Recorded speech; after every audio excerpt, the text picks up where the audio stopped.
Hello cyber warriors, once again welcome to the new version hacker channel. मैं देवेंद्र पांडे आप सभी के लिए लेके आया हूँ ये कंप्लीट इथिकल हैकिंग कोर्स, जो कि काफ़ी लंबा रहने वाला है एंड काफ़ी ज़्यादा नॉलेज से भरा हुआ कोर्स है ये। आप इस वीडियो को कंप्लीटली देखना, बीच में स्किप मत करना, आपको बहुत सारी चीज़ें नई सीखने के लिए मिलने वाली है। एंड अगर आप इंटरेस्टेड हो अपना साइबर सिक्योरिटी में करियर बनाने के लिए एंड आप बहुत सारी चीज़ें एक्सप्लोर करना चाहते हो साइबर सिक्योरिटी में, जैसे ethical hacking, digital forensic, networking and red hat Linux जैसी चीज़ें सीखने के लिए, वो भी एडवांस लेवल पर, जो कि हर जगह इजीली अवेलेबल नहीं है। तो ये सारी चीज़ें सीखने के लिए आप इस नंबर पे कांटेक्ट कर सकते हो। यहाँ पर कांटेक्ट करोगे, हाँ, ये सारे जो कोर्सेस हैं ये काफ़ी एडवांस लेवल पर हैं एंड ये पेड कोर्सेस हैं। तो आप जैसे इस नंबर पे कांटेक्ट करोगे, आपको टीम कनेक्ट करेगी एंड वो आपको सारी चीज़ें इन्फॉर्मेशन दे देगी। बिलीव मी गाइस, ये कोर्सेस काफ़ी एडवांस लेवल पर बनाए गए हैं। इन कोर्सेस को ऐसा डिज़ाइन किया गया है ताकि आप लोग किसी भी नॉलेज को मिस न करो एंड अपनी साइबर सिक्योरिटी जर्नी में कहीं भी आप अटको नहीं। इस कोर्स को ऐसे बिल्ड किया गया है एकदम एडवांस लैब्स के साथ, जो कि आपको कहीं भी इजीली अवेलेबल नहीं मिलेगा। वो सारे मॉड्यूल्स जो कि आपको इजीली हर जगह नहीं देखने के लिए मिलेगा। सो ये कोर्सेज जो हैं ये बेसिकली एडवांस चीज़ों से भरे हुए हैं। तो जल्दी से आप कॉन्टैक्ट कीजिए एंड अपनी सीट बुक कर लीजिए, क्योंकि हमारे पास लिमिटेड सीट्स हैं। सो अब हम स्टार्ट करते हैं इस वीडियो को एंड आप डिस्क्लेमर देखते हुए जाना, क्योंकि आपको पता है ये वीडियो ओनली एजुकेशन पर्पस के लिए है।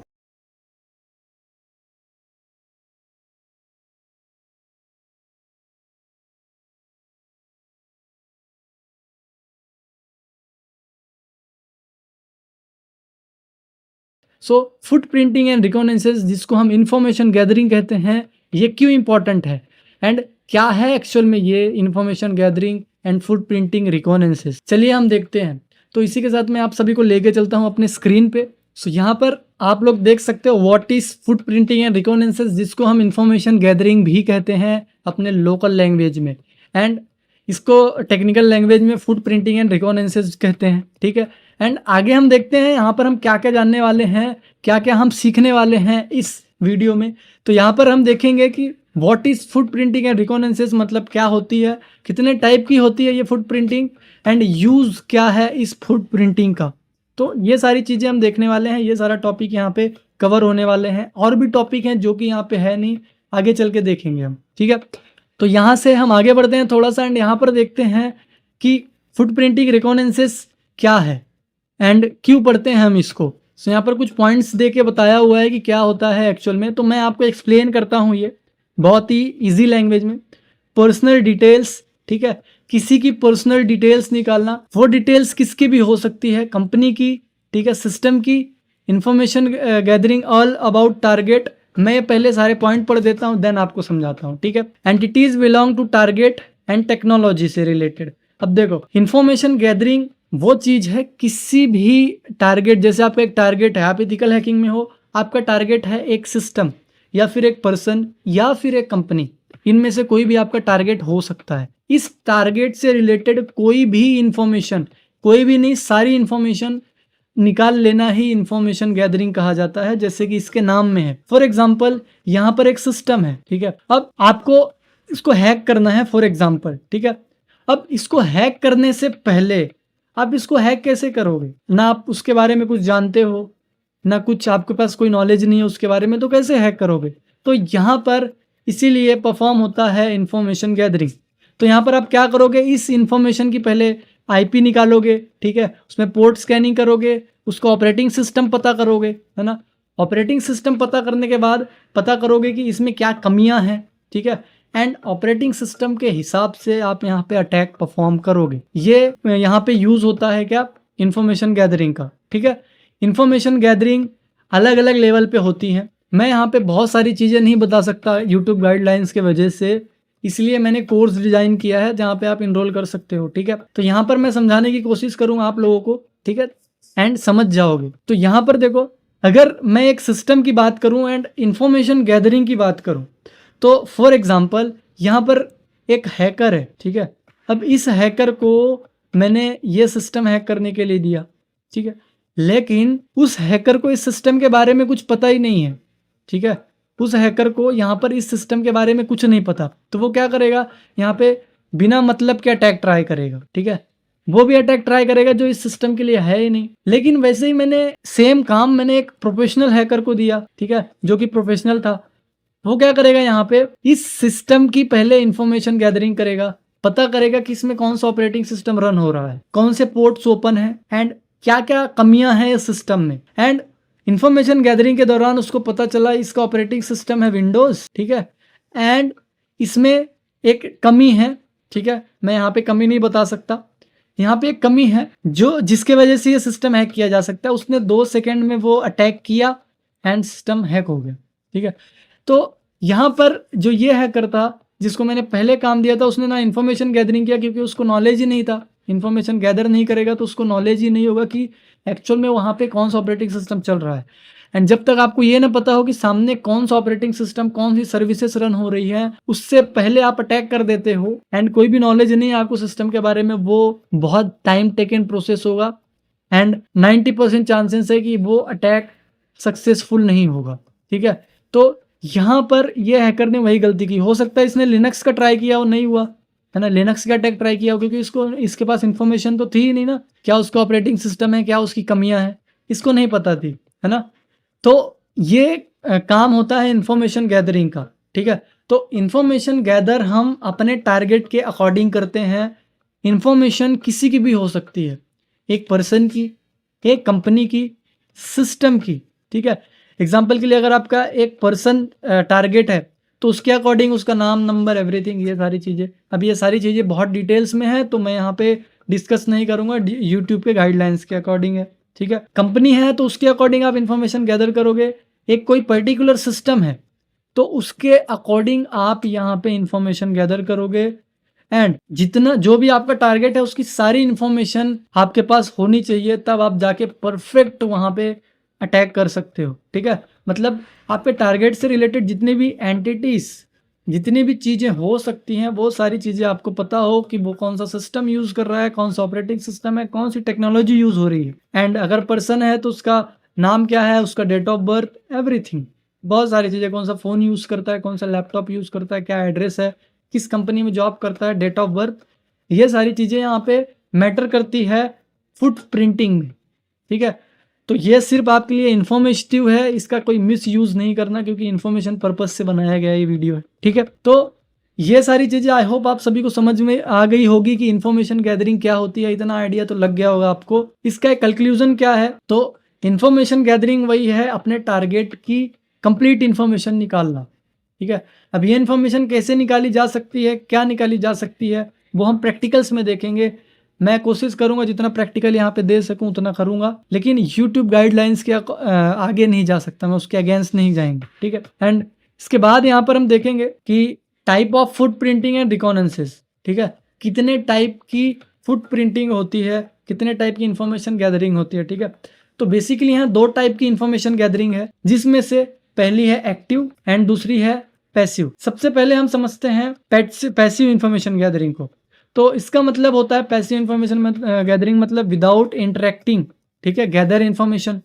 जैसे कि एक पर्सन है आपका टारगेट, ठीक है, एक पर्सन है, ठीक है, ये पर्सन ए है, ये आपका टारगेट है, ठीक है, लेकिन आप इसकी इंफॉर्मेशन दूर रह के निकाल रहे हो, इसको पता नहीं चल रहा है कि आप उसकी इंफॉर्मेशन निकाल रहे हो, जैसे उसके सोशल मीडिया से, उसके फेसबुक से, उसके इंस्टाग्राम से, ठीक है, या फिर किसी दूसरे पर्सन से इसके बारे में जान रहे हो, जिससे इसको पता नहीं चल रहा है कि आप उसकी इंफॉर्मेशन निकाल रहे हो, ठीक है।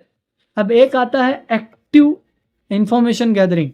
एक्टिव इंफॉर्मेशन गैदरिंग में टारगेट को पता चलता है कि आप उसकी इंफॉर्मेशन ले रहे हो। फॉर एग्जांपल आप उससे मैसेजेस के थ्रू ले रहे हो, व्हाट्सएप के थ्रू, कि आपका नाम क्या है, कहाँ रहते हो, एवरीथिंग। आप उसको कॉल करके उसकी इन्फॉर्मेशन निकाल रहे हो, जहाँ जिससे उसको पता चल रहा है कि ये इन्फॉर्मेशन गैदरिंग हो रही है, उसकी इन्फॉर्मेशन वहाँ से एक्सट्रैक्ट की जा रही है, तो इसको कहेंगे हम एक्टिव इंफॉर्मेशन गैदरिंग, ठीक है। तो ये 2 तरीके की हैं। अब यहाँ पर अगर लिंक्डइन से हम इंफॉर्मेशन गैदरिंग की करेंगे तो वो किस टाइप की इंफॉर्मेशन गैदरिंग होगी, आप मुझे कमेंट सेक्शन में बताना, ठीक है। तो यहाँ पर 2 तरीके की इंफॉर्मेशन गैदरिंग आ गई, एक्टिव एंड पैसिव, जिसमें से अगर टारगेट को पता चल रहा है कि आप उसकी इंफॉर्मेशन ले रहे हो तो वो एक्टिव इंफॉर्मेशन होगी। एंड अगर टारगेट को नहीं पता चल रहा है, आप सोशल मीडिया के थ्रू या इससे दूर रह के आप इसकी इंफॉर्मेशन निकाल रहे हो, तो उसको हम कहेंगे passive information gathering. I hope आप सभी को ये दोनों चीज़ें समझ में आ गई होगी। अब यहाँ पर देखते हैं नेक्स्ट टॉपिक की इन्फॉर्मेशन गैदरिंग क्यों इंपॉर्टेंट है, क्यों करते हैं हम इन्फॉर्मेशन गैदरिंग। तो यहाँ पर देखो यूज़ ऑफ इन्फॉर्मेशन गैदरिंग है या यूज़ ऑफ फुटप्रिंटिंग एंड रिकॉनेंसिस। तो यहाँ पर जो इन्फॉर्मेशन गैदरिंग होती है वो क्यों की जाती है। इन्फॉर्मेशन गैदरिंग टाइम सेविंग के लिए की जाती है, टाइम बचाने के लिए। जैसे कि मैंने अभी एग्जांपल दिया था, मैंने यहाँ पे एक हैकर को हायर किया, ठीक है, इस सिस्टम को हैक कराने के लिए, जो कि प्रोफेशनल हैकर नहीं था, एंड इसने इस सिस्टम में वो सारी अटैक्स किए जो कि लिनक्स के लिए थे, ठीक है।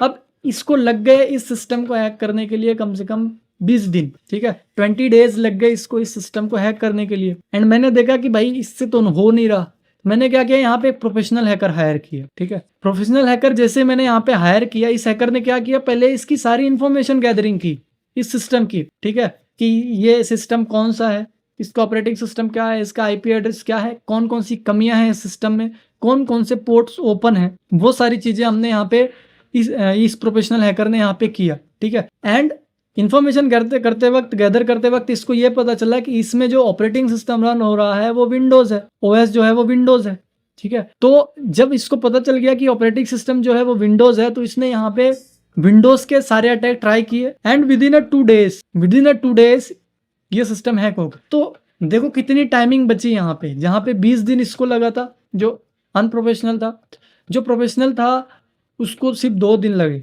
क्योंकि उसने वो सारा टाइम उसने दे रखा था इन्फॉर्मेशन गैदरिंग में, इसलिए बहुत ज़्यादा यहाँ पे टाइम बच गया। तो टाइम सेविंग होता है ये, ठीक है, एंड ईजी प्रोसेसिंग होता है। जैसे अगर पता चल गया हमको कि कौन सा सिस्टम रन हो रहा है, क्या चीज़ें रन हो रही है, तो वहाँ पे ईजिली हम वहाँ पे प्रोसेस कर सकते हैं, उसके हिसाब से प्लानिंग कर सकते हैं आगे कि ये सारी चीज़ें इसमें रन हो रही है, तो इसके अकॉर्डिंग हमको यहाँ पे अटैक करना है, ठीक है। एंड जो भी अटैक हम करेंगे एक्यूरेट होगा। अगर हमको ये पता होगा कि सामने वाला इंसान क्या है, सामने वाला सिस्टम क्या है, तो जो भी अटैक होगा यहाँ पे एक्यूरेट अटैक होगा। तो वहाँ पर हम कह सकते हैं 99% एक्यूरेसी के साथ अटैक कर सकते हैं। एंड जब इन्फॉर्मेशन नहीं होगी तो यहाँ पर आप कितने भी अटैक ट्राई कर लो, आपका सिर्फ टाइम ही बर्बाद होगा। सो ये यूज़ था फुटप्रिंटिंग एंड रिकॉनेंसिस का। सो आई होप आप सभी को ये सारी चीज़ें समझ में आ गई होगी, ठीक है। अब इसके बाद हम देखते हैं कुछ और चीज़ें।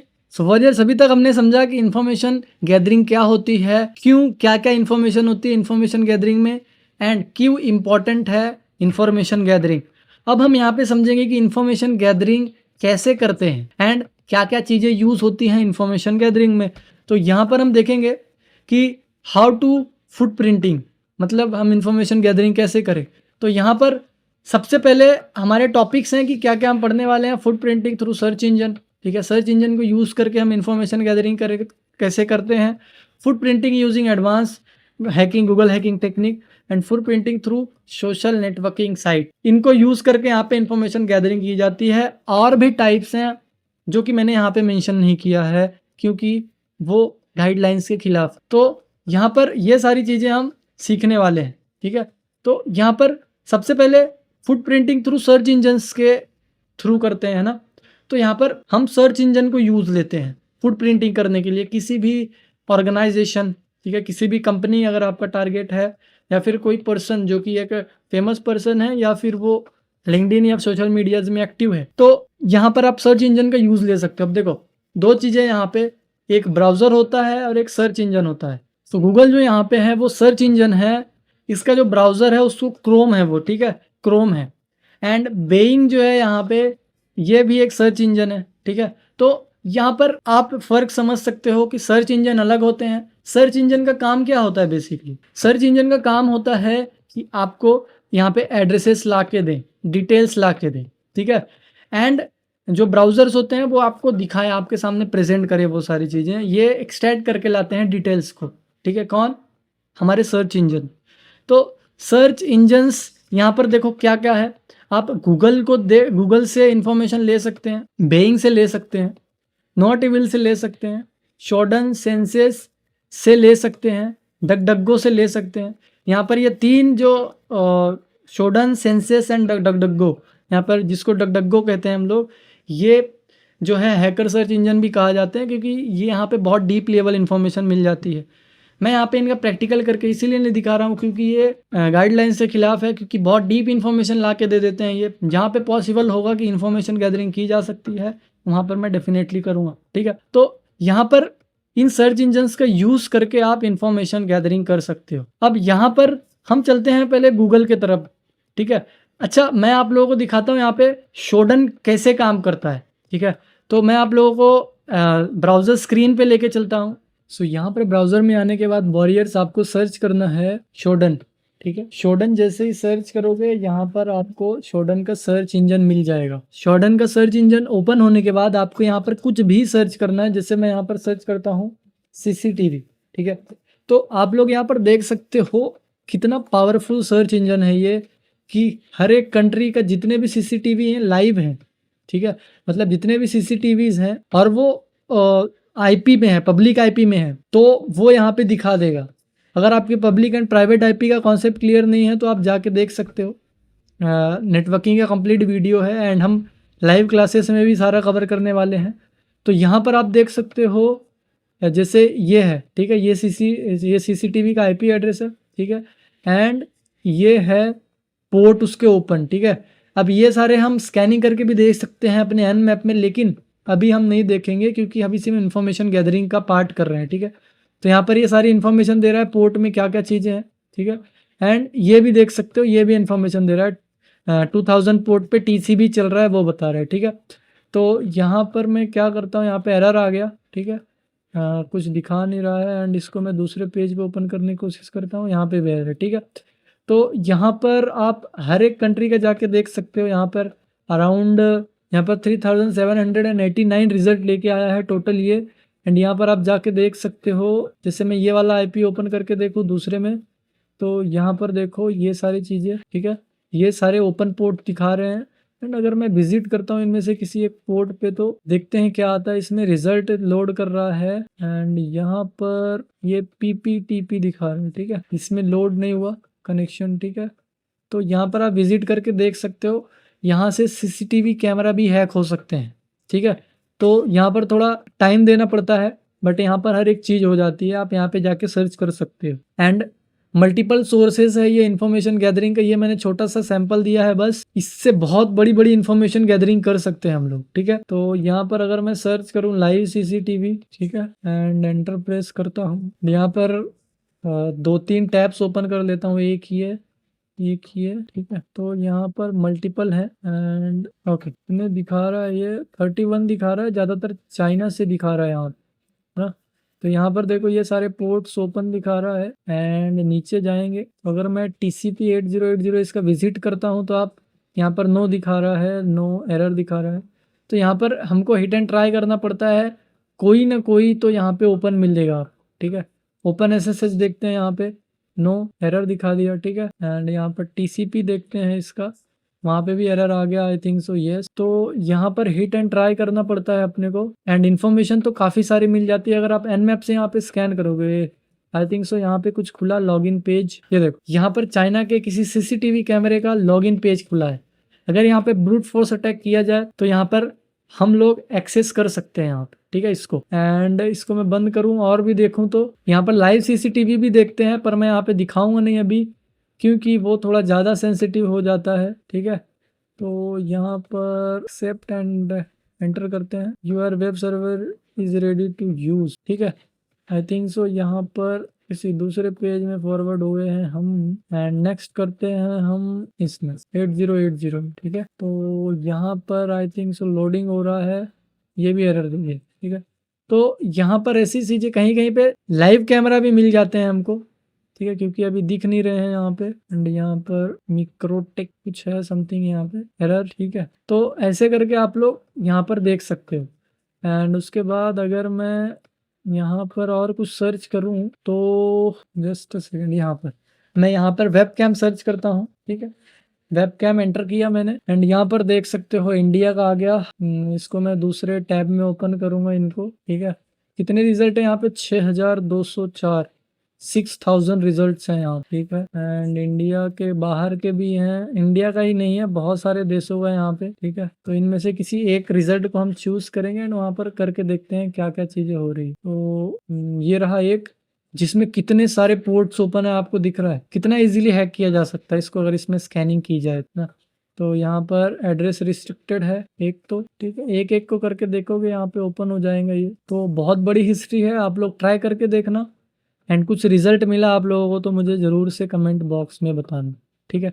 तो अभी मैं इसको क्लोज कर देता हूँ एंड अदर्स में मूव करते हैं हम लोग, ठीक है। यहाँ पर भी बहुत सारे पोर्ट्स हैं, यहाँ पर देखते हैं टीसीपी में नो, तो इन सभी में बहुत सारे पोर्ट्स ओपन दिखा रहे हैं ना।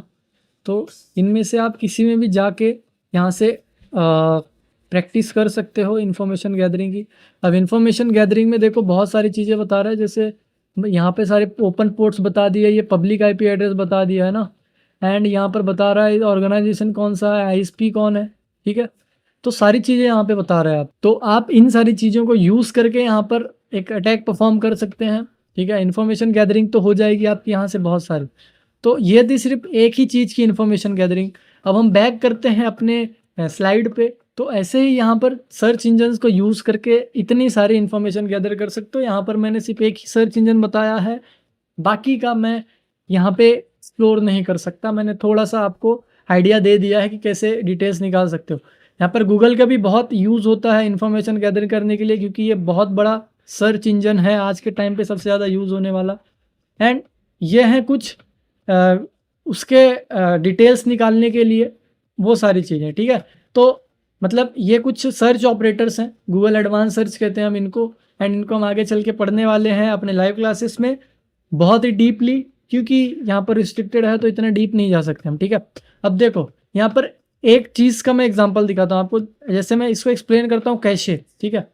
यहाँ पर कैशे लिखते हो आप एंड इसके आगे किसी भी वेबसाइट का नाम लिखते हो, तो यहाँ पर क्या होगा कि उस वेबसाइट का यहाँ पे ये पुराना वर्जन लेके आएगा, कैशे वर्जन लेके आएगा, जो नया अपडेट है उसको छोड़ के पुराना वर्जन लेके आ जाएगा, जिसको पता चल जाएगा कि आपने इसे जो वेबसाइट है इसमें क्या अपडेट किया गया है कुछ दिनों में, ठीक है। अब यहाँ पर फाइल टाइप, अब फाइल टाइप का अगर मैं आपको यहाँ पे एग्जांपल दिखाऊं तो यहाँ पर आप देख सकते हो, मैं यहाँ पे क्रोम ओपन करता हूँ। तो यहाँ पर मैंने क्रोम ओपन कर लिया एंड यहाँ पर अगर मुझे एक बुक चाहिए एग्जाम्पल के लिए पीडीएफ फॉर्म में, ठीक है, या फिर किसी भी फॉर्म में, जैसे मैंने यहाँ पर लिखा हैकर, ठीक है, बुक, ठीक है। अब ये मुझे किस फॉर्म में चाहिए, तो मैं यहाँ पर लिख सकता हूँ फाइल, ठीक है, एंड टाइप, फाइल टाइप लिख के कॉमा डालेंगे एंड पीडीएफ लिख देंगे, ठीक है, एंड एंटर प्रेस करोगे तो यहाँ पर जितने भी आपको रिजल्ट्स आएंगे सारे पीडीएफ में आएंगे, उसके बाहर कहीं नहीं आएंगे। जैसे देखो मैंने यहाँ पर हैकर बुक सर्च किया पीडीएफ टाइप में, तो ये भी देखो यहाँ पर देख सकते हो आप लोग पीडीएफ दिखा रहा है। यहाँ पर ओपन करता हूँ मैं, देखो ये पीडीएफ के अलावा कोई भी यहाँ पर फाइल नहीं खुल सकती, ठीक है। पीडीएफ की जगह अगर मैं यहाँ पर लिख दूँ पीपीटी टाइप, पहले मैं पीडीएफ का सारा रिजल्ट दिखा दूँ, देखो यहाँ पर से देख सकते हो ये भी पीडीएफ है, ठीक है। तो ये भी एज अ पीडीएफ ही खुल रहा है, खुल गया ग्रे हेड हैकिंग का, एंड बहुत सारी चीज़ें। तो ये क्या करेगा, आपके जो रिजल्ट्स हैं उनको शॉर्ट करने में हेल्प करेगा। लेकिन अगर मैं फाइल टाइप ना लिख के सिर्फ हैकर बुक लिखूँ तो यहाँ पर बहुत सारी कह सकते हो रिजल्ट्स आएंगे, जो कि आपको देखने में दिक्कत होगी। यहाँ पे सेलिंग भी आएगी, सेल्स भी आएगा, अमेजोन, फ्लिपकार्ट, बहुत सारी चीज़ें आ रही। तो ये इससे बेनिफिट होता है। अब मैं यहाँ पर जैसे फाइल टाइप लिखता हूँ, ठीक है, फाइल टाइप, एंड यहाँ पर डाल देता हूँ मैं पीपीटी, ठीक है। यहाँ पर मैंने पीडीएफ की जगह पीपीटी लगा दिया, तो देखो यहाँ पर सिर्फ पीपीटी आएगी, देखो यहाँ पर सिर्फ पीपीटी आएगी, पीपीटी के अलावा कोई भी फाइल आपको यहाँ पे शो नहीं होगी। तो यहाँ पर डाउनलोड हो गई है, देखो मैं इसको डायरेक्टली ओपन करता हूँ तो यहाँ पर देखो ये पीपीटी ओपन हो चुकी है, ठीक है। तो ये है इंफॉर्मेशन गैदरिंग, ऐसे कर सकते हो आप लोग। और भी चीज़ें हैं यहाँ पे इंफॉर्मेशन गैदरिंग की, जैसे कि आपने यहाँ पर देखा है फाइल टाइप, ठीक है। तो फाइल टाइप ने अभी देख लिया, अब आप देखते हैं इन टाइटल एंड इन यूआरएल से क्या होता है, ठीक है। इन टाइटल इन यूआरएल से क्या होता है एंड इन एंकर से क्या होता है, ठीक है। तो ये सारी चीज़ें अब हम देखते हैं। तो यहाँ पर वापस से चलेंगे हम उसी ब्राउज़र पे, एंड यहाँ पर मैं लिखता हूँ, मुझे जैसे कोई एक रिजल्ट चाहिए, जैसे मुझे देवेंद्र नाम का एक रिजल्ट चाहिए, ठीक है। एक देवेंद्र नाम का एक नाम सर्च करना है, मुझे देवेंद्र नाम का एक नाम सर्च करना है जो कि सिर्फ टाइटल में ही हो, मतलब जो भी रिजल्ट आए उसके टाइटल में हो। तो यहाँ पर मैं लिख दूंगा उसके पहले देवेंद्र नाम के पहले इन टाइटल, ठीक है, एंड यहाँ पर कॉलम लगा दूंगा, ठीक है, इन टाइटल देवेंद्र, ठीक है। यहाँ पर आप इनको फोकस में भी कर सकते हो ऐसे डबल कोट्स लगा के, ठीक है। डबल कोट्स जैसे लगा के एंटर मारोगे तो यहाँ पर टाइटल, ठीक है, ये देखो टाइटल में आपको सिर्फ देवेंद्र ही दिखेगा, ठीक है। टाइटल में हर जगह आपको देवेंद्र दिखेगा, ठीक है। देवेंद्र के अलावा कोई भी रिजल्ट यहाँ पर नहीं आएगा, ठीक है। तो ये था टाइटल में, ठीक है। सो ये रिजल्ट था सिर्फ एक वर्ड के लिए, मतलब एक वर्ड जब हमको सर्च करना है एंड फोकस वर्ड है जो हमको टाइटल में चाहिए, जैसे ये टाइटल है अपने, है ना, तो ये टाइटल में चाहिए तो इन टाइटल यूज़ करेंगे सिर्फ एक वर्ड के लिए। लेकिन अगर हमको एक से ज़्यादा वर्ड चाहिए टाइटल में, जैसे मैं यहाँ पर चाहता हूँ ऑल इन वर्ड, बहुत सारे वर्ड, ठीक है, देवेंद्र, ठीक है, एंड उसके बाद यहाँ पर चाहिए मुझे यूट्यूब, ठीक है, एंड उसके बाद मुझे यहाँ पर चाहिए मोदी जी, ठीक है, मोदी।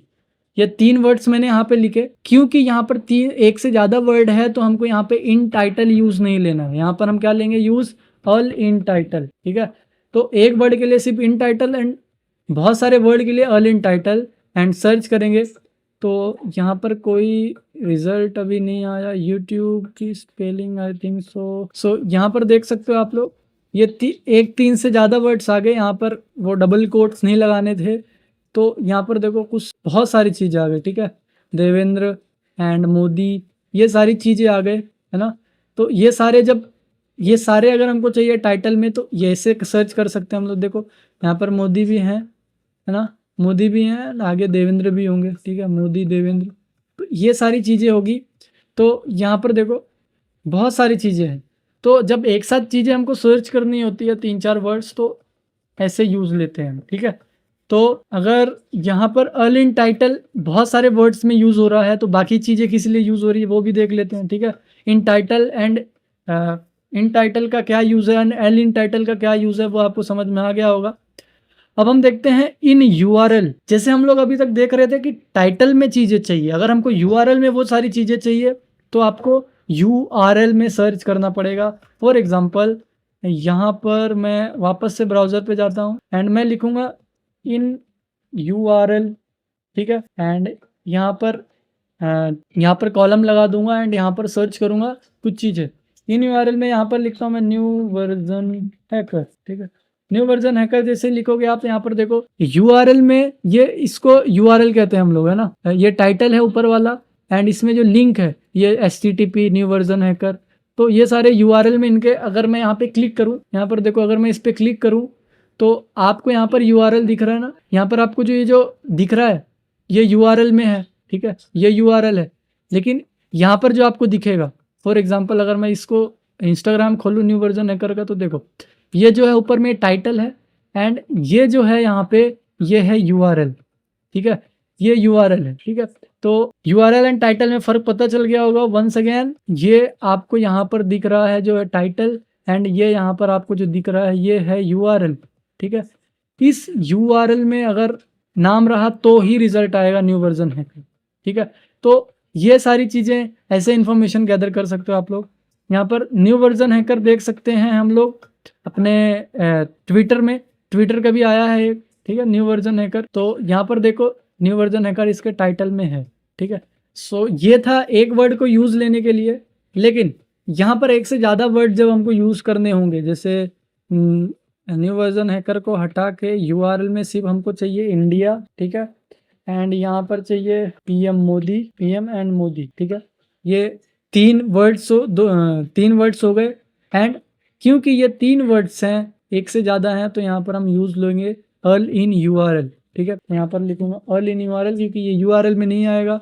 एंटर प्रेस करोगे तो यहाँ पर देखो यूआरएल में आपको 3 चीज़ें मिलेंगी, पीएम मोदी, ठीक है, एंड यहाँ पर कहीं इंडिया भी दिखेगा आपको। देखो ये देखो ये यूआरएल को देखो, मोदी, पीएम, इंडिया, ये सारी चीज़ें दिख रही है आपको यूआरएल में।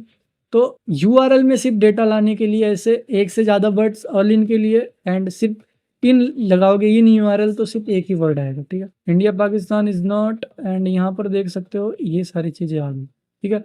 तो यहाँ पर ऐसी चीज़ें हम गैदर कर सकते हैं एंड अपने रिजल्ट को शॉर्ट फॉर्म कर सकते हैं अपने अकॉर्डिंग, ठीक है, जिससे आपको आपका टाइम बचेगा यहाँ पे, ठीक है। तो यहाँ पर आपने यूआरएल इन टाइटल देख लिया, all in title, L in URL आपको समझ में आ गया होगा। अब टेक्स्ट देखते हैं। तो जैसे पेज में जो टेक्स्ट होते हैं ना, उनमें अगर कोई चीज़ चाहिए हमको, जैसे टेक्स्ट में कोई चीज़ चाहिए तो यहाँ पर ऑल इन टेक्स्ट करते हैं, जैसे इन टेक्स्ट करते हैं। ये ऑल इन टेक्स्ट है बहुत सारी चीज़ों को देखने के लिए, बहुत सारे वर्ड्स को सर्च करने के लिए। पहले हम इन टेक्स्ट से देखते हैं यहाँ पे क्या चीज़ें होती है। तो यहाँ पर चलते हैं ब्राउज़र पे एंड यहाँ पर देखते हैं हम इन टेक्स्ट, यहाँ पर देखते हैं इन टेक्स्ट, ठीक है। एंड यहाँ पर मैं इन टेक्स्ट में लिखता हूँ, जैसे न्यू वर्जन हैकर। हमको किस में चाहिए? सिर्फ टेक्स्ट में चाहिए, तो सिर्फ टेक्स्ट में लिखा होगा, टेक्स्ट में लिखा होगा तो ये आएगा। ये यूआरएल्स हो गए। तो यहाँ पर देखो, यहाँ पर इसमें हमने देखा होगा कि जो हम डिस्क्रिप्शन लिखते हैं उसमें न्यू वर्जन हैकर आया होगा। तो ये देखो टेक्स्ट में लिखा हुआ है न्यू वर्जन हैकर, यहाँ टेक्स्ट, ठीक है। यहाँ पे इसके अंदर जो आएगी लिंक, ये टाइटल एंड ये टेक्स्ट। टेक्स्ट में न्यू वर्जन हैकर लिखा होगा तो आ जाएगा, ठीक है। यहाँ पर देखो न्यू वर्जन हैकर लिखा आ गया होगा, ये मेरी प्रोफाइल आ गई आई थिंक सो यहाँ पे, ठीक है। मेरी प्रोफाइल आ गई एंड यहाँ पर कहीं न्यू वर्जन हैकर का जिक्र हुआ होगा, ठीक है। ये देखो ये न्यू वर्जन हैकर यहाँ पर दिख गया, ठीक है। तो इस वजह से ये प्रोफाइल सामने आई, ठीक है। न्यू वर्जन हैकर उसके अंदर था एंड यहाँ पर भी इसके वर्ड में न्यू वर्जन हैकर आया है, यहाँ पर देखो, ठीक है। एंड आई थिंक सो हमको उसके अंदर जाने की जरूरत भी नहीं थी, ऊपर से ही दिख जाता है। ये देखो यहाँ पर न्यू वर्जन हैकर, ठीक है। तो यहाँ पर बहुत सारी चीज़ें, आप आगे आगे पेजेस में जाते जाओगे तो आपको बहुत सारी चीज़ें यहाँ पर मिलती जाएगी, ठीक है। यहाँ पर वीडियोज़ आ रहे हैं, ये न्यू वर्जन हैकर यहाँ पे भी दिख रहा है, ठीक है। तो जितनी भी रिलेटेड चीज़ें हैं न्यू वर्जन से हैकर से रिलेटेड, वो सारी चीज़ें आपको यहाँ पर मिल जाएगी इन टेक्स्ट में। लेकिन ऑल इन टेक्स्ट चाहिए आपको, मतलब 2-3 चीज़ें एक साथ सर्च करना है। तो जैसे मैं यहाँ पर सर्च करता हूँ हैकर, ठीक है, इंडिया, ठीक है। एंड उसके बाद यहाँ पर सर्च करते हैं कोई और चीज़, जैसे बुक, ठीक है। हैकर इंडिया बुक सर्च करते हैं तो देखो यहाँ पर कहीं ना कहीं टेक्स्ट में लिखा आया होगा, ये आ गया हैकर, ठीक है। एंड इंडिया भी कहीं लिखा होगा इसमें, थिंक सो इसमें नहीं दिख रहा है। बुक तो ये है डेफिनेटली, ठीक है। और वो भी सारी चीज़ें यहाँ पर देख सकते हैं हम लोग, क्योंकि ये थोड़ा टाइम टेकन प्रोसेस है, तो यहाँ पर हम थोड़ा ढूंढना पड़ेगा हमको। ओके, तो यहाँ पर आप लोग इसको सर्च करके देखना, क्योंकि यहाँ पर ज़्यादा टाइम टेकन प्रोसेस है, वीडियो लॉन्ग हो जाएगी तो कोई मतलब नहीं रह जाएगा, ठीक है। तो 3-4 वर्ड्स को एक साथ सर्च करते हो तो ऐसे यूज़ कर सकते हैं हम लोग, ठीक है। तो ये था हमारा इसको हम कहते हैं गूगल एडवांस सर्च इंजन या फिर गूगल एडवांस हैकिंग। इससे भी एडवांस चीज़ें हैं जो कि मैंने यहाँ पर अभी आगे चल के बताऊँगा, एंड जो चीज़ें पॉसिबल नहीं होगी उसको मैं नहीं बताऊँगा क्योंकि गाइडलाइंस के खिलाफ, ठीक है। तो आई होप ये सारी चीज़ें आपको समझ में आ गई होगी।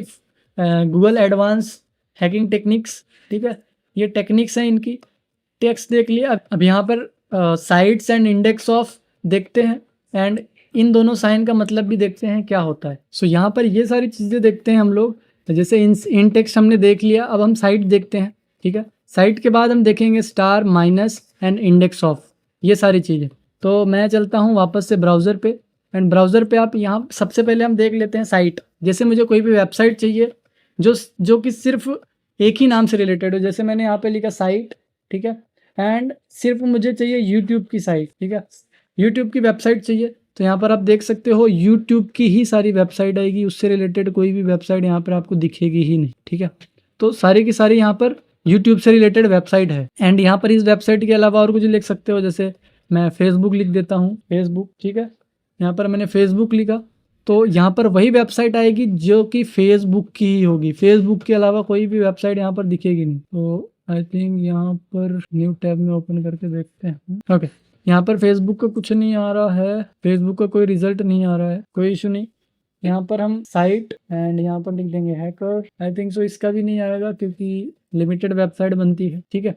तो यहाँ पर मैं गूगल सर्च करता हूँ, गूगल की सारी वेबसाइट आएगी गूगल से रिलेटेड। तो यहाँ पर देख सकते हो सिर्फ गूगल की ही सारी वेबसाइट दिख रही है, ठीक है, उसके अलावा कोई नहीं। तो एक वेबसाइट अगर टारगेट आपको जानना है कि उसका सब डोमेन क्या क्या है, उसकी कौन कौन सी और वेबसाइट्स हैं, तो इस साइट का यूज़ ले सकते हो। जैसे मैंने यहाँ पे सर्च किया हैकर्स वीडियो, ठीक है, मैंने यहाँ पर सर्च किया हैकर्स वीडियो, ठीक है। लेकिन ये वीडियो मुझे यूट्यूब से नहीं चाहिए, तो मैं यहाँ पर क्या करूँगा, माइनस लगा दूंगा एंड यहाँ पर यूट्यूब, ठीक है, एंटर प्रेस करेंगे हम लोग यहाँ पर।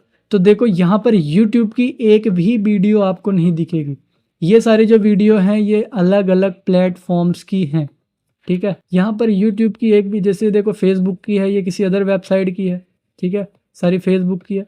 यूट्यूब का एक भी रिजल्ट नहीं दिखेगा आपको यहाँ, ठीक है। अब फॉर एग्जांपल ये था माइनस, मतलब जो चीज़ हमको हटानी रहती है वो चीज़ हमको रिजल्ट में नहीं चाहिए, जो चीज़ उसके पहले हम माइनस लगा देते हैं, ठीक है। अब फॉर एग्जांपल मुझे यहाँ पर सर्च करना है कि मैं चाहता हूँ यहाँ पर फेस, ठीक है, एंड आगे का नाम मुझे याद नहीं आ रहा, मुझे फेसबुक सर्च करना है लेकिन मुझे आगे का नाम याद नहीं आ रहा, तो मैं यहाँ पर फेस लिखूंगा, उसके आगे स्टार लगा दूंगा, ठीक है, उसके आगे मैं यहाँ पे स्टार लगा देता हूँ।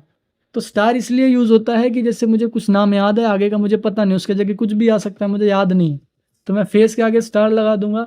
तो यहाँ पर देखते हैं क्या क्या आता है।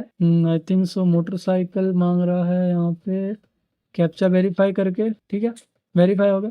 तो देखो यहाँ से इसने अपने मर्जी से सारे रिजल्ट ला दिया, फेसबुक, ठीक है, एंड वो सारी चीज़ें जो कि इससे रिलेटेड हो सकती थी, ठीक है, यूट्यूब से ये फेसबुक, ठीक है। तो ये अपने मर्जी से वो सारी डिटेल्स ला देगा।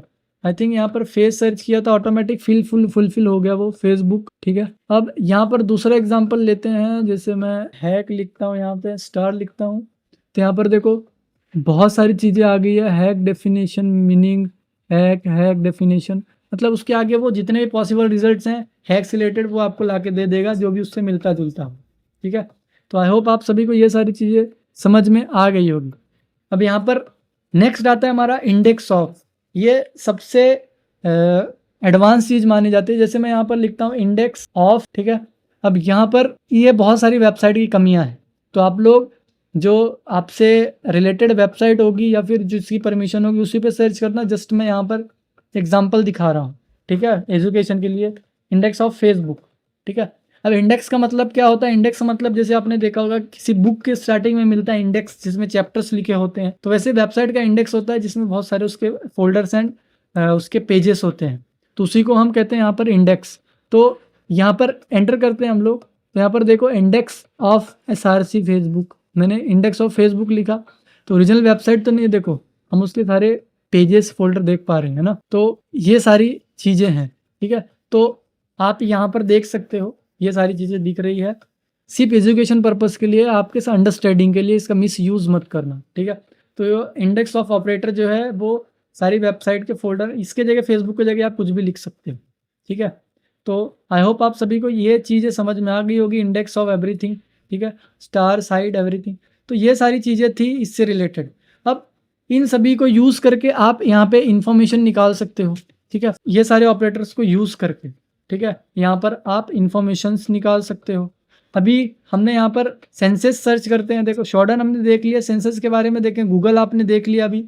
अब यहाँ पर एक सर्च इंजन आता है जो कि होता है नॉट इविल, ठीक है। तो यहाँ पर हम सर्च करते हैं उसके बारे में, नॉट इविल, ठीक है। मैं यहाँ पर सिर्फ आपको वो दिखा रहा हूँ, तो ये कुछ सर्च इंजन है उसका, नॉट इविल का, ठीक है, ऐसे देख सकते हो एंड यहाँ पे सर्च कर सकते हो, ठीक है। एंड इसकी बाकी इन्फॉर्मेशन यहाँ पर ज़्यादा डिटेल्स देना आई थिंक सो सही नहीं होगा। एंड उसके बाद यहाँ पर डक डक गो सभी जानते हैं, ये लिनक्स में ज़्यादातर यूज़ होता है ये, एंड याहू भी जानते हैं। सेंसिस देख लेते हैं, सेंसिस आई थिंक सो बहुत सारे लोगों ने नहीं देखा होगा, तो यहाँ पर हम देखते हैं सेंसिस, ठीक है। तो यहाँ पर देखो ये है सेंसिस सर्च इंजन, ठीक है, ये देखो ये है सर्च इंजन सेंसिस का, आई थिंक सो ये गलती से गलती, ठीक है। तो यहाँ पर आप सर्च कर सकते हो, ठीक है। तो ये है सेंसिस एंड सर्च करते हैं, यहाँ पे सर्च में जाते हैं, ठीक है, प्रोडक्ट सॉल्यूशन, इसको भी आप लोग एक्सप्लोर कर सकते हो अच्छे से, ठीक है। तो ये काफ़ी एडवांस माना जाता है इंफॉर्मेशन गैदरिंग के लिए एंड बहुत सारी चीज़ों के लिए, ठीक है। सो आई होप आप सभी को ये सारी चीज़ें समझ में आ गई होगी। एंड यहाँ पर मल्टीपल चीज़ें होती हैं इंफॉर्मेशन गैदरिंग के लिए, अभी तो ये छोटी मोटी हैं, यहाँ पर सिर्फ मैंने आपको एक एग्जाम्पल दिया है, डेमो दिया है इंफॉर्मेशन गैदरिंग का, जो कि आपको एक आइडिया दे सकती हैं कि कैसे इंफॉर्मेशन गैदरिंग की जा सकती है। अब यहाँ पर कुछ और चीज़ें दिखाऊं, जैसे सोशल मीडिया से रिलेटेड, यहाँ पर कुछ सोशल मीडिया है, सोशल मीडिया से भी आप इंफॉर्मेशन गैदरिंग कर सकते हो। जैसे कि अभी आपने देखा होगा कुछ ऐसी पोस्ट आ रही हैं जहाँ पे लोगों के क्रेडिट कार्ड्स की डिटेल्स चली जाती हैं, क्रेडिट कार्ड की डिटेल्स के साथ साथ उनके क्रेडिट कार्ड का पैसे चले जाते हैं, नंबर चला जाता है, डेट ऑफ बर्थ चला जाता है, कैसे जाता है। तो आप सभी ने देखा होगा फेसबुक में सभी लोग अपना बर्थडे पोस्ट करते हैं, वहाँ पे डेट ऑफ बर्थ डाल के रखते हैं ना, तो वहाँ से डेट ऑफ बर्थ निकल के आ जाती है। एंड कुछ लोग कहीं घूम रहे होते हैं तो उनके बारे में सारी डिटेल्स पता चलती है, जैसे कि कोई साइबर स्टॉकिंग कर रहा है, आपको ऑनलाइन तरीके से कोई पीछा कर रहा है तो आपके सोशल मीडिया से ही करेगा, क्योंकि आपकी सारी डिटेल्स आपकी सोशल मीडिया पे पड़ी हुई है। एंड आजकल एआई का ज़माना चल रहा है, तो एआई बहुत सारी चीज़ों के लिए यूज़ हो रहा है यहाँ पे, है ना। तो यहाँ पर बच के रहना है आप लोगों को सिक्योरिटी के साथ। ऐसे हैकर्स जो है इन्फॉर्मेशन निकाल सकते हैं। यहाँ पर मैंने ज़्यादा टूल्स यूज़ नहीं किए, बस गिनती के 1-2 टूल्स होंगे जो कि मैंने आपको बताया। हाँ, यहाँ पर एक चीज़ और आती है जो कि मैं आपको बता दूँ। जैसे हमने ये सारे ऑपरेटर्स यूज़ किए ना, हमने जैसे यहाँ पर सारे ऑपरेटर यूज़ किए ना, तो गूगल के लिए अलग से आता है एडवांस सर्च, ठीक है, एडवांस सर्च। तो यहाँ पर गूगल एडवांस सर्च आ गया, ठीक है। अब यहाँ पर एडवांस सर्च में क्या होगा कि आप जो रिजल्ट चाहोगे ना वही रिजल्ट आपको मिलेगा यहाँ पर देखने के लिए। फॉर एग्जाम्पल यहाँ पर ऑल दिस वर्ड, यहाँ पर वर्ड लिखना है जो भी हमको चाहिए। जैसे मैं लिख देता हूँ पीएम इंडिया मोदी, ठीक है, ये मैंने 3 वर्ड लिया। एक्सट्रैक्ट और पुट, मतलब यहाँ पर एक्सट्रैक्ट द वर्ड और फेस, तो यहाँ पर वो वर्ड लिखना है जो कि ज़्यादा फोकस में हो या फिर कह सकते हो एक्सट्रैक्शन में से हो। तो मैं यहाँ पर लिख देता हूँ सिर्फ मोदी। एंड यहाँ पर कोई भी वर्ड आना चाहिए, इनमें से कोई भी वर्ड आ जाए तो भी चलेगा। जैसे कि मैं इनमें से एनी ऑफ दिस, तो मैं सारा ही डाल देता हूँ, चलो। एंड यहाँ पर नॉन ऑफ दिस, ये जो वर्ड हमको नहीं चाहिए वो यहाँ पे लिख सकते हैं हम लोग। जैसे मुझे यहाँ पर पीएम नहीं चाहिए तो वो लिख देता हूँ मैं, ठीक है। एंड जो वर्ड यहाँ पर फोकस में चाहिए यहाँ पर लिखेंगे। एंड इसके जगह पे कोई और वर्ड आ जाए तो भी चलेगा, पीएम हटा देता हूँ मैं, सिर्फ इंडिया आता है। सो यहाँ पर 2014 से लेके 2024 तक का डेटा चाहिए मुझे। एंड यहाँ पर कुछ और इन्फॉर्मेशन है जो कि नीचे है, जैसे कि लैंग्वेज, किस लैंग्वेज में आप सर्च कर रहे हो उसको, ठीक है। एंड रिलीजन, किस कंट्री से चाहिए आपको डेटा, तो यहाँ पर कोई भी लैंग्वेज आप चूज़ कर सकते हो। तो मैं यहाँ पर एनी रहने दूंगा क्योंकि उसका रिजल्ट किसी भी लैंग्वेज में हो सकता है। एंड क्योंकि लिमिटेड सर्च होगा, तो रिलीजन में तो मैं इंडिया एनी भी रहने दूंगा क्योंकि इसका सर्वर किसी भी कंट्री में हो सकता है। And last update any time, कभी भी अपडेट हुआ होगा, मुझे उसकी कंफर्मेशन नहीं है कि कब अपडेट हुआ होगा ये, ठीक है। एंड उसके बाद आता है स्पेसिफिक, किसी डोमेन से चाहिए, किसी साइट से चाहिए, तो वो सारी चीज़ें। टर्म अपियरिंग, ठीक है, कहाँ चाहिए आपको वो, कि टाइटल में चाहिए, इन यूआरएल में चाहिए, लिंक में चाहिए, कहाँ चाहिए, वो सारी चीज़ें तो वो आ जाती हैं। फाइल टाइप, ठीक है, किस फाइल में फॉर्मेट चाहिए। एंड राइट लाइसेंस चाहिए या फिर फिल्टर्ड चाहिए, तो यहाँ पर नोट फिल्टर चाहिए मुझे, तो मैंने यहाँ पे नोट फिल्टर किया है। एंड यहाँ पर जैसे कि फोकस पॉइंट ये रहेगा, मतलब मेन टेक्स्ट हमारा ये फोकस इस पे रहेगा कि ये जरूर ही आए इन सब के साथ। पीएम मतलब इनमें से कोई भी आ जाएगा तो भी चलेगा, ठीक है। एंड यहाँ पर एंड ये अगर है ये माइनस कर देना है, ठीक है, ये माइनस कर देना, ये अगर मुझे रिजल्ट में नहीं रहा तो भी चलेगा, ऐसा, ठीक है। एंड यहाँ पर ये रेंज है, कब से कब तक चाहिए, यहाँ पर रेंजेस यूज़ लेते हैं, तो यहाँ पर रेंज आ जाती है अपनी, ठीक है, जहाँ से जहाँ तक चाहिए। ये हर रेंज में यूज़ होती है, जैसे कि मैंने यहाँ पे ईयर का यूज़ लिया है, आप यहाँ पर केजी यूज़ ले सकते हो, ठीक है। यहाँ पर आप प्राइस यूज़ ले सकते हो कि जैसे कोई प्रोडक्ट सर्च कर रहे हो तो कितने से कितने रेंज में चाहिए आपको, तो वो प्रोडक्ट सर्च कर सकते हो। यहाँ पर बेसिकली आपका काम आसान कर देगा। सर्च करेंगे यहाँ पे एडवांस, तो यहाँ पर देखो, ये देखो, ये जो है मैन वर्ड थे हमारे, इनमें से कोई भी वर्ड आ जाएगा तो भी चलेगा। मैन फोकस वर्ड, जो माइनस करना था वो वर्ड। एंड रेंज यहाँ पर मेंशन है, ठीक है, तो यहाँ पर आप रिजल्ट देख सकते हो, ठीक है। तो ये है एडवांस सर्च, जिससे आप यहाँ पर इंफॉर्मेशन ले सकते हो। मैं उतना ही सर्च कर रहा हूँ जितना की लिमिट है यूट्यूब की, उससे गाइडलाइंस के अगेंस्ट नहीं, ठीक है। एंड उसके बाद अगर आपको ऐसा सर्च करना है कि जैसे कोई पर्सन है उसके बारे में जानना है, तो जैसे मैं एक टारगेट है मेरा, खुद का लेता हूँ मैं यहाँ पे, देवेंद्र पांडे, जो न्यू वर्जन हैकर चला, ठीक है।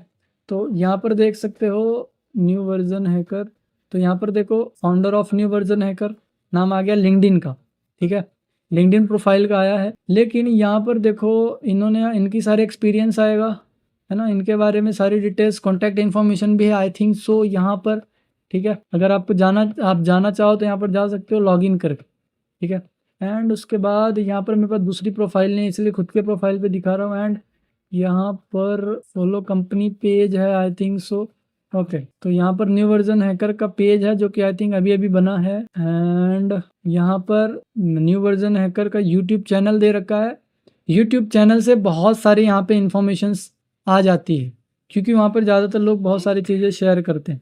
ठीक है, तो यहाँ पर जैसे अगर मैं यहाँ से इंफॉर्मेशन मोर से लेना चाहूँ तो यहाँ पर देखो अबाउट में जाके यहाँ पर इनकी Instagram, Facebook, Twitter and Telegram भी है। टेलीग्राम पे नहीं जाता हूँ।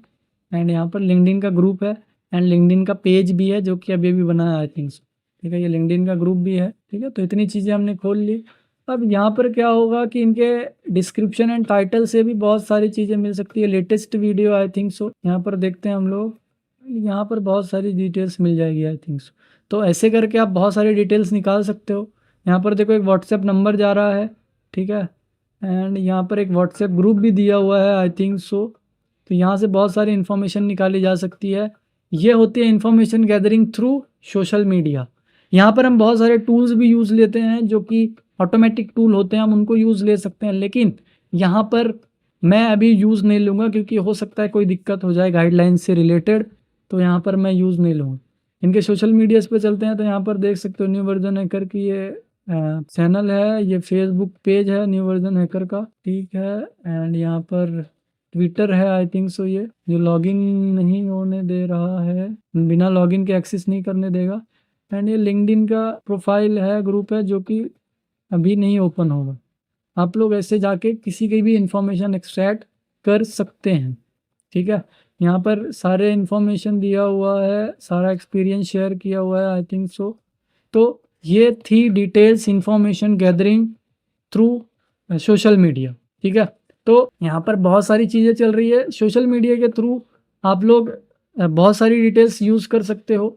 उनके पोस्ट कहाँ जा रहे हैं वो लोग, उनकी डिटेल्स, जो हैकर होते हैं जिनका आपको नुकसान पहुंचाना उनका इंटेंशन होता है, तो वो ऐसे ही आपके किसी भी सोशल मीडिया से आपकी फ़ोटो यूज़ करते हैं या फिर बहुत सारी डिटेल्स आपकी यूज़ करते हैं, आपकी लोकेशन ट्रैक करते हैं।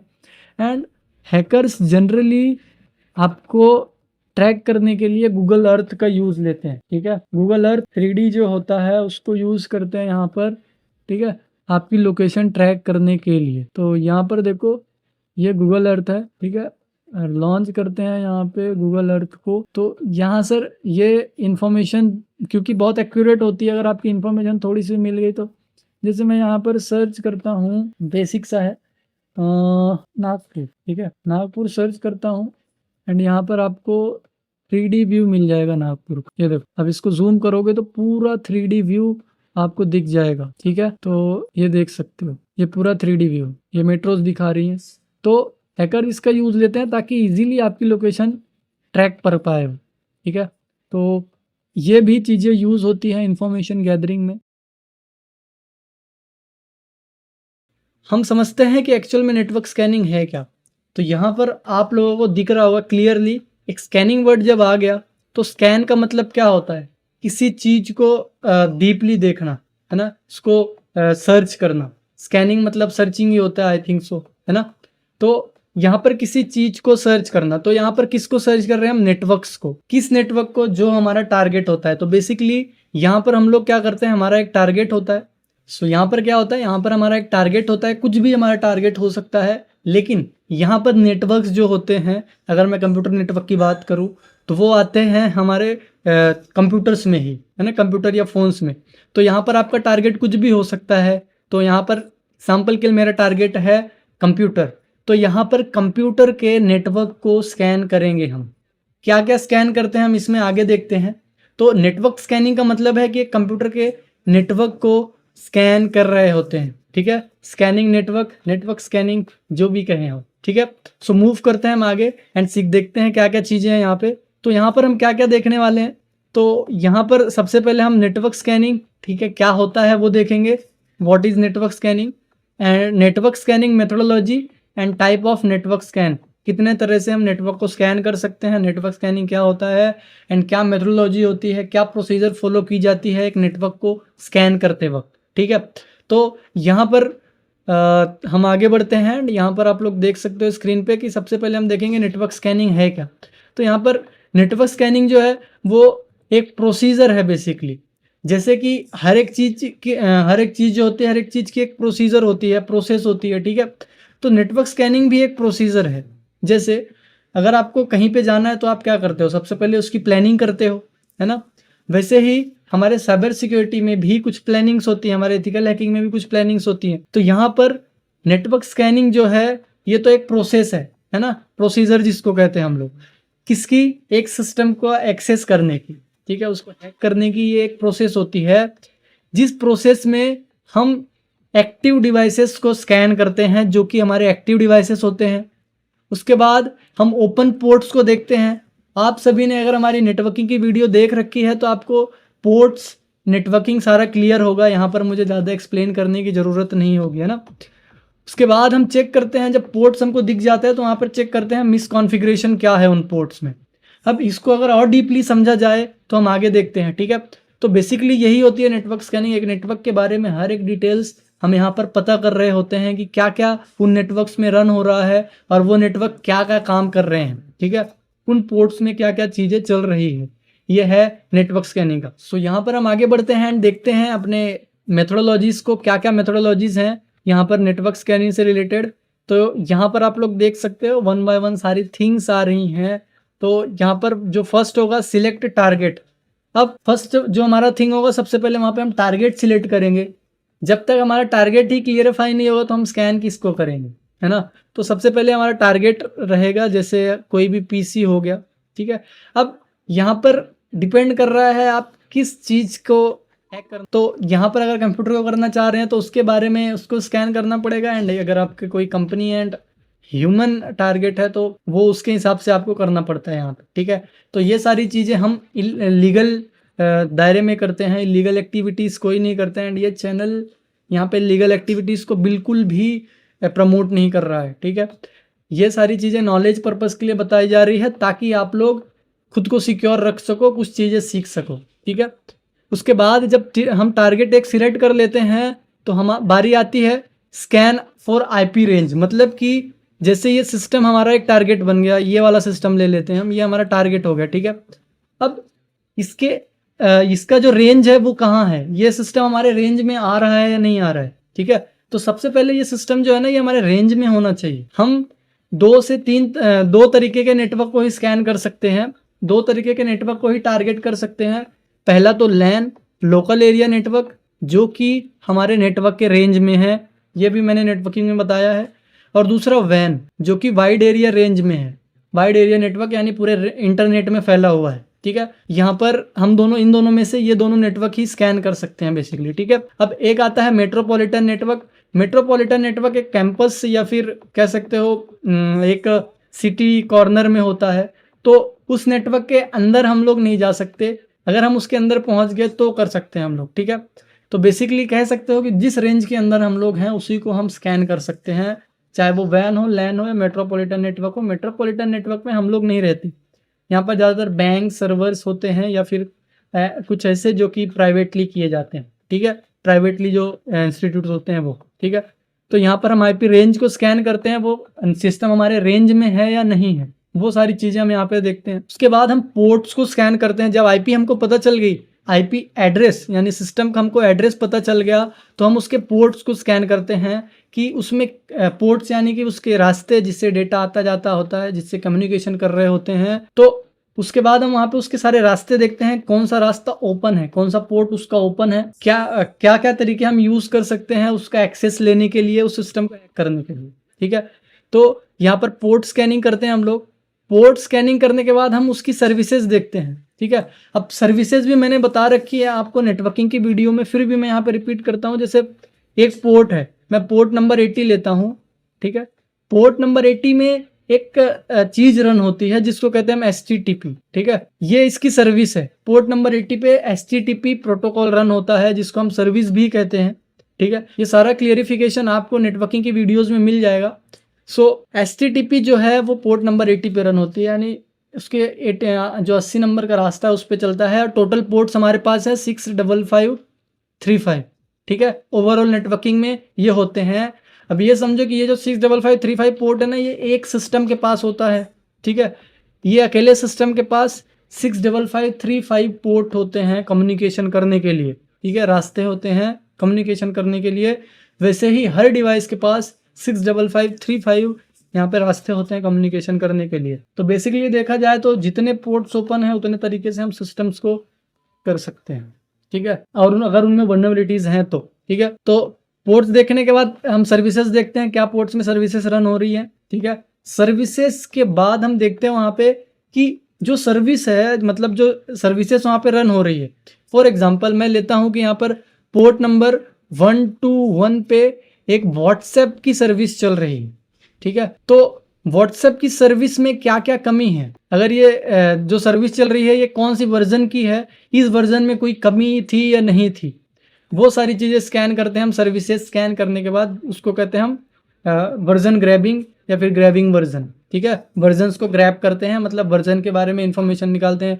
जैसे व्हाट्सएप का वर्जन 1.1 है, ठीक है, 1.1 इस सर्विस में रन हो रहा है, बट अभी लॉन्च हुआ है जो लेटेस्ट है वो 1.2 है, फॉर एग्जांपल, ठीक है। अभी जो चल रहा है 1.2 है एंड इस सिस्टम के अंदर जो व्हाट्सएप चल रहा है उसमें 1.1 वर्जन चल रहा है, ठीक है। लेकिन मैंने सर्च किया कि 1.1 किस वजह से अपडेट किया गया था 1.2 पे, ठीक है। यहाँ पर कुछ तो कमी होगी जिसके वजह से अपडेट किया गया होगा।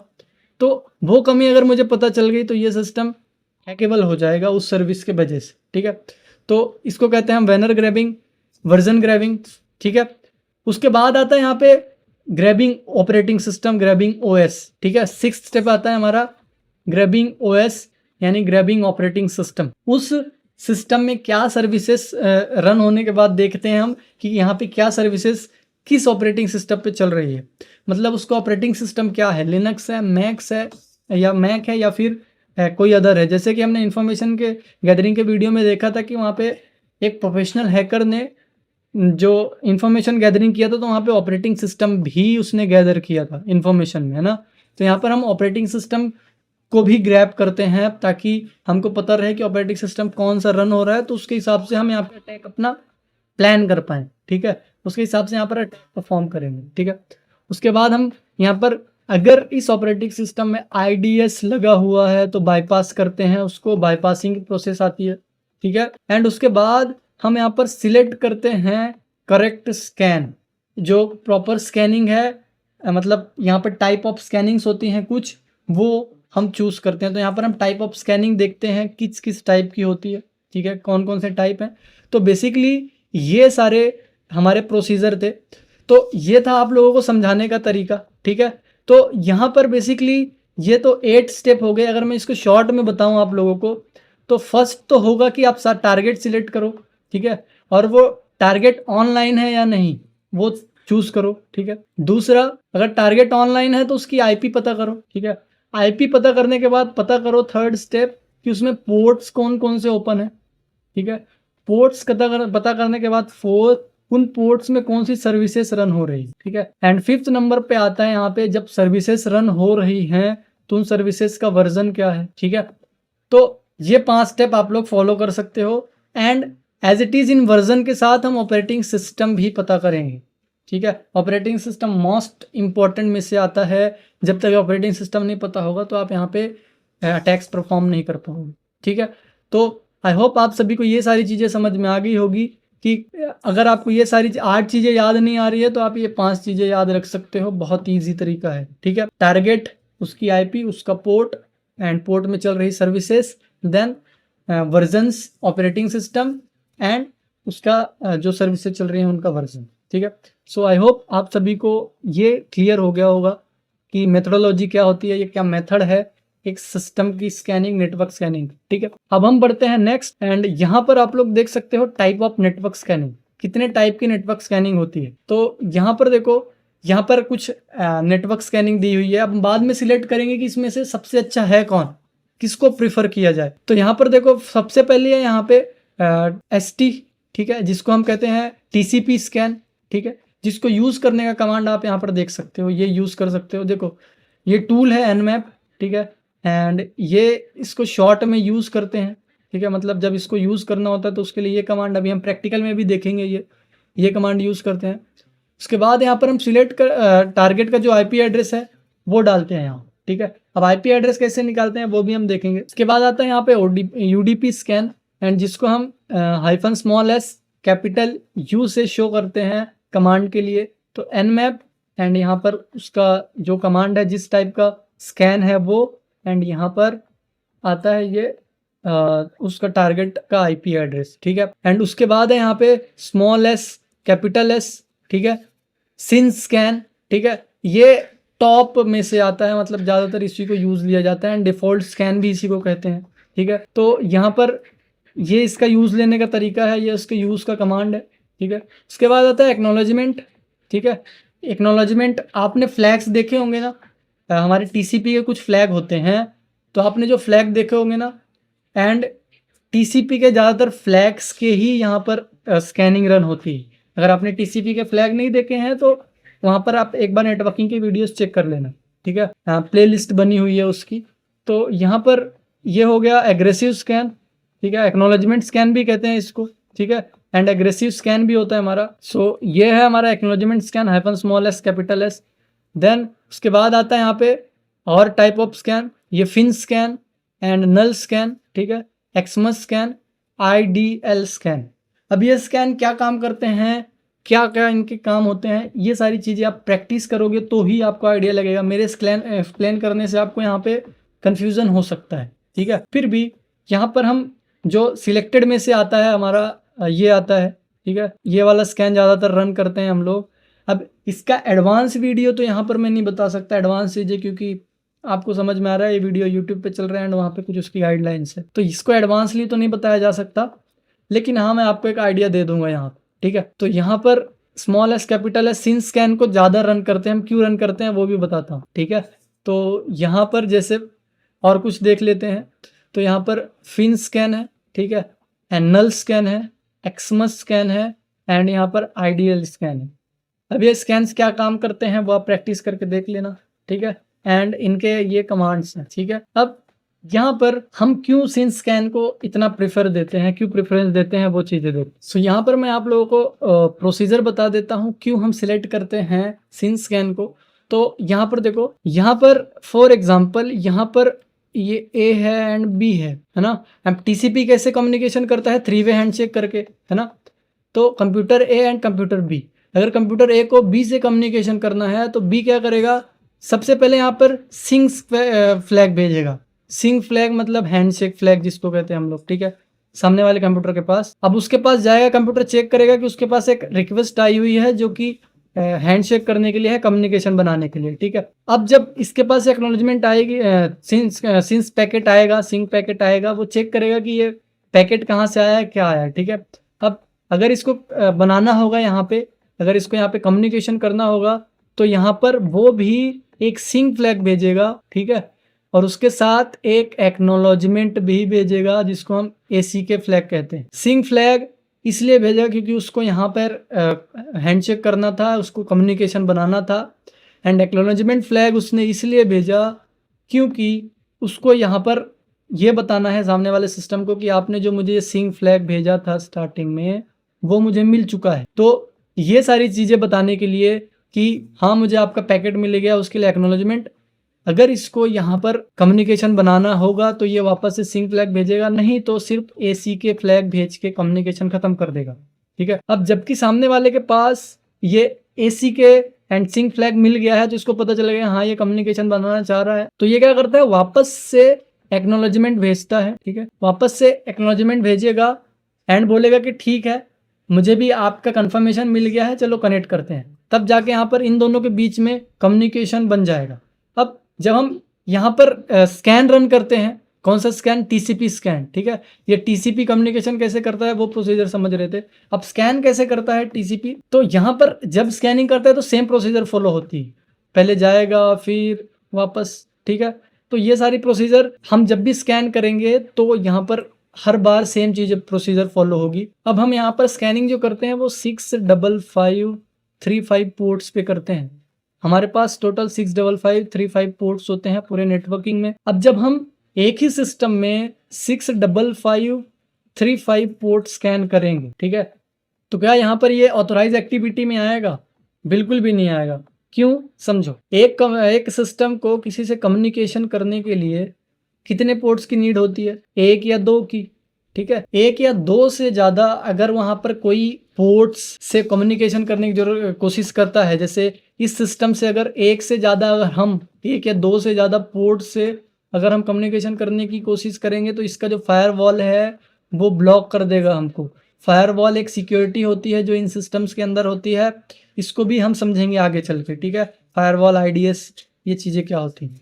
फायरवॉल एक फिजिकल सिक्योरिटी होती है जो कि आने जाने वाले नेटवर्क्स में एक्टिविटीज़ में नज़र रखती है। तो इसके अंदर कुछ रूल्स होते हैं कि अगर 1 या 2 पोर्ट से ज़्यादा कोई भी कंप्यूटर यहाँ पे कम्युनिकेशन करे पोर्ट से, 1-2 पोर्ट से ज़्यादा अगर कम्युनिकेशन कर रहा है तो उसको ब्लॉक कर दो।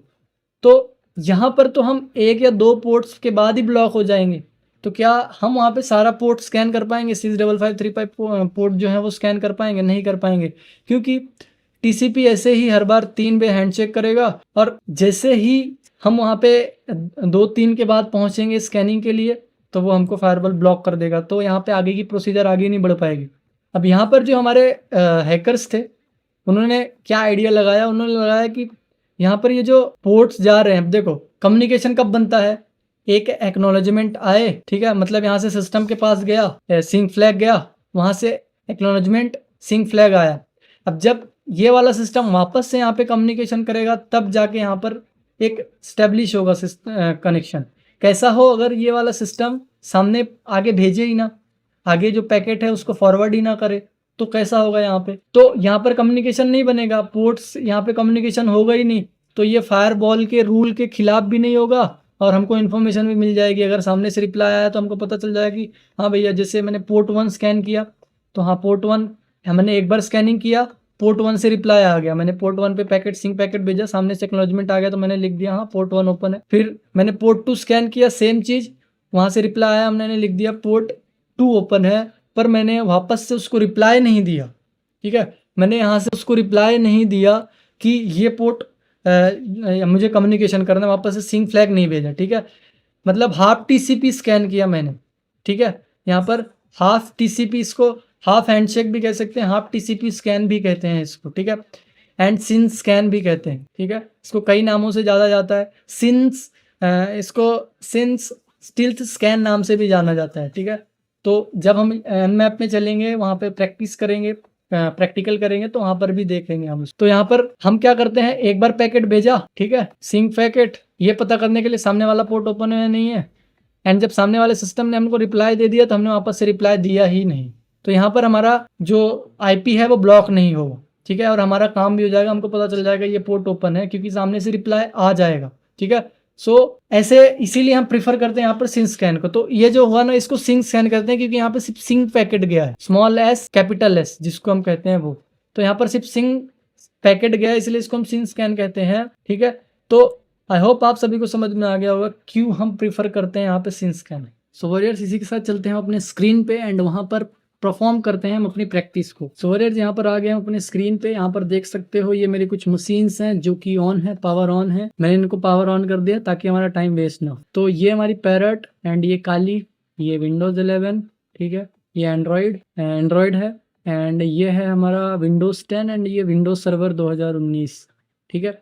तो ये हमारी कुछ मशीन्स हैं जिन पे हम अभी स्कैनिंग परफॉर्म करेंगे। तो सबसे पहले हम चलेंगे अपने पैरट पे, काली को आप काली भी प्रेफर कर सकते हो, पैरट भी, कोई दिक्कत नहीं है।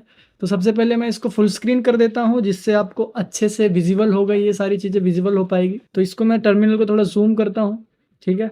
जूम करने के लिए यहाँ पर दबाएंगे हम कंट्रोल प्लस, ठीक है, कंट्रोल एंड जो प्लस साइन होता है वो, ठीक है, या फिर अगर आपका प्लस 2 बटन के में है तो शिफ्ट दबा सकते हैं आप लोग, ठीक है। Control plus and control minus से ये यहाँ पर कंट्रोल होता है, ठीक है। तो यहाँ पर इतना जूम कर दिया मैंने। अब सबसे पहले हमारा गोल क्या था, हमको पता करना है कि हमारे आसपास कौन सी डिवाइसेस एक्टिवेट है, कौन सी डिवाइसेस ऑनलाइन है। तो मैंने अपने आसपास ये जानबूझ के इतनी डिवाइस एक्टिवेट कर दी है ताकि आप लोग यहाँ पर पता कर पाओ, ठीक है। तो यहाँ पर देखो, सबसे पहले मैं क्या करूँगा, यहाँ पर आसपास की डिवाइसेस को पता करूँगा वो एक्टिवेट है नहीं। तो यहाँ पर देखो, सबसे पहले एक टूल आता है जिसको कहते हैं हम नेट डिस्कवर। हम ये सेम चीज़ एनमैप से भी कर सकते हैं, मैं दोनों से करके दिखाता हूँ आपको। तो यहाँ पर सबसे पहले मैं नेट डिस्कवर से करूँगा। तो किसी भी टूल को यूज़ करने से पहले हम उसकी हेल्प चेक करते हैं, ठीक है। तो पहले हम नेट डिस्कवर, ठीक है, टाइप करेंगे टर्मिनल पे, ठीक है। एंड आपको याद रहे कि यहाँ पर हमको सूडो परमिशन ले लेनी है, हमको रूट परमिशन चाहिए। तो यहाँ पर हम सबसे पहले सूडो su ज़रूर से रन कर लेंगे। एंड आपका जो भी पासवर्ड है वो डाल सकते हो आप, ठीक है। आई थिंक सो यहाँ पे मेरा रॉन्ग हो गया है, फिर से डाल देता हूँ क्योंकि यहाँ पर विजिबल नहीं होता है पासवर्ड, ठीक है। हम क्लियर कर लेंगे टर्मिनल को और अच्छे से क्लियर देखने के लिए। उसके बाद यहाँ पर हम नेट डिस्कवर लिखेंगे, ठीक है, जो कि हमारा टूल है। नेट डिस्कवर लिखने के बाद यहाँ पर सबसे पहले इसकी हेल्प चेक करेंगे। तो हेल्प चेक करने के लिए -h या फिर -हेल्प, ये 2 कमांड होती है, ठीक है। हेल्प 2 कमांड्स हैं यहाँ पर उन टूल्स को समझने के लिए कि उनको यूज़ कैसे करना है, ठीक है। तो यहाँ पर मैं -h यहाँ पर लिखता हूँ एंड एंटर प्रेस करता हूँ। सो यहाँ पर थोड़ा जूम आउट कर दूँ क्योंकि आई थिंक सो ज़्यादा जूम हो गया है। तो यहाँ पर आप लोग देख पा रहे होगे ये अपने बारे में हर चीज़ बता रहा है कि नेट डिस्कवर लिखना है, डिवाइस का इंटरफेस लिखना है।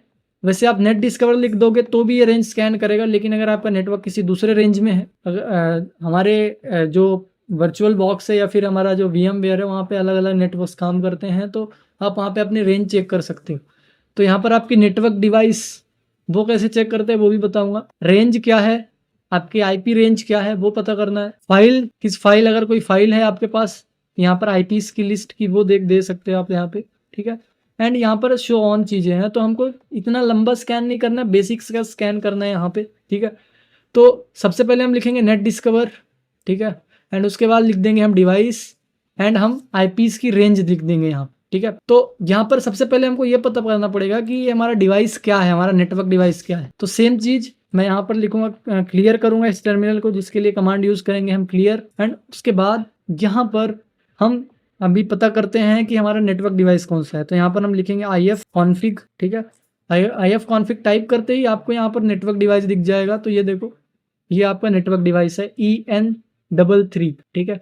ये आपका नेटवर्क डिवाइस है, ये आपका IP एड्रेस है, ठीक है। एंड ये आपका IPv6 है, ये IPv4 है एंड ये MAC एड्रेस है, ठीक है। ये सारी चीज़ें यहाँ पर दिख रही है।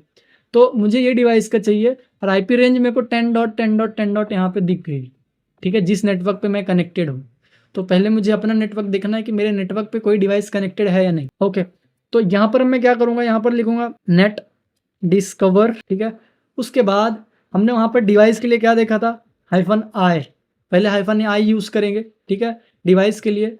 तो डिवाइस क्या है हमारा यहाँ पे ENS, -i से हम इसको बता रहे हैं कि ये मेरा डिवाइस है। -i लिखेंगे डिवाइस के लिए, डिवाइस का नाम ENS33। उसके बाद यहाँ पर हम रेंज लिखेंगे -r रेंज। तो मेरी रेंज क्या होगी यहाँ पे 10.10.10.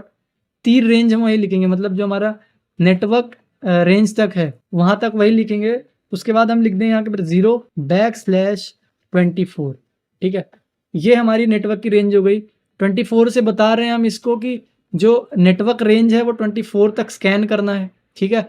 एंड बाकी ये बहुत डीप कॉन्सेप्ट है नेटवर्किंग का, तो ये सारी चीज़ें हम लाइव क्लास में अच्छे से समझेंगे, ठीक है। तो यहाँ पर एंटर प्रेस करता हूँ मैं, तो ये स्कैनिंग करना स्टार्ट कर देगा, ठीक है। देखो मैंने इसको रेंज बताई तो ये रेंज स्कैनिंग करना स्टार्ट कर दिया एंड बहुत ही फास्ट इसने यहाँ पर सारा रिजल्ट ला के रख दिया है, ठीक है। तो यहाँ पर हम IPs को कैसे पहचानेंगे, तो हमने नेटवर्किंग में समझा था जो फर्स्ट IP है, नेटवर्किंग में हमने देखा था फर्स्ट IP जो है हमारा, ये IP होता है हमारे किसका, राउटर का। एंड जो सेकेंड IP है यहाँ से स्टार्ट होता है हमारे सिस्टम को देना, ठीक है, हमारे सिस्टम को देने यहाँ से स्टार्ट करता है ये। तो यहाँ पर जो हमारी IP है ना, फर्स्ट IP जो है वो तो राउटर की हो गई।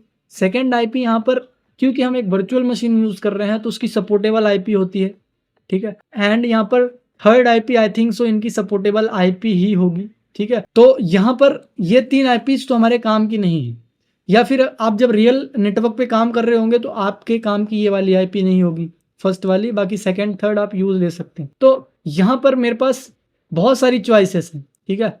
तो यहाँ पर हो सकता है, मुझे पता है क्योंकि मेरी मशीन से, वहाँ पर आपको हिट एंड ट्राई करना पड़ेगा। तो यहाँ पर मैं इस नेटवर्क पे ट्राई करता हूँ 10.10.11, ठीक है। ये नेटवर्क मैंने स्कैन किया, मतलब यहाँ पर मुझे इतने सारे डिवाइसेस दिख गए जो कि ऑनलाइन है मेरे आसपास। तो यहाँ पर 10.10. दिख गया, आई थिंक तो ये विंडोज़ 10 का होगा, ये विंडोज़ 11 का, ये होगा हमारे काली का, एंड ये सर्वर का होगा, ठीक है। एंड ये लास्ट एड्रेस है जिसको हम नेट मास्क कहते हैं, वो है, ठीक है। नेट मास्क जो हमारा लास्ट एड्रेस होता है वो। सो यहाँ पर आप इसको नेट मास्क भी कह सकते हो, एक सबनेट मास्क आता है, एक नेट मास्क आता है, ठीक है। तो ये ब्रॉडकास्ट एड्रेस भी कह सकते हो आप इसके, ब्रॉडकास्ट एड्रेस है क्योंकि ये एक ही एड्रेस है, सबको ब्रॉडकास्ट किया जा सकता है यहाँ, ठीक है। ये बहुत ही डीप कॉन्सेप्ट है हमारे नेटवर्किंग का, ठीक है। अब यहाँ पर ये सारी चीज़ें देखने के बाद ये देखो हमको मैक एड्रेस भी बता रहा है आसपास की डिवाइसेस का, ठीक है। तो बेसिकली मैं यहाँ पर मैंने आसपास की सारे डिवाइसेस को स्कैन कर लिया। अब मेरा मतलब हमने आईपी तो पता कर लिया मेरे आसपास क्या है, ठीक है। अब मेरा टारगेट क्या होगा नेक्स्ट, मैंने ये पता कर लिया कि कौन कौन से डिवाइस एक्टिवेट है, मतलब मेरा फर्स्ट जो गोल है वो कंप्लीट हो चुका है। सेकंड गोल क्या है मेरा, आईपी पता चल गई, डिवाइस अप है या नहीं वो भी पता चल गया क्योंकि स्कैनिंग में आ गया तो पता चल गया, ठीक है। उसके बाद हमारा नेक्स्ट गोल होता है पोर्ट्स पता करना, तो उसके बारे में हम यहाँ पर देखते हैं, ठीक है। तो यहाँ पर मैं विंडोज़ यहाँ पर 11 को यूज़ करता हूँ, ठीक है। यहाँ पर कंट्रोल सी करता हूँ मैं, यहाँ पे कंट्रोल सी से ये बंद हो जाएगा। एंड मैं यहाँ पे क्लियर करता हूँ इनको ताकि हमको पूरा टर्मिनल मिल पाए काम करने के लिए। अब मैं यहाँ पे क्या करूँगा, जैसे कि मैंने कहा था कि दोनों चीज़ें हम कर सकते हैं, मतलब nmap से ही हम ये सारी चीज़ें स्कैन कर सकते हैं एंड नेट डिस्कवर से भी। अब मैं nmap से करके दिखाता हूँ। आप यहाँ पे nmap लिखेंगे, ठीक है, यहाँ पर लिखिए nmap, ठीक है। एंड आप बस IP दे दीजिए, जैसे 10.10. IP की रेंज देनी है बस आपको 10.0/24, ठीक है। ये 24 जो है ये हमारे लास्ट जो नेटवर्क वो होता है ना, कहते हैं नेटवर्क के लिए जो बिट रिजर्व होती है उसका 24 बिट है इसका, ठीक है। 24 बिट की बताते हैं कि 24 बिट है नेटवर्क। तो एंटर प्रेस करते हैं तो यहाँ पर ये स्कैनिंग करना स्टार्ट कर देगा एंड जितने भी जो काम है अपने नेट डिस्कवर ने किया था सेम काम यहाँ पे nmap कर देगा। थोड़ा सा एक्स्ट्रा चीज़ें करेगा कि ये पोर्ट्स भी लाके दे देगा एंड कुछ एक्स्ट्रा चीज़ें लाके देगा नेट डिस्कवर से। नेट डिस्कवर से आपको मैक एड्रेस एंड IP लाके दे रहा था, यहाँ पर ये थोड़ा एडवांस काम करेगा।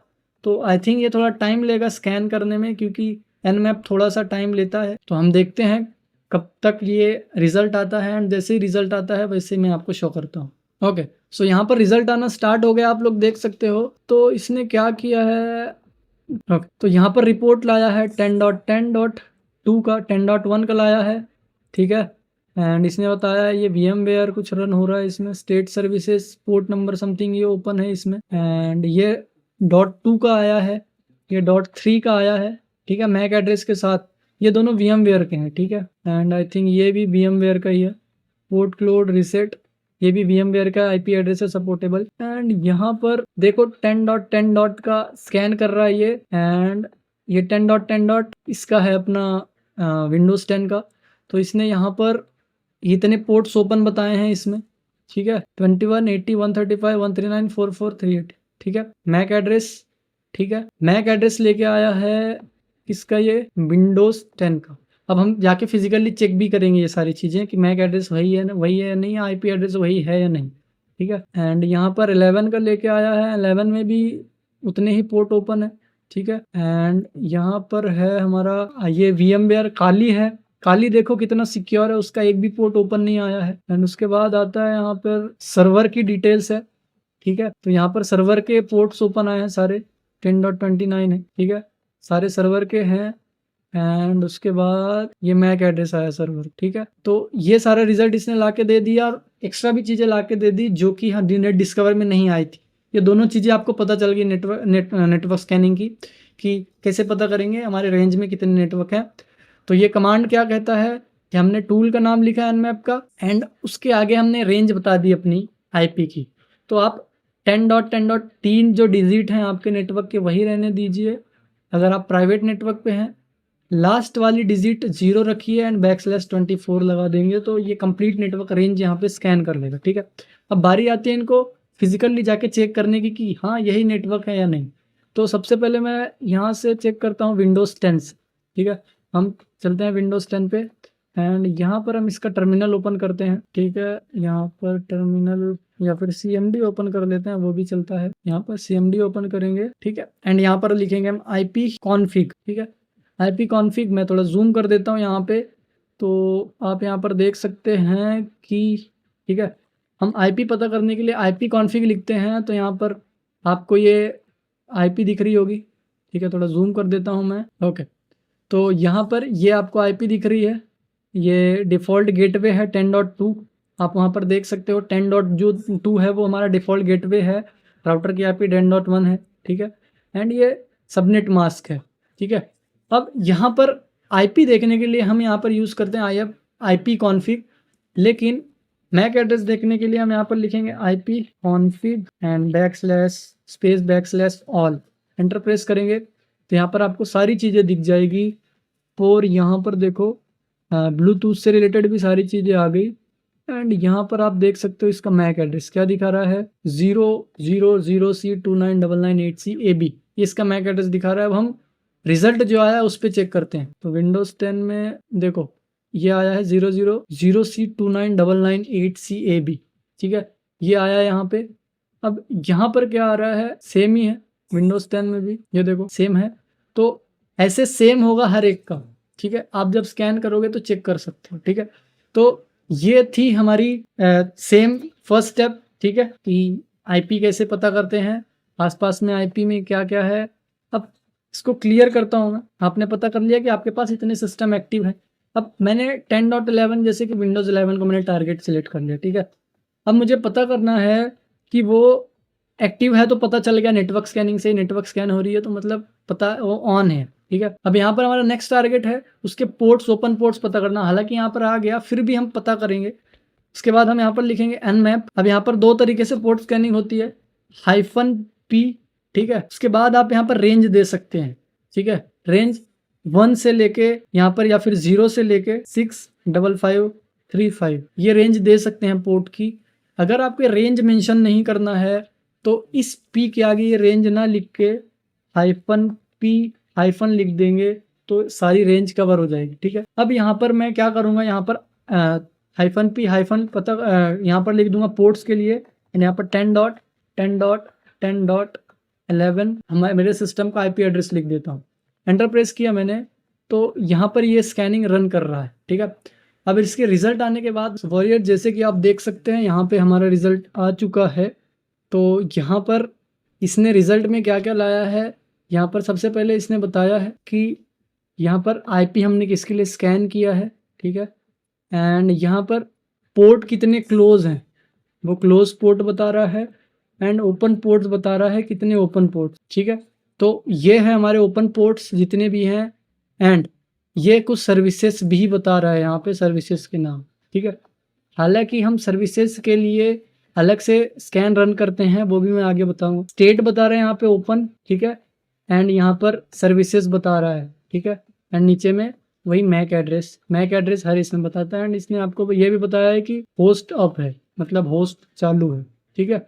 सो ये हमारा एक और गोल पूरा हो गया जो कि था पोर्ट स्कैनिंग, ठीक है। पोर्ट स्कैनिंग के बाद ये पता करना होता है कि पोर्ट ओपन है या नहीं। तो यहाँ पर दिख रहा है पोर्ट ओपन है, ठीक है, जो पोर्ट ओपन है और जितने ओपन है वो भी दिख रहे हैं, ठीक है। उसके बाद हमको पता करना होता है कि इसमें सर्विसेज कौन सी रन होती है। तो हम क्या करेंगे, इसको क्लियर करेंगे, ठीक है। अब सर्विसेज पता करने के लिए सर्विसेज वैसे दिख रही है आपको, फिर भी उसके लिए एक्स्ट्रा एक कमांड होती है, तो मैं बता देता हूँ। सेम कमांड लाएंगे, यहाँ पे आईपी लिखी रहेगी, बाकी कमांड वैसे रहेगा। यहाँ पर हम s V, ये सर्विसेज के लिए यूज़ होता है कि यहाँ पर सर्विसेज कौन कौन सी रन हो रही है। तो एंटर प्रेस करेंगे। एंड वैसे ही ये थोड़ा टाइम लेगा, हर स्कैनिंग में थोड़ा थोड़ा टाइम लेता है, देन आगे की प्रोसीजर करता है, ठीक है। तो ये थोड़ा सा रिजल्ट टाइम ला सकता है, ठीक है। अब डिपेंड करता है यहाँ पे कि कौन कौन से यहाँ पर कौन सा सिस्टम स्कैन कर रहे हैं, ठीक है, आपका नेटवर्क कैसा है एंड कौन सा स्कैन परफॉर्म कर रहे हैं। अभी देखो हमने यहाँ पर स्कैनिंग का टाइप भी नहीं दिया है, ये डिफ़ॉल्ट स्कैन रन करता है। nmap के पास खुद का एक डिफ़ॉल्ट स्कैन होता है जो सिंस स्कैन ही रन करता है डिफ़ॉल्ट, बाय डिफ़ॉल्ट भी, क्योंकि सिंस स्कैन जो है वो अच्छा होता है, इसलिए वो खुद भी सिंस स्कैन ऑटोमेटिक ही रन कर देता है, ठीक है। तो ये एक बेसिक है। अभी ये यहाँ पर बताएगा कि हमने कौन सा स्कैन रन किया, वो भी शो करता है यहाँ पे, इसने बाय डिफ़ॉल्ट कौन सा स्कैन रन कर लिया है, ठीक है। तो सर्विसेज वैसे हमको दिख गई थी, फिर भी हमने उसका वर्जन स्कैन करने के लिए यहाँ पर SV यूज़ किया है, ठीक है। सर्विसेज एंड उसका वर्जन दोनों स्कैन करने के लिए एक साथ यहाँ पर SV का मतलब सर्विस वर्जन, वो स्कैन करने के लिए, ठीक है।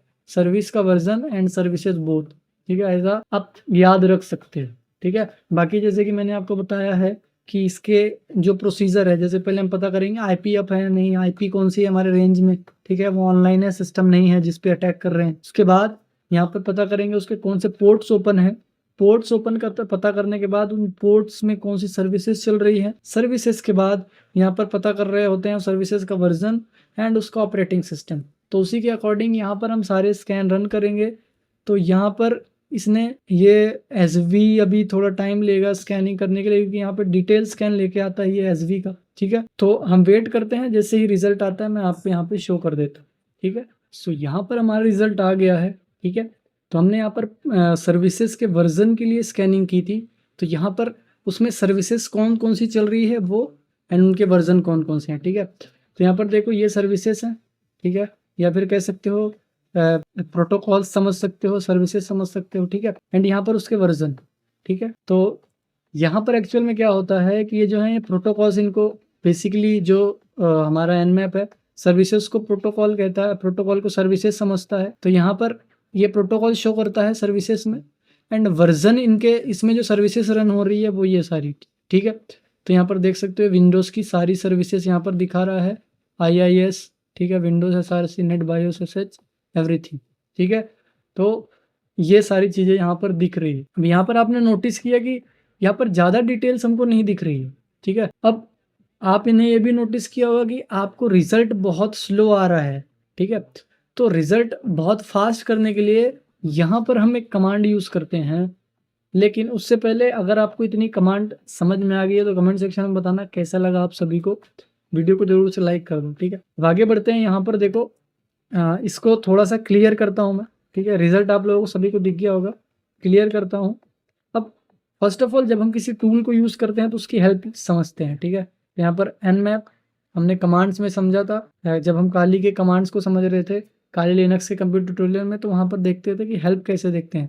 तो टूल का नाम लिखना उसके बाद हेल्प, ठीक है। तो यहाँ पर हर एक टूल आपको समझ में आ जाएगा कैसे यूज़ करते हैं। तो ये देखो ये nmap के बारे में कंप्लीट डिटेल्स हैं, ठीक है। ये पोस्ट डिस्कवरी के लिए है, ठीक है, एंड ये स्कैनिंग के लिए है। इसके बारे में nmap की ही कंप्लीट लंबी वीडियो बनती है, तो यहाँ पर मैं इतना डीप नहीं जाऊँगा इसके, ठीक है। ये सारे स्कैन जो मैंने आपको बताया एंड ये पोर्ट्स, ये स्कैनिंग टेक्निक्स हैं वही, ये पोर्ट स्कैन करने के लिए, ठीक है। यहाँ पे फिल्टर भी होता है पोर्ट, तो सारी चीज़ें यहाँ पे है। एंड यहाँ पर सर्विसेज के लिए, ठीक है, ये स्क्रिप्ट स्कैन क्या होता है वो हम इन्यूमरेशन में देखेंगे। ये ऑपरेटिंग सिस्टम डिटेक्ट करने के लिए जो बताया उनने कमांड। एंड यहाँ टाइमिंग के हिसाब से, ठीक है। तो यहाँ पर टाइमिंग 0 to 5 होती है, ठीक है। जितनी ज़्यादा होगी उतनी फास्ट होगी टाइमिंग। तो यहाँ पर हम टाइमिंग स्कैन यूज़ करते हैं, टाइम स्कैन जिसको कहते हैं वो यूज़ करेंगे अभी यहाँ पे, ठीक है, जिससे हमारा रिजल्ट फास्ट आएगा। एंड डिटेल्स ज़्यादा आए उसके लिए हम -v यूज़ करेंगे वर्बसिटी के लिए। तो यहाँ पर भी ये देखो -v यूज़ किया हुआ है, ज़्यादा चाहिए तो $v यूज़ कर सकते हैं हम लोग, ठीक है। तो आई होप आप सभी को क्लियर हो गया होगा। मैं यहाँ पर इसको क्लियर करता हूँ एंड यहाँ पर मैं लिखता हूँ nmap, ठीक है। एंड उसके बाद यहाँ पर लिखेंगे IP एड्रेस, ठीक है, 10.10.10. यहाँ पर 11। उसके बाद -p पूरे पोर्ट स्कैन करने के लिए -p, और स्पेसिफिक पोर्ट करना है तो -p लिखो। जैसे एक पोर्ट नंबर 21 स्कैन करना है तो वो लिख दो, लेकिन मुझे यहाँ पे सारे पोर्ट स्कैन करना है तो -p, ठीक है। अब उसके बाद सर्विसेज एंड उसका वर्जन चाहिए, small s capital V। And then उसके बाद क्योंकि मुझे यहाँ पर वर्बसिटी चाहिए, मतलब डिटेल्स में चाहिए, तो इसके कहीं पर भी ये कमांड जरूरी नहीं कि आप ऐसे ही सीक्वेंस में लगाओ, कैसे भी कर सकते हो आप, जैसे आपको याद आए। तो मैं यहाँ पर स्मॉल v लगा देता हूँ, ठीक है, स्मॉल v यानी वर्बसिटी। और डिटेल्स चाहिए और डिटेल में आउटपुट चाहिए तो $v लगा सकते हो, जिससे ज़्यादा डिटेल्स में आउटपुट आपको दिखेगा, ठीक है। तो ये nmap का ट्यूटोरियल बहुत ही लॉन्ग होता है, तो जितना मेरे हिसाब से होगा वो मैं कर दूंगा, ठीक है। अब जल्दी रिजल्ट आए उसके लिए हम क्या करेंगे, अब देखो $v लगा दिया मैंने यहाँ पे, किस लिए, ताकि डिटेल्स में हमारा आउटपुट आए। एंड यहाँ पर SV, ठीक है, स्मॉल s कैपिटल V हमने सर्विसेज के लिए। अब आउटपुट हमारा बहुत फास्ट आए तो स्मॉल हाइफन लगाएंगे एंड T लगा देंगे, कैपिटल T होता है यहाँ पे, एंड 5 लिख देंगे यहाँ पे। इसको कहते हैं टाइम स्कैन, ठीक है। ये बहुत ही फास्ट रिजल्ट लेके आएगा। आप देखो यहाँ पर सेकेंड्स में लेके आ गया, ठीक है। ज़्यादा टाइम नहीं लगाया इसने, बहुत ही सेकंड्स में आउटपुट लेके आ गया। पहले मुझे वीडियो को पॉज करके आगे बढ़ाना पड़ता था, अब देखो बहुत ही फास्ट रिजल्ट लेके आ गया। मतलब ये नंबर जितना ज़्यादा होगा उतना कम टाइम लेगा। 1 लगाओगे ज़्यादा टाइम लेगा, 2 लगाओगे थोड़ा 1 वाले से कम टाइम लेगा, एंड ऐसे बढ़ता जाएगा टाइमिंग, ठीक है। तो यहाँ पर देखो ये डिस्कवर पोर्ट्स कर रहा है सारा, ठीक है। अब यहाँ पर एक चीज़ आप लोग नोटिस करो, वीडियो को बैक करना, पुराने रिजल्ट को देखना जो उसने इससे पहले रिजल्ट को स्कैन किया था। यहाँ पर बहुत कम डिटेल्स दिखा रहा था वो, है ना। अभी देखो यहाँ पर सिंस स्टिल्थ स्कैन बता रहा है कि आपने जो स्कैन रन किया सिंस स्टिल्थ स्कैन है, ठीक है। एंड यहाँ पर ये सारी डिटेल्स लेके आ रहा है, ठीक है। तो इतनी डिटेल्स यहाँ पर एक्स्ट्रा लेके आया है, ठीक है। एंड यहाँ पर हाँ ARP पिंग स्कैन भी इसने इतने टाइम पे स्कैन किया था वो दिखा रहा है, ठीक है। तो ये सारी चीज़ें। एंड अगर आपको परसेंटेज चेक करना है, देखो ऑटोमेटिक परसेंटेज तो लेके आ रहा है, 23% हुआ है। एंटर प्रेस करोगे तो यहाँ पर बताता जाएगा कि कितने परसेंट, ठीक है। तो आई होप आप लोगों को ये सारी चीज़ें समझ में आ रही होगी। ये बेसिक्स ही हैं, बहुत ही बेसिक है ये सारी चीज़ें। इससे यहाँ पर ज़्यादा एडवांस नहीं बताया जा सकता। एक ही वीडियो में कितनी हैकिंग सीख सकते हैं हम, तो आप समझ सकते हो यहाँ पर ज़्यादा एडवांस नहीं बता सकते हम लोग। ज़्यादा एडवांस के लिए आप कोर्स में इनरोल कर सकते हैं, ठीक है। सो आई होप आप सभी को ये सारी चीज़ें समझ में आ रही होगी। अब हम वेट करते हैं पूरे आउटपुट का, क्योंकि ये बहुत ही फास्ट आउटपुट ला रहा है, तो यहाँ पर ज़्यादा टाइम नहीं लगने वाला है। डेफिनेटली आपको जब भी लगे कि आपको बहुत जल्दी आउटपुट चाहिए तो आप टाइम स्कैन का ज़रूर से यूज़ करो, ठीक है। एंड यहाँ पर क्या क्या चीज़ें अभी हो गई है हमारी, हमने अभी सर्विसेज ला ली, ठीक है। वर्बसिटी आप लोगों को समझ में आ गया डिटेल्स के लिए। अब यहाँ पर हम देखेंगे कि ऑपरेटिंग सिस्टम कैसे लाते हैं, लेकिन उससे पहले इसको हम ये बताएंगे कि स्कैन कौन सा करना है, ठीक है। किस टाइप का स्कैन करना है, स्कैन की टेक्निक क्या होगी। जैसे कि TCP स्कैन हमने अभी देखा था, UDP एक्समस स्कैन। तो यहाँ पर हम सिन स्कैन इसको बताएंगे कि सिन स्कैन करो, जो कि ऑलरेडी ले रहा है। तो अभी हम इसको बोलेंगे कि भाई तुम TCP स्कैन करो, ठीक है। ये सिन स्कैन अभी यहाँ पे कर रहा है, सिन स्टिल्थ स्कैन, ठीक है। तो उसको सिन स्कैन के साथ सिन स्टिल्थ स्कैन भी कहते हैं, एंड साथ ही साथ उसको हाफ TCP स्कैन करते हैं, क्योंकि वो हाफ TCP हैंडशेक करता है, ठीक है। तो ये सारी डिटेल्स हैं, और जो भी डिटेल्स मुझे लगे कि आपको शेयर करने लायक है तो मैं डेफिनेटली यहाँ पे शेयर कर दूँगा। अब आप सभी ने ये भी देखा होगा TCP प्रोटोकॉल यूज़ हो रहा है। TCP एंड UDP आप सभी ने पढ़ा होगा कि TCP क्या होता है, UDP क्या होता है, ठीक है। तो ये सारी चीज़ें आपने पढ़ा होगा, तो ये आपको समझ में आ रहा होगा कौन से प्रोटोकॉल यूज़ ले रहा है, ठीक है। एंड प्रोटोकॉल इसीलिए पढ़ना ज़रूरी है क्योंकि प्रोटोकॉल एंड नेटवर्किंग पे ही सारी ये अपनी एक्टिविटीज़ जो इथिकल हैकिंग है वो बेस्ड है, ठीक है। तो वो सारी चीज़ें आप वहाँ पर देख सकते हो, समझ सकते हो नेटवर्किंग के थ्रू। तो नेटवर्किंग की वीडियो प्लेलिस्ट कंप्लीट बना दी गई है, तो वहाँ पे जाके आप चेक आउट कर लेना, ठीक है। सो यहाँ पर गाइज 88% अराउंड हो गया है, 88 के आसपास, 92 बस अब कंप्लीट ही होने वाला है, ठीक है। 93 हो गया है। एंड जैसे देख रहे हैं बहुत फास्ट लेके आता है वो, कम से कम 5-10 मिनट ले लेता था जब हम टाइम स्कैन नहीं कर रहे थे। तो टाइम स्कैन बेसिकली बहुत बेनिफिशियल होता है, लेकिन डिटेल्स थोड़ी कम आती है। अगर आपके पास अच्छा खासा टाइम है, आपको लगता है कि आप टाइम दे सकते हो, तो टाइम स्कैन को यूज़ मत करना। जल्दी रिजल्ट चाहिए तो आप टाइम स्कैन को यूज़ कर सकते हो, T5 T4, ठीक है। तो ये थी कुछ बेसिक डिटेल्स इसके बारे में। अब ये सर्विसेज स्कैन कर रहा है, ठीक है। अभी तक इसने ये पोर्ट्स के बारे में सारी डिटेल्स लेके आया है, ठीक है। कौन सा पोर्ट ओपन है देख सकते हो, डिस्कवर पोर्ट ये, ठीक है, ये ओपन है, ठीक है, ओपन पोर्ट। एंड ये अब ये क्या कर रहा है, यहाँ तक इसने पोर्ट स्कैन किया। अब ये क्या करेगा, डिटेल्स में हमने रिव्यू मांगा है, डिटेल्स में सारी चीज़ें मांगा है, तो सर्विसेज को ये अलग से स्कैन करेगा। तो इसने 14 यहाँ पे सर्विसेज को स्कैन किया है, 14 सर्विसेज इसको दिख रही है इस IP एड्रेस पे, तो वो ये बता रहा है, ठीक है। तो स्टार्ट कर दिया उसने सर्विस को। बेसिकली यहाँ पर सर्विस पे ही सारी चीज़ें बेस्ड होती है। जैसे कि मैंने बताया कि सर्विस का वर्जन अगर कम है तो आप वहाँ पर कंप्यूटर का एक्सेस बहुत फास्ट तरीके से ले सकते हो, बहुत ईजिली उसकी वल्नरेबिलिटी फाइंड करके, ठीक है। तो यहाँ पर 42% ये हुआ है लगभग, ठीक है। तो ये स्कैन हम कंटिन्यू होने देते हैं एंड रिजल्ट का वेट करते हैं, ठीक है। तो यहाँ पर रिजल्ट आने के बाद वही आपको सारी सर्विसेज दिख जाएंगी, ठीक है। सो ओके वॉरियर्स, यहाँ पर हमारा रिजल्ट आ गया है, जो हमने इससे एक्सपेक्ट किया था वही रिजल्ट आया है, ठीक है। ये देख सकते हो, ये TTL मैं आपको नेटवर्किंग में समझाऊंगा क्या होता है। इसको टाइम टिल लीव कहते हैं, ठीक है। 128 मतलब यहाँ पर सर्विसेज जो चल रही हैं वो किसकी है, 728 जहाँ पे TTL दिख जाए समझ जाना वो विंडोज़ है, एंड जहाँ पर 64 दिख जाए वहाँ पे समझ जाना लिनक्स, ठीक है। तो ये TTL से हम पहचान सकते हैं, TTL जैसे आए तो उससे आप पता कर सकते हो कि कौन सी सर्विस मतलब कौन सा ऑपरेटिंग सिस्टम रन हो रहा है। हालांकि अभी तक हमने यहाँ पे ऑपरेटिंग सिस्टम ग्रैब नहीं किया है, इससे पता नहीं लगवाया है, वो भी पता लगाएंगे, लेकिन बिना पता लगाए टाइम स्कैन से इसने यहाँ पर बता दिया है, ठीक है। उसके लिए भी यहाँ पर यूज़ होता है, यहाँ पर ऑपरेटिंग सिस्टम को स्कैन करने के लिए -O कमांड यूज़ होता है, लेकिन अभी हमने दिया नहीं है। फिर भी सर्विसेज एंड टाइम स्कैन के वजह से यहाँ पर इसने ये रिजल्ट ला के दे दिया है, ठीक है, विंडोज़, ठीक है। सो ये ऑपरेटिंग सिस्टम हमको यहाँ से भी पता चल गया, फिर भी मैं आपको कमांड बता दूंगा वो क्या होती है, ठीक है। अब इतनी सारी चीज़ें पता करने के बाद आपको यहाँ पर थोड़ा आइडिया लग गया होगा कि क्या क्या चीज़ें हम यहाँ पर स्कैन करते हैं, ठीक है। यहाँ पर देखो वर्जन बता रहा है, वर्जन भी यहाँ पर दिख रहा है, ठीक है। वर्जन के लिए हम और भी यहाँ पर एनोमिरेट करते हैं तो वहाँ पर और अच्छे से वर्जन पता चल पाता है हमको, ठीक है। तो अब हम आगे की चीज़ें पता करते हैं, सर्विसेज भी पता चल गई हमको, उनके वर्जन भी पता चल गए, ठीक है। अब हम क्या करेंगे, इसको क्लियर करते हैं इस टर्मिनल को, एंड यहाँ पर वही कमांड रन करते हैं अभी जो हमने किया था, ठीक है। सेम है ये कमांड, इसमें कुछ चीज़ें ऐड कर देता हूँ मैं, जैसे -v भी है, ठीक है, एंड -p है।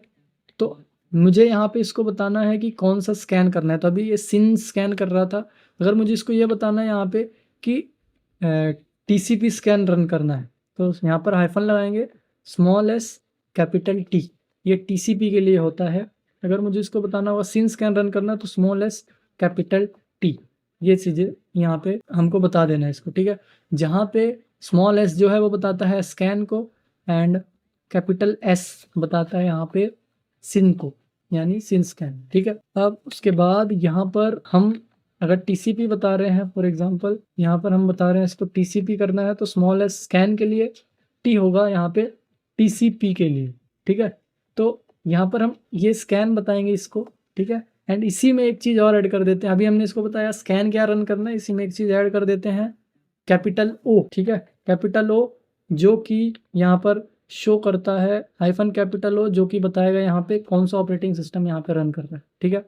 टाइम स्कैन ऑलरेडी यहाँ पे सेट है, बाकी कमांड एज इट इज़ है, मैंने दो चीज़ें ऐड की, टाइप ऑफ स्कैन एंड एक ऑपरेटिंग सिस्टम लाने का, ठीक है। अब एंटर प्रेस करेंगे तो इसने स्कैनिंग स्टार्ट कर दी है। अब आगे रिजल्ट आने के बाद मैं आपको बताता हूँ, क्योंकि आई थिंक थोड़ा टाइम ले, ठीक है। तो मैं वीडियो पॉज करता हूँ एंड आगे कंटिन्यू करता हूँ। सो वॉरियर्स, यहाँ पर हमने जो स्कैनिंग रन की थी उसका रिजल्ट आ चुका है। तो यहाँ पर हम देखते हैं क्या क्या आया है। तो यहाँ पर देखो, ये जो हमने स्क्रिप्ट यहाँ पे कमांड रन किया था ये है, ठीक है।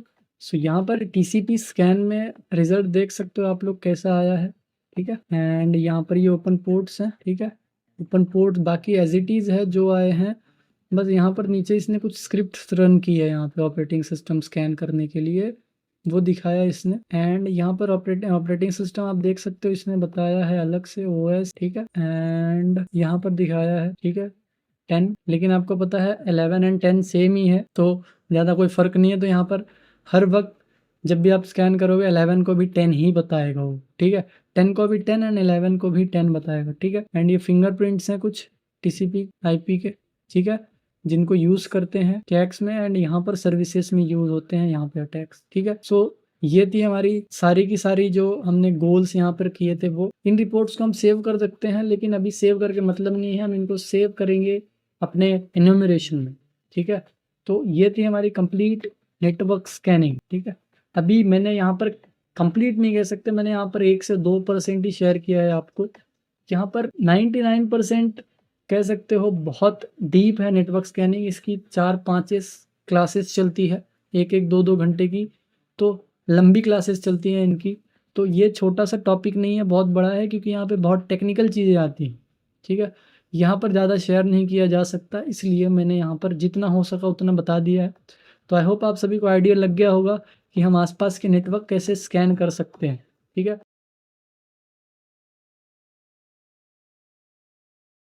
यहाँ पर आप लोग देख सकते हो एनोमरेशन। तो यहाँ पर कुछ चीज़ें दी हुई है एनोमरेशन के बारे में कि एक्चुअल में एनोमरेशन होता क्या है। हमने नेटवर्क स्कैनिंग में 5 स्टेप्स देखे थे, या फिर कुछ स्टेप्स देखे थे जिनको हम ध्यान में रखते हुए सारी स्कैनिंग करते हैं, जैसे कि port scanning, network scanning, ports में सर्विसेज, ठीक है, एंड बहुत सारी चीजें जो कि आप प्रीवियस वीडियो पे देख सकते हो जाके, ठीक है। अब यहाँ पर आती है मैं इनोमिनेशन में। इनोमिनेशन में क्या करते हैं, बेसिकली हम नेटवर्क स्कैनिंग के एडवांस लेवल पे जाते हैं। नेटवर्क स्कैनिंग में हम ये आइडिया लगा रहे होते हैं कि सामने वाले सिस्टम में क्या क्या चीजें वनरेबल है एंड क्या क्या चीजें ओपन है, कौन कौन से पोर्ट्स वहां पर चालू हैं जिसके जरिए हम उस सिस्टम के अंदर एंटर कर सकते हैं। एंड इनोमिनेशन के जरिए हम उससे थोड़ा एडवांस प्रोसीजर पे जाते हैं जिससे और एडवांस लेवल की इंफॉर्मेशन गैदरिंग हो पाती है उस सिस्टम के बारे में जो कि हमारा टारगेट है। तो यहाँ पर क्या क्या चीजें हम यहाँ पर एक्सट्रैक्ट करते हैं, तो फर्स्ट ऑफ ऑल आता है यहाँ पर एक्सट्रैक्ट यूजर नेम। देखो ये जो प्रोसीजर है ना, ये स्टैंडर्ड प्रोसीजर है कि क्या क्या चीजें हम वहां पर प्रोसीज कर रहे होते हैं, ठीक है। एंड क्या क्या चीजें हमको चाहिए इस इनोमरेशन के जरिए, एंड इसमें से कुछ प्रैक्टिकल मैं आपको करके भी दिखाऊंगा, ठीक है। तो यहाँ पर एक्सट्रैक्ट यूजर नेम, किसका यूजर नेम, जो यूजर नेम्स एक सिस्टम में या फिर एक सर्वर में हो सकते हैं, लॉगिन हो सकते हैं, वो यूजर नेम्स, ठीक है। तो एक सिस्टम में से जितने भी यूजर्स हैं या फिर एक सर्वर में जितने भी यूजर्स हैं उन सभी की इंफॉर्मेशन यहाँ पर एक्सट्रैक्ट करना एंड उनकी यहाँ पर डीपली इंफॉर्मेशन गैदर करना। तो यहाँ पर मैं इसका प्रैक्टिकल करके दिखाऊंगा। उसके बाद आता है यहाँ पर मशीन नेम, सामने वाली जो टारगेट मशीन है उसका नाम क्या है, ठीक है। जैसे कि हमने ओएस ग्रैबिंग में देखा था, ठीक है, हमने ऑपरेटिंग सिस्टम निकाला था, ये भी कुछ उसी तरीके से है। सो एक तरह से यहाँ पर हम मशीन्स के बारे में जितना भी हो सकता है उतनी डिटेल्स एक्सट्रैक्ट करने की कोशिश करते हैं जिससे बहुत इजीली हमारा काम हो सके। एंड उसके बाद हम यहाँ पर नेटवर्क रिसोर्सेस के बारे में जानने की कोशिश करते हैं कि जो हमारा सिस्टम टारगेट है वो किस चीज से कनेक्टेड है एंड क्या क्या चीजें यूज कर रहा है, वो कौन सी चीजें यूज कर रहा है खुद को यहाँ पर इंटरनेट से कनेक्ट करने के लिए। तो जितनी भी चीजें हैं वो हम इंटरनेट से सारी चीजें यहाँ पर ग्रैब करने की कोशिश करते हैं। एंड यहाँ पर शेयर एंड सर्विसेज, क्या क्या चीजें शेयर कर रहा है वो सिस्टम, मतलब अपने सिस्टम से कोई फाइल शेयरिंग हो रही है क्या उसके लगातार, अगर वो सर्वर है तो क्या क्या चीजें शेयर हो रही है, क्या क्या सर्विसेज रन हो रही है सिस्टम में, या फिर अगर वो सर्वर है एक तो उसमें क्या क्या सर्विसेज रन हो रहे हैं, ठीक है। ये सारी चीजें हम उस सिस्टम से ग्रैब करते हैं एंड इन्हीं का यूज करके हम उसमें जो है अपनी कमियां ढूंढते हैं एंड वहां पर अपना अटैक परफॉर्म करते हैं, ठीक है। एंड जिससे इजीली हम उस सिस्टम का एक्सेस ले पाए, ठीक है। एंड ये सारी चीजें हम नेटवर्क्स, सिस्टम एंड नेटवर्क्स दोनों से लेते हैं। कुछ चीजें हमको नेटवर्क से मिल जाती है, कुछ चीजें यहाँ पर हमको सिस्टम से लेनी पड़ती है, ठीक है। नेटवर्क रिसोर्सेज जो है वो नेटवर्क से मिलता है एंड सिस्टम से जितनी पॉसिबल है उतनी सारी चीजें हम ग्रैब कर लेते हैं एक सिस्टम से। तो बेसिकली यहाँ पर इनोमिनेशन जो है वो नेटवर्क स्कैनिंग की एक एडवांस लेवल की प्रोसीजर है, एडवांस लेवल की। हमने नेटवर्क स्कैनिंग में जितनी डीपली इंफॉर्मेशन निकाला था उससे एडवांस डीपली यहाँ पर हम इनोमिनेशन में निकालते हैं, ठीक है। इनोमिनेशन के बाद डायरेक्ट हमारी जो प्रोसीजर आती है वो डायरेक्ट अटैक की आती है, हम अटैक परफॉर्म करते हैं वहां पर सिस्टम्स पे। तो यहाँ पर एनोमरेशन जो है कह सकते हो थर्ड स्टेप्स है, एडवांस थर्ड स्टेप कहते हैं इसको हम, ठीक है। क्योंकि फर्स्ट जो स्टेप थी आपकी इंफॉर्मेशन गैदरिंग, सेकेंड स्टेप आपकी यहाँ पर आता है network scanning and third step आता है यहाँ पर एनोमरेशन। एनोमरेशन एक ऐसी प्रोसीजर है जहाँ पर सिस्टम प्रोसीड करते वक्त भी खुद से ही यहाँ पर कॉम्प्रोमाइज हो जाते हैं, हैक हो जाते हैं, ठीक है। तो यहाँ पर एनोमरेशन लगभग अटैक के बाद की प्रोसीजर मानी जाती है। कभी कभी यहाँ पर सिस्टम ऑटोमेटिकली इनोमरेशन करते वक्त भी ऑटोमेटिकली हैक हो जाता है, ठीक है। सो आई होप आप सभी को इनोमरेशन समझ में आ गया होगा। ये नेटवर्क स्कैनिंग से एक लेवल ऊपर की प्रोसीजर होती है जो कि उससे एडवांस लेवल की है, ठीक है। हम नेटवर्क स्कैनिंग में ये आइडिया लगा रहे होते हैं कि सामने वाला जो सिस्टम है उसमें क्या क्या चीज़ें ऑटोमेटिकली रन हो रही हैं, हम किसको टारगेट बना सकते हैं, वहाँ पर जस्ट हम आइडिया लगा रहते हैं, कुछ इंफॉर्मेशन गैदर कर रहे होते हैं, ठीक है। सो आई होप आप सभी को इनोमरेशन इतना क्लियर होगा। अब बढ़ते हैं हम आगे। अब इनोमरेशन के भी कुछ टाइप हैं, उसमें क्या क्या है देखो।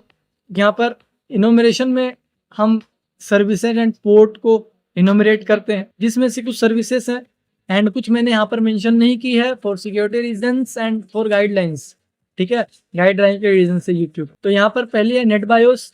नेट बायोस एक ऐसी सर्विस होती है जो कि हर सिस्टम में रन हो रही होती है एंड ये किस लिए यूज होती है, बेसिकली यूज़ होती है जो प्रिंटर शेयरिंग करते हो आप लोग, फाइल शेयरिंग करते हो, प्रिंटर शेयरिंग, ये सारी चीज़ों के लिए नेट बायोस जो है ये यूज़ होता है, ठीक है। तो इसका इनोमरेशन करते हैं हम लोग। उसके बाद इन्यूमरेट यूज़र अकाउंट्स, जितने भी यूज़र अकाउंट हैं उनको यहाँ पर इन्यूमरेट करते हैं हम लोग। उसके बाद आता है SNMP enumeration, simple network management enumeration. Simple network management ये एक ऐसी सर्विस है जो कि आपके नेटवर्क का मैनेज करती है, नेटवर्क को मैनेज करती है। फॉर एग्जांपल यहाँ पर ये एक ऑफिस है या फिर एक मैन एडमिन का एक हेड ऑफिस है, ठीक है।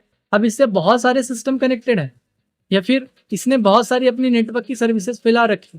अब इन सभी को मैनेज करने के लिए क्या करना पड़ेगा, इन सभी को मैनेज करने के लिए हमको एक ऐसी चीज चाहिए जो इन सभी को एक साथ मैनेज कर सके, हमको अलग अलग ना देखना पड़े। तो यहाँ पर SNMP कर पाता है, किसको क्या क्या परमिशन देनी है, कौन क्या क्या एक्सेस करेगा, वो सारी परमिशंस होती है इस SNMP के पास, ठीक है। सिंपल नेटवर्क मैनेजमेंट प्रोटोकॉल के पास ये सारा नेटवर्क मैनेज करता है, ठीक है।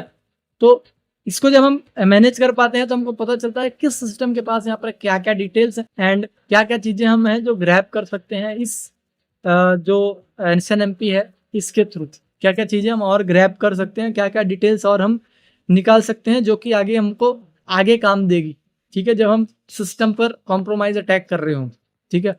अब हम आगे बढ़ते हैं एंड यहाँ पर दो और सर्विसेज आती है, NTP। तो NFS की मदद से यहाँ पर जो यूज़र है वो अपनी फाइल्स को रिमोटली कहीं से भी एक्सेस कर सकता है, जिसको न्यू टेक्नोलॉजी फाइल सिस्टम कहते हैं, एंड अपनी चीज़ों को देख सकता है, फाइल सिस्टम को देख सकता है, ठीक है। फाइल सिस्टम की अगर परमिशन किसी के पास होती है तो वो वहाँ पर रीड राइट सारी चीज़ें कर सकता है यहाँ पर। इनफैक्ट आप आजकल आप लोग देखते हो जो ऑनलाइन तरीके से दूर रह के यहाँ पर कोई भी अपने रिमोटली फाइल को एक्सेस कर पाता है, वो न्यू टेक्नोलॉजी फाइल सिस्टम के वजह से हो पाता है, ठीक है। तो ये न्यू टेक्नोलॉजी फाइल सिस्टम बहुत ही डीप लेवल की हमको एक्सेस दे पाता है। उसके बाद आता है NTP, ठीक है, नेटवर्क टाइम प्रोटोकॉल। ये क्या करता है, नेटवर्क टाइम प्रोटोकॉल ये टाइम्स को मैनेज करता है आपके नेटवर्क्स पे। आपने देखा होगा कि जो आपका टाइम ऑटोमेटिकली अपडेट हो जाता है, ज़्यादा समय आपने देखा होगा कई बार आपको टाइम यहाँ पर खुद से सेट नहीं करना पड़ता, ऑटोमेटिक सेट है, तो वो इस प्रोटोकॉल के वजह से हो पाता है। प्रोटोकॉल यहाँ पर NTP जो है वो प्रॉपरली यहाँ पर मैनेज कर रहा होता है हर चीज़ों को, टाइम्स को, एवरीथिंग, ठीक है। तो टाइम अगर मैनेज रहा प्रॉपरली तो सारी चीज़ें अच्छे से काम करती है, ठीक है।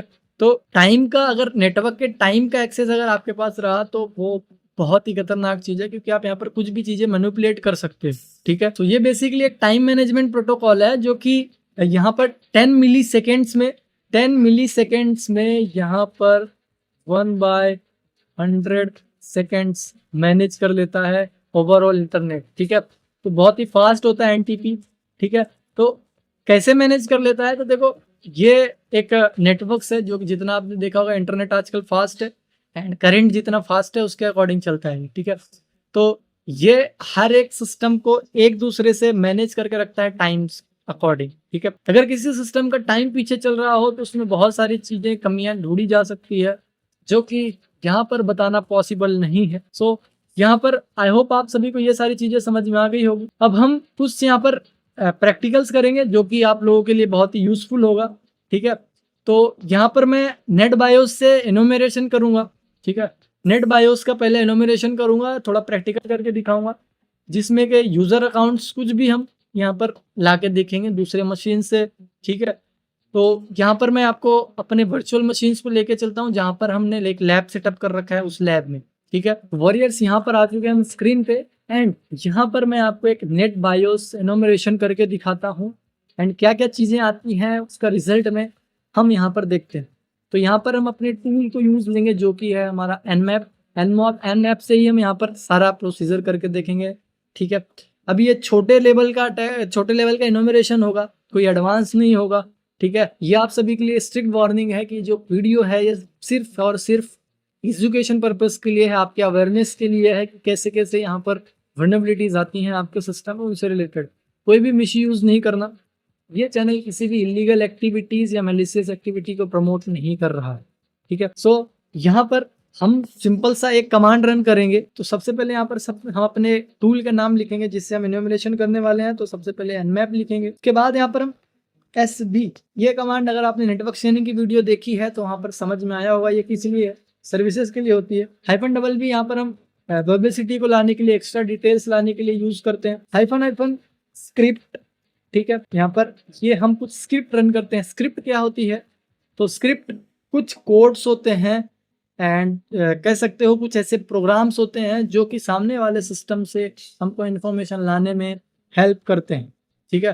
तो इनको यूज करके हम सामने वाले सिस्टम पे इन कोड्स को रन करते हैं एंड वहां से हमको बहुत सारी इंफॉर्मेशन मिल पाती, ठीक है।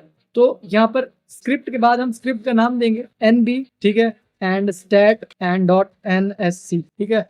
ये NSC जो है ये सिर्फ स्क्रिप्ट के लिए यूज होता है, NSC.NSC, ठीक है। nmap की स्क्रिप्ट है ये। इसकी काफी इंफॉर्मेशन मैंने प्रीवियस जब लिनक्स की वीडियोस थी वहां पर दिखा रखा है मैंने, ठीक है। अब यहाँ पर मैं टारगेट सिस्टम का IP एड्रेस डालूंगा जो कि है 10.10.10.22, ठीक है। अब यहाँ पर जिस मशीन पे हम एक्सप्लॉइट कर रहे हैं उसका नाम मैं नहीं बता रहा हूँ, आप इससे अंदाजा लगा सकते हो कि वो लेटेस्ट मशीन है जो कि आप सभी यूज कर रहे हो अभी फिलहाल, ठीक है, हर एक सिस्टम पे रन हो रही। मैं एंटर प्रेस करता हूँ तो यहाँ पर देखो बहुत सारे पोर्ट्स ओपन हो गए हैं, ठीक है, बहुत सारे पोर्ट्स दिखा रहे हैं हमको सर्विसेज के एंड क्या क्या डिटेल्स आती है वो मैं आपको दिखाता हूँ। तो यहाँ पर मुझे कुछ चीज़ों को ब्लर करने की भी जरूरत पड़ेगी तो मैं उनको ब्लर भी कर दूंगा क्योंकि मैं नहीं चाहता कि यहाँ पर कोई प्रॉब्लम्स क्रिएट हो, ठीक है। एंड यहाँ पर ये कुछ डिटेल्स निकल के आ रही हैं, ठीक है, एंड और भी चीज़ें यहाँ पर ये स्कैन करके लाएगा धीरे धीरे एंड ये पोर्ट्स ने बता दिया है कौन कौन से पोर्ट्स ओपन रहेंगे, ठीक है। एंड यहाँ पर मैं मैक एड्रेस को हाइड कर दूंगा। सो यहाँ पर सामने वाले मशीन का एक मैक एड्रेस भी आया है जिसको मैं हाइड कर दूंगा, ब्लर कर दूंगा यहाँ पे, ठीक है। एंड यहाँ पर बहुत सारे एक्टिव फ्लैग्स आए हैं, देख सकते हो यहाँ पर फ्लैग्स एक्टिव दिखा रहा है ये, ठीक है। एंड यहाँ पर सामने वाले मशीन के कुछ ऐसी इंफॉर्मेशन निकल के आई है जिससे हम, ये देखो नेट बायोस की यहाँ पर हमको दिखा रहा है ओपन है, ठीक है। एंड भी बहुत ऐसी सारी चीज़ें निकल के आई हैं जो कि जिससे हम बहुत सारी चीज़ें यहाँ पर परफॉर्म कर सकते हैं, ठीक है।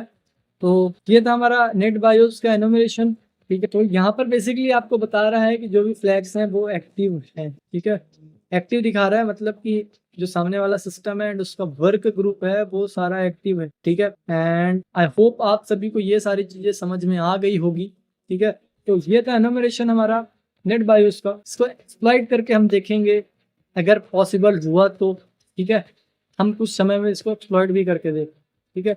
सो अब हम बढ़ते हैं नेक्स्ट इनोमरेशन की तरफ। सो वॉरियर्स, ये था इनोमरेशन नेट बायोस का।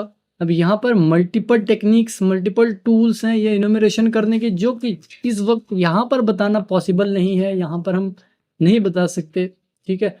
तो यहाँ पर आप कहीं भी कोई भी चीज़ें यूज़ कर सकते हो यहाँ पर, ठीक है, मतलब जो भी टूल्स हैं, मल्टीपल टूल्स हैं यहाँ पर, आप उनको यूज़ करके यहाँ पर इनोमरेट कर सकते हो चीज़ों, ठीक है।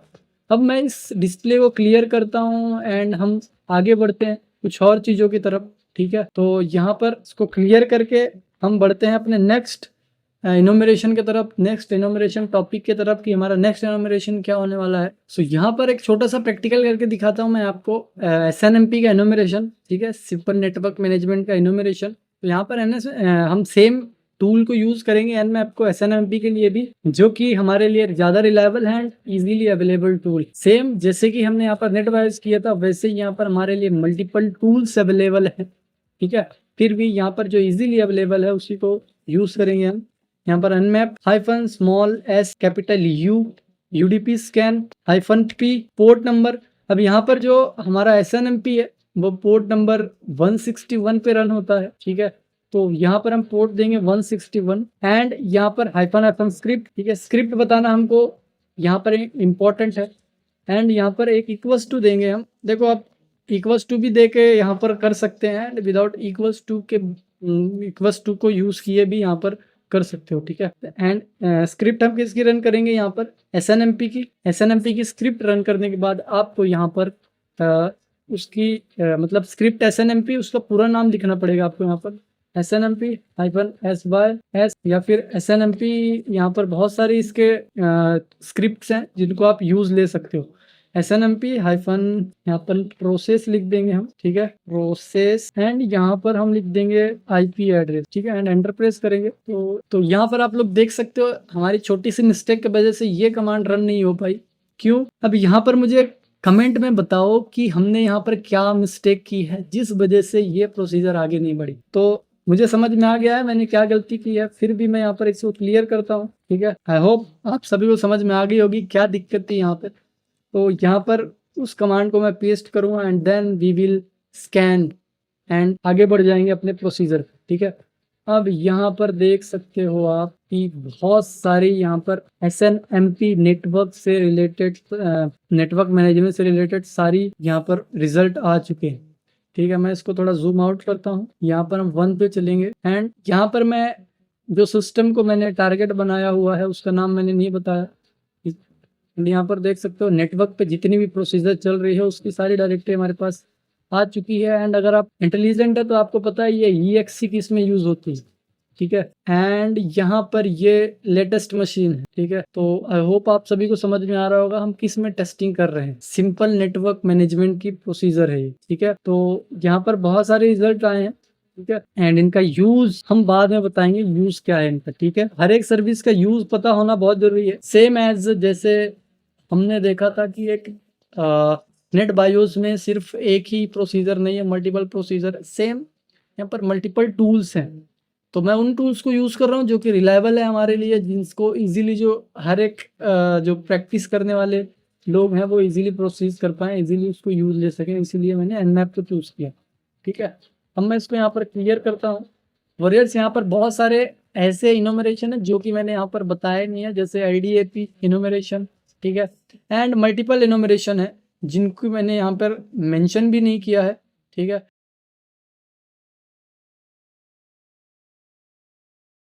कि ये एक्चुअल में वर्नेबिलिटी एनालिसिस क्या है एंड वर्नेबिलिटी एक्चुअल में क्या है। सो सबसे पहले हम समझते हैं कि वर्नेबिलिटी क्या है। वर्नेबिलिटी जैसे कि नॉर्मल लैंग्वेज में हम किसी इंसान के अंदर, किसी स्टूडेंट के अंदर या फिर किसी भी चीज़ के अंदर कोई भी हमको कमियां दिखती है तो हम बता देते हैं कि भाई आपके अंदर ये कमी है, इसको सुधार लो, आपके लाइफ में आगे बहुत ही काम आने वाला है। ठीक है, वैसे ही जब भी किसी सिस्टम के अंदर या फिर सिस्टम के इंफ्रास्ट्रक्चर के अंदर या फिर उस सिस्टम के अंदर कोई ऐसा लूप होल है जिससे अटैकर अटैक कर सकते हैं, उसी को कहते हैं हम वर्नेबिलिटी। ठीक है, अब वर्नेबिलिटी हमारे सिस्टम में कई तरीके की होती है, तो यहाँ पर हम उसको एनालाइज करना सीखेंगे कि कैसे एनालाइज करते हैं वर्नेबिलिटीज़ को, एंड एक्चुअल में वर्नेबिलिटीज़ कैसे यहाँ पर एनालाइज की जाती है, कैसे इसकी रिपोर्ट होती है, वो सारी चीज़ें हम देखने वाले। तो वर्नेबिलिटीज़ का मतलब होता है कि क्या कमियां हैं आपके सिस्टम में एंड क्या क्या कमियां है जिससे एक अटैकर आपके सिस्टम को हैक कर सकता है या फिर आपके सिस्टम पर अटैक करके उसको कॉम्प्रोमाइज़ किया जा सकता है। तो यहाँ पर कुछ चीज़ें मेंशन की गई है कि कुछ कमियां होती हैं जिनके वजह से यहाँ पर एक सिस्टम को कॉम्प्रोमाइज़ किया जा सकता है। फर्स्ट ऑफ ऑल यहाँ पर सिस्टम हार्डवेयर और सॉफ्टवेयर मिसकॉन्फ़िगरेशन। यहाँ पर इसका मतलब ये है कि कभी कभी कोई सिस्टम जब आप खरीदते हो या फिर घर पे कोई राउटर जब आप लोग लगाते हो तो वहाँ पर बाय डिफ़ॉल्ट कुछ उसकी सेटिंग रह जाती है, मतलब जो पहले से सेटिंग की जा चुकी है, कंपनी की तरफ से जो सेटिंग आई है वही सेटिंग आपके सिस्टम में यहाँ पर सेट है। ठीक है, तो वही सेटिंग रह गई है, पहले से ही बाय डिफ़ॉल्ट सेटअप रह गया है, आपने उसको चेंज नहीं किया है, तो उसको कहते हैं हम मिसकॉन्फ़िगरेशन। ठीक है, सॉफ्टवेयर एंड हार्डवेयर दोनों भी होता है। हार्डवेयर में कैसे होता है, तो हार्डवेयर में कई बार जैसे आप लोग सिक्योरिटी अपनी नहीं लगाते हो, जैसे वायरस प्रोटेक्शन है, USB के थ्रू कोई आपके सिस्टम में एंटर ना कर जाए, कोई USB ने लगा दे आपके सिस्टम में, उसके लिए वायरस प्रोटेक्शन ऑफ कर देते हो। ठीक है, तो कई कंपनीज ऑफ करके भेजती हैं सिस्टम्स में। तो ये सारी मिसकॉन्फ़िगरेशंस जो है, जो कि बाय डिफ़ॉल्ट रह गई है या फिर आपने उनको प्रॉपर कॉन्फ़िगर नहीं किया है जैसी वो होनी चाहिए, तो उसको कहेंगे हम मिसकॉन्फ़िगरेशन। ठीक है, सिस्टम की मिसकॉन्फ़िगरेशन। इस मिसकॉन्फ़िगरेशन के वजह से आपका सिस्टम हैक किया जा सकता है, कोई भी अटैकर यहाँ पर आपके सिस्टम को हैक कर सकता है। उसके बाद है इनसिक्योर और poor design of the network and application. कई बार क्या होता है, जो नेटवर्क है वही वल्नरेबल होता है। एक्चुअल में यहाँ पर नेटवर्क का बहुत बड़ा रोल प्ले करता है, बहुत बड़ा रोल होता है आपके सिस्टम को कॉम्प्रोमाइज़ करने में। तो यहाँ पर बड़ी बड़ी कंपनीज क्या करती हैं, अपने नेटवर्क पे कंप्लीट एक फायरवॉल लगा के रखती हैं, लेकिन हम अपने लोकल घर में यहाँ पर फायरवॉल इंस्टॉल नहीं करते हैं। हम जनरली होम यूजर्स में तो फायरवॉल हम इंस्टॉल नहीं करते हैं, बड़ी बड़ी कंपनीज फायरवॉल लगा के रखती हैं जिससे ये कॉम्प्रोमाइज होने से बचाया जा सके सिस्टम्स। तो कई बार वो फायरवॉल प्रॉपर कॉन्फ़िगर नहीं होती है एंड आपके घर के राउटर को जो आप लोग नेटवर्क लेते हो आईएसपी से, वो भी प्रॉपर कॉन्फ़िगर नहीं होता है। तो उसके वजह से होता क्या है, यहाँ पर कमियाँ आ जाती है आपके नेटवर्क पे।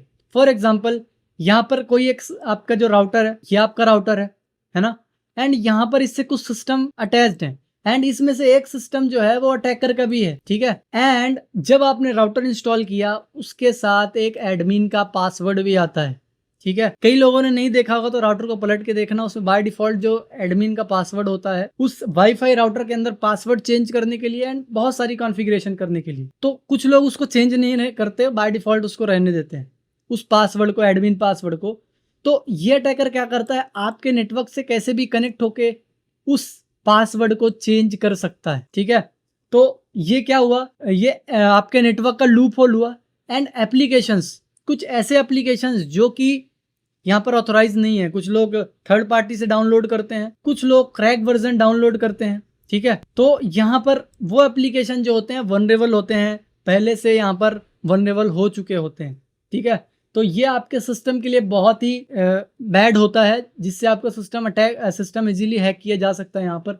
तो यहाँ पर इसीलिए मना किया जाता है आपको कि क्रैक वर्जन अवॉइड करो, जितना हो सके क्रैक वर्जन कभी भी डाउनलोड मत करो अपने सिस्टम में, ठीक है। पॉसिबल हो तो रियल एप्लीकेशन डाउनलोड करो। फॉर एंड्रॉयड के लिए जैसे आप लोग बाहर से क्रोम से डाउनलोड कर लेते हो, तो आप प्ले स्टोर में जो अवेलेबल है उसको डाउनलोड करो। एंड कोई भी एप्लीकेशन डाउनलोड कर रहे हो तो जो भी एप्लीकेशन है, फॉर एग्जांपल आपको जूम डाउनलोड करना है तो आप उसके ऑफिशियल वेबसाइट से जाके डाउनलोड करो। ऑफिशियल वेबसाइट से जब आप डाउनलोड करोगे तो आप यहाँ पर जेन्युइन सॉफ्टवेयर को डाउनलोड कर पाओगे, ठीक है।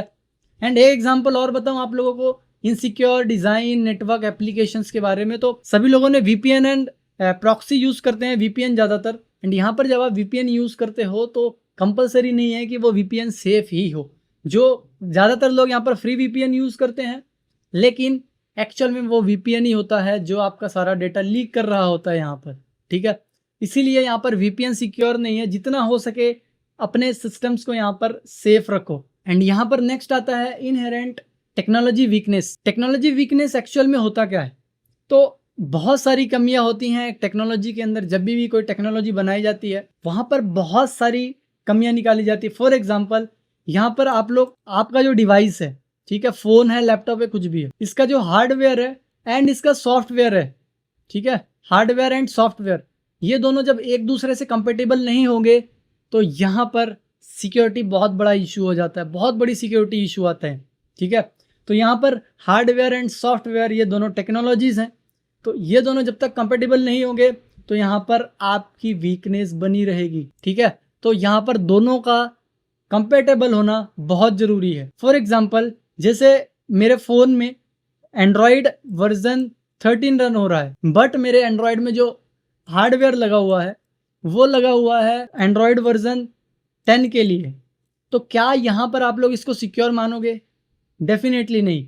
इसीलिए टेक्नोलॉजी को डे बाय डे अपग्रेड किया जाता है, जिससे यहाँ पर कमियां निकाली जा सकती है। एंड उस अपग्रेडेशन के साथ सॉफ्टवेयर एंड हार्डवेयर दोनों को अपग्रेड किया जाता है, सिर्फ सॉफ्टवेयर ही अपडेट नहीं होता यहाँ पे, ठीक है। तो यहाँ पर टेक्नोलॉजी का बहुत बड़ा इशू आ जाता है, कंपेटेबिलिटी होना बहुत कंपलसरी है।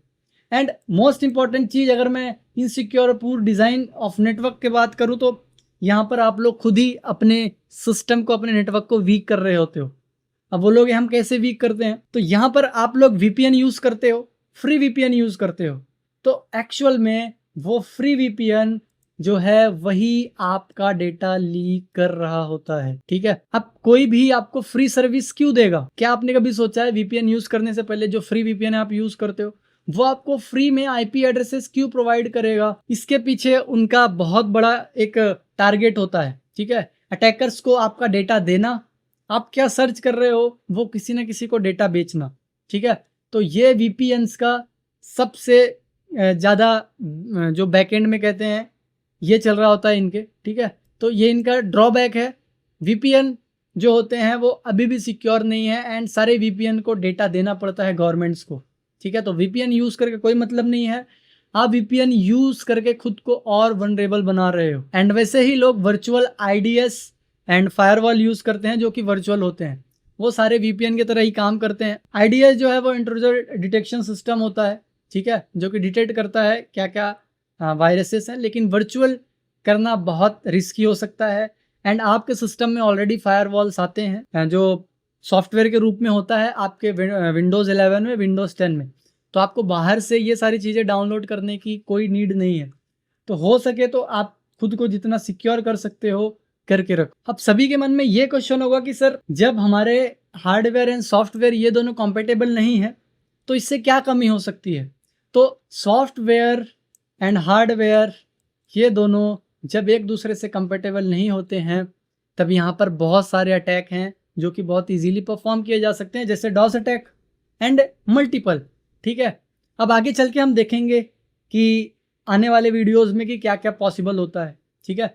हालांकि यूट्यूब पे गाइडलाइंस की वजह से यहाँ पर बहुत एडवांस में चीज़ें अपलोड करना पॉसिबल नहीं होता, ठीक है। उसके बाद यहाँ पर है careless approach of end user. अब careless approach of end user क्या है? तो आप सभी ने एक सोशल इंजीनियरिंग सुना होगा, जैसे आप लोगों को कॉल किया जाता है कि आपका लॉटरी लग गया है, यहाँ पे आपकी लॉटरी लगी है, आपको ये ऑफर मिला है, आपका कैशबैक है 1000 रुपये का, ये सारी चीज़ें सुना होगा। तो वहाँ पर वो क्या करते हैं, आपको मैनिपुलेट करते हैं जिससे आप लोग हो भी जाते हैं एंड आपसे OTP मांगते हैं, बहुत सारी चीज़ें मांगते हैं। तो यहाँ पर क्या हुआ कि यहाँ पर एक यूज़र ही है जिसके वजह से ये सारी चीज़ें हुई, मतलब ये गलती किसकी थी? एक यूज़र की, ठीक है। तो यहाँ पर आपके वजह से ही आपके पैसे गए, ठीक है। तो यहाँ पर खुद आप वनरेबल बन गए हो, ठीक है। तो ये बहुत सारी गलतियाँ, सोशल इंजीनियरिंग हो गई एंड बहुत सारी टेक्निक्स यूज़ की जाती है जिससे आपको क्रेडेंशियल्स लिया जाता है, जैसे लिंक बेच के कि आप ये फॉर्म फिलअप कर दीजिए एंड बहुत सारे बिना मतलब के फॉर्म फिलअप करते रहते हैं। उस फॉर्म के जरिए आपका कॉन्टैक्ट डिटेल्स, आपके नंबर्स एंड बहुत सारी चीज़ें जा रही होती हैं अटैकर्स के पास। तो कहीं पे भी लॉगिन मत करो, अपने क्रेडेंशियल्स मत भरो, वेबसाइट्स को पहले वहाँ पर चेक कर लो, ठीक है। तो ये केयरलेस अप्रोच होती है, ठीक है, एंड यूज़र के, ये दोनों पॉइंट सेम ही है। अब उसके बाद यहाँ पर ये जो था ये तो मैनिपुलेट करके किया जाता है एंड यूज़र्स को उनके केयरलेसनेस के वजह से, क्योंकि वो ध्यान नहीं दे रहे होते हैं, यहाँ पर वो लालच में आ जाते हैं जिससे वो लोग फंस जाते हैं, ठीक है। तो सोशल इंजीनियरिंग आजकल कोई भी कॉल आए तो उसको बच के रहो, जो भी आपको कॉल आ रहे हैं आपको लॉटरी से रिलेटेड, तो यहाँ पर मल्टीपल केसेस हैं जो कि सॉल्व नहीं किए जा सकते, ठीक है। तो आप लोगों की सिक्योरिटी आपके हाथ में ही है। उसके बाद यहाँ पर आता है इंटेंशनल एंड यूज़र एक्ट। यहाँ पर जो था ये जानबूझ के नहीं किया गया था, लालच के वजह से हो गया था या फिर किसी गलती के वजह से आपका डेटा लीक हो गया था, आप वल्नरेबल हो गए थे। लेकिन यहाँ पर जानबूझ के कुछ लोग करते हैं। फॉर एग्जांपल एक फ्रेंड की कोई ड्राइव लीक कर दी, या फिर किसी एम्प्लॉय ने कंपनी की कोई ड्राइव लीक कर दी, कोई डेटा लीक कर दिया, तो ये जानबूझ के किया गया होता है, ठीक है। तो ये जानबूझ के किए गए काम को भी यहाँ पर वल्नरेबल मानेंगे, ठीक है। तो ये सारी चीज़ें जो आती है ये आती है वल्नरेबिलिटी असेसमेंट के अंदर, ठीक है, वल्नरेबिलिटी के अंदर।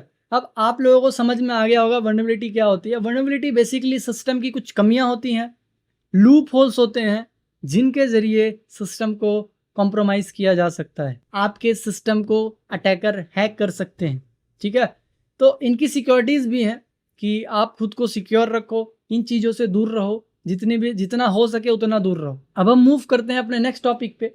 तो यहाँ पर वल्नरेबिलिटीज़ क्या होती हैं, क्या कमियाँ होती हैं। जैसे वल्नरेबिलिटी तो हमने देख लिया कि क्या क्या वल्नरेबिलिटी हो सकती है एंड किस किस तरीके से होती है, ठीक है, मतलब वल्नरेबिलिटी एक्चुअल में है क्या वो हमने देख लिया। यहाँ पर हम देखेंगे एक्चुअल में टाइप ऑफ वल्नरेबिलिटी, इनका एग्जाम्पल क्या है वल्नरेबिलिटी का, वो सारी चीज़। तो यहाँ पर आपको सबसे फर्स्ट दिख रहा होगा TCP/IP प्रोटोकॉल वल्नरेबिलिटीज़। अब TCP/IP क्या है, आप लोगों ने देखा होगा, हम जब सर्विसेज एंड नेटवर्किंग में डिस्कस किया तो हमने TCP के बारे में, TCP/IP के मॉडल के बारे में, OSI के बारे में, ठीक है। तो TCP/IP एक प्रोटोकॉल है जिसको बहुत सारी सर्विसेज यूज लेती हैं। फॉर एग्जांपल HTTP, ठीक है, एंड HTTP के बाद FTP, ICMP, ठीक है, ICMP भी यूज लेता है, ठीक है, TCP/IP को। एंड उसके बाद यहाँ पर SNMP एंड उसके बाद आता है यहाँ पर SMTP। ये सारी चीजें यूज ले रही होती है यहाँ पर TCP/IP को। लेकिन यहाँ पर HTTP जो है ऑलरेडी वल्नरेबल है, जब तक HTTPS यूज ना लिया जाए। तो यहाँ पर FTP भी वल्नरेबल है, ठीक है, जब तक FTPS जो इसका सिक्योर वर्जन है उसको ना लिया जाए। तो वैसे ही ये सारी जो सर्विसेज हैं ये वनरेबल हैं जब तक इनका सिक्योर वर्जन जो है वो यूज़ ना लिया जाए। तो देखा जाए तो यहाँ पर ये TCP/IP खुद ही वनरेबल हो जाता है इन कारणों से, ठीक है। तो टेक्नोलॉजिकल में जब तक ये चीज़ें सिक्योर नहीं होगी तो यहाँ पर वो वनरेबल मानी जाएगी, ठीक है। तो TCP/IP में यह ऑलरेडी वनरेबल होता है, ठीक है। तो एक टाइप ये हो गया वनरेबिलिटी का। उसके बाद आता है ऑपरेटिंग सिस्टम की वनरेबिलिटी। ऑपरेटिंग सिस्टम की वनरेबिलिटी क्या होती है यहाँ पे? तो ऑपरेटिंग सिस्टम, अगर आपने पहला चीज़ तो ये कि वो जो हार्डवेयर है उसके अकॉर्डिंग आपका ऑपरेटिंग सिस्टम होना चाहिए।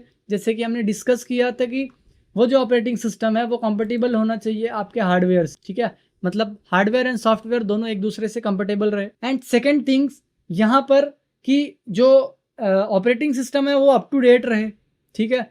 अप टू डेट रहे, पुराना वर्जन का ना हो। कुछ लोग यहाँ पर अभी भी विंडोज 7 को यूज़ कर रहे हैं। विंडोज 7 के विंडोज 8 के सिक्योरिटीज नहीं आती, ठीक है। वो अभी भी हैकेबल हैं बहुत ईजीली, ठीक है।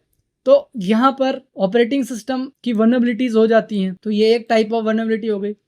एंड उसके बाद यहाँ पर टेक्नोलॉजी वनरेबिलिटीज के लास्ट जो आता है अपना नेटवर्क डिवाइसेस वनरेबिलिटी।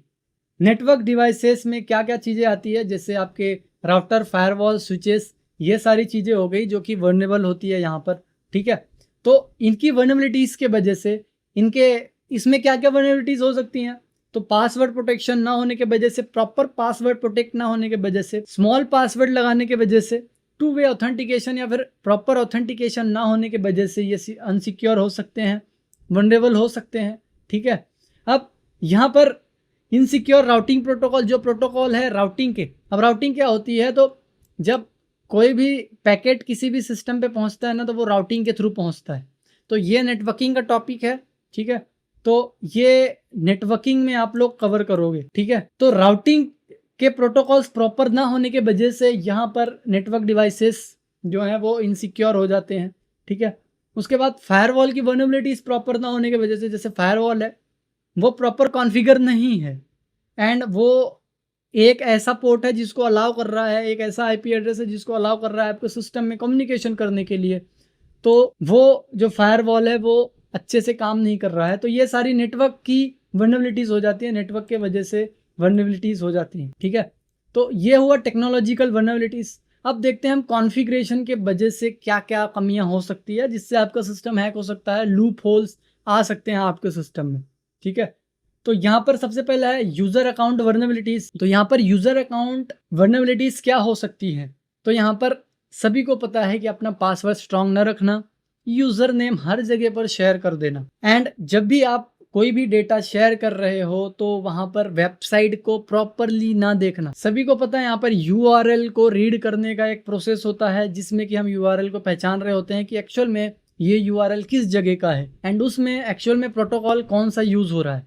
तो ये सारी चीज़ें जो होती है वो अकाउंट वल्नरेबिलिटीज़ में आती हैं। फॉर एग्जांपल, अगर आप HTTPS की जगह HTTP यूज़ कर रहे हैं जो कि सिक्योर नहीं है, तो यहाँ पर आपका जो यूज़र आईडी एंड पासवर्ड है वो लीकेबल है, कोई भी लीक देख सकता है वहाँ से, ठीक है। एंड यहाँ पर अपने यूज़र नेम एंड पासवर्ड को यूनिक रखना, प्रॉपर स्ट्रॉन्ग पासवर्ड रखना, ठीक है। ये सारी चीज़ें होती है। कई लोग पासवर्ड अपना नाम ही लिख देते हैं, तो ये एक बहुत बड़ा गलती हो सकती है आपके लिए, बहुत बड़ी गलती होगी जिससे आपका सिस्टम भी हैक हो सकता है, आपका अकाउंट हैक हो सकता है, ठीक है। इसके बाद है यहाँ पर system account vulnerabilities. System account vulnerabilities क्या होती हैं? सिस्टम अकाउंट जो है आपके सिस्टम में जो अकाउंट है उसका पासवर्ड प्रॉपर सेट ना करना। आप लोगों का सभी माइक्रोसॉफ्ट अकाउंट होगा जो आपके सिस्टम में लॉगिन होगा। एंड्रॉयड में आपके भी अकाउंट होता है, सैमसंग में सैमसंग अकाउंट होता है, आईफोन अकाउंट होता है, एप्पल अकाउंट होता है, ठीक है। तो वैसे ही हमारे सिस्टम में भी अकाउंट है, हर एक अकाउंट होते हैं, उनके पासवर्ड प्रॉपर ना रखना, ठीक है, जिससे कोई भी पासवर्ड ब्रेक करके आपका डेटा ले सकता है। आजकल जो डेटा है वो आपका ड्राइव पे सेव होता है ना, तो पासवर्ड अगर स्ट्रांग नहीं होगा तो कोई भी वहाँ से आपका डेटा खींच लेगा, ले लेगा, ठीक है, पासवर्ड क्रैक करके। उसके बाद आता है यहाँ पर internet service misconfiguration. Internet service misconfiguration सबसे हाई रिस्क माना जाता है। जैसे कि इसमें क्या आता है कि जैसे बहुत सारी सर्विसेज प्रोवाइड की जाती है आपके सिस्टम में। फॉर एग्जांपल जावास्क्रिप्ट, IIS सभी को पता होगा, इंटरनेट इंफॉर्मेशन सर्विस, जो कि एक सर्वर है हमारे विंडोज़ का, अपाचे, ठीक है। ये सारे आपको परमिशन देते हैं कि आप अपना डेटा जो है वो ऑनलाइन कर सकते हो लोकल से, ठीक है। आप अपना डेटा लोकल सर्वर पे ऑनलाइन कर सकते हो। तो इनकी सर्विसेज अगर मिसकॉन्फ़िगर्ड है, ठीक है, तो एंड एक है जावास्क्रिप्ट टर्मिनल की सर्विस, ये सारी चीज़ें अगर ऑनलाइन इंटरनेट से मिसकॉन्फ़िगर्ड है तो यहाँ पर आपको बहुत बड़ा हाई रिस्क हो सकता है, क्योंकि यहाँ पर कोई भी एक्सेस लेके आपको इजीली एक्सप्लॉइट कर सकता है, ठीक है। उसके बाद यहाँ पर आता है default password and setting. Default password setting वही है जैसे अभी हमने डिस्कस किया था कि जिससे ही आपके प्रोडक्ट घर पे आता है, जैसे आपने परचेस किया था, जैसे आपने उसकी डिलीवरी ली, जैसे आप उसको यूज़ करना, जैसे आपने परचेस किया था जिस पोजीशन में, उसी पोजीशन में उसका पासवर्ड रखा हुआ है बाय डिफ़ॉल्ट, ठीक है। तो जो उसके साथ प्रोडक्ट के साथ आया था पासवर्ड, अभी तक उसको रीसेट किया ही नहीं गया, उसको चेंज किया ही नहीं गया, तो ये एक वल्नरेबिलिटी है, ठीक है। एंड अगर आप लोगों ने देखा होगा तो यहाँ पर बहुत सारे जो प्रोडक्ट्स हैं उनके ऑनलाइन में डिफ़ॉल्ट पासवर्ड क्या होगा वो यहाँ पर लिखा होता है। मतलब बहुत जगह पे आपको देखने के लिए मिल जाएगा ऑनलाइन, अगर सर्च करोगे किसी भी डिवाइस का तो डिफ़ॉल्ट पासवर्ड वहाँ पर आपको दिख जाएगा। वैसे यहाँ पर नेटवर्क डिवाइसेस के मिसकॉन्फ़िगरेशंस, जैसे मैंने अभी बताया कि नेटवर्क डिवाइसेस के भी कॉन्फ़िगरेशन होते हैं, तो उनके मिसकॉन्फ़िगरेशन होने के वजह से यहाँ पर आपकी बहुत बड़ी वल्नरेबिलिटीज़ आ सकती है, ठीक है। तो ये सारी थी टाइप ऑफ वल्नरेबिलिटी और उनके एग्जांपल्स, ठीक है। तो इतने टाइप के यहाँ पर वल्नरेबिलिटीज़ होती हैं, ठीक है, टेक्नोलॉजिकल एंड कॉन्फ़िगरेशन वल्नरेबिलिटी। सो यहाँ पर आप सभी को समझ में आ गया हो। यहाँ पर अब हम चलते हैं नेक्स्ट स्लाइड पे। यहाँ पर आप देख सकते हो vulnerability assessment. Vulnerability assessment actual में है क्या, हमने वल्नरेबिलिटी समझ लिया, उनके टाइप समझ लिए, कहाँ वल्नरेबिलिटी होती है, क्या क्या चीज़ें होती है वल्नरेबिलिटी में, वो सारी चीज़ें समझ लिए। अब यहाँ पर वल्नरेबिलिटी असेसमेंट में एक्चुअल में हम यहाँ पर पता कर रहे होते हैं कि कितनी वल्नरेबिलिटीज़ है आपके सिस्टम में, हमारे सिस्टम में, जिस भी सिस्टम को हम चेक कर रहे हैं उसकी सारी वल्नरेबिलिटीज़, जितनी भी कमियां हैं वो सारी चीज़ें देखते हैं, एग्जामिन करते हैं उनके सारी वल्नरेबिलिटीज़ को, एंड उनके सारे जितने भी चीज़ें हैं जो कि एक्सप्लॉइट हो सकती हैं उन सभी को एक्सप्लॉइटेशन से बचाने के लिए कहाँ एक्सप्लॉइटेशन किया जा सकता है, किस किस जगह पे पॉसिबल है एक्सप्लॉइट करना, वो सारी चीज़ें देखते हैं, क्या क्या कमियां हैं उस सिस्टम में वो, ठीक है। एंड उसके बाद ये सारी चीज़ें हम क्या क्या देखेंगे यहाँ पर, नेटवर्क की क्या क्या वल्नरेबिलिटीज़ हैं, ओपन पोर्ट्स एंड उसमें कौन कौन सी सर्विसेज रन रहे हैं, कितने पोर्ट्स ओपन है, मतलब उन पोर्ट्स में क्या चल रहा है तो क्यों चल रहा है, एंड उस पोर्ट्स में जो चल रहा है कोई ऐसी सिक्योरिटी तो नहीं चल रही, कोई ऐसी सर्विस तो नहीं चल रही जो कि वल्नरेबल है, या फिर कोई ऐसी सर्विस तो नहीं चल रही है जो कि हमारी है ही नहीं, वो किसी अटैकर ने डाल रखी है, या फिर कोई ऐसी सर्विस तो नहीं चल रही जो कि वल्नरेबल है जिससे सिस्टम हैक किया जा सकता है। उसके बाद यहाँ पर एप्लीकेशन एंड सर्विस वल्नरेबिलिटी, ठीक है, मतलब आपके एप्लीकेशन जितने भी हैं वो प्रॉपर सही इंस्टॉल्ड हैं या नहीं, वो कोई भी एप्लीकेशन कहीं अनऑथराइज तो नहीं है, कोई ऐसा एप्लीकेशन जो कि थर्ड पार्टी हो या फिर जेन्युइन ना हो, है ना, तो उसके वजह से वल्नरेबिलिटी पैदा हो सकती है, ठीक है। तो यहाँ पर ये पॉसिबिलिटीज़ चेक करते हैं, एप्लीकेशन सर्विस कॉन्फ़िगरेशन एरर्स, ये सारी चीज़ें हम आइडेंटिफाई करते हैं किसमें, वल्नरेबिलिटी असेसमेंट में। तो ओवरऑल हमने जितनी भी कमियाँ देखी थी, अभी इससे पहले एग्जाम्पल देखा था वल्नरेबिलिटीज़ के, वो सारी कमियां हम यहाँ पर चेक कर रहे होते हैं कि एक्चुअल में इस सिस्टम में है या नहीं। तो इन सारी कमियों को हम इस असेसमेंट के थ्रू देखते हैं।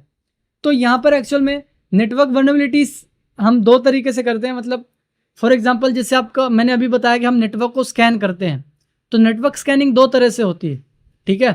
तो अभी हमने जितनी भी तरीके किए थे, एनुमरेशन आपने किया था, नेटवर्क स्कैनिंग किया था, वो असेसमेंट ही था एक तरह से, ठीक है। तो वहाँ पर हम अंदाज़ा लगा रहे थे कि क्या क्या कमियां हैं सिस्टम में, एंड आपने देखा था वहाँ पर कुछ पोर्ट्स ओपन मिले थे, ठीक है। उसके बाद यहाँ पर जो नेटवर्क स्कैनिंग के दो टाइप होते हैं, एक्टिव एंड पैसिव। एक्टिव में यहाँ पर जो अटैकर होता है वो आपके सिस्टम से कनेक्ट होके यहाँ पर इंफॉर्मेशन गैदर करता है, ये सारी असेसमेंट करता है, ठीक है। एंड पैसिव नेटवर्क स्कैनिंग में जो अटैकर है वो दूर से ही आपके सिस्टम से आपके नेटवर्क में आए बिना ही वहाँ से स्कैनिंग कर रहा होता है, किसी मालवेयर या फिर किसी अदर सिस्टम के ज़रिए, या फिर अंदाज़ा लगा के कि हाँ ये सिस्टम में ये कमियां हो सकती है। तो ये होती है पैसिव नेटवर्क स्कैनिंग। ठीक है, वल्नरेबिलिटी स्कैनिंग नेटवर्क की। ठीक है, तो ये था नेटवर्क स्कैनिंग के बारे में या फिर वल्नरेबिलिटी असेसमेंट के बारे में। एंड नेक्स्ट यहाँ पर हम देखते हैं ये स्कोरिंग सिस्टम क्या होता है एक्चुअल में। देखो, जब हम वल्नरेबिलिटी स्कैन कर लेते हैं, हमको पता चल जाता है यहाँ पर क्या क्या कमियां हैं उस सिस्टम में। तो यहाँ पर एक्चुअल में हम इसको स्कोर करते हैं। हम यहाँ पर 1 to 10 या फिर 0 to 10, 0 से लेके 10 तक यहाँ पर हम वल्नरेबिलिटी को नंबर देते हैं। जितनी ज़्यादा वल्नरेबिलिटी उतना ज़्यादा नंबर, जितना रिस्क ज़्यादा उतना ज़्यादा नंबर देते हैं यहाँ पर। तो इसी से रिगार्डिंग यहाँ पर ये टेबल बनाया गया है। तो यहाँ पर बेसिकली हम रिपोर्ट में ये मेंशन करते हैं, जब भी हम एक वल्नरेबिलिटी असेसमेंट करते हैं तो यहाँ पर हम ये रिपोर्ट मेंशन करते हैं उनको, ठीक है, जिनके यहाँ वल्नरेबिलिटी असेसमेंट कर रहे हैं या फिर जिनके यहाँ वल्नरेबिलिटी स्कैनिंग कर रहे हैं। तो यहाँ पर पहले आप देख सकते हो, यहाँ पर जो रेंज है 0 से लेके 10 तक है। ठीक है, तो 0.1 से लेके 3.9 तक ये लो में आती है। और जाहिर सी बात है 0 रहा तो वहाँ पर कुछ नहीं है, सिक्योर है आपका सिस्टम। ठीक है, तो यहाँ पर 0 से लेके 3.9 बहुत कम वल्नरेबिलिटी मानी जाती है, लेकिन वल्नरेबिलिटी होती है, ऐसा नहीं है कि वो अनहैकेबल है, वहाँ पर वल्नरेबिलिटी तो है। उसके बाद 4.0 से लेके 6.9 तक ये मीडियम मानी जाती है। ठीक है, ना ज़्यादा न कम रिस्क है ना ज़्यादा रिस्क है, बट यहाँ पर रिस्क तो है। उसके बाद यहाँ पर हाई में 7.0 to 8.9 ये हाई अलर्ट पे आ जाता है। यहाँ पर बहुत ज़्यादा चांसेस होते हैं रिस्क के। ठीक है, एंड यहाँ पर बहुत कमियां होती हैं एक सिस्टम में, तभी ये नंबर दिया जाता है उनको, ये रिपोर्ट में मेंशन किया जाता है। उसके बाद आते हैं यहाँ पर क्रिटिकल जो है वो 9.0 से लेके 10.0 यानी लास्ट, ये एकदम इमरजेंसी की सिचुएशन होती है कि इंस्टेंटली पैच करो आपके सिस्टम को। ठीक है, आपके सिस्टम में जो कमियां हैं उसको पैच करो इमीडिएटली, क्योंकि कभी भी कोई भी अटैक करेगा तो इजीली हैकेबल होंगे।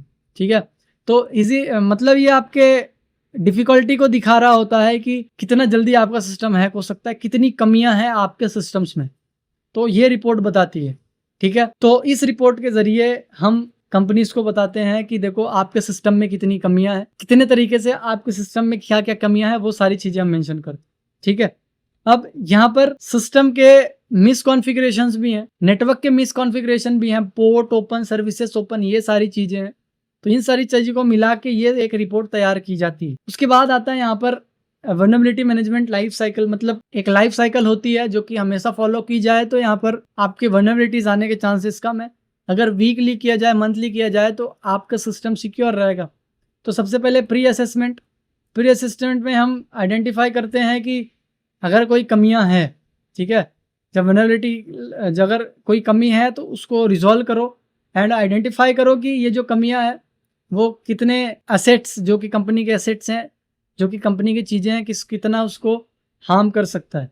ठीक है, वहाँ पर वल्नरेबिलिटी स्कैन करते हैं हम फिर। ठीक है, वल्नरेबिलिटी स्कैनिंग करते हैं क्या क्या कमियां हैं उस सिस्टम के अंदर। फिर आते हैं पोस्ट असेसमेंट में हम ये रिस्क असेसमेंट करते हैं, कितना रिस्क है। ठीक है, रेमिडिएशन करते हैं, वेरिफिकेशन करते हैं कि ये जो रिस्क है ये किसके द्वारा जनरेट किया गया है, एक्चुअल में कहीं किसी एम्प्लॉय या फिर किसके थ्रू वो कमियां जो आई हैं आई कैसे, वो सारी चीज़ें। फिर उन चीज़ों को हम मॉनिटर करते हैं कि किसको हार्म कर रहा है, कहाँ से डेटा आ रहा है, कहाँ जा रहा है, ये सारी चीज़ें। एंड इसको कंटिन्यू रखते हैं हम हर एक मंथ या फिर कुछ दिनों में, जब जितना कंपनी का बजट है उसके हिसाब। ये सारी चीज़ें जो हैं जो आपको बता रही होती हैं एक्चुअल में कि ये सारी चीज़ें प्रोसेस करना कंपलसरी। ठीक है, तो ये था हमारा वल्नरेबिलिटी असेसमेंट। ठीक है, वल्नरेबिलिटी के बारे में, वल्नरेबिलिटी एनालिसिस के बारे में कि वल्नरेबिलिटी एक्चुअल में होती क्या क्या है, क्या क्या कमियां होती हैं एक सिस्टम। अब हम कुछ स्कैन करके देखेंगे जिससे आपको आइडिया लग जाएगा कि ये सारी चीज़ें हो सकती है। सो वॉरियर्स, यहाँ पर अब हम स्टार्ट करेंगे practical part of vulnerability assessment का, वल्नरेबिलिटी एनालिसिस का। तो यहाँ पर हम कुछ टूल्स यूज़ करेंगे, मैं वही टूल्स यूज़ कर रहा हूँ जो कि आपके लिए बहुत ईजिली अवेलेबल है। हम चलते हैं अपने स्क्रीन पे एंड वहाँ पर हम प्रैक्टिकल्स को परफॉर्म करते हैं। सो वॉरियर्स, यहाँ पर हम आ चुके हैं अपने पैरेट सिक्योरिटी में, पैरेट ऑपरेटिंग सिस्टम में। एंड यहाँ पर हमको सिंपल सा ओपन करना है टर्मिनल। तो यहाँ पर हम ओपन करेंगे टर्मिनल। ये रहा टर्मिनल। एंड सभी को पता है कि यहाँ पर हम विदाउट एडमिन परमिशन के कोई भी टूल एक्सेस नहीं कर सकते। तो सबसे पहले यहाँ पर sudo su करके परमिशन दे दो। ठीक है, मैंने यहाँ पर आईडी एंड पासवर्ड डाल दिया है, पासवर्ड विजिबल नहीं होता यहाँ पे, ठीक है। जब आप पासवर्ड डालोगे यहाँ पर विजिबल नहीं होता। एंड यहाँ पर मैंने एक पैनल ओपन कर लिया जो कि रूट यूज़र से एक्सेस है।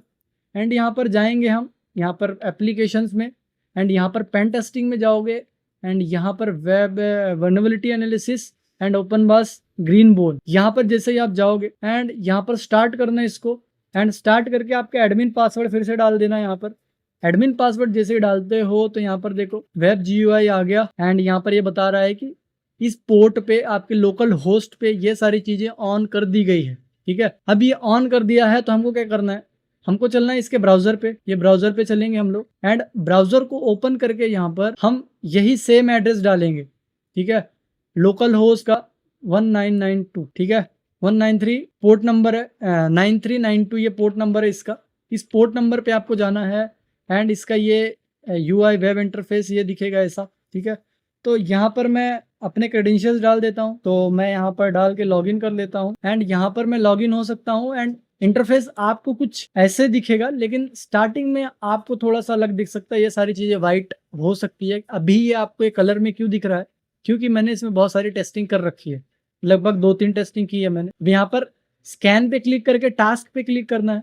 टास्क पे जैसे ही क्लिक करते हो यहाँ पर टास्क विज़ार्ड पे क्लिक करोगे एंड यहाँ पर बेसिकली आपको करना क्या है, यहाँ पर आपको आपके टारगेट की IP एड्रेस देना है या फिर उसका होस्ट नेम देना है, ठीक है। तो अभी तो मैं IP एड्रेस दे रहा हूँ, आप यहाँ पर वेबसाइट का नाम भी दे सकते हो, ठीक है। तो यहाँ पर सपोज मेरे पास एक सिस्टम है, यहाँ पर ये देख सकते हो सर्वर है, इसका मैं एड्रेस देता हूँ। तो इसका एड्रेस 10.10.10.22 है, ठीक है। एंड इसको मैं स्टार्ट करता हूँ, यहाँ से क्लिक करोगे तो इसकी स्कैनिंग स्टार्ट हो जाएगी, ठीक है। एंड ये एक टूल है जो कि वल्नरेबिलिटी एनालिसिस के काम आता है एंड बाकायदा आपको रिपोर्ट भी जनरेट करके देता है कि क्या इसमें कितनी वल्नरेबिलिटीज़ हैं, कैसा है। तो हम इसके स्कैन में स्टार्ट कर देते हैं। तो यहाँ पर देख सकते हो ये मेरा नीचे वाला है, ऊपर से मैंने इनको मैं डिलीट कर देता हूँ, ये मैंने पहले से कुछ कर रखे हैं। एंड ये अभी देख सकते हो रिक्वेस्टेड कर रहा है, मतलब यहाँ पर रिक्वेस्ट मोड में है, ये स्टेटस रिक्वेस्टेड है, सामने वाले सिस्टम से कम्युनिकेशन करने की कोशिश कर रहा है। जैसे यहाँ पर ये स्टार्ट कर देता है यहाँ पर स्कैनिंग, तो ये आपको परसेंटेज शो कर देगा, ठीक है। तो अभी मैं इसको थोड़ा सा वेट करते हैं, जैसे ये स्टेटस अपना बदलता है वैसे ही हम यहाँ पर इसको देख सकते हैं लाइव, ठीक है। सो अगर आपने यहाँ पर ध्यान दिया है तो यहाँ पर रनिंग स्टेटस आ गया है एंड 1% इसने यहाँ पर चेंज कर लिया, मतलब खुद का स्टेटस इसने यहाँ पर चेंज कर लिया है, ठीक है।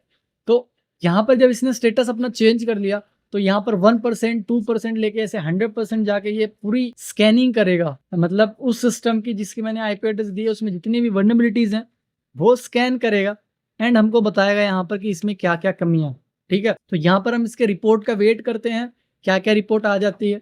एंड यहाँ पर स्कैन्स में जाने के बाद यहाँ पर बाकायदा आप रिपोर्ट भी देख सकते हो जो कि आपको एक नॉलेज देता है कि आपके सिस्टम में क्या क्या कमियां हैं एंड किन किन चीज़ों की कमियां हैं, ठीक है। हम वेट करते हैं इसकी रिपोर्ट का, उसके बाद हम मिलते हैं इसके 100% स्कैनिंग के बाद, ठीक है।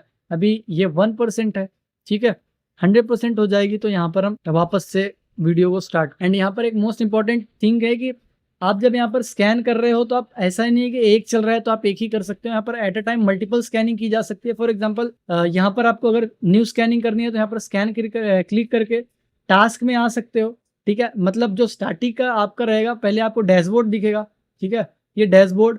एंड यहाँ पर स्कैन पे आओगे आप लोग तो स्कैन में आपको टास्क दिखेंगे, ये टास्क, ठीक है, जो आपने यहाँ पर इसको काम दिया होगा वो काम।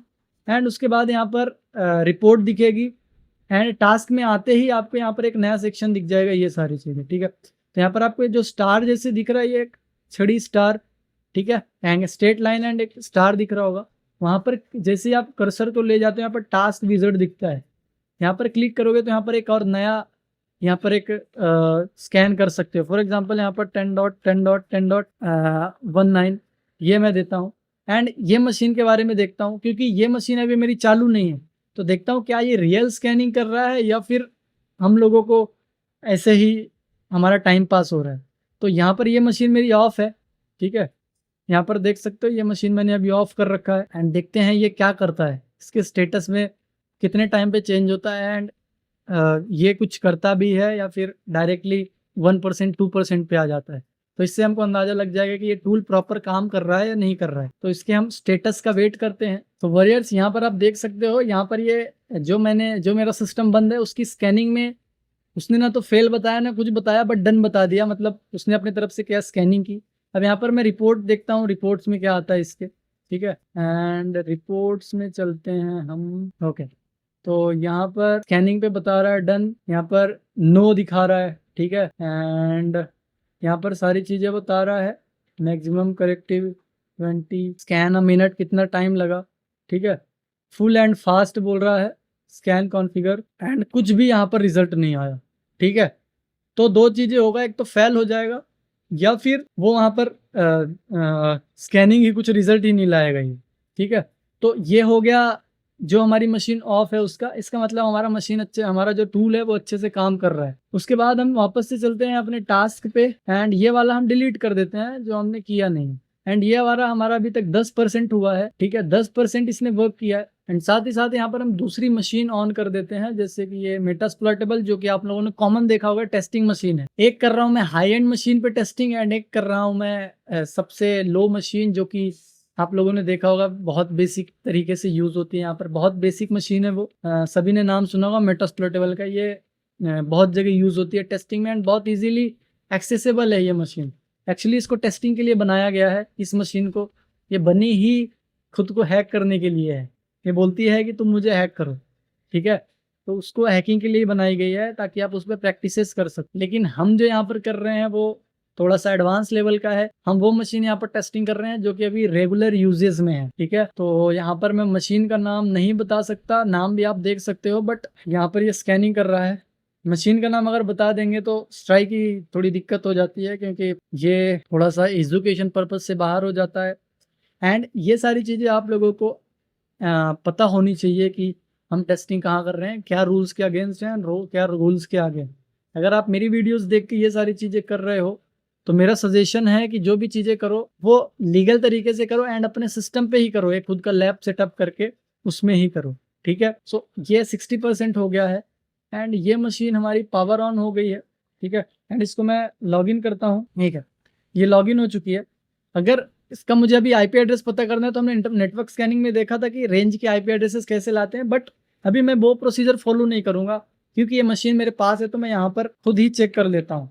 ये भी एक लिनक्स मशीन है, एंड यहाँ पर 10.4 है इसका आईपी एड्रेस। एंड सेम मैं यहाँ पर एक न्यू टास्क करूँगा, यहाँ पर स्टार का जो वो है यहाँ पर मैं उस पर क्लिक कर दूंगा, एंड यहाँ पर मैं एडवांस टास्क विजिट पे क्लिक करूँगा, एंड यहाँ पर मैं उसका आईपी एड्रेस दे दूंगा जो कि है 10.10.10.4। And now click on the start, and यहाँ पर रिक्वेस्टेड कर रहा है ये, ठीक है, रिक्वेस्ट किया इसने मशीन पे, एंड 68% हमारा नीचे वाला हो गया है, एंड ये अभी भी रिक्वेस्टेड मोड पे है। तो यहाँ पर देखो ये हाईलाइट ज़्यादा ग्रीन पे है, 50% रिक्वेस्टेड मोड। एंड जैसे ही ये स्टार्ट होता है उसके बाद हम इसको आगे प्रोसीड करते हैं। यहाँ पर सिर्फ ये एक टूल है ओपन वास, जो कि ग्रीन बोन जिसको कहते हैं ओपन वास। ये एक्चुअल में फ्री यूज टूल है, आप फ्रीली यूज कर सकते हो इसको, एंड फ्रीली अवेलेबल है। एंड ऐसे ही कई सारे टूल है वल्नरेबिलिटी एनालिसिस के लिए जो कि आप फ्रीली यूज कर सकते हो इनको। ये ओपन सोर्स है, ठीक है।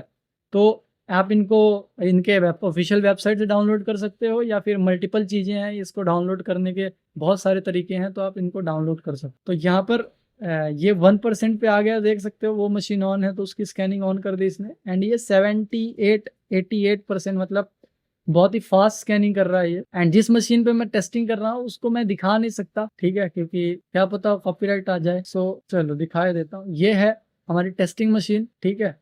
एंड यहाँ पर मैं पैरेट पे हूँ, एंड ये 88% हो गया है। सो ज़्यादा टाइम के लिए मैंने तो टेस्टिंग मशीन नहीं दिखाया, बट हाँ आपको एक आइडिया लग गया होगा हम किस पे टेस्टिंग कर रहे हैं। 92% हो गया है ये, एंड बस थोड़ा सा और, एंड उसके बाद इसका रिजल्ट आ जाएगा। एंड यहाँ पर हम जाके रिपोर्ट्स भी देख सकते हैं इसकी। तो वॉरियर्स यहाँ पर देख सकते हो, हमने जो स्टार्टिंग में फर्स्ट स्कैन रन किया था उसका रिजल्ट यहाँ पर आ चुका है, एंड डन हो गया यहाँ पर, ठीक है। एंड यहाँ पर इससे पहले, यहाँ पर रिजल्ट पे लाने से पहले मैं आपको एक चीज़ दिखा दूँ। यहाँ पर मैं वापस से चलता हूँ वही डैशबोर्ड पे एंड टास्क पे। ये देखो यहाँ पर डन पे दिखा रहा है कि जो सर्विलिटी है यानी कि रिस्क लेवल है वो हाई है, यहाँ पर जो मशीन है वो बहुत ज्यादा वल्नरेबल है। अब यहाँ पर बेसिकली वल्नरेबिलिटी एनालिसिस का यही काम होता है कि आपको बताए या फिर वल्नरेबिलिटी एनालिसिस से हमको पता चल सके कि सिस्टम में कितनी कमियां हैं। तो हमने बेसिकली अपना यहाँ पे यही काम किया है कि ये देखने के लिए कि इसमें क्या कमियां हैं।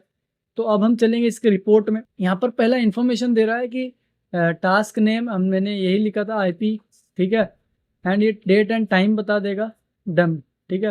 उसके बाद ये रिजल्ट दिखाएगा, ठीक है। रिजल्ट में यहाँ पर थोड़ा लोड होने में टाइम ले सकता है, ठीक है, एंड रिपोर्ट भी थोड़ी लोड होने में टाइम लेती है। अभी तक ये पूरे प्रॉपर रिपोर्ट जो है रेडी नहीं है, ठीक है। तो अभी ये धीरे धीरे लोड होगा एंड यहाँ पर देखो 8/53 दिखा रहा है, तो धीरे धीरे वो बढ़ जाएगा, ठीक है। तो प्रॉपर रिपोर्ट हम लोड होने देते हैं, देन हम यहाँ पर रिपोर्ट को देखते हैं। सो वॉरियर्स यहाँ पर देख सकते हो रिपोर्ट आ चुकी है। तो यहाँ पर देखो, यहाँ पर ये एक इसमें कमी है, वल्नरेबिलिटीज का नाम दिखाएगा इस साइड में, यहाँ पर उसका रिस्क दिखा रहा है, ठीक है, एंड परसेंटेज में रिस्क दिया हुआ है, ठीक है। एंड यहाँ पर मैं इन नाम्स को हाइड कर दूंगा एंड इस जगह पे जो जो वेबसाइट हैं एंड जो जो इसमें पोर्ट चल रहे हैं, जो जो पोर्ट में कमियां हैं वो सारी चीज़ें दिख रही है, लेकिन मैं यहाँ पर वेबसाइट्स को यहाँ पर हाइड कर रहा हूँ, ब्लर कर रहा हूँ, ठीक है, ताकि जो भी कॉन्फिडेंशियल चीज़ें हैं वो यहाँ पर लीक ना हो, ठीक है। तो ये हमको बेसिकली बता रहा है कि इन चीज़ों में क्या क्या कमियां थी। अब इन पे रिपोर्ट पे मैं वापस आता हूँ थोड़ी देर में। यहाँ पर आप होस्ट देख सकते हो, मतलब कि आपको होस्ट बताएगा किस होस्ट को आपने सिलेक्ट किया था। यहाँ पर होस्ट कितने थे एक्चुअल में उसमें जहाँ पर हमने टेस्टिंग की है, होस्ट के बारे में बताएगा। ये भी लोडिंग ले रहा है, ठीक है। यहाँ पर बता रहा है कि अभी एक ही होस्ट था एंड पोर्ट नंबर, यहाँ पर 3 पोर्ट मिले हैं इसको जो कि वनरेबल है, एंड यहाँ पर एप्लीकेशंस जो कि यहाँ पर वनरेबल है वो, एंड यहाँ पर ऑपरेटिंग सिस्टम बताएगा जिसपे हमने टेस्ट किया है। एंड यहाँ पर एक ये CVES रिपोर्ट है जो कि आपको बताता है कॉमन वल्नरेबिलिटी, ठीक है, एक्सपोजर्स हैं जो कि कॉमन वल्नरेबिलिटी होती हैं हर जगह वो है। एंड यहाँ पर क्लोज CVE, ठीक है। तो इन क्लोज CVEs में देख सकते हो आप लोग कितनी ज़्यादा वल्नरेबिलिटीज हैं एंड कितना हाई रिस्क है सिस्टम में, ठीक है। एंड यहाँ पर तो कुछ नहीं है, बाकी ये CVE एंड क्लोज CVEs मैं आप लोगों को समझा देता हूँ। सो यहाँ पर जो CVE है ये एक्चुअल में यहाँ पर आपको एक एड्रेस देता है, ये टाइप ऑफ इंफॉर्मेशन देता है कि किस टाइप की वल्नरेबिलिटीज हैं, ठीक है। ये जो 2015-0204 है एंड ये एक्चुअल में आपको यूनिक ID देता है आपके वल्नरेबिलिटीज के लिए। एंड ये पैच करने के लिए जो भी वल्नरेबिलिटीज हैं जो पैच करनी चाहिए जल्द से जल्द वो बता रहा है क्लोज CVS, ठीक है। पैच करनी चाहिए, अभी तक पैच हुई नहीं अभी, ठीक है। अब आप एक एक रिजल्ट में यहाँ पर जाके देखोगे, जैसे यहाँ पर मैंने क्लिक किया तो इसके बारे में आपको डिटेल्स मिलेगी, सारी डिटेल इन्फॉर्मेशन मिलेगी, क्या कमियां हैं, ठीक है, क्या वर्जन है। एंड यहाँ पर भी सेम है, यहाँ पर क्वेरी सारी चीज़ें आपको मिल जाएगी। एंड यहाँ पर सॉल्यूशन भी दिया होता है, ठीक है, सॉल्यूशन क्या करना है, कहाँ से सॉल्यूशन ढूंढना है वो, ठीक है। एंड यहाँ पर प्रेफरेंस भी दिया हुआ है। तो ये सारी चीज़ें आप यहाँ पर खुद से कर सकते हो, ठीक है। एंड यहाँ पर नेक्स्ट अगर मैं देखूँ इसको क्लोज करके, तो यहाँ पर अगर मैं दूसरी SSL TLS की रिपोर्ट खोलूँ तो यहाँ पर जो वर्जन बताया प्रोटोकॉल का यूज़ हो रहा है वो, एंड ये सारी इंफॉर्मेशन दे रहा है, ठीक है। तो यहाँ पर सॉल्यूशन भी बताता है एंड इस रिपोर्ट को डीपली पढ़ोगे तो इसमें बहुत सारी इंफॉर्मेशन है। रिपोर्ट कैसे रीड करनी है उसके लिए मैं डिटेल्ड वीडियो बनाऊंगा, ये वीडियो ज़्यादा लंबी हो जाएगी अगर हम रिपोर्ट पे गए। तो ये देखो, ये आपको CVE जो है ये एक यूनिक ID दे रहा है वल्नरेबिलिटी के लिए, जब ये पैच, ताकि आप इजीली पैच कर सको, ठीक है। अगर सब एक ही जैसे CVE दिखेगा तो कंफ्यूज हो जाए कौन सी पैच हुई कौन सी नहीं। तो यहाँ पर देखा जाए तो हमको नेक्स्ट लेवल टू वल्नरेबिलिटीज देखने के लिए मिली है, बहुत सारी वल्नरेबिलिटीज हमने देख ली एक साथ, ठीक है। एंड वो भी ऐसे एक मशीन पे जो कि करेंटली रनिंग स्टेट में है, जो अपडेटेड मशीन है, ऐसी मशीन वेरी हाई है ये दोनों, एंड ये मीडियम है। मीडियम वाला देख लेते हैं हम लोग एक ये, तो यहाँ पर भी देख सकते हो इसका बोल रहा है पासवर्ड इशू है एंड बहुत सारे इशू हैं इसमें, ठीक है, ओके। एंड यहाँ पर होस्ट दिख गया, पोर्ट हमने देख लिया, पोर्ट के बारे में। एंड एप्लीकेशन, ये दोनों एप्लीकेशंस में कमियां हैं जो वो, एंड ये सारी चीज़ें तो हमने देख लिया। यहाँ पर अगर आप इन रिपोर्ट पे देखोगे तो यहाँ पे इसके लिए अलग से एक इन्फॉर्मेशन है, एड्रेस वेक्टर, ठीक है, नेटवर्क कैसा है, एंड एक्सेस कॉम्प्लेक्सिटी जो है वो मीडियम है, ऑथेंटिकेशन नहीं है, ठीक है। तो ये सारी चीज़ें बता रहा है यहाँ। एंड अगर मैं वापस चलूँ यहाँ पे सी रिपोर्ट्स में, तो यहाँ पर भी आप देख सकते हो हाई, मीडियम, लो, ठीक है, ये सारी चीज़ें देख सकते हो। एंड ओके, सो ये है रिपोर्ट हमारे मशीन की, ठीक है। एक 96% हुआ है, उसकी भी रिपोर्ट हम देख लेंगे एक बार, ताकि थोड़ा सा आइडिया लग जाए। जैसे कि हमने थ्योरी पार्ट में भी देखा था कि 0 से लेकर 10 तक एक लेवल बताया जाता है, एंड ये लेवल हमने बाकायदा देखा था। एंड मैंने आप लोगों को बताया था कि जितना कम लेवल उतनी कम वल्नरेबिलिटी है, जितना ज़्यादा नंबर उतना ज़्यादा वल्नरेबिलिटी। तो यहाँ पर देखो 10 जो है सबसे रेड में, हाई में है, एंड बाकी लो लो, मीडियम मीडियम जा रहा है। थोड़ा कलर चेंज हो सकता है, ठीक है, लेकिन बताने का तरीका सेम है नंबर्स का, ठीक है। तो यहाँ पर इतनी सारी कमियाँ हैं, तो इनको आप देख सकते हो। बाकी दूसरा जो टास्क चल रहा है उसको भी हम देखेंगे। एंड यहाँ पर टास्क पे, रिजल्ट्स पे जाएंगे एक बार फिर से। तो यहाँ पर एक एक्सेसेस की कमी है, क्रॉस साइट स्क्रिप्टिंग जिसको कहते हैं। एंड यहाँ पर देखो ये कुछ और एक्सेसेस की वल्नरेबिलिटीज दिखाया है, किस में, ये मशीन की आईपी एड्रेस, ठीक है। एंड इसमें भी है जो हमने इससे पहले किया था, इसमें भी। इसका तो रिजल्ट आ रहा है धीरे धीरे अभी। हाँ, ये मशीन तो वनरेबल होती है, ये टेस्टिंग के लिए ही वनरेबल बनाई गई है। तो यहाँ पर हमारी दूसरी मशीन जो है वो 96% यहाँ पर हो चुकी है स्कैन। एंड आप लोगों को यहाँ पर एक आइडिया लग रहा होगा कि ये जो टूल्स हैं ये कितने परफेक्टली काम करते हैं, ठीक है। एंड जब यहाँ पर इसके बाद हम एक्सप्लॉयटेशन देखेंगे, हम इतना प्रैक्टिकल नहीं देखेंगे क्योंकि आपको पता है गाइडलाइंस हैं, तो इतना प्रैक्टिकल तो हम नहीं देख सकते। फिर भी मैं यहाँ पर आपको एक नॉलेज दे दूंगा, एक आइडिया दे दूंगा कि इन वल्नरेबिलिटीज को यूज करके एक्चुअल में हम सिस्टम को एक्सेस कैसे कर सकते हैं। हाँ, ये वल्नरेबिलिटीज हम इसीलिए देख रहे हैं ताकि हमको सिस्टम की कमियां पता चल सके। हमने स्टेप बाय स्टेप सारी चीजें की, नेटवर्क स्कैनिंग के थ्रू भी इंफॉर्मेशन गैदरिंग की, इनोमरेशन किया, एंड अब हम वल्नरेबिलिटी एनालिसिस कर रहे हैं जिससे हमको एक आइडिया लग पाएगा एक हद तक। तो ये आइडिया हम इसीलिए लगा रहे हैं ताकि हम फ्यूचर में जाके इसी आइडिया को यूज करके उस मशीन को एक्सेस कर सके, इन्हीं कमियों को यूज करके उस मशीन को हम एक्सेस कर सकें। सो वॉरियर, जब तक ये अपनी स्कैनिंग कंप्लीट कर रहा है, हम एक्सप्लोर करते हैं नेक्स्ट टूल को, जो कि हमारा अगला टूल होने वाला है। एंड ये टूल जो है ये थोड़ा सा ग्राफिकल नहीं है, ये जो अभी हमने देखा ये ग्राफिकल है, GUI बेस है। ये CLI बेस है जो हम अभी एक्सेस करेंगे। ये है कमांड लाइन पे, जिसको सभी ने देखा होगा, निक्टो। तो यहाँ पर मैं प्रॉम्प्ट में आने से पहले, टर्मिनल में आने से पहले आपको यहाँ पर दिखाऊँ, आपको एप्लीकेशन पे जाना है, एंड वही सेम पेन टेस्टिंग, एंड यहाँ पर वेब एप्लीकेशन के लिए जाना है, ठीक है। एंड यहाँ पर आप लोग देखोगे तो वेब अवेलेबिलिटी एंड स्कैनर्स देखोगे तो यहाँ पर निक्टो नाम का एक टूल मिलेगा आपको। इस टूल पे आपको क्लिक करना है, सेम एज जैसे हमने पहले पासवर्ड डाला था, इसमें पासवर्ड डाल के जैसे पासवर्ड डालोगे तो यहाँ पर आपको इसकी पूरी हेल्प मिल जाएगी, एंड कैसे यूज़ करना है वो आपको यहाँ पर मिल जाएगा, ठीक है। तो यहाँ पर बोल रहा है this is the short help output, use -h for full help text, ठीक है। पूरी हेल्प टेक्स्ट के लिए यहाँ पर -H यूज कर सकते हो।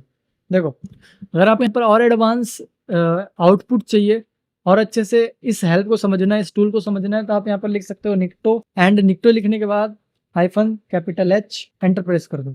तो यहाँ पर देखो उससे ज़्यादा आउटपुट आएगा एंड थोड़ा डिटेल्स में आएगा आउटपुट, ठीक है।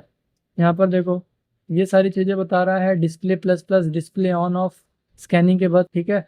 एंड ये सारी चीज़ें हैं। तो यहाँ पर हम कुछ ऑप्शंस का भी यूज़ करेंगे, ठीक है। तो पहला तो ये ट्यूनिंग, स्कैन ट्यून करेंगे। यहाँ पर स्कैन को हम लोग उसके जैसे कि हम एक वॉइस को ट्यून करते हैं अपने हिसाब से कि हमको इतनी वॉइस पसंद है हेडफोन में गाना तो सुनते समय, एंड अलग अलग चीज़ों से हम ट्यून करते हैं। तो वैसे ही स्कैनिंग को भी ट्यूनिंग करेंगे हम अपने अकॉर्डिंग, ठीक है।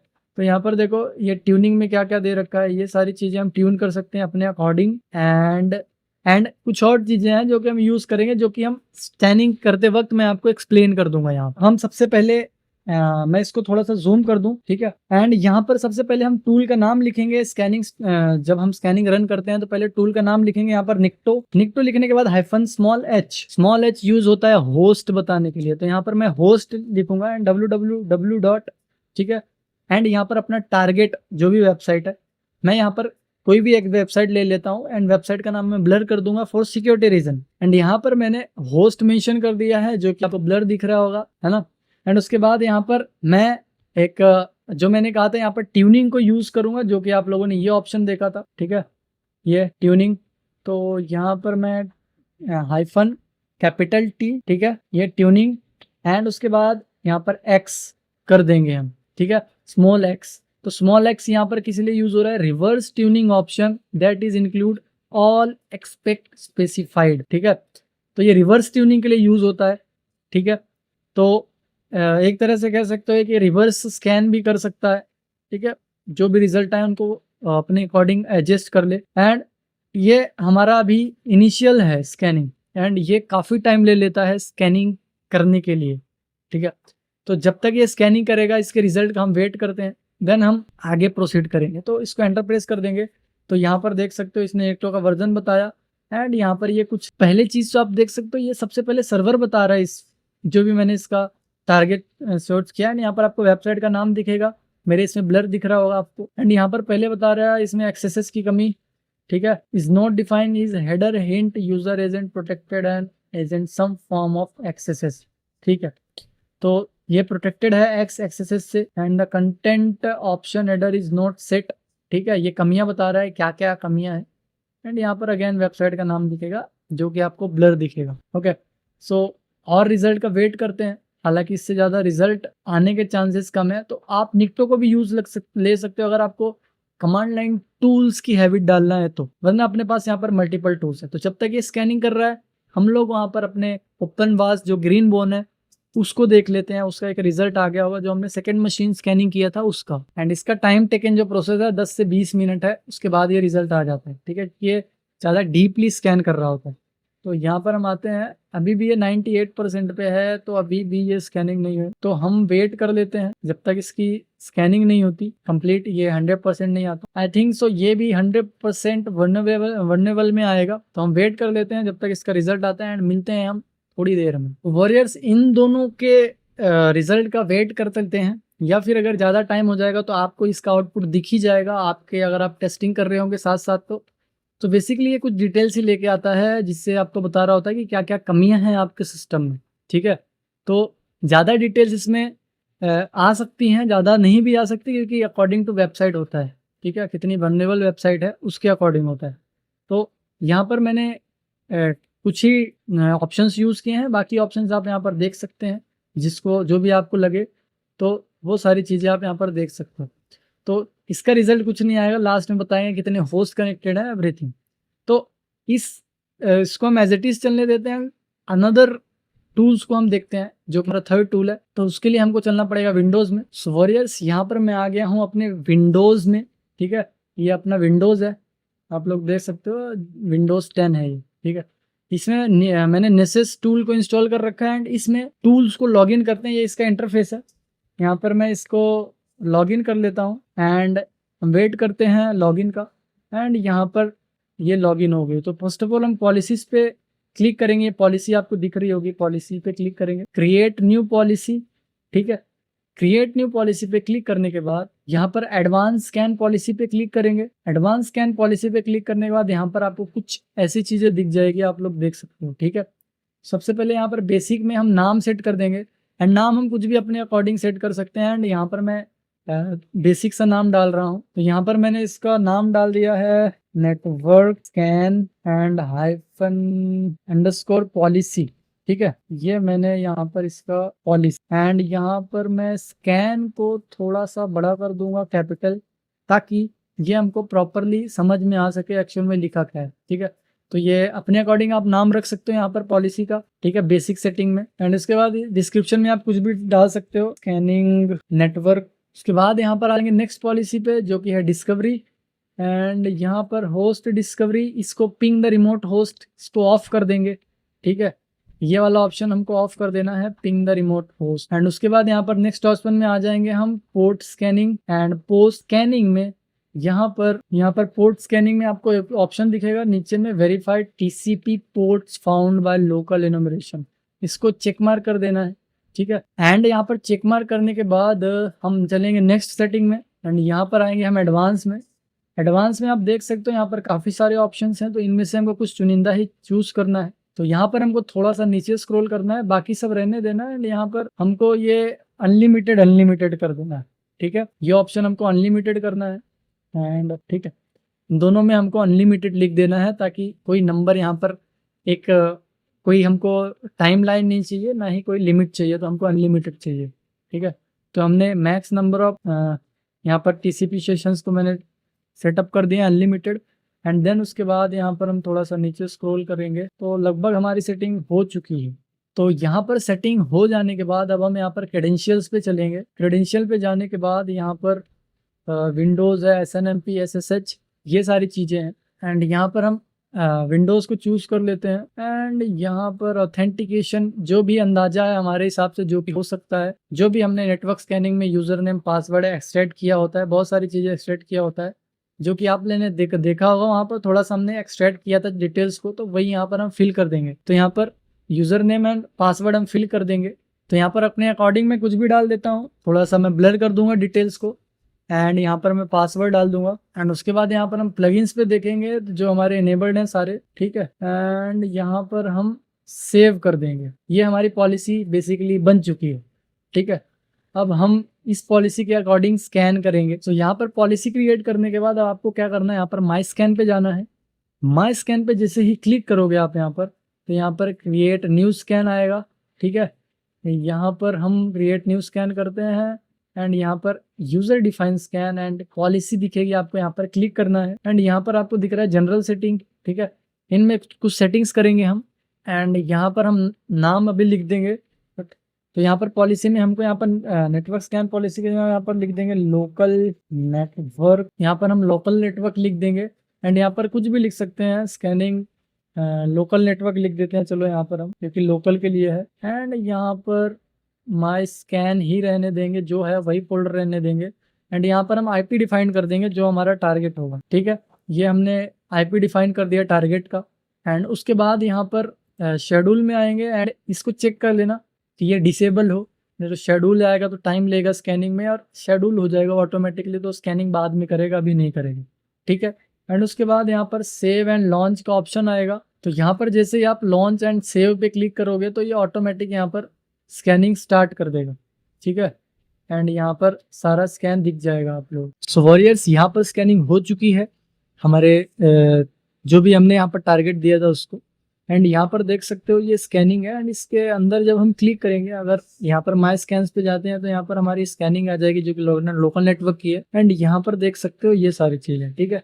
ये IP दिखा रहा है जिस होस्ट को आपने स्कैन किया था एक्चुअल में उसकी IP एड्रेस है एंड यहाँ पर वर्नेबिलिटीज है एंड यहाँ पर हिस्ट्री है, ठीक है, कब उसको स्कैन किया था हमने स्कैनिंग के लिए डाला था एंड यहाँ पर कंप्लीट स्टेटस है, ठीक है। और बीच में रोकेंगे तो यहाँ पर वो दिखा देगा एंड यहाँ पर कंप्लीटली ये सारी डिटेल्स हैं, ठीक है।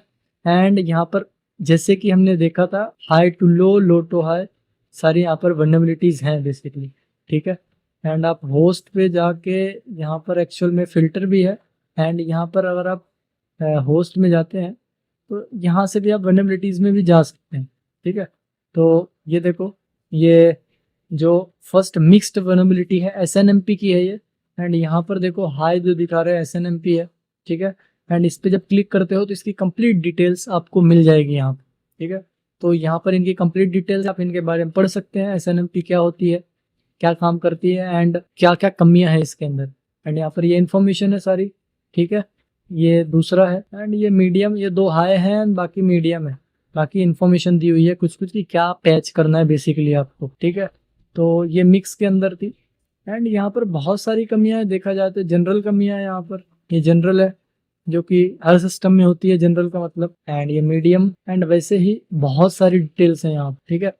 एंड आप इनको देख के यहाँ पर एनालाइज कर सकते हो कितनी ज़्यादा वल्नरेबल हो सकती हैं ये एंड क्या क्या दिक्कतें दे सकती हैं ये जो वेबसाइट्स की जो कमियां हैं, ठीक है, जो कि सर्वर की कमियां हैं वेबसाइट्स में। एंड यहाँ पर मैं बैक चलता हूँ एंड ऐसे ही करके आप यहाँ पर सारी स्कैनिंग कर सकते हो हर एक सिस्टम की। अब यहाँ पर आप इसको रिपोर्ट को अलग से भी डाउनलोड कर सकते हो, ठीक है, ये सारी स्कैनिंग देखने के बाद। एंड यहाँ पर मीडियम टू लो आप सेट कर सकते हो, यहाँ पर मीडियम लेवल की है ये सारी चीज़ें, ठीक है। एंड इस मीडियम के अंदर एक और डिटेल्स आती है, जैसे ये मीडियम हो गया, इसके ये स्कैनिंग, रिपोर्ट, होस्ट, ठीक है, वल्नरेबिलिटी एंड वल्नरेबिलिटी के अंदर ये मीडियम लेवल की वल्नरेबिलिटी, एंड इसके बाद आपको हाई लेवल भी दिखेगी, इनके अंदर ही दिखती है, ये इसके अंदर ही सारी हाई एंड लो होती हैं। मिक्स में देखोगे तो यहाँ पर आपको सारी चीज़ें दिख जाएगी हाई एंड लो, ठीक है। ज़्यादातर मिक्स में ही ज़्यादा हाई एंड लो होती है। देखो 7.5 इसकी सेवेरिटी है एंड यहाँ पर सारी डिटेल्स है। एंड इस रिपोर्ट को अगर आपको डाउनलोड करना है तो आप इसको डाउनलोड भी कर सकते हो। आप यहाँ पर रिपोर्ट में जाके यहाँ पर complete list of vulnerability by host, यहाँ पर जनरेट रिपोर्ट पे क्लिक करके यहाँ पर इसकी रिपोर्ट भी अपने पास डाउनलोड कर सकते हो। तो इसकी रिपोर्ट जब तक जनरेट हो रही है, हम इसकी रिपोर्ट जनरेट करते हैं एंड चलते हैं अगले मशीन पे, जो कि हमने बीच में छोड़ दिया था अभी, जिसकी स्कैनिंग पूरी हो गई होगी। तो यहाँ पर मैं उस मशीन पे स्विच करता हूँ। तो यहाँ पर वो ये रिपोर्ट है जिसको हमने बीच में छोड़ दिया था एंड अगले स्टेप पे बढ़ गए थे मेटास्प्लॉयटेबल की। तो यहाँ पर देखो मेटास्प्लॉयटेबल में मल्टीपल्स ऑफ यहाँ पर कमियां मिल जाएगी आपको, बहुत सारी कमियां हैं, ठीक है। मैं वापस छोड़ देता, शायद से ये रीलोड हो रही है, वापस से हम इसको रीलोड होने देते हैं एंड यहाँ पर हम अपनी ये वाली स्कैन देखते हैं जो कि हमने छोड़ दिया था। यहाँ पर देखो ये टेस्ट हो गया है निक्टो के जरिए, जो हमने यहाँ पर किया था वो भी यहाँ पर कंप्लीट हो चुका है, ठीक है। तो यहाँ पर सारी क्रेडेंशियल्स जो हैं वो मैं हाइड कर दूंगा, जो भी जिससे भी यहाँ पर कुछ प्रॉब्लम हो सकती है उसको मैं हाइड कर दूंगा, ठीक है। एंड ओके, तो ये रिपोर्ट हमारी आ चुकी है। अब ये जैसे ही लोड हो जाती है तो मैं ये कमियां आपको दिखा दूं एंड ये रिपोर्ट अब तक जनरेट हो चुकी होगी, जो हमने अभी तक जनरेट करने के लिए दिया था, जो जनरेट हो रही थी अभी नेसेस की। तो यहाँ पर हम चलते हैं अपने विंडोज़ 11 में एंड ये रिपोर्ट हमारी डाउनलोड हो चुकी है, ठीक है। इसको देखते हैं इस रिपोर्ट में एक्चुअल में है क्या क्या, एंड इस रिपोर्ट को हम ओपन करेंगे तो ये इसकी सबसे अच्छी बात है कि हम इसको देख सकते हैं, ठीक है। तो यहाँ पर देखो ये हमारी रिपोर्ट है बेसिकली, यहाँ पर नेसेस लोकल नेटवर्क दिखाया, ठीक है। वल्नरेबिलिटी होस्ट जो है वो, एंड नीचे आपको वल्नरेबिलिटी बाय होस्ट एंड यहाँ पर आपको दिख जाएगा एक हाई वल्नरेबिलिटी है क्रिटिकल, ठीक है, जो कि ये जब से हाई है, ठीक है। तो जिसको पैच करने की जरूरत है ये है हाई, तो ये आपको सेवेरिटी दिखा रहा है, ठीक है, क्रिटिकल हाई मीडियम लो। तो ऐसे आप रिपोर्ट जनरेट कर सकते हो। रिपोर्ट ये सबमिटेबल है, ठीक है। नेसेस एक बहुत ही फेमस टूल है जो कि प्रोफेशनल के थ्रू यूज़ किया जाता है, ठीक है। एंड इसकी रिपोर्ट हम आगे भी देखेंगे कैसे देखते हैं, कैसे जनरेट करते हैं, और भी डिटेल्स होती हैं रिपोर्ट में जो कि यहाँ पर आई नहीं है अभी। तो यहाँ पर आगे चल के हम और भी एडवांस चीज़ें देखने वाले हैं। तो इसको मैं यहाँ पर क्रॉस कर देता हूँ एंड इस रिपोर्ट को मैं बंद कर देता हूँ अभी, ठीक है, क्योंकि ये कंप्लीट हो चुका है। तो इसको मैं बंद कर देता हूँ एंड हम चलेंगे उसी सिस्टम में जो कि हमारा लास्ट रिपोर्ट रह गया। सो यहाँ पर आ गए हम मेटास्प्लॉयटेबल के रिपोर्ट में एंड इस रिपोर्ट में आप देख सकते हो कितनी सारी वल्नरेबिलिटीज हैं, नेक्स्ट लेवल टू वल्नरेबिलिटी है सारी की सारी, ठीक है। कुछ मीडियम है, बाकी बहुत हाई लेवल है, ठीक है, जिनकी सेवेरिटी 5, 10, 6 ऐसे हैं, देखो, ठीक है। सेवेरिटी रेट बहुत हाई है इनका, मतलब बहुत ज़्यादा वल्नरेबल है। डेफिनेटली वल्नरेबल तो होगी क्योंकि ये टेस्टिंग मशीन है, ठीक है। ये होस्ट बताया है एंड ये एप्लीकेशन वल्नरेबिलिटीज एंड ये CVS एंड यहाँ इधर में कुछ नहीं, ठीक है। सो ये है हमारी basically details and as per previous हमने जैसे देखा था, आप यहाँ पर क्लिक करके ये डिटेल्स सारी पढ़ सकते हैं, ठीक है, हर एक के बारे में क्या कमियां है इसमें एंड क्या है। यहाँ पर OS डिटेक्शन किया गया था, यहाँ पर ये कमी रिपोर्ट की गई है, operating system end of life, ठीक है। एंड यहाँ पर मल्टीपल चीज़ें हैं जो कि आपको हेल्प कर सकती हैं यहाँ पर इससे रिलेटेड। अब रिपोर्ट जो है इसको रीड करना एंड पढ़ना डिफरेंट हो जाता है थोड़ा सा, तो इन चीज़ों को आप थोड़ा सा अपने अकॉर्डिंग अपने बिहाफ पे पढ़ सकते हो, क्योंकि रिपोर्टिंग जब बताने जाऊँगा तो बहुत लॉन्ग वीडियो बनेंगे एंड इस पर मैं डिटेल वीडियो बनाने वाला हूँ। तो ये थी अपनी वल्नरेबिलिटी एनालिसिस एंड असेसमेंट, आप इसकी रिपोर्ट दे सकते हो, ठीक है। एंड ये रिपोर्ट जो है सबमिटेबल होगी अगर किसी वेबसाइट में आ रही हैं तो, एंड परमिशन के बिना कहीं भी स्कैनिंग नहीं करनी, ठीक है। सो आई होप आप सभी को ये सारी चीज़ें समझ में आ गई होगी।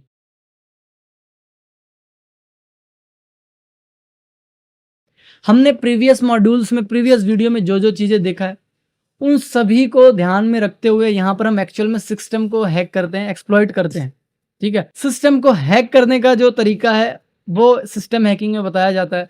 मल्टीपल तरीके होते हैं। बेसिकली यहाँ पर 3 स्टेप्स फॉलो किए जाते हैं इथिकल हैकिंग के सिस्टम हैकिंग करने के लिए। तो यहाँ पर बेसिकली आपको 3 स्टेप्स दिख रहे होंगे। फर्स्ट ऑफ ऑल वो प्रीवियस जो स्टेप्स हैं आपके network scanning, information gathering and enumeration, वो आपको पीछे रख के सिस्टम हैकिंग के अंदर जो आपके प्रोसेस आती हैं, यहाँ पर 3 स्टेप्स को बोलते हैं हम लोग। बेसिकली 3 स्टेप्स से हमको गुजरना पड़ता है इस कंप्लीट सिस्टम हैकिंग को करने के लिए। तो यहाँ पर फर्स्ट ऑफ ऑल आप देख रहे होंगे गेनिंग एक्सेस, मतलब हम उन कमियों को, जितनी भी कमियां हमने एक्सप्लॉइट की है enumeration, network scanning and vulnerability analysis में, वो सारी कमियों को देखते हुए हम सामने वाले सिस्टम का, जिसमें हमने ये सारी चीजें परफॉर्म की थी, इंफॉर्मेशन गैदरिंग, नेटवर्क स्कैनिंग, उन सभी को कमियों को ध्यान में रखते हुए हम सिस्टम का एक्सेस लेते हैं, सिस्टम को हैक करते हैं उनकी कमियों से। उसके बाद वहां पर हम लॉन्ग टर्म तक, जैसे देखो अगर हमारा जो विक्टिम है वो अगर अपने नेटवर्क से डिस्कनेक्ट हो जाए, ठीक है, हमारा कनेक्शन टूट जाता है, बट कनेक्शन टूटने के बाद हम वापस से उससे कनेक्शन नहीं बना सकते। क्यों? क्योंकि वापस से हमको वही सारी चीजें प्रोसीजर करना पड़ेगा, है ना। नेटवर्क टूटने के बाद आप सभी को पता है कनेक्शन तो लूज हो ही जाएगा, इंटरनेट से डिस्कनेक्ट रहोगे तो कनेक्शन कैसे बनेगा। तो यहाँ पर एक्सेस को मेंटेन रखने के लिए, जो आपने एक्सेस लिया है, सिस्टम को हैक किया है, उसको मेंटेन रखने के लिए लॉन्ग टर्म के लिए आप हैक कर रखो, इसलिए वहां पर हम कुछ ट्रोजन डालते हैं या फिर बैकएंड रन होने वाले वायरसेस डालते हैं, ठीक है, या फिर कह सकते हो बैकएंड में रन होने वाले कुछ मलेशियस प्रोग्राम डालते हैं, ठीक है, जिनको बैकडोर्स भी कहते हैं हम लोग। वो सारी चीजें करने के बाद जब हम प्रॉपर एक्सेस ले लेते हैं, ठीक है, जब हमको लगता है कि हाँ हमारा लॉन्ग टर्म यहाँ पर काम चल जाएगा सिस्टम में, उसके बाद हम लॉक्स को क्लियर करते हैं। मतलब जो हर एक सिस्टम में लॉक्स क्या होते हैं एक्चुअल में, बहुत सारे लोगों को ना पता हो फिर भी मैं बता देता हूँ। हम जो भी एक्टिविटी करते हैं ना अपने सिस्टम में, कोई भी सिस्टम में आप कोई भी एक्टिविटी करोगे तो आपके सिस्टम में वो लॉक्स के फॉर्म में सेव होते हैं, लॉक्स के रूप में सेव हो जाते हैं वो। जैसे यहाँ पर मैंने कोई भी एप्लीकेशन खोला, मैंने जूम खोला, मैंने पीपीटी खोला, मैंने पीडीएफ्स खोला, जितने भी चीजें एक्टिविटी करते हो, आप लॉग इन करते हो, लॉग आउट करते हो, कब आपने स्विच ऑन किया, कब स्विच ऑफ किया, एंड किस यूजर ने, हर एक सिस्टम में बहुत सारे यूजर्स होते हैं, जैसे एडमिन हो गया, यूजर 1, यूजर 2, तो बहुत सारे यूजर्स लॉग इन करते हैं। तो कब किस यूजर ने लॉग इन किया है, उन सभी के रिकॉर्ड्स लॉग के फॉर्म में होते हैं, ठीक है, एंड इन लॉग को एनालाइज करके हैकर को पकड़ा जा सकता है। इसलिए हैकर्स क्या करते हैं, या फिर हम क्या करेंगे, लॉग्स को क्लियर करेंगे, ठीक है, सारे लॉग्स को क्लियर करेंगे ताकि हम उन सभी प्रैक्टिस को कर सकें जो कि एक बैड हैकर करता है। सो लॉग्स क्लियर करने के बाद एक्चुअल में हम जो जो चीजें परफॉर्म करेंगे उस सिस्टम में, वो सारी चीजें हट जाएगी। हम ऐसी क्या चीजें रखते हैं उन लॉग्स में, ऐसी क्या चीजें होती हैं उन लॉग्स में जिससे हम पकड़े जा सकते हैं या फिर हमारा एक्सेस छूट सकता है उस सिस्टम से। फॉर एग्जाम्पल यहाँ पर मैंने एक सिस्टम को हैक किया, ठीक है, एक सिस्टम को मैंने हैक किया एंड मैंने उसकी एक सिस्टम में बहुत सारे फाइल एंड फोल्डर्स होते हैं। आप लोगों ने देखा अगर विंडोज के कभी सी ड्राइव में घुसे होंगे तो विंडोज के खुद के बहुत सारे वहां पर फाइल एंड फोल्डर्स होते हैं। तो अगर मैं उन फाइल एंड फोल्डर्स को खोल के देखूं तो मुझे कुछ समझ में नहीं आएगा। आप अभी खोलोगे दूसरे वक्त भूल जाओगे कि मैंने कौन सा फोल्डर खोला। तो मैं एक सिस्टम को हैक करके उसके अंदर बैकडोर जो इंस्टॉल करूंगा, एक फोल्डर के अंदर इंस्टॉल करूंगा, डेफिनेटली कहीं पे छुपा के इंस्टॉल करूंगा ताकि किसी को पता ना चले, ठीक है। तो जो यहाँ पर इन्वेस्टिगेटर होते हैं वो क्या करते हैं एक्चुअल में, वो यहाँ पर लॉक्स को चेक करते हैं कि हम किन किन फाइल्स में गए, ठीक है, मैं किस फाइल में गया। फॉर एग्जांपल वहाँ पर विंडोज़ की एक फाइल है, मैं विंडोज़ के फाइल में गया, उसके अंदर कोई एडमिन की फाइल थी, उसके अंदर गया, यूज़र के फाइल के अंदर, एंड वहाँ पर फाइल के अंदर फाइल बना के मैंने बैकडोर को इंस्टॉल करा दिया जिससे लोग आसानी से ना पहुँचे। लेकिन ये सारी चीज़ें जो चीज़ें मैंने की ना, विंडोज़ का फोल्डर मैंने खोला एंड बहुत सारी चीज़ें मैंने ओपन की उसमें, ये चीज़ें एक्चुअल में लॉक्स में रिकॉर्ड हो जाती हैं, ठीक है, ऑटोमेटिक, आपको बताने की जरूरत नहीं पड़ती, सिस्टम ऑटोमेटिक रिकॉर्ड करता है सिक्योरिटी पर्पस से। ये विंडोज में नहीं, हर एक सिस्टम में होता है, ठीक है। तो ये जो लॉग्स हैं ये ऑटोमेटिकली इन्वेस्टिगेटर को बता देंगे, जो कि इन्वेस्टिगेशन करते हैं, वो बता देंगे कि ये लॉक सेव है एंड इन लॉक्स के जरिए क्या क्या हमने परफॉर्म किया है। तो वो लोग क्या करेंगे एक्चुअल में, सबसे पहले वो बैकडोर को हटाएंगे उन्हीं रिवर्स करके, ठीक है, मतलब जैसे जैसे हमने फॉलो किया ना स्टेप्स को, तो उसको रिवर्स कर लेंगे वो, इसको रिवर्स इंजीनियरिंग बोलते हैं एक्चुअल में। तो लॉक्स की फॉलो करते हुए लॉक्स को, जैसे हमने पहले विंडोज़ खोला तो वो भी विंडोज़ खोलेंगे, विंडोज़ के अंदर हमने किसी फोल्डर को खोला, एडमिन के फोल्डर को खोला था, उस फोल्डर में जाके वो डिलीट कर देंगे उसको, जो हमने वहाँ पर बैकडोर इंस्टॉल किया था लॉन्ग टर्म मेंटेनिंग एक्सेस के लिए, ठीक है, लॉन्ग टर्म हैकिंग के लिए। तो यहाँ पर बेसिकली ये सारी चीज़ें क्लियरिंग लॉग हम अपने सिक्योरिटी के लिए करते हैं। हालांकि इन्वेस्टिगेशन करते समय बहुत सारी ऐसी चीज़ें हैं जो कि सामने आ जाती हैं, आपने लॉग्स कब क्लियर किया, कहाँ क्लियर किया, ये सारी चीज़ें वापस आ जाती हैं जब इन्वेस्टिगेशन करते हैं। तो आपका यहाँ पर गलत काम करने का इरादा नहीं होना चाहिए, ठीक है। एंड ये वीडियो भी मैं एजुकेशन पर्पज से ही बना रहा हूँ ताकि आप लोगों को समझ में आए कि एक्चुअल में हैकर्स करते कैसे हैं एंड आपका इंटरेस्ट साइबर सिक्योरिटी में बना रहे, दैट्स वाई, ठीक है। बाकी आपको गलत चीज़ें सिखाने का मेरा कोई इरादा नहीं है एंड ये चैनल बिल्कुल भी गलत चीज़ें प्रमोट नहीं करता, ठीक है। तो मेक श्योर करो कि जो चीज़ें करो वो लीगल तरीके से करो। सो सवाल ये उठता है कि हम इन लॉक्स को देख कैसे सकते हैं, कहाँ पे सेव होते हैं लॉक्स। देखो मैं आप लोगों को लॉक्स बता देता हूँ। आप यहाँ पर विंडोज़ के सर्च में जाओगे ना, तो आप यहाँ पर इवेंट वीवर करके, इवेंट वीवर एक्चुअल में उनका नाम होता है, तो यहाँ पर आप इवेंट वीवर नाम का एक ऑलरेडी सिस्टम में है आपके सेटिंग, तो इवेंट वीवर में अगर आप जाते हो तो आपको सारी चीज़ें यहाँ पर मिल जाएंगी। लेकिन इन चीज़ों को समझने के लिए, इनको एक्चुअल में मैं बाद में आपको समझाऊंगा इनको एक्चुअल में रीड कैसे करते हैं, बट यहाँ पर जस्ट मैं आपको दिखा देता हूँ। यहाँ पर देखो ये कस्टम व्यूवर्स है, ठीक है। एंड यहाँ पर विंडोज़ लॉग्स में देखोगे तो आपको 4 टाइप के लॉग्स मिलेंगे। पहला तो एप्लीकेशन लॉग्स, ठीक है, यहाँ पर किसने कब क्या एक्सेस किया, एरर कब आया, एवरीथिंग, कब लॉगिन किया, कब लॉग आउट किया, वो सारी चीज़ें यहाँ स्टोर होती हैं। तो ये सारी चीज़ें जो हैं एक्चुअल में इन्हीं को हम लॉग्स कहते हैं।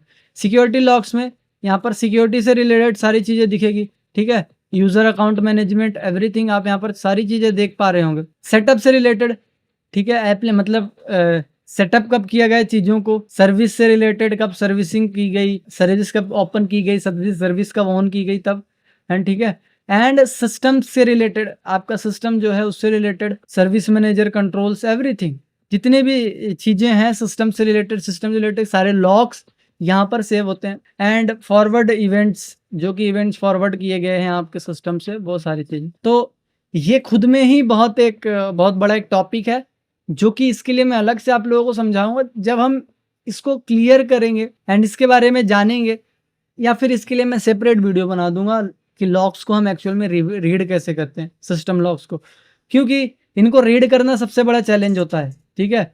एंड इनको समझना, क्योंकि अलग अलग कैटेगरीज है। बहुत लोग बता तो देते हैं कि यहाँ पर सेव है, लेकिन उनको पता नहीं है कि ये किस लिए यूज़ हुआ एंड ये कब यूज़ हुआ, क्या सर्विस रन हो रही है एंड कैसे पढ़ते हैं इन लॉग्स को। तो उससे रिलेटेड मैं यहाँ पर डिफरेंट वीडियो बना दूंगा। तो यहाँ पर हम चलते हैं अपने बैक एंड, अपने टॉपिक पे, ठीक है। तो इसको मैं अभी के लिए क्लोज करता हूँ एंड वापस चलते हैं अपने टॉपिक पे। तो ओवरऑल ये 3 स्टेप्स हैं जो कि सिस्टम हैकिंग में फॉलो की जाती है, ठीक है। सो यहाँ पर गेनिंग एक्सेस में, जब हम गेनिंग एक्सेस करते हैं ना, इसके लिए मल्टीपल मेथड्स हैं, ठीक है, मतलब बहुत सारे तरीके हैं सिस्टम को हैक करने के। तो यहाँ पर कुछ हैं एंड कुछ हम बाद में डिस्कस करेंगे, वैसे इनके बाहर ज़्यादा होता नहीं है। तो यहाँ पर किसी सिस्टम को कैसे हैक किया जा सकता है, कितने तरीके से एक्सेस किया जा सकता है एंड लॉन्ग टर्म तक कैसे उनमें चीज़ें बनाई जा सकती हैं एंड हैक ऐसे किया जा सके जिससे सामने वाले को इजीली पता भी ना चल सके, ये वो टेक्निक्स हैं तीनों। तो फर्स्ट ऑफ ऑल आता है यहाँ पर जो है आपका पासवर्ड क्रैकिंग का। सो यहाँ पर जो पासवर्ड क्रैकिंग है, मैं अगर विंडोज़ की बात करूँ, विंडोज़ में जो पासवर्ड है वो कैसे स्टोर होता है, तो पहले ये तो पता होना चाहिए कि चीज़ें काम कैसे कर रही है। जब तक आपको ये नहीं पता होगा कि चीज़ें एक्चुअल में काम कैसे करती हैं, आप सिस्टम को कैसे हैक करोगे। फॉर एग्जाम्पल, आपको पता ही नहीं है कि आपको जाना किधर से है एंड रास्ता क्या है, तो आप चलोगे कैसे। तो मेन चीज़ें वही है। तो यहाँ पर अगर मैं पासवर्ड क्रैकिंग की जैसे बात कर रहा हूँ, तो पासवर्ड क्रैकिंग में जो विंडोज़ की बात करूँ, विंडोज़ में जो पासवर्ड सेव करने का सेव होने का तरीका है, वो सैम फाइल होती है आपके सिस्टम के अंदर, बेसिकली आपके सिस्टम में। तो उस सैम फाइल के अंदर NTLM नाम के लॉग से सेव होती है। अगर सैम फाइल की यहाँ पे बात करूँ तो उसको कहते हैं हम सिक्योरिटी अकाउंट मैनेजर बोलते हैं, मतलब उसका फुल फॉर्म है सिक्योरिटी अकाउंट मैनेजर। एंड यहाँ पर जो पासवर्ड सेव होता है वो NTLM नाम से सेव होता है, ठीक है, मतलब NTLM एल्गोरिदम इसमें यूज होता है, ठीक है। NTLM जिसको कहते हैं, इस एल्गोरिदम से सेव होता है वो पासवर्ड। एंड अगर हमको एल्गोरिदम पता हो कि सामने वाले सिस्टम का एल्गोरिदम क्या है पासवर्ड सेव करने का, तो you can easily crack this password, ठीक है। तो इसीलिए विंडोज़ के पासवर्ड थोड़ा जल्दी क्रैक किए जा सकते हैं। वैसे ही सभी को पता है कि मैक का क्या है, लिनक्स का क्या स्टोर करने का तरीका है, तो ये सारी चीज़ें एक्चुअल में हम रीड करते हैं, ठीक है, हम पढ़ते हैं। लेकिन यहाँ पर विंडोज़ वर्ड में ज़्यादा यूज़ होता है, इसलिए यहाँ पर हम विंडोज़ को ज़्यादा प्रेफर कर लेते हैं, विंडोज़ को ज़्यादा प्रैक्टिस करते हैं विंडोज़ में लोग। एंड वैसे ही लिनक्स में ज़्यादातर लोग आपको विंडोज़ में प्रैक्टिस नहीं कराते, क्योंकि उसको पॉसिबल मतलब इतना ईजी नहीं है एक्सेस करना, थोड़े उसकी चीज़ें इम्पॉसिबल हो जाती हैं, उसके लिए प्रॉपर लैब चाहिए, ठीक है।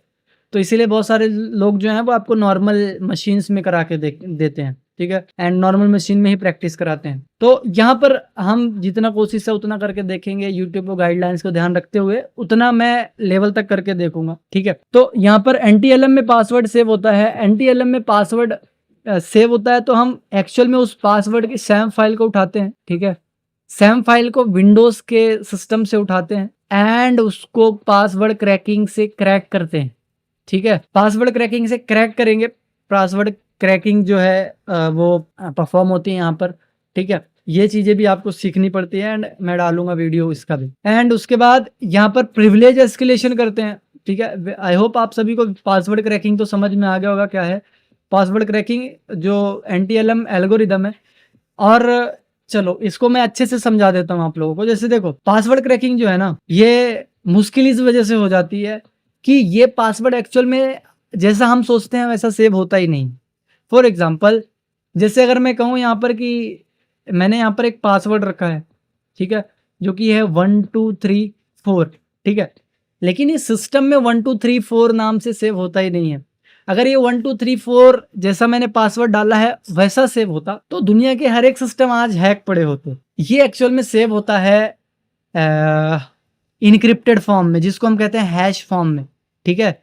हैशिंग एक्चुअल में क्या होती है, ये एक प्रोसेस होती है जो कि सिस्टम को जो हमारे टेक्स्ट हैं उनको कन्वर्ट कर देती है किसी दूसरे लैंग्वेज में, कोडिंग लैंग्वेज में, कोड लैंग्वेज में कह सकते हो। जैसे ये 1 2 3 4 को ऐसे बना देगी 1ZB9A6919 3Z6B, ठीक है, ऐसे लंबा सा उसका कोड बना देगी, ठीक है।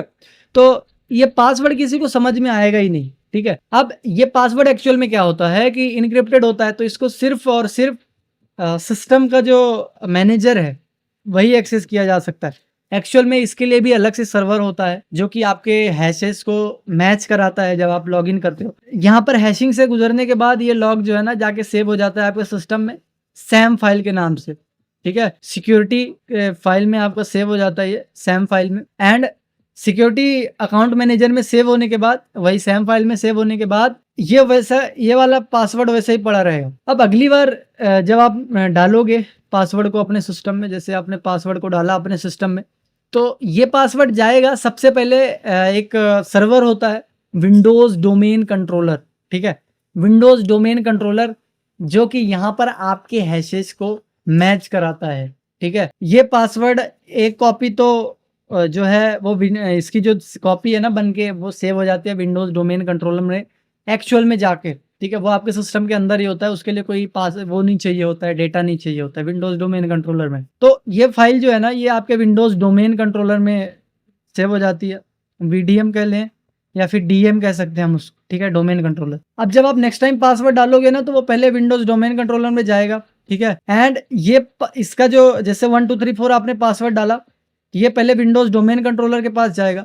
विंडोज डोमेन कंट्रोलर एक्चुअल में वो जाके मैच कराएगा, क्योंकि पुराना पासवर्ड विंडोज डोमेन कंट्रोलर में सेव है, ये वाला हैश जो बना था पहली बार, वो सैम फाइल जो है विंडोज डोमेन कंट्रोलर में ही सेव है। अब जब आप पासवर्ड डालोगे तो वो जाएगा वापस से हैशिंग प्रोसेस से गुजरेगा, जो आप पासवर्ड डालोगे फिर से वो विंडोज डोमेन कंट्रोलर के पास जाएगा, एंड विंडोज डोमेन कंट्रोलर वो चेक करेगा कि जो आपने पासवर्ड डाला है उसका हैश इक्वल है या नहीं। वो ये पासवर्ड चेक नहीं करेगा, वो 1 2 3 4 चेक नहीं करेगा जो आप इनिशियल में डालते हो। वो एक्चुअल में चेक क्या करेगा कि आपने जो पासवर्ड डाला है उसका हैश जो निकला है, उसकी जो इनक्रिप्टेड वैल्यू निकली है हैश, वो पुराने वाले पासवर्ड से मैच कर रही है नहीं, जो आपने पहले सेटअप किया था पासवर्ड। तो यहाँ पर ऐसे पासवर्ड यहाँ पर सेव होता है, ठीक है। तो ओवरऑल इसकी कंप्लीट वीडियो है, पासवर्ड कैसे सेव होता है, कहाँ कहाँ पे सेव होता है, कैसे कैसे चेक होता है, ठीक है। इसके बारे में मुझे बहुत लॉन्ग वीडियो बनानी पड़ेगी एंड आई थिंक सो यहाँ पर अलाउ भी नहीं होगा यूट्यूब में, ठीक है। तो आई होप आप सभी को मैंने जितना आइडिया दिया होगा उतना समझ आ गया होगा, ठीक है। आप लोग कौन सा ऑपरेटिंग सिस्टम यूज करते हो मेरे कमेंट सेक्शन में जरूर बताना। एंड नेक्स्ट आता है यहाँ पर प्रिविलेज एस्केलेशन, ठीक है। पासवर्ड क्रैकिंग के बाद आता है यहाँ पर privilege escalation. Privilege escalation actual में ये थोड़ी सी टफ प्रोसेस है। प्रिविलेज एस्केलेशन जैसे मैं बताता हूँ कि जैसे मैंने कहा कि मुझे आपके सिस्टम का एडमिन एक्सेस लेना है। जैसे एक सिस्टम में 2 यूज़र होते हैं, ठीक है। पहला यूज़र जो कि नॉर्मल यूज़र है, ठीक है, और दूसरा यूज़र जो कि एडमिन है, ठीक है, एडमिन। अगर इनको बहुत अच्छे से समझना है कि जैसे एक कंपनी है जिसका बॉस जो है उसको कहेंगे हम, कंपनी का जो बॉस है, ऑनर है, उसको कहेंगे हम कि you are the admin of this company, ठीक है। एंड जो एम्प्लॉय होंगे उनको हम नॉर्मल यूज़र कह सकते हैं, जो वहाँ आपकी कंपनी में काम करने वाले होंगे उनको नॉर्मल यूज़र कह सकते हैं। तो यहाँ पर विंडोज़ में भी वही होता है, अकाउंट्स में भी वही होता है कि एक नॉर्मल यूज़र होता है एंड एक होता है एडमिन यूज़र। एडमिन यूज़र क्या होता है? एडमिन यूज़र के पास वो सारी अथॉरिटी होती है कि जैसे वो पासवर्ड चेंज कर सकता है, कोई भी एप्लीकेशन खोल सकता है, कहीं के भी पासवर्ड चेंज कर सकता है वो अपने अकॉर्डिंग। लेकिन जो नॉर्मल यूज़र है वो ना तो पासवर्ड चेंज कर सकता, अनलिमिटेड चीज़ें कर सकता है, जैसे कोई भी एप्लीकेशन खोल सकता है, ब्राउजिंग कर सकता है, बस। तो एडमिन का एक्सेस लेना होता है इस प्रिविलेज एस्केलेशन में। तो यहाँ पर अटैकर क्या करता है एक्चुअल में, वो सबसे पहले नेटवर्क स्कैनिंग करके नेटवर्क स्कैनिंग करता है, नेटवर्क के थ्रू नॉर्मल यूज़र का एक्सेस लेता है वो, ठीक है। नॉर्मल यूज़र एक्सेस लेगा, नॉर्मल यूज़र एक्सेस के लेने के बाद वो यहाँ पर कमियों को एक्सप्लॉइट करेगा, देन वो आपका एडमिन एक्सेस लेगा, ठीक है। मतलब नॉर्मल यूज़र को, आपके सिस्टम को हैक करके नॉर्मल यूज़र के थ्रू, ठीक है, नॉर्मल यूज़र में एक्सेस लेके एडमिन एक्सेस ले लेना, ठीक है। इसी को विंडोज़ प्रिविलेज एस्केलेशन कहा जाता है, या फिर लिनक्स प्रिविलेज एस्केलेशन, बहुत सारे एस्केलेशन होते हैं, और Mac OS escalation, privilege escalation, ऐसे मल्टीपल चीज़ें हैं। तो यहाँ पर एडमिन प्रिविलेज एस्केलेशन का मतलब है कि एडमिन का एक्सेस लेना जो कि ऑनर है किसी भी सिस्टम का, ठीक है। तो प्रिविलेज एस्केलेशन में यही करते हैं हम लोग कि नेटवर्क स्कैनिंग करेंगे एंड वहाँ पर हम देखेंगे कि कैसे एक्सेस कर सकते हैं वहाँ पर, एंड नॉर्मल यूज़र के जैसे लॉगिन हो जाते हैं हम सिस्टम में। उसके बाद नॉर्मल यूज़र लॉगिन होने के बाद हम कोशिश करते हैं कि एडमिन एक्सेस ले लें। एडमिन एक्सेस ले लेते हैं तो उसको हम प्रिविलेज एस्केलेशन कहते हैं, ठीक है। उसके बाद आता है वल्नरेबिलिटी एक्सप्लॉइटेशन। जितनी भी वल्नरेबिलिटीज़ हैं, जैसे कि पासवर्ड क्रैकिंग, ये नॉर्मल हो गया, जनरल कह सकते हो आप लोग। प्रिविलेज एस्केलेशन, इसको भी जनरल कह सकते हो, मतलब कि ये अलग अलग टॉपिक्स हैं सारे। एंड वल्नरेबिलिटी एक्सप्लॉइटेशन ये अलग टॉपिक है। कैसे? जैसे पासवर्ड क्रैकिंग जो है, यहाँ पर सिर्फ पासवर्ड पे फोकस किया जाता है। प्रिविलेज एस्केलेशन में यहाँ पर सिर्फ यूज़र अकाउंट को एक्सेस किया जाता है।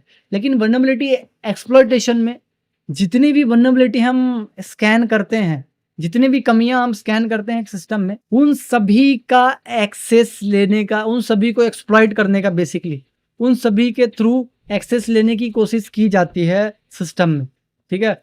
तो ये थोड़ा सा अलग टॉपिक हो जाता है, क्योंकि एंड ये थोड़ा वास्ट भी है वल्नरेबिलिटी एक्सप्लॉइटेशन। एंड जैसे कि हमने प्रीवियस वीडियो में देखा था कि वल्नरेबिलिटी एनालिसिस, बहुत सारी वल्नरेबिलिटी निकाली जा सकती हैं एक सिस्टम में, अगर आपको सही तरीका पता हो, ठीक है। एंड यूट्यूब में मैंने उतने वीडियो डाला नहीं है, वहाँ पर आप सभी को पता है कि इतना हमको फ्रीडम नहीं है, खास करके साइबर सिक्योरिटी चैनल्स को इतना फ्रीडम नहीं है कि वो खुल के कंटेंट डाल पाए, क्योंकि यहाँ पर बहुत सारे लोग उनका गलत मिसयूज भी करते हैं, इसलिए। सो यहाँ पर वल्नरेबिलिटी एक्सप्लॉइटेशन, ये था हमारा वल्नरेबिलिटी एक्सप्लॉइटेशन। उसके बाद हम चलते हैं, जैसे हमने एक्सेस गेन कर लिया इन तीनों को यूज करके, ठीक है। इन तीनों को हमने यूज किया, password cracking, privilege escalation and vulnerability exploitation. इन तीनों में से हमने किसी एक को फोकस किया, उसी पे चलते गए जब तक हमको उसका एक्सेस नहीं मिल गया, ठीक है। मतलब हम सारी चीजें एक बाय एक ट्राई करते रहते हैं जब तक हमको एक्सेस नहीं मिले। यहाँ पर इतना आसान नहीं होता है जितना बताया जाता है, ठीक है। हर चीज में एक अच्छी प्रैक्टिस होती है। उसके बाद यहाँ पर अगर हम बात करें नेक्स्ट टॉपिक की, तो मेंटेनिंग एक्सेस होता है। जैसे हमने एक्सेस ले लिया एक सिस्टम का, हमने उसको हैक कर लिया पासवर्ड क्रैकिंग के थ्रू, प्रिविलेज एस्केलेशन के थ्रू, वल्नरेबिलिटी एक्सप्लॉइटेशन के थ्रू। उसके बाद हमको उसको लॉन्ग टर्म तक मेंटेन करना है। तो उसके लिए यहाँ पर हम 3-4 चीज़ें करते हैं यहाँ पर। सबसे पहले हम बैकडोर, जैसे कि मैंने बताया था कि हम यहाँ पर बैकडोर डाल देते हैं। बैकडोर एक्चुअल में वो चीज़ें होता है जो कि बैकएंड में रन होता रहता है सिस्टम के, एंड किसी को पता नहीं चलता, उसको हम बैकडोर कहते हैं, एंड अब बैकएंड काम करता है। ठीक है, जैसे आपके सिस्टम में बहुत सारी चीज़ें हैं जो कि पीछे चल रही होती हैं, जो आपको पता नहीं, जैसे कि लॉक्स जो रिकॉर्ड हो रहे हैं वो आपको बहुत कम ही पता होता है। उसके बाद हम क्रैकर्स डाल देते हैं यहाँ पर, जो कि जैसे अगर यूज़र पासवर्ड चेंज कर रहा है तो वो ऑटोमेटिक क्रैक करके पासवर्ड आपको बता देंगे, या फिर किसी प्रोग्राम को क्रैक करने के लिए। ठीक है, तो ये कुछ प्रोग्राम होता है जो कि हम सिस्टम में इंजेक्ट कर देते हैं, डाल देते हैं, जो कि पासवर्ड क्रैक करके आपको बताएगा बेसिकली कि पासवर्ड क्या क्रैक, उसने नया पासवर्ड क्या सेटअप किया है। ठीक है, एंड जो उसने कोड है उनको कोड क्या रखा हुआ है बेसिकली, वो सारी चीज़ें यहाँ पर जो कोड है उनको, कोड जैसे मैंने बताया था यहाँ पर जो हैशिंग है, उन कोड को क्रैक करके आपको बताएगा बेसिकली क्या कोड यहाँ पर नया पासवर्ड उसने सेट किया है, तो उन कोड्स को क्रैक करेगा जो पासवर्ड का हैशिंग होगा। उसके बाद यहाँ पर की लॉगर्स हैं। की लॉगर्स एक्चुअल में क्या होते हैं, ये आपके इनके नाम में ही की है। ठीक है, लॉग का मतलब रिकॉर्ड। ठीक है, तो की रिकॉर्ड्स, जैसे आपके कीबोर्ड्स के रिकॉर्ड, ये आप समझ पा रहे होंगे। ठीक है, आपने क्या क्या कीज प्रेस की हैं एंड कैसे क्या क्या प्रेस किया है, उसका हर एक चीज़ का रिकॉर्ड की लॉगर्स अपने पास रखते हैं। ये सॉफ्टवेयर हार्डवेयर दोनों में भी होते हैं। ठीक है, दोनों के रूप में होते हैं, सॉफ्टवेयर एंड हार्डवेयर में। सॉफ्टवेयर हार्डवेयर में दोनों की होने के वजह से इनको कभी कभी पहचानना मुश्किल हो जाता है। जैसे कोई पेन ड्राइव लगी हुई है आपके सिस्टम में, अननोनली कोई लगा रहा है, तो वो भी की लॉगर हो सकता है। ये ज़्यादातर पासवर्ड के लिए यूज़ होता है कि जैसे आपने पासवर्ड डालते समय क्या क्या की प्रेस की, बहुत इजीली निकाला जा सकता है उन पासवर्ड को। ठीक है, तो की लॉगर एक्चुअल में आपके हर एक की को रिकॉर्ड करेंगे कि आपने क्या क्या डाला है, एंड वो जो अटैकर है उसको भेज देंगे। ठीक है, अगर वो सॉफ्टवेयर है तो वो डायरेक्ट कनेक्ट कर लेंगे उसके सर्वर से, या फिर उसके सिस्टम को भेज देते हैं, क्योंकि जिसने डाला है उसका एक्सेस उसी के पास होता है, तो सारा उसी के पास जाता है। उसके बाद यहाँ पर जो हार्डवेयर है वो पेन ड्राइव या फिर कोई दूसरी मशीन, एक्चुअल में की लॉगर भी बहुत टाइप के होते हैं। ठीक है, तो यहाँ पर जो की लॉगर्स हैं वो की मल्टीपल टाइप्स के होते हैं, अराउंड 6-7 टाइप के होते हैं, जैसे कि वाईफाई की लॉगर, PS2 की लॉगर, एंड USB की लॉगर, ब्लूटूथ की लॉगर, वाईफाई की लॉगर, एंड एम्बेडेड इनसाइड की लॉगर, जैसे एम्बेडेड इनसाइड कीबोर्ड की लॉगर, जो कि कीबोर्ड के अंदर ही सेव होते हैं। जैसे कोई अटैकर है या फिर कोई आपका पासवर्ड लेना चाहता है, आप कीबोर्ड में ही की लॉगर इंस्टॉल कर देगा, आपके वाईफाई में, ब्लूटूथ में। ठीक है, या फिर आपके हार्डवेयर में कहीं भी वो हो सकता है की लॉगर। ठीक है, तो ये सारी चीज़ें होती हैं की लॉगर के बारे में। तो इतने टाइप के की लॉगर्स हैं। ठीक है, तो यहाँ पर एक ही तरीका नहीं है की लॉगिंग करने का, सॉफ्टवेयर बहुत सारे तरीके होते हैं। आप सर्च करोगे तो आपको डिफरेंट टाइप हर जगह मिल जाएंगे। ठीक है, उसके बाद आता है यहाँ पर स्पाईवेयर। स्पाईवेयर के बारे में समझते हैं हम। स्पाईवेयर एक्चुअल में क्या होते हैं। स्पाईवेयर, इसके नाम से पता चल रहा है स्पाई, स्पाई मतलब किसी पे नज़र रखना। ये स्पाईवेयर क्या होते हैं, आपके सिस्टम के हर वक्त जो स्क्रीनशॉट्स हैं वो दे रहा होता है अटैकर को, जिसको चाहिए एक्चुअल में आपके सिस्टम का एक्सेस। ठीक है, जिसने यहाँ पर स्पाईवेयर आपके सिस्टम में इंस्टॉल किया होगा, वो स्पेसिफिक लोकेशन मतलब दूसरे सिस्टम में यहाँ पर भेज रहा होता है उस अटैकर को आपके सिस्टम का हर एक स्क्रीनशॉट। फॉर एग्जांपल ये एक सिस्टम है। ठीक है, एंड ये सिस्टम में मैंने की लॉगर स्पाईवेयर इंस्टॉल कर दिया। अब ये सिस्टम स्पाईवेयर जो है ना, ये सिस्टम में जो स्पाईवेयर इंस्टॉल किया है, एंड इसमें मैं लोकेशन डाल दूंगा कि तुझे स्क्रीनशॉट किस जगह पे भेजना है। तो मेरा यहाँ पर दूसरा सिस्टम है, मैं बोलूँगा मुझे इस सिस्टम में सारी चीज़ें भेजना है, तो मैं इस सिस्टम का एड्रेस इस स्पाईवेयर के अंदर डाल दूंगा, तो वो मुझे आपके हर एक वक्त की स्क्रीनशॉट ला के दे सकता है, हर एक वक्त का रिकॉर्ड ला के दे सकता है बेसिक। तो आपके सिस्टम में नज़र बनाए रखता है वो। ठीक है, अब ये हर तरीके के सिस्टम में हो सकता है। यहाँ पर मैक भी सिक्योर नहीं है, ना लिनक्स है, ना ही विंडोज़ है। हर तरीके के सिस्टम यहाँ पर तोड़ है आज के ज़माने में। ठीक है, तो यहाँ पर ये स्पाईवेयर होते हैं जो कि स्पाइंग करते हैं हर एक सिस्टम। ओके, अब जब ये सारी चीज़ें मेंटेन एक्सेस कर लिया, ये सारी चीज़ें कर लिया हमने, तो उसके बाद क्या आता है यहाँ पर, मेंटेनिंग एक्सेस के बाद हम लॉग्स को क्लियर करते हैं, एंड इसको एक नाम से और जाना जाता है, कहते हैं कवरिंग ट्रैक्स। तो आप लोगों ने एक कहानी सुनी होगी कि जो रानियाँ होती हैं वो अपने पैरों के चिन्ह को मिटाते हुए चलती हैं। ठीक है, तो वैसे ही यहाँ पर जो हैकर्स होते हैं वो राजा भी हो सकता है, रानी भी हो सकती है।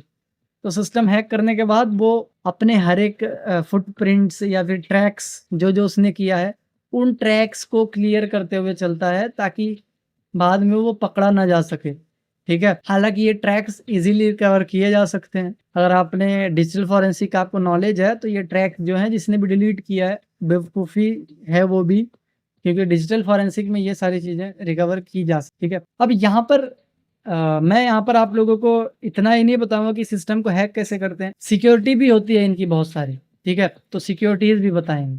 सो वॉरियर्स, अगर आप इस वीडियो के यहाँ तक आ गए हैं तो आई एम डैम श्योर आप ethical hacking and cyber security को लेके बहुत ज़्यादा सीरियस हैं। सो इसी का ध्यान रखते हुए हमने लॉन्च किया है एडवांस कोर्स इथिकल हैकिंग का, ठीक है। सो इस कोर्स में आपको लगभग 60+ प्रीमियम मॉड्यूल मिलने वाले हैं। एडवांस लैब सेटअप है एंड लैब सेटअप जो है बहुत ही एडवांस होने वाला है बेसिकली। साथ ही साथ यहाँ पर आपको जो क्लासेस हैं, लाइव क्लासेस तो मिलेगी, उसकी रिकॉर्डिंग भी आपको मिलेगी ताकि आप जो चीज़ें यहाँ पर देख रहे हो उसको रिवाइज कर सको। एंड आपको यहाँ पर टेस्ट असाइनमेंट्स एंड प्रैक्टिकल भी देखने के मिलेंगे ताकि आप चीज़ों को अच्छे से प्रैक्टिस कर सको, ठीक है। एंड आपकी स्किल को बूस्टअप कर सको। एंड लास्ट में जॉब असिस्टेंट है, यहाँ पर जॉब के लिए असिस्ट करेंगे आपको एक्चुअल में कि आप कैसे जॉब ले सकते हैं इन फील्ड में, ठीक है। सो कंटिन्यू करते हैं हम इस वीडियो में। सो ये था अपना क्लियरिंग लॉक्स, ठीक है। लॉक क्लियरिंग है। लॉक क्लियर करने के बाद यहाँ पर अपना काम खत्म हो जाता है, ठीक है, क्योंकि हमने सारे ट्रैक्स, यहाँ पर ज़्यादातर लोग इन्वेस्टिगेशन कराते नहीं हैं तो लॉक्स जो है वो कोई रिकवर भी नहीं कर सकता, ठीक है। अगर किसी ने डिलीट कर दिया है ये वही रिकवर कर सकता है जो कि एक्सपर्ट है इन चीज़ों में, जो कि डिजिटल फॉरेंसिक एक्सपर्ट होते हैं, ठीक है। फॉरेंसिक एक्सपर्ट ही रिकवर करते हैं इन चीज़ों। सो यहाँ पर अब हम लोग प्रैक्टिकल्स की तरफ मूव करते हैं। सो मिलते हैं अब हम प्रैक्टिकल्स में। सो हेलो वॉरियर्स, यहाँ पर वीडियो का सबसे इंपॉर्टेंट पार्ट जो कि थ्योरी के बाद आता है प्रैक्टिकल परफॉर्म करने वाले हैं यहाँ पर। अब प्रैक्टिकल में हम क्या करेंगे, तो जो हमारा प्रैक्टिकल होने वाला है, फर्स्ट ऑफ ऑल जो हमने देखा था पासवर्ड क्रैकिंग के थ्रू यहाँ पर सिस्टम को हैक किया जाता है, तो बेसिकली हम वही करके देखने वाले हैं। एंड यहाँ पर हमारी जो विक्टिम मशीन है उसका नाम मैं नहीं बताऊंगा, लेकिन यहाँ पर जिससे हम प्रैक्टिकल करने वाले हैं, मतलब जो हमारी मैन मशीन होगी उसका नाम पैरट है, ठीक है। वैसे आप जो विक्टिम मशीन है उसका अंदाजा लगा पाओगे, आप लेटेस्टली यूज कर रहे हो उसको, ठीक है। पासवर्ड क्रैकिंग में सबसे ज़्यादा इंपॉर्टेंट होते हैं, जैसे मैंने कहा था हैशेस, ठीक है, जो कि यूज होता है विंडोज़ में। अब नाम वह मशीन जो यूज़ करूंगा उसका नाम तो डेफिनेटली नहीं क्लियर कर सकता ड्यू टू कम्युनिटी गाइडलाइंस या फिर यूट्यूब गाइडलाइंस के वजह से, ठीक है। तो यहाँ पर मुझे टर्मिनल में जो हम एक्चुअल में जो हम टूल यूज़ करने वाले हैं अपने पैरट सिक्योरिटी में, उसका नाम रिस्पॉन्डर है। तो रिस्पॉन्डर मेरा यहाँ डेस्कटॉप पे ही पड़ा हुआ है, तो मैं यहीं पर टर्मिनल को ओपन कर लूँगा राइट क्लिक करके। तो जैसे हमने पहले डिस्कस किया है, किसी भी टूल को यूज़ करने से पहले यहाँ पर एडमिन परमिशन होना जरूरी है। उसके अलावा आप कोई भी एडमिन के परमिशन के अलावा कोई भी टूल आप लोग एक्सेस नहीं कर सकते। तो मैं यहाँ पर sudo su से परमिशन ले लूँगा, ठीक है। एंड पासवर्ड एंटर कर देंगे अपन जो भी एडमिन का होगा, उसके बाद आपको रूट की परमिशन मिल जाएगी। मैं इसको डिस्प्ले को क्लियर कर लेता हूँ एंड ls करता हूँ। ls करने के बाद यहाँ पर आपको एक फोल्डर दिख रहा होगा जो कि रिस्पॉन्डर है, ठीक है। यही मेरा टूल है जो कि पासवर्ड कैप्चरिंग में काम आएगा। एंड बहुत सारे टूल्स हैं, ये अकेला नहीं है, ठीक है। यहाँ पर रिस्पॉन्डर, ठीक, एक्चुअल में हम वो फोल्डर है हमारा, तो cd रिस्पॉन्डर करेंगे यहाँ पर, ठीक है। एंड टैब बटन दबा देंगे एंड ls करेंगे इसके अंदर, तो आपको यहाँ पर एक एग्जीक्यूटेबल फाइल दिख रही है। यहाँ पर इसका कलर इसलिए चेंज है क्योंकि उसके पास एग्जीक्यूटेबल परमिशन है। अगर आपके इसमें ऐसे सभी एक जैसे दिख रहे हैं एंड एग्जीक्यूटेबल परमिशन नहीं है, तो आप इसको एग्जीक्यूटेबल परमिशन तो दे सकते हो, chmod, ठीक है, +x, ठीक है। chmod +x के बाद आपको उस फाइल का नाम दे देना है जिसको आप एग्जीक्यूटेबल करना चाहते हो, एग्जीक्यूट करना चाहते हो, ठीक है। बिना एग्जीक्यूटेबल परमिशन की कोई भी फाइल रन नहीं हो सकती। chmod +x ऐसे दे सकते हो आप लोग, chmod +x एंड फाइल का नाम।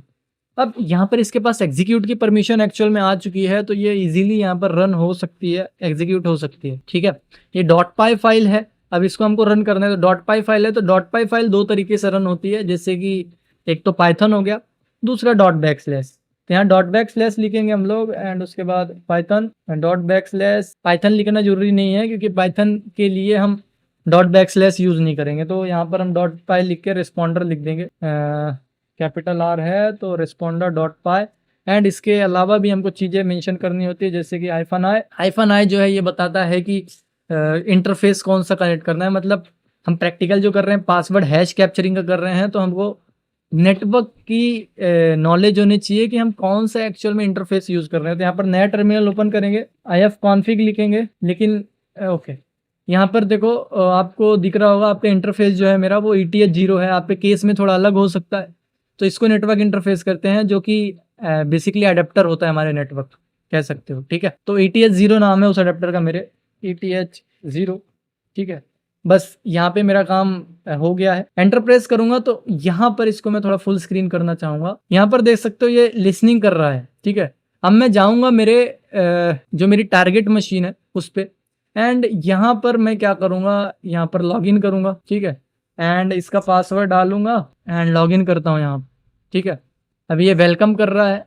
इस मशीन को मैं ब्लर कर देता हूँ क्योंकि यहाँ पर कोई स्ट्राइक या फिर कोई चीज़ें चैनल पर ना आए। आप लोगों तक पहुँचने का ये चैनल ही जरिया है। एंड अगर आप लोग फ्यूचर में भी कनेक्ट रहना चाहते हैं तो मैं नीचे व्हाट्सएप चैनल का लिंक दे रहा हूँ, उससे कनेक्ट हो सकते हैं, ठीक है। एंड यहाँ पर आप लोग देख सकते हैं मैं लॉगिन हो चुका हूँ। एंड यहाँ पर मैं कोई फोल्डर एक्सेस करके देखता हूँ, ठीक है।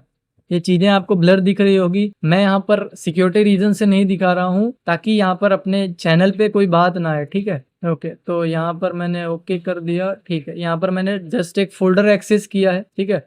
एक फोल्डर ही एक्सेस किया है मैंने, बाकी कुछ नहीं किया है, ठीक है। नॉर्मल सी बात है। एक फोल्डर एक्सेस करने के बाद मैंने यहाँ पर तो उसको ओके पे क्लिक कर दिया एंड देन दैट्स इट, उससे ज़्यादा कुछ नहीं। अभी हम वापस आ गए हैं अपने मैन फोल्डर पे, जो हमारी मैन मशीन थी उस पर, अटैकर मशीन पे। एंड ये कंटिन्यूअसली ट्राई कर रही है कैप्चरिंग करने की, ठीक है। आप लोग यहाँ पर देख सकते हैं। सो मैं यहाँ पर वापस से वही प्रोसेस करने की कोशिश करूंगा जो मैंने इससे पहले किया, क्योंकि फर्स्ट टाइम में हमने वो हैश कैप्चर नहीं कर पाया। तो मशीन्स को वापस से रिस्टार्ट करके आप वापस से सारी प्रोसेस कर सकते हो, जिससे आपका जो मशीन है वापस से रिस्टार्ट हो जाएगी एंड आप वापस से सेम चीजें कर सकते हो, क्योंकि कभी कभी रिस्पॉन्डर काम नहीं कर रहा हो। तो वापस से यहाँ पर हम sudo su करेंगे एंड यहाँ पर पासवर्ड डालेंगे एंड सेम जो कमांड हमने रन की थी, पहले हम रिस्पॉन्डर के अंदर जाएंगे, ठीक है। रिस्पॉन्डर के अंदर जाना बहुत कंपलसरी है। अब यहाँ पर मैं उस फाइल लोकेशन पे नहीं हूँ, तो आपको फाइल लोकेशन पे होना जरूरी है। ओपन इन टर्मिनल एंड यहाँ पर sudo su पासवर्ड डालेंगे एंड रिस्पॉन्डर के अंदर जाके आपको सेम कमांड रन कर देनी, ठीक है। रिस्पॉन्डर यहाँ पर लिसन करेगा एंड मूव, जैसे ही हमारा टारगेट है, टारगेट यहाँ पर अगर लॉगिन करता है, ठीक है। लॉगिन यहाँ पर टारगेट ने किया एंड मैंने एंटर प्रेस कर दिया, टारगेट ने अपने पास लॉगिन कर लिया यहाँ पर। एंड टारगेट यहाँ पर कुछ भी एक्सेस करने की कोशिश करता है, ठीक है। इसको लॉगिन हो जाने देते हैं, फिर हम मिलते हैं, ठीक है। तो यहाँ पर मैं इसको फुल स्क्रीन कर देता हूँ एंड देखते हैं ये कैप्चर कर पाता है या फिर नहीं। वॉरियर्स, यहाँ पर हमारा जो लॉग है वो कैप्चर हो चुका है, तो मैं इसको यहाँ पर बंद कर देता हूँ। अब मैं आप लोगों को दिखाता हूँ कि एक्चुअल में लॉग कैसे कैप्चर हुआ है। तो मैं यहाँ पर Ctrl+C से इसको क्लोज कर सकता हूँ, यहाँ पर इसकी जो प्रोसेसिंग है वो रोक सकता हूँ Ctrl+C से। अब आप लोग बेसिकली यहाँ पर लॉग्स को कैसे देख सकते हैं, तो यहाँ पर जब आप ऊपर जाओगे तो ये पूरा ग्रीन है, ठीक है। आप इसको इजीली पहचान सकते हो एक्चुअल में कि यहाँ पर ये पूरा ग्रीन है। एक्चुअली मुझे भी एक दो बार यहाँ पर अटेम्प्ट लेने पड़े। आपको अगर ऐसे एरर आते हैं तो आप भी कर सकते हैं, ठीक है। यहाँ पर देखो ये मेरे पास लॉग्स आए हैं, ठीक है। ये लॉग आए हैं मेरे पास, ठीक है। इसी को कहते हैं हम NTLM लॉग्स, ठीक है। NTLM लॉग्स इसी को कहते हैं एंड इसी के थ्रू इन्हीं को हम क्रैक करके एक्चुअल में लॉगिन करते हैं विंडोज़ में, ठीक है। अगर इनको हम क्रैक कर लेंगे तो हमको पासवर्ड मिल जाएगा, ठीक है। तो इसको क्रैक करने के लिए हम ये पूरा कॉपी करके एक फाइल में सेव कर देंगे एंड देन हम इसको क्रैकिंग करेंगे। तो क्रैकिंग के प्रोसेस हम आगे बढ़ाते हैं, ठीक है। वॉरियर्स, ये जो रिस्पॉन्डर है ये सारे लॉग्स को ऑटोमेटिकली सेव कर देता है उस लोकेशन पे। हम चलते हैं उस लोकेशन एंड चेक करते हैं कि लॉग्स हमारे कहाँ पड़े हुए हैं। तो उस लोकेशन को हम कहते हैं, मैं आपको चल के दिखाता हूँ। यहाँ पर CD टाइप करोगे आप लोग एंड /user, ठीक है। आपको यहाँ पर /user एंड शेयर, देन उसके बाद यहाँ पर आपको रेसिपी लिख के टैब बटन दबा देना, रिस्पॉन्डर ले लेगा। उसके बाद रिस्पॉन्डर में जाने के बाद आप लोग यहाँ पर आपको कुछ एक्चुअल में प्रेस नहीं करना है, एंटर प्रेस कर दोगे एंड LS करोगे तो यहाँ पर आपको एक फाइल दिखेगी लॉग, ठीक है, लॉग्स की। मैंने यहाँ पर लॉग टाइप किया था इसलिए आया नहीं, आप डायरेक्ट लॉग्स लिख सकते हो। लॉग की जगह लॉग्स तो डायरेक्टली आप वहाँ पर पहुँच जाओगे, cd लॉक्स करोगे यहाँ पर तो डायरेक्टली आप वहाँ पर उस फोल्डर पे एंटर हो जाओगे एंड यहाँ पर ls करते हो तो आपको यहाँ पर बहुत सारी फाइल दिखेगी। जो हमारे सेव्ड लॉग्स हैं वो यहाँ पर है, ठीक है। अगर हमको इसको चेक करना है क्या क्या सेव हुआ है इसके अंदर तो आप इजीली चेक कर सकते हो। जैसे मैं यहाँ पर नैनो करता हूँ, ठीक है, एंड उसके बाद SMB कैपिटल में टैब बटन प्रेस कर देता हूँ, एंटर प्रेस करता हूँ तो यहाँ पर देखो ये सारे लॉग हैं जो कि सेव हुए हैं, ठीक है। अब इसको क्रैक करना है एक्चुअल में हमको। अब इसको क्रैक करने के लिए तो यहाँ पर जॉन से पासवर्ड क्रैकिंग करते हैं हम लोग, तो इस हैश को एक्चुअल में हमको क्रैक करना है पासवर्ड क्रैकिंग से, टूल से। तो टूल हम यूज़ करते हैं जॉन। तो सिंपल से यहाँ पर हम यूज़ करेंगे जॉन। सो यहाँ पर सिंपल सा हम जॉन द रिपर क्रैकिंग के लिए जो टूल यूज़ करते हैं, बहुत सारे क्रैकिंग टूल्स हैं, जैसे कि इसे एक जॉन द रिपर है। तो यहाँ पर जॉन लिखेंगे हम उसके आगे उसका लोकेशन लिख देंगे जो कि जहाँ पर हमारा हैश स्टोर है।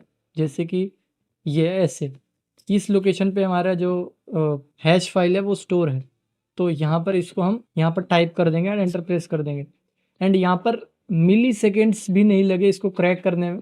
देख सकते हो यहाँ पर ये बता रहा है यूज़र एंड ये पासवर्ड बता रहा है, ये है पासवर्ड।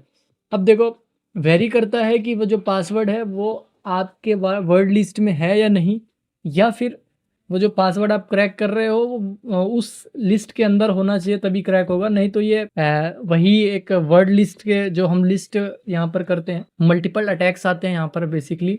तो यहाँ पर ये डिक्शनरी अटैक था, तो यहाँ पर ये अटैक एक्चुअल में अगर वर्ड लिस्ट के अंदर वर्ड रहा तो ही क्रैक होता है, नहीं तो नहीं होता है। अब यहाँ पर इंफॉर्मेशन गैदरिंग से हमको ये सारी चीज़ें निकालनी पड़ती है। तो ये कम्प्लीटली यहाँ पर हो चुका है, ठीक है, मतलब यहाँ पर ये क्रैक हो चुका है। तो यही यूज़र आईडी एंड पासवर्ड हम लॉगिन करके देखते हैं एक बार अपने सिस्टम में, जो हमारा विक्टिम था उसमें लॉगिन होता है या नहीं। यहाँ पर यूज़र नेम बता रहा है एडमिन एंड पासवर्ड उसका PA एंड डॉलर सिंबल 2 बार दिखा रहा है, आप देख सकते हो W0RD, ठीक है। तो यहाँ पर सेम डाल के देखते हैं, एडमिन है यहाँ पर तो एडमिन यूज़र चूज़ करके यहाँ पर मैं डालता हूँ PA $$ W0RD, ठीक है। एंटर प्रेस करके देखता हूँ ये वेलकम तो कर रहा है एंड आई थिंक सो हम लॉगिन हो चुके हैं, ठीक है। ये जो मशीन है इसको मैं ब्लर कर दूंगा फॉर द सिक्योरिटी रीज़न, ताकि स्ट्राइक से बचा जा सके, ठीक है। तो ऐसे कर सकते हो आप लोग यहाँ पर पासवर्ड अटैक। तो फर्स्ट जो हमारा पासवर्ड अटैक से एक्सेस लेना था ऐसे ही था, लेकिन इसके लिए आपको नेटवर्क पे होना बहुत ज़रूरी है, मतलब नेटवर्क के अंदर होना बहुत ज़रूरी है मशीन्स। तो यहाँ पर हम लॉगिन हो गए हैं सक्सेसफुली एंड मैंने इसको ब्लर कर दिया है। आप लोगों ने अंदाज़ा लगा लिया होगा क्या मशीन है, कौन सी मशीन है। एंड अभी मैं इस मशीन को शट डाउन कर देता हूँ। अब हम बढ़ेंगे नेक्स्ट अटैक की तरफ, ठीक है। उसके बाद मैं चूज़ करता हूँ नेक्स्ट मशीन, जो कि आप देख सको बहुत ईजीली, मतलब बहुत आसानी से उसको देख सको। यहाँ पर मैं पैरट को चूज़ नहीं करूँगा, मैं काली को ही चूज़ करूँगा। आप अपने अकॉर्डिंग चूज़ कर सकते हो। मुझे काली थोड़ा इजी लगता है, पैरट भी मुश्किल नहीं है, दोनों इजी है, बट मुझे इसका इंटरफेस ज़्यादा अच्छा लगता है काली का। तो अभी मैं इस पैरट को शट डाउन कर रहा हूँ एंड काली को मैं एज अ यूज़र यूज़ करूँगा, ठीक है, एज अ मैन मशीन। तो इसको मैं क्लियर कर देता हूँ। अब बेसिकली करना क्या है मैं यहाँ पर जो मैन मशीन मतलब जो हमारी टारगेट मशीन होगी वो मेटास्प्लोइटेबल 2 होगी। ये मेटास्प्लोइटेबल 2 जो है ये बहुत ही बढ़िया मशीन है प्रैक्टिस करने के लिए, ठीक है। एंड यहाँ पर आप बहुत सारी चीज़ें इसको जा सकते हो इसमें, ठीक है, बहुत सारी चीज़ें यूज़ कर सकते हो इसके लिए, या फिर बहुत सारी तरीके से इसको हैक कर सकते हो। बहुत सारे तरीके हैं इसको हैक करने के एंड ये बनाई भी हैकिंग पर्पज़ से ली गई है, मतलब बहुत वनरेबल होती है ये, सिर्फ और सिर्फ हैकिंग पर्पज़ से ही बनाई गई है, ठीक है। तो आप इसको यूज़ कर सकते हो बेसिकली यहाँ पर। तो ये जैसे टर्न ऑन हो रही है तब तक मैं अपनी यहाँ पर कमांड्स हम लोग चल के देख लेते हैं। देखो सबसे पहले हमको नेटवर्क स्कैनिंग करनी होती है, तो यहाँ पर मैं नेट डिस्कवर करूँगा एंड -i इसे इंटरफेस इसको बता दूंगा किसको सिलेक्ट करना है एंड R से बता दूंगा रेंज कौन सी रहेगी। तो यहाँ पर मैं स्कैनिंग पे लगा देता हूँ, ठीक है। स्कैनिंग पे जैसे ही लग जाएगा ये, तो आप यहाँ पर देख सकते हो ये 4 IP एड्रेस आ रहे हैं, जिसमें से ये लास्ट वाला IP एड्रेस नेट मास्क होता है, ये तो हमारे काम का नहीं है, सबनेट मास्क। एंड ये वाला जो है यहाँ पर ये फर्स्ट जो है ये VMware का है राउटर की पहली आईपी एड्रेस, अगर आपने नेटवर्किंग पढ़ा होगा तो। एंड सेकेंड ये राउटर का सपोर्टिव आईपी एड्रेस है VMware का, ठीक है। एंड बचा ये, तो ये हमारा टारगेट होगा, ठीक है। रियल लाइफ में आपको ये दोनों देखने के लिए मिलेंगे। ये 2 वाला जो है वो कोई सिस्टम यूज़ कर रहा होगा, बट यहाँ पर हम वर्चुअल मशीन यूज़ कर रहे हैं। तो ये मशीन एक्चुअल में जो है ये वाली आईपी जो है वो मशीन के यूज़ के लिए है, ठीक है। चलो, मुझे 10.10.10.4 आईपी एड्रेस मिल गए हैं। अब इस पे मैं नेटवर्क स्कैनिंग करूँगा, तो यहाँ पर nmap एंड मैं सेम कमांड रन कर दूंगा 10.10.4-v-p-p-sb-o। ओ का मतलब ऑपरेटिंग सिस्टम, एस का मतलब सर्विसेज, -p का मतलब यहाँ पर पोर्ट्स हैं सारे, एंड वी का मतलब वर्बसिटी, मतलब सारी चीज़ें यहाँ पर मुझे शो हो जाएगी। वापस से मैं अगर ये कमांड लिख के दिखाऊँ आपको तो ज़्यादा अच्छे से समझ में आएगा। जैसे nmap लिखता हूँ, ये nmap टूल है जो कि बहुत फेमस है। उसके बाद यहाँ पर मैं आईपी एड्रेस डाल देता हूँ 10.10.4 जो कि मेरे टारगेट सिस्टम का, -vv मतलब एक बार वी भी लिख सकते हो, ठीक है। यहाँ पर आप एक बार वी लिख सकते हो, क्यों? ये वर्बसिटी दिखाता है, मतलब जो डिटेल्स जो स्कैनिंग में डिटेल्स आएगी वो ज़्यादा आनी चाहिए, मतलब अच्छी सी डिटेल्स आनी चाहिए जिससे हमारा काम हो जाए। 1V में थोड़ा कम आता है, डबल V में ज़्यादा आ जाता है। -p एंड p बताता है कि यहाँ पर आप पोर्ट कौन सा स्कैन, मतलब कौन कौन से पोर्ट स्कैन करना है। तो मुझे यहाँ पर सारे करना है तो मैं -p हाइफन लगा दिया, लेकिन अगर मुझे एक पोर्ट करना होता तो मैं वहाँ पर जैसे मुझे 120 पोर्ट करना रहता तो मैं यहाँ पर नाम लिख देता 120, लेकिन अभी मुझे सारे करने हैं तो मैं सारे कर लेता हूँ। अब मुझे सर्विसेज स्कैन करना है, सर्विसेज आपको नहीं पता है तो वीडियो देख सकते हो नेटवर्किंग की। एंड SV से सर्विसेज स्कैन कर लेंगे, -O से यहाँ पर हम ऑपरेटिंग सिस्टम स्कैन करेंगे, ठीक है। -O, ठीक है। एंटर प्रेस कर दोगे तो यहाँ पर देखो स्कैनिंग इसने स्टार्ट कर दी है। इसको इतने पोर्ट्स ओपन मिले हैं यहाँ पर, ठीक है, इतने पोर्ट्स यहाँ पर ओपन मिले हैं। तो यहाँ पर बेसिकली ये सारी चीज़ें आप यूज़ कर सकते हो कमांड में। एंड यहाँ पर अगर सर्विसेज स्कैनिंग आ जाएगी तो ही, देखो सर्विसेज से ही हमको पता लगता है कि सामने वाले सिस्टम में रन क्या हो रहा है एक्चुअल में। सर्विसेज जब तक आपको पता नहीं चलेगी तब तक आप यहाँ पर इस अंदाज़ा नहीं लगा पाओगे सामने वाले सिस्टम में क्या क्या कमियाँ हैं। यहाँ पर इसको 30 सर्विसेज मिली है, लगभग 30 सर्विसेज में देखते हैं क्या क्या है। यहाँ पर मैंने सबसे वनरेबल मशीन को इसलिए लिया ताकि आप लोग लाइव एग्जांपल देख सको कि वनरेबिलिटी एक्चुअल में हमारा एक और भी था ना, वहाँ पे वनरेबिलिटी से हम सिस्टम को हैक कर सकते हैं। तो यहाँ पर वनरेबिलिटी से एक्चुअल में कैसे सिस्टम को हैक किया जा सकता है वो सारी चीज़ें हम यहाँ पर देखेंगे, ठीक है। तो अभी हमको देखते हैं स्कैनिंग तक, जैसे रिजल्ट आ जाता है तो हम फिर से मिलते हैं। तो वॉरियर्स यहाँ पर रिजल्ट आ चुका है, ठीक है। यहाँ पर बहुत सारे जो है वो सर्विसेज ओपन है। यहाँ पर एक VSFTPD नाम की एक सर्विस ओपन है, ठीक है, जिसका वर्जन यहाँ पर है 2.3.4। अब इसको यूज़ करके आप सिस्टम को कैसे एक्सेस ले सकते हो, कैसे सिस्टम पे अटैक कर सकते हो। तो यहाँ पर आप लोग अगर मैं डायरेक्टली बताऊँ तो ये कमी है बहुत बड़ी, क्योंकि ये वर्जन बहुत पुराना है। एंड VSFTPD जो है वो FTP पे रन होता है, मतलब फाइल ट्रांसफ़र प्रोटोकॉल है, ये फाइल ट्रांसफ़र से यूज़ होगा। उसके बाद यहाँ पर आप देख सकते हो एक और सर्विस दिख रही है 1524 जो कि बाइंड शेल है। बाइंड शेल एक्चुअल में ये जो सर्विस है ये डायरेक्ट शेल का एक्सेस दे देती है, ठीक है। तो आप बाइंड शेल से भी एक्सेस ले सकते हो। पहले मैं VSFTPD से करके दिखाता हूँ आप लोगों को। तो VSFTPD जो है यहाँ पर इसका जो वर्जन है 2.3.4 है। इसको मैं Ctrl+Shift+C से कॉपी कर लेता हूँ एंड चलते हैं हम ब्राउज़र पे। यहाँ पर हम टाइप करेंगे गूगल DB या फिर गूगल हैकिंग DB कर सकते हो, गूगल DB कर सकते हो यहाँ पर, ठीक है। या फिर एक नाम और है इसका एक्सप्लॉइट DB, ठीक है, ये रहा ऑटोमेटिक आ गया। का नाम मैंने इसलिए नहीं लिया क्योंकि इशू कर देता है ये थोड़ा सा, ठीक है। अब यहाँ पर मैं टाइप करता हूँ VSFTPD, चलो मैं वर्जन उसी को डायरेक्ट पेस्ट कर देता हूँ, ठीक है। एक तरीका तो ये हुआ कि यहाँ पर आप सारे एक्सप्लॉइट्स को, एक यहाँ पर एक्सप्लॉइट पे टैप करना आपको जरूरी होगा, वो देख लेना कहाँ पर है आपका टैब, ठीक है। एंड यहाँ पर मैं इसको पेस्ट कर देता हूँ एंड एंटर कर देता हूँ। देखो यहाँ पर 2 आए, बैकडोर कमांड एग्जीक्यूशन एंड ये मेटास्प्लॉइट के लिए आया है, ठीक है। तो हम यहाँ पर दोनों डाउनलोड करके देख लेते हैं, एक ये है एंड एक ये है, ये दोनों डाउनलोड हो चुके हैं। अब इसकी VSFTPD 2.4 की जो कमी है वो चेक करते हैं। VSFTPD 2.4 वर्नरेबिलिटी क्या है, ठीक है। वर्नरेबिलिटी यहाँ पर चेक करेंगे तो इसके बारे में, तो यहाँ पर देखो ये बोल रहा है कि बैकडोर कमांड से ये एग्जीक्यूटेबल होता है, ठीक है। ऐसे ही करके इसकी सारी कमियां आप ढूंढ सकते हो बेसिकली, ठीक है। देखो यहाँ पर ये बैकडोर कमांड एग्जीक्यूशन जो हमने डाउनलोड किया उसका आ भी गया है। अब इसको यूज़ कैसे करना है यहाँ पर बता रहा है, पाइथन 3 से बना हुआ है तो इसको पाइथन 3 से रन करना पड़ेगा। ठीक है, तो बैकडोर कमांड एग्जीक्यूशन देखते हैं हम लोग यही वाला, एंड जो हमने डाउनलोड किया है उनको डायरेक्टली ओपन करते हैं।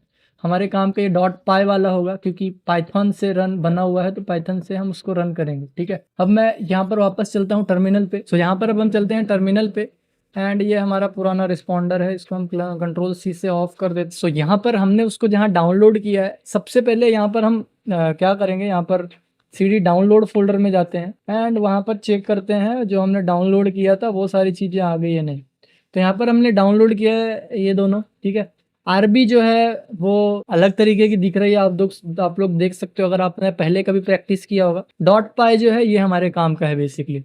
.py को यूज़ कैसे करते हैं, ये जो हमारी फाइल है ये वाली, इसको कैसे यूज़ करेंगे बेसिकली, तो यहाँ पर .py जो है वो पाइथन फाइल से रन करती है। ठीक है, पाइथन से। तो वहाँ पर हमने देखा भी था कि ये .py जो है वो पाइथन 3 से ही रन होगी, पाइथन से ही रन होगी क्योंकि ये पाइथन से बनी हुई है। ठीक है, पाइथन से बनी हुई दिखा रहा है यहाँ पर, तो आप बेसिकली इसको यूज़ ले सकते हो। अब हम वापस टर्मिनल पे चलते हैं एंड यहाँ पर देखते हैं कुछ कैसे हो सकता है। तो यहाँ पर हम सबसे पहले तो उसको एग्जीक्यूटेबल परमिशन देंगे क्योंकि विदाउट एग्जीक्यूटेबल परमिशन वो रन नहीं होगा। तो जैसे हमने रिस्पॉन्डर को दिया था तो यहाँ पर हम 49757 ये लिखेंगे, एंटर प्रेस करेंगे, उसके पास एग्जीक्यूटेबल परमिशन आ गई। चेक कैसे करेंगे, LS करके देखेंगे तो ये ज़्यादा हाईलाइट हो गया है। ठीक है, तो इसका मतलब इसके पास ये परमिशन आ गई है। उसके बाद यहाँ पर हम पहले लिखो पाइथन। ठीक है, आपको यहाँ पर लिखना है पाइथन 2 लिख सकते हो या पाइथन 3 लिख सकते हो जिससे रन हो जाए। ठीक है, पाइथन 3 से बना है तो वो भी ले सकते हो रन, यूज़ है पाइथन 2 भी यूज़ ले सकते हो। उसके बाद आप यहाँ पर 49757 टैब बटन दबाओगे, एंटर प्रेस करोगे तो ये यहाँ पर बता रहा है कि आपको इसको एक्चुअल में यूज़ कैसे लेना है। तो ये बता रहा है कि आपको यूज़ ऐसे लेना है, पाइथन 2 लिखना है, उसके आगे मतलब पाइथन 2 के आगे जिस फाइल को रन करना है उसका नाम, उसके बाद यहाँ पर IP एड्रेस जो आपका टारगेट है। ठीक है, सो यहाँ पर जैसे ही आप एंटर प्रेस करते हो तो आपको यहाँ पर दिख रहा है कि सेल जो है ओपन दिखा रहा होगा आप। ठीक है, मतलब सामने वाले के टर्मिनल का एक्सेस हमको मिल चुका है। चलो मैं यहाँ पर LS करके देखते हैं तो सामने वाले की सारी फाइल्स हमको विजिबल है। ठीक है, सारी फाइल्स यहाँ पर विजिबल है। अगर मैं इस जगह पे IF कॉन्फ़िग रन करता हूँ तो यहाँ पर IF कॉन्फ़िग, ठीक, एंटर प्रेस करते हैं तो यहाँ पर देखो आपको IP एड्रेस दूसरे सिस्टम का दिखा रहा है सामने वाले, एंड यहाँ पर अगर मैं मेरे सिस्टम का चेक करूँ IP address IF config enter, तो यहाँ पर मेरे सिस्टम का ये है, एंड उस सिस्टम में जो आप देख रहे हो वो .4 है। ठीक है, चलो यहाँ पर ये हमको एक तरीके से एक्सेस मिल गया सामने वाले का। यहाँ पर हम देखते हैं हमने किस जगह का एक्सेस लिया है, PWD करके। यहाँ पर हम रूट डायरेक्टरी का हमने एक्सेस लिया है, बेसिकली हमको रूट का ही डायरेक्ट एक्सेस मिला है इससे। एंड हम सामने वाले मशीन पे एक बार जाते हैं एंड वहाँ पर चेक करते हैं कि रूट डायरेक्टरी में ये सारी लोकेशन पड़ी हुई है। तो हम यहाँ पर MSF एडमिन या MS, ये इसका बाय डिफ़ॉल्ट पासवर्ड होता है मेटास्केलेटेबल का, MSF एडमिन। अब यहाँ पर मैं पहले PWD से चेक करूँगा कि मैं किस लोकेशन पे हूँ, तो होम एंड काली पे, होम एंड MSF एडमिन पे हूँ। CD बैकस्लैश से मैं उस लोकेशन पे जाऊँगा जिस लोकेशन में वो फाइल पड़ी हुई है। ठीक है, यहाँ पर LS करेंगे हम लोग तो यहाँ पर हमको सारी फाइल्स विजिबल है। ठीक है, जो यहाँ पर दिख रही है आप, एंड यहाँ पर भी आप लोग देख सकते हो, यहाँ पर हॉरिजॉन्टल है, यहाँ पर वर्टिकली आई हुई है, तो आप एक बार मैच कर सकते हो। ठीक है, अब यहाँ पर देखो मैं एक नाम की फ़ाइल बनाता हूँ। देखो यहाँ पर कोई नाम की फ़ाइल पड़ी नहीं हुई है। ठीक है, न्यू वर्जन है जो कि मैंने प्रीवियस प्रैक्टिकल में बताया है, एंड यहाँ पर कोई फ़ाइल पड़ी नहीं हुई है। तो मैं यहाँ पर एक बार कोशिश करता हूँ बनाने की, अगर यहाँ पर हमारे पास एडमिन का एक्सेस है तो बन जाएगा। MKDIR मैं हैकर नाम का एक फोल्डर बनाता हूँ। ठीक है, एंड यहाँ पर मैं अब चेक करता हूँ क्या इस नाम का फोल्डर यहाँ पर बना है LS, तो यहाँ पर न्यू वर्जन है। ये देखो यहाँ पर आप लोगों को दिख सकता है ये फोल्डर बन के आ गया, प्रीवियस में नहीं था। ठीक है, मतलब ये फोल्डर यहाँ पर बन चुका है S, तो इसका मतलब ये हो गया कि ये सिस्टम अपने अंडर में आ गया, कंट्रोल में आ गया, हमने इसका एक्सेस ले लिया। ठीक है, अभी इसको मैं यहाँ पर बंद करता हूँ, दूसरी जो वर्नेबिलिटी है उससे एक्सेस लेता हूँ। तो हमारी जो दूसरी वर्नेबिलिटी थी वो क्या थी, यहाँ पर देख सकते हो आप लोग, मैंने कहा था हालांकि यहाँ पर हर एक पोर्ट में हर एक वर्नेबिलिटी है, इनको हम अलग अलग जितने पोर्ट ओपन दिख रहे हैं उतने तरीके से सिस्टम को एक्सेस लिया जा सकता है। ठीक है। तो यहाँ पर हर एक चीज़ तो इस वीडियो में करना पॉसिबल नहीं है एंड बहुत टाइम लेगा, टाइम टेकन प्रोसेस है एंड यूट्यूब पे बहुत सारी चीज़ें यहाँ पर अलाउड नहीं है, ठीक है, इसलिए मैं यहाँ पर नहीं डाल सकता। अब यहाँ पर मैं चलता हूँ वही जो कि सबसे ईजी है, मैं सबसे ईजी एंड सबको पता हो वो वाली कमियाँ ले रहा हूँ। ये सारी चीज़ें सभी को पता है, जो बिगिनर होंगे उनके लिए हेल्प करेगी ये ज़्यादातर वीडियो जो मैंने बनाया है। तो वापस से चलता हूँ मैं यहाँ पर, ठीक है, एंड इसको क्लियर करता हूँ मैं इस टर्मिनल को एंड यहाँ पर मैं नेटकैट का यूज़ लूँगा एंड सेम मैं उसी मशीन की आईपी, ठीक है, एंड 1524 ये पोर्ट नंबर है। देखो नेटकैट जो है ये एक टूल है जो कम्युनिकेट कराएगा। 10.10.4 जो है वो यहाँ पर आईपी एड्रेस है हमारे सिस्टम का, टारगेट सिस्टम का, एंड 1524 जो है ये पोर्ट नंबर है जहाँ पर हम पहुँच सकते हैं जिसके ज़रिए। यहाँ पर देखो डायरेक्टली एक एक्सेस मिल चुका है हमको उसके मेटास्प्लोइटेबल का, ठीक है। यहाँ पर भी IF कॉन्फ़िग करके देखते हैं, तो यहाँ पर देखो ये एक्सेस मिल चुका है, ठीक है, डायरेक्टली एक्सेस मिल चुका है उस मशीन का। तो ऐसे आप इसका भी एक्सेस ले सकते हो। तो .4 दिखा रहा है। अब यहाँ पर मैं ls करता हूँ, क्या मैंने जो फोल्डर बनाया था वहाँ पर वो दिख रहा है मुझे यहाँ पर। तो यहाँ पर देखो ये फोल्डर दिख रहा है एंड वहाँ पर न्यू वर्जन नाम का एक फोल्डर भी था, वो भी यहाँ पर विजिबल होना चाहिए, ये रहा, ठीक है। चलो अब इन फोल्डर को मैं डिलीट करके देखता हूँ rm-rf से, ठीक है। यहाँ पर मैं हैकर वाला फोल्डर डिलीट करता हूँ, तो यहाँ पर हैकर एंटर, ठीक है। आई थिंक सो ये हट जाना चाहिए यहाँ से भी और वहाँ से भी। तो यहाँ पर देखो मुझे तो यहाँ न्यू वर्जन के अलावा कोई दूसरा दिख नहीं रहा है जो मेरे क्रिएटेड है। सामने में चल के देख कर चेक कर लेते हैं यहाँ पर एंड देखो यहाँ पर कुछ पता ही नहीं चल रहा है कि ये सिस्टम हैक हुआ है या नहीं, ठीक है। यहाँ पर ls करेंगे हम लोग, तो यहाँ पर देखो कोई भी हैकर नाम का फोल्डर नहीं है। यहाँ पर था आप लोग देख सकते हो, बट यहाँ पर नहीं है क्योंकि वो डिलीट कर दिया गया है, ठीक है। एंड सबसे बड़ी आप लोग किसको कहोगे हम कॉम्प्रोमाइज़ हुआ, सामने वाला सिस्टम कॉम्प्रोमाइज़ हुआ है या नहीं। अगर मैं इसको रिस्टार्ट कर दूं या शट डाउन कर दूं, चलो मैं शट डाउन करके देखता हूँ होता है कि नहीं। शट डाउन नाउ करते हैं, एंटर प्रेस करते हैं, सामने वाला सिस्टम शट डाउन होता है या नहीं वो देखते हैं। देखो यहाँ पर देख सकते हो आप लोग ये शट डाउन होना स्टार्ट हो गया है एंड ऑटोमेटिकली बंद हो जाएगा ये, ठीक है। एंड बंद होने के बाद कनेक्शन ऑटोमेटिक टूट जाता है। तो यहाँ पर देखो ये सेंडिंग ऑल प्रोसेस टर्म्स ये बोल रहा है रिसम बूट करना है, कैसे करना है, ठीक है।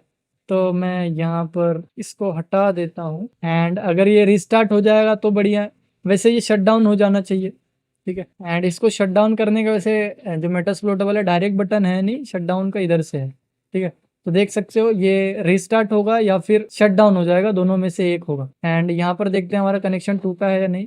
तो यहाँ पर देखो हमारा कनेक्शन टूट चुका है, ठीक है। अब कनेक्शन टूट गया तो मैं यहाँ पर IF कॉन्फ़िगर लिखता हूँ ना, तो यहाँ पर देखो अब पुरानी IP नहीं दिखाएगा, सिर्फ हमारे सिस्टम की IP एड्रेस दिखाए, ठीक है। तो इसको कहते हैं हम कमांड बैकडोर एग्जीक्यूशन, ठीक है। तो ये वाले ये पॉसिबल है ऐसे, ठीक है। एंड मल्टीपल तरीके हैं और जिसके वजह से हम लोग ये सिस्टम्स को एक्सेस कर सकते हैं। तो ये अभी तक यहाँ पर रिस्टार्ट ही हो रहा है एंड ये थोड़ा सा टाइम लेगा, आई थिंक सो रिस्टार्ट होने देते हैं, ठीक है। तो ऐसे आप इन सिस्टम को एक्सेस कर सकते हैं एंड यहाँ पर अपने प्रैक्टिकल परफॉर्म कर सकते हैं। बेसिकली जो मेटास्प्लोइटेबल है वो बहुत ईजीली एक्सेसिबल है एंड प्रैक्टिस के लिए बहुत अच्छी मशीन मानी जाती है। आप लोग बहुत अच्छे से प्रैक्टिस कर सकते हो उसमें, बट आप लोग ये जो वीडियोज़ हैं फॉलो करते हुए कि अपने ही सिस्टम में करो, क्योंकि ये सारी प्रैक्टिस के लिए बनाई, आपके प्रैक्टिस के लिए बनाई गई है एंड आपके नॉलेज के लिए बनाई गई है कि सिस्टम्स कैसे एक्चुअल में एक्सेस किए जाते हैं, कैसे हैक किए जाते हैं।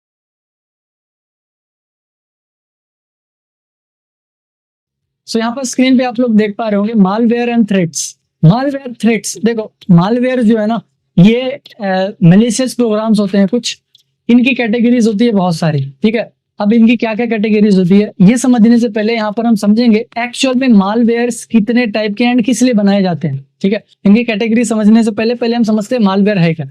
तो यहाँ पर मालवेयर्स के लिए मैंने बेसिकली 3 पॉइंट्स निकाले हुए हैं। तो यहाँ पर देख सकते हो मालवेयर्स जो है जो बेसिकली यहाँ पर यूज होते हैं एंड इनको कहते हैं मैलिशियस सॉफ्टवेयर्स। मैलिशियस सॉफ्टवेयर वो सॉफ्टवेयर होते हैं जो हमारे कंप्यूटर के लिए हार्मफुल होते हैं, यानी डेंजरस होते हैं, जो हमारे कंप्यूटर को नुकसान पहुंचा देते हैं, ठीक है। तो यहाँ पर इनको ये हमारे सिस्टम को डैमेज एंड डिसेबल भी कर देते हैं। डैमेज एंड डिसेबल का मतलब ये है कि डैमेज का मतलब ये है कि आपके सॉफ्टवेयर्स में यहाँ पर दिक्कत कर देते हैं, डिसेबल मतलब आपके हार्डवेयर तक ये डैमेज कर सकते हैं आपके सिस्टम को। इसलिए यहाँ पर डैमेज एंड डिसेबल दोनों वर्ड्स लिखे गए, ठीक है। एंड यहाँ पर ये आपके जिसने यहाँ पर वायरस डाला है वो आपके सिस्टम को फुल कंट्रोल कर सकता है। मतलब ये जो मालवेयर्स है ये आपके सिस्टम का फुल एक्सेस दे देते हैं जो यहाँ पर अटैकर है, ठीक है। तो फुल एक्सेस या लिमिटेड एक्सेस वो कुछ चीजें ही कंट्रोल कर सकता है। कुछ वायरसेस जो है वो नॉर्मल यूजर का एक्सेस देते हैं, कुछ वायरसेस जो है वो एडमिन लेवल का एक्सेस दे देते हैं, इसलिए यहाँ पर लिमिटेड एंड फुल लिखा गया है, ठीक है। जैसे हमारे बॉडी में कोई भी वायरस गया तो हमारी बॉडी यहाँ पर मिसबिहेव करती है, कई बार लोगों को ज्यादा नुकसान हो जाता है। वैसे ये वायरस होते हैं, ये वायरसेस जो है सिस्टम को उतना ही नुकसान पहुंचाते हैं जितना कि वायरस हमारे बॉडी को। तो यहाँ पर ये जो वायरसेस हैं इनके कई टाइप्स बनाए गए हैं यहाँ पर बेसिकली। तो यहाँ पर हम देख लेते हैं एक्चुअल में इनके कितने टाइप होते हैं। तो यहाँ पर देख लेते हो टाइप ऑफ वायरसेस जो है, यहाँ पर पहला है ट्रोजन एंड सेकंड है एडवेयर, इनको मैं एक्सप्लेन करता हूँ। थर्ड है यहाँ पर बोटनेट, फोर्थ है यहाँ पर बैकडोर्स एंड फिफ्थ है वायरसेस एंड यहाँ पर many more scripters, rootkit and worms, ransomware, spyware. यहाँ पर मल्टीपल टाइप्स होते हैं, मतलब इनकी मल्टीपल कैटेगरीज हो सकती हैं बेसिकली।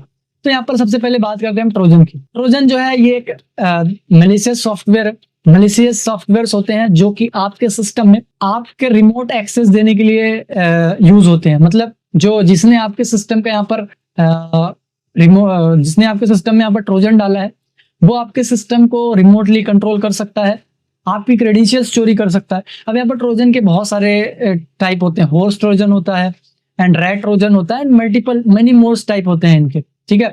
मतलब जितने मैं आपको बता रहा हूँ इनके बहुत सारे टाइप हो सकते हैं, लेकिन इनका काम एक ही है, आपके सिस्टम को डैमेज करना एंड आपकी डिटेल्स को चोरी करना, ठीक है। यहाँ पर टाइप ऑफ मालवेयर्स का मतलब है, आप लोग एक यहाँ पर ध्यान से समझिए, ये जो टाइप ऑफ मालवेयर है बेसिकली ये मालवेयर जो है ना इनका मतलब होता है मैलिशियस प्रोग्राम्स, इनके अंदर आते हैं ये सारे, मतलब इसी के कैटेगरीज हैं। ये मालवेयर्स की अलग अलग कैटेगरीज है जिनको अलग अलग काम में बांटा गया है बेसिकली, ठीक है। उसके बाद आते हैं यहाँ पर एडवेयर, ठीक है। ट्रोजन के बाद यहाँ पर हम एडवेयर के समझते हैं। आई होप ट्रोजन आपको समझ में आ गया होगा। एडवेयर जो है यहाँ पर बेसिकली आपने देखा होगा वेबसाइट में जो पॉपअप एड्स आते हैं, ठीक है, या फिर ऐसे एड्स आते हैं जो कि आपको क्लिक करते हो दूसरे वेबसाइट में रिडायरेक्ट करते हैं। ये एडवेयर जब आप एड्स में क्लिक करते हो वहां पर बहुत सारे लोग लालच में आके क्लिक कर देते हैं, या फिर वहां पर अलग अलग तरीके के आपको एड्स दिखाए जाते हैं पॉपअप में, वेबसाइट में आपने देखा होगा। तो वहां पर उन एड्स पे जैसे ही आप क्लिक करते हो ना वो आपको ले जाता है दूसरे वेबसाइट में, वहां से आपके वेबसाइट में डाउनलोड होना कुछ चीजें स्टार्ट हो जाती है ऑटोमेटिकली। तो वो वायरस होता है एक्चुअल में। तो एड के थ्रू आता है, यहाँ पर एडवेयर जो है एड के थ्रू आता है, मतलब जो वायरस है एडवेयर वो एड के थ्रू आता है, इसलिए उसका एडवेयर नाम है, ठीक है। एडवेयर एक्चुअल में ज्यादातर इन्हीं से लोग यहाँ पर कह सकते हो अट्रैक्ट होते हैं एंड इसी से ज्यादातर लोग डैमेज करा लेते हैं अपना कंप्यूटर को। तो जो एड्स आते हैं उन पे क्लिक मत करना, क्योंकि वहां पर हो सकता है कुछ, देखो हर एक एड जो है वो बैड नहीं होता, कुछ अच्छे भी होते हैं यहाँ पर, लेकिन उन पे क्लिक करना अच्छा नहीं हो सकता, ठीक है। तो वहां पर आप लोग अपने सूझबूझ से देखना एंड क्लिक कर सकते हो, एंड मेरा तो रिकमेंडेशन रहेगा कि क्लिक मत करना तो ही अच्छा है, ठीक है। तो एडवेयर से भी वायरस आते हैं, जो आपको पॉपअप दिखाया जाता है वेबसाइट में उनसे भी वायरस आते हैं। वो आप क्लिक करोगे आपको वेबसाइट भी रिडायरेक्ट करेगा, वहां पर कुछ डाउनलोड होगा आपके सिस्टम में एंड आप ऑटोमेटिकली इंस्टॉल्स भी हो जाते हैं यहाँ पर कुछ। तो यहाँ पर एडवेयर बेसिकली जो है एड से यहाँ पर आता है, ठीक है। उसके बाद आता है बोटनेट। बोटनेट क्या होता है? बोटनेट एक्चुअल में कुछ हैकिंग नेटवर्क से हैक हुए सिस्टम होते हैं, ठीक है। ये क्या करते हैं? बोटनेट नेटवर्क का यूज करके सिस्टम्स को, बहुत सारे सिस्टम को हैक कर लेते हैं अटैकर्स बोटनेट का यूज करके, एंड बाद में इनको डॉस अटैक के लिए, मेल स्पैमिंग के लिए इन सभी सिस्टम को यूज करते हैं, ठीक है। तो बेसिकली ये बॉट्स होते हैं, ठीक है। मतलब ये जो सिस्टम्स हैं ये हैक हुए बॉट्स होते हैं जो कि अब वायरस के जैसे काम करते हैं, स्पैम मेल भेजने के लिए, डॉस अटैक करने के लिए, तो इसको बॉटनेट कहते हैं। ज्यादातर ये सिस्टम मतलब वायरलेसली इसको हैक किया जाता है, वायरलेस सिस्टम को यूज करके, इसलिए इनको बॉटनेट कहा जाता है। ये एज अ बॉटनेट काम करते हैं क्योंकि जो इसको कंट्रोल कर रहा है वो ऑनर हुआ, एंड यहाँ पर बेसिकली ये जो कुछ है सिस्टम्स ये एज अ रोबोट काम करते हैं उसके लिए, इसलिए इसको बॉटनेट कहते हैं। एंड बॉटनेट का यूज करके बहुत ज्यादा यहाँ पर डॉस अटैक किया जा सकता है, ठीक है। बहुत लंबे तक डॉस अटैक किया जाता है। उसके बाद आते हैं यहाँ पर बैकडोर्स। बैकडोर्स बेसिकली वो प्रोग्राम्स होते हैं, वो मैलिशियस एक्टिविटी होती है या फिर वो मैलिशियस प्रोग्राम्स होते हैं जो कि आपके सिस्टम के बैकएंड में रह के काम करते हैं, ठीक है। आपके सिस्टम में बैकएंड में रह के काम करते हैं, जिससे आपको पता नहीं लग पाता, लेकिन वो बैकएंड में अपनी एक्टिविटी कर रहे होते हैं, मैलिशियस एक्टिविटी कर रहे होते हैं, आपका डेटा भेजना, आपका एक्सेस लेना, एंड अटैकर बैकडोर इंस्टॉल करके आपकी सारी चीजें देख रहा होता है, बट आपको नहीं पता होता। जैसे आपके सिस्टम में बहुत सारी सर्विसेज चल रही है, आपके सिस्टम में पोर्ट खुले हुए हैं, कौन से पोर्ट ओपन है, कौन सी सर्विसेज रन हो रही है, लेकिन वो आप बैकएंड में चल रहा है। बैकएंड में जब आप उसको प्रॉपरली देखते हो तब मतलब जिस चीज के लिए, जैसे कमांड प्रॉम्प्ट से आप देख सकते हो आपके कौन कौन से पोर्ट्स ओपन है, तो जब तक आप उनको एक्सेस नहीं करोगे आपको सामने नहीं दिखेगी, ठीक है। तो यहाँ पर कुछ ऐसी सर्विसेज है जो कुछ बैकएंड में रन हो रही है बट आपको सामने नहीं दिख रही है। तो ऐसे मैलिशियस प्रोग्राम जो कि बैकएंड में रन होते हैं, आपको सामने नहीं दिखते, उनको बैकडोर्स कहते हैं, ठीक है। उसके बाद है वायरसेस। वायरस जो है ये कुछ ऐसे प्रोग्राम्स होते हैं जो कि डेफिनेटली आपके सॉफ्टवेयर्स को डैमेज एंड ऑपरेटिंग सिस्टम को डैमेज करने के लिए बनाए जाते हैं, मतलब आपके फाइल एंड फोल्डर को डैमेज करने के लिए बनाए जाते हैं। यहाँ पर इनका मोटिव यही होता है कि आपके फाइल एंड फोल्डर्स को डैमेज कर सकें, ठीक है। एंड जितनी भी फाइल्स आपके सिस्टम में रखी हुई है, जितने भी फोल्डर्स रखे हुए हैं, उनको डैमेज करने के लिए ये वायरसेस जो है ज्यादातर मतलब इनका मोटिव वही है जो कि आपके वायरस को यहाँ पर डैमेज करे एंड मतलब आपके जो फाइल्स हैं उनको डैमेज करे एंड आपको यहाँ पर परेशान करना ही इन वायरसेस से काम होता है। बाकी ये ना तो किसी चीज के एक्सेस देते हैं, ना ही यहाँ पर कह सकते हो रिमोट कंट्रोल देते हैं वायरसेस। ये ज्यादातर आपके फाइल एंड फोल्डर को डैमेज करने के लिए बनाए जाते हैं एंड जो यूजर है उसको परेशान करने के लिए। ये कभी भी एक्सेस नहीं देता। एक्सेस देने के लिए यहाँ पर ट्रोजन्स एंड अदर बहुत सारे हैं, ठीक है, रिमोट एक्सेस देने के लिए। वायरसेस कभी भी आपके डिवाइस का एक्सेस नहीं देते। उसके बाद आते हैं क्रिप्टर्स। क्रिप्टर्स एक्चुअल में कह सकते हो ये एक फंक्शन है, मतलब ये एक फंक्शन है जो कि इन किसी भी मालवेयर के अंदर होता है। ये क्या करता है एक्चुअल में, जैसे मैंने यहाँ पर एक वायरस बनाया, ठीक है, ये वायरस क्रिएट करने के बाद ये क्रिप्टर क्या करेगा, इसको क्रिप्ट कर देगा, इनक्रिप्ट कर देगा, जिससे मेरा जो एंटीवायरस है वो इसको स्कैन नहीं कर पाएगा। इस वायरस को स्कैन नहीं कर पाएगा तो ये सिक्योरली अंदर रहेगा, ठीक है। ये वायरस सिक्योरली अंदर पहुंच सकता है, तो सिक्योरली अंदर जब पहुंच जाएगा तो कोई इसको डिटेक्ट ही नहीं कर सकता। तो इनक्रिप्टर जो है ना, इसको इनक्रिप्ट करने का काम करता है। हर एक जो मैलिशियस प्रोग्राम है उनको इनक्रिप्ट करेगा एंड सेफली अंदर पहुंचाएगा। अगर इनक्रिप्टेड नहीं होगा तो उनको हमारा जो एंटीवायरस है बहुत जल्दी डिटेक्ट कर लेता है, ठीक है। तो इसीलिए उसको यूज किया जाता है यहाँ पर। उसके बाद आता है यहाँ पर रूट किट। रूट किट में आपको थोड़ा अच्छे से समझाता हूँ। देखो, आप सभी ने विंडोज को यूज किया होगा, है ना, विंडोज तो यूज करते हो आप लोग। विंडोज में एक वर्ड होता है एडमिनिस्ट्रेटर, ठीक है, एडमिन जिसको कहते हैं हम, एडमिनिस्ट्रेटर या एडमिन। वैसे ही यहाँ पर लिनक्स में एक वर्ड होता है जिसको कहते हैं रूट, ठीक है। इसका मतलब रियल में एडमिन होता है, एडमिन ही होता है, ठीक है। रूट का मतलब एडमिन, ठीक है। तो यहाँ पर ये जो रूट किट्स है ना, ये एडमिन एक्सेस लेने के लिए बनाए जाते हैं। जैसे कि मैंने कहा कि यहाँ पर कुछ सॉफ्टवेयर्स होते हैं, कुछ मैलिशियस प्रोग्राम होते हैं जो कि एडमिन लेवल फुल एक्सेस देते हैं, जो एंड कुछ जो होते हैं वो कुछ लेवल तक एक्सेस देते हैं, मतलब फुल एक्सेस नहीं दे पाते।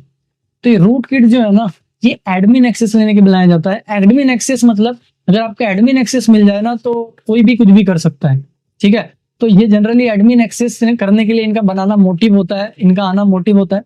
एंड एडमिन एक्सेस के वजह से आपके सिस्टम में कोई भी चीजें परफॉर्म की जा सकती है। तो रूट, यहाँ पर जो रूट बना हुआ है यहाँ पर आप देख सकते हो, रूट जो रूट है इसका मतलब एडमिन, किट का मतलब है एडमिन का एक्सेस लेने वाला टूल, ठीक है।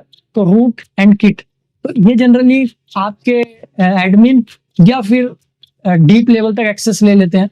एंड बहुत सारे लोग कहते हैं कि ये रूट में रहता है, मतलब कि आपके कर्नल लेवल का यहाँ पर एक्सेस ले लेता है। तो कर्नल लेवल का नहीं लेता, ये सिर्फ आपके एडमिन लेवल का लेता है। कर्नल लेवल का एक्सेस बहुत डीप हो जाता है जो कि जनरली लेना पॉसिबल नहीं होता है इतना, ठीक है।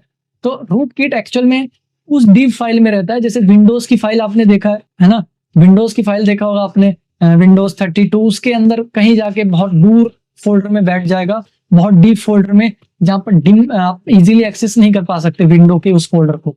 आपको अभी वहां पर अलाउ लेना पड़ेगा, एडमिन परमिशन करना पड़ेगा एडमिन को, मतलब आपको भी परमिशन लेना पड़ेगा उस फोल्डर के अंदर बैठने के लिए, जाने के लिए, देखने के लिए।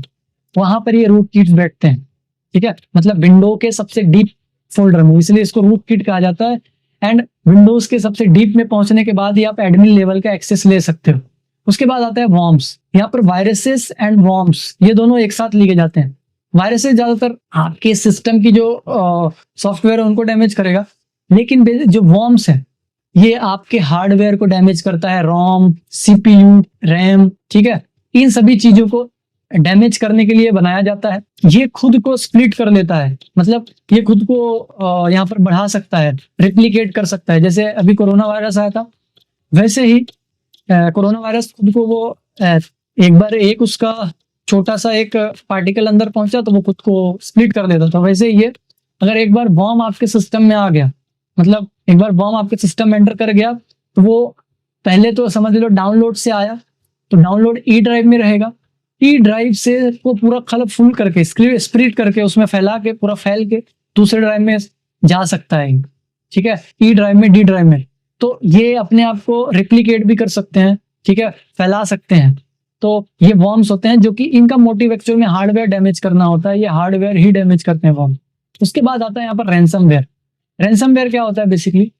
रैंसमवेयर जो है यहाँ पर, ये रैंसमवेयर वायलेट कलर में लिखा हुआ है। रैंसमवेयर एक्चुअल में दो, इसका रैंसमवेयर का मतलब समझते हैं। रैंसम जो है ना, रैंसम का मतलब होता है वसूली, ठीक है, या फिर कह सकते हो कि पैसे के बिना मतलब के पैसे के डिमांड करना, ठीक है। जैसे आप लोगों ने देखा होगा कुछ पिक्चरों में जो वसूली करते हैं वो लोग, है ना, अवैध वसूली, बिना मतलब के पैसे लेना। तो यहाँ पर रैंसम का मतलब वही होता है, ठीक है। एंड रैंसमवेयर एक्चुअल में काम क्या करता है? रैंसमवेयर ये एक, इसके लिए रैंसमवेयर के लिए वसूली के लिए कोई स्पेसिफिक वर्ड है, आप लोग कमेंट्स में बताना, वो अभी मेरे को समझ एकदम से क्लिक नहीं हो रहा है माइंड पे। आप लोग मुझे बताना रैंसम के लिए क्या होता है, अगर मुझे बीच में क्लिक हुआ तो मैं बताता हूँ। यहाँ पर रैंसमवेयर क्या करता है, ये आपके सिस्टम में जैसे ही एंटर होता है ना, वो आपके सिस्टम को जितने भी फाइल आपके सिस्टम में पड़ी हुई है उनको प्रोटेक्ट कर देता है, इनक्रिप्ट कर देता है बेसिकली, ठीक है। एंड आपका वहां पर एक्सेस डिसेबल कर देता है, ठीक है। एंड जैसे ही आप उस फाइल को ओपन करने की कोशिश करते हो, वहां पर एक बड़ा सा पॉपअप आता है एंड वहां पर लिखा होता है कि अगर आपको ये फाइल एक्सेस करना है तो आपको इतने पैसे देने पड़ेंगे। बेसिकली वो पैसे मांग रहा है, ठीक है, इस फाइल को ओपन करने के लिए, मतलब वो फाइल को डिक्रिप्ट करने के लिए आपसे पैसे मांग रहा है। तो इसी को अवैध वसूली कहते हैं, या फिर उसका दूसरा वर्ड जो है वो आप कमेंट में बता देंगे, ठीक है।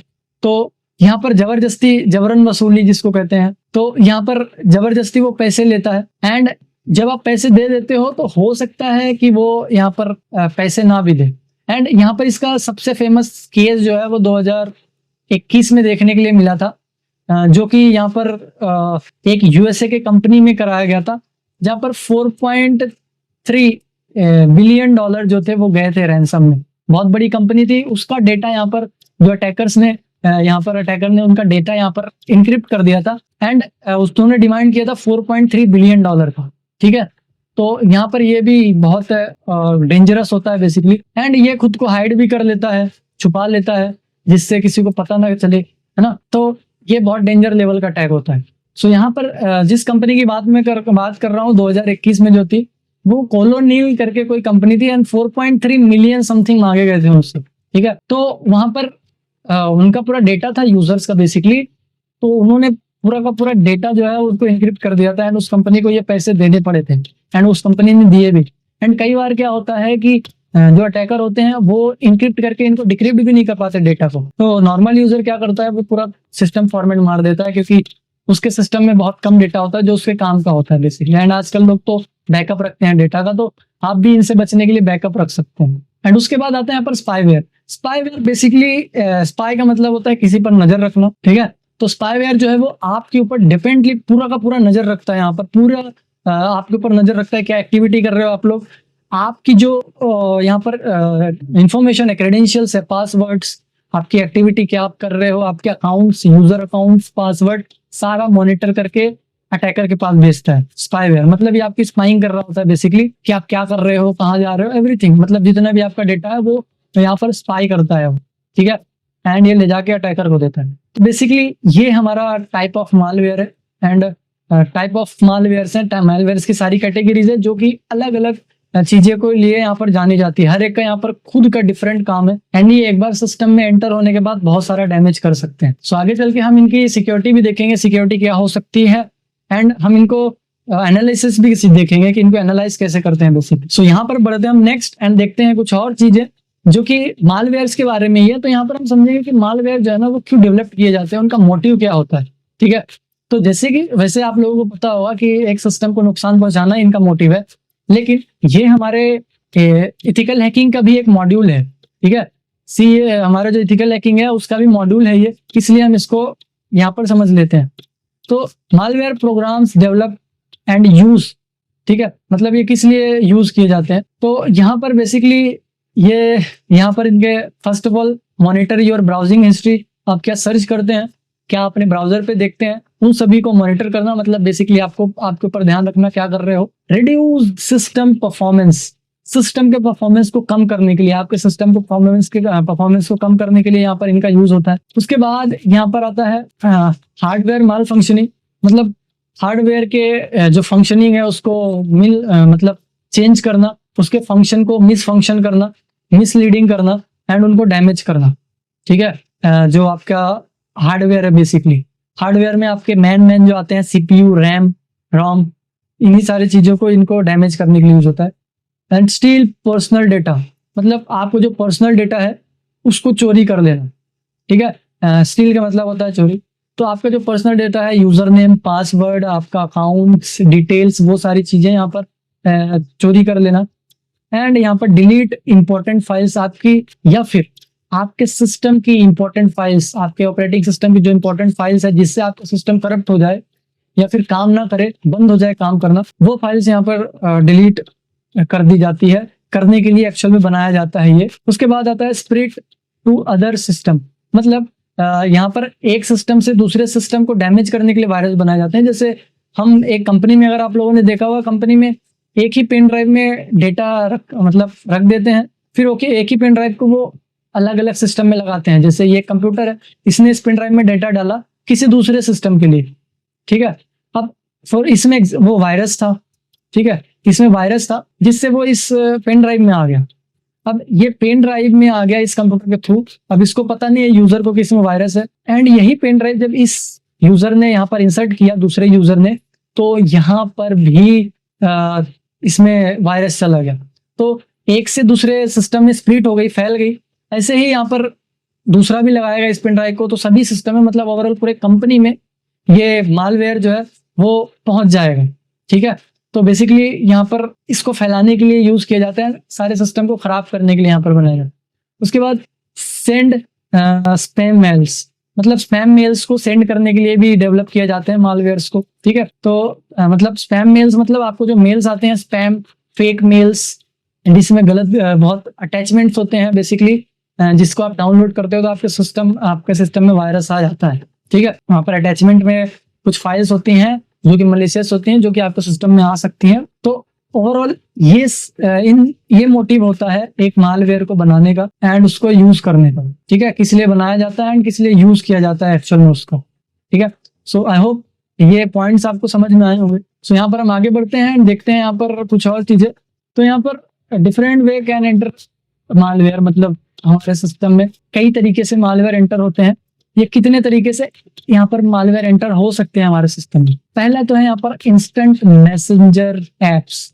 इंस्टेंट मैसेंजर एप्स, अब यहाँ पर इंस्टेंट मैसेंजर एप्स का मतलब है जैसे व्हाट्सएप, फेसबुक का मैसेंजर एंड बहुत सारे इंस्टाग्राम्स, ऐसे एप्लीकेशन जिसमें आप चैटिंग करते हो। ठीक है, वहां पर इसीलिए आपको पहले आप लोगों ने देखा होगा, जब व्हाट्सएप पे आप जब मैसेज करते हो, पहली बार किसी अननोन नंबर से मैसेज आता है, तो वहां पर आपको लिख के आ जाता है कि इसको ब्लॉक करना है या फिर रखना है। क्यों? क्योंकि व्हाट्सएप को पता है कि यहाँ पर चैटिंग से अगर कोई कुछ भेज रहा है तो वो आपके साथ कुछ मलेशियस एक्टिविटी कर सकता है, अगर आप उसको नहीं जानते तो। ठीक है, तो आप वहां पर अगर आप उसको जानते हो तो यस नो करते हो, और नहीं तो ब्लॉक कर देते हो। तो यहाँ पर जनरली फाइल्स ज्यादातर इंस्टेंट मैसेज से भी, जो मैसेजिंग ऐप है यहाँ पर, उनसे भी मलेशियस यहाँ पर फाइल्स भेजी जाती हैं, जिससे आप सिस्टम में डाउनलोड करते हो एंड वो आपके सिस्टम को हार्मफुल कर देता है। हालांकि वो जो फाइल्स होती है ना, वो किसी भी रूप में हो सकती हैं। एपीके फाइल हो सकती है, पीडीएफ हो सकती है, पीडीएफ के बैकएंड में हो सकता है वो। ठीक है, तो मल्टीपल तरीके हैं यहाँ पर एक मैसेंजर को, एक ऐप को जो है यहाँ पर आपके सिस्टम में भेज देना मैसेंजर के थ्रू, या फिर जो मैसेज एप्लीकेशन है, इंस्टेंट मैसेज एप्लीकेशन है, उसके थ्रू, जो कि व्हाट्सएप एंड ये सारी चीजें होती है। उसके बाद इंटरनेट डाउनलोड जो है वो आपके जो वेबसाइट से आप कोई भी वेबसाइट से कोई भी चीजें डाउनलोड करते हो एंड वो वेबसाइट जेन्युइन नहीं है एंड फेक वेबसाइट है या फिर कोई भी वेबसाइट है, तो वहां से भी आपके मलिशियस एप्लीकेशन आ जाते हैं। अगर आपका सिस्टम सिक्योर नहीं है एंड आप गलत वेबसाइट्स पे एक्सेस करते हो, तो ऐसी वेबसाइट जो कि जेन्युइन नहीं है, सिक्योर नहीं है, तो वहां से भी डाउनलोड आ जा सकते हैं। उसके बाद आता है रिमूवेबल डिवाइसेस से। रिमूवेबल डिवाइसेस क्या होते हैं? आपका पेन ड्राइव, आपका एक्सटर्नल ड्राइव जो आप लगाते हो, इनको हम कहते हैं रिमूवेबल ड्राइव्स। तो जैसे कि मैंने अभी कंपनी का एग्जांपल दिया था कि एक सिस्टम से दूसरे सिस्टम में यहाँ पर डेटा आ सकता है, मैं वायरस आ सकता है। अगर एक पेन ड्राइव में है तो उस पेन ड्राइव से सब में ट्रैवल करता है। तो ये पेन ड्राइव जो थी ना, एक्सटर्नली थी या फिर रिमूवेबल ही थी, जिसको हम रिमूव कर सकते हैं इजीली बाहर से। तो इन पेन ड्राइव से भी आपके सिस्टम में डेटा आ सकता है, यहाँ पर वायरस आ सकता है। तो इस वायरस को आप पहले तो स्कैन कर सकते हो। अगर इस ड्राइव को स्कैनिंग करके आप अपने सिस्टम में एंटर कर सकते हो। वैसे आजकल के सिस्टम में हाई लेवल सिक्योरिटी होती है तो कम चांसेस है इसके आने के, लेकिन जैसे कि मैंने बताया कुछ एप्लीकेशन जो हैं, कुछ वायरसेस जो हैं वो अपने आप को इनक्रिप्ट कर लेते हैं, तो उसको मालवेयर जो है वो यहाँ पर स्कैन नहीं कर पाते, हमारे जो एंटीवायरस है वो स्कैन नहीं कर पाते। उसके बाद जो आते हैं ईमेल अटैचमेंट से। ईमेल अटैचमेंट्स मतलब वहां पर आपको एक फाइल भेजी जाती है, कोई भी उसका एक्सटेंशन बदल दिया जाता है बेसिकली। जैसे मुझे यहाँ पर एक एप्लीकेशन भेजना है आपके पास, तो मैं यहाँ पर क्या करूंगा, एक पीडीएफ भेजूंगा एंड पीडीएफ में लिख दूंगा courses.apk, ठीक है, एंड इसका लंबा सा नाम रख दूंगा and.pdf। तो कोई भी एपीके को नहीं देखेगा, कोई भी देखेगा तो पीडीएफ को देखेगा जनरली, ठीक है। पीडीएफ फॉर्मेट में डाउनलोड कर लेता हूँ, इससे क्या होगा, लेकिन यहाँ पर डबल एक्सटेंशन यूज किया गया है, ठीक है। तो यहाँ पर ये एग्जीक्यूट हो जाएगा एंड आपके सिस्टम में वायरसेस आ सकते हैं। तो यहाँ पर जो मेल में आपको फाइल्स आती है उनको केयरफुली रीड किया करो। इनके जो नाम रखे जाते हैं बहुत लंबे रखे जाते हैं, ताकि आप उनको कम पढ़ो, मतलब थोड़ा सा पढ़ो एंड छोड़ दो। ज्यादातर लोग वही करते हैं एंड वैसे ही आपके सिस्टम में यहाँ पर वायरस आ जाते हैं ईमेल अटैचमेंट से। तो ईमेल अटैचमेंट जो आते हैं, आपको ईमेल लिंक्स जो आती हैं उनको देख के क्लिक करो। उसके बाद सॉफ्टवेयर वल्नरेबिलिटीज। यहाँ पर बहुत सारे जो वायरस हैं आपके सॉफ्टवेयर की कमियों से भी आ जाते हैं। अटैकर यहाँ पर आपके अगर सॉफ्टवेयर देखो, अगर सॉफ्टवेयर वनरेबल है, सॉफ्टवेयर में कमियां हैं, तो वो यहाँ पर खुद में ही वायरस बन जाता है, ठीक है, क्योंकि वहां पर अटैकर इजीली उसको एक्सेस कर लेते हैं एंड इजीली वहां पर पहुंच सकते हैं आपके सिस्टम तक, ठीक है। उसके बाद आता है नेटवर्क प्रोपेगेशंस। नेटवर्क प्रोपेगेशंस क्या होता है? नेटवर्क की कमियों से यहाँ पर आपके सिस्टम में वायरसेस आ सकते हैं, ठीक है, या फिर अटैचमेंट वो जो मालवेयर्स हैं वो आ सकते हैं। अगर आपका नेटवर्क सिक्योर नहीं है तो फायरवॉल प्रॉपर कॉन्फ़िगर्ड नहीं है, ठीक है, तो यहाँ पर नेटवर्क से भी आ सकते हैं। उसके बाद पूर पैच मैनेजमेंट। पैच क्या होता है? पैच को समझते हैं हम लोग। नेटवर्क समझ में आ गया होगा, नेटवर्क की कमियों से पैच को समझते हैं। पैच एक्चुअल में जैसे कोई भी सॉफ्टवेयर में एक कमी है, ठीक है, कोई भी सॉफ्टवेयर में अगर एक कमी है तो वो जो सॉफ्टवेयर की कमी है आप उसको रिपोर्ट कर रहे हो, बट जो ऑनर है उस कंपनी का या फिर उस एप्लीकेशन का, उस एप्लीकेशन को सिक्योर नहीं कर रहा है, ठीक है।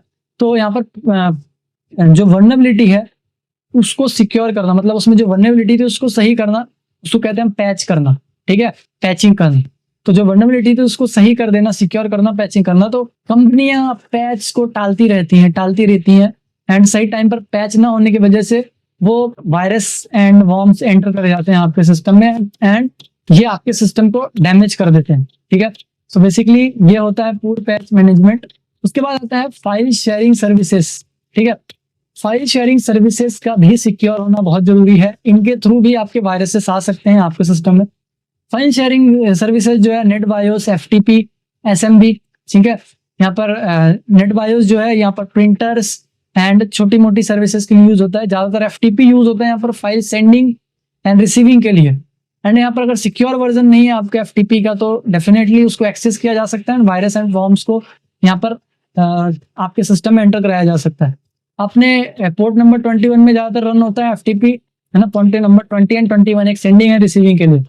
अगर यहाँ पर एफटीपी सिक्योर नहीं है तो आपके सिस्टम का डैमेज हो सकता है लंबे लेवल पर, ठीक है। उसके बाद आता है यहाँ पर एसएमबी, ठीक है। एसएमबी जो है यहाँ पर ये सर्वर मैसेज ब्लॉक, इसका फुल फॉर्म होता है, पोर्ट नंबर 139 एंड 445 को यूज ले रहा होता है।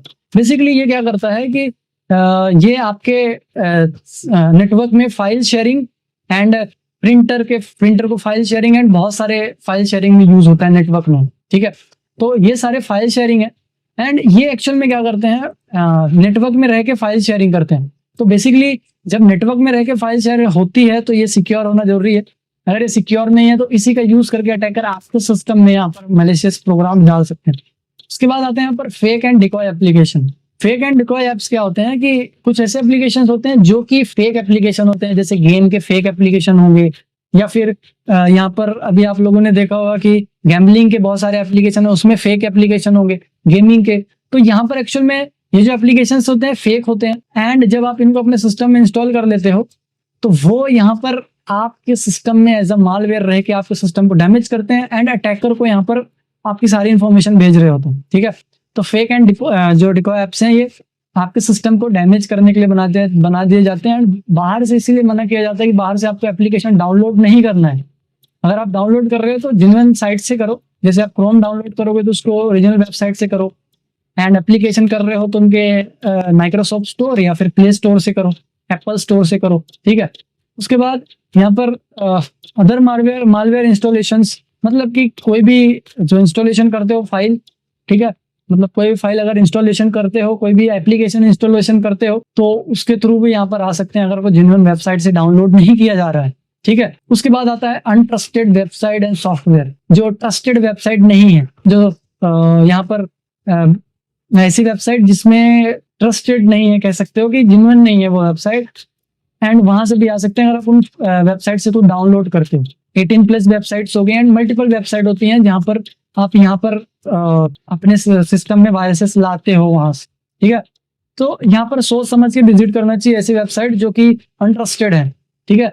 जैसे ट्रस्टेड वेबसाइट की बात करूँ, गूगल की बहुत सारी, गूगल से रिलेटेड बहुत सारी वेबसाइट है, ठीक है। एंड जूम की वेबसाइट अगर मान लोगे वो ट्रस्टेड है, ठीक है। यूट्यूब जो है उसकी वेबसाइट ट्रस्टेड है। तो ये सारी चीजें में हम भरोसा कर लेते हैं, यहाँ पर हम इजीली जाके कुछ भी डाउनलोड कर लेते हैं। लेकिन कुछ ऐसी वेबसाइट होती हैं जिन पे ट्रस्ट नहीं होता, दिखती ही फेक है, ठीक है। तो वो आप पहचान सकते हो, वो आपके ऊपर डिपेंड है, आप ही पहचान सकते हो उसको, जो यूजर है एक्चुअल में वही पहचान सकता है उसको। तो आप इजीली उसको एक्सेस कर सकते हो एंड वहां से जो जेन्युइन वेबसाइट है आप वहां से चीजें डाउनलोड करो।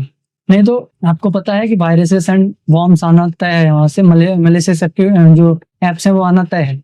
उसके बाद यहाँ पर जो सॉफ्टवेयर, यहाँ पर मैलिशियस एक्टिविटी होती है, मैलिशियस सॉफ्टवेयर आते हैं आपके सिस्टम में, वो ब्लूटूथ एंड वायरलेस नेटवर्क से आते हैं। ब्लूटूथ से कैसे? ब्लूटूथ अगर आप दिन भर ऑन रखते हो तो यहाँ पर आपको पता है ब्लूटूथ हैकिंग होती है। ब्लूटूथ में फाइल शेयरिंग होती है एंड उसी के थ्रू आपके सिस्टम में एक ऐसा एक्सप्लॉइट भेज दिया जाता है जो कि आपको पता भी नहीं चलता है, वो आपको एक्सप्लॉइट करके निकल भी जाता है, ठीक है। उसके बाद आता है यहाँ पर वायरलेस नेटवर्क्स।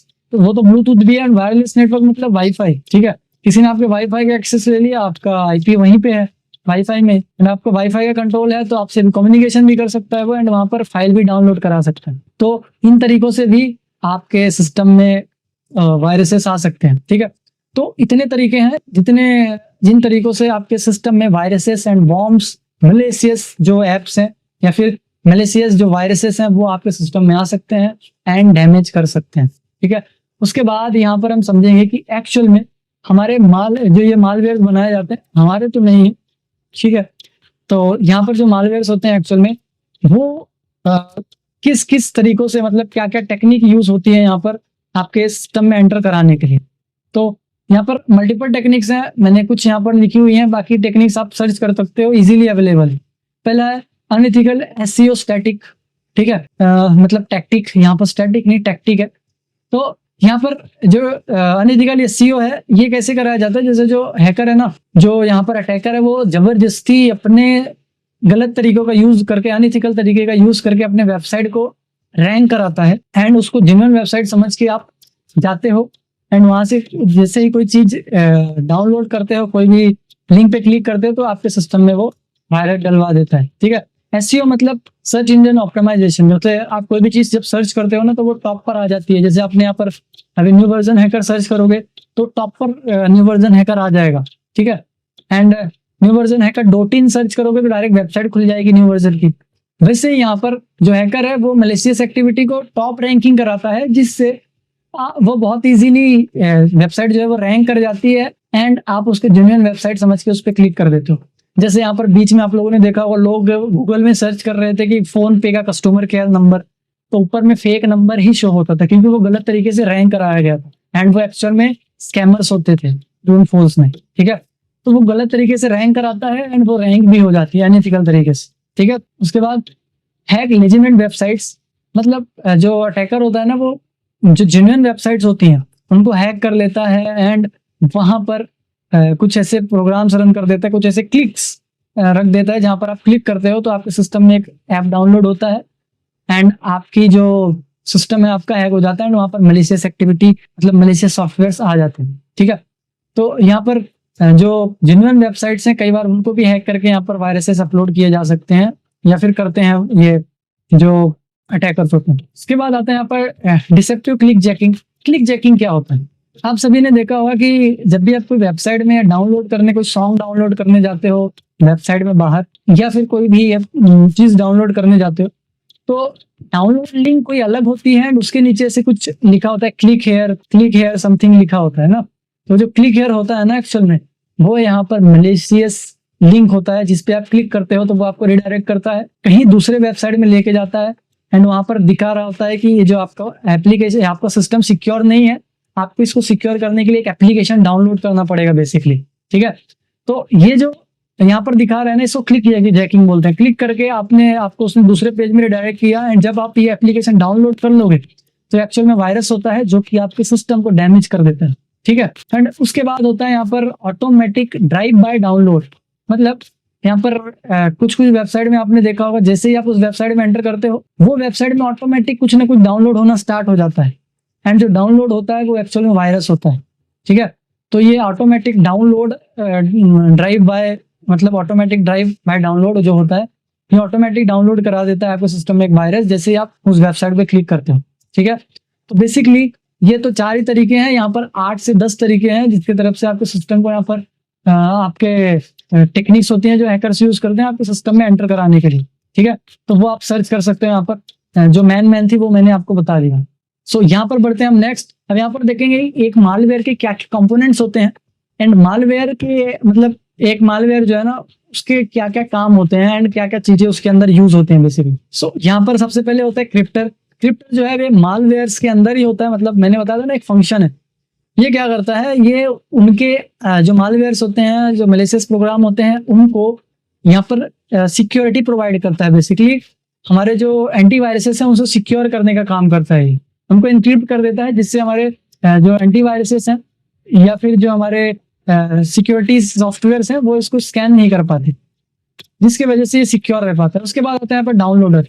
डाउनलोडर जो है ना ये एक मालवेयर के अंदर फंक्शन होता है जो कि किसी भी सॉफ्टवेयर को या फिर मैलिशियस सॉफ्टवेयर को, एक्चुअल में क्या होता है कि एक मालवेयर जो है वो सिस्टम के अंदर डाल दिया जाता है।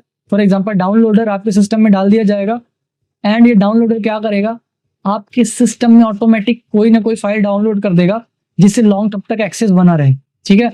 तो ये डाउनलोडर बेसिकली डाउनलोड, कोई भी चीज डाउनलोड करने का काम करता है वो आपके सिस्टम में। ये भी एक सिस्टम के अंदर एक कंपोनेंट होता है एक सिस्टम का। जैसे हमारे कंप्यूटर का कंपोनेंट क्या है, हमारे सिस्टम के अगर कंपोनेंट की बात करें, रैम जो मेन कंपोनेंट है, रैम, रोम, सीपीयू, ठीक है, एंड कीबोर्ड, माउस, एवरीथिंग, ये कंपोनेंट्स हैं। तो वैसे ही ये एक मालवेयर को बनाने के लिए यूज किए जाने वाले कंपोनेंट है जो कि बहुत इंपॉर्टेंट होते हैं। वहां पर होता है, उसके बाद होता है ड्रॉपर। सो ये ड्रॉपर है ना, ये ड्रॉपर एक्चुअल में आपके सिस्टम को, मतलब जैसे इनक्रिप्टर था वो सिक्योर कर रहा था एंटीवायरस से, ये सम ऑफ टाइप वैसा ही होता है एंड ये एक काम और करता है। एक्स्ट्रा इसका फीचर है कि आपके सिस्टम में मालवेयर्स को इंस्टॉल करने का काम करता है। ये डाउनलोड करेगा, डाउनलोडिंग अलग होती है, इंस्टॉलेशन अलग होता है ना। जैसे आप पहले फाइल्स को डाउनलोड करते हो उसके बाद इंस्टॉल करते हो, तो ये जो ड्रॉपर है ना ये आप ये डाउनलोड करेगा, ये इंस्टॉल करेगा, ठीक है, एंड ये एंटीवायरस से प्रोटेक्ट भी करता है। एंड इंस्टॉल करने के बाद वो ऐसे इंस्टॉल करेगा जिससे यहाँ पर आपका जो सिक्योरिटी सॉफ्टवेयर है या फिर एंटीवायरस है उसको पता भी नहीं चलेगा। इतने स्मूथली ये ड्रॉपर जो है वो डाउनलोड यहाँ पर इंस्टॉल करता है, ठीक है। तो ये ड्रॉपर जो है ये भी एक कह सकते हो कि इनके अंदर का कंपोनेंट होता है जो कि मालवेयर को डिजाइन करते वक्त यहाँ पर उसके अंदर रखा जाता है। उसके बाद होता है एक्सप्लॉइट। एक्सप्लॉइट जो है वो जनरली इसके अंदर जो है कमांड्स लिखी होती हैं, जैसे पहले इसको एग्जीक्यूट कैसे होना है, पहले क्या परफॉर्म करना है, एंड दूसरे बाद में क्या करना है। तो एक्सप्लॉइट जो है यहाँ पर कमांड्स को एग्जीक्यूट करने का काम करता है, रन कराने का काम करता है आपके सिस्टम में, ठीक है। जैसे यहाँ पर पहला लिखा है कि तेरे को सिस्टम के अंदर जाके ये जो ड्रॉपर है उसको एक्टिवेट करना है, डाउनलोडर को एक्टिवेट करना है, या फिर तुझे उसके सिस्टम का ये एंटीवायरस जो है वो ब्लॉक कर देना है, ठीक है। तो इसके अंदर बहुत सारे स्टेप्स लिखे होते हैं एंड ये उन कमांड्स को रन करने का काम करता है, एक्सप्लॉइट करने का काम करता है, ठीक है। एंड उसके बाद इसको मैं आगे बढ़ाता हूँ। यहाँ पर इंजेक्टर यहाँ पर क्या होता है, इंजेक्टर यहाँ पर मैलिशियस प्रोग्राम को यहाँ पर रन करने के लिए यूज किया जाता है, या फिर मैलिशियस प्रोग्राम को इंजेक्ट करने के लिए यूज होता है यहाँ पर, ठीक है। इंजेक्टर आपके सिस्टम में उस मैलिशियस प्रोग्राम को इंजेक्ट कर दिया जाता है, तो इंजेक्टर वहां पर यूज होता है, मतलब कुछ डाला जा रहा है। इंजेक्ट का मतलब क्या है, डालना कुछ भी आपके सिस्टम में, तो ये इंजेक्ट कर देता है बेसिकली आपके सिस्टम में जो मालवेयर्स हैं या फिर जो मैलिशियस प्रोग्राम है उनको, ठीक है, मैलिशियस कोड्स को बेसिकली। सो ये इंजेक्टर जो है ये बेसिकली आपके सिस्टम में मालवेयर इंजेक्ट कर देगा, मतलब मैलिशियस कोड को इंजेक्ट कर देगा एंड उसमें और कमियां बना देता है बेसिकली, मतलब जो भी एक कमी होगी आपके सिस्टम में उसको मल्टीपल कमियों में कन्वर्ट कर देगा, ठीक है। एंड ये अगर कहीं पर जैसे किसी भी इस कंपोनेंट में रखा होगा, मतलब मालवेयर के अंदर डिजाइन किया जाता है कि कैसे इसको वर्क करना है, क्या क्या करना है उसमें बेसिकली, तो मैलिशियस कोड भी इसी के अंदर होगा, मालवेयर के अंदर ही, तो उसको ये इंजेक्ट करेगा एंड ये अपना काम बहुत अच्छे से कर देते हैं, ठीक है। उसके बाद आते हैं यहाँ पर ऑब्फ्यूसिकेटर बेसिकली ये ऐसे मैलिशियस प्रोग्राम्स होते हैं जो कि यहाँ पर आपके सिस्टम को, या फिर जो मैलिशियस प्रोग्राम है ना, एक्चुअल में ये भी मैलिशियस प्रोग्राम ही इंजेक्ट करता है, लेकिन इस तरीके का प्रोग्राम इंजेक्ट करता है जो कि इस मालवेयर को ना तो डिलीट कर सके, मतलब कोई भी डिलीट ना कर सके, एंड इसमें कोई भी मतलब कोई भी स्कैन ना कर सके, ऐसा सिक्योरिटी सिस्टम जो है वो स्कैन ना कर सके इसको, ठीक है। तो वो ये ऑब्फ्यूसिकेटर बेसिकली प्रिवेंट करने का काम करता है ताकि कोई रिमूव ना कर सके एंड स्कैन ना कर सके, एंड ये भी कोड इंजेक्ट करता है सिक्योरिटी के लिए। उसके बाद आते हैं यहाँ पर पैकर यहाँ पर जो है ना ये इनको पैक करने का काम करता है, ठीक है। जो मालवेयर्स है ना इनको जिप फाइल में, ठीक है, एंड रार फाइल में इनको पैक करने का काम करता है, मतलब ओवरऑल टैकिंग का काम करता है, जिससे इस मालवेयर को, देखो कोई भी जिप फाइल आपने देखा है कि सिस्टम स्कैन करे, नहीं कर पाता क्योंकि वो जिप फाइल को स्कैन करना पॉसिबल ही नहीं होता। तो यहाँ पर क्या होता है, जैसे आप उसको एक्सट्रैक्ट करते हो जिप फाइल को, तब जाके वो यहाँ पर डिलीट कर पाता है, कौन, आपका एंटीवायरस। लेकिन अगर ये फाइल एंटर हो गई आपके सिस्टम में एंड एग्जीक्यूट हो गई, तो आपका जो एंटीवायरस है इतना जल्दी यहाँ पर रिस्पॉन्स नहीं कर पाता। जैसे आपने एक्सट्रैक्ट किया फटाफट ही एग्जीक्यूट हुआ, इसको जो काम करना था उसने कर दिया एंड बाद में आपके एंटीवायरस ने डिलीट कर दिया। तो जब एग्जीक्यूट हो गया तो उसके बाद कोई मतलब नहीं बनता, ठीक है। तो ये जिप फाइल्स को स्कैन नहीं किया जा सकता, ये पैकर्स इसीलिए यूज किए जाते हैं, ठीक है। बेसिकली ये कंपोनेंट से सारे जो कि यहाँ पर एक मालवेयर को सेव करने के लिए एंड उसके माल फंक्शनिंग के लिए बनाया जाता है, मतलब उसको फंक्शन करने के लिए बनाया जाता है। एंड ये सारी उनकी कह सकते हो कंपोनेंट्स हैं, उसके सारे फीचर्स होते हैं उसके अंदर, जिसको ये यहाँ पर बेसिकली सेव करने के लिए यूज होते हैं मालवेयर। उसके बाद यहाँ पर चलते हैं हम नेक्स्ट में, जो कि है मालवेयर एनालिसिस। देखो मालवेयर एनालिसिस का मतलब ये जो मालवेयर्स है ना इनको स्कैन करना, कैसे हम अपने सिस्टम से निकाल सकते हैं, बेसिकली वो सारी चीजें यहाँ पर आती है। तो यहाँ पर मालवेयर एनालिसिस समझते हैं, type of malwares and analysis देखेंगे, ठीक है। मालवेयर के एनालिसिस मतलब कितने टाइप की मालवेयर एनालिसिस होती है, टाइप्स ऑफ मालवेयर एनालिसिस। यहाँ पर दो टाइप की मालवेयर एनालिसिस है, एक स्टैटिक एंड एक डायनेमिक, ठीक है। स्टैटिक मालवेयर एनालिसिस, स्टैटिक मतलब फिक्स होती है। यहाँ पर हम क्या करते हैं, यहाँ पर हम कोई भी जो मालवेयर है ना उसको एग्जीक्यूट करके नहीं देखते अपने सिस्टम में, कुछ टूल्स का यूज लेते हैं एंड वहां पर स्कैन करते हैं बेसिकली, ठीक है। मतलब हम कुछ टूल्स का यूज लेते हैं जिससे यहाँ पर हम मालवेयर्स को एनालाइज कर सके, ठीक है, एंड उनको निकाल सके। ना कि हम यहाँ पर कोई भी मैलिशियस एक्टिविटी जो है वो रन करते हैं अपने मतलब अपने सिस्टम में रन करके नहीं देखते हैं कि वो कैसे काम कर रहा है एवरीथिंग। यहाँ पर हम कुछ टूल्स का यूज लेंगे एंड स्कैन कर देंगे स्टैटिक में। एंड डायनेमिक में क्या होता है कि हम उस जो मालवेयर वहां पर एंटर है उसको यहाँ पर एक्चुअल में अपने सिस्टम में रन करके देखते हैं। इसके लिए सिक्योर इन्वायरमेंट बनाया जाता है, बट यहाँ पर सिक्योर इन्वायरमेंट की जरूरत नहीं होती।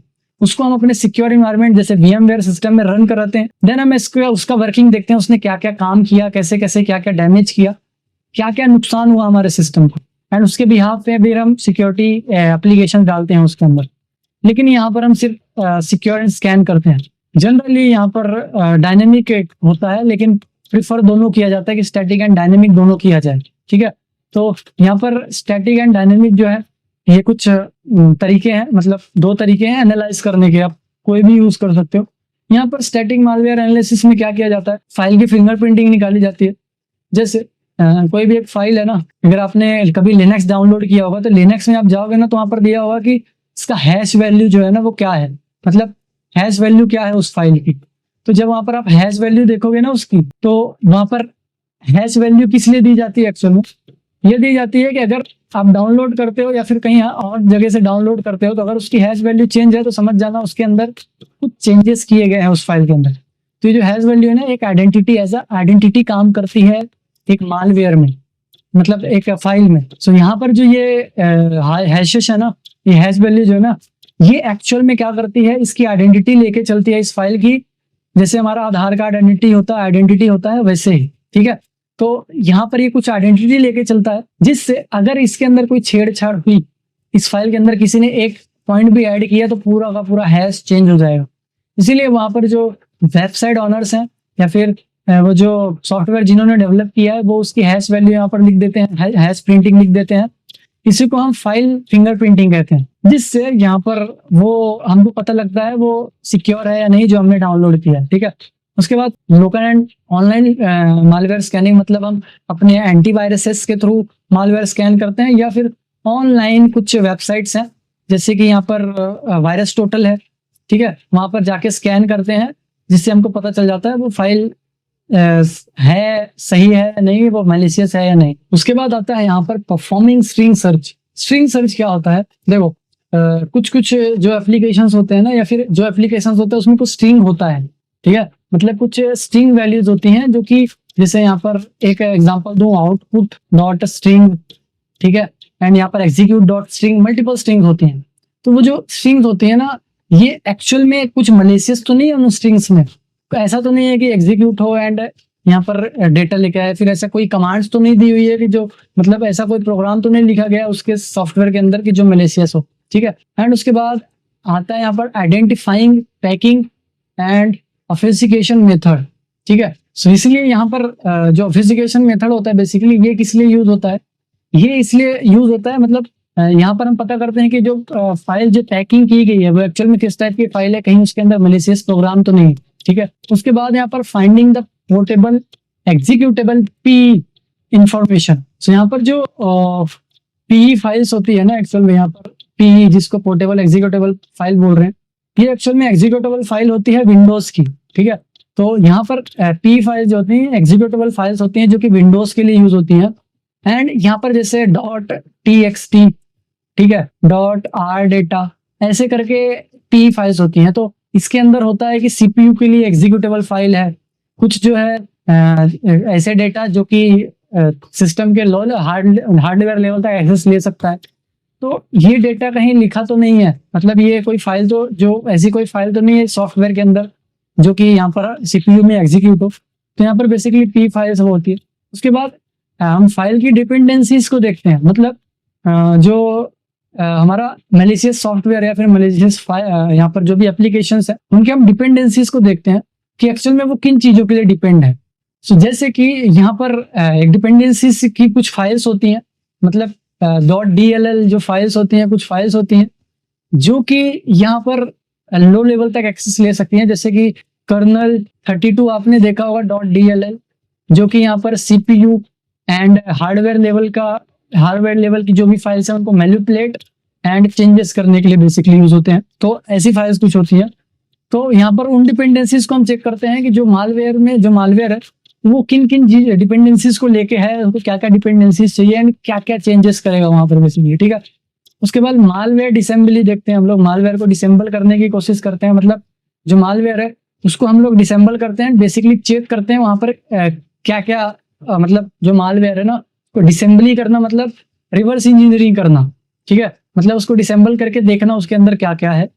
एंड यहाँ पर हम बेसिकली देख रहे होते हैं कि जो मालवेयर की, मतलब बेसिकली वहां पर हम उसके बाइनरीज को रीड करेंगे एंड देखेंगे कि वहाँ पर एक्चुअल में क्या प्रोग्रामिंग यूज की गई है एंड उस प्रोग्रामिंग को समझने की कोशिश करेंगे डिसेंबल करके। मतलब डिसेंबली मतलब यही है कि उसको पूरा खोल के देखेंगे उसके अंदर क्या प्रोग्राम यूज किया गया है वो करके देखते हैं, ठीक है। एंड ये सारा चीज टूल से होता है। उसके बाद एनालाइजिंग ELF एग्जीक्यूटेबल फाइल्स। सो ये जो ELF फाइल्स है ना, ये बेसिकली लिनक्स के अंदर एग्जीक्यूट होने वाली फाइल्स है। जैसे ये P फाइल्स है, ये विंडोज के अंदर होती है। ELF जो है ना, ये लिनक्स के अंदर होती है ELF फाइल।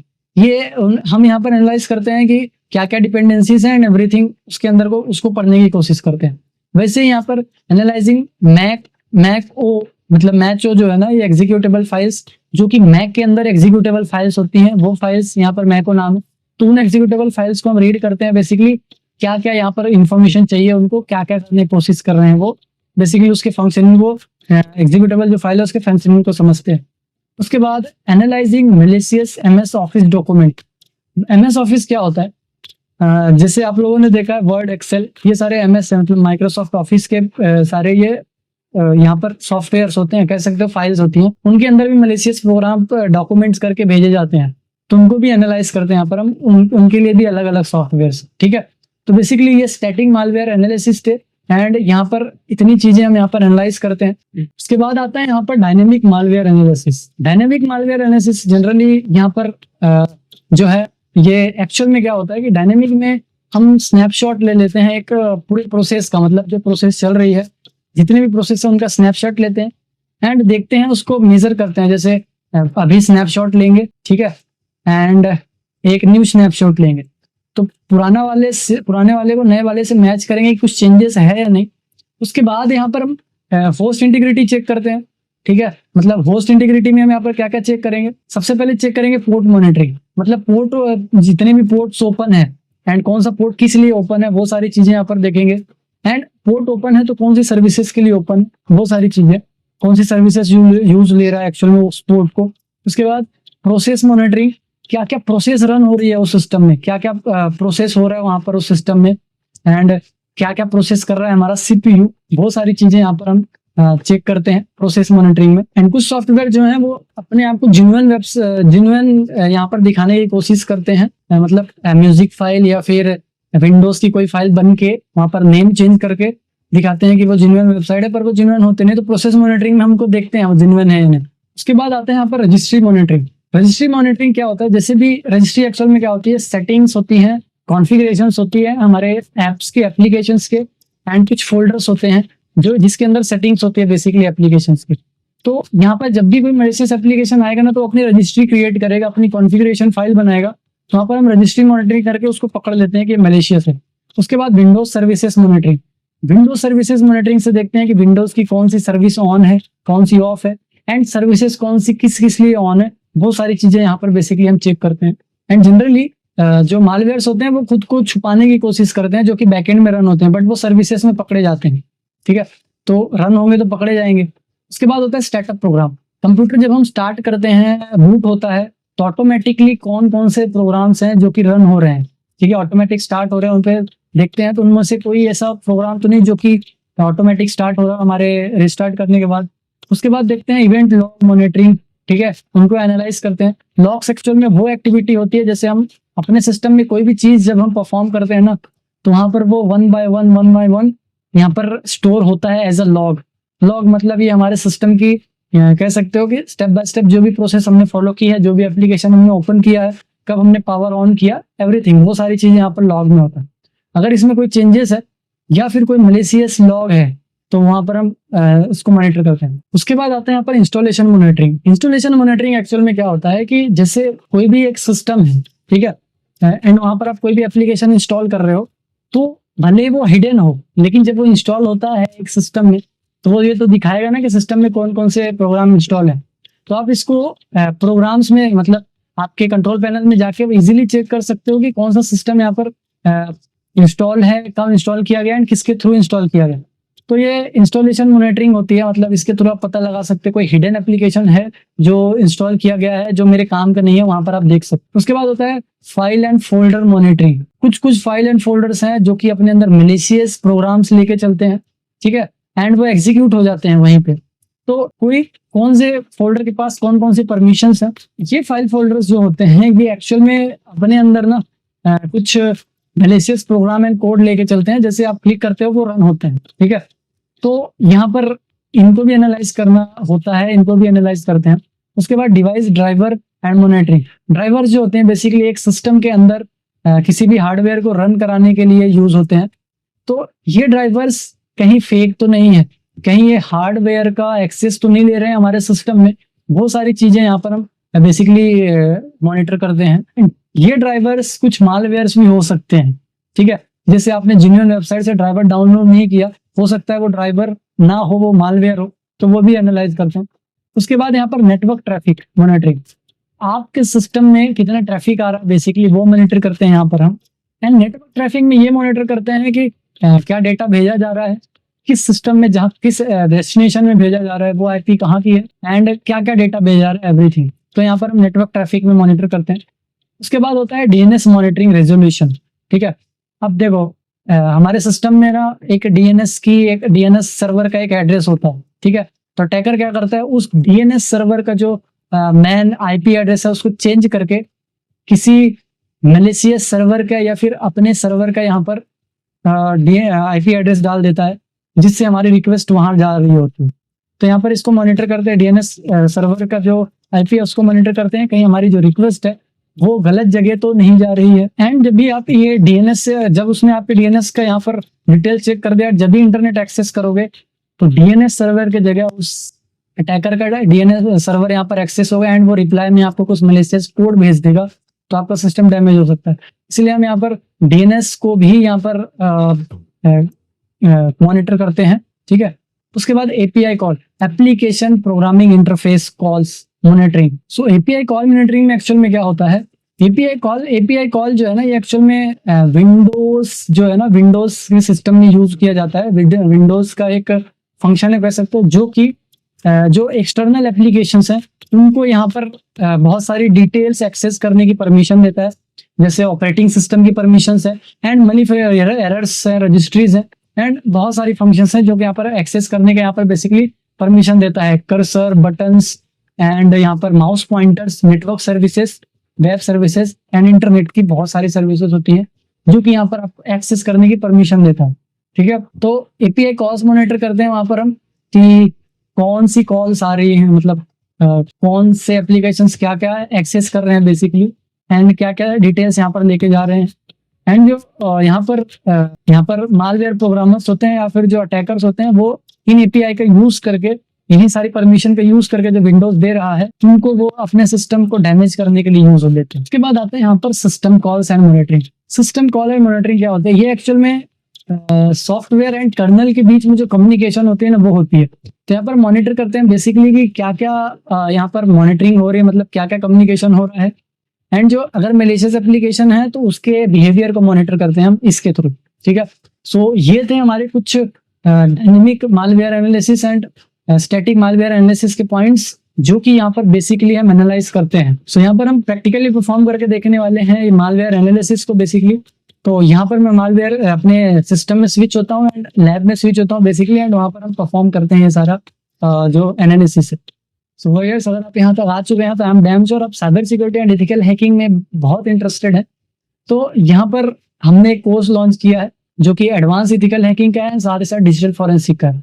इससे रिलेटेड सारी डिटेल्स नीचे डिस्क्रिप्शन में दिए हुए नंबर से मिल जाएगी, एंड आपको कोर्स का ब्रोशर्स जो है वो भी नीचे डिस्क्रिप्शन में मिल जाएगा। सो आप वहाँ पर जाके कोर्स के बारे में डिटेल्स ले सकते हो। बेसिकली पेड कोर्स है, अगर आप इंटरेस्टेड हैं तो आप यहाँ पर ज्वाइन कर सकते हैं कोर्स। तो इस प्रोसेस को हम आगे बढ़ाते हैं। सो वॉरियर्स, यहाँ पर हम स्टार्ट कर रहे हैं प्रैक्टिकल पार्ट, जो कि मैं यहाँ पर मशीन में आ चुका हूँ अपने प्रैक्टिकल्स मशीन पे। बेसिकली मैंने लैब सेटअप किया है जो कि वर्चुअल लैब है, VMware पे सेटअप हुआ है। तो यहाँ पर बेसिकली मेरी दो मशीन्स हैं, एक ये है एंड एक ये है।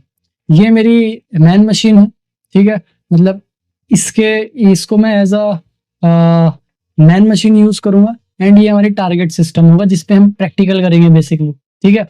एंड वंस अगेन ये वीडियो जो है एजुकेशन पर्पस के लिए है, इसका कोई भी गलत यूज नहीं करना, ठीक है। एंड ना ही हमारा चैनल प्रमोट करता है किसी भी ऐसी मैलिशियस एक्टिविटी को। तो सबसे पहले यहाँ पर हम एक मैलिशियस एक्टिविटी करेंगे अपनी सिस्टम में, ताकि हमको पता लग सके कि ये एक्चुअल में सिस्टम में एक्टिविटी होती कैसे है। ठीक है, तो यहाँ पर मैं जाऊँगा सबसे पहले अपने जहाँ पर मैंने ये सारे टूल्स रख रखे हैं बेसिकली सिस्टम में। तो यहाँ पर मैंने कुछ टूल्स रख रखे हैं जिसकी लोकेशन में थोड़ा सा ब्लर कर दूंगा, जो कि सिक्योरिटी पर्पस के लिए होगा।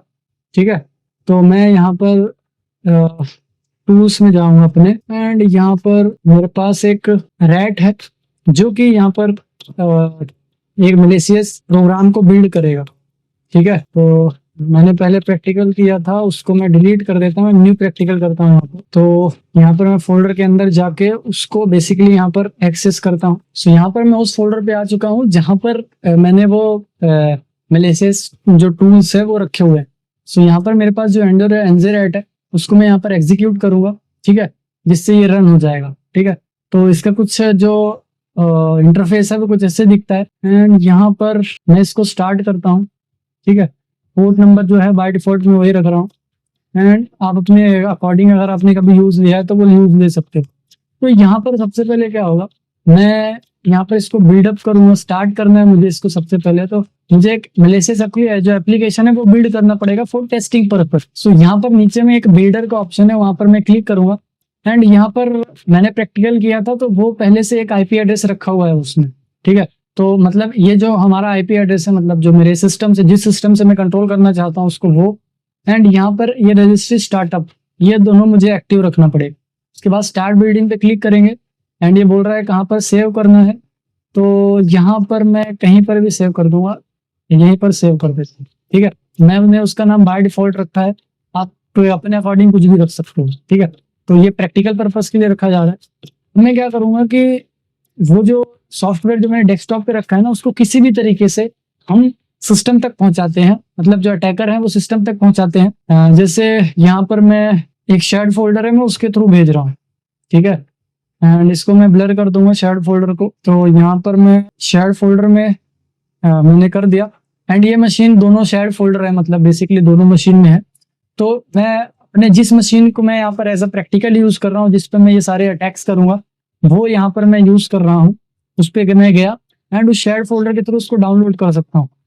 ये एक्चुअल में आप कैसे भी कर सकते हो, मतलब इसको आप अपने किसी के थ्रू भी भेज सकते हो, मेल के थ्रू, या फिर जो अटैकर्स हैं वो व्हाट्सएप में कैसे भी भेज सकते हैं।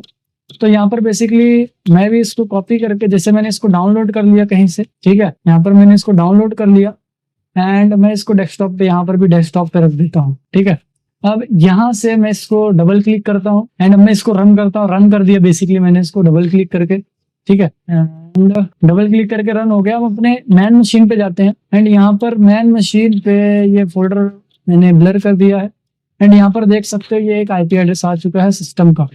ठीक है, एंड यहाँ पर अगर आप देखोगे तो यहाँ पर राइट क्लिक करोगे इसके नाम पे, यहाँ पर, तो यहाँ पर बहुत सारे ऑप्शंस आ रहे हैं, एंड इन ऑप्शंस में से आप कोई भी एक ऑप्शन चुन सकते हो। जैसे मैंने यहाँ पर मैनेजर चुना।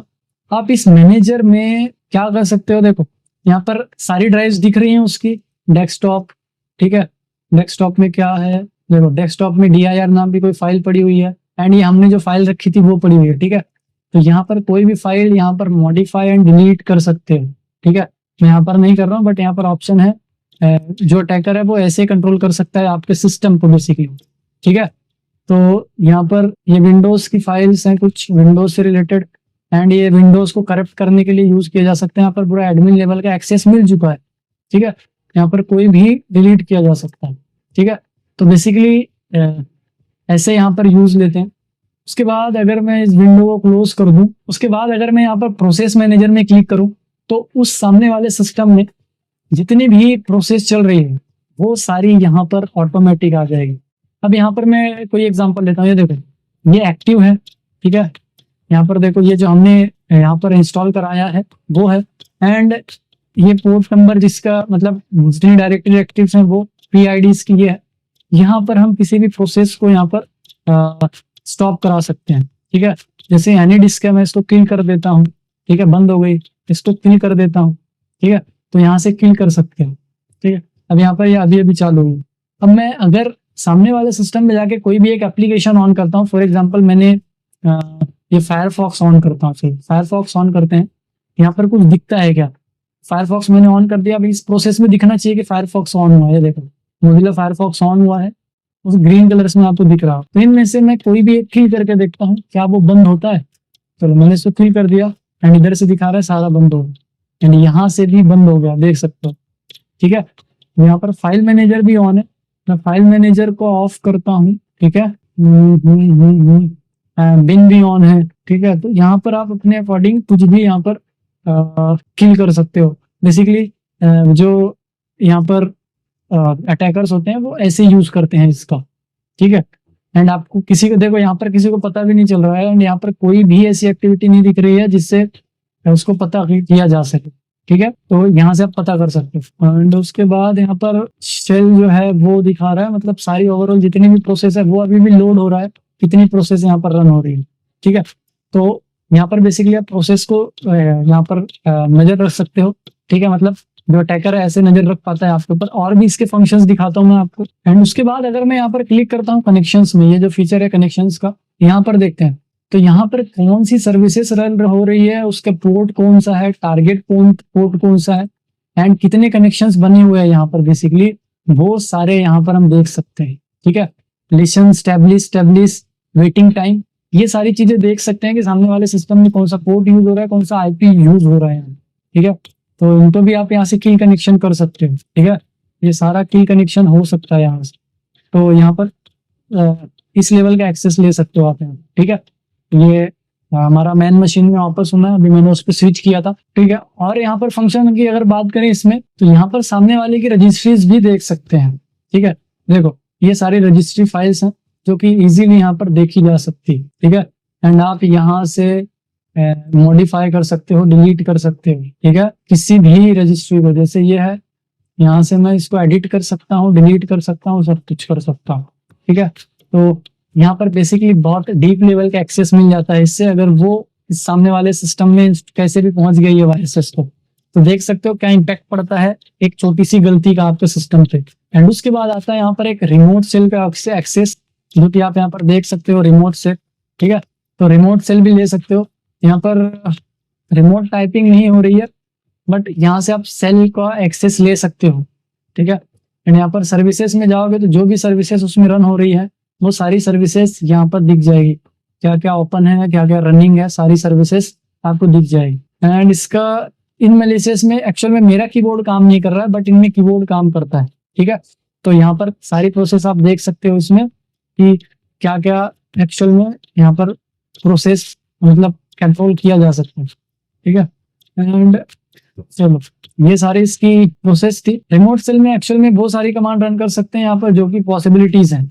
ठीक है, A to Z सारी यहाँ पर कमांड रन की जाती है बट मेरा पता नहीं कि इसमें रन नहीं हो रही है या फिर प्रॉपरली वर्किंग नहीं होगा, तो ये प्रैक्टिकल मैं आपको दिखाने पाऊंगा। एंड अगर उसके बाद इस प्रोसेस को मैं यहाँ पर बंद कर दूँ, ठीक है, ये जो यहाँ पर प्रोसेस चल रही है ये वाली मैं अगर बंद कर दूं टर्मिनल वाली, तो यहाँ पर अगर आप राइट क्लिक करते हो ना इसके नाम पे, तो यहाँ पर आपको एक रिमोट डेस्कटॉप का भी ऑप्शन मिल जाता है जिससे सामने वाले सिस्टम का सारा रिमोट आ सकता है। देखो ये वही सिस्टम है सामने वाला एंड उसमें जाके देखते हैं हम लोग उसका।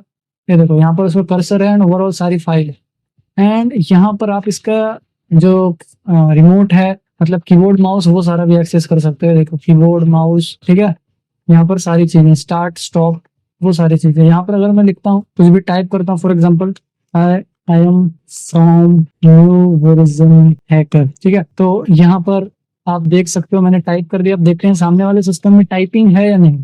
तो देखो यहाँ पर सामने वाले सिस्टम में टाइप्ड है पूरा, ठीक है। उसके बाद यहाँ पर इन सभी को मैं डिलीट करता हूँ, ठीक है, यहाँ से एंड वहां से भी डिलीट हो गया, ठीक है, एंड इसको मैं यहाँ पर क्लोज कर देता हूँ, ठीक है, क्लोज हो गया। एंड यहाँ पर कुछ बता रहा है तो इसको मैं एरर को यहाँ पर स्टॉप कर देता हूँ।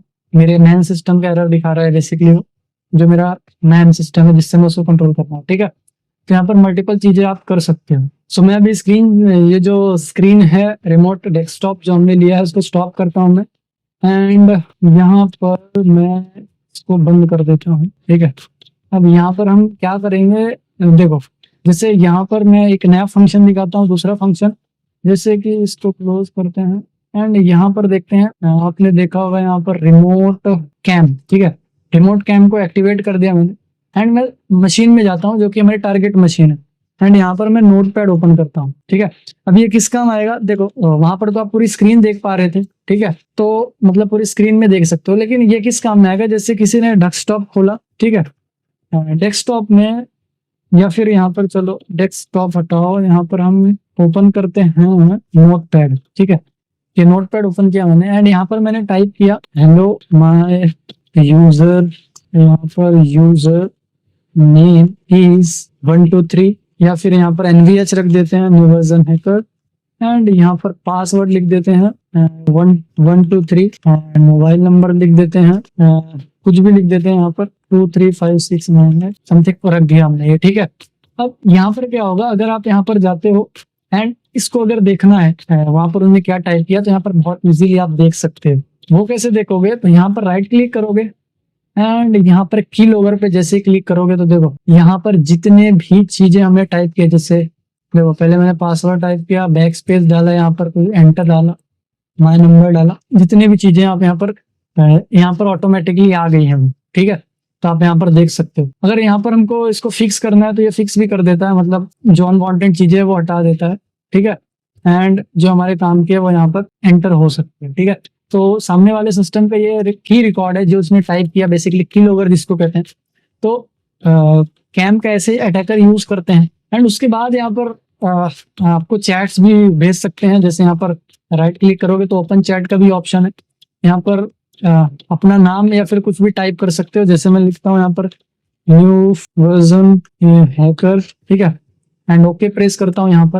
यहाँ पर क्या होता है देखते हैं, कनेक्टिंग बोल रहा है, कनेक्टेड हो गया। यहाँ पर बोलता है यू आर है। ठीक है, तो देखो ऐसे अटैकर्स आपको यहाँ पर भेजते हैं। देखो यहाँ पर मैंने ओपन किया, इधर पहुंच गया दूसरे सिस्टम में एंड इसको मैं क्लोज कर देता हूँ अभी, नो सेव, एंड यहाँ पर देखो एंड यहाँ पर मैं टाइप करता हूँ हु आर यू, तो ये जो मैसेज है सामने वाले तक पहुंच जाएगा। ठीक है, एंड ये वहां से दूसरे सिस्टम में पहुंच जाएगा। ठीक है, तो बेसिकली ऐसे यूज करते हैं हैकर्स, जो कि मतलब जो अटैकर होते हैं वो ऐसे यूज करते हैं ऐसे टूल्स का जिसमें बहुत सारी माल फंक्शनिंग हो सकती है। अब जनरली किसी को भी ये मैसेज मिलेगा तो वो क्या करेगा, जनरली इसको क्लोज करेगा। ठीक है, इसको क्लोज करने की कोशिश करेगा या फिर रिस्टार्ट करने की कोशिश करेगा। ठीक है, ये सिस्टम को आप रिस्टार्ट करने की कोशिश करोगे, जनरली कोई भी शटडाउन एनीवे, ठीक है, या रिस्टार्ट एनीवे, तो यहाँ पर ऐसे रिस्टार्ट होने की कोशिश करेगा जो सामने वाला सिस्टम है एंड यहाँ पर हमारा कनेक्शन ब्रेक हो जाएगा। ठीक है, मतलब जब वो रिस्टार्ट करेगा तब तो हमारा कनेक्शन ब्रेक हो जाता है, या फिर अटैकर का कनेक्शन ब्रेक हो जाता है जब आप सिस्टम को रिस्टार्ट करते हैं। ठीक है, लेकिन क्या होता है जब वापस से सिस्टम रिस्टार्ट होता है, तो देखते हैं इसको स्टार्ट होने के बाद। सो यहाँ पर आप लोग देख सकते हैं ये मशीन जो है ऑन हो चुकी है एंड मैंने इसको पावर ऑन करके लॉगिन भी कर दिया। ठीक है, अब यहाँ पर देखते हैं। सो सिस्टम पे ऑन होते ही देख सकते हैं यहाँ पर वापस से कनेक्शन आ चुका है सिस्टम का बेसिकली। ठीक है, तो ऐसे ही अटैकर्स आपके फिर से कनेक्शंस को ले सकते हैं जब आप सिस्टम को रिस्टार्ट करते हैं। ठीक है, सो बहुत ही डेंजरस होते हैं ये जो मालवेयर्स होते हैं। बेसिकली ये ट्रोजन है, ट्रोजन के थ्रू ये काम किया जाता है जो कि रिमोट एक्सेस ट्रोजन होता है। अभी यहाँ पर अटैकर क्या कर सकता है, या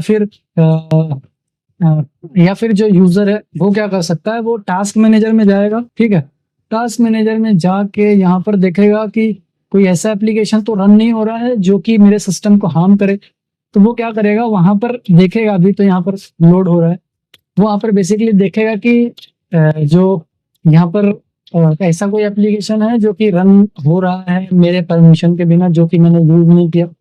वो जनरली क्या करेगा, यहाँ पर उसको एंड टास्क कर देगा, तो वो वर्किंग बंद कर देगा। ठीक है, एंड वो पहचान लेगा इजीली। ठीक है, तो यहाँ पर अटैकर्स क्या करते हैं, बेसिकली वो अपने जितनी भी डिटेल्स है ना बेसिकली उनको इनक्रिप्ट करने की कोशिश करते हैं। मतलब जो मालवेयर है वो उसको इनक्रिप्ट करने की कोशिश करते हैं। वो कैसे करते हैं वो हम देखते हैं यहाँ पर। तो यहाँ पर देखेगा, देखो जैसे ये server.exe है, ये रन हो रहा है, तो इसको ये एंड टास्क कर देगा। ठीक है, तो यहाँ पर क्या होगा, बेसिकली यहाँ पर कनेक्शन टूट जाएगा।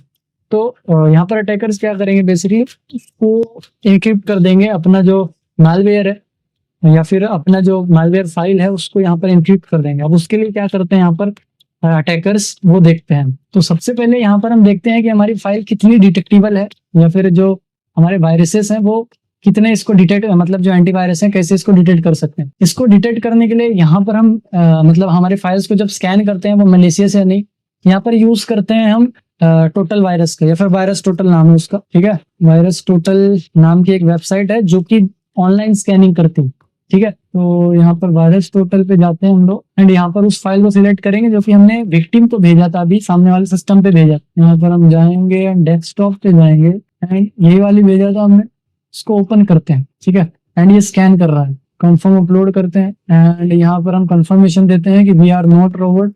सो यहाँ पर बहुत मुश्किल टास्क करने के बाद, वेरिफिकेशन करने के बाद यहाँ पर हम एंटर हो चुके हैं एंड यहाँ पर फाइल्स अपलोड किया था हमने जो वो दिख नहीं रही, कोई दिक्कत नहीं, वापस से चूज कर लेते हैं।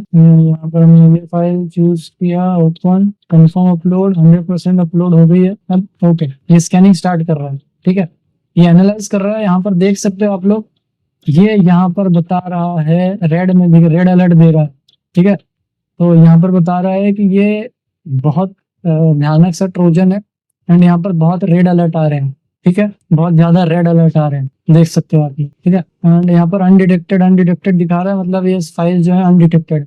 एंड यहाँ पर बहुत सारा अभी इसमें सिर्फ और सिर्फ 63% यहाँ पर बता रहा है कि ये पूरे के पूरे जो है ना 63%, 73% में से 63% जो है मलेशियस है, ठीक है। तो देखो ऐसे डिटेक्ट कर सकते हो आप लोग, ये हैशेस है जो कि फाइल्स के होते हैं, ऐसे ही फाइल के हैश आप यहाँ पर आके निकाल सकते हो, जिससे बाद में आप जाके मैच कर सकते हो, ठीक है। टोटली वायरस टोटल, ठीक है। एंड यहाँ पर बिहेवियर दिख रहा है, क्या क्या बिहेवियर है इन मालवेयर्स के, सारी चीजें, ठीक है।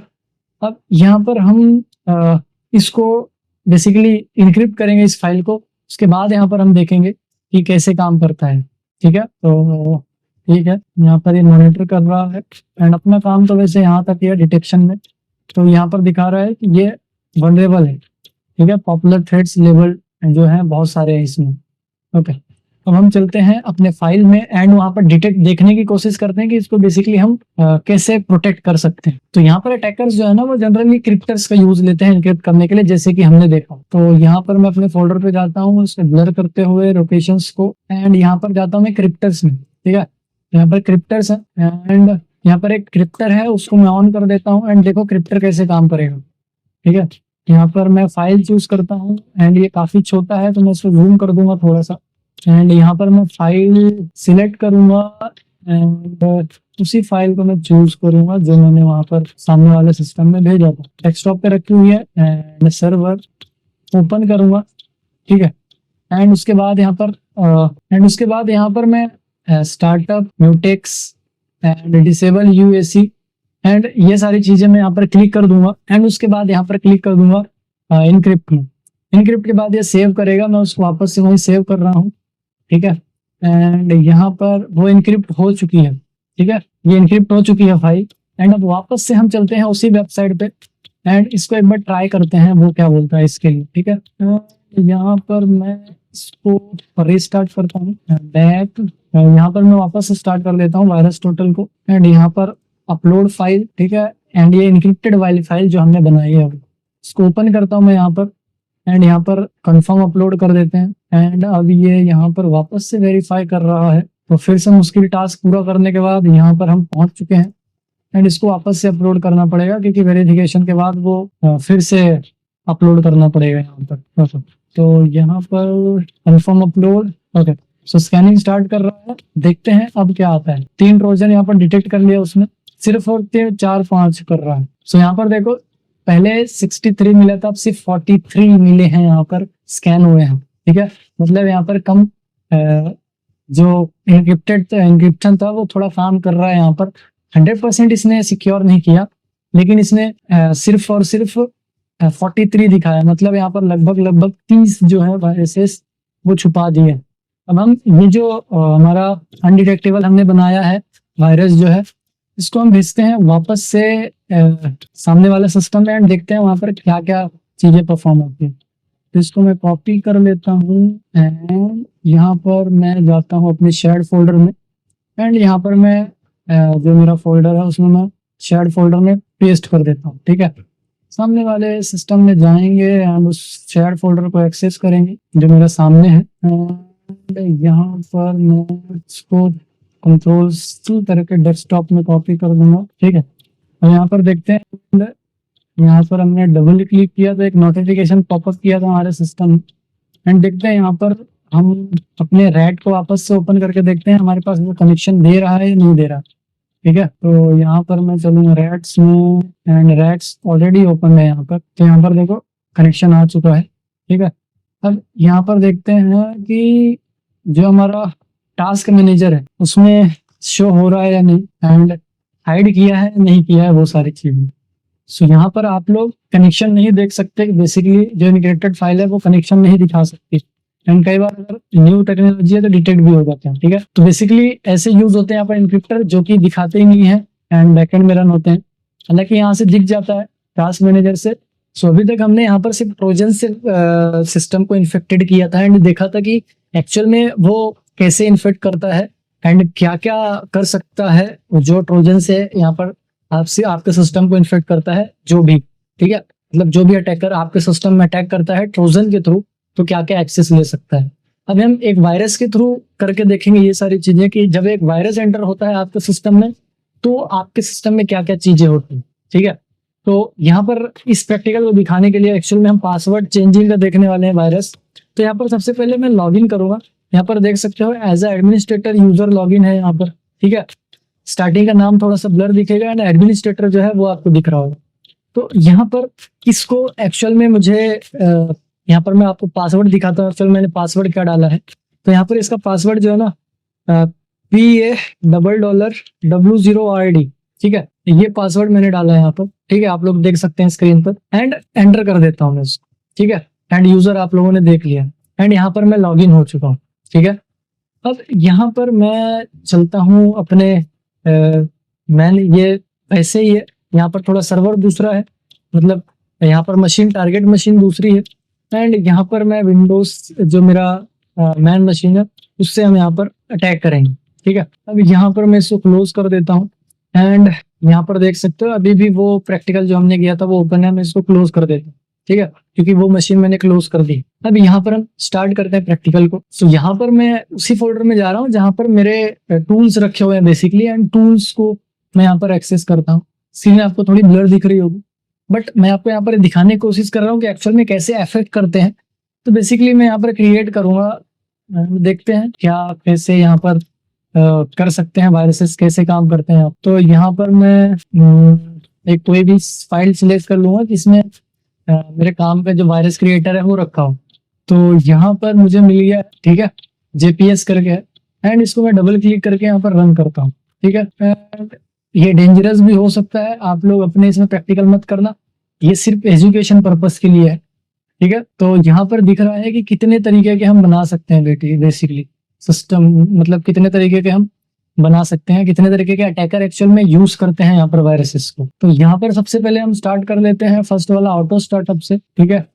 एंड यहाँ पर बहुत सारे ऑप्शंस आएंगे तो उनको हम क्लिक कर लेते हैं। पहले ऑटो स्टार्टअप पे क्लिक करेंगे एंड यहाँ पर डिसेबल टास्क मैनेजर पे क्लिक कर देंगे, टास्क मैनेजर जिससे डिसेबल हो। एंड यहाँ पर हम hide window clock and hide icons and यहाँ पर इनेबल रिमोट डेस्कटॉप, ठीक है। एंड यहाँ पर ये तो हमने कर दिया एंड एक दो ऑप्शंस और चूज कर लेते हैं, जैसे कि रिमूव ब्लूटूथ एंड यहाँ पर ऑटो स्टार्टअप हमने चूज कर रखा है, टर्न ऑफ विंडोज डिफेंडर, ठीक है। एंड इधर साइड में हमने disable drives and disable control panel, disable drives, disable control panel and disable drives हमने कर दिया एंड डिसेबल विंडोज अपडेट, ठीक है। एंड यहाँ पर ड्राइव्स एंड यहाँ पर हम ऑप्शन को कॉन्फ़िगर करेंगे कुछ, ठीक है। एंड ये नोन पे ही रखेंगे ताकि ये क्रिएट होने के बाद हम पे ही अटैक ना कर दे। हालांकि ये वायरसेस जो है ये हमारे कंट्रोल पे नहीं हो सकते, ठीक है, तो इसको आप लोग ट्राई मत करना, ठीक है। तो ये सिर्फ और सिर्फ एजुकेशन पर्पस के लिए बताया जा रहा है ताकि आप लोग समझ सको कि कितने डेंजरस होते हैं ये। एंड यहाँ पर मैं क्लिक कर रहा हूँ तो यहाँ पर पासवर्ड चेंज करने में क्लिक कर देंगे अगर पासवर्ड चेंज करना है तो, ठीक है। यहाँ पर चेंज पासवर्ड, यहाँ पर चेंज पासवर्ड लिख देंगे हम अपने हिसाब से। हमने स्टार्टिंग में क्या पासवर्ड रखा था, तो हमने पासवर्ड देखा था पास कुछ था जो हमने डाला था वहां पर, अब यहाँ पर हम पासवर्ड कोई दूसरा डालेंगे, जिससे मैं यहाँ पर रख देता हूँ क्वालिटी पासवर्ड। ठीक है, चलो और इजी कर देते हैं, 1 2 3 4 5 6 पासवर्ड रख देते हैं, 5 6 तक। ठीक है, 6 तक पासवर्ड रहेगा यहाँ पर बेसिकली अपना। एंड उसके बाद यहाँ पर रखते हैं चेंज कंप्यूटर नेम भी कर देते हैं। आपने देखा था यहाँ पर एडमिन तक, यहाँ पर हम टेस्ट करेंगे, टेस्ट रख देंगे। ठीक है, एंड उसके बाद यहाँ पर जेपीजी आइकॉन पे क्लिक रहेगा, जेपीजी आइकॉन पे। एंड यहाँ पर हम वार्म नेम लिख देंगे एंड इसको इनेबल कर देते हैं, ये वार्म। ठीक है, एंड यहाँ पर कुछ भी लिख देंगे, जिससे मैं यहाँ पर लिख देता हूँ फेड, FEDVR, फेड। ठीक है, एंड यहाँ पर 1 कर देंगे। ठीक है, एंड इसमें हम कुछ भी नाम रख सकते हैं, आप कोई भी नाम रख सकते हो बेसिकली यहाँ पर। ठीक है, इससे बॉन्डिंग नहीं है नाम की। एंड उसके बाद यहाँ पर क्रिएट वायरस। ठीक है, एंड क्रिएटेड सक्सेसफुली। ठीक है, ये क्रिएटेड हो चुका है, अभी ये वहीं पर प्लेस हुआ है जाके जहां पर इसको ओपन किया था। एंड ये रहा वो। ठीक है, सो उसके बाद यहाँ पर हम अपने टारगेट मशीन पे जाएंगे एंड यहाँ पर देखेंगे वही फोल्डर एग्जैक्ट। ठीक है, मतलब जो फोल्डर है उसी को देखेंगे जहाँ पर एक्चुअल में शेयर्ड फोल्डर है। एंड ये जो क्रिएटेड हमारा वायरस है ना, मतलब यहाँ पर मेरे लैब में तो यहाँ पर शेयर्ड फोल्डर है एक दूसरे से, एंड ये जो लैब है ये एक दूसरे से कनेक्टेड है, तो ये फोल्डर उधर पहुंच गया होगा। लेकिन अटैकर्स क्या करते हैं यहाँ पर, जनरली अटैकर्स यहाँ पर किसी न किसी मेल में या फिर किसी न किसी के थ्रू भेज देते हैं। ठीक है, मतलब किसी न किसी दूसरे सोर्सेस का यूज करके। तो यहाँ पर आप वो जो अटैकर हैं कैसे भेज सकते हैं, यहाँ पर हम इसको ऐसे एक्सेस करेंगे। ठीक है, एंड यहाँ पर आप देख सकते हैं ये हमारा वही है जो हमने क्रिएट किया था, दूसरे मशीन पे हम लोग अभी यहाँ पर फॉर एग्जांपल ये वायरस आ चुका है किसी भी सिस्टम में। अब आप इसमें डबल क्लिक करेंगे ना, तो देखो यहाँ पर पूरी की पूरी स्क्रीन ब्लैक हो चुकी है, पूरी स्क्रीन ब्लैक हो चुकी है यहाँ की। आपके साथ भी ऐसे ही होगा जब आपके सिस्टम में आप कोई वायरस को जब ठीक करोगे, बेसिकली ऐसे होगा। ठीक है, तो यहाँ पर मेक श्योर करना है कि जो फाइल्स हो वो प्रॉपरली सही हो। तो यहाँ मैं लाइव एग्जांपल दिखा रहा हूँ आपको कि कैसे आपके सिस्टम जो है वो यहाँ पर करप्ट हो सकता है। अब जनरली कोई क्या करेगा, जब स्क्रीन ब्लैंक हो जाएगा तो सिस्टम को रिस्टार्ट करेगा। कोई विक्टिम जो है वो सिस्टम को क्या करेगा, रिस्टार्ट करेगा। ठीक है, तो वायरसेस का जो है ना, इसका काम कुछ नहीं होता, इसका काम है सिर्फ और सिर्फ आपको परेशान करना, आपको नुकसान पहुंचाना। ठीक है, ये किसी भी चीज के एक्सेस नहीं देता बेसिकली। ठीक है, अभी देखो ये रिस्टार्ट होता है तो क्या आता है यहाँ पर। सो यहाँ पर देख सकते हो मैं एंटर कर चुका हूँ, मतलब यहाँ पर रिस्टार्ट हो चुका है ये यहाँ पर। एंड देख सकते हो यूजर नेम तो वही है, यहाँ पर मैं पासवर्ड डाल के देखता हूँ। ठीक है, एंड यहाँ पर मैंने डाल दिया, लॉगिन करता हूँ। देखो इनकरेक्ट पासवर्ड दिखा रहा है, वापस ट्राई करते हैं यहाँ पर। तो वहां पर हमने पासवर्ड चेंज का ऑप्शन जो सर्च वहां पर किया था, पासवर्ड चेंज किया था 1 2 3 4, वही यहाँ पर चेंज हो गया पासवर्ड एक्चुअल में। ठीक है, PASSW0RD। ठीक है, एंटर प्रेस करोगे, इनकरेक्ट पासवर्ड। अब यहाँ पर मैं 1 2 3 4 5 6 डाल के देखता हूँ, यस इट्स लॉगिन। ठीक है, मतलब ऐसे आपके जो सिस्टम है ऐसे हार्म किए जा सकते हैं, तो ऐसे जो मैलिशियस प्रोग्राम्स हैं इनसे बच के रहना। ठीक है, अब यहाँ पर मैं टास्क मैनेजर ओपन करने की कोशिश करता हूँ, देखो वापस से ब्लैक हो गया। एंड यहाँ पर मैं टास्क मैनेजर ओपन करने की कोशिश करता हूँ, task manager has been disable by your administrator. ठीक है, कोई भी एक्टिविटी नहीं होगी यहाँ पर, मतलब आप कुछ भी यहाँ पर एक्सेस ही नहीं कर सकते। ठीक है, तो यहाँ पर उसने जो जो चीजें हमने वहाँ पर ऑप्शन सिलेक्ट किया था बेसिकली वो सारी चीजें यहाँ पर डिसेबल्ड हो चुकी है। सो वॉरियर्स, यहाँ पर हम स्टार्ट करने जा रहे हैं स्टैटिक मालवेयर एनालिसिस, जिसमें हम फर्स्ट टूल को यूज लेंगे यहाँ पर, जो कि अब वेबसाइट है। जैसे एक वायरस टोटल तो आपने देख लिया, वो भी यूज ले सकते हो, www.hybridanalysis.com। ठीक है, जैसे ये आप टाइप करोगे एंड यहाँ पर फर्स्ट जो है ये इसकी फर्स्ट वेबसाइट है, यहाँ पर जा सकते हो, यहाँ पर ड्रैग एंड ड्रॉप कर सकते हो या फिर यहाँ फाइल से भी ला सकते हो। ठीक है, मतलब ये फाइल से भी ले सकते हो लोकेशन सिलेक्ट करके। एंड यहाँ पर हम जाते हैं अपने लोकेशन पे, मैं इसको स्क्रीन को थोड़ा ब्लर कर दूंगा सिक्योरिटी पर्पज से। एंड यहाँ पर मैं लोकेशन को ओपन कर लेता हूँ एंड यहाँ पर मेरे पास कुछ वायरसेस रखे हुए हैं, उनको मैं यूज करूंगा बेसिकली यहाँ पर एनालिसिस के लिए। ठीक है, सो यहाँ पर एक EXE रखी हुई है जो कि वायरस ही है, उसको मैं सिलेक्ट कर लेता हूँ एंड ओपन करता हूँ यहाँ पर। सो यहाँ पर मैंने वेरिफिकेशन कर दिया एंड यहाँ पर हम कंटिन्यू करते हैं, ठीक है। एंड प्रोसेस कर रहे हैं, एक minute, you need to accept, okay मैं यहाँ पर एक्सेप्ट कर देता हूँ एंड कंटिन्यू कर देता हूँ मैं प्रोसेसिंग में, उसको एक्सेप्ट करना जरूरी था। एंड यहाँ पर ये पूछ रहा हो कि एनालिसिस एनवायरनमेंट मतलब कौन सा ऑपरेटिंग सिस्टम बेसिकली चूज करना है आपको यहाँ। एंड यहाँ पर लोअर लेवल पे सर्च करेंगे हम विंडोज 7 32 बिट जनरेट, ठीक है। एंड यहाँ पर एनालाइज करते हैं एंड यहाँ पर देख सकते हो ये बोल रहा है मेलिशियस, ठीक है, काफी ज्यादा मेलिशियस है बता रहा है ये, ठीक है, ऑपरेटिंग सिस्टम के हिसाब से। इसके बाद अगर इससे और ज्यादा डिटेल्स में आज चाहिए आपको इसी से रिलेटेड, तो हम वायरस टोटल में गए थे, तो वहां पर वायरस टोटल में इससे डिटेल्स रिपोर्ट मिल सकती है, ठीक है।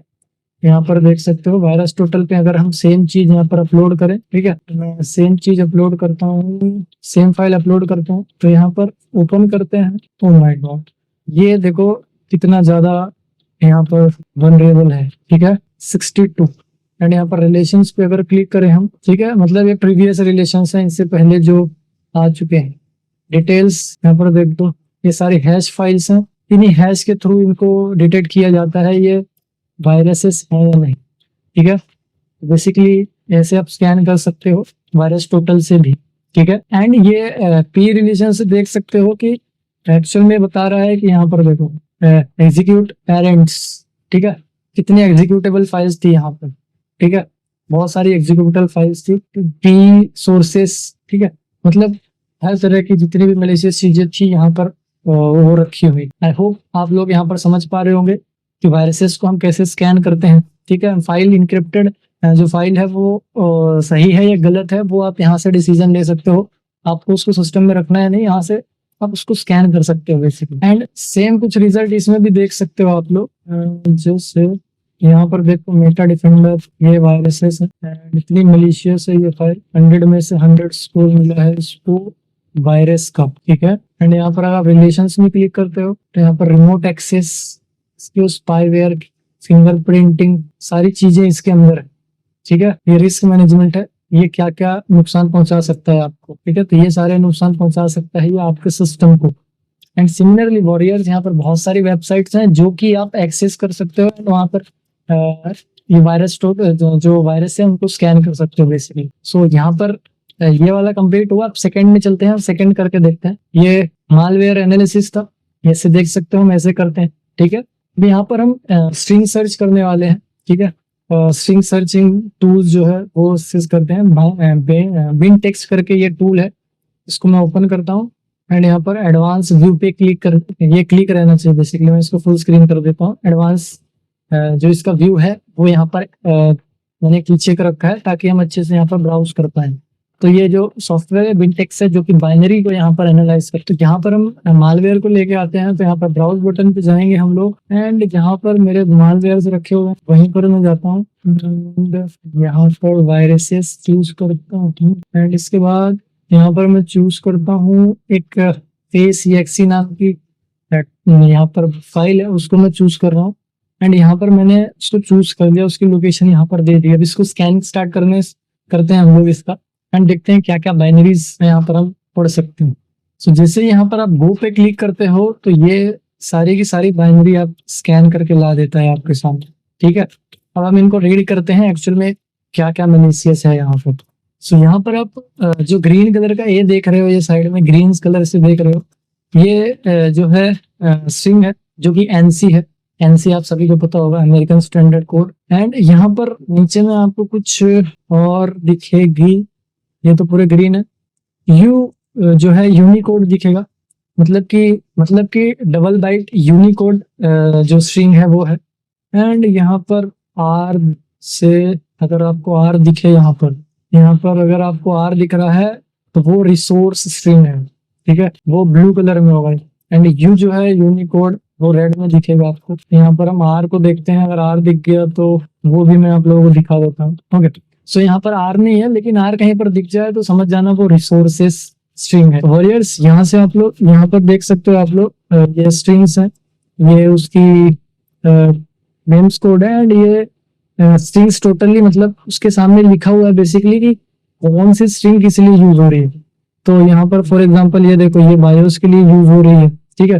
तो यहाँ पर आपको ये स्ट्रिंग देख के बेसिकली पहचानना है कि कोई ऐसी चीज तो नहीं मांग रही है जो कि हमारे सिस्टम के लिए या फिर हमारे सिस्टम के लिए हार्मफुल हो या हमारे सिस्टम को हार्म कर सकती है वो चीजें। तो इन स्ट्रिंग्स को आप पढ़ सकते हो, सामने में टेक्स्ट में लिखा हुआ है उसके बारे में। एंड इस टूल्स में ऐसी सारी स्ट्रिंग्स हैं जो कि नहीं होनी चाहिए, जैसे बायोस के एक्सेस एंड बहुत सारी चीजें हैं, ठीक है।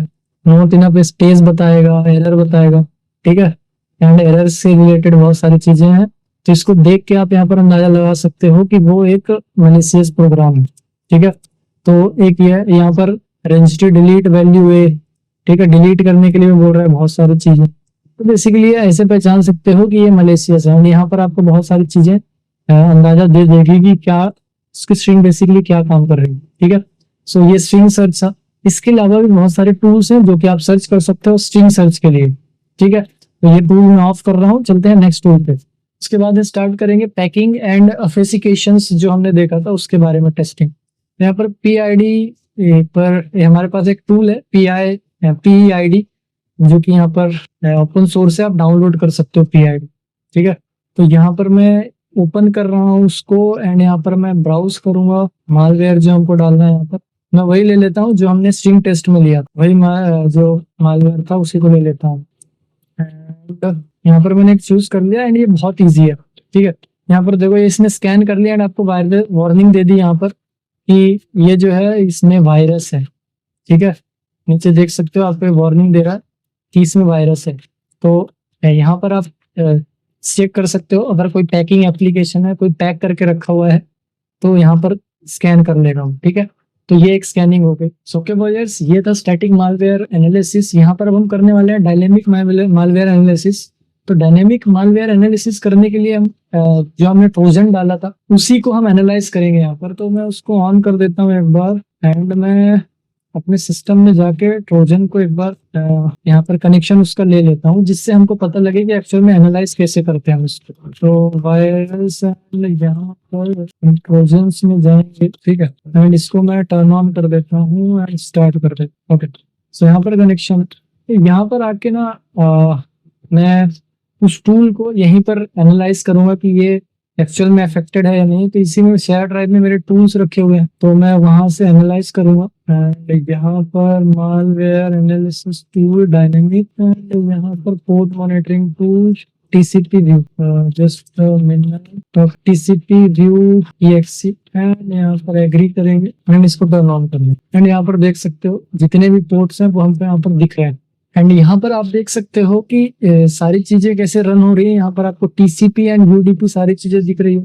एंड आपको अगर यहाँ पर कोई भी सर्विस दिखे जो कि आपको लगे मलिशियस हो, जैसे 680 यहाँ पर आपको दिख रहा है, जो पोर्ट नंबर है वो किसका है, तो आप मैन्युअली यहाँ पर जाके सर्च कर सकते हो कि port number 680 use by port 680 कौन यूज करता है। तो यहाँ पर आप कहीं से भी जाके सर्च कर सकते हो कि 680 कौन यूज करता है। तो यहाँ पर ट्रोजन्स आ रहे हैं, ठीक है, ट्रोजन यूज करता है।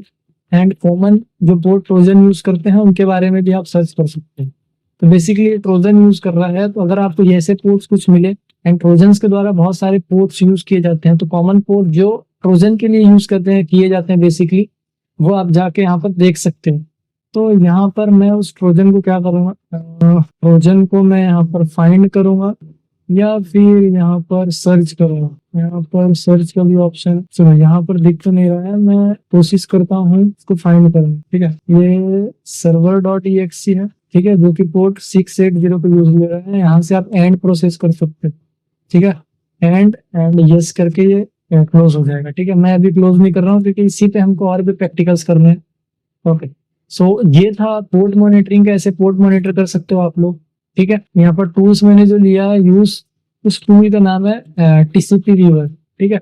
एंड आपने देखा होगा यहाँ पर मल्टीपल चीजें आपको दिख रही थी, जैसे यहाँ पर देखो सिस्टम जो चीजें यहाँ पर रन हो रही है, प्रोटोकॉल कौन सा यूज हो रहा है, ठीक है, एंड एड्रेसेस कहाँ कहाँ जा रहे हैं, लोकल पोर्ट, ठीक है, रिमोट एड्रेस एंड बहुत सारी चीजें। सो आई होप ये चीजें आपको समझ में आ गई होगी। अब हम इसी को लेके दूसरी प्रैक्टिकल करते हैं। इसी में यहाँ पर सेम प्रोसेस हम दूसरे टूल को यूज कर रहे हैं, यूज करके कर रहे हैं, जो कि है सी पोर्ट में यहाँ पर जैसे ही मैं ओपन करता हूँ, यहाँ पर देखो बहुत सारे सेम चीजें हैं वहां पर, मतलब हमने जो चीजें देखा था सेम चीजें यहाँ पर भी विजिबल है, ठीक है। तो यहाँ पर सेम चीजें आप देख सकते हो एंड यहाँ पर भी इसको एनालाइज कर सकते हो एंड यहाँ पर आप सेम चीजें करके थोड़ा सा एक्स्ट्रा डिटेल्स ले सकते हो। जैसे कि यहाँ पर मैं उस मलेशियस पोर्ट को ढूंढता हूँ जो कि यहाँ पर रन हो रहा था, ठीक है। तो मैं यहाँ पर देखता हूँ सर्वर जो मैंने डाला था, यहाँ पर server.exe नाम से ये रहा, ठीक है। देखो यहाँ पर पोर्ट जो दिखा रहा है वो देख सकते हो आप लोग, इसको थोड़ा बड़ा कर दो, प्रोसेस आईडी, ठीक है। एंड टीसीपी यूज कर रहा है प्रोटोकॉल को, रिमोट, एंड ये रिमोट एड्रेस, ठीक है। इसी पे राइट क्लिक करके अगर आप प्रॉपर्टीज पे जाते हो ना, तो यहाँ पर आपको सारी चीजें दिख जाएगी, कहाँ पर इसका लोकल एड्रेस क्या है एंड कहाँ पर इसका एक्सेस लिया जा रहा है रिमोट एड्रेस का, तो वो सारी चीजें यहाँ पर आप देख सकते हैं, ठीक है। तो ये बेसिकली ऐसे एनालाइज कर सकते हो, अगर ट्रोजन आपके सिस्टम में है तो उनको देख के यार एक एक को चेक कर सकते हो आप, ओके। सो ये वाला भी प्रोसेस डन हुआ एंड इसको मैं क्लोज कर देता हूँ। उसके बाद यहाँ पर हम प्रोसेस मॉनिटरिंग देखने वाले हैं, जो कि प्रोसेस यहाँ पर बेसिकली हम मॉनिटर करते हैं। उसके बाद यहाँ पर हम देखने वाले हैं प्रोसेस मॉनिटरिंग, जो कि बेसिकली यहाँ पर प्रोसेस को मॉनिटर करने के लिए किया जाता है। तो यहाँ पर प्रोकमैन करके हमारे पास है एक टूल, उसको यूज करेंगे हम एंड यहाँ पर आप देख सकते हो इसके ओपन होते ही सारी डिटेल्स यहाँ पर शो हो रही है। एंड वैसे ही जैसे हमने प्रीवियस में किया था सेम, हम वहाँ पर उस सर्वर जो हमारा यहाँ पर .exe नाम का था, उसी को यहाँ पर हम सर्च करेंगे जो हमने यहाँ पर डाला था, जो कि हमारा ट्रोजन है बेसिकली। तो यहाँ पर मैं सर्वर बहुत सारी फाइल्स है यहाँ पर, जो कि यहाँ पर प्रोसेस करके लाया है ये, ठीक है। तो ये सारी प्रोसेस मॉनिटरिंग करता है आपके सिस्टम की, कोई भी यहाँ पर मलेशियस सॉफ्टवेयर रहा तो वो ये स्कैन कर देगा। तो यहाँ पर मैं सर्वर को फाइंड करता हूँ। सो बेसिकली आपके सिस्टम में जितने भी प्रोसेस यहाँ पर रन हो रहे हैं, जितनी भी चीजें रन हो रही है वो आपको सारी यहाँ पर दिखेगी। तो यहाँ पर मुझे server.exe मिल चुका है, मैं यहाँ पर राइट क्लिक करता हूँ एंड मैं यहाँ पर इसके प्रॉपर्टीज में जाता हूँ, ठीक है। यहाँ पर देखोगे तो इसकी प्रोसेस, ठीक है, यहाँ पर प्रोसेस से रिलेटेड सारी डिटेल्स मिल जाएगी आपको, यहाँ पर कौन सी डिल फाइल यूज कर रहा है वो, एंड यहाँ पर स्टैक, ठीक है, सारा स्टैक मिल जाएगा, मतलब ओवरऑल सारी डिटेल्स मिल जाएगी कि ये प्रोसेसिंग क्या कर रहा है यहाँ पर। एंड इसको फुल भी कर सकते हैं, देख सकते हो आप, एंड कहाँ पर रन हो रहा है एक्चुअल में वो भी देख सकते हो, एंड ये प्रोसेस कहाँ पे ये इंस्टॉल्ड है वो, एंड इवेंट्स, यहाँ पर ये सारे इवेंट्स, ठीक है, ओके। सो आई होप आप सभी को यहाँ पर प्रोसेस स्कैनिंग कैसे करते हैं वो भी समझ में।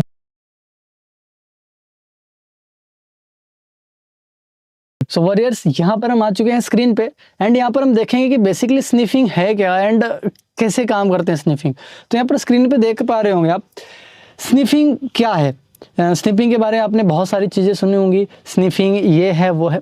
बेसिकली स्निफिंग को सिंपल वर्ड में अगर मैं बात करूं तो स्निफिंग का मतलब होता है, हिंदी में अगर आप इसका कन्वर्जन देखोगे तो इसका मतलब है सूंघना। अब ये सूंघना मतलब स्मेल करना नहीं, इसका मतलब ये है कि किसी भी डेटा के ऊपर कैसे नज़र रखा जाए, मतलब जो भी एक्टिविटीज़ हो रही है उसके ऊपर कैसे नज़र रखा जाए, उसको ऑब्जर्व करना, इसको स्निफिंग कहते हैं, ठीक है। स्निफ करना, उसमें नज़र रखना, ठीक है। तो स्निफिंग बेसिकली यहाँ पर इसका एक्चुअल मीनिंग यही होता है, ठीक है। सो यहाँ पर बेसिकली दो टाइप की स्निफिंग होती है, एक है active and second one is passive. Passive की अगर मैं बात करूँ यहाँ पर, तो पैसिव स्निफिंग वो स्निफिंग होती है जिसमें बिना डेटा भेजे वहां पर डेटा के ऊपर नजर रखा जा सकता है, डेटा को कैप्चर किया जा सकता है बेसिकली। तो यहाँ पर पैसिव स्निफिंग जो है, यहाँ पर कोई भी डेटा बिना भेजे, मतलब कोई भी डेटा भेजे बिना ही आप यहाँ पर कैप्चर कर सकते हो, मतलब अपने तरफ से एक्सटर्नल पैकेट बिना भेजे ही आप डेटा को यहाँ पर कैप्चर कर सकते हो। कोई भी टूल की नीड नहीं होती, मतलब अपने तरफ से कोई भी पैकेट, एक्स्ट्रा पैकेट भेजने की जरूरत नहीं होती। तो फिर ये स्निफिंग हो कैसे पाती है? तो बेसिकली ये जो स्निफिंग है ये होती है हब की वजह से। जो आपने हब सुना होगा, हब क्या होता है एक्चुअल में? हब ये बहुत सारे डिवाइसेस को एक साथ कनेक्ट करने के काम आता है।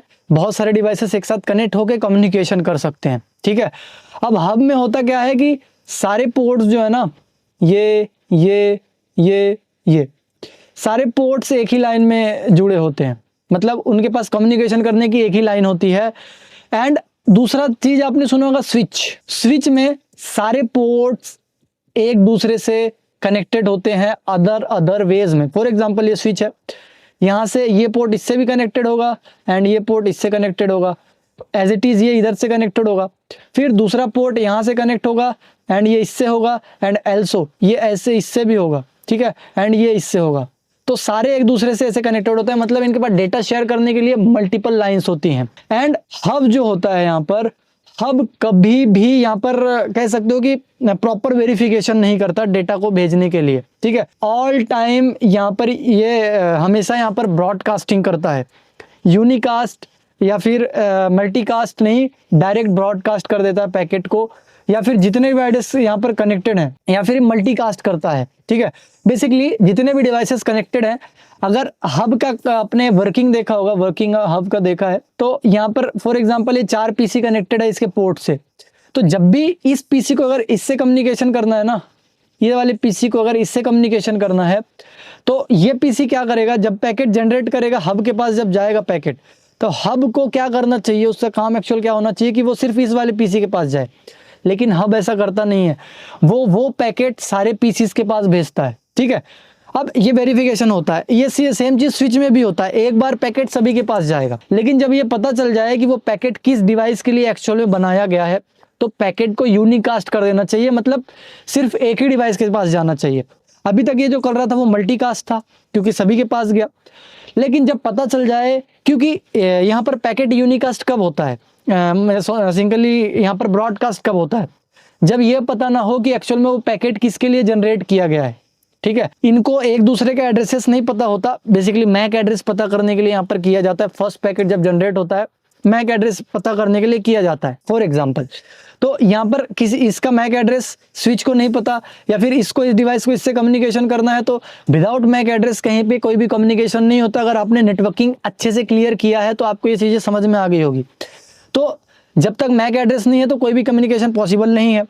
तो यहाँ पर इस डिवाइस का मैक एड्रेस नहीं पता, मतलब ए को इस डी का या फिर डी को ए का मैक एड्रेस नहीं पता। तो जब ये फर्स्ट पैकेट जनरेट करेगा ना, तो हब क्या करेगा, उसको मल्टीकास्ट कर देगा, मतलब हर एक डिवाइस के पास भेज देगा, ये पता करने के लिए कि ये जो पैकेट है वो किसके लिए आया है, या फिर ये जो पैकेट जिस पीसी के लिए जनरेट किया गया है उसका मैक एड्रेस क्या है। इसके पास आईपी एड्रेस होता है कि एक्चुअल में इसका आईपी एड्रेस क्या है, फर्स्ट वाले पीसी का आईपी एड्रेस एक्चुअल में है क्या।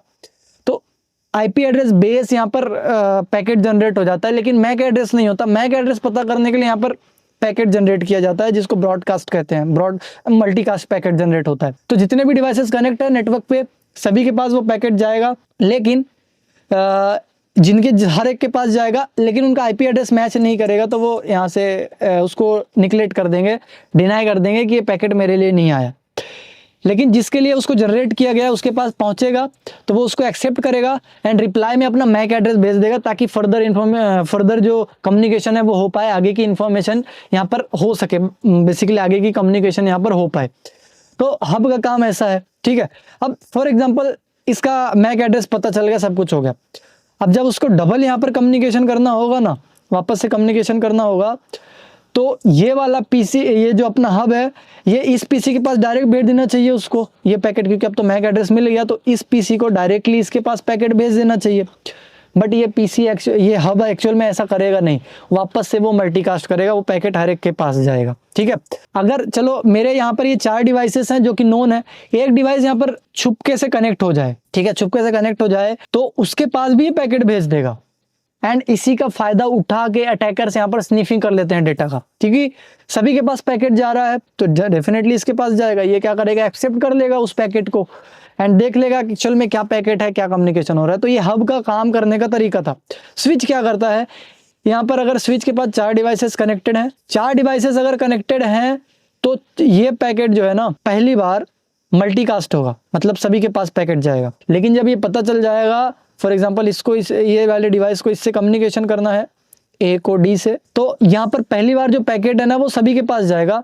लेकिन जब ये पता चल जाएगा कि सामने वाले का मैक एड्रेस क्या है, तो वो पैकेट सिर्फ यूनिकास्ट करेगा, कौन, स्विच, ठीक है। तो बेसिकली यहाँ पर आपको एक्स्ट्रा पैकेट भेजने की जरूरत नहीं पड़ी, किसमें, सो यहाँ पर बेसिकली आपको एक भी एक्स्ट्रा पैकेट भेजने की जरूरत नहीं पड़ी, किसमें, पैसिव स्निफिंग में। क्योंकि यहाँ पर हब में आप अगर कनेक्ट हो गए कैसे भी करके, तो पैकेट तो ऑलरेडी आपके पास आ ही रहा है, ठीक है। तो यहाँ पर कोई भी पैकेट नहीं भेजना पड़ता, अपने तरफ से कोई भी एफर्ट नहीं लगाना पड़ता पैकेट्स लेने के लिए। लेकिन अब क्योंकि ये बहुत पुरानी टेक्नोलॉजी का यूज़ करता है कम्युनिकेशन करने के लिए हब, लेकिन अब जो है यहाँ पर कम्युनिकेशन करने के लिए स्विचेस का ज़्यादा यूज़ होता है। तो स्विचेस क्या करती हैं, ये सिक्योरली कम्युनिकेशन करती हैं एंड एक बार मल्टीकास्ट करेगी सिर्फ मैक एड्रेस पता करने के लिए, उसके बाद मैक एड्रेस डिवाइस का पता हो गया तो यूनिकास्ट मैसेज करेगी, मतलब एक ही डिवाइस के पास पैकेट भेजेगी। जब एक ही डिवाइस के पास पैकेट पहुंचेगा तो उसको स्निफिंग करना तो मुश्किल है ना। तो यहाँ पर क्या किया जाता है, मल्टीपल अटैक्स किए जाते हैं यहाँ पर एक्टिव स्निफिंग करने के लिए। एक्टिव स्निफिंग करने के लिए यहाँ पर मल्टीपल अटैक्स किए जाते हैं। तो यहाँ पर हमको पैकेट एक्सटर्नल भेजने पड़ते हैं एंड जो हमारा पैसिव है उसमें एक भी पैकेट नहीं भेजना पड़ेगा एक्सटर्नल पैकेट, लेकिन यहाँ पर एक्टिव में भेजने पड़ेंगे, हमको टूल्स का यूज लेना होता है। पैसिव बहुत सिंपल है, अगर आपके पास हब एक्सेस है तो आप यहाँ पर कर सकते हो, आगे का फर्दर जो भी यहाँ पर अटैक है वो कर सकते हैं। लेकिन जहाँ पे स्विच यूज हो गई तो वहाँ पर आपको एक्टिव स्निफिंग करनी पड़ेगी। एक्टिव स्निफिंग में हम बहुत सारे अटैक्स करते हैं। बेसिकली आप यहाँ पर देख सकते हैं कि यहाँ पर कितने सारे इसके अटैक्स हैं, MAC flooding and DNS poisoning, ARP poisoning, DSCP attack and switch port stealing and उसके बाद स्पूफिंग अटैक। मतलब बेसिकली यहाँ पर बहुत सारे अटैक हैं जो कि यहाँ पर एक एक्टिव स्निफिंग में की जाती है, जो कि लेटेस्ट अभी यूज होता है। यहाँ पर बेसिकली एक्टिव में क्या होता है, एक्टिव स्निफिंग में यहाँ पर जहाँ पर आपके एक लिस्ट होती है बेसिकली, जैसे देखो यहाँ पर एक लिस्ट है जहाँ पर बहुत सारे डिवाइसेस के मैक एड्रेस स्टोर होते हैं, आईपी एड्रेस, उसका पोर्ट हो गया, उसका आईपी हो गया एंड उसका मैक, वो सारी चीज़ें यहाँ पर स्टोर होती हैं। तो यहाँ पर हम अलग अलग चीज़ें इंजेक्ट करके, अलग अलग स्निफिंग करके, अलग अलग अटैक करके, जितने भी अटैक यहाँ पर दिए हो गए, मैक फ्लूडिंग, डीएनएस पॉइजनिंग, ये सारी चीज़ें करके इन टेबल पे चेंजेस करते हैं, जिसको कैम टेबल कहते हैं बेसिकली यहाँ पर। ठीक है, कैम मतलब कंटेंट एड्रेसेबल मेमोरी। ठीक है, कंटेंट एड्रेसेबल मेमोरी जो होती है बेसिकली ये सारी चीज़ें इसी को कहते हैं हम कैन। ठीक है, इसी के अंदर सारे स्विच के पास सारे टेबल्स यहाँ पर स्टोर होते हैं जिस पे स्विच कम्युनिकेशन कर पाता है। मैक एड्रेस के बिना कोई भी कम्युनिकेशन नहीं होता। अगर आप यहाँ पर मैक एड्रेस चेंज कर देंगे या फिर मैक एड्रेस सामने वाले का स्पूफ कर लोगे, बेसिकली चोरी कर लोगे, अपने पास रख लोगे, या फिर मैक एड्रेस चेंज करके आप कम्युनिकेशन करोगे, तो यहाँ पर आप इजीली सामने वाले का डेटा रीड कर सकते हो, जिसका प्रैक्टिकल हम देखने वाले हैं। तो यहाँ पर MAC flooding, DNS poisoning, ARP poisoning and DSCP attack and switch port stealth and spoofing attack में क्या करते हैं बेसिकली, वो सारी चीजें हम देखते हैं। सो जैसे कि हमने इसके प्रीवियस जहां मालवेयर एनालिसिस किया था वहां पर बहुत सारे हमने मालवेयर्स देखा था, मालवेयर एनालिसिस में क्या टाइप है, ट्रोजन एवरीथिंग। तो सबसे पहले अटैकर्स क्या करेंगे, यहाँ पर परफॉर्म करेंगे, आपका सिस्टम डैमेज करने की कोशिश करेंगे, मालवेयर्स के थ्रू फिजिकल सिक्योरिटी डैमेज करेंगे। उसके बाद यहाँ पर एक्टिव स्निफिंग यहाँ पर परफॉर्म की जाती है। सो अगर हम सिंपल लैंग्वेज में यहाँ पर बात करें स्निफिंग के बारे में, तो देखिए आपने MITM man in the middle attack का नाम सुना है, ये पार्ट है एक स्निफिंग का। जैसे यहाँ पर एक पीसी है, ठीक है, एंड यहाँ पर एक अटैकर है, ये अटैकर है एंड ये पीसी है। ये पीसी किसी ना किसी डिवाइस से कनेक्ट है। फॉर एग्जांपल मैं राउटर ले लेता हूँ, है ना, ये मॉडेम है, राउटर जो भी मान लें आप, इससे कनेक्टेड है ये पीसी। अब ये अटैकर क्या करेगा, ये पीसी जो है ना ये इससे कम्युनिकेशन कर रहा है बेसिकली, है ना, ये पीसी इससे कम्युनिकेशन कर रहा है, इन दोनों का कम्युनिकेशन हो रहा है। तो अटैकर क्या करेगा, इस किसी भी तरह इस राउटर से कनेक्ट होगा, इसकी इंफॉर्मेशन, मतलब ये जो राउटर है ना ये भी मैक बेस ही कम्युनिकेशन करता है, जब तक मैक एड्रेस नहीं होता तो कम्युनिकेशन नहीं करता। ये अटैकर क्या करेगा, इस डिवाइस का मैक एड्रेस चोरी कर लेगा, अपने पास रख लेगा, स्पूफ कर लेगा, बेसिकली स्पूफिंग इसी को कहते हैं हम लोग। यहाँ पर इसका मैक एड्रेस चोरी कर लेगा, स्पूफ कर लेगा अपने पास एंड अपना चेंज कर देगा, ठीक है, अपना हटा के इसका रख देगा एंड इस राउटर से कनेक्ट हो जाएगा। अभी ये कहेगा राउटर को, ये अटैकर कहेगा, जो अटैकर का पीसी है वो कहेगा कि ये जो पीसी है ना, अब ये इसको रिप्लाई नहीं देना है क्योंकि ये मैं हूं अब, ठीक है। फॉर एग्जांपल ये जो ए पीसी है इसको रिप्लाई नहीं देना है, इसको बिल्कुल नहीं देना है, अब मुझे रिप्लाई देना है क्योंकि इसकी जगह मैंने ले लिया है। तो किसी भी डिवाइस का मैक एड्रेस जब चेंज हो जाता है ना, तो बेसिकली यहाँ पर राउटर उसको रिप्लाई देने लगेगा, क्योंकि टेक्निकली उसकी आइडेंटिटी वो हो गई। यहाँ पर MAC address and IP base दोनों कम्युनिकेशन होते हैं, ज़्यादा प्रीफर मैक को किया जाता है, ठीक है। तो इसका अगर मैक एड्रेस इसके पास अगर आ गया तो इसके सारे पैकेट्स इसको राउटर ट्रांसफर करने लग जाएगा, ठीक है। तो बेसिकली ये है MITM man in the middle attack में भी वही होता है कि आपके राउटर के बीच में एंड इसके बीच में कम्युनिकेशन बनाया जाता है अटैकर के बीच में। अटैकर राउटर से सारे पैकेट आपके रीड कर लेता है, ठीक है। ये सारी चीज़ें होती हैं man in the middle attack. It's a part of sniffing, इसी का एक पार्ट है जो कि हम देखेंगे प्रैक्टिकली। एंड स्निफिंग जो है आपके प्रोटोकॉल बेस यहाँ पर भी अटैक हो सकते हैं, मतलब प्रोटोकॉल की कमियों के वजह से भी हो सकते हैं। जैसे आपने टेलनेट आर लॉगिन सुना होगा, जो कि यहाँ पर की स्ट्रोक्स के लिए यूज़ किए जाते हैं। मतलब आपका जो टेलनेट है रिमोट एक्सेस के लिए किया जाता है। यहाँ पर आपके यूज़र नेम एंड पासवर्ड जो है क्लियर विजिबल होते हैं। वैसे ही HTTP जो है वो वेरी क्लियर है। वहाँ पर HTTP आपने सुना होगा, वो तो बहुत वनरेबल है, क्लियर टेक्स्ट में पूरा मैसेज भेजता है। वैसे पॉप जो प्रोटोकॉल है, जो मेल यहाँ पर बेसिकली सेंडिंग रिसीविंग का है।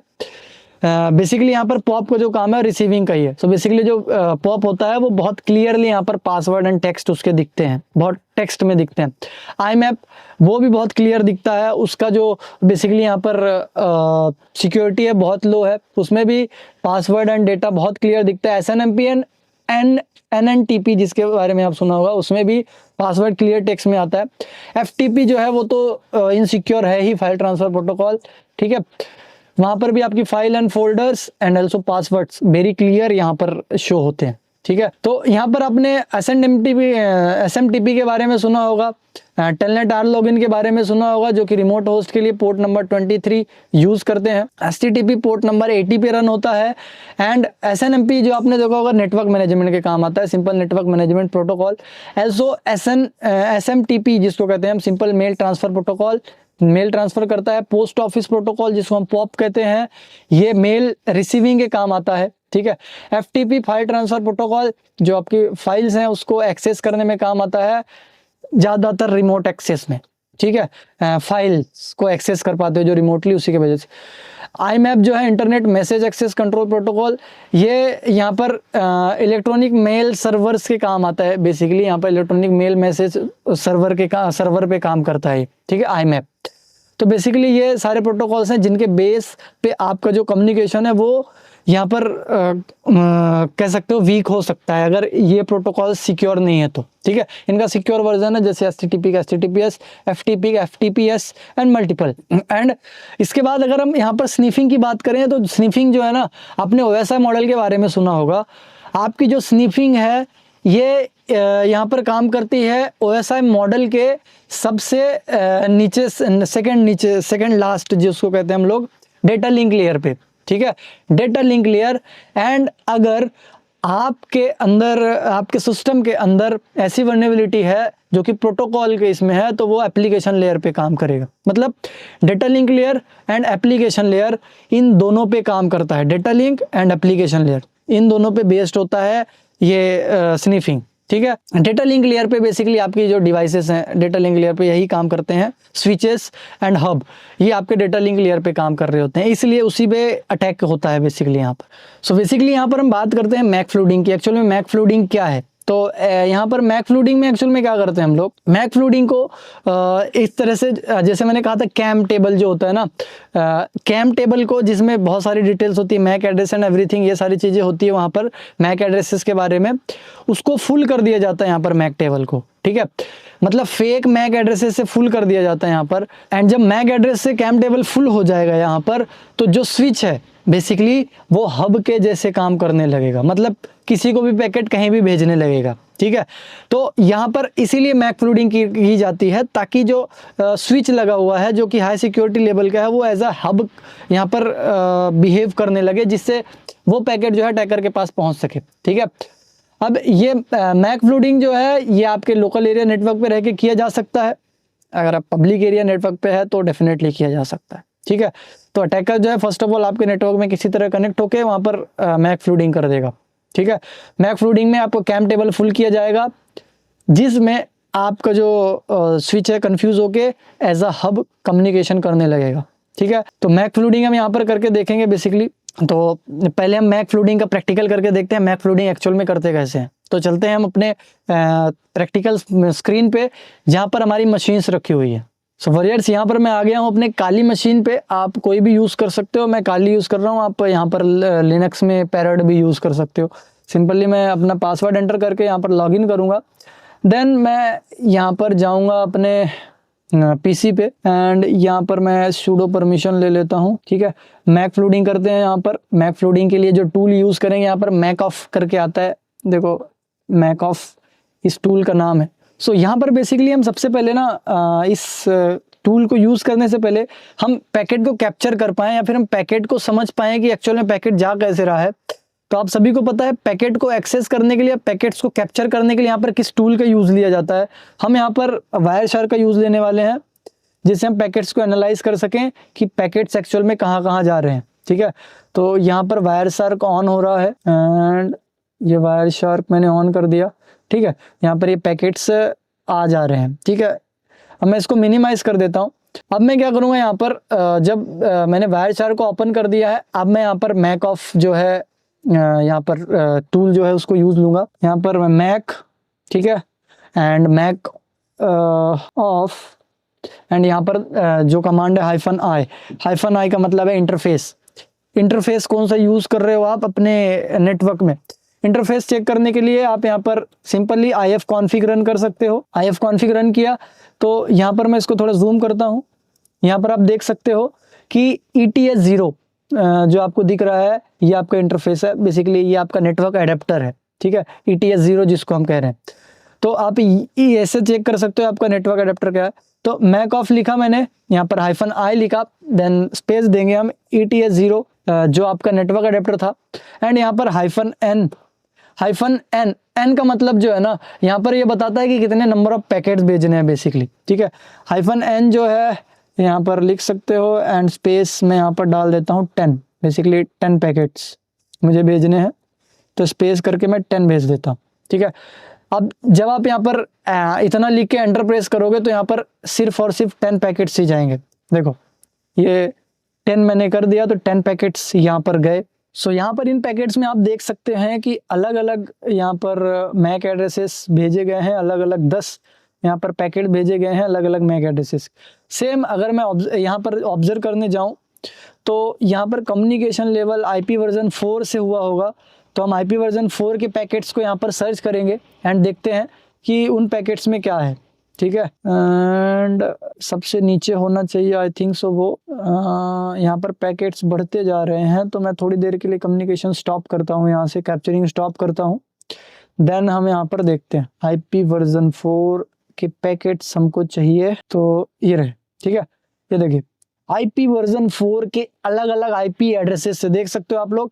यहाँ पर each and every packets IP address are different. ठीक है, मतलब मैंने यहाँ पर जिस IP को मैंने मतलब जिस यहाँ पर सिस्टम को यूज़ किया उसका IP एड्रेस ना जाके यहाँ पर बहुत सारे IP एड्रेस गए हैं। देखिए source destination, source and destination, ऐसे पैकेट्स गए हैं या फिर ऐसे IP एड्रेसेस हुए हैं जो कि समझ में नहीं आना चाहिए। तो बेसिकली ये मैक फ्लूडिंग का एक टाइप है। ठीक है, यहाँ पर आपको मैक एड्रेस शो नहीं हो रहे होंगे, लेकिन वहाँ पर मैक से अलग अलग मैक का यूज़ करके अलग अलग IPs का यूज़ करके यहाँ पर बेसिकली फ्लूडिंग की गई है। यहाँ पर IP एड्रेसेस भी होते हैं कैम टेबल में, तो बेसिकली यहाँ पर IPs को भी रिप्लेस किया जाता है। ठीक है, IPs को भी फुल किया जाता है बेसिकली।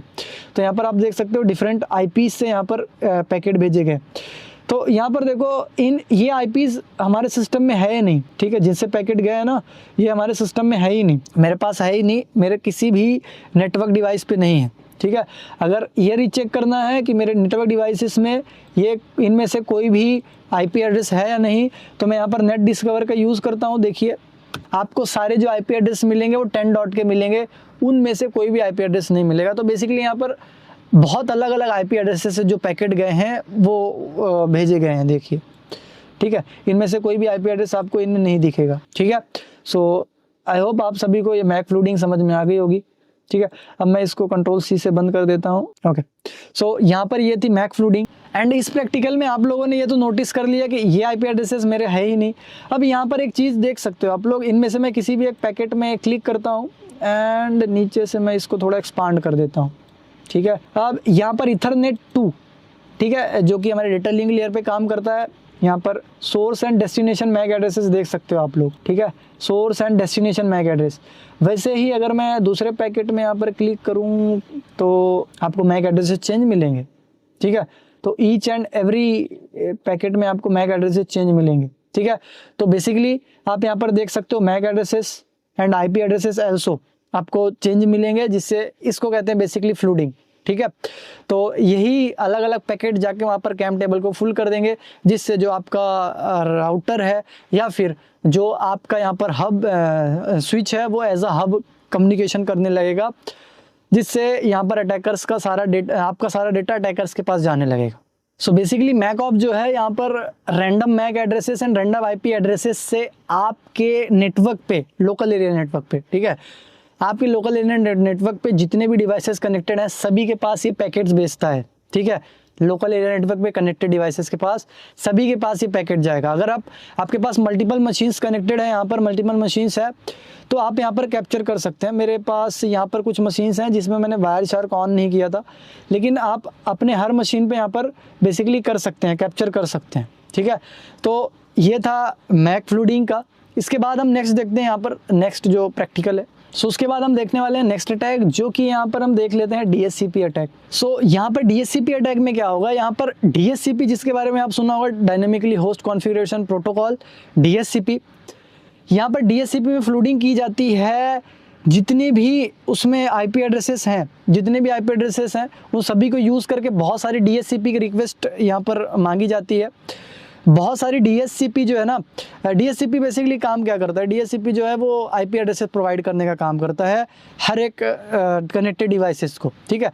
तो डीएचसीपी में जितने भी लिस्ट होती हैं बेसिकली, यहाँ पर अगर मैं बात करूँ, यहाँ पर हम स्क्रीन पे देख रहे होंगे आप लोग, डायग्राम बना के भी दिखाता हूँ मैं। फॉर एग्जांपल यहाँ पर डीएचसीपी जो है ना, ये आईपी एड्रेस प्रोवाइड करता है हर एक राउटर को, मतलब राउटर से जितने भी कनेक्टेड डिवाइस हैं सभी को, ठीक है। तो बेसिकली इसके पास टेबल होता है एंड इसकी एक रेंज होती है कि यहाँ से यहाँ तक ये आईपी एड्रेस अलॉट कर सकता है बेसिकली डिवाइसेस को। तो ये क्या करता है, हम लोग अटैक्स में क्या करते हैं कि जितने भी आईपी एड्रेसेस हैं इसके पास, इस डीएचसीपी के पास जितने भी आईपी एड्रेस हैं उन सभी को यूज़ करके बार बार इससे आईपी एड्रेस की रिक्वेस्ट लेते हैं, जिससे ये काम करना बंद कर देता है। एंड जो यूज़र्स हैं बेसिकली, जो यूज़र हैं, एक्चुअल यूज़र हैं, वो यहाँ पर यूज़ नहीं ले पाते इस एड्रेसेस का, मतलब वो नेटवर्क में कनेक्ट ही नहीं हो पाएंगे, ठीक है। तो इसको basically denial of service attack, DoS attack, as a DoS attack भी माना जाता है। यहाँ पर हम टूल का यूज़ करते हैं, एयरशानिया एंड हाइना करके बहुत सारे टूल्स हैं जिनका हम यहाँ पर यूज़ करते हैं। तो यहाँ पर आप बहुत सारे डीएचसीपी अटैक्स कर सकते हैं, मतलब डीएचसीपी को यूज़ करके यहाँ पर बेसिकली कह सकते हो एक राउटर को जाम कर सकते हो, बेसिकली नए यूज़र्स यहाँ पर कनेक्ट नहीं हो पाएंगे। तो यहाँ पर देखते हैं हम डीएचसीपी अटैक कैसे कर सकते हैं, उसका प्रैक्टिकल। वापस से हम चलेंगे अपने मशीन पे ये प्रैक्टिकल करने के लिए। So as per previous practical, यहाँ पर हम सबसे पहले वायर शार्क को ऑन कर लेते हैं, जिससे हम पैकेट्स को यहाँ पर रीड कर पाएँ। वायर शार्क मैं वापस से यहाँ पर ओपन कर देता हूँ। It's a most important tool in network pen testing, बहुत हेल्प करती है हमारी ये जो वायर शार्क है, बहुत ज़्यादा हेल्प करता है हमारी नेटवर्क पेन टेस्टिंग में। सो यहाँ पर बेसिकली हमने ओपन कर लिया इसको, वायर शार्क को। अब यहाँ पर वायर शार्क को ओपन होने के बाद ना हम यहाँ पर टर्मिनल पे ही जाएंगे सीधा, एंड इसको मैं क्लियर कर देता हूँ, ठीक है।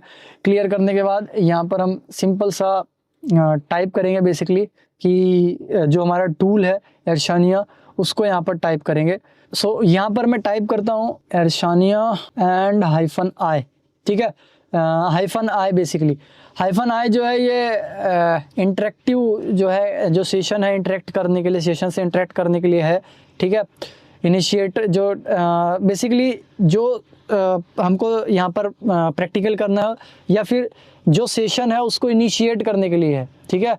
तो यहाँ पर -i यूज़ करते हैं। इसके बारे में आप हेल्प भी देख सकते हो, एयरशानिया के आगे अगर आप हेल्प लिखते हो तो वे बेसिकली यहाँ पर आपको हेल्प दिखाएगा। ये ऐसे दिखता है कुछ, इंटरफेस आप देख पा रहे होंगे, कुछ ऐसे दिखता है ईशानिया। सो यहाँ पर आपको जो नोटिफिकेशन दिख रहा है ना, ये कुछ सा यहाँ पर कोई भी की प्रेस करेंगे तो ये जो एडवर्टाइजमेंट है वो हट जाएगा। उसके बाद आपको अगर हेल्प चाहिए यहाँ पर तो H प्रेस कर दीजिए, आपको सारी हेल्प यहाँ पर दिख जाएगी। ठीक है, ये सारी हेल्प आप यहाँ पर देख सकते हैं। बेसिकली ये सारी हेल्प आप जब समझ में आ जाएगा तो यहाँ पर आप इसको एग्जिट कर सकते हैं। यहाँ पर बहुत सारी कमांड्स अवेलेबल हैं जो कि आप यहाँ पर देख सकते हैं। ठीक है, क्यों, क्विट है, ठीक है, हेल्प, स्क्रीन, एवरीथिंग, बहुत सारी यहाँ पर है। ठीक है, तो यहाँ पर इसको एग्जिट करने के लिए आप यहाँ पर क्यू प्रेस कर सकते हैं। ठीक है, अब यहाँ पर DSCP मोड में डालने के लिए, ठीक है, DSCP मोड में इस अटैक को डालने के लिए यहाँ पर F2 प्रेस करना होगा। आपके कीबोर्ड में फंक्शन 2 होगा, उसको प्रेस करेंगे यहाँ पर। तो बेसिकली यहाँ पर F2 प्रेस कर देता हूँ मैं। सो उसके बाद जैसे ही आप यहाँ पर F2 प्रेस करते हैं, F2 जो है यहाँ पर DSCP मोड यहाँ पर देख सकते हो आ चुका है। एंड यहाँ पर F2 प्रेस करते ही आपको ये दिख जाएगा SIP, DIP, एवरीथिंग, ये DSCP मोड का है। ठीक है, तो DSCP मोड में ये आ चुका है। अब यहाँ पर आपको क्या करना है, कितने टाइप के यहाँ पर अटैक है, ठीक है, वो सारी चीज़ें देखना होगा। यहाँ पर देख सकते हो कितने पैकेट सेंड हुए, एवरीथिंग, वो सारी चीज़ें देख सकते हो। मैक्स प्रूफ, DSCP पैकेट कितने भेजे गए, वो सारी चीज़ें यहाँ पर देख सकते हो। ये सारी चीज़ें यहाँ पर लिखी हुई है। उसके बाद यहाँ पर अगर आपको अटैक्स देखना है कि कौन कौन से अवेलेबल अटैक्स है, तो आप X अपने स्क्रीन पे X प्रेस कर दीजिए। X2 है, X4, Xmas, ठीक है, क्रॉस वाला X। उसके बाद यहाँ पर आपको जो अटैक करना है वो चूज कीजिए। यहाँ पर हम करेंगे जो रॉ पैकेट अटैक है फर्स्ट, यहाँ पर जो फर्स्ट है, सॉरी, यहाँ पर 1 जिस पे लिखा है सेंडिंग डिस्कवर पैकेट्स, ये वाला अटैक हमको करना है। ठीक है, तो यहाँ पर मैं 1 प्रेस करता हूँ। ठीक है, 1 प्रेस करते ही आप लोग देख सकते हो ये सारे पैकेट्स जाना स्टार्ट हो गए। ठीक है, इतने सारे पैकेट जाना स्टार्ट हो गए हैं। यहाँ पर जैसे ही कुछ पैकेट पहुंच जाए तो यहाँ पर आप क्यू प्रेस करके पैकेट्स को रोक सकते हो। ठीक है, जैसे आपने पैकेट्स को रोक दिया, अब ये सारे पैकेट जो है आप देख सकते हो वायर शार्क में।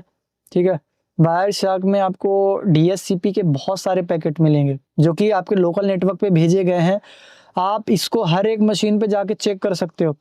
जितने भी डिस्कवरेबल, इसमें क्या होगा कि जितने भी IP एड्रेसेस हैं उन सभी को यूज़ करके भेजेगा ये। एंड इसके जब ये फुल हो जाएगा ना, बेसिकली जब ये फ्लूडिंग हो जाएगी इसमें पूरा, जब पूरी फ्लूडिंग यहाँ पर कंप्लीट हो जाएगी ना, तो DSCP जो है कोई भी IP एड्रेस यहाँ पर अलॉट ही नहीं कर सकता किसी भी सिस्टम को, जिससे यहाँ पर आपका जो न्यूज़ डिवाइस है वो कनेक्ट नहीं कर पाएगा। ठीक है, सो बेसिकली ये था यहाँ पर कह सकते हो एक DSCP अटैक। ठीक है, अगर आप यहाँ पर वापस से क्लिक करके देखते हैं किसी DSCP पैकेट में, एंड इसको मैं ओपन करूँ तो यहाँ पर Ethernet 2 जो कि डेटा लिंक लेयर का एक कह सकते हो पैडिंग है, या फिर कह सकते हो डेटा लिंक लेयर पे करने वाला एक काम करने वाला एक प्रोटोकॉल है। यहाँ पर देखो source and destination MAC addresses and each and every के देखो सब चेंज मिलेंगे। ठीक है, तो बेसिकली यहाँ पर IP एड्रेस के साथ मैक एड्रेस फ्लूडिंग ये भी कर रहा है। ठीक है, DSCP में। सो वॉरियर्स, ये तो 2 प्रैक्टिकल। अब हम बढ़ते हैं नेक्स्ट प्रैक्टिकल की तरफ। सो नेक्स्ट प्रैक्टिकल यहाँ पर जो होने वाला है अपना वो है ARP poisoning using ARP spoof. ठीक है, तो ARP पॉइजनिंग करते हैं यहाँ पर। बेसिकली कैसे कर सकते हैं हम ARP। सो यहाँ पर हमारा जो नेक्स्ट अटैक होने वाला है वो ARP स्पूफिंग पे होने वाला है। ARP के बारे में आप लोगों ने बहुत सारी चीज़ें सुनी होगी। ARP का फुल फॉर्म होता है address resolution protocol. ARP packet है जो कि फर्स्ट टाइम किसी भी सिस्टम में कम्युनिकेशन होने के लिए, जब भी कोई सिस्टम पहली बार कम्युनिकेशन करता है तो यहाँ पर सबसे पहले ARP पैकेट जनरेट होता है, जिसको कहते हैं एड्रेस रिजोल्यूशन प्रोटोकॉल। ठीक है, तो यहाँ पर ARP पैकेट्स जब हम ARP अटैक करेंगे वहाँ पर क्या बेनिफिट होने वाला है, एंड ARP अटैक्स एक्चुअल में करेगा क्या। सो यहाँ पर मैंने ARP पॉइजनिंग के लिए मैंने स्विच किया यहाँ पर पैरोट पे। एक्चुअल में काली में जो हमारा टूल है, जो ARP स्पूफ नाम का टूल है, ये प्रॉपरली काम नहीं कर रहा था, तो मैंने यहाँ पर स्विच कर लिया। तो एज इट इज़ आपको भी यहाँ पर जो है ना वायर शार्क ऑन कर देना है ताकि आप पैकेट्स को मॉनिटर कर सको। तो सिंपली यहाँ पर ARP लिखना है and spoof, ARP spoof -i, जिसका मतलब इंटरफेस आपका जो भी हो ETH0। ठीक है, ये मेरा इंटरफेस है जो कि मैंने चेक किया है IF कॉन्फिग से, एंड मैंने बताया भी आप कैसे चेक कर सकते हो।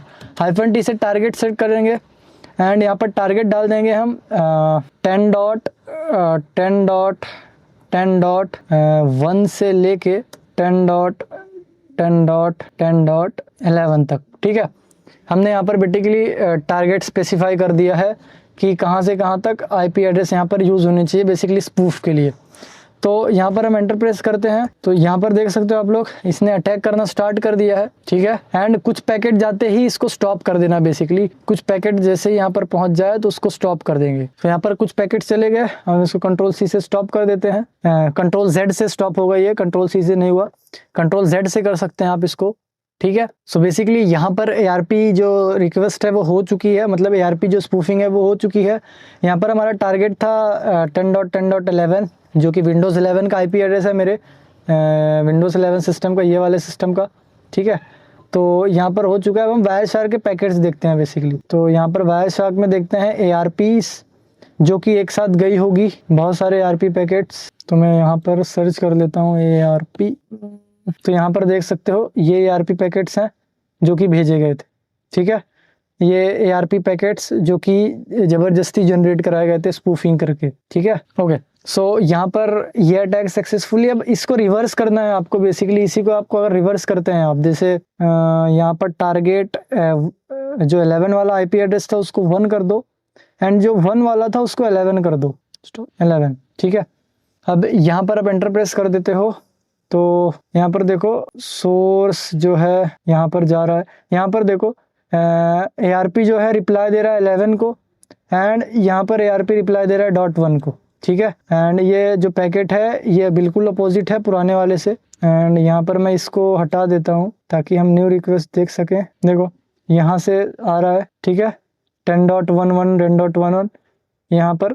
एंड यहाँ पर देखो जैसे यहाँ पर ARP वापस आई, मतलब ARP यहाँ पर ज़बरदस्ती की गई या फिर रिवर्स की गई, तो यहाँ पर देखो पैकेट डुप्लीकेट का इसने बता दिया कि ये डुप्लीकेट है, ठीक है। डुप्लीकेट यूज़ ऑफ 10.10.11, मतलब कोई और PC यूज़ कर रहा है इस IP एड्रेस को, ऐसा बता रहा है। मतलब उसका IP एड्रेस छीन लिया गया, 10.10.11 जो था उसको यहाँ पर छीन लिया गया, एंड कोई अदर PC भेज रहा है जैसे हम अपने सिस्टम से भेज रहे हैं ये वाला, ठीक है। इसलिए बता रहा है डुप्लीकेटेड, ठीक है। तो बेसिकली ऐसे ARP की पैकेट्स की जाती है।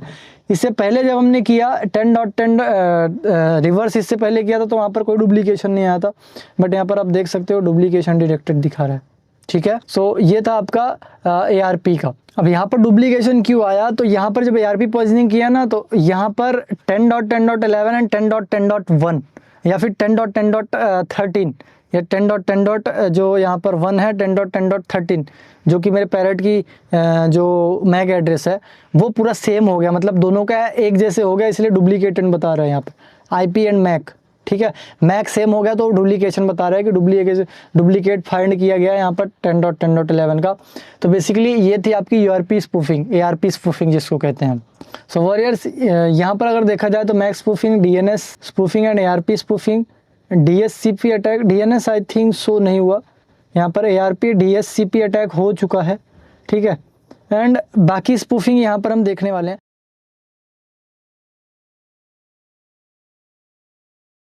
तो सबसे पहले यहाँ पर हम समझने वाले हैं बेसिकली कि सोशल इंजीनियरिंग क्या होती है।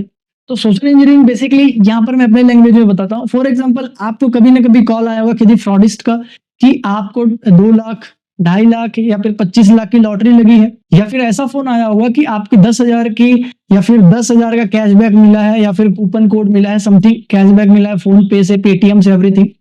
तो ये जो आपको कॉल कर रहा है ना, ये एक्चुअल में सोशल इंजीनियरिंग होती है। सोशल इंजीनियरिंग कैसे, जैसे कि कुछ लोग इसी के लालच में आ जाएंगे कि हाँ एक्चुअल में मेरी लॉटरी लगी है, लॉटरी लगी है, इसी में आके वो अपनी डिटेल शेयर कर देंगे। अब सामने वाला ऑफर रखेगा कि आपको OTP देना होगा या फिर इस पैसे को निकालने के लिए कुछ अमाउंट जमा करना होगा। तो यहाँ पर अगर कोई इस लालच में आके पैसे दे देता है तो उसकी सोशल इंजीनियरिंग यहाँ पर सक्सेसफुल होगी, एंड इसी को हम कह रहे हैं सोशल इंजीनियरिंग।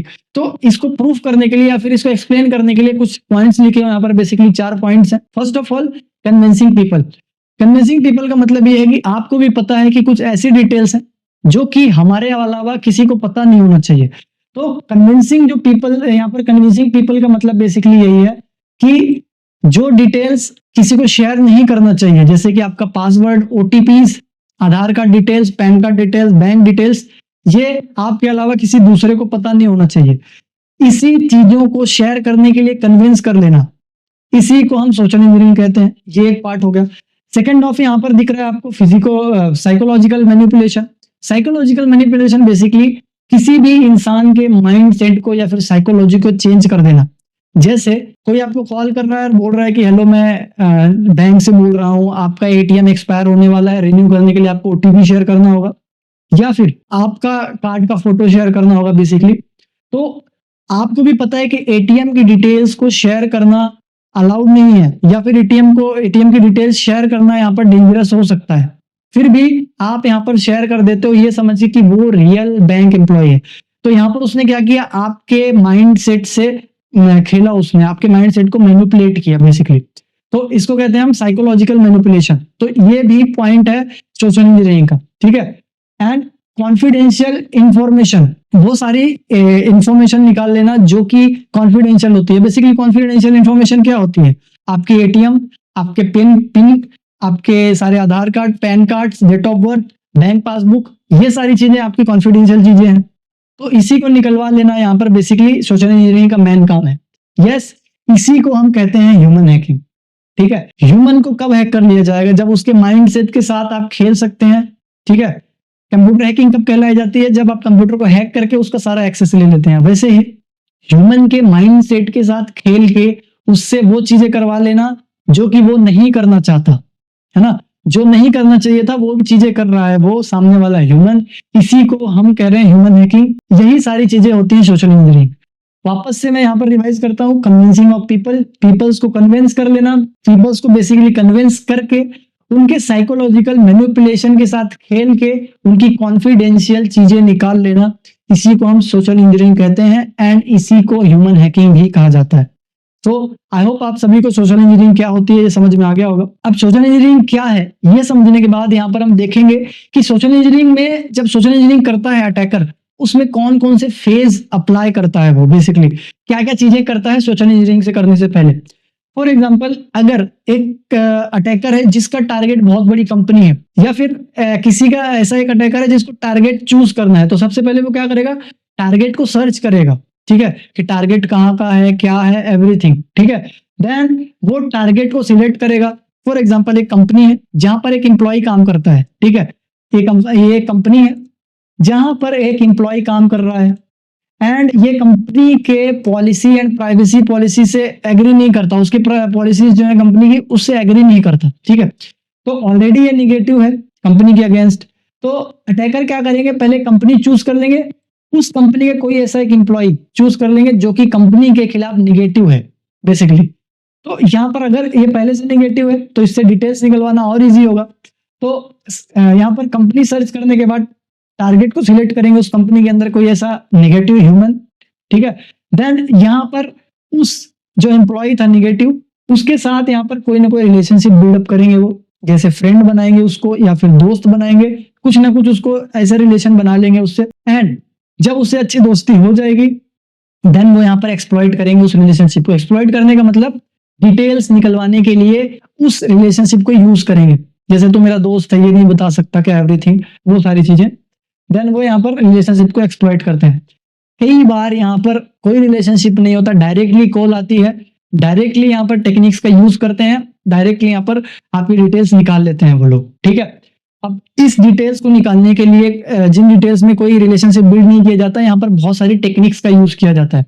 तो उन्हीं टेक्निक को यहाँ पर हम बेसिकली देखने वाले हैं। सो यहाँ पर फेजेस ऑफ सोशल इंजीनियरिंग देखने के बाद हम समझ लेते हैं कि कितने टाइप की सोशल इंजीनियरिंग है ना, मतलब कितने तरीके की होती है सोशल इंजीनियरिंग। तो मेनली यहाँ पर 3 टाइप ऑफ सोशल इंजीनियरिंग है। First of all human base. Human base में क्या होता है, यहाँ पर सिर्फ और सिर्फ ह्यूमन का यूज किया जाता है उसकी डिटेल्स निकालने के लिए, ठीक है, मतलब कॉल करके एवरीथिंग, वो सारी चीजें करके यहाँ पर ह्यूमन बेस सोशल इंजीनियरिंग की जाती है। ह्यूमन बेस में जैसे चीजें सुनना छुप छुप के, है ना, बहुत सारी चीजें होती हैं। तो हम आगे देखेंगे बेसिकली ह्यूमन बेस में क्या क्या चीजें आती हैं, ठीक है। तो यहाँ पर ह्यूमन के यूज करके यहाँ पर सोशल इंजीनियरिंग करना, कंप्यूटर को यूज करके यहाँ पर सोशल इंजीनियरिंग करना, यस यहाँ पर टेक्नोलॉजीज का यूज हो रहा है। उसके बाद mobile based social engineering, mobile का यूज करके यहाँ पर आपकी डिटेल्स निकाल लेना। तो बेसिकली ये 3 टाइप की हैं। तो इन तीनों टाइप में से एक एक को हम अच्छे से समझेंगे कि किसके अंदर कौन कौन से टेक्निक्स, कौन कौन से अटैक्स होते हैं। तो यहाँ पर हम आगे बढ़ते हैं एंड यहाँ पर हम देखते हैं कौन कौन सी टेक्निक्स है बेसिकली यहाँ पर। तो फर्स्ट ऑफ ऑल देखो, ह्यूमन बेस में कौन कौन सी टेक्निक्स यूज की जाती है। यहाँ पर ह्यूमन बेस में फर्स्ट ऑफ ऑल आपको दिख रहा है ईव्सड्रॉपिंग। ईव्सड्रॉपिंग बेसिकली इसका मतलब ये है कि किसी की बातों को इलीगल तरीके से सुनना। फॉर एग्जाम्पल कोई फोन पे बात कर रहा है कि कोई किसी से बात कर रहा है तो उसी की बातों को चुपचाप सुनते रहना इलीगल तरीके से, ठीक है। कोई कॉन्फिडेंशियल बात कर रहा है, कोई पासवर्ड शेयर कर रहा है बोल के, उनकी बातों को चुप चुप के सुनना, बेसिकली उसी को ईव्सड्रॉपिंग कहते हैं, ठीक है। तो ये एक टाइप ऑफ अटैक है ह्यूमन बेस, जहां पर सिर्फ और सिर्फ ह्यूमन इन्वॉल्व है। उसके बाद आता है यहाँ पर wishing. Wishing basically voice over fishing इसका फुल फॉर्म होता है, वॉइस ओवर फिशिंग, आपको स्क्रीन पे दिख रहा होगा। वॉइस ओवर फिशिंग बेसिकली यहाँ पर वीओआईपी आपने देखा है, कॉल करके या फिर कॉल के थ्रू, टेलीफोन के थ्रू कैसे भी बात करके सामने वाले से उसकी डिटेल्स निकलवा लेना, इसको विशिंग कहते हैं बेसिकली, ठीक है। ये भी ह्यूमन के द्वारा किया जाता है। उसके बाद शोल्डर सर्फिंग। शोल्डर सर्फिंग की एक फोटो में लगा देता हूँ, स्क्रीन पर आपको दिख रहा होगा। बेसिकली जब भी आप एटीएम डालते हो, एटीएम पिन डालते हो, तो आप क्या सोचते हो कि पीछे से कोई देख ना ले। वही अगर जो पीछे से देख रहा है या फिर कोई देख ले आपका पिन, तो उसी को हम शोल्डर सर्फिंग कहते हैं। यानी किसी भी ह्यूमन के पीछे से, शोल्डर साइड से वो पासवर्ड डाल रहा हो, कुछ टाइपिंग कर रहा हो, कुछ भी, तो पीछे से उसकी डिटेल्स देख लेना, इसी को हम शोल्डर सर्फिंग कहते हैं, ठीक है। उसके बाद है यहाँ पर पिगी बैकिंग। पिगी बैकिंग जो है ये इंटरेस्टिंग है। पिगी बैकिंग बहुत एग्जांपल यहाँ पर मैं एग्जांपल समझाता हूँ। एक एम्प्लॉय है, ठीक है, जो कि यहाँ पर ऑथराइज है कंपनी में, एंड एक अटैकर है। ये अटैकर हम इसको मान लेते हैं। ये अटैकर जो है ऑथराइज नहीं है कंपनी के अंदर, ठीक है। अब इसको कंपनी के अंदर जाना है कुछ भी करके। तो पिगी बैकिंग में ये क्या करता है कि जो ऑथराइज पर्सन है कंपनी का, उसी का यूज करके ये अंदर चला जाता है। फॉर एग्जांपल ये बोलेगा कि मैं अपना आई कार्ड भूल गया हूं, मुझे अंदर जाना है कंपनी के, ठीक है। और बहुत सारे बहाने बता के एक ऑथराइज पर्सन को इमोशनल करके या फिर कुछ भी उसके साथ करके, ऑथराइज पर्सन के साथ एक अनऑथराइज पर्सन कंपनी के अंदर एंटर कर जाए, या फिर ऐसे प्रेमिसेस में जो कि सिक्योर डोर होता है, जहां पर सिक्योर कंपनी में तो सिक्योर डोर होता है ना, आई कार्ड दिखाना पड़ता है, तो सिक्योर डोर को पास कर जाए एक अनऑथराइज पर्सन, एक ऑथराइज पर्सन का यूज करके, तो इसी को हम कहेंगे पिगी बैकिंग। के बाद आता है बेसिकली यहाँ पर इलिस्किटेशन अटैक। इलिस्किटेशन में क्या होता है कि जो अटैकर होता है ना, यहाँ पर समझो स्क्रीन पर ये अटैकर है फॉर एग्जांपल, एंड ये इसका टारगेट है, ठीक है। टारगेट से कोई इंफॉर्मेशन निकालना है। अटैकर क्या करता है, सामने वालों से बातों ही बातों में उससे इंफॉर्मेशन निकलवा लेता है। फॉर एग्जांपल सामने वाले टारगेट का मुझे नाम पता करना है, तो पहले मैं हाय हेलो करूंगा, एवरीथिंग, मैं यहाँ कॉलेज में पढ़ता हूँ, मुझे ये चाहिए, by the way what's your name, तो हाथ में आते वक्त कोई भी अपना नाम बता देगा। वैसे ही बातों बातों में बहुत सारी इंफॉर्मेशन निकाल ली जाती है टारगेट से, अटैकर के थ्रू, ठीक है। तो इसी को हम इलिस्किलेशन कहेंगे, बातों बातों में ही सारी डिटेल्स निकाल लेना। एंड उसके बाद यहाँ पर और भी बहुत सारी चीजें आ जाती हैं, जो कि यहाँ पर आप देख सकते हैं स्क्रीन पर 5 एक्स्ट्रा चीजें आ चुकी हैं स्क्रीन पर। First of all dumpster dubbing. Dumpster dubbing में बेसिकली यहाँ पर कोई भी डिटेल्स, जैसे कि आप लोग अपने एटीएम कार्ड का जो स्लिप निकलता है उसको फेंक देना, इलेक्ट्रिक बिल फेंक देना, फाइनेंशियल डिटेल्स जो होती हैं, बैंक के पासबुक्स, एवरीथिंग जो पुरानी हो जाती है, कई बार लोग फेंक देते हैं, कोई अपना आधार कार्ड का एवरीथिंग। तो बेसिकली कचड़े से कोई भी डिटेल्स निकाल लेना, कचड़े में फेंकी गई कोई भी डिटेल्स का पेपर, इलेक्ट्रिक बिल, एवरीथिंग कचड़े में फेंक देना। उस कचड़े से जो डिटेल्स निकाली जाती है ना, उसी को डंपस्टर डबिंग कहेंगे बेसिकली, ठीक है। डंपस्टर डबिंग, कचड़े से निकाली हुई किसी भी चीज से अगर कोई डिटेल्स मिल रही है तो उसको हम डंपस्टर डबिंग कहेंगे। अटैकर यहाँ पर वही करते हैं, जो भी चीजें आप कचड़े में फेंक देते हो उसी से डिटेल्स निकाल लेते हैं, ठीक है। तो इसको हम डंपस्टर डबिंग कहते हैं। देन उसके बाद यहाँ पर आता है इम्पर्सनेशन। इम्पर्सनेशन अटैक बेसिकली वो अटैक होता है, यहाँ पर कोई भी अटैकर आपको ईमेल के थ्रू या फोन के थ्रू आपको कॉल करता है एंड ये बताता है कि मैं कहीं का ऑथराइज पर्सन हूँ बेसिकली, ठीक है। मैं यहाँ पर एक ऑथराइज पर्सन हूँ, जैसे मैं बैंक का एम्प्लॉय हूँ या फिर मैं इस कंपनी का एम्प्लॉय हूँ, मुझे आपकी डिटेल्स चाहिए। तो बेसिकली वो अपने आप को प्रूफ कर रहा होता है कि मतलब झूठ को सच साबित करने की कोशिश करता है कि मैं यहाँ पर एज अ बैंक एम्प्लॉय हूँ, यहाँ पर बैंक का मैनेजर हूँ, आपका कार्ड ब्लॉक होने वाला है, एंड ईमेल के थ्रू या फोन के थ्रू आपको यह यकीन दिला देता है, एंड इसी यकीन पर आप उसको अपनी डिटेल्स शेयर कर देते हो। तो अगर सामने वाला आपको भरोसा दिला रहा है, झूठा दिलासा दिला रहा है, ठीक है, कि मैं बैंक से बात कर रहा हूँ एवरीथिंग, एंड उसी भरोसे के थ्रू वो आपकी डिटेल्स निकाल लेता है, इसी को हम कहेंगे इम्पर्सनेशन अटैक, ठीक है। इम्पर्सनेशन, ठीक है। तो यहाँ पर इम्पर्सनेशन का मतलब समझ में आ गया होगा आपको। नेक्स्ट टेक्निक जो यहाँ पर यूज की जाती है ह्यूमन बेस्ड सोशल इंजीनियरिंग में, जो कि tailgating. Tailgating basically जो अटैक है ये यूज किया जाता है। जैसे टेल गेटिंग का मतलब मैं बताता हूँ। टेल गेटिंग का मतलब ये है कि किसी के सिक्योर एरिया में विदाउट उसके परमिशन के एंटर हो जाना, इसी को हम टेल गेटिंग कहते हैं। टेल गेटिंग में जैसे मैं एग्जांपल देता हूँ, एक सिक्योर प्रेमाइसेस है जहां पर एक साथ बहुत सारे लोग आते हैं, ठीक है, जो कि ऑथोराइज है उसके अंदर जाने के लिए। वैसे ही यहाँ पर एक अटैकर जो होता है वो फेक बैज या फेक आईडी कार्ड पहन के जो लोग साथ में आ रहे हैं उनके पीछे पीछे घुस जाना, लाइक ये पिगी बैकिंग जैसे ही है, लेकिन यहाँ पर without any permission fake batch. वहां पर पिगी बैकिंग में क्या था, वो बहाना करता है बेसिकली कि मैंने यहाँ पर अपना आई कार्ड नहीं लेके आया, लेकिन टेल गेटिंग में क्या होता है कि वो फेक बैच पहन के आएगा या फिर समथिंग कुछ विदाउट एनी परमिशन के किसी सिक्योर प्रेमाइसेस में घुस जाना, इसको टेल गेटिंग कहेंगे। नेक्स्ट यहाँ पर आता है reverse social engineering attack. Reverse social engineering जो होता है यहाँ पर बेसिकली वो कैसे होता है, फॉर एग्जांपल किसी ने आपको कॉल किया, कॉल करने के बाद वो आपको ऐसे बताता है कि मैं कोई ऑफिसर हूँ या अधिकारी हूँ, अथॉरिटी हूँ बेसिकली किसी भी कंपनी का, या फिर हायर अथॉरिटी कोई अथॉरिटी हूँ मैं, गवर्नमेंट एम्प्लॉय एवरीथिंग। एंड जो अटैकर होगा वो यहाँ पर बेसिकली आपको ऐसे शो करेगा जैसे वो अथॉरिटी है, मतलब लीगल पर्सन है। एंड आप लोग क्या करोगे, मतलब जो विक्टिम होगा, यहाँ पर जो विक्टिम होगा वो उसको कोई भी डिटेल देने से पहले या डिटेल देने के बाद उससे कुछ चीजें पूछेगा, बेसिकली उससे कुछ सजेशंस लेगा, ठीक है। तो क्योंकि सच में समझ रहा है कि वो ऑफिसर है, तो इसको हम रिवर्स सोशल इंजीनियरिंग कहते हैं। तो रिवर्स सोशल इंजीनियरिंग कैसे हुआ, पहले तो उसने सामने से कॉल करके आपको सोशल इंजीनियरिंग के अंदर फंसाया, देन आप उससे वापस से उससे सलाह ले रहे हो कि मेरे लिए क्या ठीक है क्या गलत है, मेरे साथ ये हो रहा है एवरीथिंग। जैसे किसी ने अगर जैसे बैंक से किसी ने कॉल किया कि मैं बैंक अथॉरिटी बोल रहा हूँ, आप लोग क्या करोगे, पहले तो उसको डिटेल शेयर कर दोगे या बाद में शेयर करोगे, और उससे सजेशन भी लोगे कि सर मेरा जो यूपीआई है वो नहीं चल रहा, मेरा पासवर्ड रीसेट नहीं हो रहा, तो क्या करूं एवरीथिंग। तो उससे कुछ सजेशंस भी लेते हो, ये सोच के कि वो रियल है, ठीक है। तो बेसिकली इसको कहते हैं हम रिवर्स सोशल इंजीनियरिंग। उसके बाद आता है diversion theft. Diversion theft basically एक ऐसा अटैक है जहां पर फॉर एग्जांपल कोई डिलीवरी बॉय आ रहा है, ठीक है, डिलीवरी बॉय का जो डेस्टिनेशन है उसको चेंज कर देना, मतलब रियल लोकेशन से उसको दूसरी तरफ भेज देना, तो इसी को हम डाइवर्जन थेफ्ट कहेंगे। एक डाइवर्जन से दूसरी तरफ डायरेक्ट कर देना, उसको हम डाइवर्जन थेफ्ट कहेंगे, मतलब उसका रास्ता चेंज कर देना।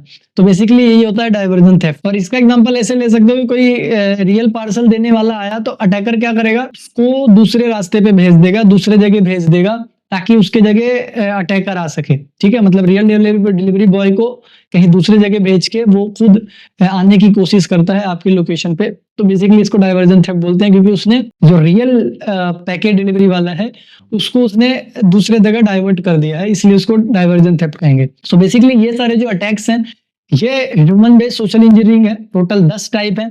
आई होप आप सभी को समझ में आ गया होगा। जो भी नहीं समझ में आया नीचे कमेंट सेक्शन खुला है, वहां पर बताओ, और समझ में आ गया तो भी कमेंट सेक्शन जरूर से करना। एंड वन थिंग मोर, जैसे कि मैंने अपने तरफ से आपको सोशल इंजीनियरिंग समझाने की कोशिश की, वैसे ही आप अपने अकॉर्डिंग सोशल इंजीनियरिंग को क्या कहोगे कमेंट सेक्शन में बताना, यानी आप अपने लैंग्वेज में कैसे समझाओगे सोशल इंजीनियरिंग को, तो कमेंट सेक्शन में जरूर से बताना। मैं कमेंट सेक्शन बेसिकली रीड करूंगा आपका, ठीक है। एंड जिसका भी सबसे अच्छा रहेगा उसको पिन कर दूंगा कमेंट में, जिसका समझाने का तरीका जो भी अच्छा रहेगा मैं ऊपर में पिन कर दूंगा, ठीक है। ओके, देन यहाँ पर मैं नेक्स्ट बढ़ता हूँ। नेक्स्ट यहाँ पर जो अटैक्स हैं वो क्या आते हैं, basically computer based social engineering. अभी हमने ह्यूमन बेस्ड देखा, ह्यूमन बेस्ड में 10 टाइप देखे, अब कंप्यूटर बेस्ड आते हैं। ह्यूमन बेस्ड में आपने देखा बहुत कम टेक्नोलॉजी का यूज हुआ है, टेक्नोलॉजी का ना के बराबर यूज हुआ है ना। लेकिन कंप्यूटर बेस्ड सोशल इंजीनियरिंग में सबसे ज्यादा टेक्नोलॉजी का यूज होगा, ठीक है, क्योंकि यहाँ पर कुछ ऐसे अटैक्स हैं जो कि टेक्नोलॉजी के बिना हो ही नहीं सकते। कंप्यूटर बेस्ड सोशल इंजीनियरिंग में बेसिकली यहाँ पर 6 टाइप के आपको सोशल इंजीनियरिंग मिलेगी, जो कि आप यहाँ पर देख सकते हो। पॉपअप विंडो से स्टार्ट करते हैं हम लोग। First of all popup window. आपने अगर यहाँ पर जो फर्स्ट अटैक बेसिकली यूज हो रहा है, फर्स्ट टेक्निक जो यूज हो रही है आपकी डिटेल्स निकालने के लिए कंप्यूटर बेस्ड में, पॉपअप विंडोज है। आपने इंटरनेट सर्फिंग करते समय देखा होगा एक सडनली एक पॉपअप आता है। वो पॉपअप में बहुत सारी चीजें होती हैं। बेसिकली मैं अगर फेमस बताऊं तो बताएगा आपका कंप्यूटर रिस्क में है, आपका फोन रिस्क में है, ठीक है। तो इंटरनेट सर्फिंग करते समय आपको एक पॉपअप दिख के आएगा वहाँ पर, ठीक है? पॉपअप जो लिख के आता है बेसिकली वो आपको दिखाने की कोशिश करता है कि अगर आप यहाँ पर फिक्स करना चाहते हैं अपने सिक्योरिटी इशू को कि आपका इंटरनेट जो है वो इनसिक्योर है, आपका पासवर्ड इनसिक्योर है। ऐसे पॉपअप विंडोज आएंगे सडनली आपके जब इंटरनेट आप सर्फ करोगे, इंटरनेट सर्चिंग करोगे कुछ भी, तो वहां पर जो सडनली पॉपअप आता है उसी को हम पॉपअप विंडोज कहते हैं। अब उसी विंडो पे अगर आप क्लिक कर दोगे तो वो आपको फेक पेज में ले जाएगा, रिडायरेक्ट करेगा एंड आपको वहां पर लॉगिन करने के लिए बोलेगा कि आप अपना ईमेल डालो, पासवर्ड डालो, एवरीथिंग। तो उसी को हम पॉपअप विंडो कहते हैं। और अगर वहां पर आप फिल कर देते हैं गलती से भी कोई भी डिटेल, तो वो अटैकर के पास पहुंच जाती है, ठीक है? तो इससे थोड़ा सा समझ के रहना। उसके बाद आता है हॉक्स लेटर, HOX लेटर जिसको कहते हैं हम लोग। हॉक्स लेटर बेसिकली एक टाइप ऑफ अटैक है। ये ऐसा अटैक है जिसमें किसी का कोई डैमेज नहीं होता, ना तो आपका यहाँ पर नेटवर्क रिसोर्सेस लॉस होता है, ना ही आपकी कोई डिटेल्स लीक होती है। बेसिकली आपको कह सकते हो कि ऐसे ही दिखाने के लिए भेजा जाता है खुद, ताकि ये मैसेज फैले, ठीक है? फैलाने के लिए किया जाता है। जैसे एक समय पे देखा होगा कि व्हाट्सएप पे एक ही मैसेज बार बार फॉरवर्ड होता रहता था, वैसे ये HOX लेटर आते हैं। ये बेसिकली कोई लॉस कुछ भी नहीं करते, लेकिन जिस कंप्यूटर में जाते हैं उसका नेटवर्क यूज करते हैं एंड जिसके प्लेटफॉर्म पे आते हैं, जैसे फेसबुक, इंस्टाग्राम, किसी भी प्लेटफॉर्म पे आते हैं तो उसकी प्रोडक्टिविटी कम कर देते हैं। जैसे अननेसेसरी अगर एड्स आने लगे तो थोड़ा सा खराब दिखता है, वो वही काम करते हैं HOX लेटर। एंड फेक जो वायरसेस प्रेजेंट नहीं है आपके कंप्यूटर में, इसको बताते हैं, मतलब झूठा बताते हैं कि आपके कंप्यूटर में वायरस है समथिंग, ठीक है? बट इससे कोई नुकसान नहीं होता है HOX लेटर से, हॉक्स लेटर से। नेक्स्ट जो टेक्निक यहाँ पर यूज की जाती है बेसिकली चैन लेटर यूज की जाती है। चैन लेटर बेसिकली एक ऐसी टेक्निक है जहां पर free gift and free vouchers, free everything, बहुत सारी चीजें आपको दी जाती है एंड कहा जाता है कि इतने लोगों को शेयर करो आप, तो आपको ये गिफ्ट मिलेगा, इतने लोगों को भेजो तो ये गिफ्ट मिलेगा।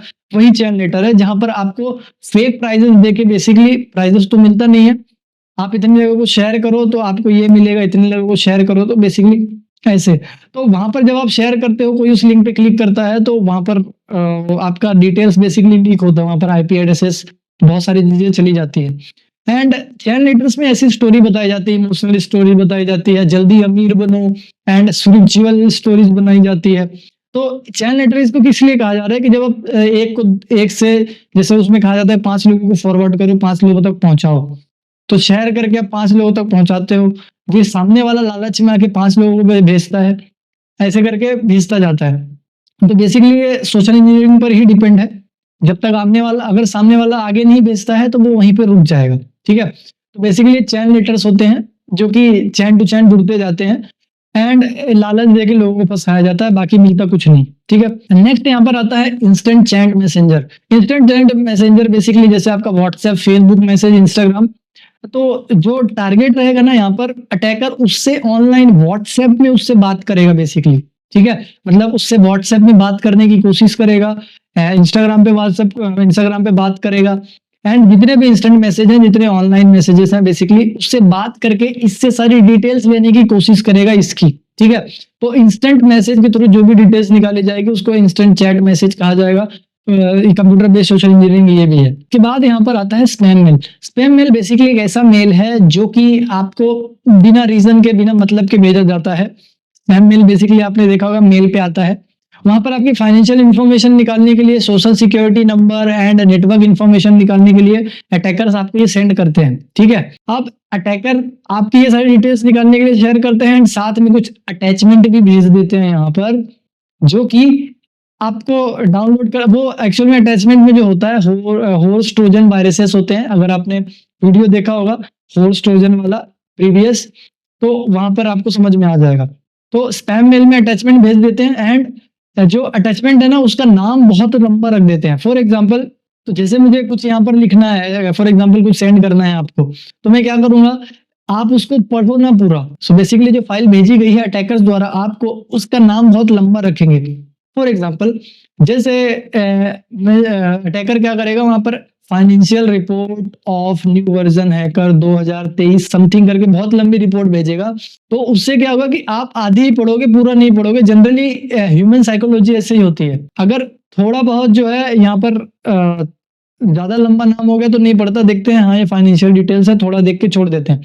लास्ट में एक्सटेंशन तक नहीं पहुंचते हो, .exe है क्या है एवरीथिंग, तो उसी में गलती हो जाती है। जब आप उसको डाउनलोड कर लोगे तो वो आपको दिक्कत कर देगा, आपके सिस्टम को डैमेज कर देगा वो, ठीक है। एंड आपके सिस्टम में डाउनलोड होकर आपकी सारी डिटेल्स निकाल लेगा वो। एंड नेक्स्ट यहाँ पर आता है स्केयरवेयर।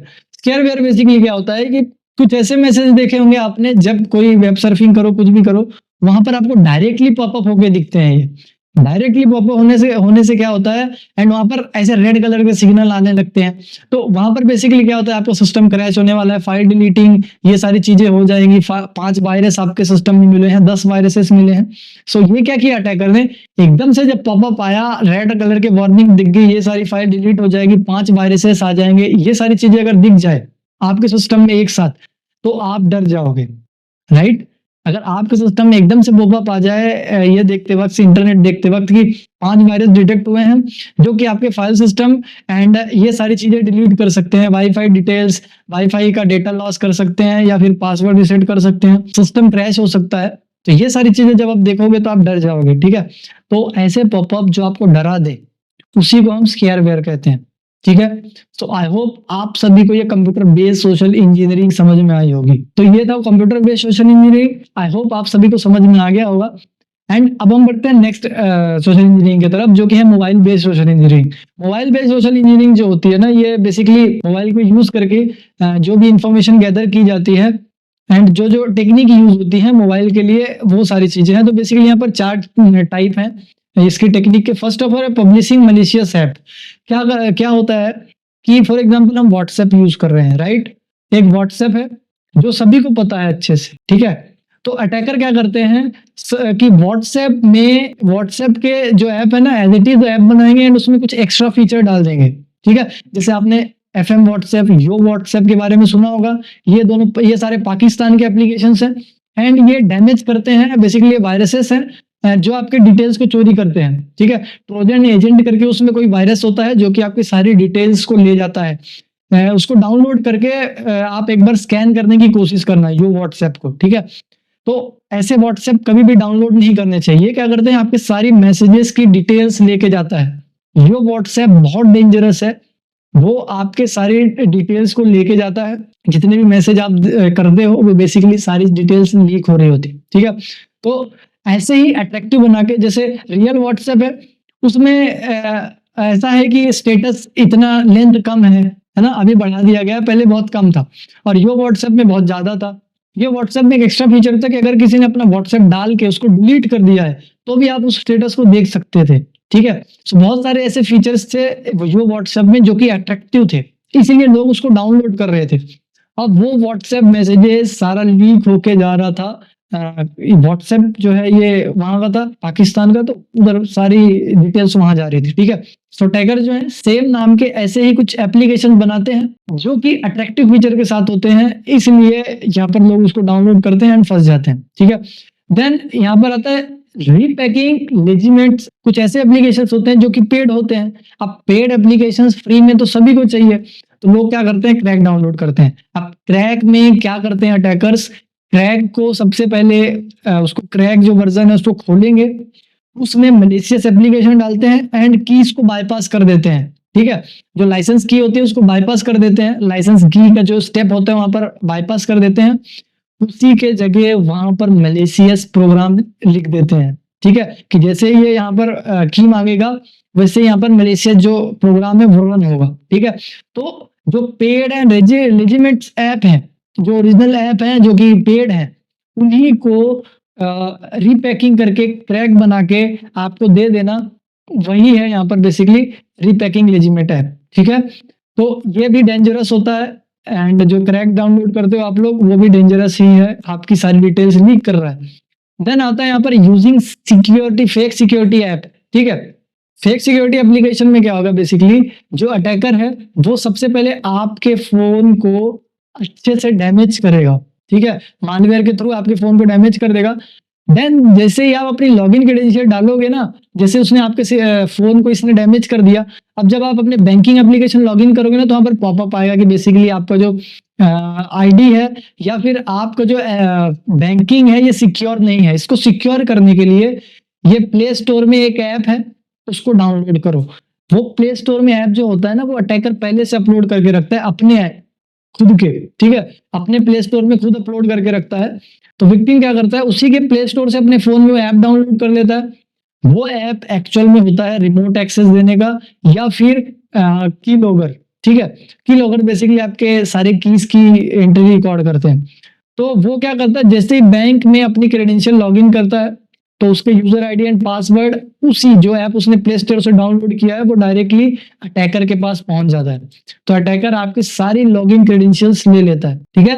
पहले वो आपके फोन को डैमेज करेगा, देन जैसे डैमेज कर देगा फोन को मालवेयर से, वो पॉपअप दिखाएगा कि आपका फोन सिक्योर नहीं है, आपका बैंकिंग एप्लीकेशन या फिर आईडी लीक हो सकती है। जैसे आप यहाँ पर पढ़ोगे कि आईडी लीक हो सकती है, नीचे लिखा हुआ कि फोन को सिक्योर करने के लिए सिक्योरिटी एप्लीकेशन डाउनलोड करो। उस पर डाउनलोड करने के लिए क्लिक करोगे तो वो रिडायरेक्ट कर देगा आपको अपने प्ले स्टोर पे, ठीक है। अटैकर अपने खुद का एक ऐप स्टोर बना के रखेगा, वहां पे रिडायरेक्ट कर देगा। वहां से वो एप्लीकेशन आप डाउनलोड कर लोगे एंड और एक्स्ट्रा आप यहाँ पर वल्नरेबल हो गए, आपका फोन और ज्यादा इनसिक्योर हो गया उस फेक एप्लीकेशन को डाउनलोड करके, फेक सिक्योरिटी एप्लीकेशन को डाउनलोड करके, ठीक है। तो बेसिकली इसको फेक सिक्योरिटी एप्लीकेशन ऐसे कहते हैं, ठीक है। सो आई होप आप सभी को समझ में आएगा। कई बार ऐसा भी होता है कि अटैकर इतना ना करके सिर्फ एक एप्लीकेशन आपके फोन में इंस्टॉल करा देता है, तो वो उसको सारी डिटेल्स देता रहता है, ठीक है। तो बेसिकली ये था यूजिंग फेक सिक्योरिटी एप्लीकेशन, ठीक है। के बाद यहाँ पर आता है एस फिशिंग यानी SMS fishing. SMS fishing basically क्या होता है कि आपको सिर्फ सिंपल टेक्स्ट भेज के यहाँ पर फिशिंग अटैक किया जाता है आपके साथ। फॉर एग्जाम्पल, आपको इतने की लॉटरी लगी, आपका बोनस इतना जमा हुआ है, नंबर से कॉल आएगा एक, मेरे पास आया हुआ है, मैं दिखाऊंगा आपको, उसका स्क्रीनशॉट मैं स्क्रीन पे लगा दूंगा। तो वो क्या करते हैं, आपको फेक मैसेजेस भेज के, सिंपल मैसेजेस भेजेंगे, सिंपल मैसेज जो होता है अपना टेक्स्ट मैसेज, वो उसमें एक लिंक लगा देते हैं। बोलते हैं कि आप यहाँ पर क्लिक करेंगे, आपको बोनस मिला हुआ है, इस लिंक पे क्लिक करके रिवील कर लीजिए। जैसे लिंक पे क्लिक करते हो, आपकी सारी सेंसिटिव इंफॉर्मेशन वहां पर दे दी जाती है, देन वो अटैकर उसका मिसयूज करते हैं। तो बेसिकली ये एसएमएस फिशिंग था, ठीक है। अब यहाँ पर और भी बहुत सारी चीजें होती हैं जो कि यूज की जाती है बेसिकली सोशल इंजीनियरिंग के लिए, जैसे फिशिंग अटैक हो गया एंड मल्टीपल। तो यहाँ पर basically mobile based social engineering है। सो वन मोर थिंग, यहाँ पर आपको मैसेज के साथ साथ फेक कॉल भी आ सकता है, एसएमएस फिशिंग जैसे है यहाँ पर, तो फेक कॉल भी आ सकता है आपको इससे, ठीक है। तो ये था basically theory part of social engineering. अब हम यहाँ पर आगे मूव करते हैं, जो कि है यहाँ पर practical part of social engineering का, ठीक है। यहाँ पर पूरा प्रैक्टिकल परफॉर्म करके देखेंगे। थ्योरी पार्ट आई होप सभी को समझ में आ गया होगा। जो चीजें आपको समझ में नहीं आई है, कमेंट सेक्शन आप सभी के लिए खुला है, बेफिक्र यहाँ पर आप लोग कमेंट्स कर सकते हो। एंड मैंने सारी चीजें कवर अप करने की कोशिश की है। कोई चीज अगर छूट जाती है तो मुझे कमेंट सेक्शन में बताओ, मैं उसको नेक्स्ट वीडियोस में कवर करने की कोशिश करूंगा, ठीक है। सो मूव करते हैं यहाँ पर हम प्रैक्टिकल पार्ट में, एंड मिलता हूं मैं आप सभी को अपने प्रैक्टिकल मशीन्स के स्क्रीन पर। सो यहाँ पर हम आ चुके हैं कंप्यूटर स्क्रीन पर। जैसे कि आप देख सकते हो, यहाँ पर मेरी काली मशीन जो है वो ओपन है एंड मैं इसमें लॉग इन करता हूँ।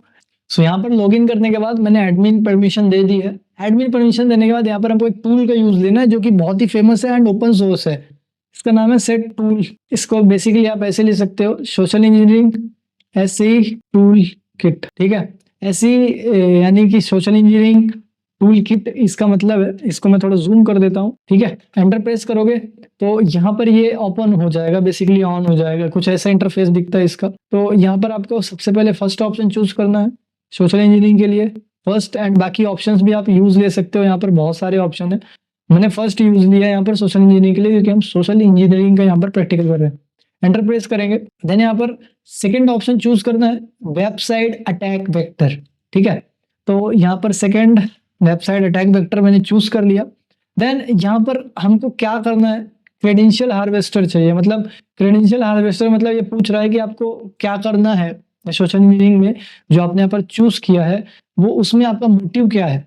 तो यहाँ पर हम क्रेडेंशियल हार्वेस्टर मतलब सामने वाले के क्रेडेंशियल्स जैसे पासवर्ड, यूजर आईडी लाना है, वो सारी चीजें हम यहाँ पर कर रहे हैं। तो यहाँ पर 3 करता हूँ मैं एंड एंटर प्रेस करता हूँ 3 चूज करके। सो यहाँ पर बेसिकली उसने 3 ऑप्शन लाया है कि इनमें से आप कौन सा ऑप्शन चूज करना चाहते हैं। एंड अगर आपने कोई गलत इनपुट दे दिया तो आप 99 लिख के रिटर्न कर सकते हैं, मतलब वापस जा सकते हो पेज में। तो आप यहाँ पर मैं यहाँ पर यूज करता हूँ साइट क्लोनर। आप यहाँ पर वेबसाइट टेम्पलेट कोई भी यूज कर सकते हो, मैं साइट क्लोनर यूज करता हूँ। तो मैं यहाँ पर 2 लिख के एंटर प्रेस कर देता हूँ। तो ये बेसिकली यहाँ पर पूछ रहा है कि जो आईपी एड्रेस है वो मतलब जो आप यहाँ पर क्लोनिंग कर रहे हो वेबसाइट की, बेसिकली क्या होगा, यहाँ पर एक वेबसाइट क्लोन कर देगा ये, ठीक है। मतलब जिस वेबसाइट का यहाँ पर हम नाम डालेंगे उसकी क्लोनिंग बना देगा। सामने वाला जब उसमें लॉगिन करेगा तो उसकी सारी डिटेल्स हमारे पास आएगी। तो ये पूछ रहा है यहाँ पर कि कौन से आईपी एड्रेस में वो सारी डिटेल्स आनी चाहिए। तो मैं वापस यही आईपी एड्रेस डाल देता हूँ यहाँ पर। तो आईपी एड्रेस 10.10.10.18 करके डाल देता हूँ एंड एंटर प्रेस कर देता हूँ। अब ये पूछ रहा है आपको कौन सी वेबसाइट यहाँ पर क्लोन करनी है। तो मैं यहाँ पर एक्चुअल में मेरी एक वेबसाइट है जो कि मैंने प्रैक्टिकल के लिए यहाँ पर बना रखा है, ठीक है। आप किसी भी वेबसाइट में प्रैक्टिकल कर सकते हो, क्योंकि ये यूट्यूब है तो इसके गाइडलाइंस के अकॉर्डिंग हमको यहाँ पर थोड़ा सा देख के करना पड़ेगा, ठीक है। तो यहाँ पर मैंने अपने हिसाब से कर दिया है। www.gomovie.com समथिंग एक वेबसाइट है जो प्रैक्टिकल के लिए बनाई गई है बेसिकली।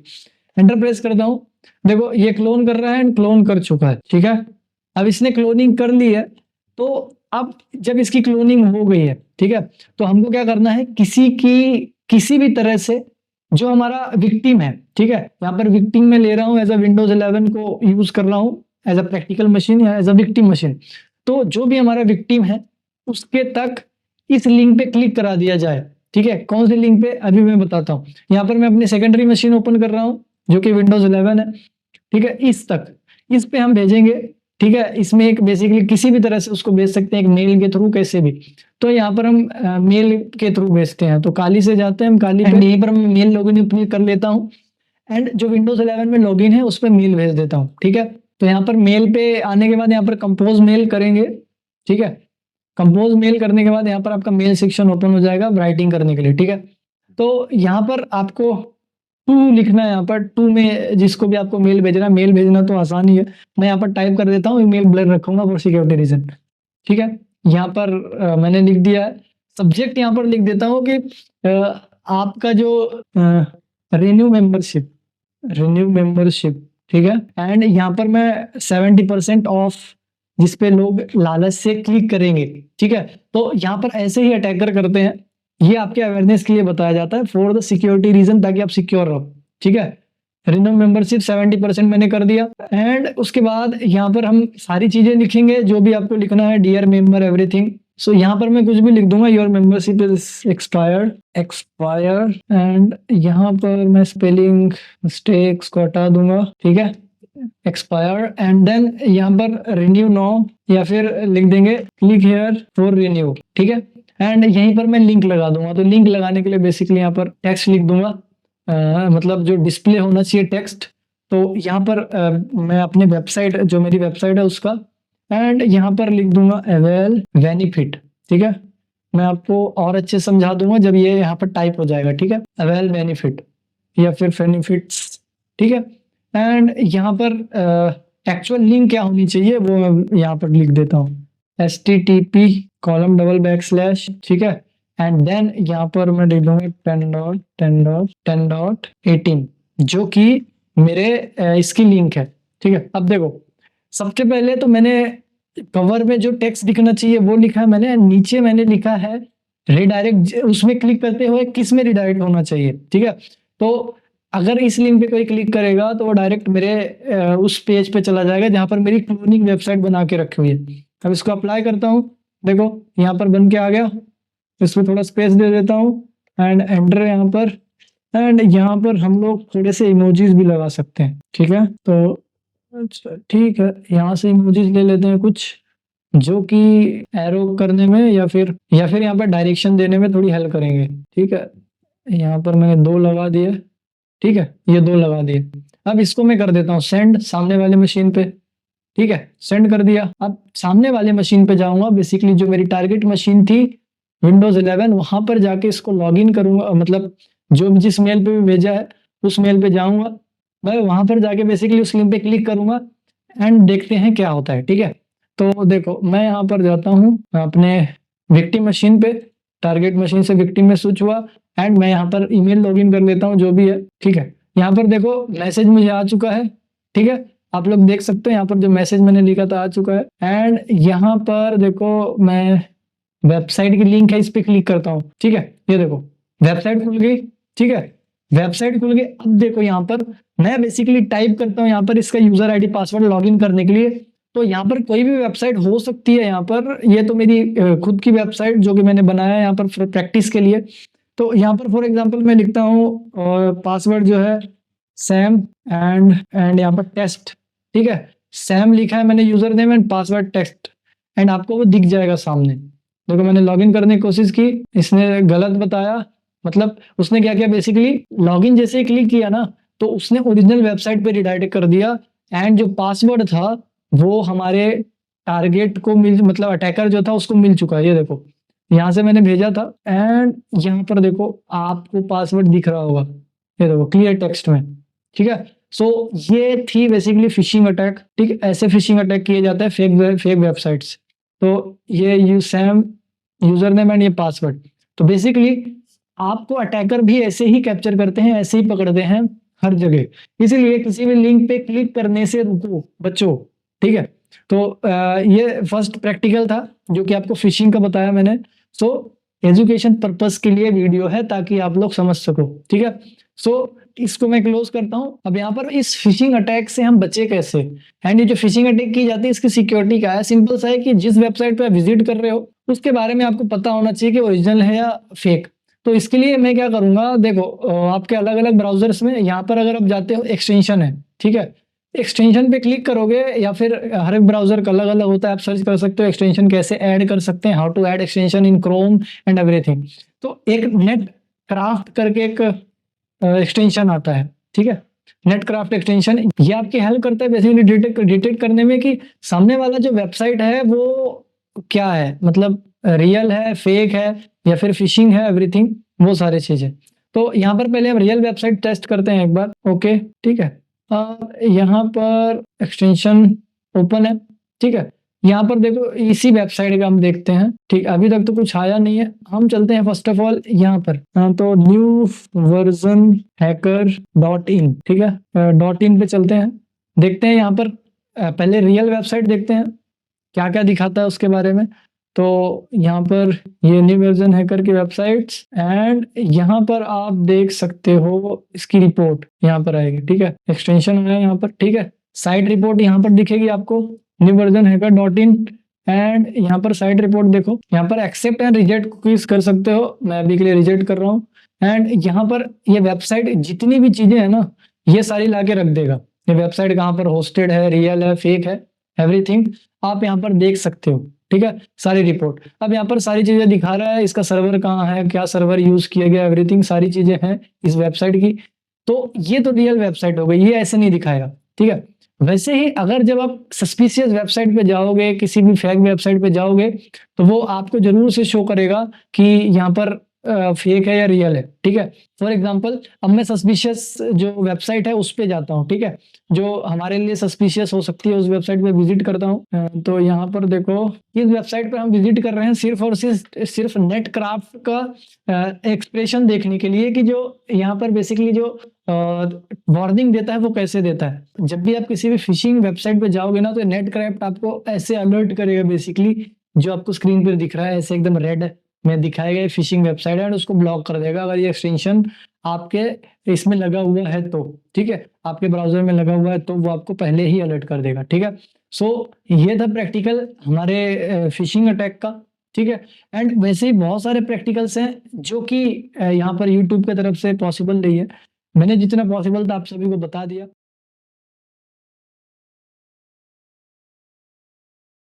तो यहाँ पर हम आ चुके हैं कंप्यूटर स्क्रीन पर, एंड स्क्रीन पर आप देख सकते हो the unstoppable force unveiling the power of DoS, DDoS and DRDoS attack.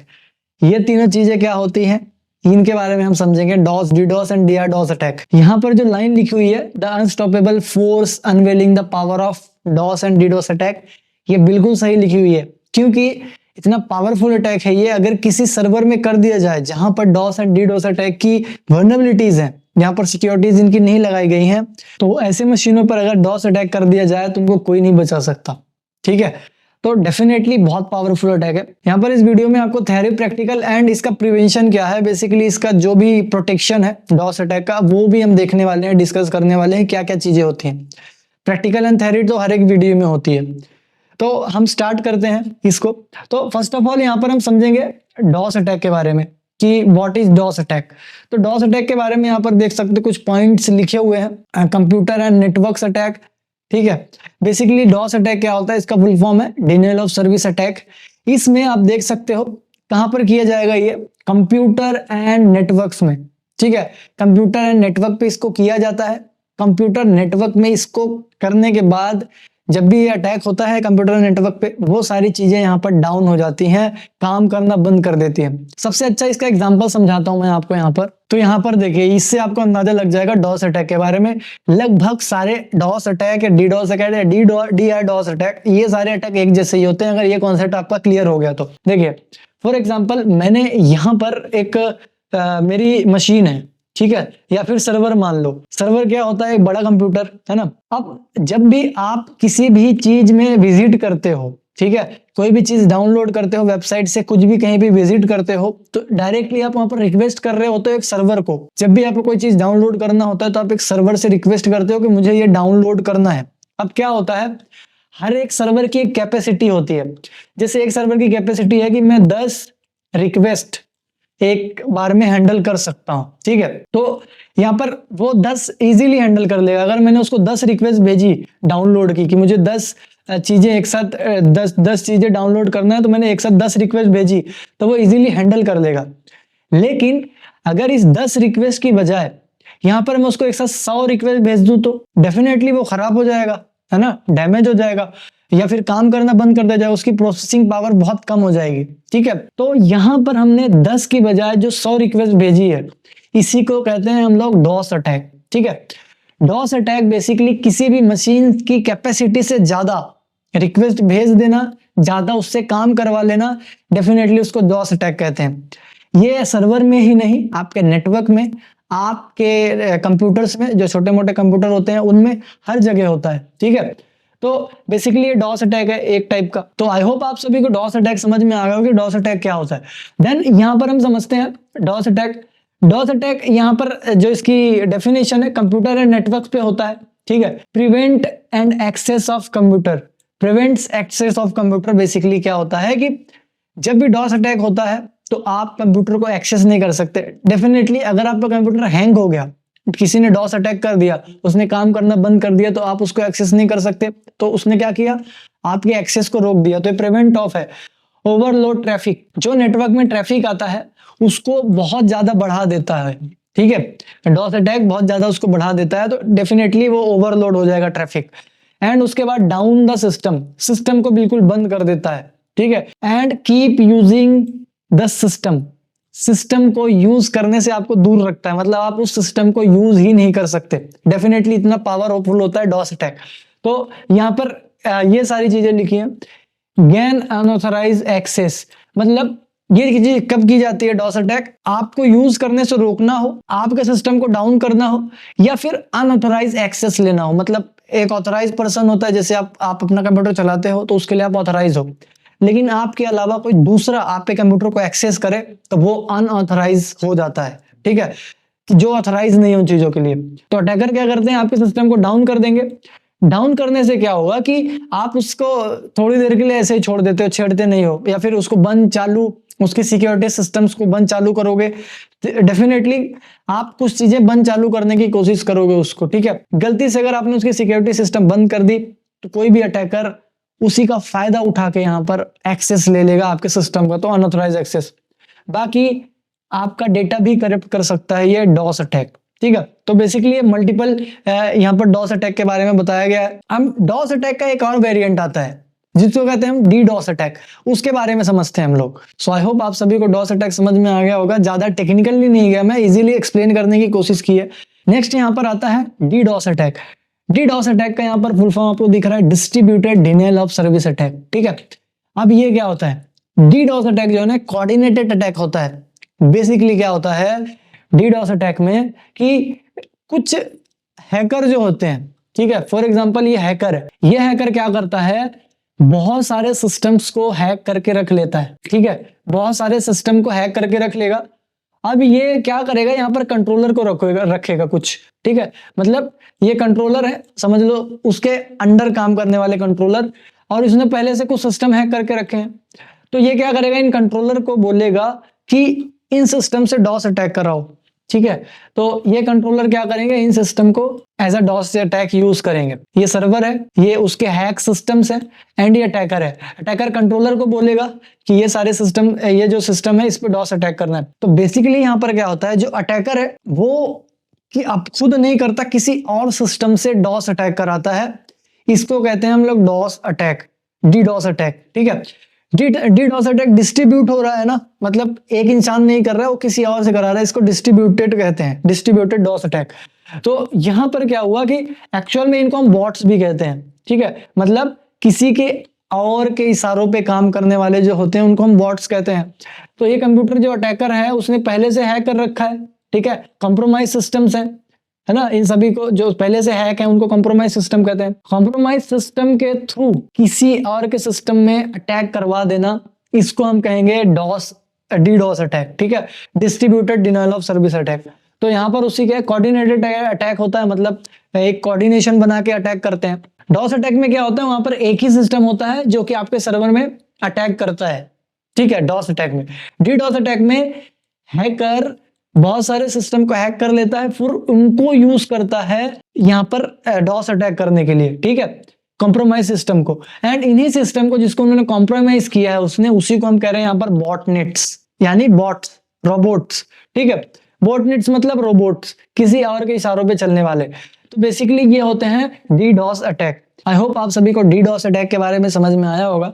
अब हम बढ़ते हैं नेक्स्ट, जो कि यहाँ पर होता है DRDoS अटैक। DRDoS अटैक क्या होता है, distributed reflection denial of service attack. ये क्या होता है, बेसिकली यहाँ पर ना सिंपल सा होता है, ये उसी का एक वर्जन है, DDoS अटैक का एक वर्जन है। यहाँ पर क्या होता है, उसी का सब टाइप है ये, ठीक है। अब यहाँ पर क्या होता है ना कि वहां पर मैंने कहा था वो हैक करके किसी सिस्टम को हैक करके दूसरे सिस्टम से अटैक करा रहा था, बेसिकली सिस्टम्स को हैक करके उनसे अटैक करा रहा था, है ना, DDoS अटैक में। DRDoS अटैक में क्या होता है, यहाँ पर third party server end devices involve होते हैं। बेसिकली पेड सर्विस के थ्रू आपके सिस्टम में अटैक कराया जाता है।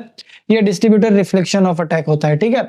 तो इनमें ज्यादा फर्क नहीं है, छोटा मोटा फर्क है। तो ये एक रिफ्लेक्शन है DDoS अटैक का, या फिर कह सकते हो ये किसी थर्ड पार्टी को पे करके या फिर किसी थर्ड पार्टी सर्विस का यूज करके, डिवाइसेस का यूज करके यहाँ पर आपके सिस्टम में अटैक कराया जा रहा है, या फिर किसी और के सिस्टम में अटैकर अटैक कराते हैं, तो उसको कहते हैं हम लोग DRDoS अटैक, ठीक है, distributed reflection of DoS attack, denial of service attack, ठीक है।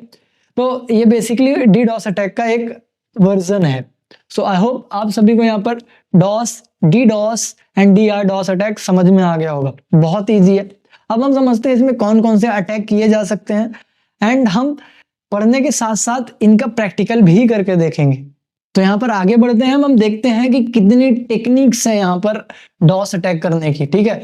तो यहाँ पर बेसिकली ये सारी टेक्निक्स हैं जो कि डॉस अटैक में यूज ली जाती हैं, जैसे UDP fluid attack, ICMP fluid attack, POD attack, ठीक है, Smurf attack, pulse wave attack, zero day attack है यहाँ पर, ठीक है, and IP packet fluid attack and spoofed IP packet attack. तो ये सारी चीजें क्या होती हैं, इनके बारे में समझेंगे हम लोग, एंड इनको प्रैक्टिकली करके देखेंगे। कुछ चीजें यहाँ पर पॉसिबल नहीं है प्रैक्टिकली करना, तो हम उनको प्रैक्टिकली परफॉर्म नहीं करेंगे। जितना भी पॉसिबल है मैं उतना यहाँ पर बता दूंगा आप लोगों को। सो चलते हैं हम अपने मशीन्स पे, एंड वहां पर हम इनका प्रैक्टिकल परफॉर्म करते हैं। प्रैक्टिकल मशीन में जाने से पहले मैं आप लोगों को कुछ और चीजें दिखा देता हूं, जैसे कि ये देख सकते हैं आप, प्रोटोकॉल अटैक्स भी होते हैं। आपने ये टेक्निक्स देखी है, ये सारी टेक्निक्स हैं, ठीक है, डॉस अटैक की सारी टेक्निक्स हैं। वॉल्यूमेट्रिक अटैक्स कहते हैं इनको, मतलब बहुत वॉल्यूम में, एकदम से पैकेट को एकदम वॉल्यूम में भेज देना। जैसे आप ये UDP को जानते होंगे, अगर आप लोगों ने नेटवर्किंग पढ़ा है, चैनल पे अपलोडेड है ऑलरेडी। ICMP जानते होंगे आप लोग, ठीक है, इंटरनेट कंट्रोल मैसेज प्रोटोकॉल है। UDP है ना, यूजर डेटा ग्राम प्रोटोकॉल, आपके कम्युनिकेशन में काम आता है। तो इन्हीं के पैकेट्स को बहुत वॉल्यूम में भेज देना, ठीक है, बहुत ज्यादा स्पीड से, बहुत ज्यादा वॉल्यूम में भेज देना, इसी को वॉल्यूमेट्रिक अटैक कहते हैं। एंड वॉल्यूमेट्रिक अटैक में ये सारे हैं, ठीक है, UDP फ्लूड अटैक, मतलब इन सभी पैकेट्स को बहुत हाईली भेजा जाता है इन्हीं को हम वॉल्यूमेट्रिक अटैक कहते हैं। अब मैं प्रैक्टिकल करते करते समझा दूंगा। अब जो सेकेंड अब मैंने बताया यहाँ पर प्रोटोकॉल अटैक्स के बारे में। प्रोटोकॉल अटैक्स क्या होते हैं, यहाँ पर आप देख सकते हो जितने भी प्रोटोकॉल यूज किए जाते हैं, ठीक है, जितने भी कम्युनिकेशन में प्रोटोकॉल यूज किए जाते हैं उनको यूज करके डॉस अटैक करवा देना। जैसे टीसीपी फ्लैग्स के बारे में आपने सुना होगा, 6 फ्लैग्स होते हैं उसके, उसमें से एक है सिंक फ्लैग, ठीक है, सिंक्रोनाइज फ्लैग। सिंक्रोनाइज फ्लैग्स बहुत हाईली भेज देना, ठीक है। एंड उसके बाद फ्रेगमेंटेशन अटैक, फ्रेगमेंटेशन को बहुत हाईली भेजना। देन उसके बाद spoof session fluid attack, session को स्पूफ करके भेजना डेफिनेटली। एसी के फ्लैग, एक्नॉलेजमेंट फ्लैग जो होता है उसको फ्लूड करके भेजना, बहुत हाईली भेजना, बहुत नंबर ज्यादा पैकेट के भेजना। उसके बाद सिंग एसी के फ्लैग। तो यहाँ पर बहुत सारे बेसिकली अटैक हैं जो कि प्रोटोकॉल्स का यूज करके किया जा रहा है, इसलिए इसको प्रोटोकॉल अटैक कहते हैं, ठीक है। प्रोटोकॉल के बारे में आप नहीं जानते तो नेटवर्किंग के बारे में पढ़ लेना, नेटवर्किंग की पूरी वीडियो अपलोडेड है। एंड एक और नई सीरीज आने वाली है जो कि नेटवर्किंग के ऊपर पूरी बेस है, ठीक है। तो यहाँ पर आप देख सकते हो एप्लीकेशन लेयर अटैक, वो सारे अटैक जो कि एप्लीकेशन लेयर पे पॉसिबल हैं, वो सारे। तो यहाँ पर HTTP flood attack, slowloris attack, UDP application layer flood attack, DoS exploitation attack, ठीक है। एंड ये सारी चीजें यहाँ पर होने वाली है, प्रैक्टिकली हम करके देखेंगे। तो जितनी भी एप्लीकेशन लेयर पे होती हैं चीजें, एप्लीकेशन लेयर पे जितने भी अटैक्स होते हैं वो सारे अटैक यहाँ पर आते हैं। तो इनको हमको एक एक करके समझना है एंड प्रैक्टिकली समझना है। तो जो भी प्रैक्टिकली पॉसिबल नहीं होगा उसको मैं थ्योरेटिकली बता दूंगा, ठीक है, यूट्यूब में। एंड बाकी चीजें मैं प्रैक्टिकली करके दिखाता हूँ आपको। एंड आफ्टर द प्रैक्टिकल हम इनके काउंटर मेजर्स देखने वाले हैं, मतलब जो भी इनका प्रिवेंशन होता है वो सारी चीजें, इनको कैसे बचा सकते हैं हम डॉस अटैक से, बेसिकली कैसे बच सकते हैं, वो सारी चीजें हम यहाँ पर देखने वाले हैं। तो चलते हैं हम मशीन पे एंड वहां पर ये सारी चीजें देखते हैं। तो यहाँ पर हम हमारे प्रैक्टिकल मशीन पर हैं एंड यहाँ पर हम देखने वाले हैं। देखिए यहाँ पर Windows 11 Kali, Windows 10 and Windows server and Windows server 2019, ये सारी मशीन है मेरी जो कि प्रैक्टिकली यूज की जा रही है। एंड जैसे आपको डिस्क्लेमर दिखाया गया है स्टार्टिंग में, वैसे ही ये वीडियो सिर्फ एजुकेशन पर्पस के लिए है, किसी भी मिस यूज के लिए नहीं है, ठीक है। तो यहाँ पर हम सिंक्रोनाइज फ्लूड अटैक करने वाले हैं, यानी सिंक फ्लूड अटैक करने वाले हैं। किस पे? हमारी जो यहाँ पर अटैकर मशीन है वो है हमारी ये काली, एंड हम टारगेट रखने वाले हैं यहाँ पर विंडोज 11 को, ठीक है, ये हमारा टारगेट रहेगा। तो सिंपली यहाँ पर हम टर्मिनल पे जाएंगे, सबसे पहले अपने टर्मिनल पे जाएंगे एंड यहाँ पर मैं थोड़ा जूम कर देता हूँ इसको। sudo su जो हमारे एडमिन परमिशन है वो दे देंगे, पासवर्ड टाइप कर देना है। यहाँ पर हम सबसे पहले चेक करने वाले हैं कि हमारे आसपास कौन सी मशीन है, ठीक है। देखो मुझे तो सिनेरियो में पता है कि कौन सी मशीन है कौन सी नहीं है, ठीक है। तो यहाँ पर फर्स्ट ऑफ ऑल तो ये चेक किया जाएगा कि मेरे आसपास कौन सी मशीन है, तभी हम जाके टारगेट सिलेक्ट करेंगे। नेट डिस्कवर से हम सबसे पहले, जैसे मैं हमेशा बताता हूँ, यहाँ पर टारगेट सिलेक्ट करेंगे। नेट डिस्कवर -i, -i का मतलब है इंटरफेस, ETS0 इंटरफेस का नाम, एंड रेंज -r यानी रेंज, एंड क्या रेंज है आपके IP एड्रेस की, वो ये सारी चीजें देखने के लिए यहाँ पर मैं IF कॉन्फ़िग रन करता हूँ। तो IF कॉन्फ़िग में मैं यहाँ पर देख सकते हो आप लोग कि ETS0 ये आपका इंटरफेस है, इंटरफेस नाम, एंड IP रेंज आप यहाँ पर देख सकते हो। IP रेंज में यहाँ पर हम 10.10.10 रखते हैं, 10.10 तक, मतलब स्टार्टिंग की 3 डिजिट प्राइवेट IP एड्रेस है। तो 10 स्टार्टिंग की 3 digit as it is, last में 0 लगा के /24। /24 का मतलब है कि यहाँ पर 3 जो पेयर है वो नेटवर्क के लिए रिजर्व है, बाकी एक लास्ट का पेयर जो है डिवाइस के लिए है। हालांकि नेटवर्क का टॉपिक है तो उसके बारे में हम ज्यादा डिस्कस नहीं करेंगे। यहाँ पर ये कमांड आपको मैंने समझा दिया। एंटर प्रेस करूंगा तो इस रेंज में, मतलब उस IP के रेंज में जितने भी IP एड्रेसेस मेरे अवेलेबल हैं वो सारे यहाँ पर मुझे शो हो जाएंगे। तो मैं यहाँ पर वो देखता हूँ, टारगेट सिलेक्ट करता हूँ। तो यहाँ पर देख सकते हो आप स्कैनिंग में सारी रिजल्ट आ चुका है। इस रिजल्ट में आप देख सकते हैं कि बहुत सारे IP एड्रेसेस हैं, जिसमें से हम अभी वर्चुअल मशीन में हैं, तो ये दोनों IP एड्रेस हमारे यूज के नहीं होंगे। पहला वाला जो है ये हमेशा राउटर का होता है, सेकंड वाला ये हमारा यहाँ पर डिफॉल्ट गेटवे है, ठीक है। यहाँ पर वर्चुअल मशीन है इसलिए .2 वाला हमारा डिफॉल्ट गेटवे है।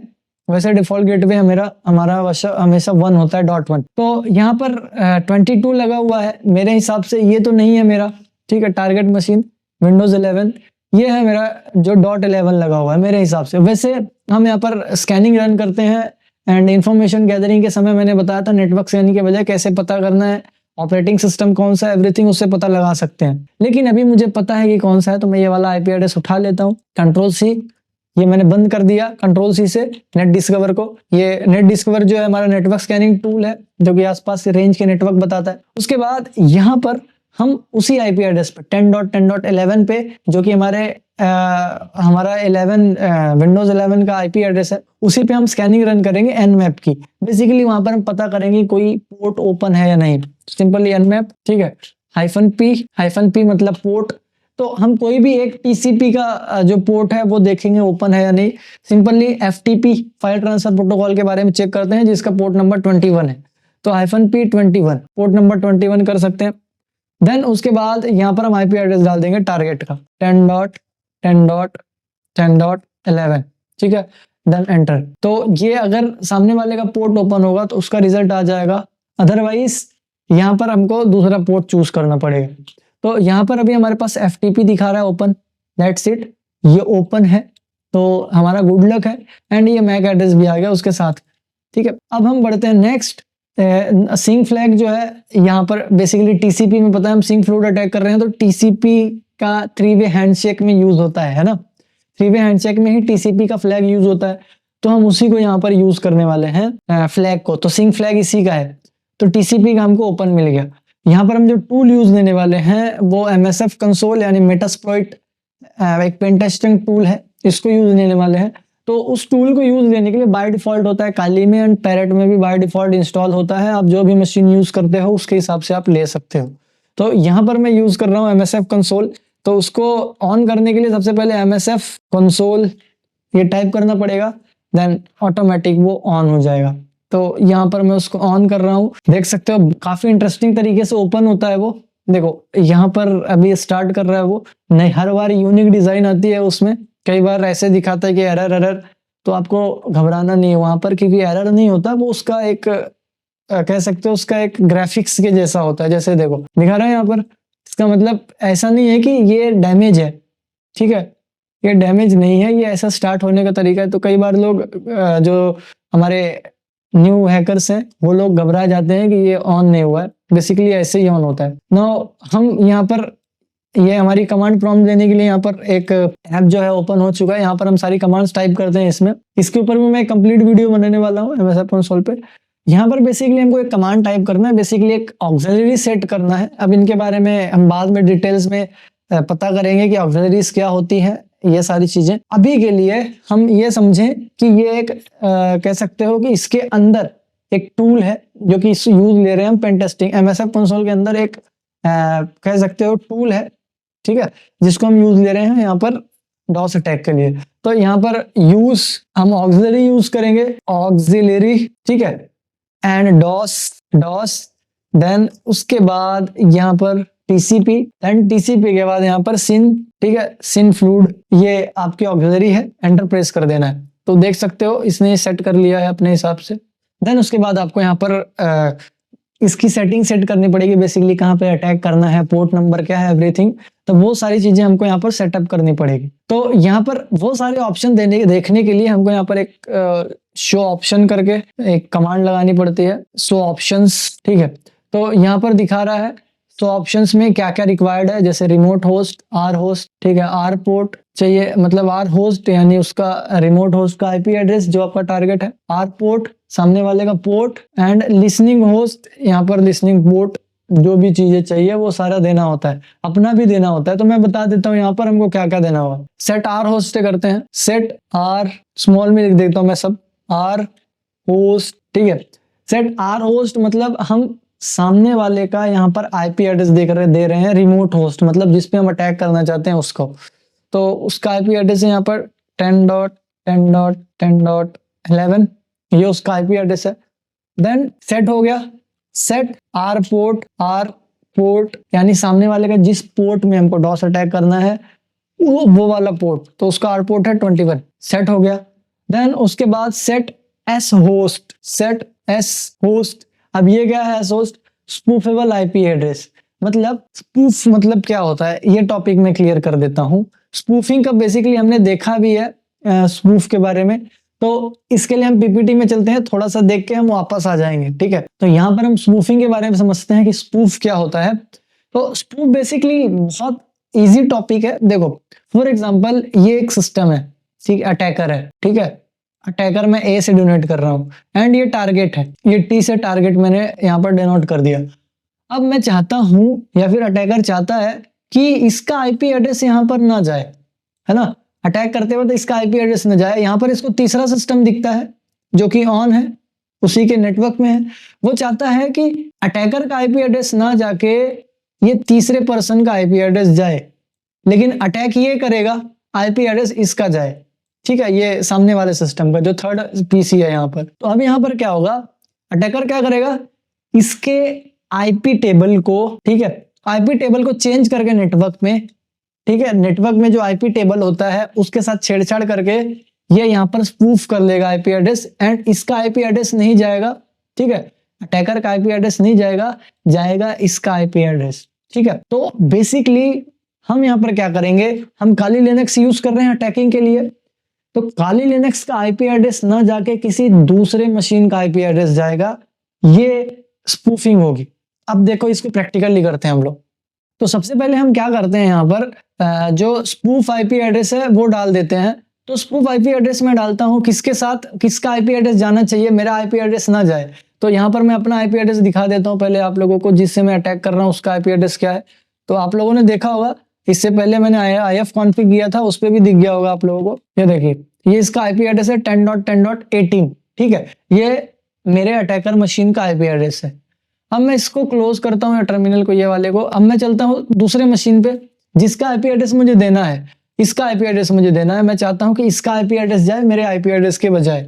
तो यहाँ पर मैं इसका CMD ओपन करके आपको पहले इसका आईपी एड्रेस दिखा देता हूँ, IP config। तो यहाँ पर आप देख सकते हो इसका आईपी एड्रेस 10.10.10.19, ठीक है। तो ये हमारा तीसरी मशीन है। अब हमारा जो टारगेट है ये है Windows 11, ठीक है। अब मैंने यहाँ पर काली पे जाता हूँ, यहाँ पर मैं 10.10.19 सेट कर देता हूँ, 10.10.10.19। मतलब मेरा आईपी एड्रेस ना जाके उस 19 वाला जिसका आईपी एड्रेस था मेरी थर्ड मशीन, उसका आईपी एड्रेस जाएगा। इसी को स्पूफिंग कहेंगे। तो इसको यहाँ पर मैं सेट कर देता हूँ, एंटर किया, अब ये सेट हो गया, ठीक है। अब यहाँ पर हमको एक कमांड टाइप करनी है जो कि एक्सप्लॉइट, सिंपली एक्सप्लॉइट। तो आप यहाँ पर रन कमांड भी रन कर सकते हो इसके जगह पे। तो मैं एंटर प्रेस करता हूँ। तो एक्सप्लॉइट लिखने से पहले मेक श्योर कर लेना स्पेलिंग थोड़ी सी सही हो, क्योंकि स्पेलिंग यहाँ पर ये करेक्टली लेता है, रॉन्ग्स रही तो नहीं लेता। Exploit, then enter. उसके बाद रन भी कर सकते हो, बोल रहे रन रख सकते हो आप लोग, ओके। यहाँ पर सिंक फ्लूडिंग स्टार्ट हो चुकी है, आप देख सकते हो, ठीक है। अब इसको पता कैसे करेंगे अटैक हो रहा है या नहीं हो रहा है, फ्लूडिंग हो रही है या नहीं हो रही है। सिंपली हमको जाना है उस मशीन पे जहां पर हम अटैक कर रहे हैं। फॉर एग्जांपल आपको तो सामने देखने के लिए मिलेगा नहीं, बट यहाँ पर प्रैक्टिकली आप देख सकते हो, क्योंकि आप ही के पास मशीन है, ये आप ही का लैब है। तो यहाँ पर जा सकते हो, मैंने यहाँ पर वायरशार्क इंस्टॉल कर रखा है, आप भी डाउनलोड कर सकते हो इजीली। हम वायरशार्क में जाके यहाँ पर सिंपली चेक कर सकते हैं, जैसे इथरनेट 0। अब देखो यहाँ पर आप देख सकते हो इस जगह पे कि विंडोज 19 जो हमारा आईपी एड्रेस था वो जा रहा है, आपको 18 आईपी एड्रेस कहीं पर भी नहीं दिखेगा, ठीक है। अब देखो यहाँ पर हमारे डॉस अटैक से क्या हुआ, सिस्टम में प्रोसेसिंग पावर, टास्क मैनेजर ही है जिससे हम सारी चीजें देखते हैं। 100% CPU यूज हो गया, ठीक है। ये यूजिंग देखो 100% CPU यूज 69 100% तक चला गया था। तो इतना पावरफुल होता है डॉस अटैक, ठीक है। एंड यहाँ पर देखो मशीन कौन सी आ रही है, 19, ठीक है। सोर्स मशीन कौन सी है, 19, एंड डेस्टिनेशन 11। मतलब यहाँ पर हमारा रियल आईपी एड्रेस आया ही नहीं है। वायरशार्क के बारे में अगर मैं बता दूं तो पैकेट एनालाइजर है, नेटवर्क में नेटवर्क एनालाइजर टूल कह सकते हैं इसको, पैकेट एनालाइजर टूल कह सकते हैं। तो यहाँ पर पैकेट कौन से आ रहे हैं, देखो सिंक पैकेट आ रहे हैं ज्यादातर, सिंक पैकेट। एंड वापस से अगर आप यहाँ पर चेक करो कि प्रोसेसिंग पावर क्या चल रही है सिस्टम की, आपके 100% CPU दिखा रहा है, 100% 99% CPU आपका लोड हो रहा है यहाँ पर। तो इतनी पावरफुल अटैक है यहाँ पर। और ऐसे ही 3-4 मशीन से कर दिया जाए एक साथ, 3-4 मशीन एक साथ कर दिया जाए तो सिस्टम पूरा काम करना बंद कर देगा। अब मुझे लैग भी महसूस हो रहा है यहाँ पर, आपको भी महसूस होगा डेफिनेटली। थोड़ा बहुत लैग महसूस हो रहा है मुझे मशीन में, तो इसीलिए मैं इसको ज़्यादा देर तक नहीं करूँगा एंड इसको बंद कर दूंगा, ताकि जो भी मशीन है वो डैमेज ना हो। हमारा यहाँ पर जो मोटिव है वो सिंपली यहाँ पर नुकसान करना नहीं है, बस प्रैक्टिकल देखना है। तो सिंपली इसको बंद करने के लिए मैं जाऊँगा अपने काली मशीन पे एंड देन कंट्रोल सी से इसको ऑफ कर दूंगा, तो दैट्स इट, ही ऑफ हो गया। अब हम चलते हैं अपने विंडोज 11 में। अब आप देखना, थोड़ी देर में इसको देखते हैं इसकी प्रोसेसिंग पावर क्या है। तो अब आप देख सकते हैं इस विंडोज 11 की प्रोसेसिंग पावर जो है 3 to 4% CPU हो गया है, ठीक है। 64% मेमोरी एंड 3 to 4%, कितना ज्यादा गैप है 100% एंड 3 to 4% यूज में। तो ये था सिंक फ्लूड अटैक, जहां पर हम सिंक्रोनाइज पैकेट्स को यूज करते हैं टीसीपी के, ठीक है। तो आई होप आप सभी को समझ में आ गया होगा कि यहाँ पर टीसीपी एक्चुअल में क्या है, सिंक फ्लैग क्या है, ठीक है, एंड अटैक कैसे करते हैं हम इसको। अब हम चलते हैं नेक्स्ट अटैक की तरफ, जो कि है एचपिंग 3 को यूज करके डॉस अटैक कैसे करते हैं। एचपिंग 3 जो है हमारा टूल है, बेसिकली ये कमांड लाइन टूल है जो कि नेटवर्क स्कैनिंग के लिए काम आता है एंड नेटवर्क स्कैनिंग के साथ साथ security audit, firewall testing and बहुत सारी चीजों में काम आता है। तो इसी को यूज करके यहाँ पर हम डॉस अटैक करने वाले हैं कि कैसे बेसिकली डॉस अटैक होता है। तो सबसे पहले यहाँ पर मैं इसको एग्जिट करूंगा यहाँ से, जो यहाँ पर हमारा मैसेज कंसोल था, एंड मैं इसको टर्मिनल को क्लियर कर लेता हूँ ताकि सारी चीजें यहाँ पर अच्छे से विजिबल हो, ठीक है। तो यहाँ पर सबसे पहले हम क्या करना पड़ेगा, हमको पहले वायर चार्क ऑन कर लेते हैं। वायर चार्क को विंडोज 11 में इस बार हमारा टारगेट विंडोज 11 ही रहने वाला है फिर से, तो वायर चार्क को इसमें पहले से ऑन करके छोड़ देंगे। ओके, यहाँ पर हमने ऑन करके छोड़ दिया। अब हम चलेंगे काली लिनक्स में, ठीक है। काली लिनक्स में जाने के बाद यहाँ पर सिंपली हमको एक कमांड लिखना है hping 3, ठीक है, एंड यहाँ पर -s यहाँ पर बताता है सेट सिंक फ्लैग, मतलब सिंक पैकेट ही भेजने वाले हैं। सिंपली यहाँ पर हम सेम अटैक है -सिम, ठीक है, -s कैपिटल S है वो सिंक, एंड देन उसके बाद हमको यहाँ पर क्या देना है 10.10.10.11 यूजिंग -a का मतलब है स्पूफ, सेम स्पूफ कि हमारा आईपी एड्रेस ना जाके इसका आईपी एड्रेस जाए, दूसरे मशीन का आईपी एड्रेस जाए। तो एज इट इज मैं यहाँ पर इस बार पोर्ट नंबर 21 ना लेके पोर्ट नंबर 22 ले रहा हूँ। अब पोर्ट नंबर 22 में क्या चालू है वो देखते हैं हम लोग।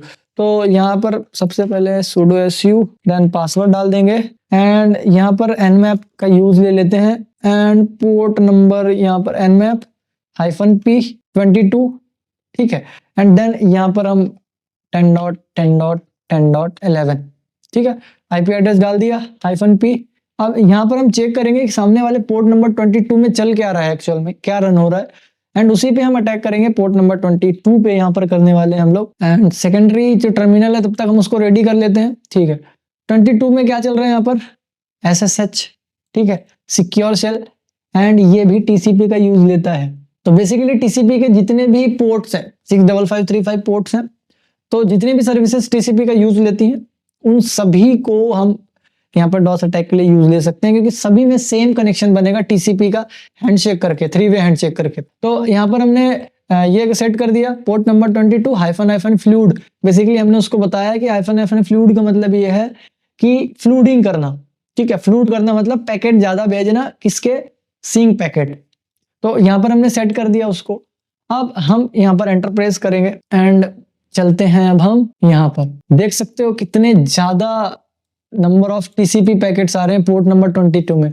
सिंक पैकेट देख सकते हो आप लोग, बहुत हेवीली, देखो बहुत हाईली। तो इसमें अब फिर से अगर मैं प्रोसेसिंग पावर दिखाऊं इस सिस्टम की टास्क मैनेजर में जाके, तो आई थिंक सो बढ़ना चाहिए बहुत, क्योंकि सिस्टम लैग भी कर रहा है। देख रहे हो कितना लैग कर रहा है सिस्टम, 100%, ठीक है, 100% प्रोसेसिंग पावर हो चुकी है सिस्टम की, एंड अभी लैग भी महसूस हो रहा है मुझे बहुत सिंपली। तो इसको हम ज्यादा नहीं करेंगे एंड इसका ग्राफ भी देख लेते हैं हम यहाँ पर। एंड यहाँ पर आयो ग्राफ स्टैटिक में जाके यहाँ पर पैकेट आपके वायर शार्क में आप देख सकते हो, देखिए multiple TCP errors, TCP flags बहुत हाईली आ रहे हैं। तो सिंपली हम क्या करेंगे, इसको hping 3 तो अब तक बंद हो जाना चाहिए था, बंद कर देते हैं इसको, नहीं तो हमारी मशीन काम ही नहीं कर पाएगी, कुछ हम लोग बिल्कुल भी काम नहीं कर पाएंगे बस। तो ये देखिए कितने हाईली पैकेट भेज दिए उसने एक साथ, टीसीपी फ्लैग्स यहाँ पर आप देख सकते हो, बहुत ज्यादा टीसीपी फ्लैग्स भेज दिए उसने, ठीक है। तो इतना पावरफुल है ये वाला। तो आई होप आप सभी को ये भी समझ में आया होगा। सेम अटैक है but different tool and different port. Same attack किया हमने TCP सिंक फ्लैग। उसके बाद यहाँ पर हम एज इट इज इसको बंद कर देते हैं ग्राफ को, and as it is Wireshark को भी बंद कर देते हैं। अब हम चेक कर लेते हैं कि थोड़ी देर बाद अगर हमने चेक किया तो कितना लेता है डॉस अटैक। ठीक है, तो ये देखो स्टार्टिंग अभी 10% 8% के आसपास जा रहा है वो। ठीक है, 7 6 8 ऐसे जाएगा डॉस अटैक के बाद। तो बेसिकली इतना पावरफुल है डॉस अटैक। 100% पूरा CPU यूज कर लेता है, तो प्रोसेसिंग तो कर ही नहीं पाएगा सिस्टम, तो क्या ही काम करेगा, तो पूरा फुल हो गया। देन उसके बाद यहाँ पर हमारा नेक्स्ट अटैक जो है वो POD यानी ping of death attack basically बोलते हैं इसको हम, क्योंकि यहाँ पर हम पैकेट को डिसाइड कर सकते हैं कि कितना पैकेट भेजना है एक्चुअल में सामने में। ठीक है, डेटा का साइज कितना भेजना है, तो बेसिकली यहाँ पर पिंग ऑफ डेथ अटैक जो है यहाँ पर हम डिसाइड कर सकते हैं कितना पैकेट भेजना है, कितने अमाउंट में पैकेट भेजना है, एवरीथिंग। तो ये बेसिकली एक डेथ अटैक जैसे ही है, बहुत पावरफुल अटैक है। तो यहाँ पर सेम टूल हमारा है HPing3। HPing3 को यूज लेने वाले हम यहाँ पर HPing3 करते हैं। ठीक है, HPing3। देन यहाँ पर हम -D लगाएंगे। D मतलब यहाँ पर हम पैकेट साइज यानी डेटा साइज को सेट कर रहे हैं। तो यहाँ पर हम बाइट्स में सिलेक्ट कर लेते हैं 655396 जो भी है, मैंने पहले से कर रखा है इसलिए आ रहा है सजेशन, तो मैं वही ले रहा हूँ। कैपिटल S, ठीक है, कैपिटल S वही sync flag -P port number 21 ले लेते हैं, स्पेस देके 21 एंड हाइफन फ्लूड ले लेंगे, hyphen flood and then target IP address. यहाँ पर जो हमारा IP एड्रेस जाएगा वो रियल काली का ही जाएगा। अभी आपने 2 में देखा होगा कि वहां पर इससे पहले पैकेट अगर मैं आपको दिखा दूं अभी भी, आई थिंक सो अब तो चले गए होंगे। अगर आपने वीडियो को रिवर्स करके देखोगे तो दोनों अटैक में जो IP एड्रेस है वो खाली का जो .18.18 IP एड्रेस है 10.10.10.18 चेक करना, वो आपको मिलेगा ही नहीं, आपको 19 का मिलेगा। ठीक है, तो वैसे ही यहाँ पर अब देखेंगे ना तो हमको इसका IP एड्रेस देखने के लिए मिलेगा डेफिनेटली, क्योंकि यहाँ पर हम स्पूफिंग नहीं कर रहे हैं IP एड्रेस की। तो यहाँ पर ये कमांड आपको समझ में आ गई होगी, ये टूल का नाम है। डेटा साइज सेट कर रहे हैं, synchronize packet set port number flood and ये IP एड्रेस सिस्टम का। ठीक है, अब एंटर प्रेस करते हैं इन सभी को देखने। अब इसके इस अटैक का रिएक्शन देखने के लिए एज इट इज हमको जाना पड़ेगा उसी मशीन पे, एंड वहां पर हम वायर शार्क ऑन करके देख सकते हैं कि कितने पैकेट्स आ रहे हैं बेसिकली। तो यहाँ पर थोड़ी देर के लिए मेरी मशीन भी स्लो हो गई थी, बहुत हाईली पावरफुल अटैक्स हैं ये, तो जितना जल्दी ओपन हो जाए अच्छा है। मशीन बंद होने से पहले डेटा करप्ट भी हो जाता है, मशीन करप्ट भी हो जाती है कई बार। तो यहाँ पर देख सकते हो, अब देखो यहाँ पर 18 दिख रहा है आपको IP एड्रेस, तो डेफिनेटली यहाँ पर IP एड्रेस 18 आएगा। ठीक है, 18 IP एड्रेस आएगा। तो यहाँ पर हम बहुत ज्यादा अमाउंट में सिंक पैकेट भेज रहे हैं। ठीक है, एंड रिप्लाई ले ही नहीं रहे सामने वाले मशीन से। ठीक है, तो उससे क्या हो रहा है कि ना तो कनेक्शन बन रहा है और पैकेट ऊपर से ओवरलोड हुए जा रहा है। ठीक है, बहुत ज्यादा पैकेट आ रहे हैं एंड हम रिस्पांस कैप्चर ले ही नहीं रहे, मशीन सामने वाले से रिस्पांस मांग ही नहीं रहे हैं। तो बहुत ज्यादा अमाउंट में वो जमा हो रहा है एक ही जगह पे, इसलिए वो डॉस अटैक का एक कह सकते हैं एक वर्जन ले रहा है, खुद डॉस अटैक बना ले रहा है वो। ठीक है, तो यहाँ पर आप देख सकते हो सारा 18 IP एड्रेस आ रहा है, आपको वो वाला IP एड्रेस नहीं मिलेगा। देन मैं इसको क्लोज करता हूँ Ctrl+C करके। अब यहाँ पर नेक्स्ट अटैक है हमारा UDP application layer flood attack. ठीक है, तो यहाँ पर हम UDP application layer flood attack करने वाले हैं, एंड जहां पर हम HPing3 का यूज लेने वाले हैं। सेम टूल है हमारा, लेकिन यहाँ पर क्या है कि पोर्ट चेंज है हमारा। जो नेट बायोस होता है, आप लोगों ने नेट बायोस के बारे में सुना होगा, सर्च कर सकते हो। तो इसी पे हम अटैक करने वाले हैं जिसका पोर्ट नंबर 139 है। तो सिंपली आप यहाँ पर जा सकते हो HPing3। उसके बाद आप यहाँ पर -2 सेट करोगे। -2 का मतलब है मोड सेट कर रहे हैं। -2 का मतलब होता है यहाँ पर UDP। अगर -2 नहीं लगाओगे, उसके पहले कोई दूसरा कुछ भी नहीं लगा रहे हो, तो उसका मतलब है TCP -2 लगा रहे हो मतलब UDP। तो ये वाली कमांड यहाँ पर मैं लिख रहा हूँ। देन पोर्ट नंबर स्पेस देके -P जो कि 139 है, space 139 and -flood then 10.10.10. IP address सामने वाला सिस्टम का। अब नेट बायोस जो है ये विंडोज में रन होती है। ठीक है, विंडोज का सर्वर है नेट बायोस, जो कि प्रिंटर एंड बहुत सारे सर्विसेज के लिए यूज होता है UDP। ठीक है, यूडीपी में। तो यूडीपी का सर्विस का यूज करता है वो। तो यहाँ पर मैं विंडोज सर्वर ले रहा हूँ यूज में, टारगेट अपना इस बार विंडोज 11 नहीं रहने वाला है, सर्वर ये वाला रहने वाला है, ठीक है, ये वाला जिसका हम आईपी एड्रेस यहाँ पर स्पूफ कर रहे थे 10.10.10.19, ये वाला मशीन, ठीक है। तो इसको यूज लेने वाले हैं, अब हम इसको टारगेट रखने वाले हैं। तो सिंपली यहाँ पर हमने कमांड तो सेट कर दी है, आपको कमांड समझ में आ गई होगी। एंटर प्रेस करते हैं एंड इसने अपना काम करना स्टार्ट कर दिया है, ठीक है। अब हम सिंपली जाएंगे वहां पर, वायरशार्क ओपन करेंगे। वायरशार्क ओपन करने के बाद वहां पर हम देखेंगे कि यूडीपी पैकेट्स आ रहे हैं या नहीं। यहाँ पर क्योंकि हमने स्कैनिंग पे देखा, तो यहाँ पर हमको तो जब हमने स्कैन किया, या फिर अगर आप वहां पर स्कैन करोगे एनमैप से, तो आपको टीसीपी दिखाएगा 139 पे। हालांकि वो हम चेंज कर सकते हैं यूडीपी स्कैन से। आप देखिए यहाँ पर मैं जाता हूँ, सिंपली यहाँ पर सर्च करता हूँ वायरशार्क। मैंने सारे मशीन पे अपने वायरशार्क ऑन इंस्टॉल कर रखे हैं, जिससे मैं यूज ले पाता हूँ। यहाँ पर मैं ATS 0 को, इथरनेट 0 को ओपन करूंगा एंड देख सकते हो यूडीपी पैकेट्स कितने ज्यादा आ रहे हैं, बहुत ज्यादा। एंड टास्क मैनेजर में जाके मैं इसका आपको CPU लोड दिखाऊं तो 100%, ठीक है, 59, 53, मतलब 50% तो हो ही गया। अब एक और बार कर दूंगा सेम कमांड, एक और बार रन कर दूंगा, डबल चलो करके देखते हैं। तो मैं क्या करूंगा, सिंपली काली पे जाऊंगा, कमांड कॉपी करूंगा Ctrl+Shift+C से। Ctrl+C नहीं करना, नहीं तो ये बंद हो जाता है। Ctrl+Shift+C करना पड़ता है, या Ctrl+Shift+V कॉपी पेस्ट करने के लिए कमांड्स। अगर मैं कमांड्स की वीडियो अगर आपने देखी होगी तो यहाँ पर मैं थोड़ा जूम कर देता हूँ, सेम Ctrl+Shift+V एंटर। तो दोनों तरफ से अटैक हो रहा है। अब देखते हैं इसकी हालत, लोड देखते हैं इसका। ये ओपन भी नहीं हो रहा है, बहुत ज्यादा लैग हो रहा है। आप देख सकते हो ये ओपन ही नहीं हो रहा है मशीन, तो लोड तो देखना दूर की बात है, ओपन ही नहीं हो रहा। तो मुझे आई थिंक सो एक अटैक बंद कर देना चाहिए, इतना पावरफुल अटैक है, ठीक है। अब मैंने बंद कर दिया, तो जाहिर सी बात है इस अटैक करने में, ओ गॉड, ठीक है। अब जाके ओपन हुआ ये, देखो अब 50% हुआ। एक बार और अटैक कर देते तो वो 100% हो जाता है। एक बार और करके देखता हूं मैं, फास्टली मूव ऑन कर देंगे यहाँ से। टास्क मैनेजर पे जाता हूं मैं, देखो बहुत स्लो रिस्पॉन्स कर रहा है। देखो मेरे कर्सर पे ध्यान देना, बहुत स्लोली आपको रिस्पॉन्स देखेगा, ये देखो। एंड मेरा मूव कर रहा हूँ, फिर भी कर्सर बहुत स्लोली मूव हो रहा है। टास्क मैनेजर देखिए, मेरा कर्सर मूव ही नहीं कर रहा है, 67-70 पहुंच गया। ऐसे ही करके अगर 2 से 3 बार कर दिया मैंने, तो वो सिस्टम को पूरा करप्ट कर देगा या फिर पूरा स्लो कर देगा, ठीक है। तो मैं यहाँ पर दोनों तरफ से जाके अटैक्स को बंद कर देता हूँ। दोनों अटैक बंद करना पड़ेगा हमको, दूसरा टर्मिनल भी ओपन करना है। ये तो बंद है, ये ओके, बंद कर दिया, दैट्स इट, ठीक है। Ctrl+C से बंद कर सकते हो आप, ओके। तो यहाँ पर देख सकते हो, वैसे ही यहाँ पर हमने जैसे नेट बायोस में किया ना, पोर्ट नंबर 19 यूडीपी के, port number 161 and port number 17 and port number 135 जो कि आरपीसी रन करता है। पोर्ट नंबर 19 पे 4 जेन यूज रन करता है। एंड उसके बाद यहाँ पर पोर्ट नंबर 161 पे जो रन करता है SNMP वर्जन 2 रन होता है यहाँ पर 161 में। एंड 17 में यहाँ पर QOTD रन होता है। देन आप उसके बाद यहाँ पर 1900 पोर्ट नंबर जो होता है, 1900 पोर्ट नंबर, वहां पर SSDP रन कर होता है, उसमें भी यूज कर सकते हो। पोर्ट नंबर 69 TFT, इसमें भी आप ये ट्राई कर सकते हो।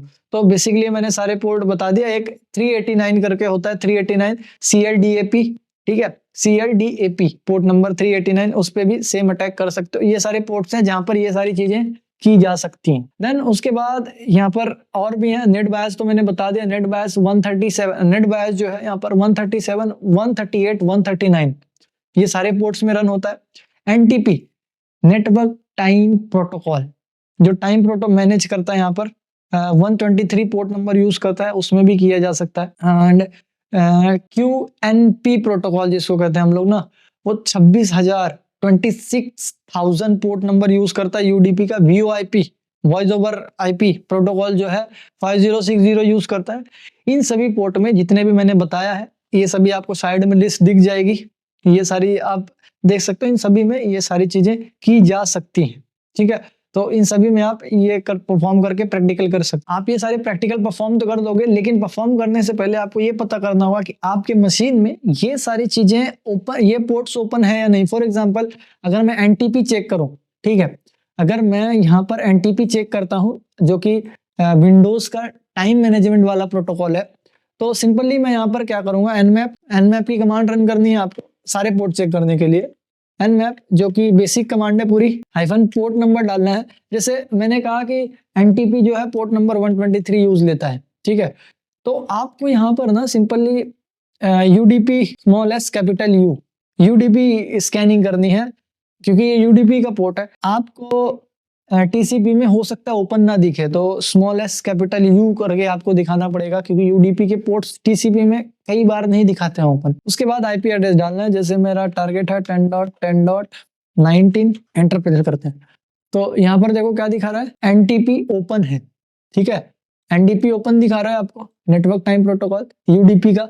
लेकिन अगर मैं यहाँ पर स्मॉल एस कैपिटल U हटा दूं, तो ये इसका बाय डिफॉल्ट जो होता है ना, वो TCP या सिंग स्कैन यूज करता है nmap, तो वहां पर आपको क्लोज दिखाएगा, क्लोज दिखा रहा है, ठीक है, क्योंकि TCP के हिसाब से उसने स्कैन किया यहाँ पर। अगर हम UDP के हिसाब से यहाँ पर स्कैन करते हैं तो आपको ये बेसिकली ओपन दिखेगा, नहीं तो ये ऑफ दिखेगा, ठीक है, क्लोज दिखेगा। तो बेसिकली आप यहाँ पर कर सकते हो। और उसके बाद अगर यही अटैक हमने जो अभी किया है, ठीक है, यहाँ पर मैं 123 कर दूं तो भी होगा, क्योंकि पोर्ट ओपन है। 123 अगर मैं कर दूं तो ये अटैक वहां पर भी होगा। एंड यहाँ पर देख सकते हो, यहाँ पर कोई रिप्लाई आपको नहीं दिखेगा, ये पहले वार्निंग दे रहा है आपको चेक करना पड़ेगा बेसिकली उस मशीन पे जाके, ठीक है। अब देखो यहाँ पर और आ रहे हैं, पैकेट्स आने दिख रहे हैं, तो ये पैकेट्स आ रहे हैं बेसिकली। तो ऐसे आप यहाँ पर पता कर सकते हो बेसिकली कि कौन से पोर्ट ओपन है एंड किसको। अभी देखो मेरा कर्सर देखो, अब मुझे जाना होगा काली पे एंड इसको बंद करना होगा, ठीक है। तो जो भी पोर्ट ओपन है आप सारे VoIP चेक करना है आपको। तो सिंपली यहाँ पर 123 किया था, UDP मोड पे स्विच कर देना। VoIP जो है UDP यूज करता है यहाँ पर। तो 5060 पोर्ट नंबर, एंटर प्रेस करोगे, क्या बोल रहा है, SIP, ठीक है, क्लोज है, यहाँ पर ओपन करना पड़ेगा। तो यहाँ पर आप नहीं कर सकते डायरेक्टली, सिंपल है। तो आपको जो पोर्ट ओपन है उसी में आप कर सकते हो टेस्टिंग, नहीं तो नहीं कर पाओगे। अगर आप उसमें पैकेट भेजने की कोशिश करोगे तो नहीं जाएगा। सो आई होप वॉरियर्स आप सभी को ये सारा प्रैक्टिकल समझ में आया होगा। एंड थ्योरी मैंने इसमें ज्यादा नहीं रखी है, क्योंकि मुझे लगा कि थ्योरी इसमें ज्यादा हम प्रैक्टिकल करते करते समय बता सकते हैं। एंड बाकी बहुत सारे टूल्स हैं जो कि विंडोज में यूज करके, अगर आपके पास लिनक्स नहीं है, आप विंडोज में यूज करके सिंपली डॉस अटैक के लिए यूज कर सकते हो। अब हम सिंपली बात कर लेते हैं इनके प्रिवेंशन की। इनकी प्रिवेंशन कैसे की जा सकती है, इनका बचाव क्या है, अगर डॉस अटैक कोई करता है तो इनका बचाव क्या है, तो वो सारी चीजें देख लेते हैं। तो सबसे पहले जहां पर हम अटैक कर रहे थे ज्यादा विंडोज 11 पे, वहां पर देख लेते हैं। तो डॉस अटैक को प्रिवेंट करने के लिए यहाँ पर एक टूल आता है जिसको हम कहते हैं एंटी DDoS गार्डियन। बेसिकली ये क्या करता है, आपके सारे जो IP एड्रेसेस आते हैं डॉस अटैक जिनसे किया जाता है, वो आपको यहाँ पर सारे दिखा देता है। एंड आप उसको यहाँ पर डेफिनेटली ब्लॉक कर सकते हैं। जो भी IP आपको लग रहा है ये आपकी नहीं है, तो आप उसको ब्लॉक कर सकते हैं। तो मैं यहाँ पर प्रैक्टिकल करके दिखाता हूँ एक। तो यहाँ पर जिस टूल की बात मैं कर रहा हूँ, ये आपको इंटरनेट पे मिल जाएगा, ये आपको मिल जाएगा इंटरनेट पे। Anti DDoS guardian 5.0 is enable, यहाँ पर आपको दिख सकता है, देख सकते हो। एंड यहाँ पर लोकली जो हमारे IP एड्रेसेस हैं वो आपको दिख रहे होंगे। सो यहाँ पर हम कुछ प्रैक्टिकल करते हैं जिससे हमको पता चल जाएगा कि ये काम करता है या नहीं, ठीक है। तो सिंपली मैं जाऊंगा अपने दूसरे मशीन्स पे। तो सिंपली यहाँ पर विंडोज के भी डॉस अटैक टूल आते हैं। तो यहाँ पर मेरे पास है LOIC एंड HOIC नाम के आते हैं। तो मैं विंडोज 11 पे मैंने प्रोटेक्शन यूज कर रखा है, ठीक है, डॉस अटैक प्रोटेक्शन यूज कर रखा है। तो यहाँ पर बेसिकली उस टूल का मैं सर्वर दूसरी मशीन है, यहाँ पर उस टूल का यूज करूंगा। यहाँ पर मैं स्क्रीन ब्लर कर दूंगा थोड़ी सी for the security reason. And यहाँ पर मैं इसको यूज करूंगा LOIC को। देन यहाँ पर सिंपली ये ऐसे दिखता है, आपको दिख रहा होगा स्क्रीन पर अभी अच्छे से। तो यहाँ पर ये आपको ऐसे दिखता है, आप इजीली इसको देख सकते हैं अच्छे से। यहाँ पर मैं सिंपली IP एड्रेस सेट करता हूँ 10.10.10.11, ठीक है। तो यहाँ पर मैंने IP एड्रेस लिखा, देन यहाँ पर UDP, देन यहाँ पर इसको मैं 5 कर दूंगा एंड स्पीड कर देता हूँ यहाँ पर, ठीक है, ये स्पीड। एंड इसको लॉक कर देता हूँ, ठीक है, लॉक ऑन, ठीक है, इस पे लॉक कर दिया मैंने। यहाँ पर लॉक करने के बाद मैं यहाँ पर, ये भी डॉस अटैक का टूल ही है, ठीक है। तो यहाँ पर मैं इम्मा पे क्लिक कर दूंगा। यहाँ पर जो ऑप्शन है आपका इम्मा चार्जिंग में लेजर जो भी है, पता नहीं कौन सी लैंग्वेज में लिखा हुआ है। मैंने उसको वहाँ पर क्लिक कर दिया एंड उसने स्टार्ट कर दिया अपना काम। अब मैं यहाँ पर सेम दूसरे मशीन पे जाऊँगा, दूसरी मशीन जो है मेरी उस पे जाऊँगा एंड सेम काम करूँगा। तो मैंने यहाँ पर ना जो डिटेक्शन है मैंने ऑन रखा है, ठीक है। यहाँ पर देखो एंटी गार्जियन डिटेक्शन जो मैंने ऑन रखा है। सेम चीज़ मैं दूसरे मशीन पे जाऊँगा, वहाँ पे करना है मुझे दूसरी मशीन को ऑन करके। सो यहाँ पर ये वाली मशीन पे भी मैं सेम IP एड्रेस सेट करूँगा विंडोज़ 11 का 10.10.11 लॉक कर दूंगा इस पे एंड यहाँ पर मैं UDP एंड 5 सेम करूँगा, ठीक है। एंड UDP 5 सेम यहाँ पर UDP जो मैंने UDP के 5 पैकेट्स यहाँ पर भेजे थे वही इमेज मार्क फ्लूडिंग जो भी है वो मैंने क्लिक कर दिया वहाँ पर। अब हम मूव करते हैं अपने विंडोज 11 में, ठीक है। अब मैंने मूव किया यहाँ पर विंडोज 11 में एंड आप देख सकते हो इसने विंडोज 19 वाले मशीन को रेड कर दिया है, ठीक है।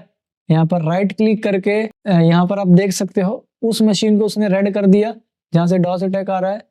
अब थोड़ी देर में देखना एक और मशीन रेड हो जाएगी जो कि आपकी 22 है, ये वाली IP एड्रेस। थोड़ी देर में डिटेक्ट करेगा, ज्यादा पैकेट्स आ गए तो वो ब्लॉक कर देगा, उसको रेड शो कर देगा। अगर हम यहाँ पर किसी भी पैकेट के ऊपर जैसे विंडोज दिखा रहे हैं यहाँ पर जितने भी IP एड्रेस से पैकेट आ रहे हैं इस पर डबल क्लिक करेंगे तो देख सकते हो नंबर ऑफ पैकेट दिखा रहा है यहाँ पर, कितने फास्टली आ रहे हैं, दिख रहा है पैकेट दिख रहा है। यहाँ पर आप देख सकते हो ऑप्शन दिख रहा है ब्लॉक IP एड्रेस, आप यहाँ पर ब्लॉक कर सकते हो एंड लिसनिंग भी स्टॉप कर सकते हो, मतलब लिसनिंग भी नहीं होगी यहाँ पर सिंपली। तो बेसिकली यहाँ पर क्या होगा सारी चीजें ब्लॉक हो जाएगी इसकी। तो यहाँ पर ये बेसिकली पैकेट फिर भेज ही नहीं पाएगा वहां पर, ठीक है।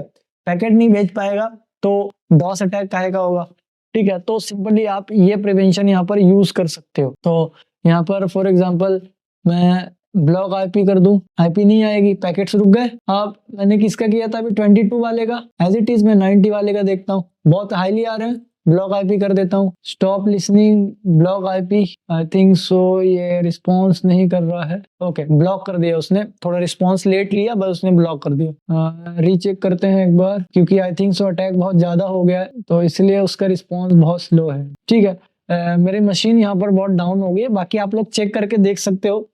मैं इसको जल्दी से बंद कर देता हूँ, stop flooding and as it is इसको स्टॉप फ्लूडिंग, ठीक है।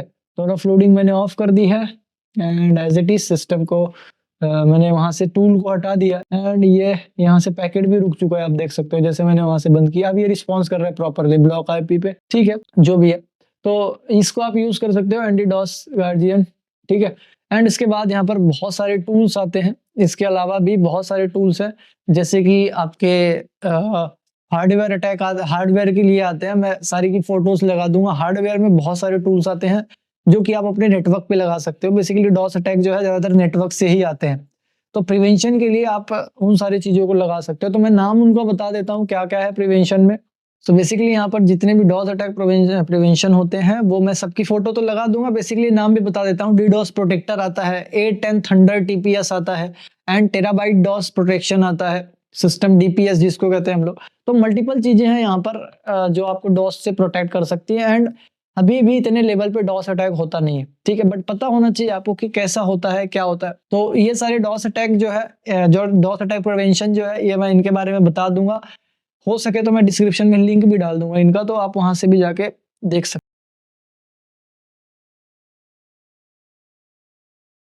What is session hijacking? Session hijacking को तीन की पॉइंट्स हैं यहाँ पर, उसके 3 पॉइंट्स हैं जिसको बताए गए हैं यहाँ पर आपको समझाने के लिए। तो सेशन हाईजैकिंग क्या है? सेशन हाईजैकिंग जो है, सेशन हाईजैकिंग इज आइडेंटिफिकेशन और टोकन या फिर की। सेशन हाईजैकिंग एक आइडेंटिफिकेशन है, किसी की आइडेंटिटी है, किसी चीज की कह सकते हो पहचान है, और की है, ठीक है। अब ये किसकी की है मैं समझाता हूं। ये किसके द्वारा प्रोवाइड किया जाता है? ये प्रोवाइड किया जाता है सर्वर के द्वारा। किसको देते हैं? क्लाइंट को, ठीक है।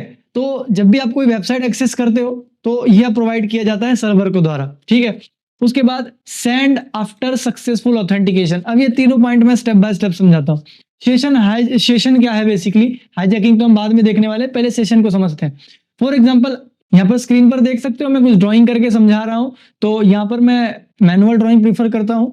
तो यहाँ पर आप देख सकते हो जैसे कंप्यूटर है, ठीक है, एंड आप किसी वेबसाइट को एक्सेस करते हो, किसी वेबसाइट या सर्वर को एक्सेस करते हो, तो ये जो है सेकंड पॉइंट, तो ये आपको सर्वर के द्वारा दिया जाता है, ठीक है।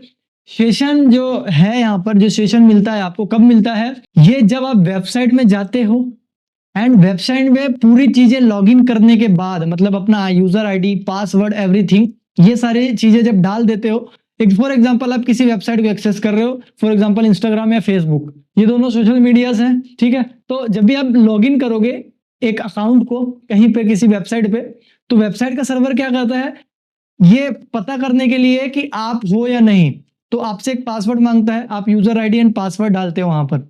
यूजर आईडी पासवर्ड जैसे ही डाल देते हो तो आप वहां पर ऑथेंटिकेट हो जाते हो, मतलब खुद को प्रूफ कर देते हो कि हाँ ये मेरी ही प्रोफाइल है। आप यूजर आईडी जब डाल देते हो तो सर्वर आपको ऑथेंटिकेट कर देता है एंड बदले में आपको एक सेशन आईडी देता है, जिसको हम सेशन कहते हैं, ठीक है, या फिर सेशन टोकन कह रहे हैं, की कह रहे हैं।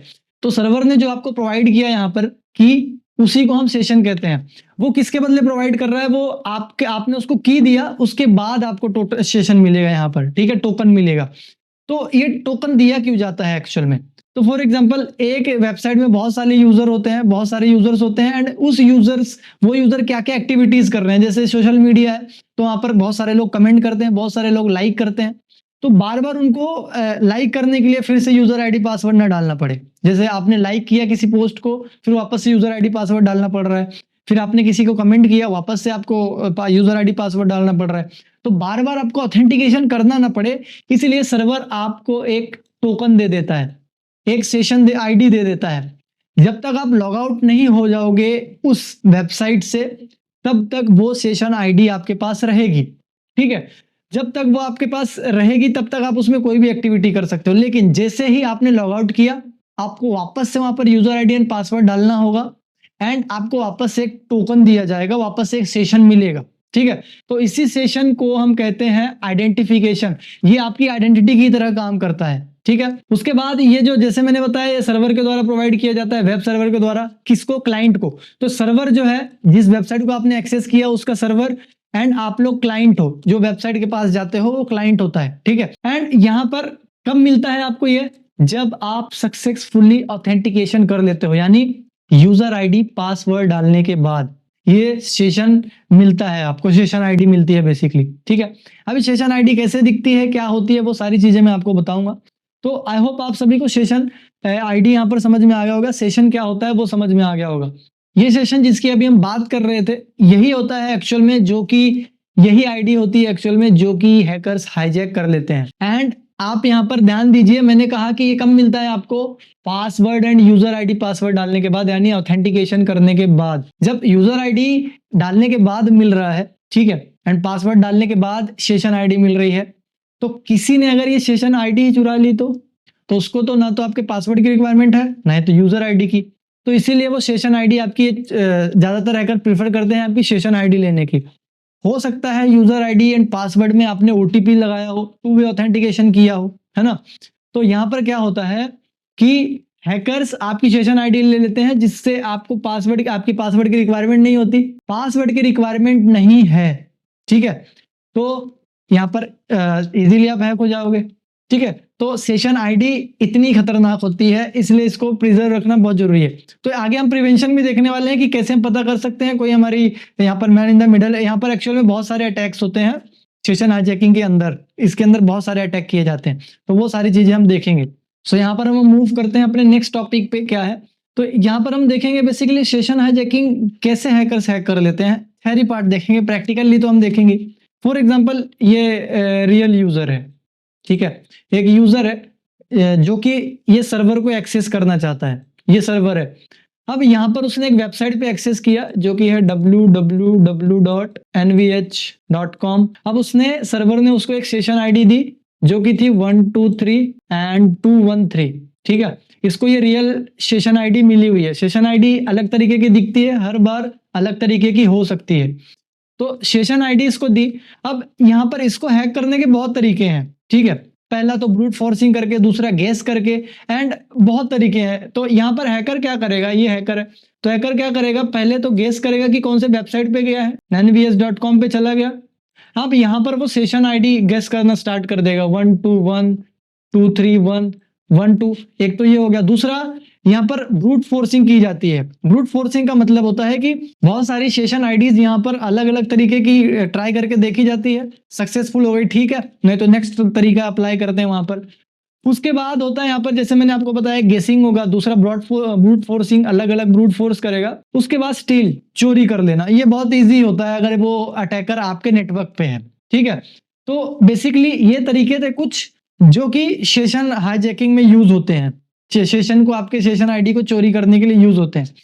अब हम चलेंगे अपने नेक्स्ट टॉपिक पे एंड यहाँ पर देखेंगे कि बेसिकली और कितने तरीके हैं। ये तो मैंने आपको थ्योरी बताया कि स्टीलिंग, गेसिंग एंड ब्रूट फोर्सिंग कितने तरीके होते हैं यहाँ पर। बेसिकली ये इनके अंदर भी तरीके होते हैं, जैसे स्टीलिंग के अंदर कोई और टेक्निक्स यूज हो रही होगी, गेसिंग के अंदर कौन सी टेक्निक यूज करते हैं, ब्रूट फोर्सिंग के अंदर कौन सा अटैक करेंगे, तो यहाँ पर और चीजें होती हैं।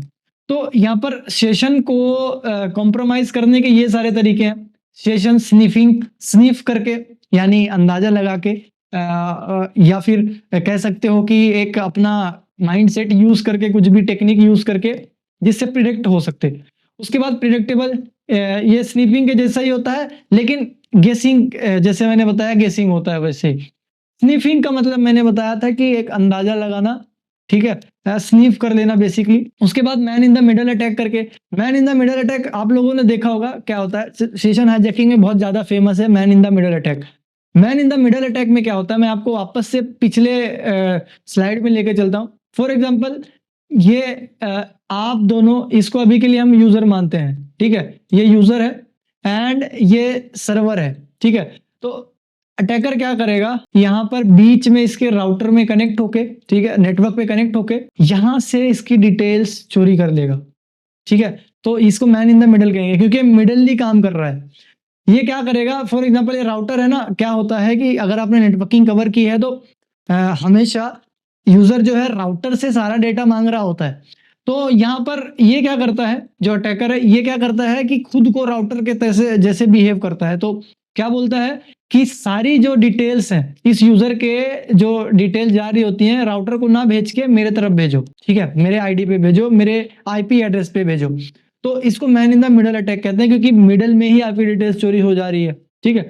तो इसको man in the middle attack कहते हैं। सो वापस से हम अपने उसी सेशन में चलते हैं। यहाँ पर मैन इन द मिडल के बाद man in the browser attack, browser की सारी डिटेल्स देख लेना, ठीक है। उसके बाद क्रॉस साइट स्क्रिप्टिंग, ये क्लाइंट साइड पे की जाती है cross site scripting and cross site request forgery attack. Cross site forgery attack क्या होता है, इसको CSRF नाम से जाना जाता है एंड इसमें क्या होता है, वन क्लिक अटैक होता है बेसिकली।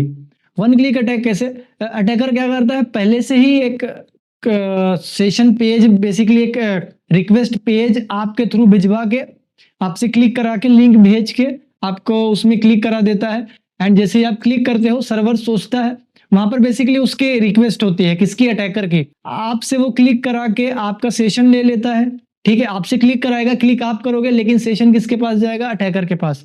तो ये हमारे वेब हैकिंग में यूज होता है, वेब सर्वर्स में होता है, यूज होता है। तो जब हम उस मॉड्यूल में पहुंचेंगे तो इसको मैं अच्छे से एक्सप्लेन करूंगा। वैसे यहाँ पर और भी मल्टीपल अटैक्स हैं, यहाँ पर आप देख सकते हो, session replay attack, session fluctuation attack, crime attack. यहाँ पर क्राइम अटैक बेसिकली इसका एक फुल फॉर्म है ये। तो यहाँ पर ये जो क्राइम अटैक है, इसका एक्चुअल में वो वाला क्राइम नहीं है, इसका फुल फॉर्म है compression ratio info leak made easy crime, full form है इसका, ठीक है। Compression ratio info leak made easy crime, ये इसका फुल फॉर्म है, स्क्रीन पर आपको दिख रहा होगा। तो ये इसका फुल फॉर्म है एंड ये भी HTTP अटैक में यूज होता है, मतलब HTTPS को एक्सप्लॉइट करके यहाँ पर यूज किया जाता है। Session donation attack and petit potassium hijacking. तो बेसिकली यहाँ पर इतने सारे अटैक हैं, कितने, ये सारे जो अटैक्स हैं जितने आपने देखा है यहाँ पर, ये सारे एप्लीकेशन लेवल के हैं। OSI मॉडल में जो 7th लेयर होती है, एप्लीकेशन लेयर, जहां पर कोई भी इंक्रिप्शन होता ही नहीं है, ठीक है। बेसिकली इंक्रिप्शन का, जब वहां पर डेटा पहुंच जाता है तो सारा डिक्रिप्ट हो जाता है इंक्रिप्शन से।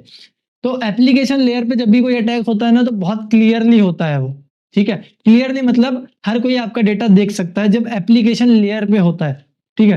तो ये सारी चीजें हैं। तो आई होप आप सभी के एप्लीकेशन लेयर के जितने भी अटैक्स हैं वो समझ में आए होंगे। अब यहाँ पर एप्लीकेशन लेयर के बाद यहाँ पर 2 लेयर्स में होता है, एक एप्लीकेशन लेयर पे और दूसरा नेटवर्क लेयर पे सेशन हाईजैकिंग की जाती है। तो दूसरे अटैक्स यहाँ पर जो है ये नेटवर्क लेवल पे है, पर blind hijacking, UDP hijacking, TCP IP hijacking, RST hijacking, man in the middle, ठीक है, एंड आईपी को स्पूफ करके। तो बेसिकली ये सारे अटैक किए जाते हैं किसमें, नेटवर्क लेवल पे। तो यहाँ पर हम सारे अटैक्स को एक एक करके समझते हैं। फर्स्ट ऑफ ऑल यहाँ पर ब्लाइंड अटैक। ब्लाइंड अटैक में क्या होता है, अटैकर विदाउट उसको कोई पैकेट दिखता नहीं है, बट वो आप जहां पर भी कम्युनिकेशन कर रहे हो बिना मतलब अंदाजा लगा के या फिर कुछ भी करके वो अटैक कर रहा होता है एक होप की तरह, ठीक है, क्योंकि उसको कुछ दिख नहीं रहा होता है, इसलिए ब्लाइंड की तरह वो अटैक करता है, इसलिए इसको ब्लाइंड अटैक कहा गया है। उसके बाद यूडीपी हाईजैकिंग। यूडीपी हाईजैकिंग में ना यहाँ पर आपको कह सकते हो कि ऐसे पैकेट भेजा जाता है जो कि गलत पैकेट हो, बेसिकली सही पैकेट यहाँ पर नहीं भेजा जा सकता, जाली पैकेट, जिसको जाली कहते हैं हम लोग, ठीक है। तो नकली पैकेट भेज के वो आपके पैकेट को चुराना चाहता है, इसको हम यूडीपी हाईजैकिंग कहते हैं। उसके बाद TCP IP hijacking. TCP IP hijacking में क्या होता है कि जो अटैकर होता है ना, वो टीसीपी के जितने भी यहाँ पर कम्युनिकेशन, जैसे टीसीपी बनाता है 3-वे हैंडशेक से, तो उन्हीं का यूज करके यहाँ पर अटैकर आपको यहाँ पर आपकी सेशन आईडी लेने की कोशिश करता है। दोनों यहाँ पर आता है man in the middle and IP spoofing.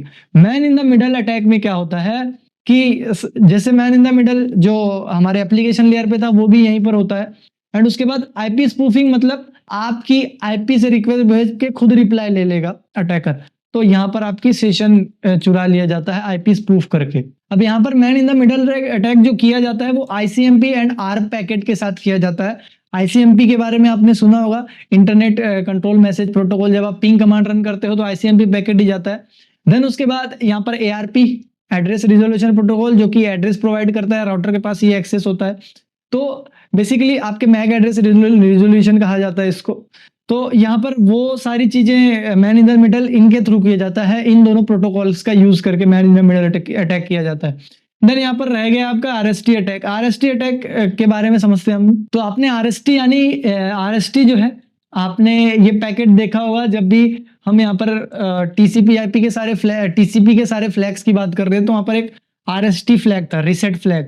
तो यहाँ पर अटैकर क्या करता है, बार बार आपके कनेक्शन को रिसेट करके, अगर आपको एक बार सेशन आईडी नहीं मिली तो आपको आपके थ्रू रिसेट पैकेट करके वहां पर फिर से सेशन आईडी मंगाने की कोशिश करता है, यानी रिसेट करके रिसेट पैकेट भेज के बार बार वो आपकी सेशन आईडी लेने के काम यहाँ पर लेने की कोशिश करता है किसी ना किसी तरीके से। तो ले दे के देखा जाए तो हर तरीके से यहाँ पर जो अटैकर है वो आपकी सेशन आईडी लेने के लिए ही सारे अटैक कर रहा है, क्योंकि सेशन आईडी इतनी इंपॉर्टेंट है। तो कुछ जो है एप्लीकेशन लेयर पे हो जाते हैं एंड कुछ यहाँ पर नेटवर्क लेयर पे हो जाते हैं। तो बेसिकली ये सारी चीजें। अब हमने सारे अटैक तो थ्योरी लेवल पे देख लिए, अब हम ये देखते हैं कि सेशन आईडी दिखती कैसी है एंड कैसी बनती है, ये तो कैसे होती है जिससे गेसेबल होती है। तो देखिए कुछ ऐसे दिखते हैं सेशन आईडी, ठीक है। सेशन आईडी यहाँ पर ऐसे होती है। तो यहाँ पर पहले तो ये आप देख सकते हैं ये इतनी वेबसाइट होती है, फिर यहाँ पर आपने जो भी चीज एक्सेस की है, जैसे आप प्रोफाइल पे हो, अगर वेबसाइट के अपने प्रोफाइल पे हो जिसको आप लॉगिन करते हो तो यहाँ पर प्रोफाइल लिखा आएगा। किसी ऐसे जगह पर हो जहां पर कोई चीज रखी है, जैसे कोर्स के अंदर हो, किसी वेबसाइट के कोर्स के अंदर हो तो यहाँ पर कोर्स लिखा आ जाएगा। डाउनलोड के अंदर हो तो यहाँ पर डाउनलोड लिखा आ जाएगा। तो बेसिकली वेबसाइट के जिस फोल्डर के अंदर हो तो यहाँ पर वो लिखा आ जाएगा, ठीक है। एंड यहाँ पर इतनी होती है आपकी सेशन आईडी। अब बहुत सारे सर्वर्स क्या होता है, उनका एक तरीका होता है, फिक्स तरीका होता है कि इस तरह से हम सेशन आईडी जनरेट करेंगे। तो यहाँ पर ये जो सेशन आईडी जनरेटेड है, अगर आप ध्यान से देखेंगे तो ये सभी में ये कांस्टेंट है, ये सारी चीजें इतना तो कांस्टेंट है सभी में। यहां पर देख सकेंगे तो आप यहाँ पर एक डेट लिखी हुई है 18/2/2024, ठीक है। एंड यहाँ पर आप देखेंगे तो टाइम लिखा हुआ है 21:50:22 यानी 9:50 एंड 22 सेकेंड, ठीक है। तो यहाँ पर देख सकते हो कि इसका एक पैटर्न है इसको जनरेट करने का, इसलिए लोग जो अटैकर होते हैं उसको प्रिडिक्ट कर लेते हैं, ठीक है। हैकर जो होते हैं उसको प्रिडिक्ट कर लेते हैं। यहाँ पर अगर उनको पता चल गया कि सामने वाला सर्वर किस तरीके से सेशन आईडी जनरेट कर रहा है तो उसको इजीली गेस कर सकते हैं वो। तो यहाँ पर अगर फॉर एग्जांपल यहाँ पर ये सेशन आईडी जो है, ये वाली सेशन आईडी, एक बार जो यूजर है वो लॉगिन हुआ, ठीक है, एंड लॉगिन हुआ उसकी सेशन वो 17 तारीख एंड 17 तारीख के दूसरे महीने में 2024 यानी फरवरी 17 फरवरी 2024 को वो लॉगिन हुआ 22:40 यानी 10:40 के आसपास। एंड जब वो लॉगिन हो गया तो यहाँ पर अटैकर ने क्या किया, उसको पता चल गया था कि ये टेक्निक यूज कर रहा है सर्वर टाइम एंड डेट का। तो उसने कांस्टेंट चीजें कुछ पहले लॉगिन करके उसने कांस्टेंट चीजें दो तीन बार लॉगिन करके कांस्टेंट चीजें पता कर ली कि क्या क्या कांस्टेंट होता है। देन उसने यही तरीकों को फॉलो करके सेम सेशन आईडी बना ली। अब जैसे ही यहाँ पर यूजर को किसी तरह से हटाएगा वहां से, ठीक है, यूजर को हटा के उसकी सेशन आईडी ले लेगा एंड खुद लॉगिन कर लेगा। तो ऐसी दिखती है आपकी सेशन आईडी। एंड अलग तरीके की भी होती हैं जो कि हम अभी मैं आपको प्रैक्टिकली दिखाऊंगा सेशन आईडी कैसे दिखती है। हम यहाँ पर प्रैक्टिकली भी देखेंगे सेशन आईडी कैसे दिखती है। ये तो एग्जांपल है, अगर ऐसे चीजें जनरेट हो रही हैं, ठीक है, ऐसे आईडीज अगर जनरेट हो रही है, सेशन आईडी अगर ऐसे जनरेट हो रही है तो ये प्रिडिक्ट बहुत अच्छे से प्रिडिक्ट की जा सकती है, कोई भी अच्छे से प्रिडिक्ट कर सकता है क्योंकि डेट एंड टाइम बेस पे सेशन आईडी मिल रही है। अब नेक्स्ट अगर आप यहाँ पर देखेंगे तो ये अटैकर है एंड फॉर एग्जांपल एक अटैकर है, ये यूजर मान लेते हैं, इसको अटैकर मान लेते हैं। तो अटैकर के आगे मैं ए लिख देता हूँ एंड यूजर के आगे मैं यू लिख देता हूँ, ठीक है। ये अटैकर क्या करेगा, यहाँ सामने वाले जैसे इसने लॉगिन किया सिस्टम कहीं पे सर्वर पे लॉगिन है किसी सर्वर पे, ठीक है, अब किसी सर्वर पे लॉगिन है एंड इसने इसकी सेशन आईडी है फॉर एग्जांपल मैं मान लेता हूं कि अगर 8:20:51 एंड उसके आगे की है 24:12:24, ठीक है, 2024 मान लेते हैं। तो ये सेशन आईडी है, तो ये डेट एंड ये टाइम।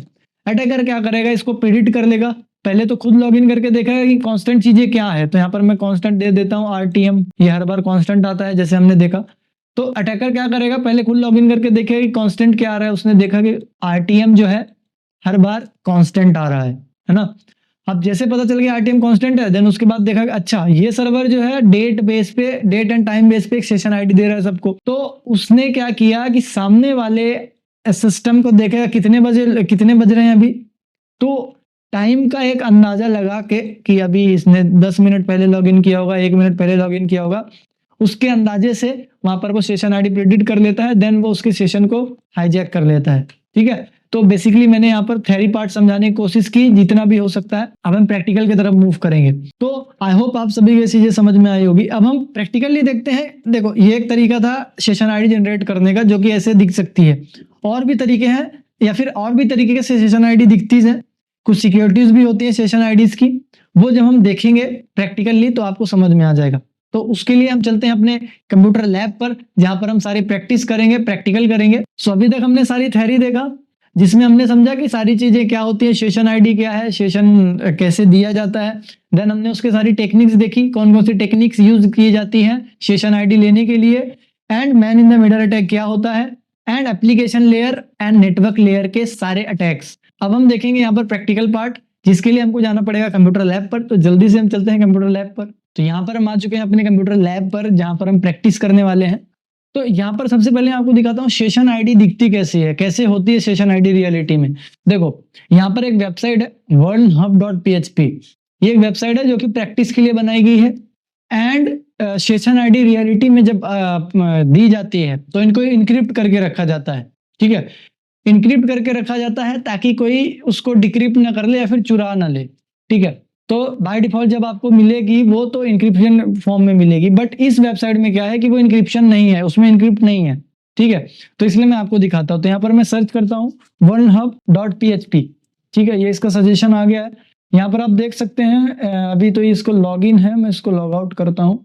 एंड यहाँ पर देख सकते हैं यूर प्रोफाइल पे जाओगे एंड इसका यूजर आईडी पासवर्ड यहीं पर लिखा हुआ है टेस्ट एंड टेस्ट, ठीक है। अब यहाँ पर क्या कर सकते हो आप लोग, इसी को यूजर अभी तो देखो यहाँ पर सेशन कैसे देखते हैं, यहाँ पर दिखता है इंस्पेक्ट में करोगे क्लिक तो यहाँ पर मेमोरीज स्टोरेज में, ठीक है, स्टोरेज में जाके कुकीज में आपको दिखेगा कि यहाँ पर कोई भी अगर सेशन क्रिएटेड है तो कुकीज में दिखता है वो, ठीक है, कुकीज में स्टोर होता है। तो कुकीज में जाके आप ब्राउजर में देख सकते हो। उसके बाद आप जैसे यहाँ पर देखो अभी कोई नहीं है, जहां पर मैं लॉगिन करता हूँ टेस्ट एंड टेस्ट, ठीक है, एंड मैं लॉगिन कर देता हूँ। तो यहाँ पर मैं डोंट सेव करूंगा, देखो यहाँ पर कुकीज में सेव हो गया होगा वो, ठीक है। तो ये देखो ये नाम है सेशन का एंड ये सेशन की वैल्यू है। एक्चुअल में ये आपकी आईडी है, ठीक है, ये सेशन आईडी होती है, ठीक है। अब इसको कोई चुरा ले तो डेफिनेटली सेम पेज पे लॉगिन हो जाएगा सेम यूजर से। फॉर एग्जांपल दिखाता हूं मैं, तो सेशन आईडी आपको दिख गई। अब ये इनक्रिप्टेड नहीं है, ठीक है। इनक्रिप्टेड जो होती है उसको जब आप डालोगे तो वो वैलिडेट नहीं करती है। देखो ये वैलिडेट कर देगा कैसे, देखो नाम इसका लॉगिन है, तो मैं इसको कॉपी कर लेता हूँ। कॉपी करके अभी मैं कौन से में किस सिस्टम में हूँ, काली में, ठीक है। अब मैं जाता हूँ अपने विंडोज 11 में या विंडोज 10 में, ठीक है। विंडोज 10 में गया एंड यहाँ पर मैं सर्च करता हूँ वही वर्नहब.php ये वाला, आई थिंक सो या इसको मुझे बैक करना पड़ेगा, इसके मैं लॉगिन प्रोफाइल पे जाना पड़ेगा, ठीक है। वर्नहब.php.com, इसको लॉगिन करता हूँ मैं वापस से, वर्नहब.php, एंटर, एंड ये रहा, ये वेबसाइट है। एंड यहाँ पर आप देखोगे ये साइन अप या फिर यूआर प्रोफाइल में क्लिक कर दो। यूआर प्रोफाइल में क्लिक करना है आपको, साइन अप पे वो दूसरे पेज में डायरेक्ट कर देता है। यहाँ पर देखो अभी भी कोई सेशन नहीं है, ना ही मैंने लॉगिन कर रखा है, ठीक है। लॉगिन मांग रहा है वो। यहाँ पर इंस्पेक्ट क्यू में जाऊंगा एंड यहाँ पर स्टोरेज पे जाएंगे एंड यहाँ पर कोई भी सेशन आईडी नहीं है, मैं क्रिएट करता हूँ यहाँ पर, देखो खुद से ऐड के बटन पे क्लिक करूंगा एंड नेम जो था वो रख दूंगा, यहाँ पर क्या था, लॉगिन, ठीक है। एंड वैल्यू जो थी, वैल्यू की जगह पे मैं यहाँ पर वैल्यू रख देता हूँ, पेस्ट कर देता हूँ, यहाँ पर यही वैल्यू थी। अब देखो मैं इसको लॉगिन करके यहाँ पर इसको रिफ्रेश करता हूँ पेज को सेशन आईडी डाल के, ठीक है। लॉगिन एज अ टेस्ट दिखा रहा है, यहाँ पर लॉग आउट कर सकते हो आप। अब यहाँ पर यूर प्रोफाइल चेक करो, आ गई सारी डिटेल्स, ये सारी डिटेल्स अच्छे से देख लो, है ना। लॉगिन में 20 स्ट्रीट समथिंग यहाँ पर लिखा हुआ है। अब इसी को ये सारी डिटेल्स जहाँ से हमने सेशन आईडी उठाई थी वहां पर चलते हैं, देख सकते हैं सेम चीजें हैं। मैंने वहां पर कोई पासवर्ड नहीं डाला, जो भी चीजें हुई है लाइव हुई है। तो बेसिकली ये होती है सेशन आईडी। हर जगह पे सेशन आपको क्लियरली विजिबल नहीं होगा क्योंकि वो इनक्रिप्टेड होता है। अगर मैं यहाँ पर दिखाऊं दूसरे वेबसाइट का तो आपको इनक्रिप्टेड दिखेगा, दूसरे वेबसाइट में ये काम नहीं करेगा क्योंकि इनक्रिप्टेड होगा। तो यहाँ पर मैं चलता हूँ newversionhacker.in या फिर www.newversionhacker.in पे चलते हैं एंड यहाँ पर हम देखते हैं इंस्पेक्ट यू करके। यहाँ पर देखो बहुत सारी वैल्यूज हैं, ठीक है। नेम भी अलग अलग है, वैल्यूज भी अलग अलग है। अगर मैं इसको कॉपी करूंगा ना, जैसे ये नाम कॉपी किया मैंने पहले एंड ये वैल्यू, तो मैं चलता हूँ फॉर एग्जांपल यहाँ पर देखो दूसरे वेबसाइट में काली में चल देते हैं हम, ओके काली पे ही ओपन है। हम विंडोज में 10 में चल लेते हैं, विंडोज 10 में यहाँ पर www.newversionhacker.in सर्च करते हैं, www.newversionhacker.in, दैट्स इट। हम गए एंड यहाँ पर मैं इंस्पेक्ट करूंगा, मेमोरी पे जाऊंगा, सॉरी स्टोरेज पे, एंड स्टोरेज में जाने के बाद यहाँ पर अगर आप वो सारी चीजें पे, अभी तो लॉगिन नहीं है लेकिन ये सारी वैल्यू जो दिख रही नहीं, क्लियरली विजिबल नहीं है, आपको समझ में नहीं आ रहा है क्या है। लेकिन यहाँ पर जब वो वैल्यू आप पेस्ट कर दोगे, फॉर एग्जांपल अगर आप यहाँ पेस्ट करते हो, अभी तो हमने लॉगिन नहीं किया है, कोई यूजर लॉगिन नहीं है इस पे, तो इसमें लॉगिन नहीं हो सकता, नहीं दिखाएगा वो जो हमने देखा वहां पर करके वो नहीं दिखाएगा। लेकिन यहाँ पर होता क्या है कि ये इनक्रिप्टेड है, आप इसको नहीं समझ पाओगे अभी, है ना। इनक्रिप्टेड सेशन आईडी है, नेम एंड सेशन दोनों इनक्रिप्टेड है कि मतलब सिक्योर है। तो ये हर जगह काम नहीं करेगा क्योंकि उस वेबसाइट में सिक्योरिटी नहीं लगी हुई है, उसके सेशन आईडी में सिक्योरिटी नहीं लगी हुई है, तो ये काम नहीं करेगा, ठीक है। तो ये बेसिकली सेशन आईडी का काम होता है। आप इसमें जाके प्रैक्टिस कर सकते हो, एक्विनेटिक्स है, कह सकते हो टेस्टिंग वेबसाइट है, ठीक है। And that's it. ये था आपका सेशन आईडी कैसे दिखती है वो आप अलग अलग वेबसाइट में लॉगिन करके सेम स्पेस पे जाके देख सकते हो। एंड मुझे कमेंट सेक्शन में बताओ आपने कहाँ कहाँ पर लॉगिन करके देखा है, कहाँ आगे सेशन आईडी देखी है, तो मुझे भी तो पता चले आप लोग कहाँ कहाँ टेस्ट कर रहे हो। एंड देन अब हम चलेंगे अपने प्रैक्टिकल्स की ओर कि सेशन आईडी या फिर सेशन हाईजैकिंग कैसे होती है। इसको बहुत तरीके से किया जा सकता है। तो फर्स्ट ऑफ ऑल हम ज़ेप प्रॉक्सी का यूज करेंगे सेशन आईडी सेशन हाईजैकिंग के लिए। सेशन जेड अटैक प्रॉक्सी जिसको कहते हैं हम लोग, hijacking session using Z attack proxy, Zapp जिसको कहते हैं हम लोग, उस टूल को यूज करेंगे। तो उस टूल को हम विंडोज में भी इंस्टॉल कर सकते हैं, हमारे लिनक्स में ऑलरेडी इंस्टॉल होता है, तो यहाँ पर हम विंडोज से करके देखेंगे। यहाँ पर हमको बेसिकली 2 मशीन्स की जरूरत पड़ने वाली है, जो कि एक हमारा टारगेट होगा एंड सेकेंड वन जो कि हमारी मशीन होगी प्रैक्टिकल मशीन। तो सेकेंड वन में यहाँ पर सर्वर 2019 को ले रहा हूँ, जो कि जिसमें मेरा अटैकर मशीन होगी बेसिकली, ठीक है। टारगेट किसको सिलेक्ट करेंगे, विंडोज 11 को, एंड अटैकर मशीन कौन होगी हमारी, विंडोज सर्वर 2019, ठीक है। तो यहाँ पर मैंने ज़ेप प्रॉक्सी इंस्टॉल कर रखा है, दैट्स इट। हमको उसको सिर्फ कनेक्ट करना है, हमारा विंडोज 11 ऑलरेडी रेडी है। एंड इसको मैं जैसे स्विच ऑन हो जाता है मैं आपको दिखा देता हूँ स्क्रीन पे। तो यहाँ पर ये ऑन हो चुकी है एंड यहाँ पर देख सकते हो ये ज़ेप प्रॉक्सी है, इसको मैं ओपन कर देता हूँ एंड ये ओपन हो जाएगा। ओके, स्टार्ट हो रहा है। फुल स्क्रीन कर लेते हैं इसको हम, ताकि अच्छे से विजिबल हो। ये लोड हो रहा है एंड इसके ऑप्शंस हैं, तो कुछ ऑप्शंस हमको सिलेक्ट करना पड़ता है यहाँ पर, तो उसको अच्छे से पता होना चाहिए हमको। तो यहाँ पर जो बाय डिफॉल्ट दिख रहा है नो, उसी पे क्लिक कर रहने देंगे एंड देन हम स्टार्ट पे क्लिक कर देंगे। उसके बाद आपको यहाँ पर ना एक इसको अभी के लिए मैं ऑफ कर रहा हूँ। यहाँ पर ना आपको ये प्लस का साइन दिख रहा होगा ये, ठीक है। ये प्लस के साइन में क्लिक करना है एंड यहाँ पर ब्रेक दिखेगा, आपको ब्रेक पे क्लिक करना है। तो ये जो है ना 2 पार्ट में डिवाइड हो जाएगा। 2 पार्ट में, एक जगह पे रिक्वेस्ट दिखेगी, एक जगह पे रिस्पॉन्स दिखेगा आपको, ठीक है। अब यहाँ पर क्या होता है ना कि ज़ेप प्रॉक्सी क्या करता है कि प्रॉक्सी बेस पे काम करता है। मतलब अटैकर तो आपके सिस्टम में प्रॉक्सी सेट कर देगा, ठीक है। अटैकर आपके सिस्टम में प्रॉक्सी सेट कर देगा, तो यहाँ पर मैंने ऑलरेडी कर रखा है। तो प्रॉक्सी सेट कर देगा तो एंड उसी प्रॉक्सी का आईपी एड्रेस यहाँ पर डाल देगा। तो यहाँ पर हमको प्रॉक्सी को सेट करने के लिए यहाँ पर सेटिंग पे क्लिक करना है। सेटिंग पे जैसे क्लिक करोगे यहाँ पर आपको एक लोकल नेटवर्क दिखेगा, ठीक है। लोकल प्रॉक्सी में आपको यहाँ पर आईपी एड्रेस डाल देना है एंड यहाँ पर पोर्ट नंबर जो प्रॉक्सी का है, ठीक है। बाकी जो भी सेटिंग्स है वो एज इट इज रहने देना है, उस पर कुछ भी चेंजेस नहीं करना है एंड सिलेक्ट ऑन ओके, ठीक है। ओके के पहले क्लिक कर देना है।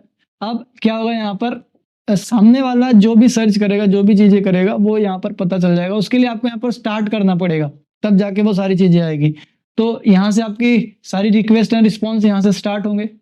ये जो आपकी अभी ग्रीन था अभी रेड हो गया, मतलब स्टार्ट है। स्टॉप करने के लिए वो यहाँ पे बताएगा। अब यहाँ पर सिंपली मैं क्या करूँगा, विंडोज 11 पे जाऊँगा जो कि हमारा टारगेट है एंड यहाँ पर मैं अपना ब्राउज़र ओपन करता हूँ जो कि है फायरफॉक्स एंड सिंपली यहाँ पर मैं क्लिक करूँगा एंड यहाँ पर मैं टाइप करूँगा वेबसाइट का नाम, जिसपे फॉर एग्जांपल मेरी वेबसाइट है www.gomovie.com, ठीक है। अब यहाँ पर ऐसे ऑप्शंस आ सकते हैं क्योंकि प्रॉक्सी के थ्रू नेटवर्क जा रहा है, तो यहाँ पर एडवांस पे क्लिक करके and accept and risk continue कर सकते हो, ठीक है।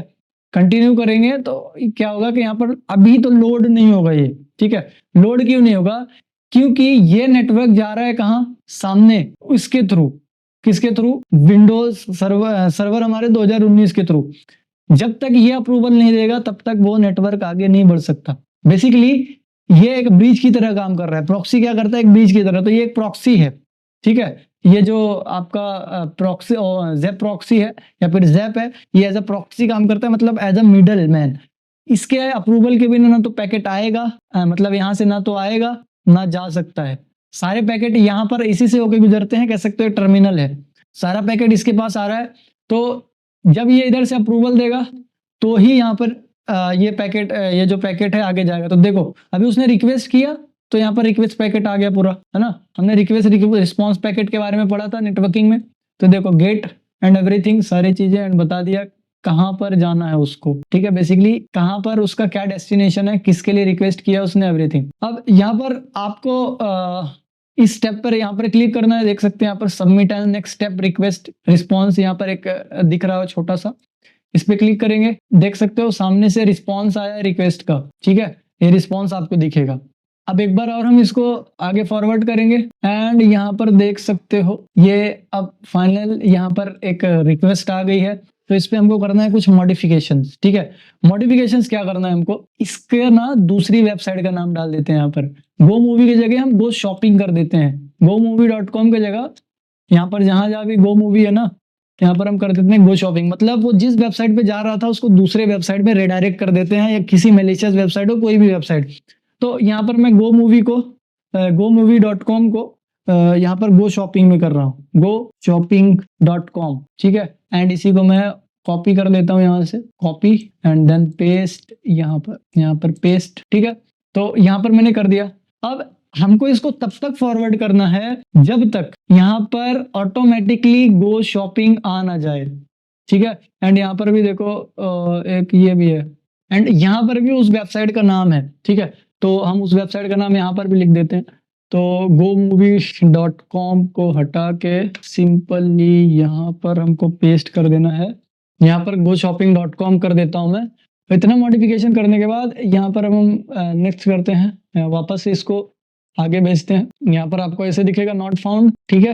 एंड वापस से एक बार करेंगे इसको, ठीक है। अभी भी आ रहा है। तो इसको आप तब तक इसको मॉडिफिकेशन करना है जब तक यहाँ पर खुद से go shopping.com ना आ जाए, ठीक है। तो मैं वापस से रिप्लेस करूंगा एंड इसको मल्टीपल टाइम करूंगा। तो यहाँ पर गो शॉपिंग एंड यहाँ पर भी गो शॉपिंग एंड यहाँ पर भी गो शॉपिंग, ठीक है। तो इसको बैक स्पेस एंड फॉरवर्ड, अभी भी नहीं आया, अभी भी देख सकते हो ये यहाँ पर अभी ये वहीं पर है। एक्सेप्ट रिस्क, कंटिन्यू करते हैं इसको, अभी भी नहीं हुआ, अभी भी वही लिख के आ रहा है। वापस से हम चेंज करेंगे तो इसको मल्टीपल टाइम हमको करना है, जब तक ये आएगा तब तक। तो मैं इसको बार बार करता रहूंगा जब तक यहाँ पर वेबसाइट नाम ऑटोमेटिक चेंज नहीं होता। तो यहाँ पर जाएंगे वापस से, यहाँ पर वेबसाइट दूसरी खुल चुकी है। आपको ये थोड़ा सा ब्लर दिख रहा होगा, ये थोड़ी सी ब्लरी दिख रही होगी, लेकिन ये खुल चुकी है। अब मैं इसको और अच्छे से खोल देता हूँ, इसकी सारी रिक्वेस्ट यहाँ पर रिलीज कर देता हूँ। यहाँ से ओके डन। अब यहाँ पर एक भी रिक्वेस्ट नहीं आई, यहाँ पर हम पहुंच चुके हैं, दूसरे वेबसाइट में रिडायरेक्ट हो चुके हैं, ठीक है। तो पहली वाली हमारी वेबसाइट दूसरी थी, ये दूसरी है। आपको डोमेन सेम दिखेगा लेकिन पहुंच हम दूसरे वेबसाइट में गए, ठीक है। एंड यहाँ पर हम जो पहले वेबसाइट में थे, देखो मैं उसको वापस से सर्च करता हूँ, यहाँ पर इसी डोमेन को कॉपी करता हूँ, इसी लिंक को, एंड मैं वापस से जाता हूँ कहाँ पे, इसको ऑफ कर देता हूँ थोड़ी देर के लिए, ठीक है। एंड जिस डोमेन में ये वेबसाइट खुली हुई है उसी डोमेन में ये वाली वेबसाइट मैं खोल के देखता हूँ, देखो क्या आता है। दूसरी वेबसाइट खुल रही है, ठीक है। एंड यहाँ पर आपको डिफरेंट दिख रही होगी लेकिन उसका डोमेन एज इट इज है, ठीक है। तो बेसिकली ये होती है आपकी सेशन हाईजैकिंग का, जो कि हम इसके थ्रू ज़ैप प्रॉक्सी के थ्रू करते हैं। तो आप भी ऐसे ही कर सकते हैं, ठीक है, प्रैक्टिस। लेकिन आपको हाँ मुझे कई बार यहाँ पर उसको फिर से रीस्टार्ट करना पड़ा वेबसाइट को, तो ये थोड़ा हिट एंड ट्राई वाला मेथड है। एंड ये आप बार बार ट्राई कर सकते हैं तब जाके होगा। यहाँ पर हमने कनेक्शंस को, यहाँ पर बेसिकली हमने 3 चीजें की। पहले तो कनेक्शन को ट्रैक किया, ठीक है। उसके बाद कनेक्शन को डिसिंक्रोनाइज किया, मतलब उसको पैकेट में तोड़ा। जैसे रिक्वेस्ट देखा होगा आपने कि बीच बीच में आ रही थी, है ना। पहले एक रिक्वेस्ट आई, फिर उसके बाद दूसरी आती जा रही थी हमारे ज़ैप प्रॉक्सी में। वैसे ही यहाँ पर हमने इसको क्या किया, पैकेट को डिसिंक्रोनाइज किया, यहाँ पर डिसिंक्रोनाइज कहते हैं इसको हम। उसके बाद हमने यहाँ पर इंजेक्टिंग किया, कौन सी, दूसरे वेबसाइट का नाम, वो मैलिशियस वेबसाइट कोई भी हो सकती है, ठीक है। वैसे ही हम उसको दूसरे वेबसाइट पे भी भेज सकते हैं। फॉर एग्जाम्पल चलो मैं एक करके देखता हूँ। यहाँ पर मैं क्या करता हूँ, इसको वापस से मैं क्या करूँगा, अगर सेम प्रैक्टिकल अगेन करना है तो मैं दूसरी वेबसाइट में रिडायरेक्ट कर सकता हूँ उसको। कैसे, ये वेबसाइट का नाम है, इसको मैंने पहले से कॉपी कर रखा था, एंड इसको एंटर करेंगे एंड सेम ऑप्शन आएगा, प्रोसीड टू अनसेफ। एंड नहीं आता है तो भी कोई बात नहीं, अगर आप एक बार परमिशन दे देते हैं एक वेबसाइट को, क्योंकि मैंने इससे पहले दिया हुआ है, तो वो अनसेफ कर लेता है। अब यहाँ पर देख सकते हो ये जा रहा है गेट रिक्वेस्ट, एंड यहाँ पर इस वेबसाइट को अगर मुझे दूसरे जगह फॉरवर्ड करना है, या फिर इस वेबसाइट को मैं चलो मैं क्या काम करता हूँ कि मैं यहाँ पर एक काम करता हूँ कि जो gomovie.com है मेरा जो वेबसाइट है प्रैक्टिकल वाली, उसके जगह पे मैं उसको दूसरे वेबसाइट पे यहाँ पर भेज देता हूँ, जिसकी हमने सेशन आईडी देखी थी burnhub.php। तो यहाँ पर सब फर्स्ट ऑफ ऑल मैं gomovie.com करूँगा। यहाँ पर चलते हैं अपने प्रॉक्सी पे, एंड यहाँ पर देखो रिक्वेस्ट आ चुकी है। रिक्वेस्ट को यहाँ से मॉडिफाई करना स्टार्ट कर देते हैं। मैं इसके जगह दूसरी लिंक पेस्ट कर रहा हूँ, वेट अ मिनट, दूसरी लिंक थी burnhub.php। यहाँ पर मुझे देखना पड़ेगा मेरे कॉपी, ओके। मैं चाहता हूँ ना कि इसको इस वेबसाइट से यहाँ पर रिप्लेस कर दूँ, burnhub.php, ठीक है। इस वेबसाइट से मैं चाहता हूँ वो रिप्लेस हो जाए, जो मेरी वेबसाइट है जिसको मैंने सर्च किया है। एंड मैं सर्च किसको कर रहा हूँ, तो मैं सर्च इसको कर रहा हूँ। अभी जो रिक्वेस्ट जा रही है वो इसकी जा रही है gomovie.com के आगे www लगा लेते हैं। देखो रिक्वेस्ट इसकी जा रही है वहां पर, एंड इसकी ये रिक्वेस्ट देखो, ये डोमेन नेम आप देख सकते हो, इसके जगह पर हमारी ये वेबसाइट खुलेगी। मतलब जो हमारा टारगेट है वो ये वेबसाइट सर्च कर रहा है, और हम उसको भेज देंगे ये वाले वेबसाइट में। तो इसको सिंपली कॉपी करेंगे यहाँ से, इसका डोमेन नेम एंड इसकी लिंक बेसिकली, एंड यहाँ से मैं उसको पेस्ट कर देता हूँ यहाँ, ठीक है। यहाँ पर मैंने पेस्ट कर दिया, एंड एज इट इज यहाँ पर भी मैंने पेस्ट कर दिया, ठीक है। अब मैं इसको फॉरवर्ड करता हूँ, वापस आया गेट, इसको भी फॉरवर्ड करता हूँ मैं, पेस्ट, ओके। HTTP हटाना होगा हमको यहाँ से, एंड यहाँ से HTTP हटाना होगा वापस, यहाँ से ही कॉपी कर देते हैं हम, ऊपर वाला एक बार कॉपी कर देते हैं, एंड यहाँ से वापस बैकस्लैश, मतलब जो फॉर्मेट में है आपको वही फॉर्मेट करना है, एक्स्ट्रा कुछ लगना नहीं चाहिए, बस नाम चेंज करना है आपको वेबसाइट का। कंट्रोल V एंड फॉरवर्ड, ठीक है। nginx सर्वर का एक्सेस यहाँ पर मांग रहा है, आ गया आई थिंक सो, खुल गई होगी यहाँ पर। अभी तक नहीं खुला, चलो nginx सर्वर दिखा दिया, मतलब nginx मतलब लिनक्स की वेबसाइट है ये, सर्वर का नाम चेंज हुआ है। तो मैं आगे फॉरवर्ड करके देखता हूँ, शायद से आया हो। चलो देखते हैं यहाँ पर कुछ रिस्पॉन्स है, नहीं है, तो वापस से चेंज करते हैं हम इसको एंड पेस्ट, एंड इसको भी कॉपी एंड पेस्ट। चलो यहाँ पर भी कर दिया हमने, आगे बढ़ाएंगे इसको, आगे आगे एक बार मैं और प्रोसीड करके देखता हूँ आगे कौन सी वेबसाइट खुलती है, मैं देख लेता हूँ। यहाँ पर कोई एक्टिविटी हुई, अभी तक नहीं हुई। चलो आगे करते हैं एंड यही प्रोसेस में सेम 2 से 3 बार कर दूंगा तो हो जाएगा। तब तक करना है जब तक वहां पर वेबसाइट दूसरी लोड ना हो जाए जो हमने, जिसको हम फॉरवर्ड, देखो वही वेबसाइट आ गई है जो हमने किया था, वो तो नहीं आई है, लेकिन जो हमने लोड किया था स्टार्टिंग में वो मूवी आ गई है। तो इसके लिए ना आपको इसको बार बार ऐसे ही चेंज करना होगा, तो वो जाके ऑटोमेटिक फॉरवर्ड हो जाएगा। तो बेसिकली इसका कॉन्सेप्ट ये है, वो टाइम टेकन प्रोसेस है, आप लोग घर पे प्रैक्टिस कर सकते हैं। वीडियो ज्यादा लॉन्ग ना हो इसलिए हम इसको यहाँ पर इतना ही रखते हैं, ठीक है। और आगे का प्रैक्टिकल देखते हैं दूसरा, तो इसको मैं क्लोज कर देता हूँ। ओके, तो यहाँ पर हमारा नेक्स्ट प्रैक्टिकल जो होने वाला है वो HTTP का ट्रैफिक जो है उसको इंटरसेप्ट करने का है। यहाँ पर जिस टूल का यूज लेने वाले हैं उसका नाम है बेटरकैप। बेटरकैप एक लिनक्स का टूल है, आप उसको इंस्टॉल कर सकते हो, लिनक्स में इजीली अवेलेबल है। तो बेटरकैप, इसकी स्पेलिंग आपको जब यहाँ पर टाइप करेंगे वो दिख जाएगी, ठीक है। तो बेटरकैप करेगा क्या, बेसिकली जो भी सामने वाले सिस्टम की रिक्वेस्ट है उसको कैप्चर कर लेगा। यहाँ पर आपको कोई प्रॉक्सी सेट करने की जरूरत नहीं है सामने वाले सिस्टम में, ये by default man in the middle attack जैसे काम करेगा, ठीक है। तो यहाँ पर बेसिकली हम चलेंगे, यहाँ पर मैंने परमिशन दे रखी है पहले से, आप भी दे सकते हैं। यहाँ पर मैं यहाँ पर सिंपली बेटरकैप, जो टूल का नाम है bettercap and bettercap then space hyphen interface मतलब आई फेस लिख देना है, एंड इंटरफेस जो है आपका वो लिख देना ATS 0 है मेरा। ये मैंने कहाँ से चेक किया कि मेरा ATS 0 है, तो आप, मैं यहाँ पर दूसरा टर्मिनल दिखाता हूँ, ifconfig एंड इसको थोड़ा जूम करके दिखा देता हूँ। आप यहाँ पर देख सकते हो ये ATS 0 यानी नेटवर्क इंटरफेस, ये ATS 0, ठीक है। तो आप भी यहाँ पर अपना इंटरफेस पता कर सकते हो क्या है। देन यहाँ पर इंटरप्रेस करेंगे तो बेटरकैप ऑन हो गया। अब इसको और बेटर समझने के लिए, अच्छे समझने के लिए आप यहाँ पर हेल्प कमांड का यूज ले सकते हो। जैसे यहाँ पर हेल्प जैसे लिखोगे तो यहाँ पर ये बता देगा कौन सा ऑप्शन किसके लिए है, ठीक है। तो यहाँ पर हमको प्रॉक्सीज, ARP, ये सारी चीजें हमको सेटअप करनी पड़ेगी, ये सारी कमांड्स। तो एक एक करके यहाँ पर हम टाइप करते हैं। तो एंड यहाँ पर बेटरकैप help-h जो भी यूज लेना है आप ले सकते हो यहाँ पर। देन उसके बाद आपको यहाँ पर प्रोब पैकेट्स भेजना है, मतलब एक प्रोब पैकेट्स होते हैं उनको भेजना होता है। ये प्रोब पैकेट जो है बहुत अलग अलग तरीके से जाते हैं, तो इसको हमको ऑन करने के लिए नेट प्रोब ऑन लिखना पड़ेगा, नेट, एंड यहाँ पर टैब बटन दबा के आप लिख सकते हो। एंड यहाँ पर देखो बहुत सारे ऑप्शंस आ गए, तो जितने बार टैब दबाओगे वो सिलेक्ट कर लेगा। टैब यहाँ पर देखो, ये टैब में ऑप्शन सिलेक्ट करता जा रहा है वो, तो मेरे को यहाँ पर प्रोब सिलेक्ट करना है फर्स्ट वाला, देन एंटर कर दूंगा मैं उसी को, एंड उसके आगे मुझे बस ऑन लिख देना है, ऑन, ठीक है। उसने प्रोब पैकेट ऑन कर दिया। अब हमको यहाँ पर रिकॉन ऑन करना है, ठीक है। तो ये क्या करेगा, ARP टेबल के साथ छेड़छाड़ करता है बेसिकली, ठीक है। ये जो भी ARP पैकेट्स हैं उनके साथ ये छेड़छाड़ करेगा, एंड सारे जो भी टेबल्स हैं उनको डिसिलेक्ट कर देगा, डिटेक्ट करेगा कि जितने भी पैकेट्स हैं वहां पर ARP टेबल में जहाँ पर IPs हैं उनको डिटेक्ट करेगा, कितने बेसिकली IP एड्रेसेस हैं वहां पर, हमारे नेटवर्क में कितने IP एड्रेसेस हैं उनको डिटेक्ट करने का काम ये करेगा। तो यहाँ पर हम क्या करेंगे, उसको नेट देन टैब बटन, वापस से इस बार हमको क्या सिलेक्ट करना है, रिकॉन। तो यहाँ पर टैब बटन एंड वापस से ये recon, and then enter press and यहाँ पर ऑन, ठीक है। एक प्रोब की ऑन किया था एंड देन उसके बाद रिकॉन, ठीक है। ये क्या करेगा, आपके उस आसपास के जितने भी नेटवर्क हैं वो बता के लेके आएगा। अभी मैं दिखाता हूँ कैसे लेके आता है। देन हमको HTTP का प्रॉक्सी जो है वो करना है, वो SSL स्ट्रिपिंग करना है। बेसिकली SSL की जो भी चीजें हैं, SSL जो आपने सुना होगा, उनको ग्रैब करने का काम करेगा ये सिक्योर सॉकेट लेयर का, ठीक है।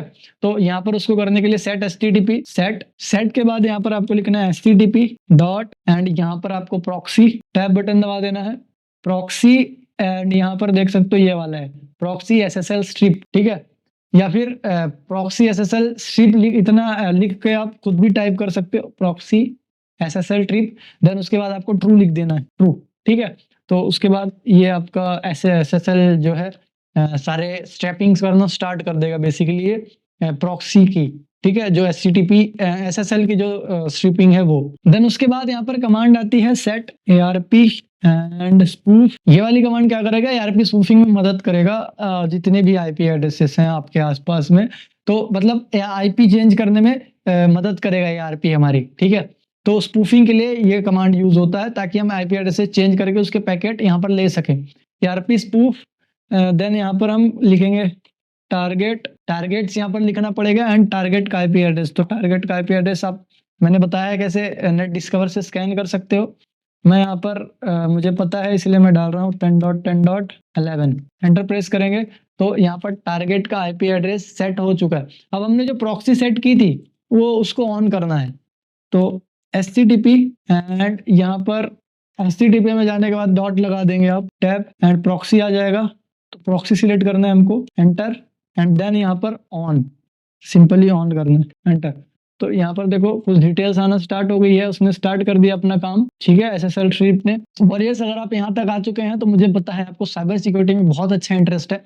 तो इन्हीं चीज़ों को अगर आप एडवांस में सीखना चाहते हैं, बेसिक से लेके, जैसे यहाँ पर मैं अच्छे से चीज़ें बता नहीं पा रहा हूँ, तो यहाँ पर क्या होता है कि हमको परमिशन नहीं होती इतनी ज़्यादा चीज़ें बताने की, तो हमने यहाँ पर एडवांस क्लासेस निकाली है, नंबर आपको दिख रहा है, वहाँ पर कॉन्टेक्ट करके आप एडवांसली सीख सकते हो, ठीक है। एंड बेसिक हम बेसिक से स्टार्ट करेंगे, नेटवर्किंग से लिनक्स एंड देन सारे मॉड्यूल्स, उसमें मैं एआई कैसे यूज करते हैं वो भी सिखाऊंगा, एआई का यूज लेके कैसे यहाँ पर हम इसका सीख सकते हैं बेसिकली वो भी बताऊंगा। सो बेसिकली हम चलते हैं अपने वीडियो में वापस। अगर आप इंटरेस्टेड हैं एडवांस कोर्सेज में तो नीचे कॉन्टैक्ट कर सकते हैं, मिनिमम फीस है एंड बहुत अच्छी क्वालिटी का आपको दिया जाएगा। तो चलते हैं अपने बैक टू अपने टॉपिक पे, ठीक है। एंड उसके बाद आपको यहाँ पर हमने एचटीटीपी प्रॉक्सी ऑन किया, देन आपको एआरपी स्पूफ ऑन करना है basically, ARP dot spoof. ARP spoof करने के बाद यहाँ पर आपको ऑन लिखना पड़ेगा ताकि ऑन हो जाए। देन एज इट इज एक चीज और ऑन करनी है हमको, नेट डॉट स्निफ, ठीक है, इसके अंदर ये सारे फीचर्स हैं। स्निफ एंटर प्रेस करेंगे एंड ऑन, ठीक है, ये स्निफिंग ऑन हो गई है, जो कि आसपास के नेटवर्क पे देखो ये सारे पैकेट्स आना स्टार्ट हो गए हैं, ठीक है। अब एक चीज हमको करना है, चाहिए कि हमको अगर हमको एक पासवर्ड चाहिए, ठीक है, तो ये क्या करेगा, पासवर्ड पैकेट्स को ही कैप्चर करेगा, ठीक है, पासवर्ड पैकेट्स एंड उसकी एक्स्ट्रा डिटेल्स जो होती हैं वो लाने में ये मॉड्यूल हमारा काम करेगा। तो इसके लिए हमको क्या करना है, यहाँ पर आपको टाइप करना है सेट डॉट स्निफ या फिर डॉट नेट कर देना है, नेट डॉट स्निफ। तो आपको यहाँ पर ये net dot sniff REGXP select करना है, ठीक है, ये वाली कमांड। देन उसके बाद आपको यहाँ पर कुछ चीजें बताना होगा उसको, यहाँ पर पहले आपको एक कॉमा लिखना होगा, देन सिंगल कोट, ठीक है, सिंगल कोट यहाँ पर बताना होगा। देन आपको यहाँ पर टाइप करना है पासवर्ड, PASS पासवर्ड, ठीक है, स्पेलिंग एक बार चेक कर लीजिएगा आप, इक्वल्स टू एंड यहाँ पर डॉट एंड जितने भी आपको लगता है कि कैरेक्टर हो सकते हैं वहां पर एक प्लस सिंबल दे सकते हैं एंड यहाँ पर एक उसको क्लोज कर देते हैं बेसिकली सिंगल कोट्स को। तो बेसिकली हमने यहाँ पर इतना बंद कर दिया इसको, ठीक है। तो हमने इसको कहा है कि पासवर्ड चाहिए हमको इक्वल्स टू आगे कुछ भी हो प्लस डॉट एवरीथिंग, ठीक है। तो अब आप एंटर प्रेस कर देंगे इसमें एंड एंटर। तो बेसिकली ये केस को मैच करने के लिए होता है, आप इसके जगह पासवर्ड की जगह और कुछ भी यूज दे सकते हो, जरूरी नहीं कि यही हो, ठीक है। अब यहाँ पर क्या है कि ये सारी चीजें हो गई, अब हमको क्या करना है कि अब सारी चीजें हमारी सेट है, अब हमको सिर्फ और सिर्फ पैकेट कैप्चर करना है। तो पैकेट कैप्चर करने के लिए क्या करना पड़ेगा, मैं अपने दूसरे मशीन पे जा रहा हूँ, 11 पे आ गया। अब यहाँ पर मैं जा रहा हूँ, किसी भी ब्राउजर पे जाओ, मैं फायरफॉक्स पे जाता हूँ एंड इसको नॉट नाउ, इसको www.gomovie.com एंटर करूंगा। अब फॉर एग्जांपल यहाँ पर मैं एक यूजर आईडी एंड पासवर्ड डालता हूँ, जैसे यहाँ पर मैं लिख देता हूँ सैम एंड यहाँ पर कोई पासवर्ड डाल देता हूँ जो आपको यहाँ पर नहीं दिखेगा, मैं डायरेक्टली वहां पर दिखाऊंगा, ठीक है। अब मैं लॉगिन कर देता हूँ, लॉगिन करने के बाद थोड़ा सा ब्लर दिखेगा आपको, ये वेबसाइट थोड़ी ब्लर दिखेगी, ठीक है।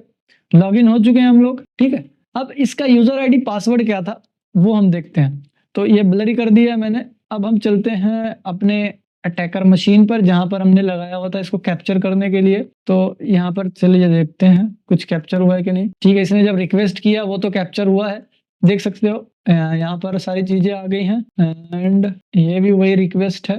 एंड ऊपर चलते हैं, हम ऊपर देखेंगे, थोड़ा सा हमको स्क्रॉल करना पड़ेगा यहाँ पर क्योंकि बहुत सारी रिक्वेस्ट आती हैं इसमें, पैकेट सारे आसपास के आ रहे हैं। ओके दैट्स इट, ये हमारा वो है जो हमको चाहिए था। यहाँ पर देखो मैंने एक पासवर्ड क्या टाइप किया था, यहाँ पर दिख रहा होगा एंड यूजर आईडी ये था बेसिकली, पासवर्ड ये था। ठीक है, तो बेसिकली आप यहाँ पर ऐसे कैप्चर कर सकते हो, ठीक है, या फिर अटैकर ऐसे कैप्चर करते हैं। ठीक है, तो आई होप आप सभी को ये चीजें समझ में आई होगी। तो ये था आपका HTTP रिक्वेस्ट कैप्चर, ऐसे HTTP की रिक्वेस्ट कैप्चर की जाती है। हाँ, कुछ केसेस में अगर HTTPS है तो वहाँ पर दूसरे तरीके यूज होते हैं जो कि यहाँ पर बताऊंगा नहीं, पॉसिबल नहीं है। ठीक है, तो आई होप आप सभी को इतना समझ में आ गया होगा। तो यहाँ पर आप देख सकते हो इसमें SSL है, इनेबल नहीं है, इसलिए इसने यहाँ पर कैप्चर कर लिया। SSL रहता तो आपको वैल्यू कुछ ऐसे दिखती, ठीक है, ऐसे, क्योंकि यहाँ पर इंक्रिप्शन आ जाता तो उसको रीड करना पॉसिबल नहीं होता है, क्योंकि आपको भी पता है कुछ ना कुछ सिक्योरिटी तो होना चाहिए, नहीं तो कल चल के कोई भी वेबसाइट से आपको कुछ भी गायब कर सकता है। तो सिक्योरिटी बहुत मायने रखती है, सिक्योरिटी तो होनी चाहिए। तो बेसिकली ये प्रैक्टिकल था आपका HTTP रिक्वेस्ट का। ठीक है, उसके बाद यहाँ पर और भी बहुत सारे प्रैक्टिकल्स हैं जो कि यहाँ पर मैं कर नहीं रहा हूँ। अब मैं यहाँ पर आपको बता देता हूँ कि इसकी सिक्योरिटी क्या है, बेसिकली क्या सिक्योरिटी है जिससे आपको पहचान सकते हैं इसकी। तो यहाँ पर अगर कोई आपकी man in the middle attack कर रहा है ना, आपका कोई पता कर रहा है, तो एज इट इज, जैसे यहाँ पर ये चालू है सेशन, अभी हमने इसी में प्रैक्टिकल किया है, तो इसमें आप बेसिकली जाके देख सकते हो कि कौन यहाँ पर ज्यादा पैकेट भेज रहा है। तो यहाँ पर आप बेसिकली ये सारी चीजें देख सकते हो कि कैसे कौन पैकेट भेज रहा है एंड मतलब इसको पता कैसे करना है, वही हमको देखना है। तो आप ये पता कर सकते हो कौन पैकेट भेज रहा है। तो यहाँ पर मैं सिंपली विंडोज 11 पे जाता हूँ एंड इसको पता करने के लिए हमारा सेशन ऑन है एज इट इज। यहाँ पर मैं वायर शार्क ऑन करूंगा एंड वायर शार्क आपको बता देगा कि यहाँ पर एक्चुअल में स्निफिंग कर कौन रहा है, ठीक है, या फिर man in the middle attack कौन कर रहा है। ये देखो यहाँ पर अगर आप पैकेट्स को ध्यान से देखो और आपने अगर नेटवर्किंग अच्छे से की है, जो मैंने बताया है वो नेटवर्किंग आपने अच्छे से की है, तो यहाँ पर आप इन पैकेट्स को रीड कर सकते हो। देखो क्या बोल रहा है, who has 124, who has 203.10.10.203 and who has something, मतलब सारे आईपी एड्रेस को यहाँ पर पूछ रहा है कौन, .18, यानी .18 किसका आईपी एड्रेस है, .18 है इसका अटैकर का। देखो मैं इसका आईपी एड्रेस दिखा देता हूँ, ifconfig दिख रहा है .18। अब ये काम किसका था, ये काम है किसका, ये काम होता है राउटर का। ठीक है, यहाँ पर राउटर के आईपी एड्रेस होना चाहिए, बट यहाँ पर किसके पास जा रहे हैं सारे राउटर के पैकेट, 18 के पास, यानी बेटर कैप जहाँ पर खुला हुआ है। तो बेटर कैप आपका वही काम कर रहा है यहाँ पर बेसिकली, कि राउटर का काम खुद मंगा रहा है, राउटर के सारे पैकेट्स कैप्चर करके अपने पास लेके आ रहा है। तो ये मैन इन द मिडल ऐसा होता है। अगर देखो अब सेम चीज मैं यहाँ पर क्या करता हूँ, बेटर कैप क्लोज करता हूँ। ठीक है, यहाँ पर जो हमारा सेशन चालू था उसको मैं क्लोज कर देता हूँ, इसको मैं यहाँ से Ctrl+C करता हूँ। ठीक है, एंड यस करके एंटर प्रेस कर देता हूँ एंड एग्जिट Ctrl+Z। ठीक है, क्लोज हो गया, ये अब कोई पैकेट नहीं भेज रहा है। अब देखते हैं हम सेशन क्या बन रहा है वहां पर। तो यहाँ पर मैं सबसे नीचे ले जाता हूँ जहां पर सारे पैकेट, ये तो पुराने पैकेट्स हैं। अब देखो एक मिनट, अब देखो who has 10.10. अब देखो यहाँ पर ARP पैकेट कौन भेज रहा है, जो नेटवर्क्स में है। ठीक है, तो 10.10. पूछ किसके पास 10.10 है, कौन पूछ रहा है, 22। ठीक है, जो नेटवर्क में है हमारे। एंड उसके बाद यहाँ पर उसने रिप्लाई दिया है 10.10 ने कि मेरा मैक एड्रेस ये है एंड ये आईपी एड्रेस मेरे पास है। ठीक है, तो यहाँ पर देखो यहाँ पर ये एक्चुअल में राउटर का आईपी एड्रेस है। ठीक है, ये वाला 10.2, 10.10 किसके पास है, 10.2, जो कि यहाँ पर हमारा राउटर है।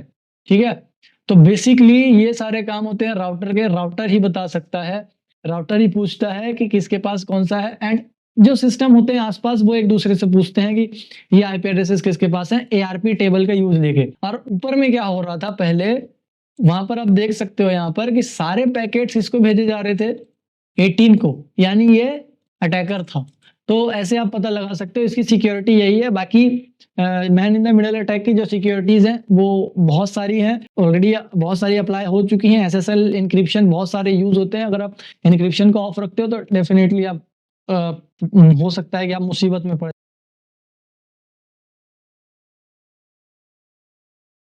तो यहाँ पर अब हम समझेंगे ये firewalls, IDs, IPS and honey ports, ये सारी चीजें होती क्या हैं एक्चुअल में एंड क्यों यूज किया जाता है इनका। ठीक है, तो यहाँ पर हम बात करते हैं फायरवॉल से।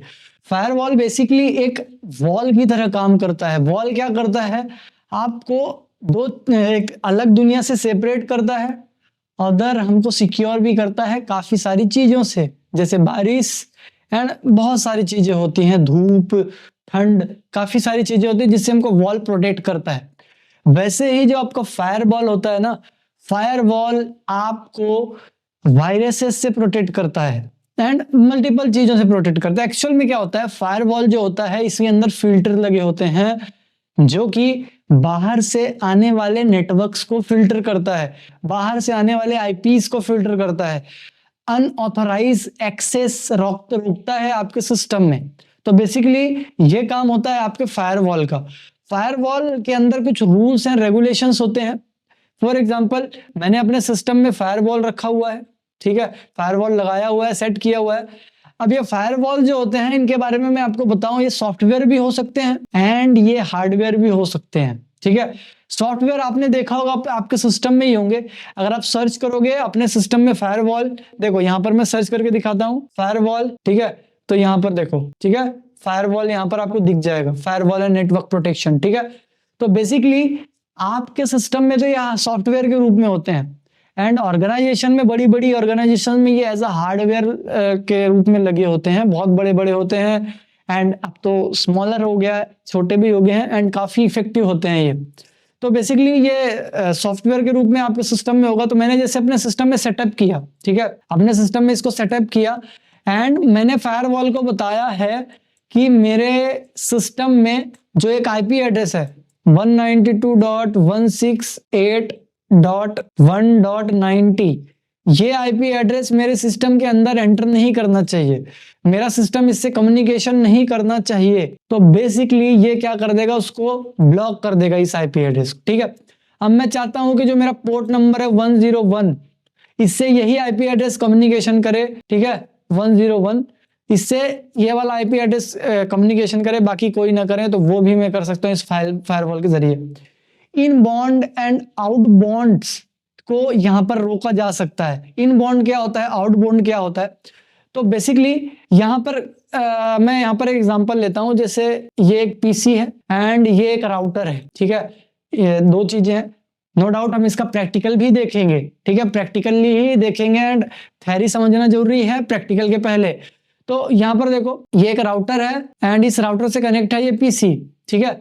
तो इस पीसी से जब भी कोई पैकेट यहाँ पर आ रहा है राउटर के पास, ठीक है, इस पीसी से जब भी राउटर के पास कोई भी पैकेट भेजा जा रहा है तो वो पैकेट जो राउटर के लिए होगा वो होगा इनबाउंड। ठीक है, ठीक है, पीसी के तरफ से जब भी राउटर के पास कोई भी पैकेट आएगा उसको कहेंगे हम इनबाउंड। ठीक है, एंड वही पैकेट जो ये पीसी भेज रहा है राउटर के पास वो है आउटबाउंड। ठीक है, तो समझ में आया, जब भी कोई पैकेट पीसी भेज रहा है तो उसके लिए वो आउटबाउंड है एंड जहां पर बोल रहा है भेज रहा है वो इनबाउंड है। तो जैसे ये पीसी जो है ये भेज रहा है राउटर पे, तो इसके लिए वो पैकेट क्या है, इसके लिए है वो आउटबाउंड पीसी के लिए एंड इसके लिए है वो इनबाउंड। ठीक है, और जब राउटर इसको रिप्लाई देगा तो रिप्लाई वाला पैकेट इस राउटर के लिए होगा आउटबाउंड एंड इस पीसी के लिए होगा इनबाउंड।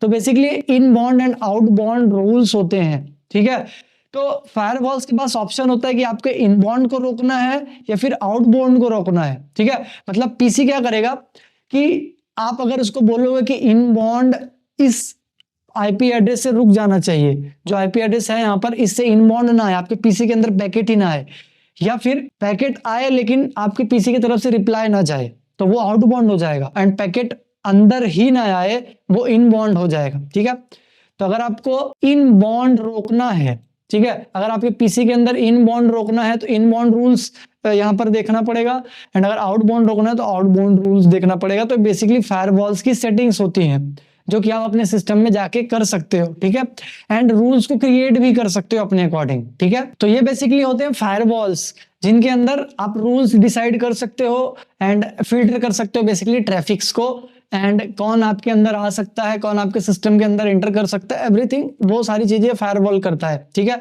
कोई अनऑथराइज एक्सेस रहा तो वो तुरंत ब्लॉक कर देगा, ठीक है। तो ये सारे रूल्स होते हैं।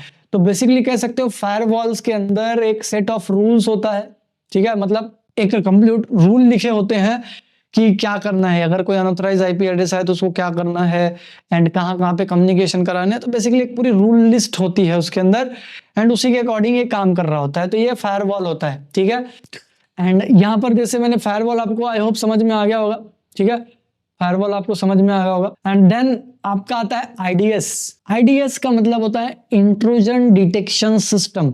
इंट्रूजन मतलब कोई भी ऐसी चीज जो कि आपके सिस्टम के लिए खतरनाक है, ठीक है, कह सकते हो खतरनाक है या फिर डेंजरस है। तो ये क्या करता है, उसको सिर्फ डिटेक्ट करता है, मतलब कोई भी खतरा है आपके सिस्टम में तो उसको डिटेक्ट करके आपको बता देगा कि ये खतरा है आपके सिस्टम में, ठीक है। तो ये आईडीएस होता है। जैसे आपने सिक्योरिटी गार्ड रखा है आपके घर के सामने एंड अगर आपके घर पे आग लग गई तो वो आपको बता देगा कि आपके घर पे आग लगी है, ठीक है, लेकिन वो आग को बुझाएगा नहीं, आपको बताएगा, ठीक है, सिर्फ बताएगा। तो ये क्या है, intrusion detection system. And IPS, intrusion protection system, ठीक है, इंट्रूजन प्रिवेंशन सिस्टम बेसिकली कहते हैं इसको। इंट्रूजन प्रिवेंशन सिस्टम वो आपको बताएगा, ठीक है, मतलब सब कुछ बताएगा, मतलब प्रिवेंट करेगा उससे। आईडीएस जो है वो बता रहा था, आईपीएस जो है उसको प्रिवेंट करेगा। जैसे आपने जो मैंने अभी एग्जांपल लिया कि आपने कोई सिक्योरिटी गार्ड रखा हुआ है तो आपको बताएगा एंड वो अगर सिक्योरिटी गार्ड आपने ऐसा रख रखा है जो कि सक्षम है आग को बुझाने में तो वो बुझाएगा, ठीक है। या फिर ऐसे समझ सकते हो कि जो आईडीएस है वो सिक्योरिटी गार्ड का काम करेगा, मतलब सिर्फ बताने का काम करेगा खतरे का, एंड आईपीएस जो है उस आग को बुझाने का काम करेगा। फायर एग्जीक्यूशंस जो आते हैं, जो आपके फायर फाइटर्स आते हैं जो बुझाते हैं आग को, उसके तरह काम करेगा। तो ये आपको प्रिवेंट करेगा, बचाएगा वायरस से, उनसे लड़ेगा एंड ये जो है सिर्फ अलर्ट भेजेगा आईडीएस, ठीक है, एंड आईपीएस उनको खत्म करेगा, वायरस को बंद कर देगा, हटा देगा, डिलीट कर देगा बेसिकली, ठीक है। तो ये आईडीएस आईपीएस का मतलब होता है, ठीक है। एंड फायरवॉल्स मैंने आपको समझा दिया। एंड यहाँ पर एक और टर्म का यूज हुआ है जो कि है हनीपोट्स। हनीपोट्स क्या होते हैं? हनीपोट्स बेसिकली एक ट्रैप होता है हैकर्स के लिए। जैसे यहाँ पर अगर फॉर एग्जांपल देता हूँ ट्रैप कैसे देते हैं यहाँ पर। जैसे मेरा ये एक सर्वर है, ठीक है, मेन सर्वर है ये एक, एंड मैं चाहता हूँ कि हैकर इस सर्वर तक ना पहुंचे, ठीक है। तो हैकर्स को मैं क्या करूंगा, गुमराह करूंगा। गुमराह करने के लिए यहाँ पर हनीपोट टेक्निक का यूज किया जाता है। हनीपोट्स मतलब उसको उस दूसरे तरफ अट्रैक्ट कर दिया जाएगा। जैसे दूसरे सर्वर में यहाँ पर एग्जैक्ट एक सर्वर बनाऊंगा, ठीक है, ऐसे एक सर्वर बनाऊंगा। तो हैकर्स को मैं क्या करूंगा, यहाँ पर इस सर्वर पे, मेन सर्वर पे ना भेज पे इस हनीपोट वाले सर्वर पे भेज दूंगा एंड हैकर को शक भी नहीं होगा कि वो हनीपोट वाले सर्वर पे है, मतलब दूसरे सर्वर पे है। तो हैकर को मैंने क्या किया, यहाँ पर मेन सर्वर पे ना पहुंच के मैंने उसको दूसरे सर्वर पे भेज दिया जो कि हनी ट्रैप है या फिर हनी पोर्ट कह सकते हो, ठीक है। तो बेसिकली हनी पोर्ट जो है ये बनाए जाते हैं हैकर्स को दूसरे तरफ अट्रैक्ट करने के लिए, ठीक है, मतलब वो हमारे मेन सर्वर पे कोई गलत एक्टिविटी ना कर ले, इसलिए उसके लिए अलग से सर्वर बनाए जाते हैं जिसको हनी पोर्ट्स कहते हैं, ठीक है। तो बेसिकली एक सिक्योरिटी का ये होता है, कह सकते हो टेक्निक होती है हनी पोर्ट, ठीक है। तो आई होप आप सभी को ये हनी पोर्ट समझ में आ गया होगा। अब हम बढ़ते हैं प्रैक्टिकल की ओर। प्रैक्टिकल की ओर फर्स्ट ऑफ ऑल मैं आपको फायरवॉल सेटिंग दिखाता हूँ आपके सिस्टम के अंदर ही, जो कि पहले से मौजूद है। तो यहाँ पर मैं इसको क्लोज करता हूँ एंड यहाँ पर हम सर्च करेंगे। फर्स्ट ऑफ ऑल आप विंडोज की दबाओ एंड यहाँ पर सर्च करो फायरवॉल, ठीक है, एंड यहाँ पर देखो फायरवॉल एंड सिक्योरिटीज ओपन हो जाएगी। देखो ये रहा। अभी जो मैंने आपको इनबाउंड एंड आउटबाउंड रूल समझाए हैं उनको देखो, ये देखो इनबाउंड रूल्स, ठीक है, and outbound rules. Inbound rule यानी सिस्टम के लिए inbound rules and outbound rules यानी कि इस सिस्टम से बाहर जाने वाले रूल्स, ठीक है। तो आई होप आप सभी को इनबाउंड आउट रूल समझ में। अब यहाँ पर देखो ये सारी चीजें, इन सभी के अलग अलग रूल्स बने हुए हैं, ठीक है। अब आप यहाँ पर अपने अकॉर्डिंग न्यू रूल सेट भी कर सकते हो। जैसे यहाँ पर मैं आउटबाउंड रूल सेट करना चाहता हूँ। यहाँ पर प्रोग्राम में किसके लिए करना है, पोर्ट के लिए, प्रोग्राम के लिए या फिर किसी के लिए, तो मैं यहाँ पर पोर्ट के लिए करता हूँ। नेक्स्ट यहाँ पर कौन सा ये यूज करना है आपको प्रोटोकॉल TCP या UDP, तो मैं TCP ले लेता हूँ। एंड कोई भी पोर्ट करना है, जो पोर्ट करना है आप यहाँ पर कर सकते हो स्पेसिफिक, मैं 121 कर लेता हूँ, चलो ठीक है। एंड नेक्स्ट करते हैं, या फिर मैं पोर्ट नंबर 80 कर लेता हूँ, ठीक है। And next, and allow connection या ब्लॉक कनेक्शन। करना क्या है आपको, allow the connection if it is secure, ठीक है। अलाउ कनेक्शन करना है, ब्लॉक करना है, मैं ब्लॉक करता हूँ। नेक्स्ट, एंड किस नेटवर्क पे एक्सेस, मतलब ये किस डोमेन पे अप्लाई होना चाहिए। देखो आपके पास ना नेटवर्क होते हैं private, public and domain names, ठीक है। तो मैं यहाँ पर सारे में ही अप्लाई कर देता हूँ। नेक्स्ट, एंड इस रूल का नाम क्या होगा, तो मैं यहाँ पर 80 कर देता हूँ नेम, ठीक है। एंड यहाँ पर किस लिए बनाया गया है वो डिस्क्रिप्शन लग सकते हो आप, फिनिश, ठीक है। यहाँ पर देखो ये एक रूल आपको दिख रहा होगा, यहाँ पर इनबाउंड में आपको नहीं दिखाएगा, आउटबाउंड के लिए बना है तो आउटबाउंड में दिखाएगा, ये देखो ये दिखा। तो ये रूल एक क्रिएट कर दिया गया है। अब कोई भी जो पोर्ट नंबर 80 को यूज करेगा, वो पोर्ट नंबर 80 में मेरा सिस्टम जो है डेटा नहीं भेज पाएगा, ठीक है। तो बेसिकली ये आपका आउटबाउंड रूल है। एंड मैं इसको डिलीट करता हूँ यहाँ से, ठीक है। आप इसको डिलीट भी कर सकते हो यहाँ से, ठीक है। तो ये सभी के रूल्स ऐसे देखो बने हुए हैं अलग अलग, ठीक है। सभी की अपनी अपनी रूल लिस्ट यहाँ पर बना रखा है फायरवॉल ने, तो ये वही है, ठीक है। तो आप भी ऐसे क्रिएट कर सकते हो जो कि आपके सिस्टम में ऑलरेडी यहाँ पर बनाए हुए हैं, ठीक है। तो इसको मैं क्लोज कर देता हूँ। अब हम चलेंगे इसको प्रैक्टिकली देखने के लिए कैसे काम करता है। अब हम आ चुके हैं अपने लैब पर, एंड यहाँ पर हम कंप्लीटली सेटअप देखने वाले हैं कि एक्चुअल में हम फायरवॉल्स को कैसे ब्लॉक कर सकते हैं। तो यहाँ पर एक मैंने फायरवॉल आपको दिखाया जो इनबिल्ड होता है, एंड यहाँ पर हम और भी एप्लीकेशंस यूज कर सकते हैं जो कि हमारा फायरवॉल का काम करेंगे बेसिकली। तो यहाँ पर मैं first of all log in कर लेता हूँ। यहाँ पर देखो मैं गूगल क्रोम को ओपन करता हूँ, कोई भी एक ब्राउजर लेता हूँ, एंड यहाँ पर मैं एक वेबसाइट विजिट कर देता हूँ। अभी ये सिक्योरिटी पर्पज से वेबसाइट थोड़ा सा ब्लर रहेगी, ठीक है। तो उसके लिए माइंड मत करना। देन यहाँ पर मैं करता हूँ, देखो www.gomovie.com, ठीक है। ये डोमेन नेम आपको दिख रहा है, ये देखो ये वेबसाइट है, ठीक है। अभी के लिए हम मान लेते हैं कि वेबसाइट जो है ये मलेशियस वेबसाइट है, ठीक है। अब मैं इसी को ही ब्लॉक करना चाहता हूँ, ठीक है। मैं इसको ब्लॉक करना चाहता हूँ, तो ये थोड़ा ब्लर दिख रहा होगा, तो इसको मैं ब्लॉक करना चाहता हूँ। मैं चाहता हूँ ये डोमेन एंटर ही ना हो, तो सिंपली मेरे पास टूल है जिसको हम जीरो अलार्म कहते हैं, जीरो अलार्म नाम का टूल है, उसको हमको यहाँ पर इंस्टॉल करना होगा, वो यहाँ पर हमारा काम करेगा। तो इंस्टॉलेशन के बाद मिलते हैं हम। तो बेसिकली जीरो अलार्म आप इंस्टॉल कर सकते हो, कहीं से डाउनलोड कर सकते हो, ओपन सोर्स है, ठीक है। आप इसको इंस्टॉल कर सकते हो। यहाँ पर देखो ऐसे दिखता है ये, एंड क्लिक करके यहाँ पर आप click here to accept privacy और एवरीथिंग, तो यहाँ पर आप क्लिक कर दोगे एंड देन क्विक इंस्टॉल पे क्लिक करोगे तो ये इंस्टॉलेशन अपना स्टार्ट कर देगा। तो यहाँ पर हम क्लिक करते हैं एंड यहाँ पर इसका एग्रीमेंट एग्री करते हैं, ठीक है। अब यहाँ पर देखो ये क्या बोल रहा है, add our free Chrome extension safer browser. अगर ब्राउजिंग के सेव करने के लिए तो इसका एक्सटेंशन भी आता है बेसिकली, वो आप यूज ले सकते हो यहाँ पर। अभी के लिए मैं इसको स्किप कर सकता हूँ, बाद में आप अगर यूज लेना चाहते हो तो ऐड कर सकते हो आप, ठीक है। अभी ये क्या करेगा, बेसिकली यहाँ पर प्रिपेयर कर रहा है डाउनलोडिंग को, देन ये यहाँ पर इम्प्लीमेंट कर देगा। जैसे यहाँ पर इम्प्लीमेंट होगा मैं आपको यहाँ पर शो कर दूंगा, ठीक है। तो यहाँ पर देख सकते हैं आप ये इंस्टॉलेशन जो है सक्सेसफुल हो गया। मैं इसको फिनिश करता हूँ, ठीक है। अब फिनिश करने के बाद ये अपने वेबसाइट पे ले जाएगा, एंड मैं इसको एज इट इज क्लोज कर देता हूँ। एंड यहाँ पर कुछ ऐसा इंटरफेस आता है इसका, ठीक है। एंड ऐसे इंटरफेस आने के बाद यहाँ पर आप देख सकते हो ऐसे दिखता है। यहाँ पर एंटीवायरस इंस्टॉल करने कर सकते हो, फायरवॉल्स तो है ही, एंड मोबिलिटी जो है यहाँ पर वो देख सकते हो आप लोग, ठीक है। अब हमको काम है यहाँ पर फायरवॉल का, तो हम फायरवॉल पे क्लिक करेंगे, एंड यहाँ पर आप फायरवॉल के अंदर देख सकते हैं यहाँ पर व्यू जोन दिख रहा होगा। व्यू जोन पे क्लिक करोगे तो यहाँ पर आपको कुछ डिटेल्स दिखाएगा ये, ठीक है। डिटेल्स में यहाँ पर आप ये पहले से कुछ एडेड है, यहाँ पर आपको कुछ ऐड करना है तो आप यहाँ पर ऐड कर सकते हो। एंड ऐड में आप जब करोगे तो यहाँ पर होस्ट एंड साइट करना, ठीक है। मतलब आपको वेबसाइट ऐड करना है तो वेबसाइट यहाँ पर कर सकते हो आप लोग, ठीक है। कोई आईपी एड्रेस है एवरीथिंग, तो आप एक पर्टिकुलर सबनेट करना चाहते हो, आईपी की कोई रेंज ब्लॉक करना चाहते हो वो, या फिर आप आईपी एड्रेस करना चाहते हो वो, या फिर होस्ट या साइट कोई है वो करना चाहते हो तो कर सकते हो आप यहाँ पर, ठीक है।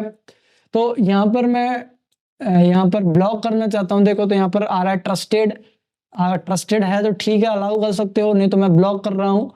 अदरवाइज पब्लिक है तो पब्लिक कर सकते हो, तो मैं इसको ब्लॉक रखूंगा। एंड वेबसाइट का नाम मैं बता देता हूँ यहाँ पर, www.gomovie.com, ठीक है। यही वो वेबसाइट है जो कि यहाँ पर थी बेसिकली, ठीक है। अब यहाँ पर ब्लॉक कर सकते हो, यहाँ पर मैं यहाँ पर डिस्क्रिप्शन कुछ भी लिख सकता हूँ, ब्लॉक द वेब, ठीक है। आप अपने अकॉर्डिंग कुछ भी लिख सकते हो, यहाँ पर ब्लॉक द वेबसाइट मैंने लिख दिया, वेब लिख दिया बेसिकली। एंड उसके बाद आप यहाँ पर ये डिटेल भरने के बाद यहाँ पर लुकअप पे क्लिक करोगे तो देखो उसने उसका आईपी एड्रेस यहाँ पर ला लिया, खुद से डिटेक्ट कर लिया, ठीक है। अब यहाँ पर जब आईपी एड्रेस आ जाए तो ओके पे क्लिक कर देना है, ठीक है। अब यहाँ पर आपका काम हो चुका है, इसने ब्लॉक कर दिया है सिंपली। अब यहाँ पर व्यू जोन में इस नेटवर्क के साथ साथ आपको ये भी दिख रहा होगा वेबसाइट का नाम, ठीक है।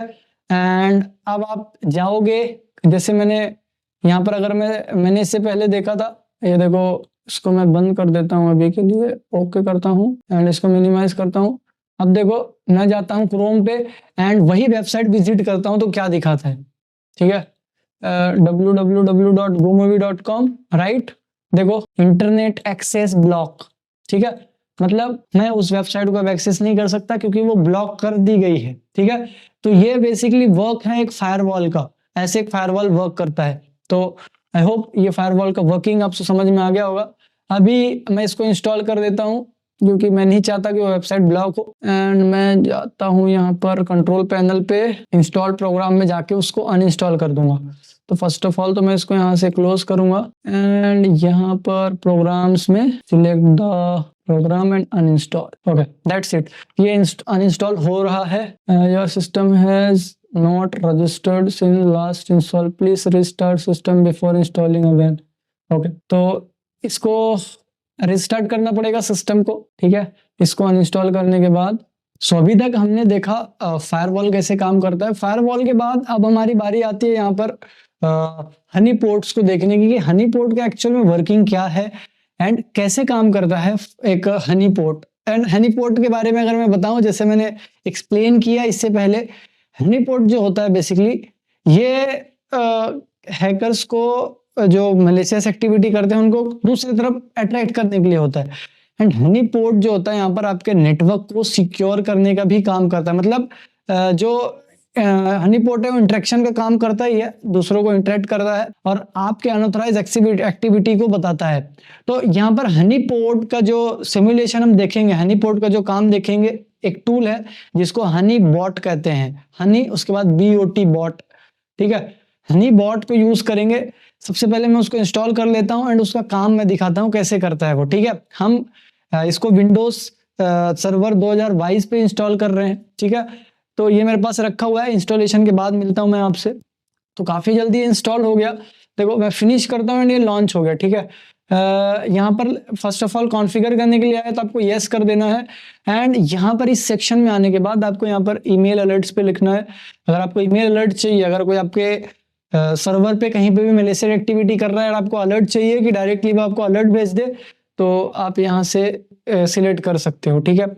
एंड एक्सपोर्ट में यहाँ पर एक्सपोर्ट एंड अपलोड कर सकते हो, सर्वर पे अपलोड लॉक्स करना है कर सकते हो, एंड एक्सपोर्ट लॉग करना है कर सकते हो, फॉर्मेट कर सकते हो, यहाँ पर अपडेट यहाँ पर चेक करना है कर सकते हो। अभी के लिए मैं इसको अप्लाई कर रहा हूँ, इतनी सेटिंग, ठीक है। ईमेल अलर्ट्स में आना है, बस इतनी सेटिंग है, बाकी जनरल में एज इट इज रहने देना है, ठीक है। बाकी कोई चेंजेस नहीं है। अप्लाई एंड ओके, ये अपडेट के लिए चेक करेगा, देन वो क्लोज कर देगा। अब इसी के अकॉर्डिंग, जैसे ये मैंने जिस सिस्टम की मैं सिक्योरिटी चाहता हूँ उस सिस्टम में मैंने ये हनीपॉट को इंस्टॉल किया है, ठीक है। अब मैं इस सिस्टम में अटैक करूंगा ताकि मुझे पता चले कि ये कैसे काम कर रहा है। तो फर्स्ट ऑफ ऑल मैं अपना अटैकर मशीन खाली ले रहा हूँ यहाँ पर, एंड हमारा वही विंडो सर्वर जो है टारगेट है। तो फर्स्ट ऑफ ऑल मैं इसको टेलनेट से टारगेट करता हूँ। तो यहाँ पर मैं पहले इसको रूट परमिशन दूंगा एज इट इज, एंड यहाँ पर मैं टेलनेट सर्वर का आईपी एड्रेस जो है वो डाल दूंगा। देखो ट्राइंग कर रहा है, ठीक है, ट्राई कर रहा है बस, ठीक है। अब यहाँ पर देखो एक और एंटर प्रेस करूंगा, पासवर्ड मांग रहा है, कनेक्ट हुआ नहीं है। ये हैकर्स को उलझाने का एक तरीका है। देखो अगर मैं कोई पासवर्ड डालता हूं, अगर राइट पासवर्ड भी डाल देता हूं ना, तो ये करेक्ट नहीं बताएगा। देखो फेड, ठीक है, फेड हो चुका है। अब देखो यहाँ पर अगर मैं सामने वाले सिस्टम में जाके देखता हूं तो यहाँ पर देखो ये बता रहा है अलर्ट कि यहाँ पर कनेक्ट ट्राई किया गया था, कनेक्ट करने के लिए ट्राई किया गया था। एंड यहाँ पर देखो पोर्ट्स में आपको पोर्ट दिखाएगा, पोर्ट नंबर कितने से ट्राई किया गया, एंड यहाँ पर आपको आईपी एड्रेस दिखाएगा किस आईपी एड्रेस से किया गया, ठीक है। एंड यहाँ पर आप अगर राइट क्लिक करते हो, व्यू डिटेल्स पे जाते हो तो आपको सारी डिटेल्स दिख जाएगी एंड क्या क्या बातचीत की गई। देखो यहाँ पर फर्स्ट ऑफ ऑल रिसीव किया गया, सिंक पैकेट आया वहां पर, ठीक है। देन यहाँ पर कुछ पैकेट्स ट्रांसफर हुए, रिसीव ट्रांसमिशन दोनों तरफ से हुआ। देन यहाँ पर वापस से एक पैकेट रिसीव हुआ। देन यहाँ पर लॉगिन के बारे में लॉगिन फेड किया गया, देन फिनिश हो गया, ठीक है। तो बेसिकली ये था, ठीक है। तो ये हनी पोर्ट आपको ऐसे अलर्ट दे रहा है कि बेसिकली कैसे यहाँ पर काम करता है, वो आपको दिखा रहा होगा यहाँ पर, ठीक है।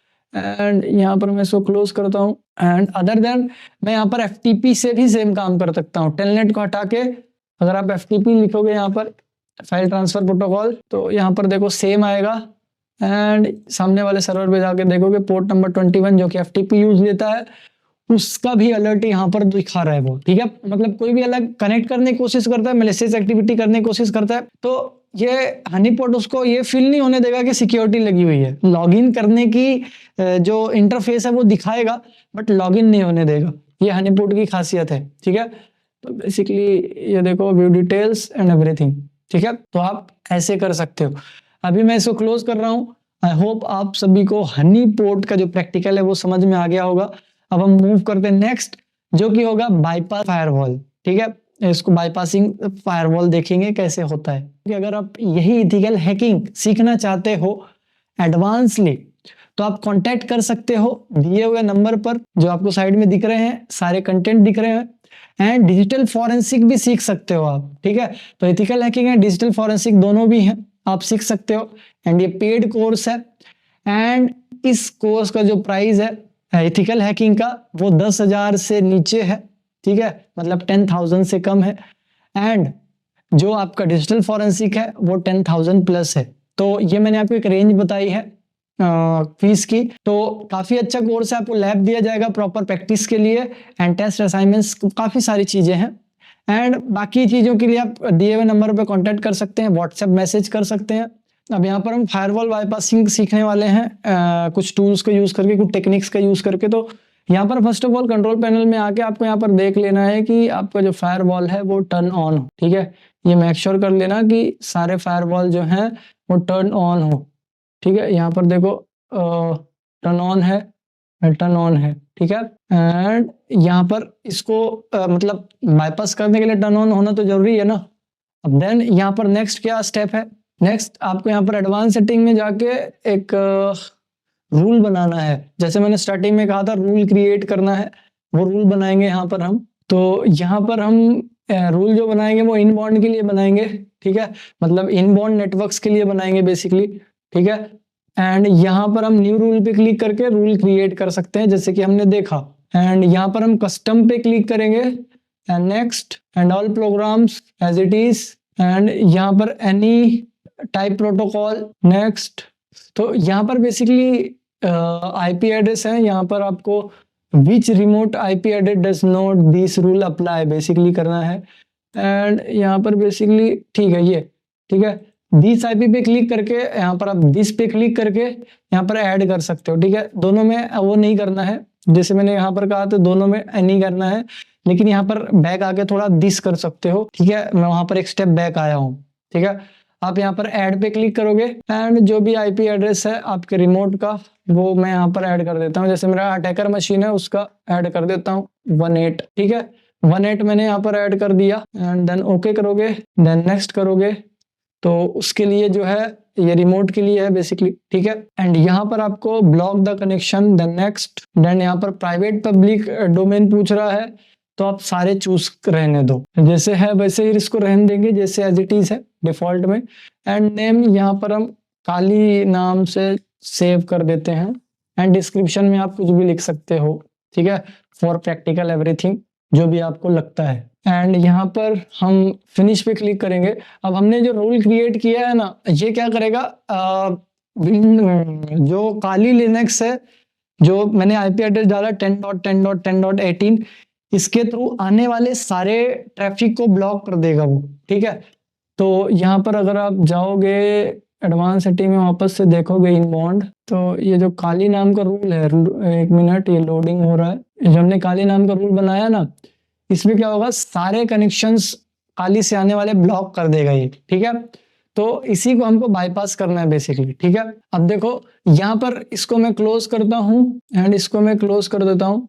अब मैं जाता हूँ काली पे, ठीक है, एंड यहाँ पर मैं उसका टर्मिनल ओपन करूंगा। अब मैंने आपको नेटवर्क स्कैनिंग बताया था, sudo su काली करते हैं, पासवर्ड डाल दिया मैंने एंड देखो nmap, ठीक है। सिंपली मैं आईपी एड्रेस डालता हूँ 10.10.10.11।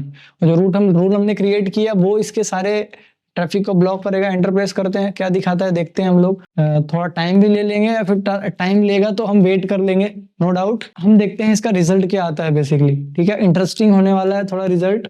ओके, सो यहाँ पर देखो कोई रिजल्ट नहीं आया, बोल रहा फिल्टर्ड, मतलब इसके थ्रू इससे इनबाउंड जो था वहां पर ब्लॉक कर दिया गया है, उस नेटवर्क पे इनबाउंड नहीं आएगा इसके थ्रू, ठीक है। अब अब हम एक और कमांड ट्राई करते हैं जो कि SS था, सिंक पैकेट का। इसके लिए क्या आता है, आई थिंक इसके लिए भी सेम आएगा। इसके लिए भी एज इट इज आया है, देख सकते हो आप, सेम वही आया है। अब ऐसे ही कर करके हम एक एक ट्राई करते जाएंगे, ठीक है। अब इंटेंस जो है, इंटेंस स्कैन जिसको कहते हैं हम लोग, वो यहाँ पर ट्राई करेंगे, जैसे nmap-t4 जिससे जल्दी रिजल्ट आए, एंड यहाँ पर हाइफन हम ए करेंगे एग्रेशन, जिसको इंटेंस अटैक कहते हैं। तो एंटर प्रेस कर देंगे, यहाँ पर हम देखते हैं क्या रिजल्ट आता है। एंड यहाँ पर T4 जो मैंने लगाया है वो स्पीड के लिए है, ए जो है एग्रेशन है, एग्रेशन स्कैन। देखते हैं इसका क्या रिजल्ट देता है ये। ओके, यहाँ पर देख सकते हो ये रिजल्ट है। इससे अभी भी कोई पोर्ट की इंफॉर्मेशन नहीं मिली है। अब हम क्या करेंगे, यहाँ पर पिंग स्वीप स्कैन करेंगे। पिंग स्वीप स्कैन बेसिकली यहाँ से इसको हटाते हैं and simply hyphen small S capital P। Okay, enter press करते हैं, देखते हैं। ओके, मैक एड्रेस दे रहा है, उसके अलावा कोई भी डिटेल्स नहीं दे रहा है, ठीक है। मैक एड्रेस दिया है इसने। एंड हमको ना यहाँ पर एक और चीज ऐड ऑन करना होगा, इसका सबनेट। तो यहाँ पर \24 सबनेट, देखते हैं क्या आईपी एड्रेस देता है। ओके, ये सभी के मैक एड्रेसेस शो कर रहा है जितने भी कनेक्टेड हैं यहाँ पर नेटवर्क पे, ठीक है। तो यहाँ पर अभी तक हमको सिर्फ मैक एड्रेस पता चल पाया है, उसके अलावा हमको कोई डिटेल्स नहीं मिली। अब हम परफॉर्म करेंगे ज़ोंबी स्कैन, ठीक है। ज़ोंबी स्कैन में देखो सबसे पहले यहाँ पर हम एज इट इज रहेगा, nmap को ही यूज लेने वाले हैं यहाँ पर बेसिकली हम। तो यहाँ पर ज़ोंबी के लिए small S capital L small l, basically ये इसका कह सकते हो कमांड है। देन उसके बाद आपको आईपी एड्रेस लिखना है जिससे पैकेट भेजना है 10.10.10.22 देन 10.10.10.11, ठीक है। ये हमने 2 अक्रॉस किया है। अब बेसिकली यहाँ पर ज़ोंबी के लिए हमने विंडोज सर्वर 2022 यूज किया है। एंटर प्रेस करोगे, ओके, आई थिंक सो यहाँ पर कुछ हमने गलत कर दिया है, L नहीं है I है, आई थिंक सो, या I, ठीक है। Capital I small s capital I, ये वाला कैपिटल, ये वाला स्कैन है ज़ोंबी होस्ट स्कैन, ठीक है। स्मॉल s कैपिटल I जो था उसको हमें करना पड़ेगा, तो यहाँ पर कैपिटल I करते हैं, देन एंटर। अब देखो इसमें चांसेस है कि आपको कुछ पोर्ट्स दिख जाएं, ठीक है। तो ओके, आई थिंक एक मशीन ऑन नहीं है, उसको हमको ऑन करना पड़ेगा एक बार, आई थिंक सो मुझे। अच्छा, एक देखो बंद है, तो मुझे यहाँ पर उसको ऑन करना पड़ेगा, तब जाके काम होगा, क्योंकि दोनों मशीन ऑन चाहिए। टर्न ऑन हो चुकी है, वापस अटैक करते हैं वही। अब आई थिंक सो इसमें रिजल्ट आना चाहिए, क्योंकि ज़ोंबी अटैक काफी पावरफुल माना जाता है फायरवॉल के लिए। ओके, देख सकते हो यहाँ पर अब हमको पोर्ट ओपन दिखा है, ठीक है। चलो बाकी हम लॉगिन करके देखते हैं, इसमें कुछ और है। एंड मैक एड्रेस कौन सा दिखा रहा है, D52। स्टार्टिंग में किसका दिखा रहा था, देखो D52, उसी का पोर्ट ओपन आया है जो फर्स्ट मशीन थी विंडो 11 की, ठीक है। मैक एड्रेस में मैं आपको कंफर्म करा दूंगा, मतलब फायरवॉल बाईपास हो चुका है, ठीक है, क्योंकि पोर्ट नंबर 80 यहाँ पर ओपन दिखा रहा है, ठीक है। बाकी इससे पहले देखा आपने कोई रिजल्ट नहीं आया था, ठीक है। तो यहाँ पर एक ही सर्विस ओपन है, HTTP बेसिकली इसलिए वो दिखा रहा है। एंड आप ऐसे ही, जैसे मैंने यहाँ पर 2022 ज़ोंबी के लिए यूज किया है, तो आप कोई भी आईपी एड्रेस यूज कर सकते हो ज़ोंबी अटैक के लिए, ठीक है। तो आई होप आप सभी को ये सारी चीजें समझ में आ गई होगी कि हम फायरवॉल कैसे बाईपास करते हैं। और भी तरीके हैं जो कि हम आगे आने वाली वीडियोस में देख। यहाँ पर आप कंप्यूटर स्क्रीन पर हैं एंड यहाँ पर आप देख सकते हैं hacking and counter measures of web servers. Actual में वेब सर्वर्स होते क्या हैं एंड कैसे काम करते हैं वेब सर्वर्स, पहले हमको ये समझना जरूरी है, उसके बाद ही हम आगे चीजें समझ पाएंगे। तो वेब सर्वर्स बेसिकली एक तरह के सर्वर्स होते हैं जो कि यूजर के रिक्वेस्ट पे उनको वेब पेजेस डिलीवर करते हैं बेसिकली। जैसे अगर आप कोई भी वेबसाइट सर्च करते हो, ठीक है, जैसे आप न्यू वर्जन हैकर सर्च करते हो, सर्च करने के बाद सर्वर की रिक्वेस्ट जो जाएगी, मतलब जो आपकी रिक्वेस्ट है वो सर्वर के पास जाएगी, सर्वर आपको उसके बाद आगे की प्रोसेस कर पाओगे आप, ठीक है। मतलब वो आपको पेज देगा, देन आप लॉग इन करोगे, ठीक है। तो यहां पर समझो, यहां पर मैं थोड़ा इजीली समझाता हूं आप लोगों को। तो यहां पर देखो, यहां पर मैं थोड़ा सा इसका कलर डिफरेंट ले लेता हूं ताकि इजीली विजिबल हो आप लोगों को। यहां पर जैसे कि ये एक सर्वर है, ठीक है, ये सर्वर, ठीक है, आप इस सर्वर से, आप इस सर्वर को आप रिक्वेस्ट कर रहे हो, ठीक है। फर्स्ट ऑफ ऑल आप इसको रिक्वेस्ट करोगे कि मुझे लॉगिन करना है बेसिकली, तो ये क्या करेगा, आपको लॉगिन पेज डिलीवर करेगा। मतलब रिक्वेस्ट करने के बाद ही आप लॉगिन पेज वहां पर ले सकते हो, मतलब यूजर के रिक्वेस्ट पे वो पेज डिलीवर करेगा, ठीक है। पेज मतलब वेब, वेब मतलब वेबसाइट्स। वेबसाइट किससे मिलती है, बहुत सारे वेब पेजेस से मिलके, ठीक है। तो ऐसे इसको कहते हैं हम लोग वेब सर्वर, ठीक है। तो बेसिकली ये सारी चीजें हैं वेब सर्वर के बारे में। एंड इसके काउंटर मेजर्स की बात करें तो इसकी सिक्योरिटी जो भी होती है वो हम डिस्कस करेंगे, कौन से टूल्स हैं, क्या क्या चीजें यूज दी जाती है वैसे इसकी सिक्योरिटी के लिए।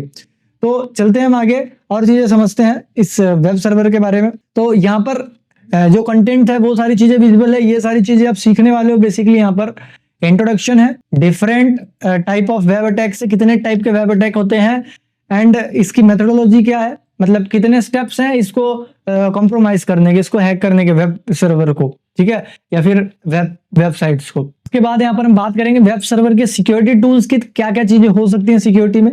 उसके बाद क्या क्या काउंटर मेजर्स हैं बेसिकली इसके, मतलब क्या क्या काउंटर मेजर्स हैं, क्या क्या चीजें अप्लाई कर सकते हैं हम लोग जिससे हमारा सर्वर सेफ रहे बेसिकली, ठीक है। उसके बाद समरी देखेंगे हम लोग। तो ओवरऑल ये सारी चीजें हैं जो आप इसमें कवर अप करने वाले हो, नो डाउट इसमें प्रैक्टिकल भी इंक्लूडेड है, ठीक है। Okay, so let's move the next PPT. यहां पर आप देख सकते हो web servers are a vital part of any organisation IT infrastructure, मतलब किसी भी इंफ्रास्ट्रक्चर का ये एक बहुत अच्छा हिस्सा होता है, ठीक है। अब क्या क्या चीजें इंक्लूड होती हैं, तो यहां पर देखो ये वेब सर्वर कॉम्प्रोमाइज, ठीक है। अगर वेब सर्वर कॉम्प्रोमाइज हो जाता है तो हैकर जो है वो सारा कंट्रोल ले सकते हैं वेबसाइट का एंड सारा डेटा स्टील कर सकते हैं, चोरी कर सकते हैं, या फिर उसमें कुछ मलिशियस एक्टिविटी परफॉर्म कर सकते हैं, ठीक है। अगर एक छोटी सी वल्नरेबिलिटी है आपके सर्वर में तो वो बहुत बड़ा मेजर सिक्योरिटी ब्रीच हो सकता है। मतलब एक छोटी सी अगर सी वल्नरेबिलिटी है तो वो बहुत बड़ा ब्रीच हो सकता है बेसिकली। तो वही तो चाहिए होता है एक हैकर को कि एक छोटी सी कमी पूरे सिस्टम को कॉम्प्रोमाइज कर सकता है, ठीक है। एक छोटी सी कमी तो नीड होती है, इसलिए ये बहुत इंपॉर्टेंट है वेब सर्वर को सिक्योर रखना, ठीक है। तो ये बेसिकली इसका इंट्रोडक्शन है कि एक ऑर्गेनाइजेशन के लिए बहुत इंपॉर्टेंट होता है एक वेब सर्वर। जो भी वेबसाइट आप एक्सेस करते हो, जो भी वेबसाइट्स आप देखते हो, वो सारी चीजें होस्टेड होती हैं एक वेब सर्वर में। इसी से डिफरेंट अगर आपने देखा होगा वेब एप्लीकेशन भी होता है जिसके ऊपर बहुत जल्दी वीडियो आने वाली है एंड इन दोनों का कंपैरिजन भी मैं लाने वाला हूं कि web server and web applications में क्या होते हैं।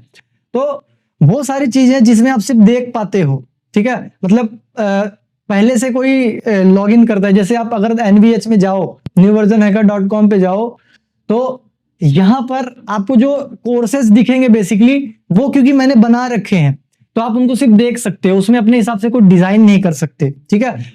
क्योंकि जब आप फर्स्ट ऑफ ऑल वहां पर डालोगे newversionhacker.com, जैसे ही आप डालोगे www.newversionhacker.com डालोगे तो जो सर्वर है वो आपको newversionhacker.com का जो पेज है वो शो कर देगा या फिर डिलीवर कर देगा आपको, तब आप देख पाओगे, ठीक है। मतलब आप पहले रिक्वेस्ट करते हो, देन उसके बाद रिस्पॉन्स आता है, ठीक है। रिस्पॉन्स में वो सारे पेजेस आते हैं जिसकी आप रिक्वेस्ट करते हो, ठीक है।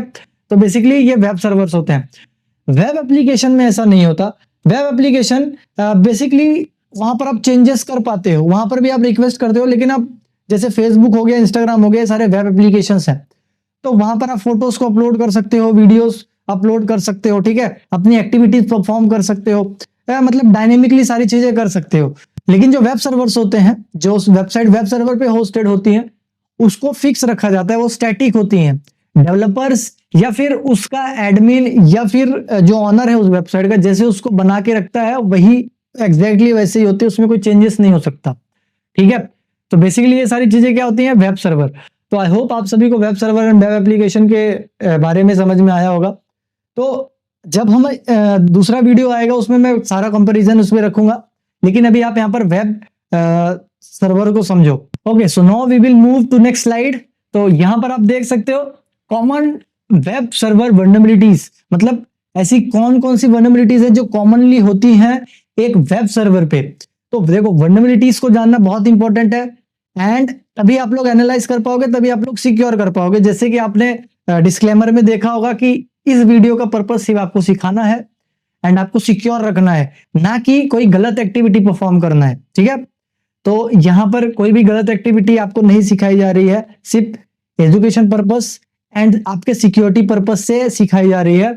तो यहां पर जो वल्नरेबिलिटीज है, टोटल 6 टाइप ऑफ वल्नरेबिलिटीज है। एक वल्नरेबिलिटी छुपी हुई है, यहाँ पर आपको 5 दिख रही होगी, वो आपको जब मैं एक्सप्लेन करूंगा तब आपको दिख जाएगी। तो यहाँ पर फर्स्ट ऑफ ऑल आपको दिख रहा होगा improper authentication and week password. ये सारी चीजें क्या होती हैं, तो बहुत बार क्या होता है अकाउंट्स में वीक पासवर्ड लगे होते हैं, ठीक है। जैसे कॉमन पासवर्ड हो गया 1 2 3 4, या फिर अपना डेट ऑफ बर्थ लग देते हो, अपने नाम के आगे @ लगा के अपना नंबर लगा देते हो, ठीक है। तो ये सारी चीजें जो होती है कॉमन पासवर्ड के अंदर आती है। कॉमन पासवर्ड क्या होते हैं, बेसिकली ये कॉमन पासवर्ड्स हैकर्स को बहुत जल्दी एक्सेस करने का कह सकते हो कि बहुत जल्दी आपके पासवर्ड को ब्रेक कर सकते हैं कॉमन पासवर्ड्स को, ठीक है, क्योंकि कॉमन पासवर्ड के जो हैशेस हैं वो बहुत इजीली अवेलेबल हो जाते हैं, ठीक है, एंड इसका डिक्शनरी अटैक काफी इजीली परफॉर्म किया जा सकता है। इसलिए यहां पर कहा जाता है कि कॉमन पासवर्ड को बिल्कुल भी नहीं रखना चाहिए आपके सिस्टम में। तो और वीक ऑथेंटिकेशन, ठीक है, मतलब ऑथेंटिकेशन आपका प्रॉपर होता नहीं, तो कोई भी हैकर ब्रूट फोर्स कर लेगा या फिर आपके पासवर्ड को क्रैक करके इजीली सिस्टम के अंदर घुस सकता है, ठीक है, वेबसाइट के अंदर घुस सकता है बेसिकली। तो ये सारी चीजें जो होती हैं ये इम्प्रॉपर पासवर्ड एंड ऑथेंटिकेशन के अंदर आती हैं, वीक पासवर्ड के अंदर आती हैं। तो ये एक वल्नरेबिलिटी होती है। अब इसका सॉल्यूशन क्या है, तो मैं इसका सॉल्यूशन भी देते देते चलूंगा साथ ही साथ, ठीक है। जैसे मैंने कमियां बताई तो मैं सॉल्यूशन भी बताऊंगा आपको। तो सॉल्यूशन है कि मल्टी फैक्टर ऑथेंटिकेशन रखो, 2 फैक्टर ऑथेंटिकेशन रखो। अब तो 3 फैक्टर ऑथेंटिकेशन भी आ गया है, आप ऑथेंटिकेटर डाउनलोड कर सकते हो। गूगल ऑथेंटिकेटर्स ऐप है जो कि आपके वेबसाइट के जो भी ईमेल है, जो भी लॉगिन आईडी है, पासवर्ड से उसको सिक्योर करता है, विदाउट ऑथेंटिकेट की आपको लॉगिन नहीं होने देता है बेसिकली, ठीक है। उसके बाद स्ट्रॉन्ग पासवर्ड रख सकते हो आप लोग। स्ट्रॉन्ग पासवर्ड के साथ आप यहाँ पर जैसे मैंने बताया 2 वे ऑथेंटिकेशन, मल्टी ऑथेंटिकेशन, वो सारी चीजें यूज कर सकते हो। यही इसका सॉल्यूशन है फिलहाल, ठीक है। देन उसके बाद आता है यहाँ पर unnecessary backup and sample files, ठीक है। पुराने बैकअप और फाइल्स जो होते हैं बेसिकली टेस्ट स्क्रिप्ट जो होते हैं, जैसे पुराना बैकअप है आपका कोई रखा हुआ है, पुराने बैकअप फाइल्स, नया बैकअप आया तो पुराना वाला साइड में रख देते हैं, ठीक है। तो ये फाइल्स क्या होती हैं, बेसिकली ये फर्स्ट प्रायोरिटी होती है किसी भी हैकर का। कोई भी हैकर जब होगा ना, तो आपके फाइल का पुराना बैकअप या फिर पुरानी वेबसाइट आपकी कैसी दिखती थी वो सारी चीजें ढूंढने की कोशिश करेगा एंड देखेगा कि क्या क्या सिक्योरिटी अपडेट किया है आपने। अब अगर आपको पता हो कि कोई भी वेबसाइट का अपडेट या फिर किसी भी चीज का अपडेट कब आता है, जब उसमें कोई भी कमियां हो, ठीक है। जब तक उसमें कोई कमी नहीं होगी तो उसमें अपडेट नहीं होता, बेसिकली उसमें कोई भी अपडेट नहीं करता है कोई भी विदाउट रीजन। तो यहाँ पर हैकर्स क्या करते हैं, आपके बैकअप्स को देखते हैं एंड आपकी पुराना वर्जन जो वेबसाइट्स है उसको ढूंढते हैं, देखते हैं कि क्या क्या चेंजेस किए गए थे एंड बैकअप फाइल में क्या क्या बैकअप में रखा हुआ है, क्या क्या डेटा बैकअप में है, पुराने बैकअप्स में क्या क्या सारी चीजें थी, वो सारी चीजें थी। तो वो सारी चीजों, ये भी एक कमियां है, सेकंड लेवल में कमी बोलते हैं, मतलब सेकंड की दूसरे नंबर की कमी है ये। अब इसमें सॉल्यूशन क्या है, ये तो सारी कमी हो गई। इसका सॉल्यूशन है कि अननेसेसरी फाइल्स को डिलीट कर देना है, ठीक है, और प्रॉपर एक्सेस कंट्रोल मतलब लगाना है, मतलब कोई भी किसी भी फाइल्स को एक्सेस ना कर पाए बेसिकली। इसको आपको इतना कंट्रोल करके रखना है, ठीक है। तो एक्सेस कंट्रोल का मतलब कोई भी इजीली किसी भी चीज को कंट्रोल ना, मतलब कोई भी एक्सेस ना कर पाए। जैसे एक फाइल है जो कि सिर्फ एडमिन एक्सेस कर सकता है, तो उसको सिर्फ एडमिन ही एक्सेस कर पाए, अदरवाइज कोई भी एक्सेस ना कर सके। इसको हम कहेंगे प्रॉपर कंट्रोल, ठीक है, या फिर प्रॉपर कंट्रोल एक्सेस लगाना। तो ये इसका सॉल्यूशन हो गया। देन नेक्स्ट आता है आपका मिस कॉन्फ़िगरेशन या फिर miss configured web server and OS and networks, ठीक है। मतलब web server, OS and networks miss configured है तो भी अटैकर्स यहाँ पर इजीली आपके वेब सर्वर से घुस कर सकते हैं।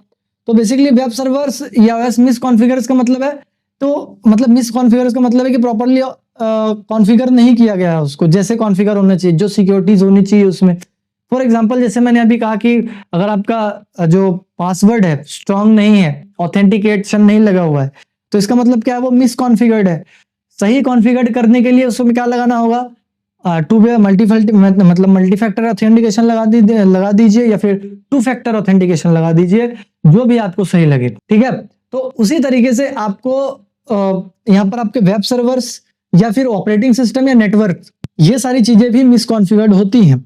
तो इनको प्रॉपरली कॉन्फ़िगर किया जा सकता है। जब भी आप इंस्टॉलेशन करते हैं तो वहां पर आपको बताया जाता है कि क्या क्या कॉन्फ़िगर करना चाहिए आपके सिक्योरिटी के लिए, क्या क्या चीजें सही होती हैं।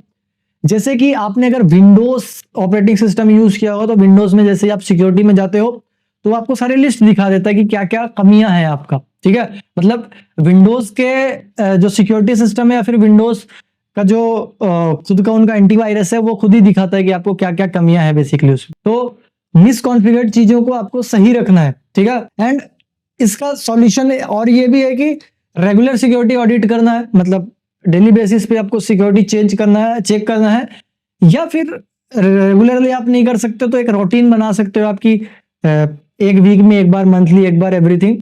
तो ऐसे समय पे मतलब जब भी आपका मिसकॉन्फ़िगर्ड हो कोई भी चीज तो ऑडिट करने पे ही आपको पता चलेगा कि आपकी चीजें ये मिसकॉन्फ़िगर्ड है। कई बार ऐसे ही पता चलता है, तो आप ऑडिट कर सकते हैं एंड उसको फिक्स कर सकते हैं, दैट्स इट। उसके बाद आता है आपका bugs in server software and applications. अब यहाँ पर कई बार होता है कि outdated software and unpatched vulnerabilities. Unpatched vulnerabilities क्या होती हैं कि कुछ ऐसी कमियां जो कि आपको बता दी गई हैं पर आपने उसको पैच नहीं किया है, उसको सही नहीं करवाया है। तो ये सारी चीजें हैकर्स को बहुत सारे मौके देती हैं जिससे आपके सर्वर को वो इजीली अटैक कर सकता है, ठीक है। तो आपको सॉफ्टवेयर और पैचेस को हमेशा अपडेट करना है एंड अपने सर्वर को बेसिकली सिक्योर रखना है। तो ये इसका सिक्योरिटी पॉइंट है basically. The next one, fifth है weak SSL configuration. Weak SSL configuration या फिर सिक्योर सॉकेट लेयर कॉन्फ़िगरेशन या फिर सेल्फ साइन सर्टिफिकेट जिसको कहते हैं हम लोग, ये अगर प्रॉपर कॉन्फ़िगर नहीं है तो जो इंक्रिप्शन है, जो भी इंक्रिप्शन होता है आपके वेबसाइट में, जो भी डेटा इंक्रिप्ट होके जाता है, सिक्योरली जाता है, इंक्रिप्शन का मतलब तो वही है सिक्योरिटी से प्रॉपरली जाना, तो प्रॉपरली सिक्योरिटी से नहीं जा पाता तो अटैकर क्या करता है, वो डेटा को इजीली डिक्रिप्ट कर सकता है, ठीक है। इजीली देख सकता है वो डेटा की एक्चुअल में क्या जा रहा है उस वेबसाइट में, एंड मुश्किल से या फिर अनफॉर्चुनेटली वहां पर कोई ऐसा पासवर्ड है या फिर कोई यूजर नेम है तो वो इजीली उसको रीड कर सकता है, ठीक है। तो ये बेसिकली आपके लिए बहुत मुश्किल से कर सकता है जब भी अगर हैकर आपकी सारा डेटा पढ़ पा रहा है, ठीक है। इंक्रिप्शन जो है बहुत बड़ा मेजर रोल प्ले करता है आपके वेब सर्वर्स पे। क्यों? क्योंकि यूजर्स का डेटा या फिर आपका डेटा, जो एडमिन है उनका डेटा कहीं लीक ना हो जाए, ये सारी चीजें कौन प्रोटेक्ट कर सकता है, तो ये इंक्रिप्शन ही प्रोटेक्ट कर सकता है बेसिकली। एंड जो इंक्रिप्शन प्रोटेक्ट करता है बेसिकली, मतलब जो इंक्रिप्शन लगाता है वो एसएसएल होता है जब भी वेबसाइट से आपके जाता है। और एक चीज और बता दूं मैं आपको, जो वेब एप्लीकेशंस होते हैं ये हमेशा रिक्वेस्ट करने के लिए HTTPS प्रोटोकॉल का यूज करते हैं। एस का मतलब वही SSL, सिक्योर सॉकेट लेयर। आपने देखा होगा कि कहीं पर HTTP, ठीक है, एंड उसके आगे S लगा होता है, तो HTTP जो है हाइपरटेक्स्ट ट्रांसफर प्रोटोकॉल, एंड उसके आगे S जो लगा हुआ है वो SSL ही होता है। तो इसी की हम बात कर रहे हैं कि अगर ये प्रॉपरली कॉन्फ़िगर नहीं है, ठीक है, अगर ये प्रॉपरली कॉन्फ़िगर नहीं है तो आपका डेटा सही नहीं हो सकता, ठीक है। तो इसी की हम बात कर रहे हैं अभी SSL की। तो बेसिकली आपको ये कॉन्फ़िगर करना काफी इंपॉर्टेंट है, ठीक है। देन उसके बाद यहाँ पर सिक्स्थ वल्नरेबिलिटी जो है आपको यहाँ पर मैंने लिख दिया था, excessive privilege and lack of least privilege principle. तो यहाँ पर इसका मतलब क्या है, तो इसका मतलब यह है बेसिकली कि अगर किसी यूजर को या फिर किसी प्रोसेस को ठीक है, आपके सर्वर में जितने भी यूजर्स आते हैं उनमें से किसी को, या फिर आपके सर्वर में जितनी भी प्रोसेस रन होती है, देखो प्रोसेस बहुत सारी रन होती है आपके सिस्टम में, आप ये सारी प्रोसेस कहाँ देख सकते हो, तो ये सारी प्रोसेस आपको दिखती है आपके टास्क मैनेजर पे कि क्या क्या प्रोसेस चल रही है, क्या क्या प्रोसेस है, क्या क्या चाइल्ड प्रोसेस है, क्या क्या पेरेंट प्रोसेस है, ये सारी चीजें, मतलब बहुत सारी प्रोसेस होती हैं। अगर उनमें से जैसे एक प्रोसेस है नॉर्मल काम करने के लिए, जैसे विंडोज अपडेट के लिए, अब उसको ज्यादा प्रोसेस दे दी जाए, एडमिन एक्सेस प्रोसेस दे दी जाए, उसको एडमिन एक्सेस की परमिशन दे दी जाए, तो क्या हो जाएगा, वो उससे ज्यादा की उसको प्रोसेस मिल जाएगी, मतलब उससे ज्यादा की परमिशन मिल जाएगी उसको, ठीक है। तो किसी भी प्रोसेस को या किसी भी यूजर को एक्स्ट्रा परमिशन दे देना, अगर उसको एक्स्ट्रा परमिशन मिल जाए तो अटैकर उसका मिसयूज कर सकते हैं, ठीक है, और उसका मिसयूज करके आपके सर्वर को डाउन कर सकते हैं, या फिर कंट्रोल कर सकते हैं, या फिर कॉम्प्रोमाइज कर सकते हैं, ठीक है। तो इसका सॉल्यूशन क्या है, तो कम से कम प्रिविलेज प्रिंसिपल को फॉलो करना, मतलब लीस्ट प्रिंसिपल होता है बेसिकली, लीस्ट प्रिविलेज प्रिंसिपल होता है बेसिकली, इसको फॉलो करना है, मतलब कम से कम जिसको जिस चीज की नीड है उतना ही दो, उससे ज्यादा किसी को भी प्रिविलेज नहीं देना है। तो बेसिकली ये 6 टाइप ऑफ कमियां थी जो कॉमन वेब वर्नरेबिलिटीज होती हैं, ठीक है, जो एक वेब सर्वर पे हो सकती है, वो सारी 6 तरीके की थी। तो बेसिकली इन सारी कमियों से आपको बचना है एंड सिक्योर रखना है, ठीक है।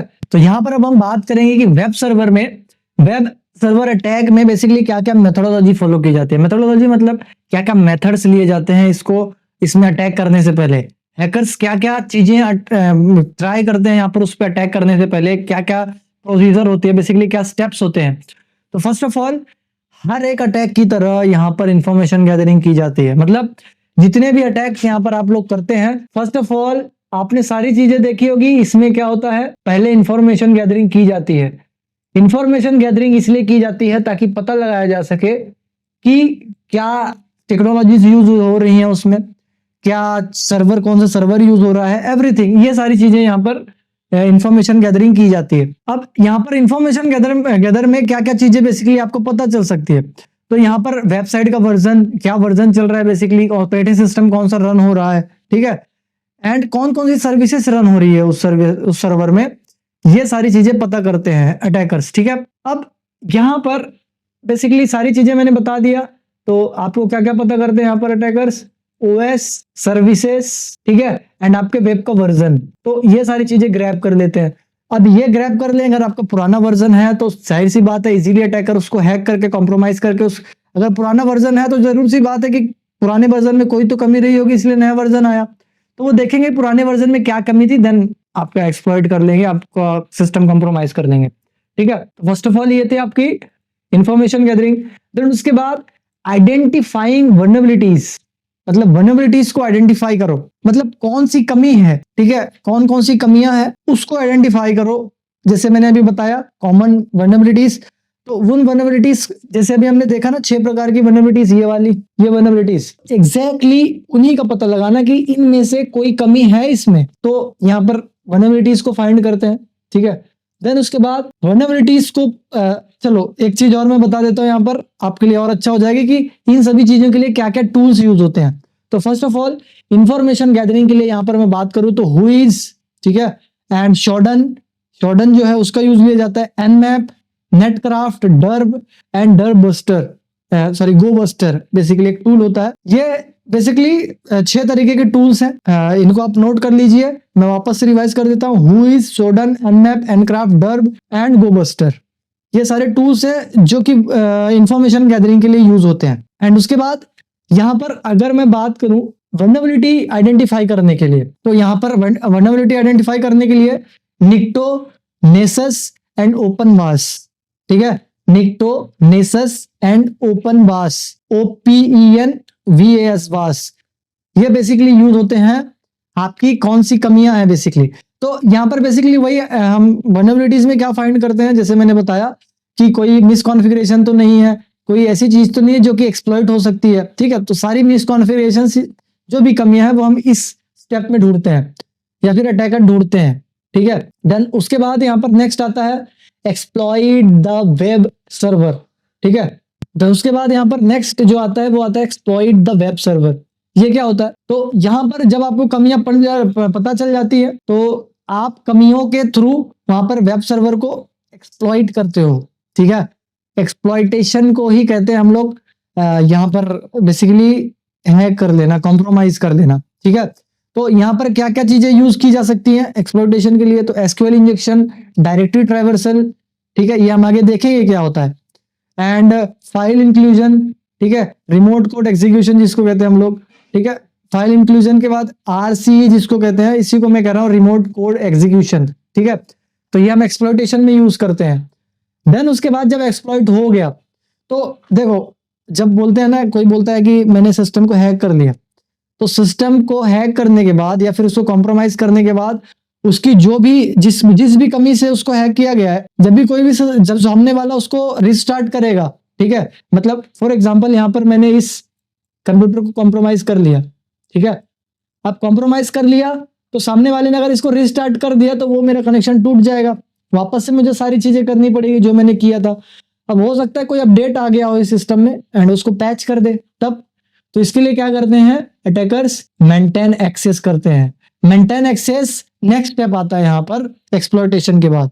मेंटेन एक्सेस बेसिकली यहाँ पर शेल कमांड्स के थ्रू या फिर बैकडोर इंस्टॉल करके, मतलब बैकडोर कोई प्रोग्राम होता है, एक मैलिशियस कोड होता है जो कि बैकडोर में रन होता है एंड आपको लॉन्ग टर्म तक ये एक्सेस दे देता है बेसिकली, मतलब कभी भी कहीं भी एक्सेस कर सकते हो इसको। तो ये बैकडोर होते हैं बेसिकली जो कि सिस्टम में इंस्टॉल हो जाते हैं, ठीक है।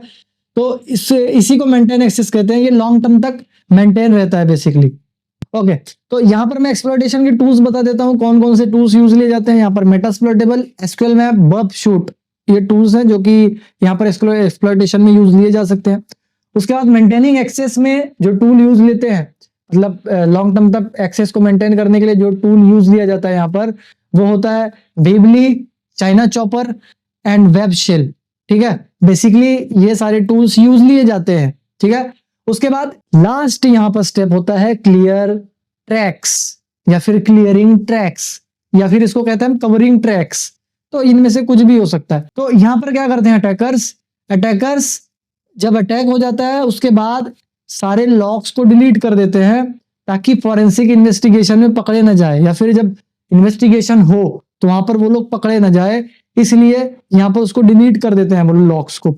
तो मुश्किल हो जाती है बेसिकली इन्वेस्टिगेशन करने में, तो वो सारे लॉग्स को डिलीट कर देते हैं। हालांकि डिजिटल फॉरेंसिक में ऐसी चीजें हैं जो इन सारी चीजों को रिकवर कर लेते हैं हम लोग, फिर भी अटैकर जो है वो अपना थोड़ा सा मुश्किल तो बना के ही जाते हैं, ठीक है। तो यहाँ पर बेसिकली क्लियरिंग लॉग्स, बेसिकली वो अपना ट्रैक्स क्लियर करते हैं ताकि उनके तक कोई पहुंच ना पाए, ठीक है। तो बेसिकली ये मेथोडोलॉजी है, 5 स्टेप्स होते हैं बेसिकली इसके। ये 5 स्टेप बेसिकली काफी इंपॉर्टेंट होते हैं, इसमें से कोई भी स्किप नहीं किया जाता। इन्फॉर्मेशन गैदरिंग जितना इंपॉर्टेंट है उतना ही वल्नरेबिलिटी को आइडेंटिफाई करना है, एंड उतना ही इंपॉर्टेंट एक्सप्लॉइटेशन है, उतना ही इंपॉर्टेंट मेंटेनिंग एक्सेस है, एंड उतना ही इंपॉर्टेंट कवरिंग ट्रैक्स है। तो ये सारे की सारे काफी इंपॉर्टेंट मानी जाती है, ठीक है। तो बेसिकली आई होप आप सभी को ये सारी चीजें समझ में आ गई होगी कि वेब सर्वर अटैक मेथोडोलॉजी क्या क्या होती है एंड कैसे फॉलो की जाती है। तो आई होप ये सारी चीजें समझ में आई है। बढ़ते हैं नेक्स्ट, एंड यहाँ पर अब मैं आ गया हूँ नेक्स्ट स्लाइड पे। यहाँ पर आप देख सकते हो common web server attacks. Common web server attacks क्या होते हैं वो उनके बारे में हम देखेंगे। तो यहाँ पर आप लोग देख सकते हो, तो स्टार्टिंग यहाँ से करता हूँ। एसक्यूएल इंजेक्शन, एसक्यूएल इंजेक्शन क्या है? तो ये SQL database malicious query inject करता है। मतलब जो एसक्यूएल जो है वो आपका डेटाबेस है बेसिकली। एसक्यूएल जो होता है ना, एक डेटाबेस होता है। डेटाबेस किसको कहते हैं हम लोग? जहां पर जैसे आप लॉगिन करते हो, ठीक है, एक लॉगिन करते हो तो वहां पर आपका यूजर नेम है ना, एंड पासवर्ड, एंड वहां पर आपका ईमेल, ये सारी चीजें डालते हो। तो ये स्टोर कहाँ होता है? तो ये डेटाबेस में स्टोर होगा। अब डेटाबेस जो होता है वो एसक्यूएल होता है, ठीक है। तो इसी एसक्यूएल डेटाबेस में, मतलब ये सर्वर के अंदर ही होता है, डेटाबेस सर्वर में ही स्टोर होता है सारा, लेकिन एसक्यूएल जो है उसको यूज लिया जाता है बेसिकली। स्टोरेज तो कुछ ना कुछ होना चाहिए। तो एसक्यूएल जो है, एसक्यूएल मैनेज करता है आपका बेसिकली डेटाबेस।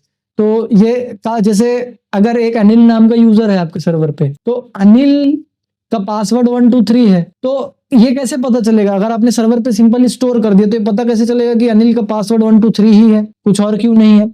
तो बेसिकली ये सारी चीजें कौन मैनेज करेगा?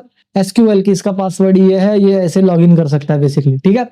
तो ये एसक्यूएल का काम है। तो अटैकर्स क्या करते हैं, इसी एसक्यूएल में अलग अलग क्वेरीज को इंजेक्ट करते हैं, मतलब डेटाबेस लीक करने का, या फिर जो भी उसमें क्वेरी है, मतलब जो भी लॉजिक है उसको बाईपास करने का काम करते हैं। जैसे इसका पासवर्ड 123 है, तो वो बाईपास करने की कोशिश करते हैं कि पासवर्ड डालना ही ना पड़े, ठीक है। तो अगर कोई भी एसक्यूएल की कमियां हैं, ठीक है, तो उसमें कोई भी क्वेरी इंजेक्ट करके, कोई भी कोड इंजेक्ट करके, मलिशियस कोड इंजेक्ट करके यहाँ पर आपके सर्वर को बेसिकली एक्सेस किया जा सकता है या फिर हैक किया जा सकता है, ठीक है, आपके डेटाबेस को। तो इसे सिंपल ये वेब सर्वर के अंदर ही होता है एसक्यूएल डेटाबेस, तो यहाँ पर उसी की कमी होती है एसक्यूएल इंजेक्शन। देन उसके बाद होता है डायरेक्टरी ट्रैवर्सल। डायरेक्टरी ट्रैवर्सल क्या होता है ना, ये रिस्ट्रिक्टेड फाइल को अनऑथराइज एक्सेस देता है। जैसे मैंने मेरी एक लोकेशन है वेबसाइट पे, मैंने यहाँ पर एक एडमिन पेज है मेरा फॉर एग्जांपल। अब मैं चाहता हूँ कि इस एडमिन पेज तक सिर्फ मैं ही पहुंचूं, कोई और ना पहुंच पाए। तो यहाँ पर क्या होता है, कि मैं उसको रिस्ट्रिक्ट कर देता हूँ, ठीक है। लेकिन डायरेक्टरी ट्रैवर्सल एक ऐसा अटैक है, अगर आपके सिस्टम में कमी है डायरेक्टरी ट्रैवर्सल की, ठीक है, तो यहाँ पर इजीली जो अटैकर है वो आपके सिस्टम तक पहुंच सकता है। मतलब जिस चीज को आप रिस्ट्रिक्ट करके रखा है आपने, तो वहां पर वो पहुंच सकता है। तो डायरेक्टरी ट्रैवर्सल है। इसमें क्या होता है कि वन स्टेप पीछे करके, एक एक पेज पीछे करके हम आगे चल के देखेंगे। तो यहाँ पर डॉट बैक डॉट ऐसे डॉट बैक स्लैश डॉट वो एक एक पेज करके पीछे चला जाता है वहां पर। एंड रिस्ट्रिक्टेड पेज जो कि रिस्ट्रिक्टेड है उसको फिर भी एक्सेस कर लेता है, क्योंकि जो भी चीजें हमने रिस्ट्रिक्टेड कर रखी है तो जाहिर सी बात है उसको कोई एक्सेस नहीं करना चाहिए, और कोई एक्सेस कर लेता है तो उसको अनऑथराइज एक्सेस है बेसिकली वो। तो वही चीजें होती है यहाँ पर, अनऑथराइज एक्सेस ले लेता है अटैकर डायरेक्टरी ट्रैवर्सल से, अगर कमी है ये तब, ठीक है। उसके बाद यहाँ पर इम्पैक्ट क्या पड़ता है, तो मैं एसक्यूएल इंजेक्शन का पहले बताता हूँ इम्पैक्ट क्या पड़ता है। तो एसक्यूएल इंजेक्शन में बेसिकली डेटा लीक हो जाता है या फिर एडमिन का एक्सेस इजीली मिल जाता है। अब इसमें जो टूल यूज होते हैं वो जैसे मैंने बता दिया, एसक्यूएल में बर्ब सूट, ठीक है, एसक्यूएल इंजेक्शन में यूज होता है। डायरेक्टरी ट्रैवर्सल इसमें क्या इंपैक्ट होता है, सेंसिटिव डेटा एक्सपोज हो जाता है बेसिकली, ठीक है। मतलब जैसे रिस्ट्रिक्टेड किसको करोगे, आप किस चीज को रिस्ट्रिक्ट करोगे, तो जो आपका सेंसिटिव डेटा होगा वही डेटा तो आप रिस्ट्रिक्ट करोगे कि हर एक यूजर एक्सेस ना कर पाए, सिर्फ मैं ही एक्सेस कर पाऊं, तो बेसिकली वो लीक हो सकता है। तो एंड यहाँ पर जो टूल यूज होता है वो डर्ब एंड गोबस्टर यूज होता है, डर्ब एंड गोबस्टर, ठीक है। उसके बाद remote code execution, RCE, remote code execution, ये जो है ये सर्वर पर आर्बिट्री कोड एग्जीक्यूट करता है। मतलब इससे क्या होता है ना कि पूरा का पूरा कंट्रोल मिल जाता है, एक जो अटैकर होता है उसको फुल कंट्रोल मिल जाता है, ठीक है, सर्वर का। तो इसमें भी वही कोड बेसिकली इंजेक्शन होता है, एंड इसमें मतलब रिमोट एक्सेस होता है बेसिकली, एक तरह से ये रिमोट एक्सेस ले लेता है, इसीलिए तो रिमोट होता है, मतलब रिमोट एग्जीक्यूशन नाम है उसका। तो ये बेसिकली आपका रिमोट एक्सेस ले लेगा एंड पूरा कंट्रोल मिल जाएगा। फॉर एग्जांपल जैसे आपने टूल्स का नाम, एक टूल आता है जो कि आपका सारा एक्सेस दे देता है। कमेंट सेक्शन में बताओ ऐसे कौन कौन से टूल्स हैं या फिर ऐसे कौन कौन से एप्लीकेशन है जो आपके फोन या लैपटॉप का यहाँ पर एक्सेस ले सकते हैं। मैं यहाँ पर एक एग्जांपल बता रहा हूँ, एनीडेस्क, एंड इसके अलावा भी मल्टीपल टूल्स हैं जो कि एग्जांपल ले सकते हो आप लोग। मुझे कमेंट सेक्शन में बताओ कौन कौन से टूल्स हैं ये। तो यहाँ पर रिमोट कोड एग्जीक्यूशन में आपका सारा का सारा एक्सेस लिया जा सकता है, फुल कंट्रोल, ठीक है। अब यहाँ पर जो यूज किया जाता है, जो टूल यूज होता है वो होता है यहाँ पर मेटास्प्लॉइटेबल एंड वेब शेल, ठीक है, ये टूल्स यूज होते हैं यहाँ पर। देन उसके बाद यहाँ पर होता है HTTP रिस्पॉन्स स्प्लिट, ठीक है, ये HTTP रिस्पॉन्स स्प्लिट, ये क्या होता है, ये मैलिशियस HTTP हेडर्स इंजेक्ट करता है। मतलब हेडर्स क्या होता है, जब भी कोई भी रिक्वेस्ट जाती है तो ऊपर में कुछ चीजें लिखी होती है, इंपॉर्टेंट डिटेल्स होती हैं, जैसे IP एड्रेस, एवरीथिंग ऊपर में होती है, बाकी क्या डेटा जो है वो बॉडी में जा रहा होता है। तो एक हेडर होता है रिक्वेस्ट में और दूसरी बॉडी होती है। ये सारी चीजें मैंने नेटवर्किंग में एक्सप्लेन कर रखा है। तो बेसिकली ये हेडर्स को जो है ना वो रिप्लेस कर देता है, ठीक है। जो उसका हेडर पार्ट है उसमें बेसिकली स्प्लिटिंग कर देता है ये, ठीक है, मलेशियसली उसको मलेशियस बना देता है। अब इसी को हम XSS कहते हैं, ठीक है, फिशिंग और XSS अटैक इसी को कहते हैं हम लोग, ठीक है, क्रॉस साइट स्क्रिप्टिंग, ठीक है। तो इसमें जो टूल यूज होता है वो यहाँ पर यूज होता है बर्ब सूट ज्यादातर, ठीक है। उसके बाद होता है यहाँ पर next web cache poisoning. Web cache poisoning क्या होता है? तो यहाँ पर कैशे कंटेंट, जितना भी कैशे होता है आपका वेबसाइट का, कैशे बेसिकली आपको पता होगा कि वेबसाइट को फास्ट करने के लिए यहाँ पर रखा जाता है। तो जो भी कैशे डेटा होता है उसको मैनिपुलेट करके आपके वेबसाइट का एक्सेस ले करने की कोशिश किया जाता है, आपके वेबसाइट को एक्सेस करने का वहां पर ट्राई करता है अटैकर। तो यहाँ पर क्या होता है, इसका इम्पैक्ट कि मलेशियस कंटेंट सर्वर पर होता है बेसिकली, ठीक है। मतलब जो मलेशियस कंटेंट है वो आपके सर्वर पर आ जाता है, एंड नो डाउट इससे भी आपका जो सर्वर है वो यहाँ पर कंप्रोमाइज हो सकता है। एंड यहाँ पर जो इसका टूल है वो कस्टम स्क्रिप्ट्स होती हैं, मतलब खुद से बनाई हुई स्क्रिप्ट्स हो सकती हैं, कुछ भी हो सकता है, ठीक है। उसके बाद नेक्स्ट आता है यहाँ पर XSS, क्रॉस साइट स्क्रिप्टिंग। तो ये मलेशियस स्क्रिप्ट होती है, मलेशियस स्क्रिप्ट इंजेक्ट करते हैं बेसिकली डेटाबेस पे यूजर के ब्राउजर में, ठीक है। मतलब यूजर के ब्राउजर को कॉम्प्रोमाइज करके उसमें मलेशियस स्क्रिप्ट डाल देना, ठीक है। मतलब एक्सेस जो है ना वो यूजर साइड पे होता है हमेशा, ठीक है। तो इसके लिए जो इसका जो इम्पैक्ट होता है वही है कि मलेशियस कोड इंजेक्ट कर दिया तो आपको सर्वर जो है मिसबिहेव करेगा, या फिर अटैकर के पास आपके सर्वर की इंफॉर्मेशन मिल जाएगी, बहुत सारी चीजें जो है वो लीक हो सकती है। उसके बाद यहाँ पर अगर इसके टूल की बात करूं जो यूज होती है वो XSER, ठीक है, XSSER यूज होता है। एंड उसके बाद एक टूल और है बीफ नाम का, वो यूज होता है यहाँ पर। तो बेसिकली ये वेब सर्वर के कॉमन अटैक्स हैं जो कि एक लेवल तक होते हैं, ठीक है।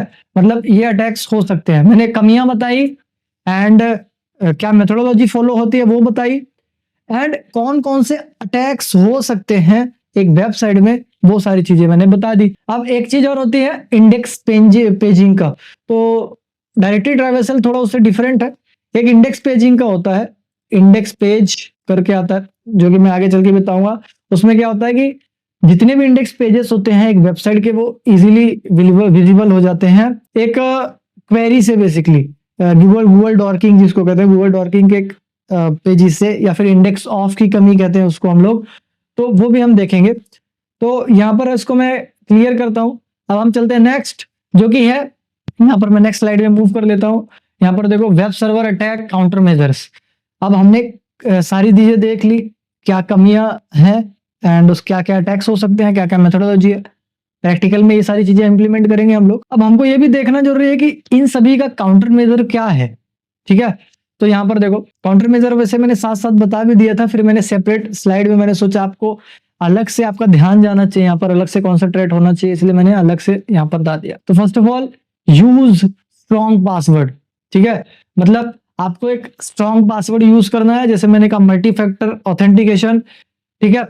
एंड ब्रूट फोर्स प्रोटेक्शन के लिए कैप्चा ऐड करना होता है, कैप्चा प्रोटेक्शन लगा सकते हैं आप लोग अपने अपने वेबसाइट्स में, वेब सर्वर पे। उसके बाद अपडेट सॉफ्टवेयर रेगुलरली, तो आप सॉफ्टवेयर को प्रॉपरली अपडेट कर सकते हैं वेब सर्वर सॉफ्टवेयर, एंड उसके प्लगइन्स जो होते हैं उसको लेटेस्ट वर्जन का हमेशा रखना है, ठीक है। मतलब लेटेस्ट वर्जन के हमेशा होने चाहिए। पैचेस और सिक्योरिटी को अपडेट्स हमेशा, पैचेस एंड सिक्योरिटी के जो अपडेट्स हैं वो हमेशा अप्लाई करना है, ठीक है। देन उसके बाद आता है implement proper access control and least privilege policy. तो यूजर या प्रोसेस को सिर्फ जरूरी परमिशन देनी है, मतलब जितनी भी इंपॉर्टेंट परमिशन है वही देनी है, ज्यादा परमिशन नहीं देनी है। एंड एडमिन पैनल को हमेशा रिस्ट्रिक्ट रखना है। जहां पर एडमिन लॉगिन करता है एक वेबसाइट में, जैसे एक यूजर होता है, एक एडमिन होता है एक वेबसाइट में, तो जो भी एडमिन पैनल है आपको उसको बेसिकली रिस्ट्रिक्ट करके रखना है कि कोई और यूजर वहां तक पहुंच ना पाए। अप्लाई सिक्योर कॉन्फ़िगरेशन सेटिंग्स, ठीक है। अब यहाँ पर इसका मतलब क्या है, तो वेब सर्वर में अननेसेसरी सर्विस डिसेबल कर देनी है, मतलब जो सर्विस की काम नहीं है, जो सर्विस काम की नहीं है, अननेसेसरी चल रही है, बिना मतलब की चल रही है, तो उसको डिसेबल कर देनी है। SSL एंड TLS कॉन्फ़िगरेशन सही करना है, जैसे कि मैंने बताया इंक्रिप्शन के लिए डेटा इंक्रिप्ट प्रॉपरली जाए। उसके बाद यूज वेब एप्लीकेशन फायरवॉल, ठीक है। मतलब वेब एप्लीकेशन फायरवॉल्स आपको यूज करने हैं, तो मैं कुछ फायरवॉल्स के नाम बता देता हूं। तो वर्फ के थ्रू, मतलब जो वर्फ होता है web application firewall, SQL injection, XSS और LFI एंड RFI, ये अटैक जो है वो प्रिवेंट हो जाते हैं, ठीक है। मतलब ये प्रिवेंट करता है, इससे इनसे बचा लेता है फायरवॉल, अगर आपका फायरवॉल अच्छा है तो, ठीक है। तो यहाँ पर पॉपुलर फायरवॉल जो है वो मोड सिक्योरिटी, क्लाउडफ्लेयर एंड इम्प्रिवा, ये बेसिकली आपके कह सकते हो कि एक तरह के फायरवॉल्स हैं जो कि अच्छे से आपके वेब सर्वर को प्रोटेक्ट कर सकते हैं, ठीक है। उसके बाद यहाँ पर आता है regular security audits and pen testing. ये चीजें क्या होती हैं? तो रेगुलर सिक्योरिटी ऑडिट मतलब कि आपको टाइम टू टाइम वहां पर उसकी सिक्योरिटी ऑडिट करना है। इसमें जो टूल यूज होते हैं वो निक्टो, ओपनवास, नेसस जैसे टूल यूज करके आप रेगुलर वल्नरेबिलिटी स्कैनिंग कर सकते हैं। एंड बग बाउंटी प्रोग्राम या इथिकल हैकिंग से पेन टेस्टिंग करवा सकते हैं। मतलब बग बाउंटी प्रोग्राम में अपनी वेबसाइट को लिस्टेड कर सकते हैं अगर आपका अच्छा बजट है, या फिर आप प्राइवेट पेन टेस्टर हायर कर सकते हैं आपकी वेबसाइट को पेन टेस्टिंग करने के लिए, ठीक है। तो बेसिकली ये सारी चीजें होती हैं। अब उसके बाद वेब सर्वर सिक्योरिटी टूल्स क्या क्या होते हैं, तो हालांकि मैंने बता दिया है फिर भी मैं यहाँ पर लिस्टेड कर देता हूँ, अलग अलग टूल्स है। अब यहाँ पर मैंने 2 चीजें यूज ली है, मतलब वेब फायरवॉल में अगर आपने देखा होगा इसमें यूज वेब एप्लीकेशन फायरवॉल में यहाँ पर मैंने 2 वर्ड्स यूज किए। एक वर्ड यूज किया मैंने RFI, ठीक है, एंड एक LFI, ठीक है। ये दोनों चीजें क्या होती हैं इसके बारे में हम देखते हैं। तो यहाँ पर ये दोनों, जैसे यहाँ पर मैं बात करूं RFI की, remote file intrusion, and LFI local file inclusion, ठीक है। तो बेसिकली तो यहाँ पर अगर मैं RFI की बात करूं, रिमोट फाइल इंट्रूजन की बात करूं, तो यहाँ पर पहले मैं LFI से समझा देता हूँ। LFI का फुल फॉर्म जैसे मैंने बताया लोकल फाइल इंट्रूजन। तो LFI में अटैकर्स क्या करते हैं, सर्वर पे जो भी फाइल पड़ी हुई है उसी फाइल का यूज करके यहाँ पर अटैक करते हैं बेसिकली, ठीक है। मतलब मैलिशियस कोड इंजेक्ट करके उसी में अटैक करते हैं। And RFI remote file inclusion, तो वहां पर वो एक्सटर्नल फाइल या फिर खुद की फाइल वहां पर मैलिशियस फाइल इंजेक्ट करके आपके सर्वर पे यहाँ पर सिस्टम को एक्सेस करते हैं। तो इन सारी चीजें से आपको प्रोटेक्ट करता है फायरवॉल, वेब, ठीक है, वॉफ जिसको कहते हैं हम लोग, वेब एप्लीकेशन फायरवॉल। अब यहाँ पर इसको मैं क्लियर करता हूँ एंड देन मूव करते हैं हम नेक्स्ट PPT पे। यहाँ पर देखो, first of all web security tools की बात करता हूं मैं। तो वेब सर्वर को स्कैन करने के लिए जैसे मैंने बताया निक्टो, ओपनवास, नेसस, ये टूल्स हैं जो कि आपको हेल्प करेंगे स्कैनिंग में, ठीक है, वल्नरेबिलिटी स्कैनिंग में। उसके बाद पेन टेस्टिंग के लिए आप यूज ले सकते हो मेटास्प्लोइटेबल एंड बगसूट, ये आपको काफी ज्यादा हेल्प कर सकते हैं। वेब एप्लीकेशन फायरवॉल जो मैंने बताया, ये methodology, mod security and Cloudflare and Imperva वॉफ, तो ये सारे आपके फायरवॉल्स हैं जो कि आपको काफी अच्छा प्रोटेक्शन दे देंगे अटैकर से, ठीक है। तो ये काफी सीरियस प्रॉब्लम है, वैसे आजकल तो इतना होता नहीं है, सभी लोग इतना सिक्योर रखते हैं, फिर भी अगर आप लाइट वेट ले रहे हो, बहुत लाइटली ले रहे हो इन कमियों को, तो बहुत बड़ी गलती है आपकी। तो बेसिकली आप इन चीजों को सीरियसली लो एंड इम्प्लीमेंट करो। तो यहाँ पर अगर मैं कंक्लूजन की बात करूं, समरी की बात करूं, तो वेब सर्वर जो होते हैं किसी भी ऑर्गेनाइजेशन का बैकबोन होता है, ठीक है।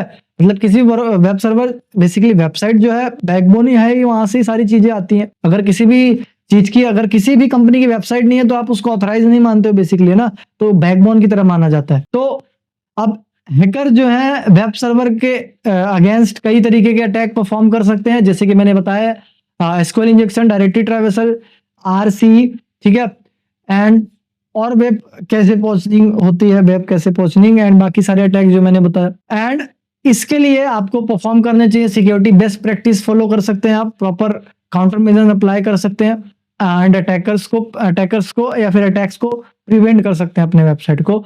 तो ये बेसिकली सारी चीजें हैं जो कि समरी में है। So now if you are ready for practical, so comment down in comment section, ताकि मुझे भी पता चले कितने लोग एक्साइटेड हैं इस प्रैक्टिकल को लेके। सो जल्दी से मूव करेंगे अपने लैब में एंड वहां पर हम प्रैक्टिकल्स को परफॉर्म करेंगे। सो आई होप आप सभी को थ्योरी पार्ट समझ में आया होगा। एंड प्रैक्टिकल में मूव करने से पहले वंस अगेन फिर से मैं आप लोगों को याद दिला दूं कि अगर यही सारी चीजें आप एडवांस में सीखना चाहते हो, बहुत एडवांसली सीखना चाहते हो, डीपली सीखना चाहते हो, तो नंबर पे कांटेक्ट करो यार, क्या कर रहे हो। यहाँ पर कांटेक्ट करके आप बहुत अच्छा करियर बिल्ड कर सकते हो अपना साइबर सिक्योरिटी में। यहाँ पर ethical hacking and digital forensic दोनों कोर्सेज मिलेंगे। पेन टेस्टिंग जल्दी आने वाला है, तो आप जल्दी से कांटेक्ट करो एंड इस वीडियो को अब हम कंटिन्यू करते हैं। सो वॉरियर्स, फिलहाल अभी हम अपने लैब पर हैं एंड यहाँ पर मैंने कुछ अपनी इंपॉर्टेंट मशीन्स ऑन कर ली है जो कि हमारे प्रैक्टिकल में हेल्प करेगी। यहाँ पर मेरे पास आप देख सकते हो एक विंडोज सर्वर 2022, 2019 एंड एक विंडोज 10 एंड पैरेट सिक्योरिटी है, ठीक है।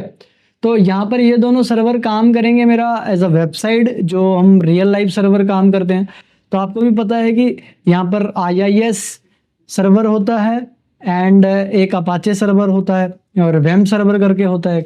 तो बेसिकली ये 2-3 तरीके के सर्वर होते हैं जो कि जिसमें वेबसाइट होस्टेड होती हैं। तो यहाँ पर हम यही सारी चीज़ें परफॉर्म करने वाले हैं, यही सर्वर होते हैं एक्चुअल में। तो यहाँ पर हम स्टार्टिंग से स्टार्ट करेंगे, जो भी चीज़ें मैंने आपको बताई है मेथोडोलॉजी में कि क्या क्या चीज़ें हम फॉलो करते हैं बेसिकली।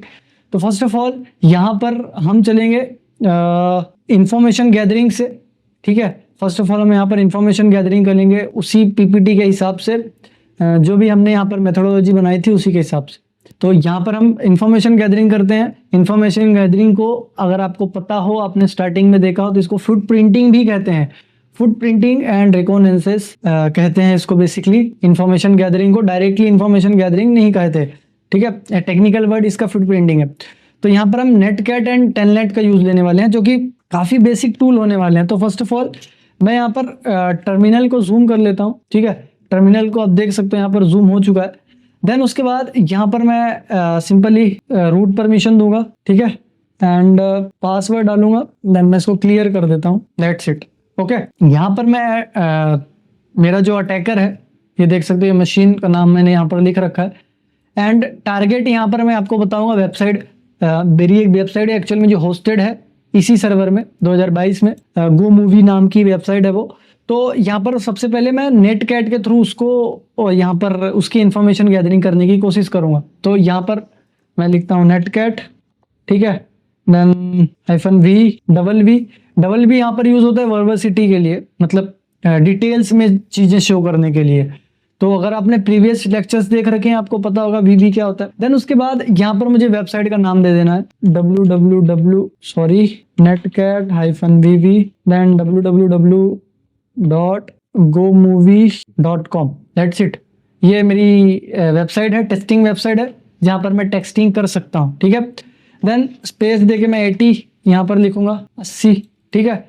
ये क्या है, ये पोर्ट नंबर है जहां पर सारी वेबसाइट्स कम्युनिकेशन करती हैं, जिनका पोर्ट हमेशा ओपन रहता है, ठीक है। तो यहाँ पर अगर मैं नेटकैट की बात करूँ तो नेटकैट जो है ये एक टूल है जो कि काफ़ी रिलायबल है एंड ये TCP/IP का यूज़ करके बैकएंड टूल कैसे कह सकते हैं इसको। ये डायरेक्ट और ड्राइवन बाय प्रोग्राम, मतलब प्रोग्राम के थ्रू रन होता है एंड ये स्क्रिप्ट रन कर सकता है। एंड इसको हम डिबगिंग और एक्सप्लॉइटेशन टूल भी कहते हैं नेटकैट को। तो काफ़ी अच्छा टूल माना जाता है। तो इसी का यूज़ करके यहाँ पर हम कुछ हम ग्रेविंग्स करने वाले हैं बेसिकली, एंड यहाँ पर कुछ चीज़ें हम देखने वाले हैं कि मतलब इंफॉर्मेशन गैदरिंग करने वाले हैं बेसिकली वेबसाइट की। तो यहाँ पर मैंने वेबसाइट का नाम एंड पोर्ट नंबर 80 जो कि बेसिक होता है किसी वेबसाइट का जो कि ओपन होता है। तो यहाँ पर हम इस कमांड के थ्रू इसकी होस्टिंग इन्फॉर्मेशन देखने वाले हैं कि क्या क्या कहाँ कैसे होस्टिंग है। तो यहाँ पर देखो ये बता रहा है क्या क्या होस्टिंग है, ठीक है, एंड उसकी डोमेन्स क्या है, एवरीथिंग। एंड यहाँ पर आप सर उसका नाम देख सकते हो, ठीक है। एंड IP एड्रेस भी इसने यहाँ पर बता दिया जो कि मेरे 2022 सर्वर का है, ठीक है।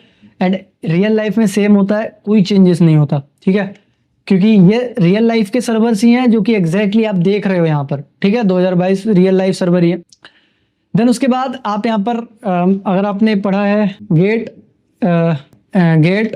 कैपिटल में लिखेंगे हम स्पेस // एंड कैपिटल में HTTP/1.0।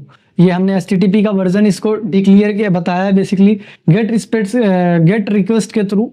तो इससे क्या होगा बेसिकली, इससे बेसिकली आप सर्वर की इंफॉर्मेशन निकाल सकते हैं, जैसे बैनर ग्रैबिंग हो गई एंड इंफॉर्मेशन गैदर कर सकते हैं उसको बैनर ग्रैबिंग की, ठीक है। बैनर ग्रैबिंग के बारे में बताऊं तो सर्वर की इंफॉर्मेशन बेसिकली कह सकते हो। And last modified date, accept range का क्या क्या चीज़ें एक्सेप्ट करता है, टैग्स वगैरह देख सकते हैं, सारी सर्वर की इंफॉर्मेशन यहाँ पर हम देख सकते हैं इस कमांड के थ्रू। तो यहाँ पर देखो कनेक्शन टूट चुका है, तो इतना देर तक नहीं रखना होता है बेसिकली। तो फर्स्ट ऑफ ऑल मैं वापस से वही रन करता हूँ, ठीक है। एंड अब वो कमांड मैं टाइप करूँगा वापस से। तो यहाँ पर सिंपली कैपिटल में गेट स्पेस HTTP देन /1.0। इससे मैंने बता दिया क्या क्या इन्फॉर्मेशन ले सकते हो आप। तो यहाँ पर देखो सारी इन्फॉर्मेशन जो नीड है आपको यहाँ पर दिख जाएगी, ठीक है। तो यहाँ पर देखो, ठीक है, कौन सा सर्वर यूज हो रहा है, ठीक है, एंड कुछ चीजें यहाँ पर मैं ब्लर कर दूंगा। तो यहाँ पर आप देख सकते हो सर्वर IIS 1.10.0 समथिंग यूज हो रहा है, एंड डेट बता रहा है यहाँ पर 22 मार्च 2025 जब एक्सेस किया था। कनेक्शन क्या है, क्लोज है अभी फिलहाल, ठीक है, एंड स्टेटस जो है वो ओके पहुंच चुका है, ठीक है। तो ये बेसिकली आपका देख सकते हो HTML का कोड है पूरा, बॉडी यहाँ पर देख सकते हो पूरा, मतलब जो रिक्वेस्ट करने के बाद जो पेज आता है, मैंने कहा था पहले रिक्वेस्ट करते हैं देन उसके बाद एक पेज आपको मिलता है, तो ये वो पेज का कोड है बेसिकली, ठीक है। ये बॉडी मिली है आपको उसकी। तो ये हालांकि हमारा काम इससे हो गया, हमको पता चल गया यहाँ पर IIS यानी ये देखो ई टैग, ठीक है। तो यहाँ पर ई टैग क्या होता है, ये बेसिकली वैलिडेशन के लिए होता है कि आपका कैशे प्रॉपरली है या नहीं, एवरीथिंग। तो वैलिडेशन के लिए ई टैग्स यूज होते हैं सर्वर पे। तो आप यहाँ पर देख सकते हो, एंड बॉडी की लेंथ बताया है यहाँ पर, मतलब जितनी भी कंटेंट है उसकी लेंथ बता रहा है। तो इतना इन्फॉर्मेशन आप यहाँ से ले सकते हो। अब आगे की बात करें तो यहाँ पर आपको इसको क्लियर करना है पहले। सो बेसिकली ये थी नेटकैट को यूज करके जो भी हम इन्फॉर्मेशन गैदर कर सकते हैं वो सारी चीजें। अब हम यहाँ पर टेलनेट का यूज करके कुछ इन्फॉर्मेशन लेने वाले हैं। हालांकि हमारे बहुत सारे टूल्स हैं जो कि यहाँ पर पॉसिबल नहीं है बताना, और भी टूल्स हैं जिसके थ्रू हम ये सारी इन्फॉर्मेशन निकाल सकते हैं। तो यहाँ पर एग्जैक्टली वैसे ही जैसे हमने नेटकैट का लिखा था तो टेलनेट लिख देंगे हम लोग। टेलनेट भी काफ़ी अच्छा टूल माना जाता है, एंड ये basically remote connection and login sessions देने में बहुत हेल्प करता है, ठीक है। एंड सिंगल टर्मिनल अटैच कर देता है, मतलब टर्मिनल अटैच कर देता है सामने वाले कंप्यूटर का बेसिकली। तो काफ़ी अच्छा टूल माना जाता है ये। तो देखते हैं हम इसको यूज़ लेके क्या हेल्प कर सकता है ये हमारी। तो सिंपली यहाँ पर आप टेलनेट का वही जैसे हमने नेटकैट का यूज़ लिया था, टेलनेट का नाम लिखेंगे www.gomovie.com, ठीक है। ये लिखोगे एंड पोर्ट नंबर बता दोगे, एग्जैक्ट वैसा ही है। देखो क्या बता रहा है, trying to connect gomovie.com, but यहाँ पर बेसिकली हमको वही लिखना है जो हमने इससे पहले वो स्क्रिप्ट में रन किया था। अभी इसमें वो इन्फॉर्मेशन नहीं आ रही है जो आनी चाहिए। तो यहाँ पर हम क्या करेंगे, get then space backslash space http/1.0 उसका वर्जन, ठीक है। इतनी कमांड आपको टाइप करनी है, देन आपको एंटर प्रेस कर देनी है ट्वाइस में, ठीक है। तो वही इन्फॉर्मेशन आप यहाँ से भी ले सकते हो जो हमने अभी ली थी, ठीक है। तो सिंपल है, कोई हार्ड नहीं है। तो यहाँ से आपको वो सारी इन्फॉर्मेशन मिल सकती है। अब हम इनोमिनेट करेंगे, मतलब इनोमिनेशन करेंगे। जैसे आपने इनोमिनेशन देखा होगा तो हर बार हम हर चीज़ के इनोमिनेशन करते हैं, मतलब वेबसाइट के बारे में सिस्टम में देखा था, सिस्टम हैकिंग में यूज़ होता है, एवरीथिंग बहुत सारी जगहों पे यूज़ होता है। तो यहाँ पर अब हम इनोमिनेशन करेंगे, ठीक है। कैसे इनोमिनेशन करते हैं वो भी देखेंगे हम लोग। तो इनोमिनेशन स्क्रिप्ट्स के जरिए होता है, जैसे कि हमने देखा था इनोमिनेशन वाले पार्ट में। तो अगर आपने वो पार्ट्स नहीं देखा है तो वो सारे पार्ट्स मैं डिस्क्रिप्शन में लगा दूंगा, वहाँ पर जाके आप देख लेना, ठीक है। तो बहुत सारे, अगर आप इनोमिनेशन के पार्ट देखना चाहते हो तो यहाँ आई बटन पे भी आपको दिख रहा होगा, तो आई बटन पे आप जाके वहाँ पे देख सकते हो बेसिकली इनोमिनेशन के बारे में एंड उसकी स्क्रिप्ट्स के बारे में। तो यहाँ पर सिंपली इनोमिनेशन करने के लिए nmap का यूज़ लूँगा मैं। तो यहाँ पर सिंपली s कैपिटल V, ठीक है। तो यहाँ पर सिंपली अगर आपको समझ में नहीं आते बहुत सारे ऑप्शन, तो -help यूज़ ले सकते हो nmap का, ठीक है। तो यहाँ पर देखो हम इनमें से मैं जो ऑप्शन यूज़ लेने वाला हूँ वो आपको बता देता हूँ। यहाँ पर मैं यूज़ लेने वाला हूँ s कैपिटल V को, यानी वर्जन स्कैनिंग को। ये सारे स्कैन्स हैं तो यहाँ पर आप इजीली देख सकते हो। तो इसके बारे में मैंने ओवरव्यू बनाया हुआ है बेसिकली। ये सारे स्क्रिप्ट्स हैं जो यहाँ पर दी हुई है, एंड काफ़ी ज़्यादा ऑप्शन है इसमें, इसलिए थोड़ा सा टाइम लगता है। तो s कैपिटल V जो है वो वर्जन स्कैन करने के लिए यूज़ होता है। ओके थिंक सो यहाँ पर थोड़ा सा ओके। तो यहाँ पर ये वाला यूज़ लेने वाले हैं, ठीक है, सर्विस एंड वर्जन स्कैनिंग के लिए। तो सर्विस एंड वर्जन स्कैनिंग दोनों करेगा वो बेसिकली। तो यहाँ पर मैं इसको क्लियर करूँगा। इनोमिनेशन से मतलब इंफॉर्मेशन गैदरिंग के बाद हम इनोमिनेशन करते हैं, जैसे कि हमने देखा था। तो simply nmap then -s capital V, then उसके बाद हाइफन स्क्रिप्ट लिखेंगे हम लोग। एंड यहाँ पर जो मैं स्क्रिप्ट यूज़ लेने वाला हूँ वो काफ़ी ईजी है, http-num ये स्क्रिप्ट है बेसिकली, इतना यूज़ लेंगे। और उसके बाद हमारी टारगेट www.gomovie.com movie.com। ठीक है, तो ये कंप्लीट हमारी कमांड है जिसको मैं यूज लेने वाला हूँ। एंड देखो ये हमारा टूल हो गया। And small S capital V जो होता है ये वर्जन स्कैनिंग के लिए यूज होगा। एंड हाइफन स्क्रिप्ट बताता है कि यहाँ से hyphen small S capital C यहाँ पर भी यूज ले सकते हैं हम लोग। ठीक है, स्क्रिप्ट के लिए फिर भी मैंने हाइफन स्क्रिप्ट ले लिया ताकि इजीली अंडरस्टैंडेबल हो। HTTP-NM ये हमारी स्क्रिप्ट है, ये स्क्रिप्ट का नाम है बेसिकली जो HTTP के एनमरेशन के लिए यूज होगी। एंड ये GoMovie.com। अब यहाँ पर एंटर प्रेस कर देना है तो ये अपना काम करना स्टार्ट कर देगा एंड सारी एनमरेशन इससे रिलेटेड लेके आएगा। और आप इसको रिपोर्ट में सेव करना चाहते हो तो वो भी सेव कर सकते हो हाइफन स्मॉल ओ का ऑप्शन यूज करके। एंड और भी ऑप्शन है जो यहाँ पर आप आउटपुट में सेव कर सकते हो बेसिकली। तो फर्स्ट ऑफ ऑल अभी मुझे सेव नहीं करना है तो इसको मैं यहीं पर ऐसे ही रहने दूंगा। एंड वेट करते हैं हम इसके आउटपुट का। जैसे आउटपुट आ जाता है तो हम वापस से देख लेंगे, मिलेंगे यहाँ पे। तो यहाँ पर आप लोग देख सकते हो ये बेसिकली इतनी सर्विसेज ओपन मिली है, यहाँ पर इतने पोर्ट्स ओपन है यहाँ पर इस सर्विस में। एंड यहाँ पर आपको सारी चीज़ें देखने के लिए मिलेगा, ये वर्जन एंड सर्विसेज, उसका स्टेट क्या है। तो यहाँ पर देखो आप देख सकते हो वर्जन, सर्विस का नाम क्या है, ठीक है, एंड पोर्ट नंबर उसका एंड प्रोटोकॉल। एंड ये देखो सारी यहाँ पर ओपन है बेसिकली। ठीक है, तो और भी देखो और भी है नीचे। तो इतनी सर्विसेज यहाँ पर ओपन है, इसका मतलब सर्वर अच्छे से कॉन्फ़िगर्ड नहीं है। ठीक है, तो बेसिकली ये सारी चीज़ें का मतलब यही सारी चीज़ें देखी जाती है। एंड आपने अगर प्रीवियस देखा होगा तो मैंने आपको बताया था कि अगर पोर्ट्स जितने भी पोर्ट्स ओपन है उन सभी को यूज़ करके यहाँ पर मशीन के अंदर एंटर किया जा सकता है अगर उसकी कमी है तो।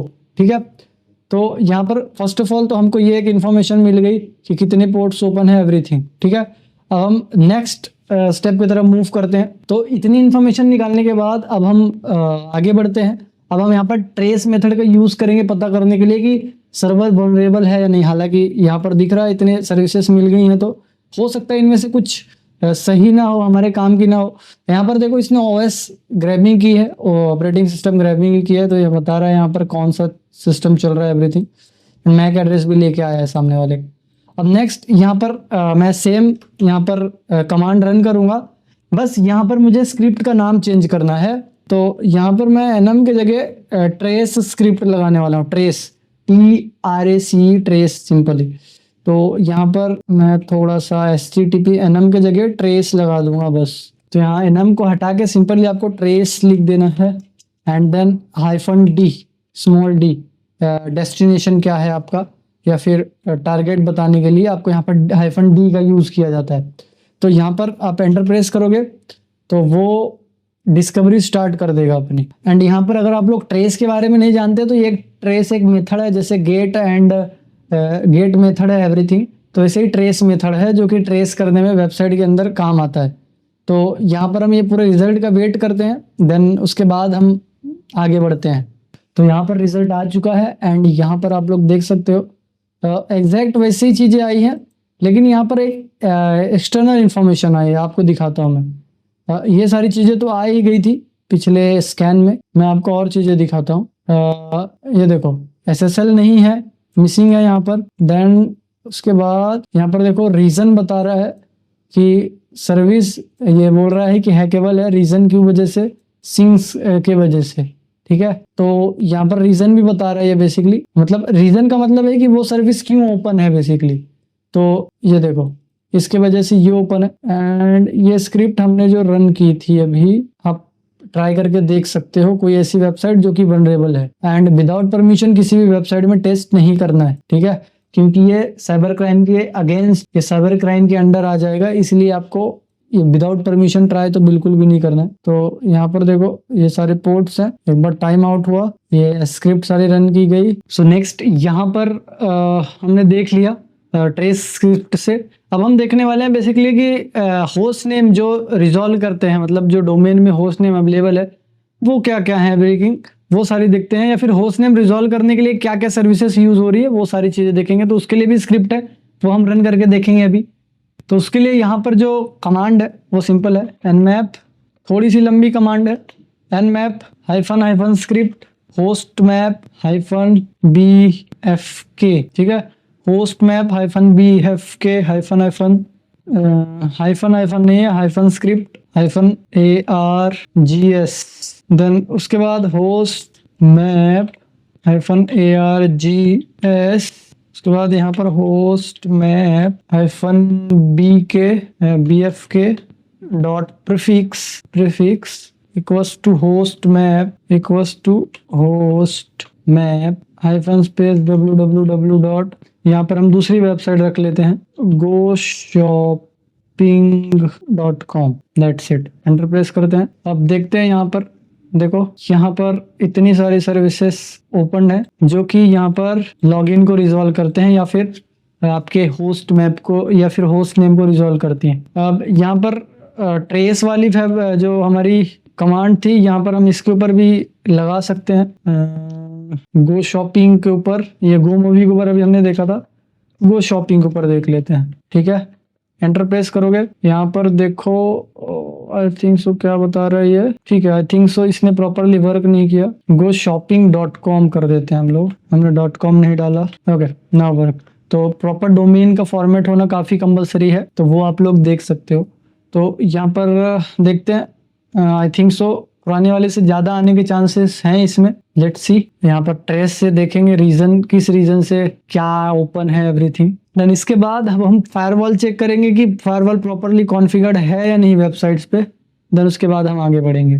तो यहाँ पर आप देख सकते हो ये वही सारी चीज़ें आई हैं जो इससे पहले वाले में आई थी। ठीक है, देन उसके बाद ये सारी इंफॉर्मेशन निकालने के बाद इसमें आपको क्या क्या इन्फॉर्मेशन मिली, देखो वही पोर्ट्स के बारे में, सर्विसेज प्रॉपरली, एंड यहाँ पर देखो टाइम टू लीव 128।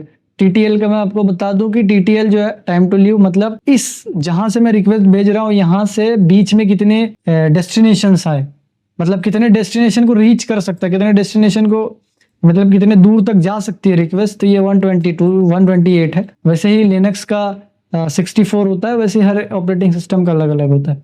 तो विंडो इससे भी आप पता लगा सकते हो सामने वाला ऑपरेटिंग सिस्टम क्या है। देन उसके बाद अब हम पता करेंगे कि बेसिकली फायरवॉल प्रॉपरली कॉन्फ़िगर्ड है या नहीं आपके वेबसाइट्स में। तो सिंपली वही हम करेंगे, nmap से ही पता कर सकते हैं हम लोग। nmap-p जो कि पोर्ट नंबर होता है 80 and hyphen script hyphen detect. Then उसके बाद वेबसाइट का नाम टारगेट का www.goShopping.com। देन उसके बाद एंटर प्रेस कर देंगे एंड यहाँ पर HTTP was detect IDF IPS was detected। तो बेसिकली यहाँ पर हमने जिसका जो फायरवॉल है उसके बारे में पता किया, कैसे क्या काम करता है एंड काम करता है या नहीं।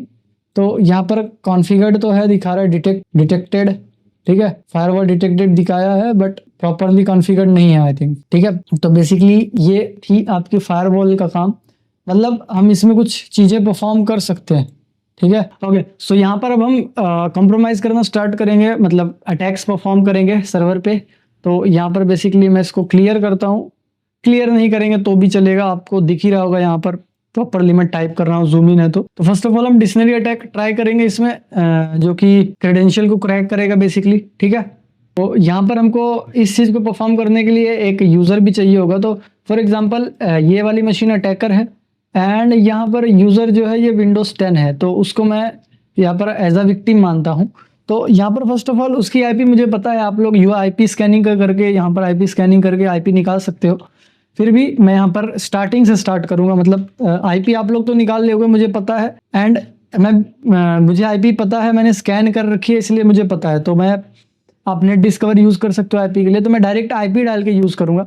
तो यहाँ पर सबसे पहले मैं सामने वाले में पता करूँगा कि IP यूज़ हो रही है नहीं, मतलब सर्विसेज ऑन है या नहीं, -p एंड यहाँ पर मैं FTP के थ्रू क्रैकिंग यूज़ करूँगा, FTP क्रेडेंशियल्स क्रैक करूँगा यहाँ पर, फाइल ट्रांसफ़र प्रोटोकॉल। देन यहाँ पर मैं उसका IP एड्रेस डाल दूँगा। ठीक है, तो यहाँ पर देखो FTP ओपन है। ठीक है, यहाँ पर FTP जो है वो पोर्ट ओपन है यहाँ पर। तो अगर ये ओपन नहीं होता तो हम कुछ नहीं कर सकते थे, पर फिलहाल हमारे पास ओपन है, तो इसको मैं यहाँ पर क्रैक करने की, इसे क्रेडेंशियल्स क्रैक करने की कोशिश करता हूँ। तो यहाँ पर FTP लॉगिन FTP तो है, लेकिन अब हम इसको लॉगिन कैसे करें। तो सिंपली FTP यहाँ पर बेसिकली कर सकते हो आप लोग, FTP एंड IP एड्रेस जो सामने वाले सिस्टम का है। मैं यहाँ पर Windows 10 लिया है, आप 11 भी ले सकते हो, नो डाउट। यहाँ पर पोर्ट नंबर 21, तो यहाँ पर उसका नेम पूछेगा, यूज़र नेम क्या है उसका सामने वाले का, तो वो आपको पता होना चाहिए। या फिर आप पोर्ट नंबर नहीं डालोगे तो भी चलेगा, चलो विदाउट पोर्ट नंबर भी कर सकते हो आप लोग यहाँ पर। जैसे यहाँ पर FTP-10 कर सकते हो डायरेक्टली। एंड यहाँ पर आप सबसे पहले तो यूज़र नेम गेस करने की कोशिश करना है। अच्छा, यहाँ पर मैंने जनरली गेस करने की कोशिश की थी, बट यहाँ पर है, तो यहाँ पर एंटर करते हैं, फेल्ड बता रहा है, ठीक है। तो यहाँ पर पासवर्ड हमको गेस करना पड़ेगा। अब यहाँ पर गेस तो हमारा काम नहीं आएगा, तो यहाँ पर हमको काम लेना पड़ेगा किसका, वर्ड लिस्ट का। तो यहाँ पर बेसिकली हम वर्ड लिस्ट यूज करेंगे, यानी ब्रूट फोर्स अटैक जिसको कहते हैं वो करेंगे। तो ब्रूट फोर्स करने के लिए यहाँ पर मेरे पास पहले से वर्ड लिस्ट रखी हुई है, तो मैं उसका यूज करूँगा। तो यहाँ पर मैं जाता हूँ अपने वर्ड लिस्ट पे, तो ये रही मेरी वर्ड लिस्ट। तो यहाँ पर मेरी वर्ड लिस्ट सारी रखी हुई है, देख सकते हो, यूजर नेम की एंड पासवर्ड की। मैंने आप भी बना सकते हो, बहुत इजी है, सिंपली आपको टेक्स्ट फाइल बने नहीं, वहाँ पर जो भी आपको लगता है वो सारी चीज़ें आप यहाँ पर डाल सकते हो। तो मैं यहाँ पर ये इजी वाला ट्राई करूँगा। तो यहाँ पर मैं वर्ड लिस्ट ट्राई करने के लिए हाइड्रा का यूज़ करूँगा। तो मुझे ये सेशन क्लोज करना पड़ेगा अभी के लिए, ठीक है। एंड यहाँ पर सिंपली इसको मैं क्लियर कर देता हूँ। मुझे सारी इन्फॉर्मेशन तो मिल चुकी है, आप भी नोट डाउन कर सकते हो या सेव कर सकते हो। मुझे सारी इन्फॉर्मेशन मिल गई, तो मैं इसको क्लियर कर दूंगा। नाउ मैं ट्राई करूँगा अभी यहाँ पर वर्ड लिस्ट को। तो वर्ड लिस्ट हाइड्रा यूज़ कर रहा हूँ मैं, हाइड्रा, ठीक है। ये बेसिकली आपको बताता है कि मतलब हाइड्रा जो है ये ब्रूट फोर्सिंग में आपका हेल्प करता है वर्ड लिस्ट का यूज़ करके।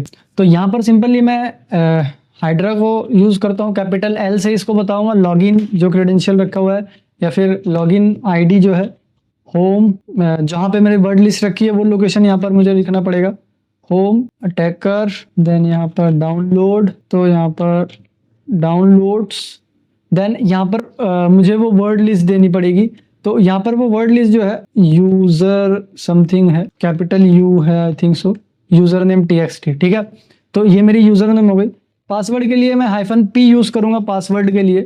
तो पासवर्ड एंड यूज़र नेम दोनों के लिए अलग अलग वर्ड लिस्ट होती है।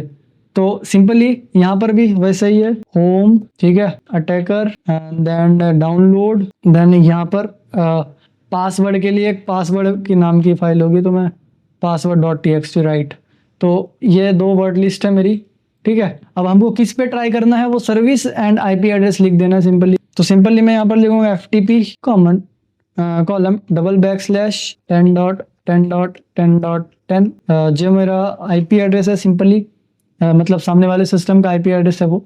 एंटर प्रेस करोगे तो हो सकता है ये अटैक थोड़ा टाइम ले ले, तो हम वेट करते हैं। जैसे ये सामने आता है इसका रिजल्ट मैं आपको जरूर से शो करूँगा। कुछ नहीं होगा यहाँ पर, अगर इसको matching username and password मिल गया तो वो शो कर देगा, दैट्स इट। सो यहाँ पर मिलते हैं हम इसके रिजल्ट के बाद। So here's as per previous discussion, मैंने यहाँ पर हाइड्रा से डिक्शनरी अटैक स्टार्ट कर दिया था FTP के ऊपर। तो यहाँ पर आप देख सकते हो मैंने जो कमांड यूज़ किया था, हाँ बीच में कुछ इश्यूज आए थे, जैसे कि मैं बता देता हूँ यहाँ पर कि मैंने वर्ड लिस्ट जो है उसको चेंज किया, ठीक है। तो यहाँ पर देखो, अगर आप यहाँ पर ध्यान से देख पा रहे हैं तो फर्स्ट ऑफ ऑल यहाँ पर एक यूज़र ID एंड एक पासवर्ड ये बता रहा है मुझे, एंड एक एडमिन नाम से, एक मार्टिन नाम से, एक एडमिन नाम से, दो यूज़र ID एंड पासवर्ड दिख रहा है। एंड इसकी जो मैं बात करूँ, ये जो है मतलब जो मशीन की IP एड्रेस है वो Windows 10 है। तो आपको मैं लाइव दिखा भी देता हूँ कौन सी मशीन है, उसका IP एड्रेस भी दिखा देता हूँ यहाँ पर। तो यहाँ पर सिंपली मैं लॉगिन करता हूँ, ठीक है। तो यहाँ पर देखो मैं एज एडमिन लॉगिन करता हूँ यहाँ पर, ठीक है।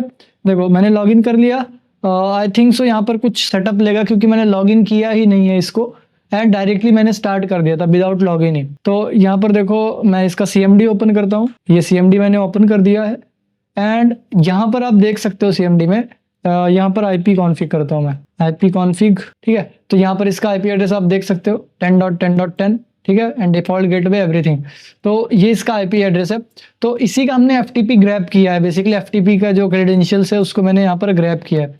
एंड साथ ही साथ मैंने Windows 11 भी लिया था ताकि प्रीवियस में दोनों हो सके। तो मैंने कहा कि दोनों एक साथ ही हो जाए, सारी चीज़ें एक साथ आपको दिख जाए, तो मैंने दिखा दिया वो।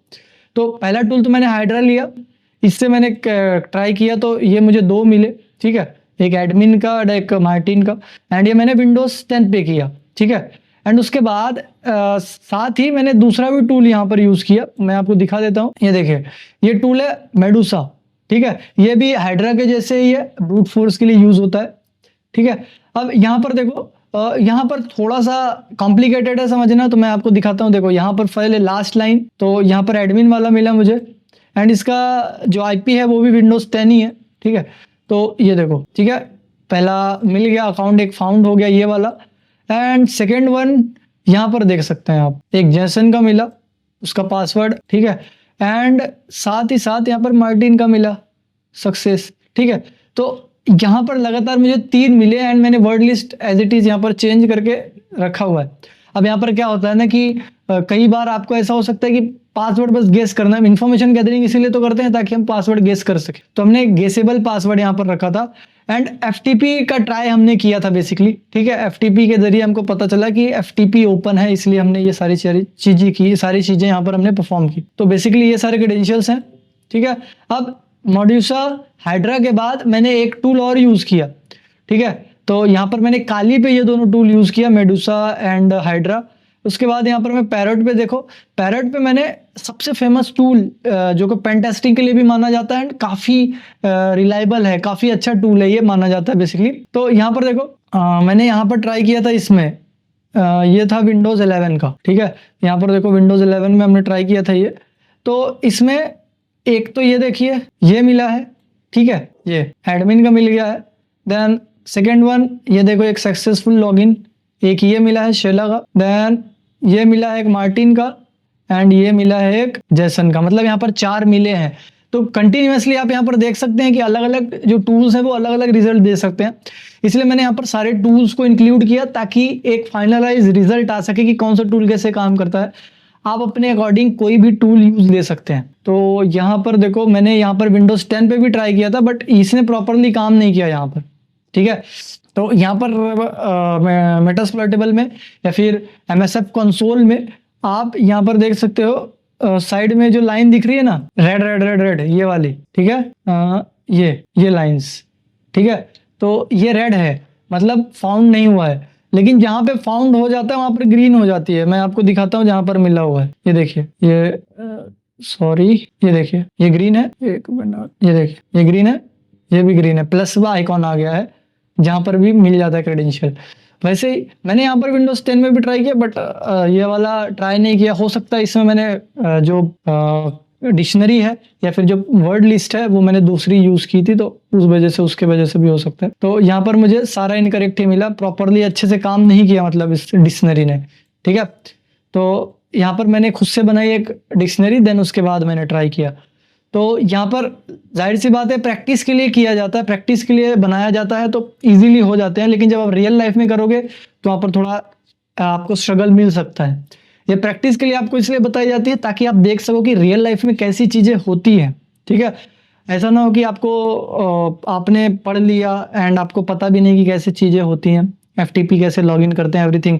तो यहाँ पर हमने FTP सर्वर में डायरेक्टली लॉगिन कर लिया। अब यहाँ पर देखो हमको सारे क्रेडेंशियल्स मिल गए हैं, तो अब हम इजीली लॉगिन कर सकते हैं किसी भी ऑपरेटिंग सिस्टम, इन दोनों में से विंडोज 10, विंडोज 11, किसी में भी। तो मैं क्या करूँगा, जैसे अभी मैं पैरेट में हूँ तो एक टर्मिनल ओपन करता हूँ यहाँ पर, और ठीक है, ये एक टर्मिनल ओपन किया। अब यहाँ पर मैं FTP लॉगिन करूँगा, FTP 10.10.10.10 एंटर प्रेस करेंगे। अब यहाँ पर देखो क्या बोल रहा है, नेम, यूजर नेम मांग रहा है। तो मैं सिंपली एडमिन ले लेता हूँ, जो मुझे एडमिन वहाँ पर मिला था, ठीक है, एडमिन। अब यहाँ पर रिक्वायर्ड पासवर्ड बोल रहा है, तो इसको मैं थोड़ा सा साइड में करूंगा, एंड देखो यहाँ पर मुझे एडमिन का पासवर्ड क्या मिला था वो मैं देखता हूँ। यहाँ पर एडमिन का पासवर्ड मिला था ये वाला, ठीक है। तो ये बेसिकली पासवर्ड है, आप यहाँ पर देख सकते हो, ये वाला, ये, ठीक है। तो ये पासवर्ड मैं एंटर करके देखता हूँ वहाँ पर। तो हमने विंडोज 10 में किया, बेसिकली ये विंडोज 11 का आया, राइट है ना, आई थिंक सो।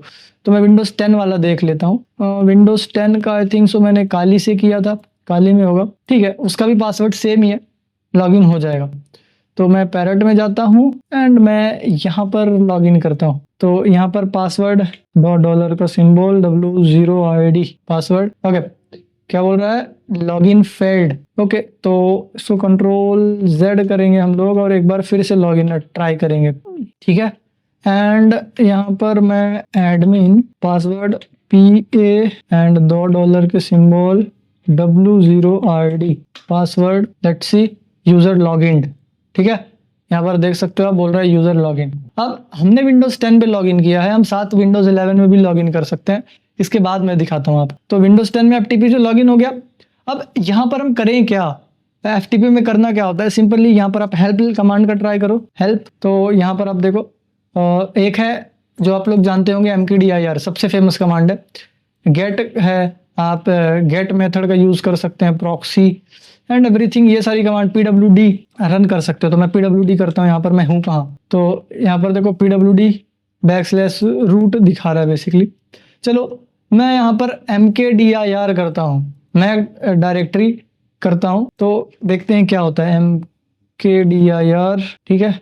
तो ये वो कमांड्स है जो आप इसके अंदर सिर्फ रन कर सकते हो, ठीक है। तो mkdir एंड इस नाम से एक फाइल बनाता हूँ, एंटर, डिक्शनरी क्रिएटेड दिखा रहा है। अब ये कहाँ पर मिलेगी हमको, वो हमको विंडोज 10 में जाके देखना पड़ेगा। तो हम चलते हैं विंडोज 10 पे एंड इसको मैंने ओपन किया था, इसको बंद कर देता हूँ एंड यहाँ पर मैं जाऊँगा एंड वो आपको कहाँ पे मिलेगी पता है, ये FTP के फोल्डर में। तो यहाँ पर आप जाओगे तो ये देखो हैक नाम का फोल्डर बना हुआ है, ठीक है। ये हैक नाम का फोल्डर पहले नहीं था, अभी क्रिएट हुआ है।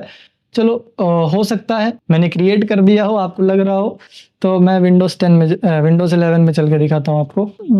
पासवर्ड इनकरेक्ट, मैं कोशिश करूँगा कि यहाँ से वीडियो एक भी कट ना हो, ठीक है, ताकि आप लोग इफ़िशिएंटली इसको कैप्चर कर सको एंड इसका एक्सपीरियंस ले सको बेसिकली।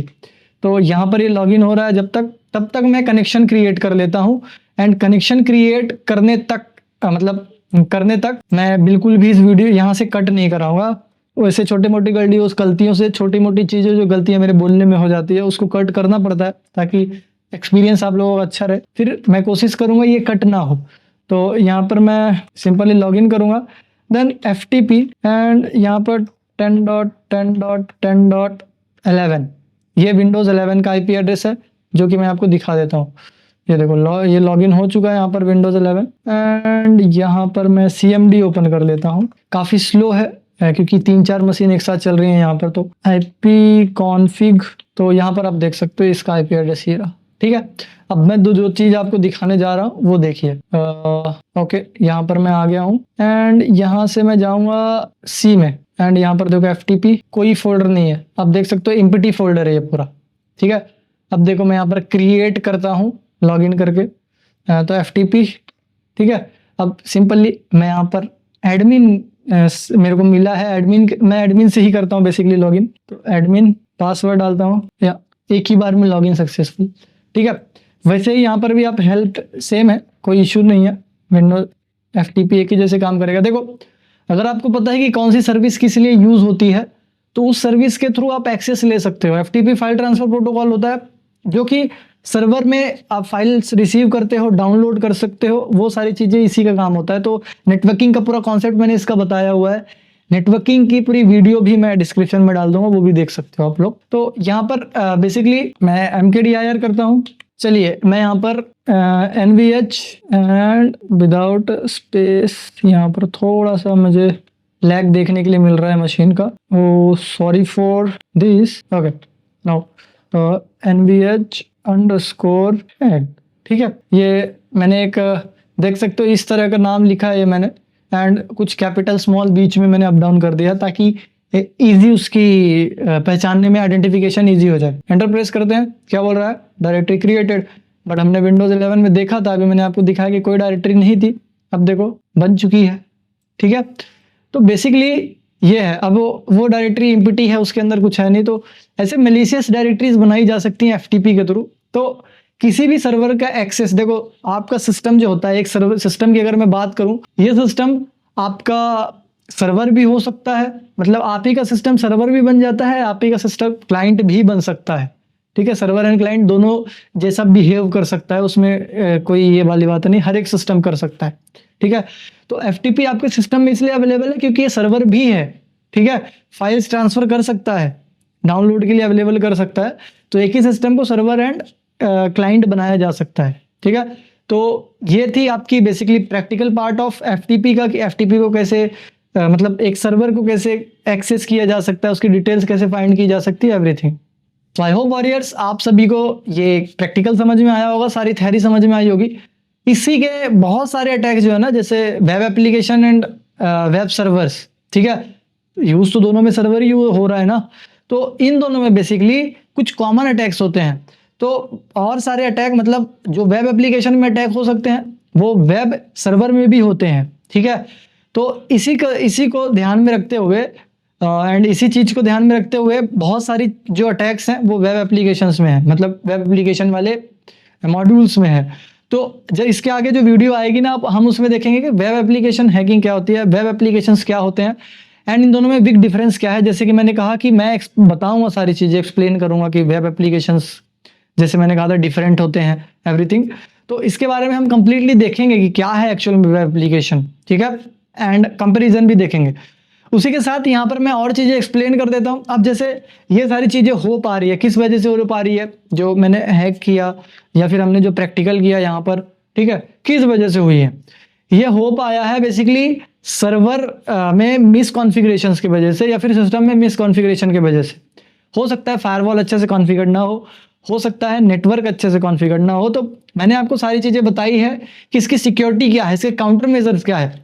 तो एक बार वापस से मैं आपको लेके चलता हूँ उसी स्लाइड में जहाँ पर मैंने ये सारी चीज़ें एक्सप्लेन कर रखा था। सो वॉरियर्स, यहाँ पर हमने जो पॉइंट डिस्कस किए थे आप सभी को याद होंगे ये सारे पॉइंट्स।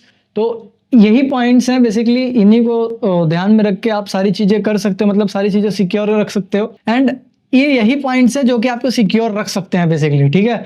जैसे strong password authentication, update, software update regularly कर सकते हैं आप लोग, सारा एक्सेस कंट्रोल जो है अपना कम से कम रख सकते हैं, ठीक है।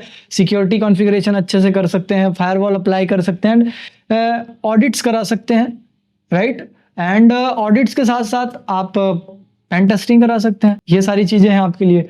उसके बाद आपका ये मैंने टूल्स बताए थे, ये टूल्स आप देख सकते हो, वेब सर्वर सिक्योरिटी, ठीक है, जितने भी टूल्स हैं, जैसे वेब सर्वर स्कैनर जो आपको स्कैन करके देते हैं।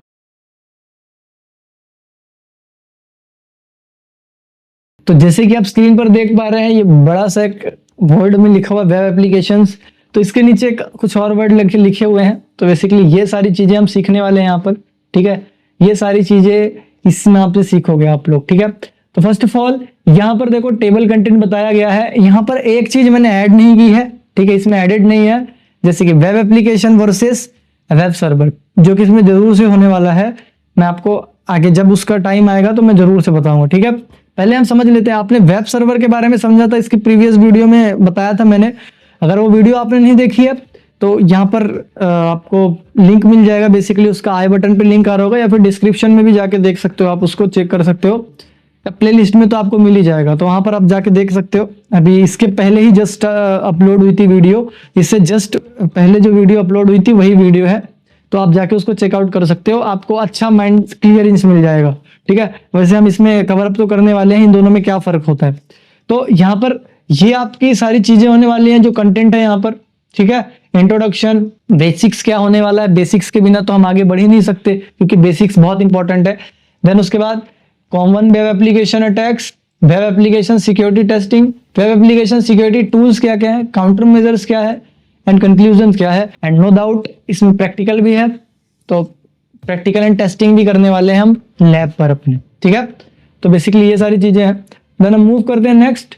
तो यहाँ पर देखो, पहले हम इंट्रोडक्शन स्टार्ट करते हैं इसका, कि इंट्रोडक्शन है बेसिकली वेब एप्लीकेशन। तो वेब एप्लीकेशन एक्चुअल में क्या होता है, तो वेब एप्लीकेशन के बारे में अगर बात करें एज पर द इसके डेफिनेशन, जो डेफिनेशन आपको यहाँ पर दिख रही है, तो यहाँ पर आप देख सकते हैं, in today's digital world web application are use everywhere, shopping website, banking portal, social media, ठीक है, and platforms and business application, but web application have a security vulnerabilities. मतलब बेसिकली ये कह रहा है कि जो वेब एप्लीकेशन है वो हर जगह यूज होते हैं, लेकिन यहाँ पर उसमें कुछ सिक्योरिटी वल्नरेबिलिटीज भी होती हैं, जिसको हैकर जो है वो एक्सप्लॉइट कर लेते हैं, ठीक है। एंड एक्सप्लॉइट करके, ठीक है, एक्सप्लॉइट करके उसकी वल्नरेबिलिटी, जो भी वल्नरेबिलिटीज होगी उसमें, उसके अकॉर्डिंग उसमें अनऑथराइज एक्सेस ले लेते हैं एंड सेंसिटिव इन्फॉर्मेशन लीक कर देते हैं बेसिकली, ठीक है।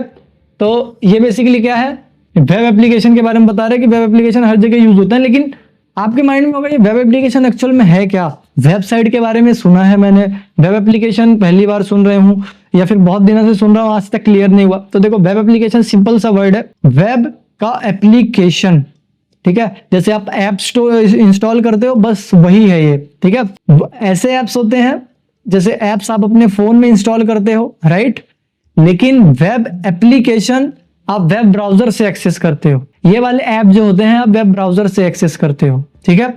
तो फॉर एग्जांपल आप फेसबुक का एग्जांपल लेता हूं मैं, तो फेसबुक आप कहां से एक्सेस करते हो, अपने फोन में भी डाउनलोड करके यूज कर सकते हो, एंड उसके आपके लैपटॉप में आप उसके वेबसाइट में जाके, ठीक है, उसका वेब एप्लीकेशन रहेगा बेसिकली, तो आप उसको वहां से भी एक्सेस कर सकते हो। तो ये किस वजह से हो पाता है, ये वेब एप्लीकेशन की वजह से हो पाता है। इसमें क्या होता है कि बेसिकली जो एप्लीकेशन है ना वो सर्वर पे इंस्टॉल होता है, बट आप उसको एज अ वेबसाइट एक्सेस करते हो, ठीक है।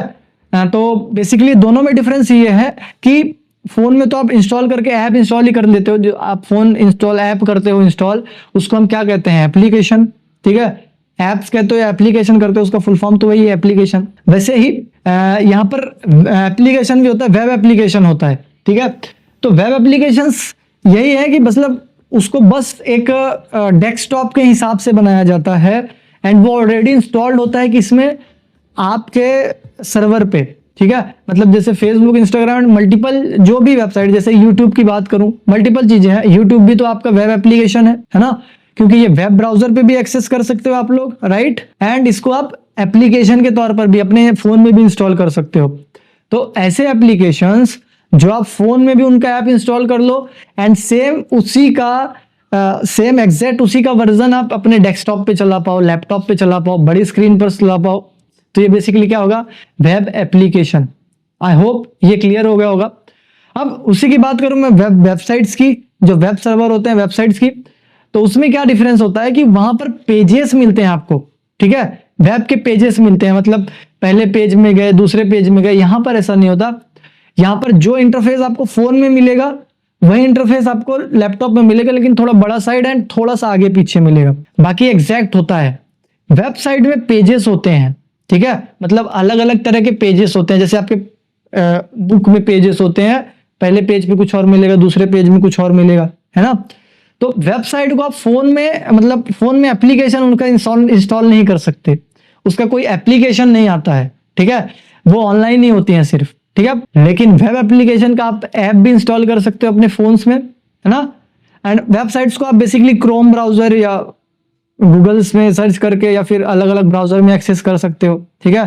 लेकिन वेबसाइट को आप सिर्फ ब्राउजर में ही एक्सेस कर सकते हो, उसके अलावा कोई दूसरा प्लेटफॉर्म नहीं है, ठीक है। लेकिन वेब एप्लीकेशन को आप ब्राउजर में and separate as a platform भी डाउनलोड कर सकते हो, जैसे आपने डाउनलोड कर रखा है यूट्यूब को, फेसबुक को, इंस्टाग्राम को, बहुत सारी चीजों का आपने डाउनलोड कर रखा। सो बेसिकली ये एक्सप्लेनेशन था एक वेब एप्लीकेशन का, वेब एप्लीकेशन क्या होता है। आई होप आप सभी को काफी अच्छे से समझ में आ गया होगा कि वेब एप्लीकेशन क्या होता है। एंड इसका जब हम दोनों का डिफरेंस कंपैरिजन देखेंगे तो ये आपके माइंड में क्लियरली बैठ जाएगा, उस वक्त और भी एक बार एक्सप्लेन कर दूंगा मैं, तो और अच्छा हो जाएगा आपके लिए। तो यहाँ पर देखो, तो ये मॉड्यूल आपको क्या क्या बताएगा, कॉमन वेब एप्लीकेशंस एंड क्या क्या टेक्निक्स है उसको, है ना, आप यहाँ पर पढ़ सकते हो, एंड उसके काउंटर मेजर्स है, एंड लास्ट लाइन आप पढ़ ही सकते हो, ठीक है।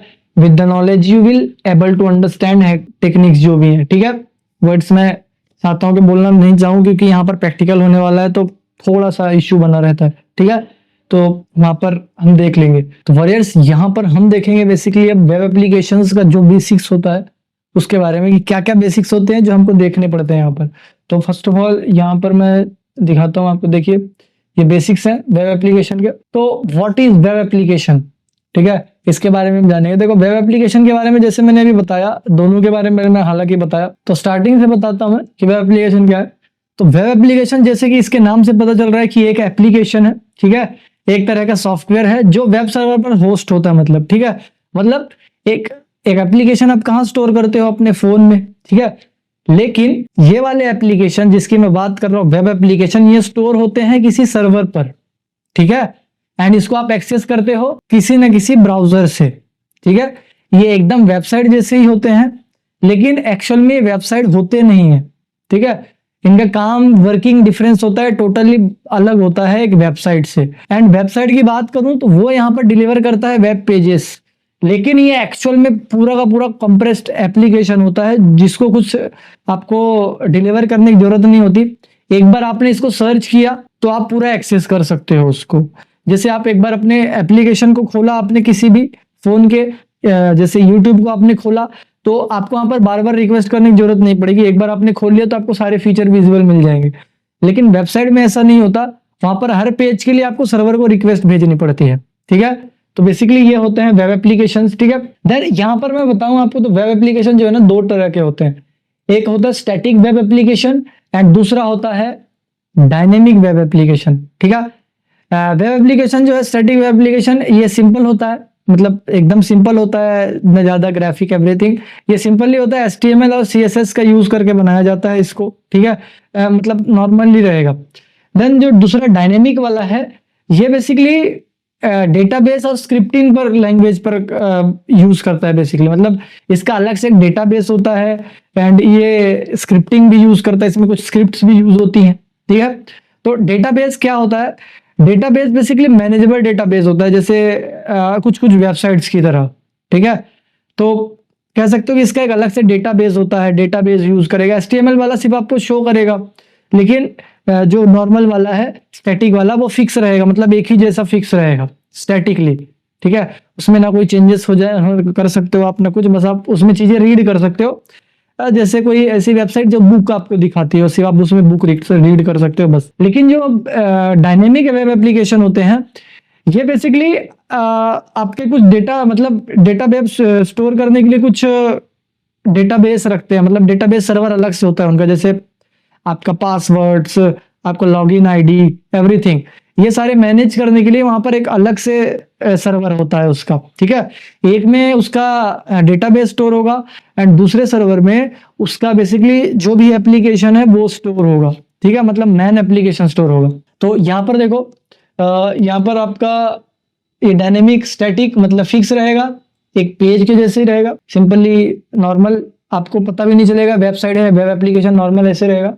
देन दूसरा डायनेमिक रहेगा वेब एप्लीकेशन, इसमें आप एग्जांपल ले सकते हो वही जो आप देखते हो यूट्यूब, फेसबुक, इंस्टाग्राम, ये सारे डायनेमिक है क्योंकि इसमें आप वीडियोस अपलोड कर सकते हो। लेकिन जो स्टैटिक वेब एप्लीकेशन है उसमें कुछ आप अपलोड नहीं कर सकते, बस देख सकते हो, ठीक है। उसके बाद आता है यहाँ पर मैं की कंपोनेंट्स की बात करूं, क्या क्या की कंपोनेंट्स होते हैं वेब एप्लीकेशन के। तो वेब एप्लीकेशन में बेसिकली सबसे पहले तो यूज होते हैं सर्वर, ठीक है। इसमें वेब सर्वर भी यूज होता है, मतलब वेबसाइट्स के लिए जो सर्वर यूज होता है ना, मतलब जो वेबसाइट के लिए एक सर्वर यूज होता है वही चीजें यहाँ पर यूज होती है, ठीक है। वेबसाइट में जैसे एक बहुत सारे सर्वर यूज होते हैं, जैसे यहाँ पर एग्जांपल दिया हुआ है अपाचे, है ना, ये देखो अपाचे, NGINX, IIS, ये जो सर्वर है ये यूज होता है आपके वेबसाइट में भी, ठीक है। तो यहाँ पर भी यूज होता है डेटाबेस स्टोर करने के लिए। देखो कहीं ना कहीं तो डेटा स्टोर करना पड़ेगा। अब जैसे मैं एग्जांपल लूं कि आप हार्ड ड्राइव कौन से कंपनी की यूज करते हो, किंगस्टन की, WD की, ठीक है। तो वो कहीं ना कहीं है तो एक ही, स्टोर तो डेटा ही करेगी, ठीक है। लेकिन कहीं ना कहीं डेटा तो स्टोर करना पड़ेगा ना आपको, ऐसा तो नहीं है कि आप खुले में छोड़ देंगे। तो सर्वर तो दोनों जगह लगेंगे, चाहे वो किसी भी कंपनी के हो, आपका वेबसाइट में भी लगेगा, वेब एप्लीकेशन में भी लगेगा। तो दोनों में सर्वर लगभग एक ही तरह के यूज होते हैं, उसमें कोई वो नहीं। देन उसके बाद इसमें एक्स्ट्रा चीजें क्या होती है, इसमें डेटाबेस सर्वर होता है। डेटाबेस सर्वर जैसे MySQL, PostgreSQL and MongoDB and Oracle DB। तो ये क्या होते हैं, ये डेटाबेस को मैनेज करने वाले सर्वर होते हैं, ठीक है। मतलब यूजर का जितना भी डेटाबेस है वो बेसिकली उसको मैनेज करने के लिए। एंड ये सर्वर क्या होते हैं, सर्वर किस लिए होते हैं, तो सर्वर बेसिकली यूजर के रिक्वेस्ट एंड एक्सेप्ट करता है और रिस्पॉन्स देने के लिए यूज होता है बेसिकली, ठीक है। सर्वर जो होते हैं ये आपकी रिक्वेस्ट एक्सेप्ट करने के लिए एंड आपके जो भी चीजें हैं उसको एक्सेप्ट करने के लिए, दैट्स इट, जो भी आप रिक्वेस्ट कर रहे हो, ठीक है, उसको आपको रिस्पॉन्स देगा, उसी जिस चीज को भी आप एक्सेस कर रहे हो उसको रिस्पॉन्स देगा, ठीक है। तो उसके बाद यहाँ पर दो चीजें और होती हैं, जैसे इसमें क्लाइंट साइड होता है एंड बैकएंड होता है, ठीक है। तो क्लाइंट साइड में क्या होता है, HTML, CSS एंड जावास्क्रिप्ट, ठीक है। इसमें दो चीजें यूज होती है, HTML, तीन चीजें यूज हो रही है, HTML, CSS and JavaScript. Client side मतलब वो साइड जो आपको दिखता है बेसिकली सामने से, ठीक है, मतलब जो आप इंटरफेस एक्चुअल में देखते हो सामने, जो आपको दिख रहा होता है पेज ना, उसको क्लाइंट साइड बोलते हैं। मतलब जैसे आप किसी भी चीज को एक्सेस करते हो, जैसे यहाँ पर मैं बात करूं तो आप कंप्यूटर में कोई भी वेबसाइट को एक्सेस कर रहे हो सर्वर से, मतलब अपने कंप्यूटर में किसी वेबसाइट को आपने सर्च किया, जैसे newversionhacker.com आपने सर्च किया, ठीक है, तो आपको वहां पर एक इंटरफेस दिखेगा जो आपके लैपटॉप पे दिखता है कि चलो यहाँ पर लॉगिन करने के लिए यहाँ पर नाम दिख रहा है। तो एक्चुअल में यहाँ पर हम तो क्लाइंट है ना इसके, है ना, ये सर्वर है और हम उसके क्लाइंट है। क्लाइंट किसको कहते हैं? जो सर्विस को यूज लेता है, बेसिकली जो सर्च करता है। तो गूगल के आप कौन हो? गूगल के आप क्लाइंट ही हो, ठीक है। गूगल सर्वर है एंड आप उसका क्लाइंट हो बेसिकली एक तरह से, ठीक है। आप यूजर हो, यूजर जो होता है वो क्लाइंट होता है हमेशा। तो बेसिकली जो क्लाइंट साइड पर आपको पेज दिख रहा होता है उसको हम क्लाइंट साइड कहते हैं, या फिर उसको फ्रंट एंड कहते हैं, ठीक है, फ्रंट एंड जो फ्रंट में दिखता है। देन दूसरा यहाँ पर बैक एंड होता है। बैक एंड में क्या होता है? बैक एंड में बहुत सारी चीजें होती हैं, जैसे सर्वर साइड लॉजिक जो भी हैंडल करने वाली चीजें होती हैं, जैसे ये बेसिकली रिक्वेस्ट को प्रोसेस करता है। बैक एंड में जो भी चीजें चल रही होती है उसके वो, ठीक है, डेटाबेस से इंटरेक्ट करता है एवरीथिंग। तो मतलब जैसे आपने कोई भी चीजें न्यू वर्जन हैकर में, जैसे आपने कोई भी चीजें देखी, आपको कुछ भी दिखा वहां पर, जैसे कोर्स दिखा, तो आपने उसको ऑर्डर करने की कोशिश की, तो क्या करेगा वो? सबसे पहले सर्वर पे जाएगा, ठीक है, वहां से क्रॉस चेक करेगा कि यूजर वैलिड है या नहीं है, देन आपको रिस्पॉन्स करेगा कि हाँ आप ऑर्डर कर सकते हो, देन वहां पर इंफॉर्मेशन आएगी सारी, ठीक है। वैसे ही फेसबुक यूट्यूब पे होता है, ठीक है, कि आप जैसे आपने अपना अकाउंट लॉगिन किया है, जैसे आपने फर्स्ट टाइम यूट्यूब पर लॉगिन किया, ठीक है, या फिर कभी भी लॉगिन किया, तो आप लॉगिन क्रेडेंशियल जो है ना आपकी, वो सर्वर पे जाता है चेक होने। तो क्या आपको वो सामने दिखता है? नहीं दिखता, क्योंकि वो बैक एंड में हो रहा होता है, ठीक है। जो चेकिंग एंड रिक्वेस्टिंग का जो प्रोसीजर है वो पीछे साइड हो रहा होता है। तो उसको क्या कहते हैं हम लोग? Back and. And back and के लिए जो लैंग्वेजेस यूज होती है वो PHP, Python, Node.js and ASP.NET होता है आज, ठीक है। तो ये बेसिकली इतने सारी चीजें होती हैं वहां पर बैक एंड में, ठीक है। .NET and Node.js, Python, PHP ये बेसिकली बैकएंड के लिए यूज होती हैं। तो यहाँ पर आई होप आप सभी को ये कंपोनेंट सारा समझ में आ गया होगा। मैं इसको इरेज करता हूँ। ये कंपोनेंट बेसिकली बहुत चीजें समझने की बहुत जरूरी है, इन चीजों को समझना, क्योंकि एथिकल हैकिंग में वेबसाइट कैसे काम करते हैं वो भी आपको पता होना चाहिए। तो आई होप आप सभी को ये सारी चीजें समझ में आ गई होगी कि वेब सर्वर्स क्या होते हैं। एक स्टोरेज डिवाइस, एक स्टोर करने वाला डिवाइस जहां पर वो एप्लीकेशन इंस्टॉल्ड है बेसिकली। अब आप ऐसा सोचो कि जैसे ये एक कंप्यूटर है, वेट अ मिनट मैं यहाँ पर मार्कर ले लेता हूँ। ये एक कंप्यूटर है, ठीक है। इस कंप्यूटर में आप एक एप्लीकेशन, जैसे कोई भी एप्लीकेशन हो, जैसे मैं यूट्यूब की बात करूं, आप यूट्यूब यहाँ पर डाउनलोड कर दो, इंस्टॉल कर दो बेसिकली, ठीक है। एंड आप रिमोटली दूसरे कंप्यूटर में बैठ के इसको रिमोटली यहाँ से चलाओ, यहाँ पर एक्सेस करके रिमोटली चलाओ, ठीक है। मतलब दूसरे जगह पे बैठ के उसको आप देखो, ठीक है। तो वही तो हो रहा है, मतलब इस कंप्यूटर में स्टोर है, इंस्टॉल किसी दूसरे कंप्यूटर में है एंड चला आप किसी और कंप्यूटर में पा रहे हो। तो ये बेसिकली यही इसका वो होता है, लॉजिक होता है। इंस्टॉल वो सर्वर पे होता है एंड आप सर्वर पे रिक्वेस्ट करके आप अपने कंप्यूटर में लाते हो एंड वो यूज कर पाते हो, दैट्स इट, ठीक है। तो ये बेसिकली क्या होता है? Web application. यहाँ पर मैं इजी एग्जांपल से समझाता हूँ आपको कि जैसे देखो आप Amazon पे आप लॉगिन करते हो, ठीक है। जैसे आपने Amazon पे लॉगिन किया तो फर्स्ट ऑफ ऑल वहां पर क्या होता है, तो मैं यहाँ पर समझाता हूँ। जैसे आपके कंप्यूटर में आपने ब्राउजर में, ठीक है, ब्राउजर Amazon क्या है? एक वेब एप्लीकेशन है। क्यों? क्योंकि आप उसको फोन में भी डाउनलोड करके इंस्टॉल करके देख पाते हो एंड वो आपके डेस्कटॉप पे भी चल जाता है, ठीक है। तो जैसे मैं एग्जांपल देता हूँ यहाँ पर कि फॉर एग्जांपल आप अपना यहाँ पर लॉगिन करने जाते हो वेब सर्वर पे, अपने ब्राउजर पे। ब्राउजर क्या है? एक क्लाइंट साइड है, ठीक है। मतलब ये क्लाइंट साइड होता है। ब्राउजर किस साइड में एक्सेस होता है? क्लाइंट साइड पे। तो ब्राउजर पे गए, ब्राउजर मतलब आपका वही क्रोम या फिर आप जो यूज करते हो एज, जो भी आप यूज करते हो, फायरफॉक्स, ये सारे ब्राउजर ही तो हैं। तो ब्राउजर पे आप गए एंड यहाँ पर आपने लॉगिन आईडी एंड पासवर्ड डाला, ठीक है, किसका? Amazon का। अब बैकएंड में क्या होगा? बैकएंड में जो वेब ब्राउजर है, आपका जो ब्राउजर है वो रिक्वेस्ट भेजेगा वेब सर्वर को, ठीक है। वेब सर्वर को रिक्वेस्ट भेजेगा एंड वेब सर्वर किसको रिक्वेस्ट भेजेगा? डेटाबेस को। क्यों? क्योंकि आपका कंप्यूटर या फिर आपका ब्राउजर वो जानता है वेब सर्वर, ठीक है, जहां पर वो इंस्टॉल है, ठीक है, एंड आपकी जो लॉगिन आईडी पासवर्ड जो रखा हुआ है वो कहां पे रखा हुआ है? डेटाबेस सर्वर पे। तो ये क्रॉस चेक करेगा, कौन? वेब सर्वर क्रॉस चेक करेगा कहां से? Database servers. डेटाबेस सर्वर जब इसको रिस्पॉन्स देगा कि हाँ ये यूजर जो है ये वैलिड है, ये प्रॉपरली ऑथेंटिकेट है, इसने सही पासवर्ड डाला है, सही यूजर नेम डाला है, तब आपको यहाँ पर ये रिप्लाई देगा, कौन? वेब सर्वर रिप्लाई देगा कि हाँ आप लॉगिन कर सकते हो। देन आपका लॉगिन पेज लोड हो जाएगा, आप वहां पर लॉगिन कर पाओगे, ठीक है। तो बेसिकली ये काम करने का तरीका होता है किसका? आपके वेब एप्लीकेशन का, ठीक है। तो आई होप आप सभी को समझ में आया होगा। देखो वर्किंग तो एकदम उसके जैसे ही है, वेबसाइट के जैसे ही है, लेकिन एक्चुअल में अलग चीज होता है। वेबसाइट जो है ना वो बेसिकली अलग तरीके की होती है, अलग चीज होती है, वो उसमें वेब पेजेस होते हैं। इसमें वेब पेजेस नहीं, एक एप्लीकेशन जो सर्वर पर ही इंस्टॉल हो जाता है, अब उसको बहुत सारे लोग रिमोटली एक तरह से एक्सेस कर रहे होते हैं, ठीक है। ये अच्छा एग्जांपल समझ सकते हो। तो आई होप आप सभी को ये सारी चीजें अच्छे समझ में आ गई होगी। अब हम आगे बढ़ते हैं। सोरियल वेब एप्लीकेशंस बेसिक्स के बाद यहाँ पर कुछ और चीजें हैं जो आपको समझ लेना चाहिए, ठीक है। तो जैसे यहाँ पर आपको कुछ चीजें कंफ्यूज कर सकती है, इसलिए इसको समझना जरूरी है। सबसे पहले यहाँ पर कुछ चीजें आपको समझना जरूरी है, जैसे आपका मतलब एक सर्वर क्या होता है, मतलब वेब सर्वर जिसको कहते हैं हम लोग, ठीक है। यहाँ पर वेब भी हो सकता है, वेब सर्वर या एंड वेब एप्लीकेशन, ये सारी चीजें समझना है। तो देखो वेब सर्वर जो होता है बेसिकली, वेब सर्वर एक तरह का सर्वर है जो कि एक बड़ा कंप्यूटर होता है जो कि चीजों को स्टोर करता है, मतलब चीजें मतलब डेटा को स्टोर करता है, ठीक है।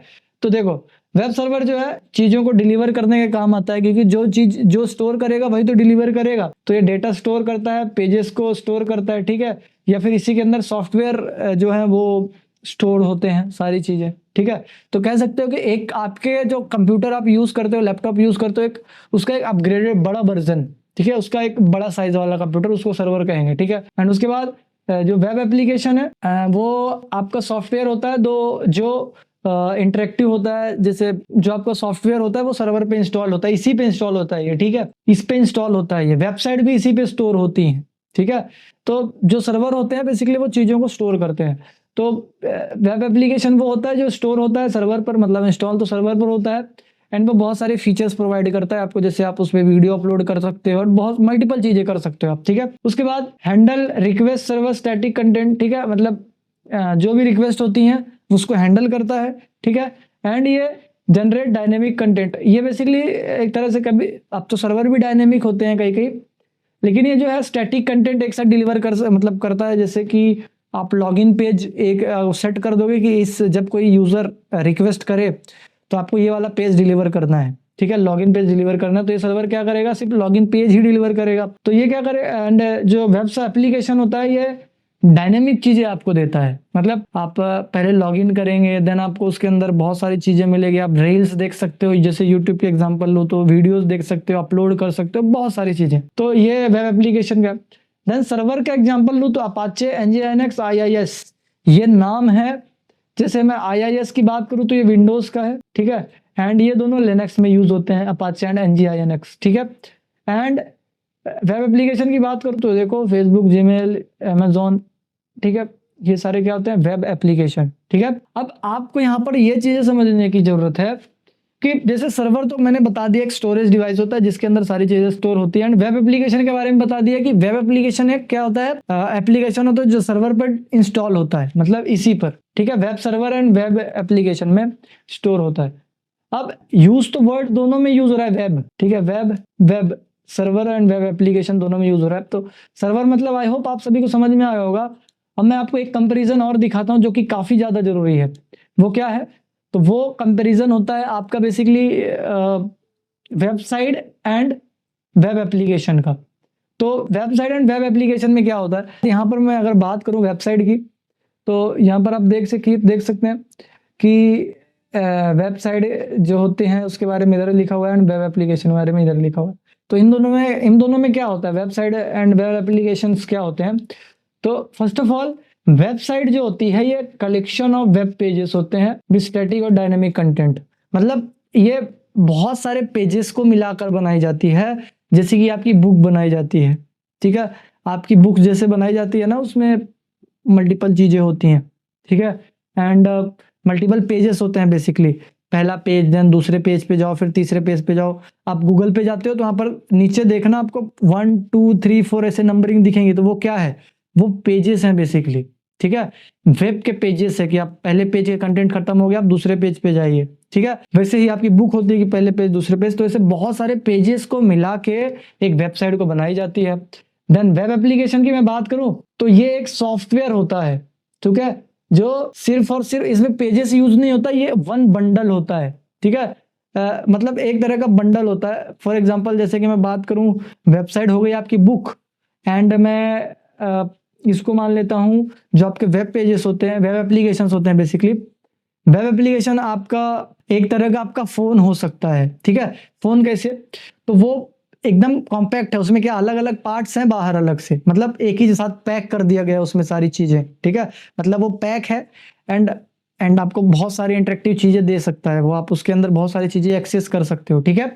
तो बेसिकली ये बेसिकली एक एप्लीकेशन जो आप यूट्यूब एवरीथिंग इंस्टॉल करते हो, वहां पर क्या आपको अलग अलग पेजेस सर देखने पड़ते हैं, वहां पर दिखता है आपको कि पहला पेज दूसरा पेज नहीं दिखता होगा, है ना? क्योंकि वो एप्लीकेशन है, वो डिफरेंट तरीके से काम करता है एंड कंबाइन होके बनता है। तो बेसिकली ये क्या होता है? वेब एप्लीकेशन जो कंबाइन होके बनता है, उसमें पेजेस नहीं होते हैं एंड ये सर्वर पर इंस्टॉल होता है। हालांकि दोनों ही सर्वर पर स्टोर होते हैं, जैसे कि जो सर्वर हमने अभी देखा उसी में। देन उसके बाद इनके फंक्शंस की बात करूं तो ये आपको क्या प्रोवाइड करते हैं? इंफॉर्मेशन प्रोवाइड करते हैं, जैसे न्यूज, ब्लॉग और सर्विसेज, ठीक है? जैसे आप ब्लॉग्स पढ़ते होंगे, न्यूज देखते हैं, सिर्फ न्यूज पढ़ सकते हैं, ठीक है? सर्विसेज प्रोवाइड करता है, जैसे आप चीज़ों को खरीद सकते हैं, बहुत सारी चीज़ें होती है उसमें, ठीक है? मतलब चीज़ों को खरीद सकते हैं, ऑर्डर तो हालांकि नहीं, लेकिन सर्विसेज देख सकते हैं वहाँ पर कि किस चीज़ की सर्विस प्रोवाइड की जा रही है, ठीक है?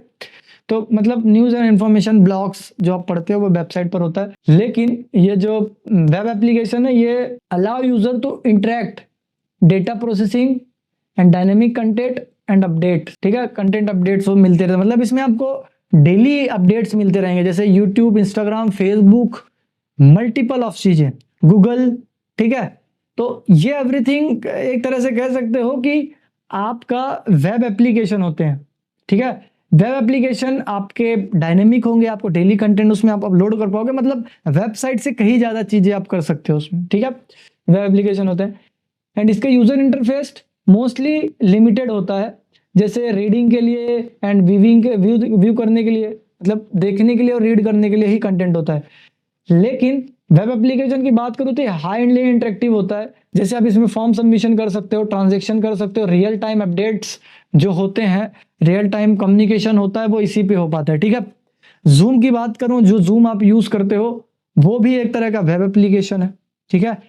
तो ये सारी चीजें जो होती है ना, जैसे डेस्कटॉप पे पर यूज करते हो, क्योंकि डेस्कटॉप पे भी यूज होता है, फोन पे भी यूज होता है, जो चीजें दोनों प्लेटफॉर्म पर यूज हो सकती हैं, जैसे फोन पे भी लैपटॉप पर भी आप दोनों चीजें देख सकते हो, उसको हम क्या कहेंगे?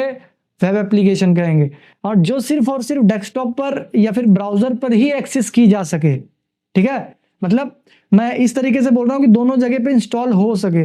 जैसे आप यूट्यूब की बात करो तो आप इस पे वेब ब्राउजर पे एक्सेस करते हो, किसमें? लैपटॉप्स पर, डेस्कटॉप पर एंड फोन में डाउनलोड करके देखते हो। लेकिन अगर मैं वेबसाइट की बात करूं, जैसे विकीपीडिया की बात करूं, ठीक है? जैसे आपने विकीपीडिया देखा होगा, एक वेबसाइट होती है विकीपीडिया, एंड जो न्यूज़ की वेबसाइट होती है, क्या आप उसको फोन पे डाउनलोड कर सकते, इंस्टॉल कर सकते हो? नहीं कर सकते हो। क्यों? क्योंकि वो एक वेबसाइट है, वो सिर्फ और सिर्फ ब्राउजर पे रन होगी, ठीक है? उसको पेजेस से बनाया गया है, ना कि एक कॉम्प्रेस करके आपको इंस्टॉल के लिए अवेलेबल नहीं किया गया है उसको, ठीक है? तो बेसिकली ये डिफरेंस होता है। अगर मैं इनके एग्जाम्पल की बात करूं तो जैसे विकीपीडिया, ब्लॉग, न्यूज साइट, वो इसका एग्जाम्पल है।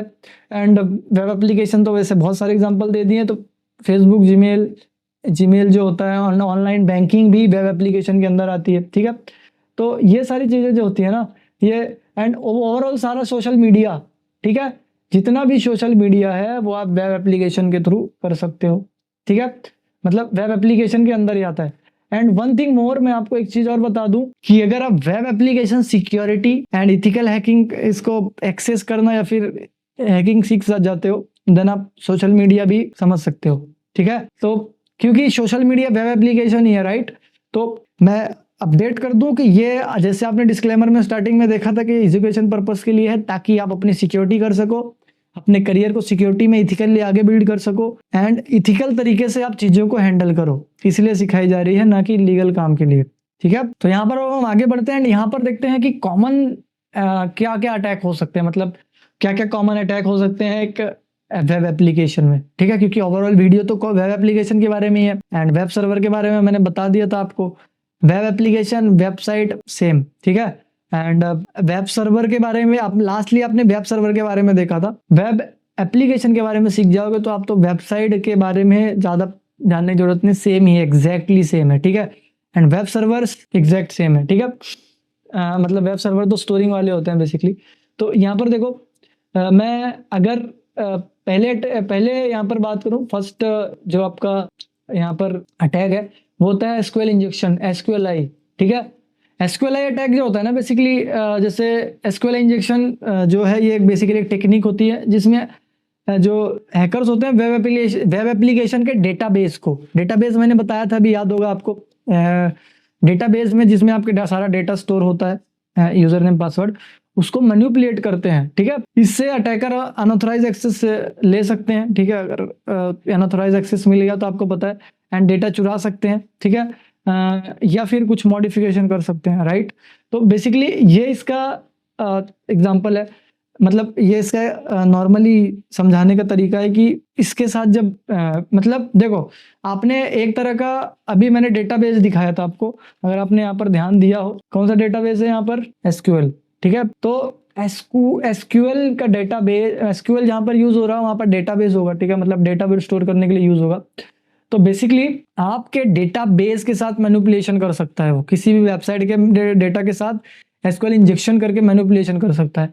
तो इसमें जो क्वेरी यूज होती है, देखो ये यूज होती है, ठीक है।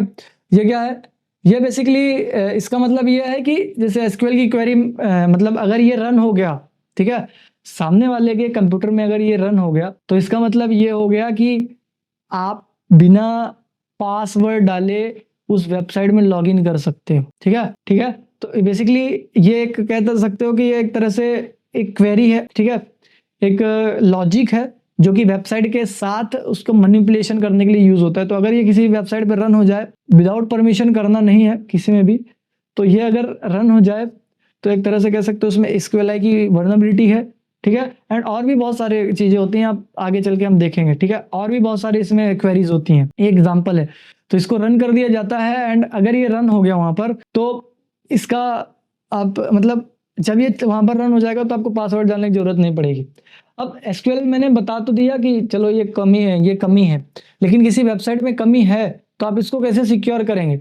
तो यहाँ पर इसकी सिक्योरिटी क्या होती है ना कि पहले अगर आपको पता चल गई ये कमी तो रिपोर्ट करना है, एंड अगर आपको पैच करने के लिए भी बोला जाए तो प्रिपेयर, यहाँ पर स्टेटमेंट प्रिपेयर करनी होती है। और जो पैरामीटराइज बेसिकली क्वेरीज होती हैं उनको यूज करना होता है। पैरामीटर्स क्या होते हैं, मतलब एक तरह के क्वेरीज होती हैं पैरामीटर भी, मतलब पैरामीटर में जैसे मुझे वेबसाइट में स्विच करनी है, तो जैसे यहाँ पर लिखा हुआ है पेज इक्वल्स टू 1, ठीक है। तो पेज जो है ये पैरामीटर है एंड 1 जो है उसकी वैल्यू है, ठीक है। एंड वैसे ही यहाँ पर लिखा जाए यूजर इक्वल्स टू 1, ठीक है। तो यूजर मतलब पैरामीटर एंड उसकी वैल्यू 1। तो पैरामीटर एक ऐसी चीज है जो कि अपने अंदर कुछ ना कुछ स्टोर कर रहा है। यूजर यहाँ पर क्या स्टोर कर रहा है, यूजर स्टोर कर रहा है, ये बता रहा है कि ये कौन सा यूजर है, एंड पेज अपने अंदर ये स्टोर कर रहा है कि ये कौन सा पेज है, ठीक है। तो पैरामीटर वो चीजें होती हैं जो अपने अंदर कोई ना कोई वैल्यू स्टोर करती है। तो इसको आपको यूज करना है बेसिकली वहां पर, एंड देन यूजर के इनपुट को सैनिटाइज करना है आपको। मतलब यूजर इनपुट सैनिटाइज कैसे होगा कि बेसिकली यूजर क्या क्या चीजें रन कर सकता है वहां पर, ठीक है। यूजर साइड आप कुछ चीजें लगा सकते हैं, यूजर साइड सिक्योरिटी लगा सकते हो, दैट्स इट। कि यूजर साइड आप इंक्रिप्शन लगा सकते हो कि अगर वो कोई क्वेरी डाले तो वो इंक्रिप्शन में बदल जाए, एवरीथिंग, बहुत सारी चीजें, ठीक है। तो इतनी चीजें कर सकते हो। देन आप फायरवॉल अप्लाई कर सकते हो, वेब, ठीक है, अपने सर्वर पर इंस्टॉल कर सकते हो या फिर अपने एप्लीकेशंस पर इंस्टॉल करवा सकते हो, वेब एप्लीकेशन सर्वर पर, ठीक है। तो बेसिकली ये सारी चीजें होती हैं। देन इसकी सिक्योरिटी तो बेसिकली यही है, इतनी है। देन सेकंड अटैक आता है यहाँ पर क्रॉस साइट स्क्रिप्टिंग, जिसको कहते हैं हम XSS। इसमें क्या होता है, इसमें बेसिकली एक स्क्रिप्ट रन की जाती है बेसिकली। जैसे XSS अटैक में जो हैकर्स होते हैं वो वेबसाइट पर या फिर वेब एप्लीकेशंस पर मैलिशियस जावा स्क्रिप्ट इंजेक्ट कर देते हैं। मतलब जावा स्क्रिप्ट होती है जो कि यूजर के ब्राउजर में एग्जीक्यूट होता है, ठीक है, या आप ही की तरफ एग्जीक्यूट होता है ब्राउजर साइड के। ब्राउजर साइड मतलब क्लाइंट साइड वल्नरेबिलिटी है ये XSS। मतलब ब्राउजर साइट ही इसको एग्जीक्यूट किया जाता है, लेकिन इम्पैक्ट कहाँ पड़ता है, सर्वर पे, ठीक है। तो इसका यूज बेसिकली होता है आपकी कुकीज चुराने के लिए। कुकीज क्या होती है, तो मैंने सेशन हाईजैकिंग में बताया हुआ है, वो वीडियो आपको दिख जाएगी, जाके डाउनलोड देख लो एंड डिस्क्रिप्शन में देख ले। डाउनलोड मत करो, वैसे यूट्यूब पे लाइफ टाइम है तो देख सकते हो। तो डिस्क्रिप्शन के नीचे लिंक होगी उसकी भी, सेशन हाईजैकिंग की, वो आप देख सकते हो। तो यहाँ पे कुकीज चुराने और क्रेडेंशियल कैप्चर करने के लिए यूज होता है, या फिशिंग अटैक्स के लिए भी यूज होता है, ठीक है। मतलब इससे क्या होता है ना, अगर किसी वेबसाइट पर ये XSS की वर्नेबिलिटी है, ठीक है, ये देखो ऐसी स्क्रिप्ट होती है उसकी, जावा की स्क्रिप्ट है ये, ठीक है। तो अगर किसी इसमें कमी है, ठीक है, तो हैकर कमेंट बॉक्स या कमेंट बॉक्स में ये डाल सकता है, ठीक है। ये कमेंट बॉक्स या सर्च बॉक्स कहीं भी, मतलब ऐसी जगह जहां पर यूजर अपना वो दे सकता है, इनपुट दे सकता है, उसी जगह इसको एग्जीक्यूट कर सकता है, मतलब डाल सकता है स्क्रिप्ट को। एंड जब भी कोई दूसरा यूजर आएगा ना, तो वो ये एग्जीक्यूट हो जाएगी। मतलब दूसरा यूजर जैसे उस पेज पर विजिट करेगा तो ये एग्जीक्यूट हो जाएगी एंड उस सामने वाले यूजर का जो भी सेशन है वो हाईजैक कर लेगी, ठीक है। तो ये XSS होता है, क्रॉस साइट स्क्रिप्टिंग। इधर करोगे लेकिन इम्पैक्ट दूसरे वाले के इसमें होगा, ठीक है। अब जैसे मुझे सामने वाले यूजर का किसी का पासवर्ड चाहिए, ठीक है, सामने वाले यूजर का पासवर्ड चाहिए, तो मैं पेज पे, वेबसाइट के पेज में जाके ये स्क्रिप्ट रन कर दूंगा कमेंट बॉक्स में। एंड जब ये सामने वाला यूजर ये जब लॉगिन करेगा इस पेज पर, ठीक है, इस पेज पर जब लॉगिन करेगा तब जाके ये स्क्रिप्ट क्या हो जाएगी, रन हो जाएगी, ठीक है। एंड उसका सेशन मेरे पास आ जाएगा या हाईजैक हो जाएगा, ठीक है। तो अगर कमी है क्रॉस साइट स्क्रिप्टिंग की तो ये चीजें हो सकती। तो अब इसकी सिक्योरिटी के बारे में बात करें, सिक्योरिटी क्या है इसकी, तो इनपुट वैलिडेशन और सैनिटाइजेशन, यूजर सैनिटाइजर लगाएं, सैनिटाइजेशन का यूज़ करें। इनपुट वैलिडेशन क्या होता है कि जैसे अगर आप कमेंट सेक्शन में कोई ऐसी चीज़ रन ना हो जो स्क्रिप्ट से हो, ठीक है। एंड जैसे जहाँ पर नंबर डालने के लिए रखा हुआ है, जैसे एक जगह जहाँ पर, जैसे आपने बहुत सारी वेबसाइट देखी होगी जहाँ पर आपका नंबर मांगते हैं वो, ठीक है, तो नंबर के जगह अल्फ़ाबेट टाइप ना हो, वहाँ पर सिर्फ नंबर ही टाइप हो, ठीक है। एंड स्क्रिप्ट की जो भी चीज़ें हैं वो बिल्कुल भी रन ना हो, ठीक है। तो आप ये यूज़ कर सकते हैं। कंटेंट सिक्योरिटी पॉलिसीज इम्प्लीमेंट कर सकते हैं और XSS फिल्टर इनेबल कर सकते हैं। इससे XSS जो है वो फिल्टर हो जाएगा ऑटोमेटिकली। मतलब जो भी स्क्रिप्ट से रिलेटेड कंटेंट है वो इनक्रिप्ट हो जाएगा। जैसे यहाँ पर आप देख सकते हैं, तो यहाँ पर अगर मैं आपको दिखाऊँ थोड़ा जूम करके, तो ये देखिए यहाँ पर आपको ना कुछ चीज़ें दिख रही होगी, ये देखिए, इसको मैं जूम करूँ तो दिखाऊँ, यहाँ पर देखो ये देखिए स्क्रिप्ट कैसे रन हो रही है। तो इसको दो यहाँ पर इंपॉर्टेंट चीजें आपको दिख रही होंगी, ये देखिए ये, ठीक है, ये दो सिंबल ऐसे, अगर इनको मैं इनक्रिप्ट कर दूं तो इसका मीनिंग कुछ नहीं बनेगा, ये ठीक है ना। तो सर्वर पर जाएगा तो वो एग्जीक्यूट ही नहीं होगा। तो ये सिक्योरिटी लगा सकते हैं कि जो भी स्पेशल कैरेक्टर है वो इनक्रिप्ट हो जाए बेसिकली, ठीक है। तो ये सारी चीजें होती हैं। देन आफ्टर दिस नेक्स्ट आगे चले हम, तो यहाँ पर इसकी सिक्योरिटी मैंने बता दी। देन यहाँ पर थर्ड जो वर्नेबिलिटी है आपकी यहाँ पर आती है cross site request forgery attack, CSRF attack. CSRF attack क्या होता है, अब यहाँ पर आपको थोड़ा सा कंफ्यूजन हो सकता है क्योंकि दो अटैक एक नाम से हैं, जैसे cross site scripting and cross site यहाँ पर भी यूज है रिक्वेस्ट फॉर्जरी अटैक। अब क्रॉस साइट स्क्रिप्टिंग इन दोनों में फर्क क्या है, सबसे पहले वो बताता हूँ मैं आपको। देखो क्रॉस साइट स्क्रिप्टिंग जो है वो अपने साइड में अटैक करके, मतलब मैं अपने साइड में अटैक करके दूसरे को इम्पैक्ट कर रहा हूँ, ठीक है। मतलब अपने वेबसाइट में, अपने ब्राउजर में डाल के क्वेरीज को दूसरा इम्पैक्ट कर रहा है। जब भी दूसरा उसमें आएगा तो वो उसके कंप्यूटर को जो है वो उसको इन्फेक्ट करेगा। लेकिन CSRF में क्या होता है ना कि जैसे यहाँ पर एक यूजर है, ठीक है, एंड इस यूजर ने अपने किसी भी वेबसाइट में कहीं पर भी लॉगिन कर रखा है, ठीक है, जैसे लॉगिन है, ये यूजर लॉगिन है, ठीक है। एंड अटैकर क्या करेगा ना, यहाँ पर अटैकर क्या करता है CSRF में, जैसे इसका नाम है रिक्वेस्ट फॉर्जरी, तो अटैकर क्या करेगा, यहाँ पर एक मैलिशियस स्क्रिप्ट बनाएगा, ठीक है, या फिर कुछ भी बनाएगा वो इसको भेज देगा, जो लॉगिन है अपने किसी भी वेबसाइट से या फिर बैंक से या फिर सोशल मीडिया से किसी से भी, तो इसको जब भेज देगा एंड अगर इस वेबसाइट पे ये क्लिक करता है तो जिस भी उस वेबसाइट पे अगर ये लॉगिन है, ठीक है, उस वेबसाइट पे अगर ये लॉगिन है तो वहां से इनवैलिड ट्रांजैक्शन हो सकता है। जैसे अगर मैं फॉर एग्जांपल ये अटैकर यहाँ पर फेसबुक का पासवर्ड चेंज करने के लिए रिक्वेस्ट करता है, ठीक है, मतलब फेसबुक रिक्वेस्ट जनरेट करने का एक तरह से कह सकते हो कि रिक्वेस्ट जनरेट करने की कोशिश करता है या फिर रिक्वेस्ट जनरेट करने की वो स्क्रिप्ट तैयार करता है एंड उसी मलेशियस लिंक जो है उसने स्क्रिप्ट बनाई है उसकी लिंक इसको भेज देता है एंड ये उस पर क्लिक करता है तो अटैकर का पासवर्ड चेंज ना होके इसका पासवर्ड चेंज हो जाएगा, दैट्स इट। वैसे दूसरा एग्जांपल दूं, अगर ये बैंक में लॉगिन है तो सामने वाला अगर बैंक का ट्रांजैक्शन का स्क्रिप्ट बना के इसके पास भेजता है तो अगर ये उस पर क्लिक करेगा तो इसके बैंक से इनवैलिड ट्रांजैक्शन हो सकता है, ठीक है, मतलब इसके पैसे इसको ट्रांसफर हो सकते हैं, दैट्स इट, ठीक है। तो मतलब अटैकर इसमें एक रिक्वेस्ट भेजेगा जिसमें जो भी यूजर है वो क्लिक करेगा एंड जिस चीज का वो रिक्वेस्ट होगा वो इसके साथ हो जाएगा, ठीक है, इसके साथ ना होकर इसके आईडी में हो जाएगा, ठीक है। तो यहाँ पर एक्सेस में जो है अपने साइड में चीजें इंजेक्ट करनी होती है एंड CSRF में जो क्लाइंट है या फिर जो दूसरा यूजर है उसके साइड में, जो टारगेट है उसके साइड में, ठीक है।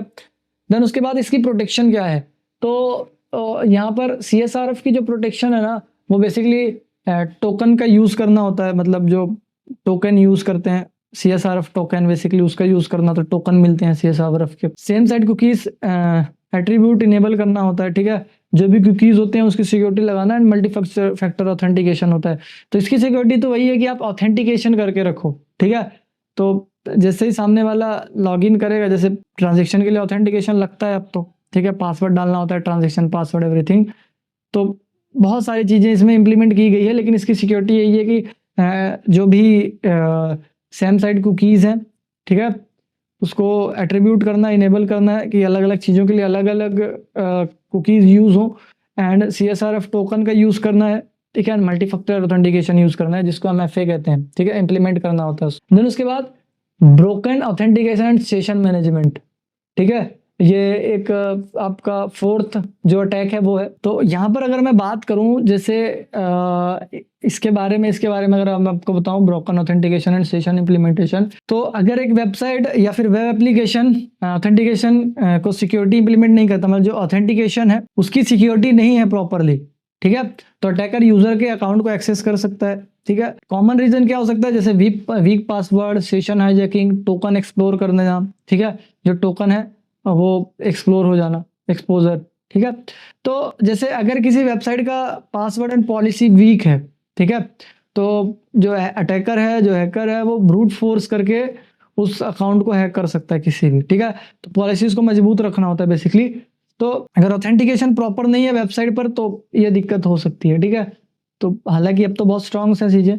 इसका प्रोटेक्शन क्या है, स्ट्रॉन्ग पासवर्ड पॉलिसी, मतलब जैसे आप देखते हो कि किसी भी अगर आप एप्पल का कोई भी प्रोडक्ट यूज़ करते हो तो उसमें अगर वीक पासवर्ड लगाओगे तो वो लेगा ही नहीं, तो स्ट्रॉन्ग पॉलिसी लगानी होती है। सेशन टाइम आउट और टोकन एक्सपायरेशन, मतलब सेशन को जैसे कोई बहुत देर तक क्लिक नहीं कर रहा है उसमें तो उसको टाइम, जैसे बैंक की वेबसाइट देखते हो आप, ठीक है, बहुत समय तक अगर आप उस पर कोई एक्शन नहीं लेते हो, जैसे क्लिक करना एवरीथिंग नहीं करते हो, तो ऑटोमेटिक लॉग आउट हो जाता है, ठीक है। देन उसके बाद मल्टी फैक्टर ऑथेंटिकेशन इसमें इनेबल करना होता है कि बहुत तरीके से ऑथेंटिकेट करे, ठीक है। देन उसके बाद आता है सिक्योरिटी मिसकॉन्फ़िगरेशन। जैसे जब डिफ़ॉल्ट जो चीज़ें हैं, जैसे आपके राउटर का पासवर्ड जो डिफ़ॉल्ट आया आपने वही रखा, ठीक है, तो उसके वजह से ये कमी आती है। तो इससे क्या हो सकता है, इससे ये हो सकता है कि हैकर अंदाज़ा लगा सकता है, जैसे डिफ़ॉल्ट में अगर मैं बात करूँ तो अगर आप काली इंस्टॉल करते हो तो डिफ़ॉल्ट में उसका पासवर्ड क्या होता है, काली काली, है ना, काली एंड काली होता है। एंड पैरट का वही टूर, तो यूज़र नेम टूर एंड वो मतलब यूज़र नेम रूट होता है एंड उसका जो पासवर्ड होता है वो टूर होता है। क्यों, मुझे कैसे पता, क्योंकि वेबसाइट पर मेंशन है। अगर आप इसको चेंज नहीं करोगे तो डिफ़ॉल्ट सेटिंग रह गई है, ठीक है, चेंज नहीं कर रहे हो वो आपकी कमी है। तो डिफ़ॉल्ट पासवर्ड लॉगिन के तुरंत बाद चेंज होना चाहिए, ठीक है। ऐसी पॉलिसीज इंप्लीमेंट करना होता है। जैसे अगर इससे एग्जांपल बताऊं, डिफ़ॉल्ट एडमिन क्रेडेंशियल यूज़ होना, ठीक है, जैसे एडमिन यूज़र नेम भी एडमिन पासवर्ड भी डिफ़ॉल्ट है, बाय डिफ़ॉल्ट अगर आप चेंज नहीं कर रहे हो तो। एरर मैसेज में सेंसिटिव इन्फॉर्मेशन दिखाना, मतलब एरर जब आता है तो वहाँ पर बता देना कि किस वजह से हो रहा है ये चीज़ें, ठीक है। मतलब कई सारी वेबसाइट बता देते हैं कि सर्वर डाउन है क्योंकि इसमें ये इस फ़ोल्डर में ये कमी है। एंड एक लास्ट इसमें वल्नरेबिलिटी होती है कि डिबग मोड ऑन रह जाना, ठीक है, इनेबल रहना बेसिकली, ठीक है। तो अगर डिबग मोड इनेबल है तो भी ये मिसकॉन्फ़िगरेशन ही है, ठीक है। तो बेसिकली ये सारी चीज़ें होती हैं। अब इसकी प्रोटेक्शन क्या है, तो एप्लीकेशन सिक्योरिटी सेटिंग ऑडिट करें, ठीक है। जो भी एप्लीकेशन की सिक्योरिटी है उसको ऑडिट करो properly. And unnecessary feature disable रखें, जो बिना मतलब के फीचर्स हैं उसको डिसेबल रखना होता है। And custom error message implement करें, मतलब जैसे ऐसा एरर है, जैसे अगर आपके वेबसाइट में सिग्नल का एरर है तो आप वहाँ पर दिखाओ कि website is currently under maintenance या फिर कुछ और, ठीक है। एकदम वैलिड रीज़न नहीं दिखानी है, तो वो थोड़ा सा सिक्योरिटी के रीज़न से अच्छा नहीं होता। सामने वाले को अगर पता चल जाए कि सही रीज़न क्या है तो वो उसी के बिहाफ पे अटैक कर सकता है, ठीक है। तो यहाँ पर हम आगे चलते हैं, कुछ और चीज़ें देखते हैं। तो यहाँ पर मैं वेब एप्लीकेशन सिक्योरिटी के जो स्टेप्स होते हैं, मतलब सिक्योरिटी टेस्टिंग या फिर हैकिंग की बात करते हैं बेसिकली, तो इथिकल हैकिंग की, ठीक है, इथिकली। तो मतलब टेस्टिंग किस लिए की जाती है, उसको सिक्योर करने के लिए। तो उसकी अगर मैं बात करूँ, जैसे इंफॉर्मेशन गैदरिंग होगी पहला स्टेप, दूसरा वेब एप्लीकेशन स्कैनिंग होगी, तीसरा एक्सप्लॉइट करना उस कमी को, देन रिपोर्टिंग एंड फिक्सिंग होगा, ठीक है, उसको रिपोर्ट करना और फिक्स करना होगा, ठीक है। तो इसमें ये सारी चीज़ें की जाती हैं। तो बेसिकली अगर इसमें सही तरीके से चीज़ें इम्प्लीमेंट ना हो तो बहुत जल्दी वेब एप्लीकेशन हैक होने के चांसेस होते हैं आपके, ठीक है। तो यहाँ पर मैं बात करूँ अगर कि इंफॉर्मेशन गैदरिंग में हम क्या करते हैं, तो इंफॉर्मेशन गैदरिंग में हम बेसिकली यहाँ पर अगर मैं बात करूँ ओवरऑल बहुत सारे टूल्स यूज़ होते हैं। जैसे इंफॉर्मेशन गैदरिंग की बात करूँ तो सबसे पहले जो इथिकल हैकर होते हैं वो टारगेट वेबसाइट का इन्फॉर्मेशन कलेक्ट करना होता है यहाँ पर, ठीक है। तो टारगेट इन्फॉर्मेशन कलेक्ट करने में क्या देखना होता है, तो यहाँ पर हमको देखना होता है कि कौन सी टेक्नोलॉजी यूज़ हुई है उसमें, मतलब क्या क्या यूज़ हुआ है, PHP यूज़ हुआ है, ASP.NET यूज़ हुआ है, जावा यूज़ हुआ है, कौन सी टेक्नोलॉजी, मतलब क्या क्या उसको बनाने में यूज़ हुआ है, उसका डेटाबेस कौन सा है, MySQL है, PostgreSQL है, Oracle है, ठीक है। तो ये सारी चीज़ें पता होता है कि उसका डेटाबेस किस में स्टोर किया गया है। देन डोमेन और हिडन पेजेस कौन कौन से हैं, उसके डोमेन क्या क्या है, एंड उसके हिडन पेजेस कौन कौन से हैं, छुपे हुए पेजेस जो भी रखे गए हैं, सब डोमेन्स कौन कौन से हैं, मतलब उससे रिलेटेड और कितने डोमेन्स हैं, तो वो सारी चीज़ें ढूंढना होता है। एंड यहाँ पर जो डेवलपर के कमेंट्स हैं, कमेंट्स में क्या होता है, बेसिकली डेवलपर जो होते हैं ना वो बनाते समय कमेंट कर देते हैं कि ये किस लिए कोड किया गया है, ये कोडिंग ये सेक्शन किस लिए कोड है, या उनकी कॉन्फ़िगरेशन फाइल्स, ठीक है। तो ये सारी चीज़ें ढूंढने होते हैं। एंड इन्फॉर्मेशन गैदरिंग के लिए जो टूल्स यूज होते हैं उसकी मैं बात करूं, Nmap, नेटक्राफ्ट, Whois lookup and Sodan, ठीक है। तो Nmap से नेटवर्क स्कैनिंग के लिए यूज होता है, बेसिकली वेबसाइट फिंगरप्रिंटिंग के लिए यूज होता है आपका नेटक्राफ्ट। देन Whois जो है वो डोमेन इन्फॉर्मेशन के लिए होता है। देन Sodan की बात करूँ तो इंटरनेट कनेक्टेड डिवाइसेस स्कैन करने के लिए होता है, ठीक है। मतलब जो इंटरनेट में कनेक्ट होती हैं डिवाइसेस, लाइव चल रही होती हैं लाइव में, तो Sodan उसके लिए यूज होता है। देन उसके बाद वेब एप्लीकेशन स्कैनिंग, मतलब वेब स्कैनिंग मतलब वल्नरेबिलिटीज को ढूंढना, ठीक है, उसमें कमियां क्या क्या है ढूंढना। इस स्टेप में ऑटोमेशन जो टूल होते हैं उनको यूज़ करते हैं। वेबसाइट की सिक्योरिटी स्कैन किया जाता है इसमें बेसिकली, ठीक है, मतलब क्या क्या कमी है, क्या क्या सिक्योरिटी है।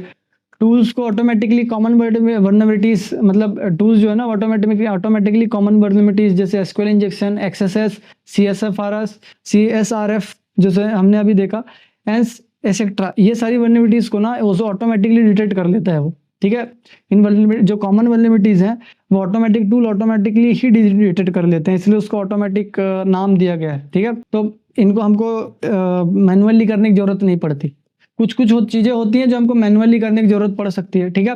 तो उसके बाद यूज टूल्स कौन कौन से हैं इसमें, जो टूल यूज होते हैं इसमें बर्ब सूट यूज होता है ऑटोमेशन में, बर्ब सूट यूज होगा आपका, OWASP ज़ैप यूज होगा, ठीक है, मतलब ओपन सोर्स सिक्योरिटी स्कैनर है। And burp suite manual automation web application scanning करेगा, मैनुअल एंड ऑटोमेशन दोनों कर सकता है। वेब जो है ओपन सोर्स सिक्योरिटी स्कैनर है, कोई कमी है तो दिखा देगा वो। निक्टो जो है वेब सर्वर की वल्नरेबिलिटीज डिटेक्ट करता है कि सर्वर में जो भी वल्नरेबिलिटीज है उसको करेगा। एंड एक यूज होता है निक्टो, मतलब निक्टो को मैंने बताया अभी, वेब सर्वर वल्नरेबिलिटीज डिटेक्ट करेगा निक्टो। देन एक्विनेटिक्स होता है, ऑटोमेटेड वेबसाइट सिक्योरिटी स्कैनर, ठीक है, मतलब ऑटोमेटिक वेबसाइट की जो सिक्योरिटी है उसको स्कैन कर लेगा, ठीक है। तो सभी के लिए यहाँ पर मैंने टूल्स बता दिया। देन उसके बाद बारी आती है एक्सप्लॉयटेशन की, ठीक है। एक्सप्लॉयटेशन में क्या होता है, अटैक परफॉर्म करना बेसिकली, ठीक है, इथिकल वे में। इथिकल वे में अटैक परफॉर्म करना मतलब आप पहले परमिशन लोगे जिसकी वेबसाइट है उससे, देन उसके बाद आप परफॉर्म करोगे, नहीं तो आपको जेल भी हो सकती है। एंड सेक्शन 66 के अंदर, IT एक्ट सेक्शन 66 के अंडर आपको 3 साल की सजा एंड 5 लाख तक का फाइन भी देना पड़ सकता है अगर आप विदाउट परमिशन करोगे तो, ठीक है, या फिर दोनों भी पड़ सकता है, जेल भी एंड वो भी। ये मैं कह नहीं रहा हूँ, आप जाके चेक कर सकते हो, ठीक है।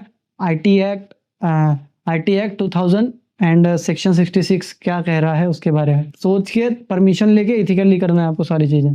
इथिकल वे में आपको बहुत सारे ऑप्शन है, लेकिन अनइथिकल में एक बार पकड़े गए तो आपकी लाइफ खराब हो जाएगी।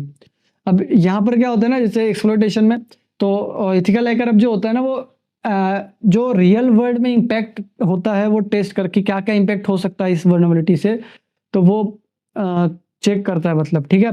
तो अगर जैसे एसक्यूएल इंजेक्शन की वर्नबिलिटी मिली तो डेटाबेस से इंटरेक्ट करता है, ठीक है, जो इथिकल हैकर होता है। हम देखेंगे अभी प्रैक्टिकली, कोशिश करेगा इंटरेक्ट करने की, और एक्सएसएस की वर्नबिलिटी है तो सेशन टेस्ट करेगा बेसिकली, ठीक है। तो ये होता है।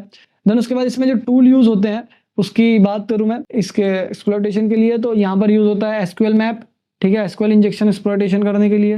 देन मेटास्प्लॉयटेबल, एंड ये मेटास्प्लॉयटेबल जो है एक्सप्लॉयटेशन फ्रेमवर्क है, काफ़ी फेमस है, ठीक है। इसमें मल्टीपल तरीके की जो पेन टेस्टिंग का टूल है बेसिकली, ठीक है। देन उसके बाद बीफ, एंड उससे अभी इससे पहले जो देखा ना आपने वो सारे आपने VAPT का नाम सुना होगा, वर्नबिलिटी analysis and pen testing.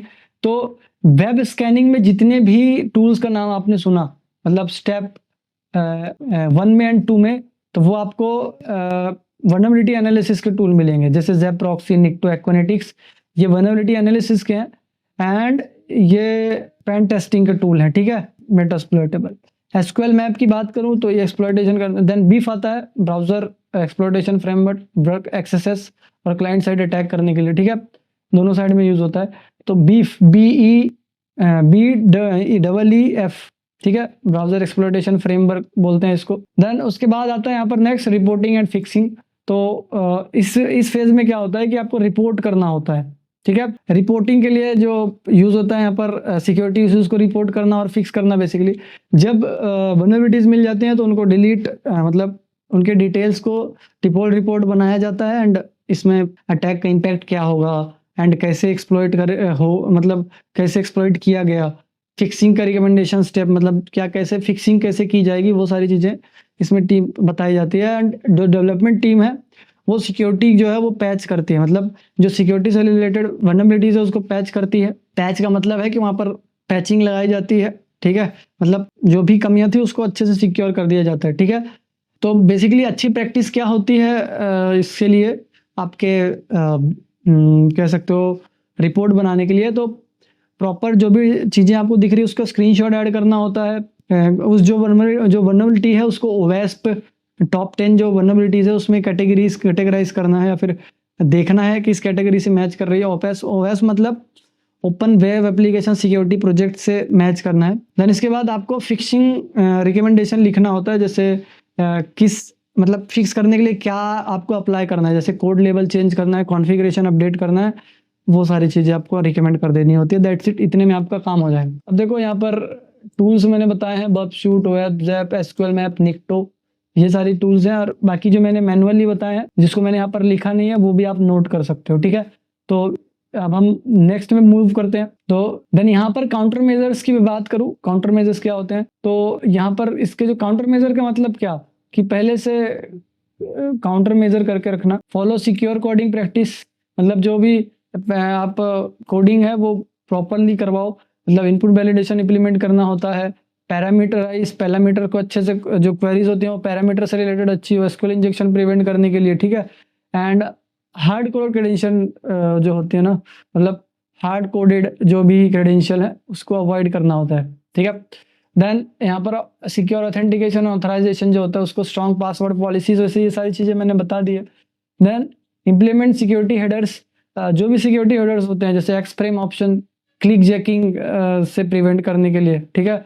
And contents को सिक्योर, मतलब जो कंटेंट की सिक्योर पॉलिसी बनाना, एक्सेस और स्क्रिप्ट इंजेक्शन से प्रिवेंट करने के लिए, and then strict transport security, HSTS जिसको कहते हैं हम लोग, HTTP इन्फोर्स करता है बेसिकली, तो इसको इम्प्लीमेंट करो। देन उसके बाद आता है वेब एप्लीकेशन फायरवॉल अप्लाई करना, ठीक है। ये क्या करेगा, आपके सारी चीज़ों को यूज़ करेगा। पिछले लेक्चर में मैंने बता दिया कि सर्वर पे कौन कौन से फायरवॉल इम्प्लीमेंट किए जाते हैं, जैसे WAF, मतलब जैसे मोड सिक्योरिटी या क्लाउडफ्लेयर, ये सारी चीज़ें जो है ना वो रेगुलर ऑडिट करना होता है, मतलब डेली प्रॉपरली आपको ऑडिट करना है एंड अच्छे से, मतलब एक रूटीन बना के ऑडिट करना है बेसिकली, तो सिंपल है। देन उसके बाद यहाँ पर अगर मैं कंक्लूजन की बात करूँ तो कंक्लूजन में हमने जैसे देखा कि वेब एप्लीकेशन सिक्योरिटी बहुत इंपॉर्टेंट है, क्योंकि हैकर्स इनसे जो भी है सेंसिटिव डेटा चुरा सकते हैं और अकाउंट हैक कर सकते हैं और बिजनेस को बड़ा नुकसान पहुंचा सकते हैं बेसिकली, ठीक है। एंड इसमें हमने क्या क्या देखा, कॉमन अटैक्स क्या होते हैं, ठीक है, जैसे SQL injection, XSS, CSRF, broken authentication, ठीक है। एंड सिक्योरिटी टेस्टिंग के जो स्टेप्स होते हैं वो देखा, जैसे information gathering, reconnaissance and scanning, exploitation reporting, ये सारी चीज़ें। देन इथिकल हैकिंग टूल्स देखा हमने। एंड वन मोर थिंग, यहाँ पर आपको ये बता रहा है कि आपका प्रैक्टिकल जस्ट इसके बाद है नेक्स्ट पेज में, ठीक है। देन उसके बाद यहाँ पर इथिकल हैकिंग टूल्स बताया, जैसे वर्कशूट, वेबजैप, SQL मैप, निक्टो, ठीक है। देन काउंटर मेजर बताया मैंने, secure coding, WAF firewall apply करो, सिक्योरिटी हेडर्स लगाओ, मल्टी फैक्टर ऑथेंटिकेशन लगाओ, ठीक है। लास्ट वन, अगर आप एक security expert, cyber security expert हैं और इथिकल हैकर या डेवलपर हैं, तो आपको रेगुलर सिक्योरिटी और बेस्ट प्रैक्टिसेस को अडॉप्ट करना चाहिए। दैट्स इट, ये आपके काफ़ी अच्छे के लिए माना जाता है, ठीक है। एंड ये आपको बहुत सारी चीज़ें ऐसी हैं जो जिनसे आपको प्रोटेक्ट कर सकता है फ्यूचर में। तो आई होप आप सभी को इतनी सारी चीज़ें समझ में आ गई होगी। Then finally I have question for you, are you ready for practicals? Then comment down yes और नो। एंड ये थ्योरी पार्ट कैसा लगा, क्या किसी में कोई चीज़ और एड ऑन करनी थी, क्या मुझसे कोई चीज़ इसमें छूट गई है जो आपको लगता है कि नहीं मुझे ऐड ऑन ही करनी थी, तो आप मुझे कमेंट सेक्शन में बता सकते हो। एंड आपकी कोई और डिमांड है कि आपको इस पे वीडियो चाहिए, तो डेफिनेटली कमेंट सेक्शन में बताओ कि आपको किस पे और वीडियो चाहिए, मैं ज़रूर से उस पर वीडियो लाने की कोशिश करूँगा, ठीक है। तो कमेंट सेक्शन खाली मत रहने देना यार, कि खाली खाली लग रहा है, अच्छा नहीं लगता, ठीक है। वीडियोस चले जाते हैं, ठीक है, लेकिन आपको कमेंट सेक्शन को थोड़ा दिखाना है कि हाँ आप लोग एक्टिव देख रहे हो। चलो अब हम चलते हैं अपने प्रैक्टिकल पे, अपने लैब पे, एंड वहाँ पर जो भी चीज़ें हैं उसको प्रैक्टिकली परफॉर्म कर। सो यहाँ पर हम अपने इस कंप्यूटर स्क्रीन पर, एंड यहाँ पर हम प्रैक्टिकल स्टार्ट करेंगे। तो प्रैक्टिकल स्टार्ट करने के लिए मैंने यहाँ पर विंडोज़ 11 सर्वर यहाँ पर दिखा देता हूँ मैं आपको। देखिए विंडोज़ 11 एंड 10 भी रखा है मैंने बैकअप में, server 2019, parrot OS and Ubuntu machine, and backup में काली रखा हुआ है। एंड आपको इतनी सब ऑन करने की ज़रूरत नहीं है। एंड वन मोर थिंग रह गई है, सर्वर 2022, ठीक है, वो मुझे करना पड़ेगा यहाँ पर, क्योंकि वो है नहीं यहाँ। तो यहाँ पर मैं 2022 कर देता हूँ, ठीक है। तो यहाँ पर आप देख सकते हैं 1 2 3 4 5 6 7 machines at a time run हो रही है यहाँ पर, ठीक है। तो यहाँ पर आपको इतना करने की जरूरत नहीं है, आपको सिर्फ विंडोज़ 11 या 10 दोनों में से कोई एक, एंड सर्वर 2022 2019 ये कुछ होना चाहिए, एंड इनमें से एक काली या पैरेट और उबंटू, ठीक है। काली या पैरेट दोनों में से कोई एक, या फिर उबंटू कर सकते हो तो वो भी कर सकते हो। तो फर्स्ट ऑफ ऑल हमको यहाँ पर करना क्या है, क्या चीज़ें करना है। तो यहाँ पर मेरा देख सकते हो आप, सर्वर 2022 भी इंस्टॉल हो चुका है, स्विच ऑन हो चुका है, यहाँ पर पैरेट भी आ चुका है हमारा। तो अब बेसिकली हमको करना क्या है, क्या करना है यहाँ पर फर्स्ट सिनेरियो में क्या करना है, तो यहाँ पर हमको फुटप्रिंटिंग करनी है फर्स्ट ऑफ ऑल, ठीक है। फुटप्रिंटिंग वही कि जैसे हमको सर्वर पता करना है कौन सा है, ठीक है। अब देखो ये आपको समझाने के लिए होता है बेसिकली कि रियल लाइफ में आप कैसे इंप्लीमेंट करोगे। तो यहाँ पर सिनेरियो क्रिएट किया होता है, लेकिन रियल लाइफ में आपको थोड़ा सा एफर्ट डालना पड़ता है। लेकिन जब तक आपको समझेगा नहीं कि होता कैसा है, तो आप रियल लाइफ में इंप्लीमेंट कैसे करोगे, तो यहाँ पर समझ सकते हो रियल लाइफ में कैसे होता। तो यहाँ पर आपको सर्वर डिस्कवरी करनी है, सर्विस डिस्कवरी करनी है, ठीक है, सर्वर का आइडेंटिफिकेशन करना है, हिडन कंटेंट डिस्कवर करना है, ठीक है। तो यहाँ पर फर्स्ट ऑफ ऑल हम जो करने वाले हैं ना, वो वेब सर्वर का फिट प्रिंटिंग है, रिकॉनेंसेस करने वाले हैं, ठीक है, एनमैप के थ्रू एंड टेलनेट के थ्रू। तो जैसे हमने फर्स्ट ऑफ ऑल फर्स्ट उसमें यूज़ किया था। तो यहाँ पर जैसे nmap का यूज़ कर लेंगे हम। जैसे यहाँ पर मैं पहले लॉगिन कर लेता हूँ, उसके बाद समझाता हूँ आप। तो यहाँ पर इसका टर्मिनल आने देते हैं। I don't want to update currently. So यहाँ पर आप देख सकते हो यहाँ पर अटैकर जो मेरा टर्मिनल है वो ऑन हो चुका है। एंड इसको मैं फुल स्क्रीन कर लेता हूँ, थोड़ा सा जूम कर देता हूँ ताकि आप लोगों को देखने में प्रॉब्लम ना हो। ठीक है, तो यहाँ पर सबसे पहले हमको nmap का यूज़ लेके पता करना है कि सामने वाला क्या है बेसिकली, मतलब सामने वाला सिस्टम क्या है। ओके, इतना ठीक है, अपडेट नहीं करना है अभी मुझे।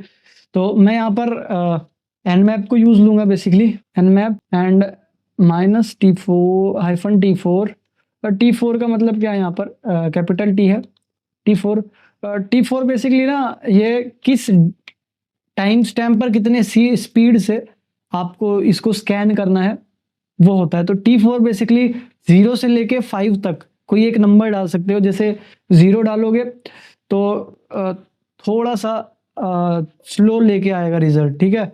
1 डालोगे तो उससे थोड़ा फास्ट लेके आएगा, 2 डालोगे थोड़ा फास्ट, 4 लेके आओगे तो ज़्यादा फास्ट, ठीक है। तो बेसिकली टाइम स्टैम्प है, टाइम स्टैम्प के लिए यूज़ किया जाता है, टाइम स्टैम्प स्कैन के लिए। देन यहाँ पर -A जो कि स्पेसिफाई करता है एग्रेसिव स्कैन को, ठीक है। एग्रेसिव स्कैन जो एग्रेसिवली स्कैन करेगा, मतलब काफ़ी अच्छे तरीके से स्कैन करेगा। देन स्मॉल v जो है ना ये वर्बसिटी के लिए यूज़ होता है। आप डबल v यूज़ कर सकते हो जितना डिटेल्स में आपको चाहिए। देन आप यहाँ पर वेबसाइट, जो भी वेबसाइट है, इससे पहले हमने वेब सर्वर का देखा था, अब मैं वेब एप्लीकेशन या वेबसाइट जो भी है आपका उसका डोमेन डाल देता हूँ। तो मैं www.gomovie, ठीक है, gomovie.com यहाँ पर मैं डाल देता हूँ, ठीक है। तो ये बेसिकली थोड़ा सा, एक मिनट, gomovie, ठीक है, इसको मैंने थोड़ा मैनेज कर लिया .com ताकि रिजल्ट अजीब सा ना आए।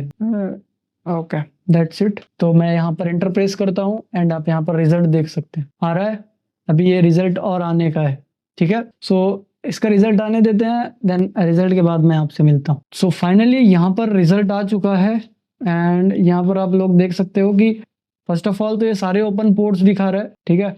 यहाँ पर देखो ओपन पोर्ट जो इसको मिले वो दिखा रहा है। देन यहाँ पर आप उसकी स्टेट की इंफॉर्मेशन एंड रीजन देख सकते हो, वर्जन, सर्विसेज, एवरीथिंग, सारी चीज़ें देख सकते हो। अगेन यहाँ पर आप सारी चीज़ें देख सकते हो, कौन सा पोर्ट ओपन है, एवरीथिंग, ठीक है। एंड यहाँ पर भी आपको ओपन पोर्ट दिख रहा होगा, ठीक है। एंड यहाँ पर देखो इसके नेट बायोस का नेम, ठीक है, कंप्यूटर का नाम क्या है, नेट बायोस कंप्यूटर का नाम क्या है, इसके डोमेन DNS का नाम क्या है, ठीक है। DNS का डोमेन नेम क्या है वो भी दिख रहा है। एंड DNS कंप्यूटर का नाम क्या है, डोमेन नेम सिस्टम जो मैनेजमेंट करता है, मतलब कौन सा डोमेन यूज़ करता है ये, ठीक है। एंड प्रोडक्ट का वर्जन क्या है सामने वाला, ठीक है। एंड सिस्टम का टाइम स्टैम्प यहाँ पर आप देख सकते हो, मतलब क्या कहाँ पे है, कैसा है, एवरीथिंग वो, ठीक है। एंड यहाँ पर पब्लिक की टाइप RSA, कौन सा इंक्रिप्शन यूज़ करता है वो भी बता रहा है, एंड कितने बिट का इंक्रिप्शन यूज़ करता है वो भी बता रहा है, ठीक है। सिग्नेचर भी बता रहा है यहाँ पर, एल्गोरिदम, ठीक है, सिग्नेचर एल्गोरिदम SHA-256। वाओ, काफ़ी इंटरेस्टिंग है। बेसिकली यहाँ पर क्या है, देखो आपको यहाँ पर RSA बता दिया, मतलब मेथड क्या यूज़ हुआ है, एल्गोरिदम, RSA कितना बिट है, एंड उसमें RSA टेक्निक है बेसिकली, एंड ये बिट है, एंड 256 एल्गोरिदम, कौन सा एल्गोरिदम यूज़ किया विथ RAC की इंक्रिप्शन, ठीक है। तो बेसिकली वो एंड इसकी हैश वैल्यू भी दे रहा है, देखो MD5, ठीक है। एंड और भी सारी चीज़ें हैं इसमें, जैसे नेट बायोस का नाम बता दिया, ठीक है। और यहाँ पर क्या चीज़ें देख सकते हैं, अच्छा OS देखो आपको विंडोज़ मिल जाएगा, विंडोज़ ऑपरेटिंग सिस्टम है, ठीक है। देन यहाँ पर SSL यहाँ पर जो है इम्प्लीमेंटेड नहीं है, बेसिकली क्वेश्चन मार्क आया है यहाँ पर, ठीक है। तो OS आप देख सकते हो यहाँ पर, ऑपरेटिंग सिस्टम कौन सा यूज़ हो रहा है। देन यहाँ पर देखो ये मैक है, यहाँ पर M है, इसको थोड़ा सा मैं मिनिमाइज करूँ तो अब शायद से थोड़ा दिख जाए आपको, या फिर मैं थोड़ा बड़ा ही कर लेता हूँ टेक्स्ट को।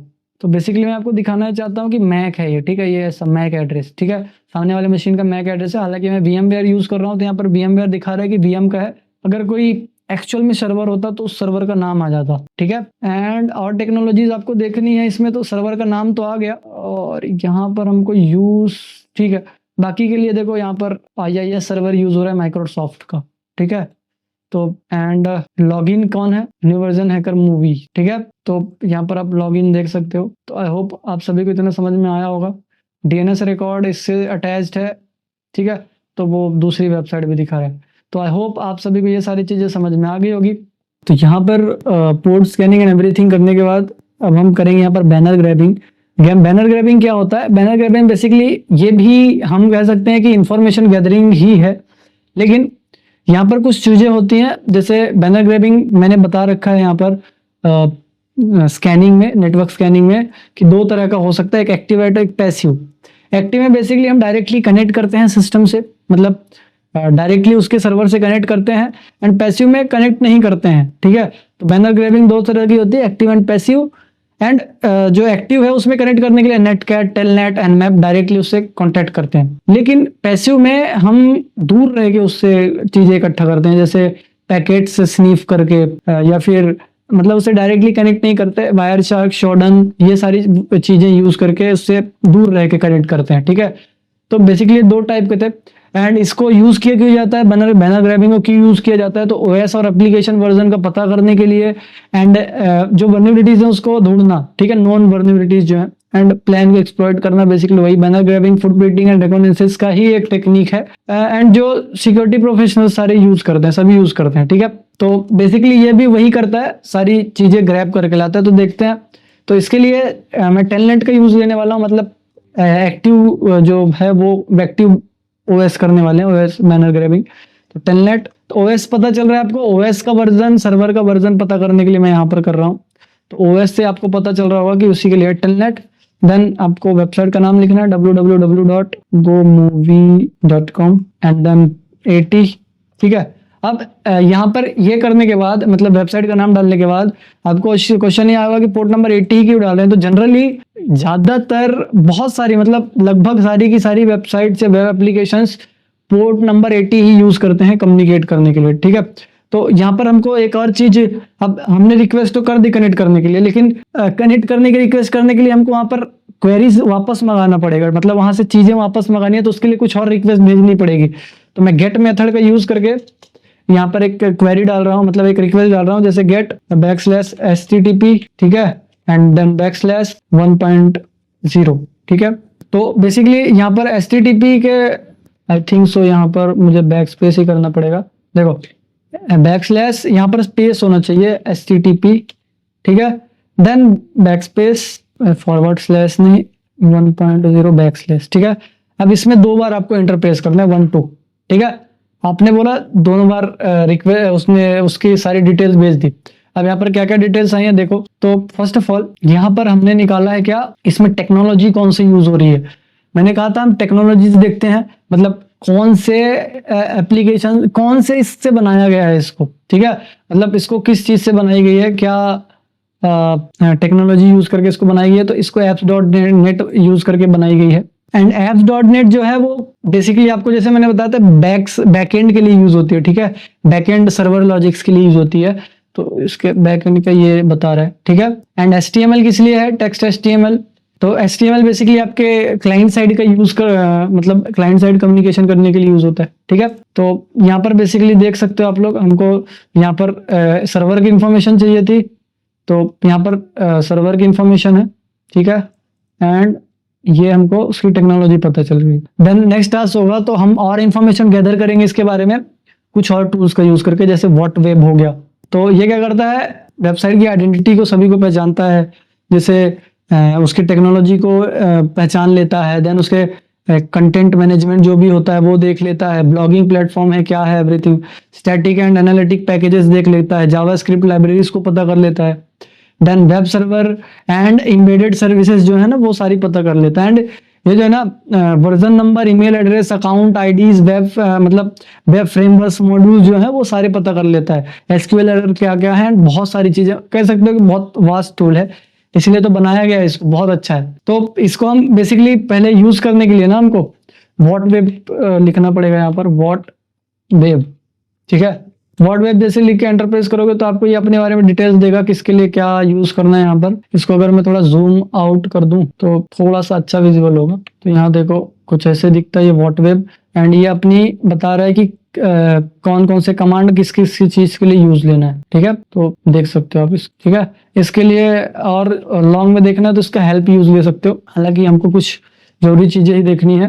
तो इसको मैं फर्स्ट ऑफ ऑल तो इसको क्लियर कर देता हूँ। आपने इसकी हेल्प देख लिया, अब मैं इसको जूम करूंगा, ठीक है। मैं व्हाट वेब लिखता हूँ यहाँ पर, देन -h, एंड -h लिखने के बाद जो वेबसाइट है मैं उसका नाम लिख देता हूँ, जैसे www.gomovie.com, gomovie.com। अब बोल रहे होगे सर बार बार एक ही वेबसाइट क्यों ले रहे हो आप, तो बेसिकली मेरे पास एक ही वेबसाइट की परमिशन है एंड ये मेरे लिए बनाई गई है, मतलब प्रैक्टिस के लिए मेरे बनाई गई है, तो दैट्स वाई, ठीक है। एंड आप लोगों को भी यही करना चाहिए, विदाउट परमिशन किसी भी वेबसाइट पे नहीं जाना चाहिए। -v यहाँ पर यूज लेना है हमको बेसिकली, एंड कैपिटल नहीं स्मॉल, ठीक है, v, ठीक है। नाउ एंटर प्रेस कर दोगे तो ये आपको सारी चीजें दिखा देगा। एंटर प्रेस करते हैं एंड यहाँ पर दैट्स इट, सारे इन्फॉर्मेशन लेके आ गया। मैं इसको जूम आउट करता हूँ ताकि कंटेंट जो है ना क्लियर दिखे एंड थोड़ा सा अरेंज फॉर्म में दिखे।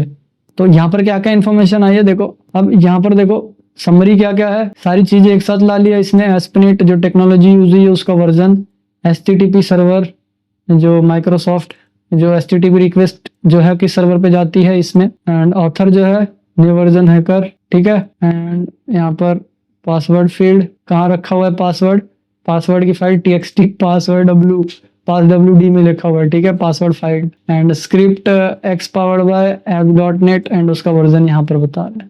एंड यहाँ पर इसकी प्लगइन्स कौन कौन से हैं वो भी दिखा है, ठीक है, version, okay. And HTTP server, Meta header, and header भी दिखाएगा, HTML हेडर्स भी हैं इसी में। फील्ड पासवर्ड इस जगह पे यूज होता है। Script, this plugin detect intense of script HTML, run language x powered and string जो है, ठीक है। एंड ये डिटेल्स इंफॉर्मेशन सारी, तो देख सकते हो आप लोग कितने डिटेल्स में लेके आए हैं, मतलब जो चीज हम एक एक करके निकालते थे वो इसने एक साथ ला दिया, ठीक है। HTML हेडर एवरीथिंग, बहुत सारी चीजें हैं इसमें, ठीक है। सो आई होप आप सभी को ये सारी चीजें समझ में आ गई होगी। Now we will move to next task. तो बेसिकली इसको मैं क्लियर करता हूँ यहाँ पर, एंड इसको ना आप बेसिकली सेव भी कर सकते हो अपने तरीके से, मतलब सेव मतलब टेक्स्ट फॉर्म में सेव हो जाएगी, एंड आप इसको देख सकते हो। जैसे यहाँ पर उसके लिए मेरे को कमांड लिखना होगा, वही फर्स्ट ऑफ ऑल तो टूल का नाम व्हाट वेब, देन -log, ठीक है, then -verbose and equals to यहाँ पर जो भी आपको रिपोर्ट का नाम देना है, जैसे मुझे मूवी रिपोर्ट नाम देना है, एंड देन मुझे यहाँ पर इसका वेबसाइट का नाम देना है, जो भी वेबसाइट है मेरी। तो मैं यहाँ पर www.gomovie.com, ठीक है, एंटर प्रेस कर देंगे। तो ये क्या करेगा, बेसिकली रिपोर्ट को सेव कर देगा, मतलब एक टेक्स्ट फॉर्म में मुझे रिपोर्ट सेव करके देख देगा, तो मैं उसको कभी भी देख सकता हूँ, ठीक है। अभी क्या हो रहा था ना, टर्मिनल पे प्रेजेंट हो रहा था, अभी वो दिख जाएगा हमको बेसिकली किस पे, एक टेक्स्ट फॉर्म में। तो यहाँ पर सिंपली बहुत सारे टेक्स्ट एडिटर है, मैं प्लूमा, नैनो कोई भी यूज कर सकते हो आप। जैसे मैं नैनो यहाँ पर अगर मैं यूज करूँ, एंड यहाँ पर मैं जो मैंने नाम दिया था movie report, movie report, enter press करोगे तो देखो सारी चीजें मुझे दिखा रहा है। बट इससे अच्छा मैं रिकमेंड करूंगा प्लूमा को ले लो। प्लूमा थोड़ा सा यहाँ पर रिपोर्ट दिखाने के लिए अच्छा माना जाता है, तो यहाँ पर आप उसको यूज कर सकते हो। तो यहाँ पर मशीन थोड़ी लैग कर रही है मेरी, नो डाउट अभी ठीक हो जाएगा बस, या ओके, बैकस्लैश एंड यहाँ पर प्लूमा, एंटर प्रेस करते हैं। देखो अच्छे से दिखा, वो उसमें थोड़ा सा ग्रीन दिखा रहा था और थोड़ा सा अच्छा नहीं दिख रहा था मुझे, देखो, ठीक है। वही सारी रिपोर्ट आपने टेक्स्ट पे यहाँ पर एक्सेस कर दी, आप टेक्स्ट पे देख सकते हो सारी चीज, ठीक है। तो इसके लिए कमांड मैंने बता दी है, एज इट इज है। एंड इस प्लूमा को मैं बंद करके यहाँ पर देखो, सो Ctrl+C से यहाँ पर मैं बंद कर सकता हूँ। तो ये वाली कमांड आपको रन करनी है सेव करने के लिए, एंड इतनी है, बाकी इसके आगे आपको जो नाम देना है वो दे सकते हो, ठीक है। सो आई होप इतनी चीजें हो गई हैं, समझ गए होंगे आप लोग। एंड ये जो इन्फॉर्मेशन मैंने ग्रैब किया है, इसी को अटैकर यूज करके बेसिकली एक्सप्लॉइटेशन यूज करते हैं, ठीक है। नाउ अब हम आगे बढ़ते हैं। तो यहाँ पर अब हम नेक्स्ट टास्क करेंगे कि ज़ेप प्रॉक्सी ऑटोमेटेड टूल जो है ना, उसका यूज करके, मतलब ऑटोमेटेड है ना, तो ऑटोमेटिक तरीके से, मतलब ज़ेप प्रॉक्सी जो है ये पेन टेस्टिंग टूल है बेसिकली, ठीक है। तो ये क्या करेगा, ऑटोमेटिक तरीके से वल्नरेबिलिटीज को टेस्ट करेगा, देन हमको इन्फॉर्म करेगा कि क्या क्या कमी है। तो सिंपली मैं यहाँ पर जेप प्रॉक्सी, डबल पी नहीं है, ZA प्रॉक्सी है, एंटर प्रेस करोगे ये ऑन हो जाएगा। अब देखो ये ऑन हो रहा है, ठीक है, एंड ये ग्राफिकल है तो अच्छा है, ठीक है। देन इसको मैं स्टार्ट करता हूँ, अपडेट आएगा तो उसको क्लोज कर देना है साइड से, ठीक है। सो यहाँ पर इसको ऑन होने के बाद मैं इसको फुल स्क्रीन कर लेता हूँ, एंड यहाँ पर आपको बेसिकली क्लिक करना है ऑटोमेटेड स्कैन पर। देन यहाँ पर आपको वेबसाइट का नाम दे देना है, ठीक है। तो इतना तो HTTP तो लिखा हुआ है, आपको उसके आगे वेबसाइट का नाम लिख देना है, जैसे www.gomovie.com, ठीक है। ये मैंने वेबसाइट का नाम दे दिया। देन यहाँ पर बाकी कुछ नहीं करना है, ठीक है।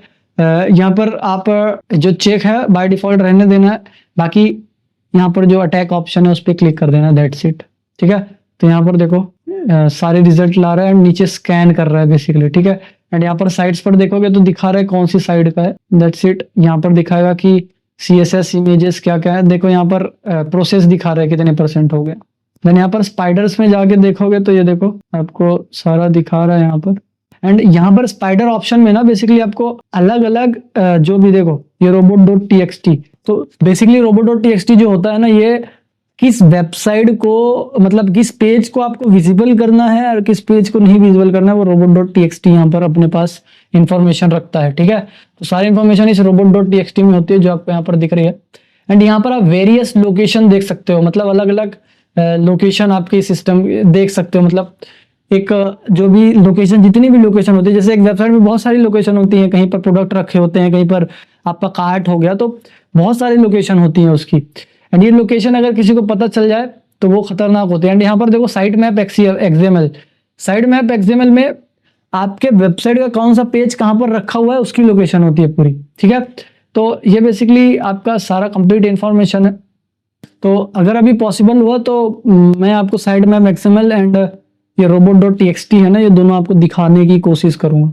तो robot.txt जैसे मैंने बताया कि ये अलाउ DSLR कौन सा इंडेक्स करना है, मतलब कौन सा विजिबल करना है वेबसाइट पे, ब्राउजर पे, कौन सा विजिबल नहीं करना है वो उस पर लिखा रहेगा। एंड साइट मैप में पूरा मैप लिखा होता है, ठीक है। देन उसके बाद हम एक्टिव स्कैन पे चलेंगे, एंड इसमें आप अलग अलग लिंक्स देख सकते हो, ठीक है।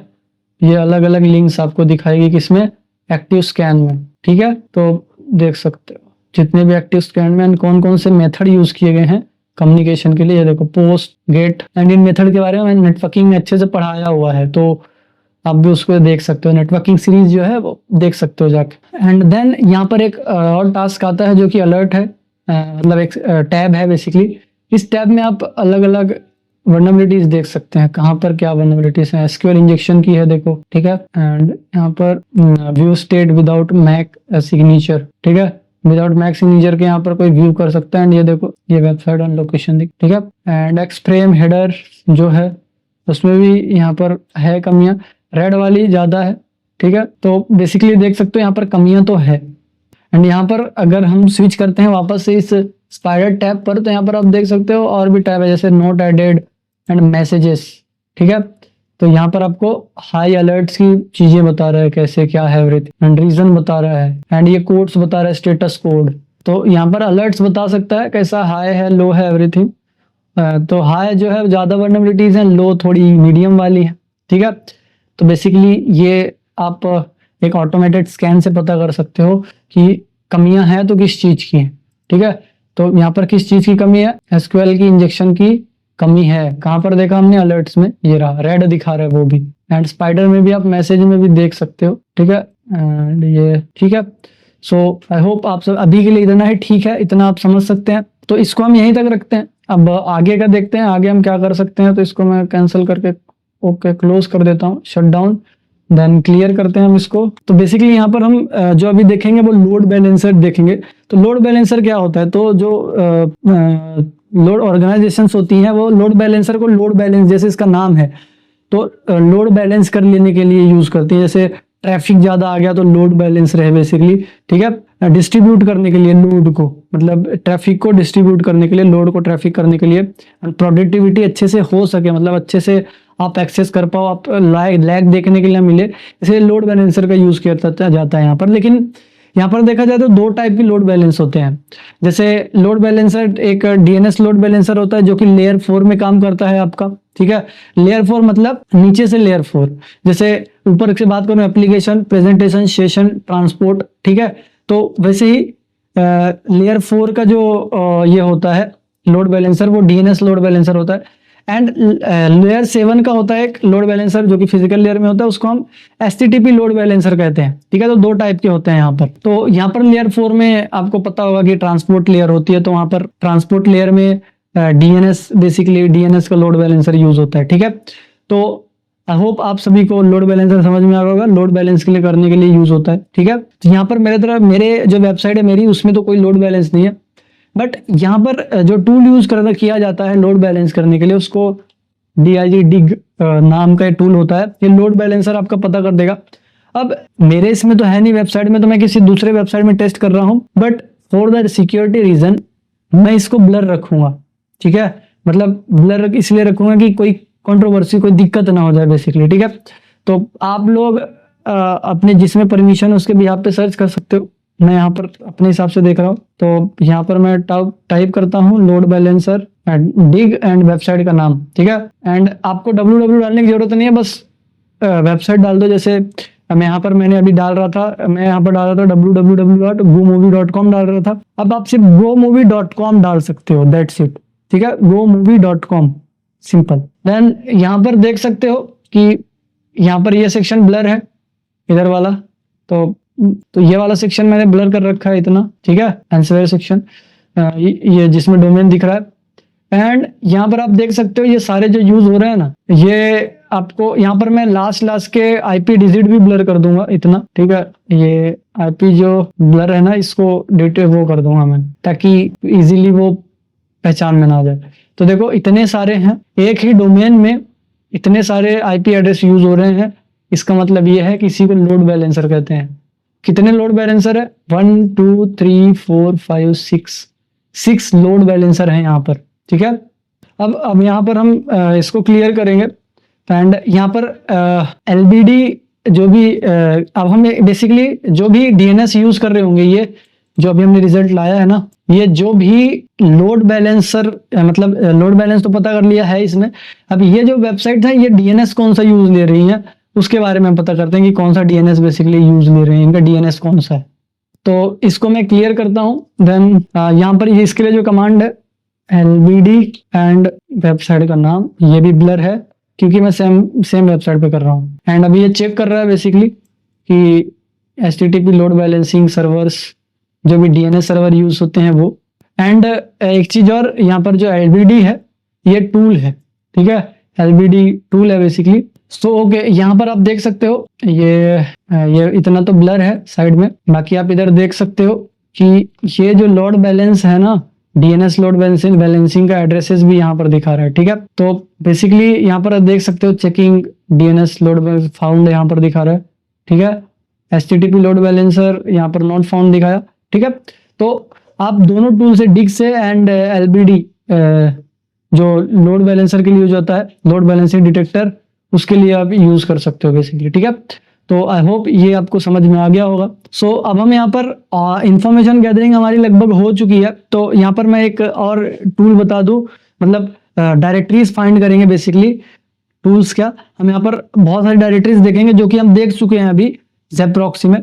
तो डायरेक्टरीज मतलब कि कौन कौन सी डायरेक्टरीज हैं आपके जो भी वेब एप्लीकेशन है उसके अंदर, कौन कौन सी चीज़ें हैं, कौन कौन से फोल्डर हैं, तो वो सारी चीज़ें हम पता करेंगे यहाँ पर। तो फर्स्ट ऑफ ऑल इसको हम कहते हैं मेरे बेसिकली वेब सर्वर डायरेक्टरी को एक्सट्रैक्ट करना बेसिकली, ठीक है। तो यहाँ पर अब हम डायरेक्टरीज को बेसिकली उनके जो भी वेबसाइट है उसके डायरेक्टरीज को देखेंगे, उसके डायरेक्टरी मतलब उसके फोल्डर को पता करेंगे। तो यहाँ पर एक स्क्रिप्ट रन करती है, मतलब कौन कौन से फोल्डर्स हैं उसके अंदर, एवरीथिंग वो पता करते हैं बेसिकली यहाँ पर। तो यहाँ पर मैं पहले nmap को यूज लूंगा बेसिकली, nmap का टूल का यूज लूंगा बेसिकली, एंड उसकी स्क्रिप्ट रन करूंगा। तो इसको एनुमरेशन कहते हैं बेसिकली। मैं इसको क्लियर करूंगा एंड यहाँ पर nmap देन सर्विस वर्जन, ठीक है, एंड हाइफन स्क्रिप्ट, देन जो भी आपकी स्क्रिप्ट है, जैसे मैं http-enum, देन जो भी आपके वेबसाइट का नाम है, www.gomovie.com। ठीक है, सो ये हमारी कमांड कंप्लीट हो गई। एक छोटा सा चेंज है, यहाँ पर हाइफन नहीं है, HTTP के पहले इक्वल्स टू है यहाँ पर। ठीक है, हाइफन को हटा के हम इक्वल्स टू लगा देंगे। ठीक है, ये एंटर प्रेस कर देंगे। ओके, क्या बोल रहा है कि ओके, ये एरर इस वजह से है क्योंकि HTTP जो इक्वल्स टू है ना, वो अलग जगह लग गया है। तो यहाँ से हम इसको हटाएंगे, यहाँ पर हाइफन ही रहेगा। इधर HTTP स्क्रिप्ट के पास हमको इक्वल्स टू लगाना है बेसिकली यहाँ पर। ठीक है, एंड एंटर प्रेस कर देते हैं। तो इसका रिजल्ट का वेट करते हैं। सो वॉरियर्स, यहाँ पर रिजल्ट आ चुका है एंड मैंने इसको क्लीन स्टार्ट किया था ताकि अच्छे से दिखे। एंड यहाँ पर देखो सारे रिजल्ट आ चुका है एंड यहाँ पर आपको दिख रहा होगा एक चीज जो मुझे भी दिख रही है, ये देख सकते हैं आप लोग, पॉसिबल एडमिन फोल्डर से पॉसिबल हुआ है। ठीक है, तो ये भी चीजें दिख रही हैं सारी एडमिन के फोल्डर से। नाउ हमको एक और चीज ट्राई करनी चाहिए, जो GoBuster है ना, उसकी वर्ड लिस्ट यूज करनी चाहिए हमको। मतलब एक वर्ड लिस्ट है जो मेरे पास बनी हुई है, तो उसको मैं भी यहाँ पर लाता हूँ एंड देखते हैं वहां से और कितनी इंफॉर्मेशन निकल सकती है और कितनी लोकेशन हमको यहाँ पर दिख सकती है, वो हम देखेंगे। देन उसके बाद यहाँ पर आपको मैं दिखाता हूँ क्या रिजल्ट होता है। तो उसके लिए GoBuster यानी कि वर्ड लिस्ट का यूज करके हम यहाँ पर ट्राई करने वाले हैं। ठीक है, तो फर्स्ट ऑफ ऑल मैं यहाँ पर वर्ड लिस्ट ला लेता हूँ एंड मैं आपको कमांड बता देता हूँ। सो ओके, यहाँ पर मैंने वर्ड लिस्ट ला ली है। अब बेसिकली मुझे क्या करना है, यहाँ पर बस GoBuster की कमांड लिखनी है, देन मैं यहाँ पर एक्सप्लॉइट कर पाऊंगा उसको आगे। ठीक है, मतलब मैं उसके जो लोकेशंस हैं वेबसाइट्स के, वो प्रॉपरली लाके देख सकूंगा यहाँ पर। ठीक है, कि क्या क्या लोकेशन है, किसको किसको एक्सेस कर पाते हैं, कहाँ पर क्या क्या है। ठीक है, तो यहाँ पर सबसे पहले हम लिखेंगे GoBuster जो है बताया था मैंने, ब्रूट फोर्स के लिए यूज होता है GoBuster। एंड देन यहाँ पर डायरेक्टरी के लिए चाहिए, डायरेक्टरी लानी है। इसका डायरेक्टरी के लिए बेसिकली कमांड है -u लिखेंगे, URL वेबसाइट का नाम gomovie.com। देन यहाँ पर हमको -w लिखना है। ठीक है, -w का मतलब है वर्ड लिस्ट। तो वर्ड लिस्ट मेरी रखी हुई है होम, अटैकर, कैपिटल डेस्कटॉप है आई थिंक, या डेस्कटॉप, देन common.txt। ठीक है, तो मेरी वर्ड लिस्ट की लोकेशन है जो कि मैंने बना रखा है। तो इस अटैक से पहले आप सभी को मैं इन्फॉर्म कर दूं, अगर आप यही सारी चीजें मुझसे पर्सनली सीखना चाहते हो एंड इससे भी एडवांस सीखना चाहते हो, तो ये सारी चीजें मैं आपको लाइव क्लासेस में दिखाऊंगा और कैसे हो रहा है, क्यों आ रहा है, प्रॉपर वैलिड रीजन मिलेगा आपको। इसको करने के लिए लैब भी मिलेगी एंड जितने भी मॉड्यूल हैं एथिकल हैकिंग के, वो आपको सारे मिलेंगे। ठीक है, एंड यहाँ पर आप बेसिकली लाइव रहोगे तो वहां पर बेसिक क्वेश्चंस भी पूछ पाओगे एथिकल हैकिंग। ठीक है, तो यहाँ पर अगर आपको ज्वाइन करना है लाइव, हाँ ये पेड कोर्स है, लेकिन पेड कोर्स ही आपको सही रूट दे सकते हैं। यूट्यूब पे इतना पॉसिबल नहीं हो पाता, आप समझ सकते हो कि लिमिटेड चीजें ही अपलोड कर सकते हैं। नंबर दिख रहा है यहाँ पर, आप कांटेक्ट कर सकते हैं, इस नंबर में कांटेक्ट कीजिए। यहाँ पर आपको टीम मिलेगी न्यू वर्जन हैकर की, वो आपको सारी डिटेल्स, फीस स्ट्रक्चर क्या है, वो सारी चीजें प्रोवाइड कर देंगे। देन आप वहां पर अपना जर्नी जो है एथिकल हैकिंग की स्टार्ट कर सकते हो। देन उसके बाद हमारे पास डिजिटल फॉरेंसिक का भी कोर्स है। अगर आप एथिकल हैकिंग कर चुके हो, आपको लगता है, तो आप यहाँ पर इन्वेस्टिगेशन में जा सकते हो, जैसे साइबर क्राइम इन्वेस्टिगेशन में। तो इसके लिए हमारे पास डिजिटल फॉरेंसिक कोर्स है, वो आप ज्वाइन करना चाहते हो तो वो सेम नंबर पर आप ज्वाइन कर सकते हो एंड आप टीम को बता सकते हो कि आपको एक्चुअल में करना क्या है। ठीक है, सो जल्दी से कांटेक्ट करो, मिलते हैं हम लाइव क्लास में एंड कंटिन्यू करते हैं हम इस वीडियो। तो यहाँ पर मैं इसको एंटर प्रेस कर देता हूँ, देखते हैं क्या क्या रिजल्ट आता है। एंटर, ओह गॉड, तो यहाँ पर देखो जो इसकी डेटाबेस, CSS, इमेजेस, ये सारी चीजें मिल गई हैं। ठीक है, एंड टाइम आउट 10 सेकंड में होता है इसका, देख सकते हो सारे फोल्डर जो है यहाँ पर हमको आ गया है। तो बेसिकली हमने यहाँ पर इसी वेबसाइट पर अलग अलग मेथड ट्राई किए अपना वर्ड लिस्ट यूज करके। ठीक है, तो हमको ये सारी चीजें मिल गई। ठीक है, अलग अलग लोकेशन, डेटाबेस, एवरीथिंग, वो सारी चीजें। तो आप इससे अलग अलग डायरेक्टरीज पता कर सकते हो कि सामने वाले जो भी वेबसाइट है उसका क्या क्या लीकेज है। ठीक है, देन उसके बाद इससे अच्छा रिजल्ट भी और देता है, एक डायरेक्टरी सर्च करके है, DIR सर्च, वो टूल। तो उससे भी आप इससे ज्यादा डायरेक्टरीज निकाल सकते हो। जैसे मैं इसको क्लियर करता हूँ एंड यहाँ पर मैं डायरेक्टरी DIR सर्च लिखता हूँ। ठीक है, ये बेसिकली टूल है। तो खाली में मुझे सिंपली डालना है duck search, then -u and www.gomovie .com, that's it, enter. अब देखते हैं इसका क्या क्या रिजल्ट आता है। देखिए ये कितना प्यारा सा इसका इंटरफेस है एंड एक्सटेंशंस यहाँ पर दिखा रहा है आपको, मेथड कौन सा यूज कर रहा है, थ्रेड्स दिखा रहा है, वर्ड लिस्ट दिखा रहा है। तो बेसिकली इसके पास सारी वर्ड लिस्ट है, इसमें हमको वर्ड लिस्ट की जो लगाने की जरूरत नहीं है। ओके, तो देख सकते हो काफी प्यारे तरीके से इसने कर दिया। एक्चुअल में काली में यही अच्छा फीचर है कि कलरफुल अच्छा दिखा देता है ये। तो देखो सारी चीजें कर दी। अब यहाँ पर देखो हम क्या करेंगे, इनमें से कोई भी एक्सटेंशन को एक चूज करेंगे और उसके अंदर क्या क्या फाइल है वो भी देखेंगे। ठीक है, तो देख सकते हो क्या क्या रिजल्ट आया है एंड देखो सारी डायरेक्टरीज ने लिस्ट कर दी है।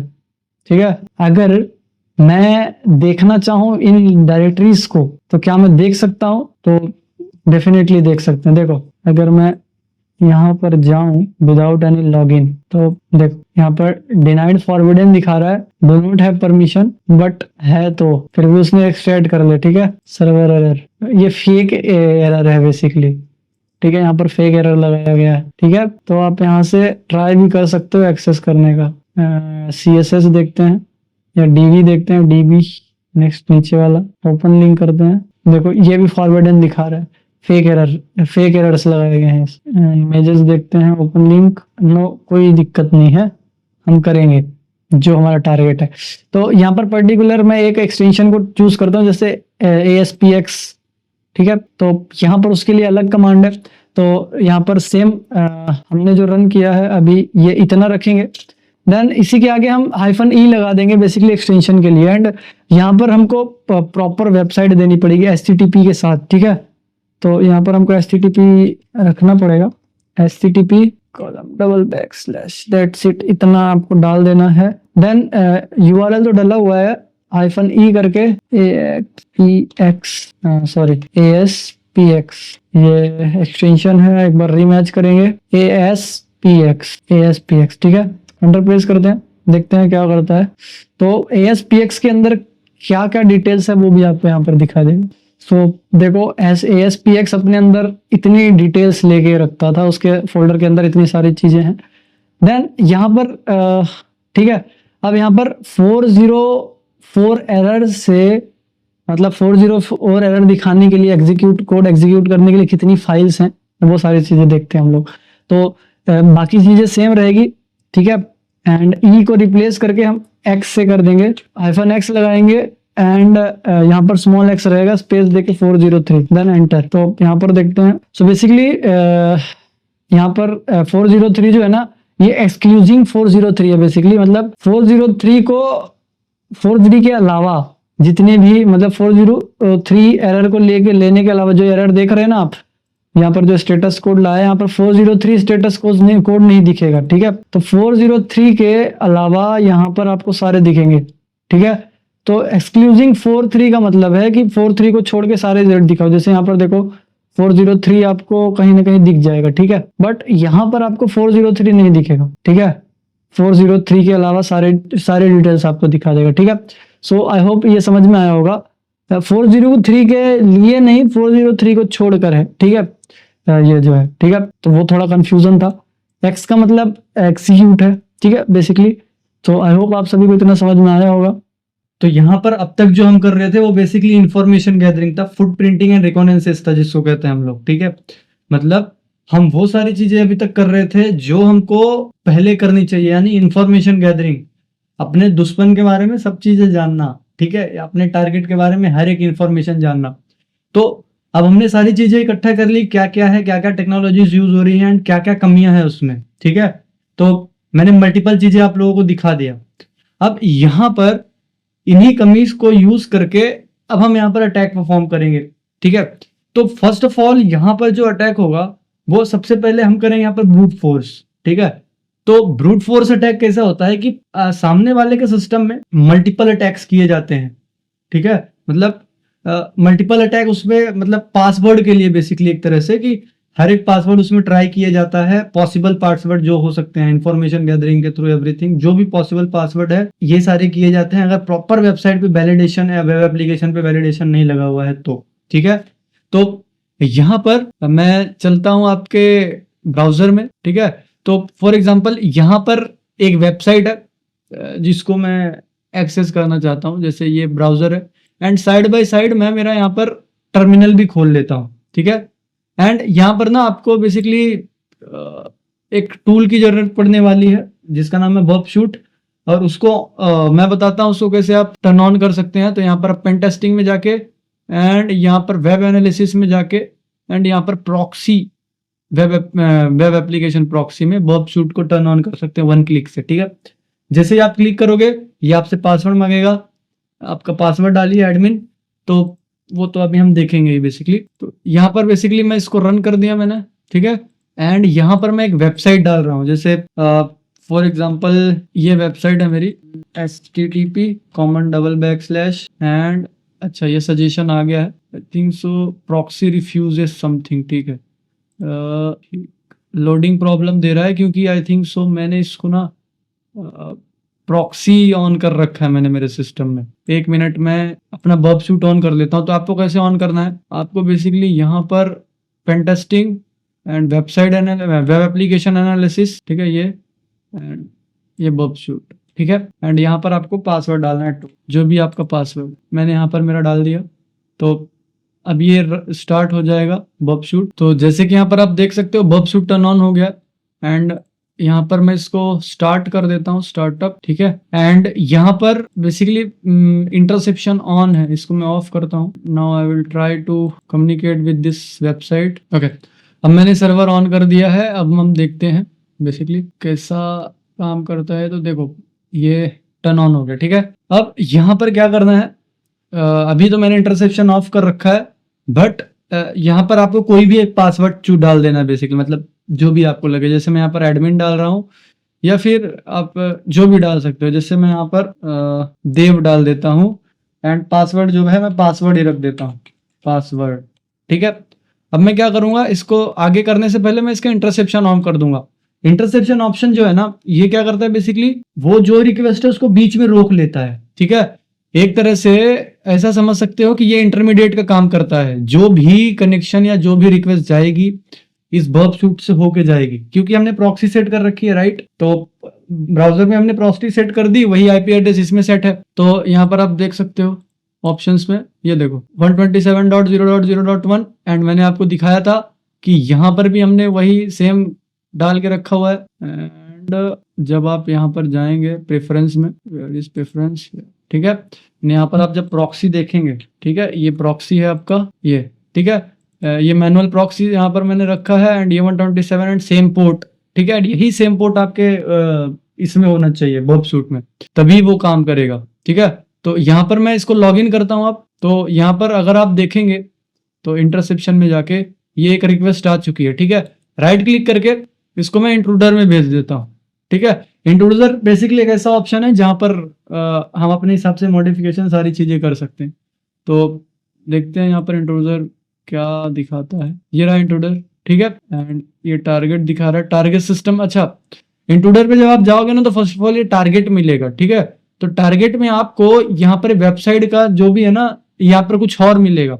तो जो भी आपके वेबसाइट का आईपी एड्रेस है, ठीक है, एंड जो भी आपको पोर्ट लगे एंड जो भी पोर्ट पे वो कम्युनिकेशन कर रही है, एंड पोर्ट जो है वो आप बेसिकली 8080 कॉमन रख सकते हो, जो भी हो सकता है आपको लगे कि जिसमें भी कम्युनिकेशन कर रही है वो वेबसाइट, उसके हिसाब से आप यहाँ पर उसका आईपी एड्रेस वेबसाइट का, जैसे मेरे वेबसाइट का आईपी एड्रेस ये है, ठीक है, जिस सर्वर पे होस्ट है उसकी आईपी एड्रेस ये है एंड इस पोर्ट पे वो कम्युनिकेशन करती है, ठीक है। अब यहाँ पर बेसिकली पोजीशन पे जाएंगे तो यहाँ पर देखो कुछ चीजें उसने खुद से ग्रीन कर रखा है, मतलब सिलेक्ट कर रखा है। इसका मतलब ये है कि आप इन चीजों को चेंज कर सकते हो, मतलब इन चीजों को चेंज किया जा सकता है ब्रूट फोर्स के तैयार करने के लिए, मतलब इनको हटाना पड़ेगा आपको, ठीक है।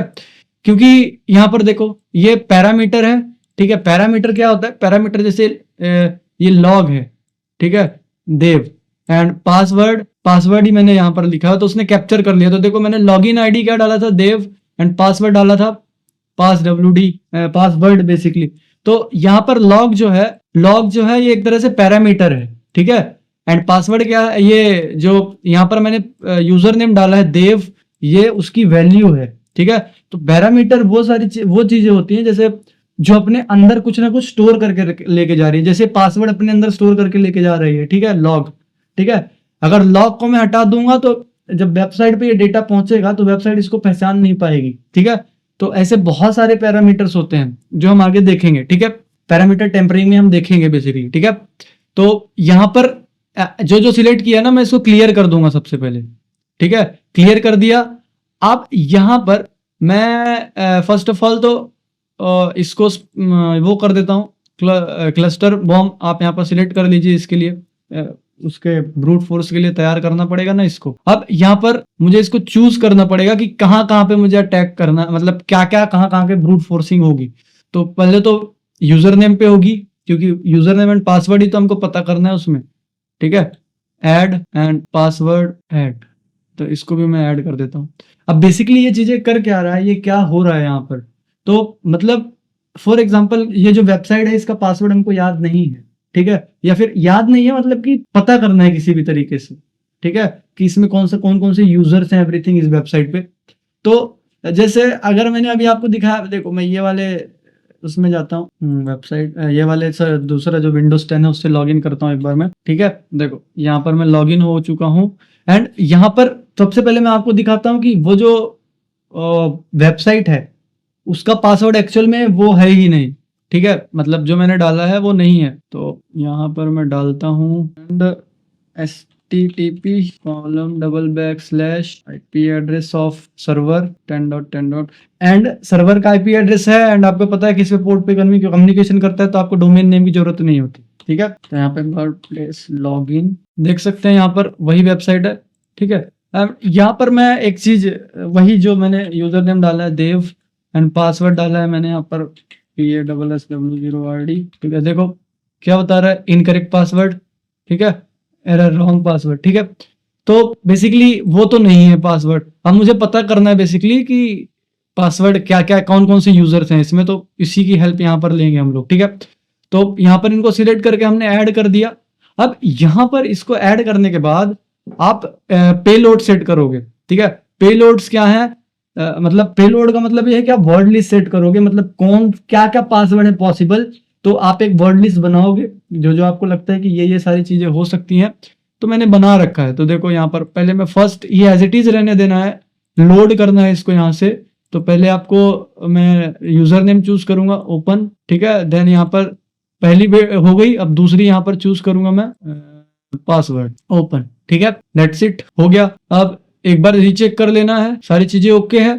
अब सारी चीजें जब ओके है तो यहाँ पर आपको स्टार्ट अटैक पर क्लिक करना है, ठीक है। यहाँ पर देखो इसने ट्राई कर दिया है एंड ये पेलोड, ठीक है, पेलोड 1 पेलोड 2 ये दोनों कंबाइन होकर यूजर नेम पासवर्ड दोनों होगा। देन यहाँ पर आपको दिखाएगा स्टेटस कोड। स्टेटस कोड का मतलब क्या है, देखो जैसे आप जब कोई भी चीज की रिक्वेस्ट करते हो सर्वर से, अगर वो सक्सेसफुली आपको मिल गई है तो इसका मतलब ये है कि उसका स्टेटस कोड ओके है, ठीक है। एंड कोई चीज फाउंड हो गई है, जो आप ढूंढ रहे हैं वो फाउंड हो गई है, मतलब रिक्वेस्ट सक्सेसफुली पहुंच गई है, वो उसका स्टेटस कोड 200 होगा। एंड कोई चीज जब मिल गई है तो मतलब जो भी आप ढूंढ रहे हैं जो आपको मिल गई है उस सर्वर में, तो उसका स्टेटस कोड क्या होगा, 302, ठीक है। तो कुछ भी फाइंड कर लेने का या फिर कुछ फाउंड करने का जो स्टेटस कोड होगा आपका, वो बेसिकली होगा 302, ठीक है। तो यहाँ पर मैं बेसिकली मुझे 302 ढूंढना चाहिए अब। तो यहाँ पर देखते हैं हम लोग, ये तो 200 है सारे, ठीक है, मतलब रिक्वेस्ट यहाँ तक पहुंच चुकी है। हमको देखना पड़ेगा यहाँ पर 302, काफी ज्यादा है। ओके, आपको कुछ दिख रहा है यहाँ पर, ये वाला लाइन, ठीक है। तो यहाँ पर बेसिकली हमने फाइंड कर लिया है। 302 का मतलब है फाउंड, ठीक है। एंड अगर 302 फाउंड नहीं हुआ, मतलब नहीं मिला, तो मतलब आपका पासवर्ड मैच नहीं किया, ठीक है। तो यूजर नेम एंड पासवर्ड मिल चुका है दोनों। तो यहाँ पर डालते हैं एडमिन एंड क्वेटरी, जो भी है क्वेटी @123। तो इसको अब मैं डाल के देखता हूँ। अब मैं क्या करूंगा, मुझे तो मिल गया सारा जो मेरा काम का था। मैं यहाँ पर प्रॉक्सी पे जाके इंटरसेप्शन को ऑफ कर दूंगा, ठीक है।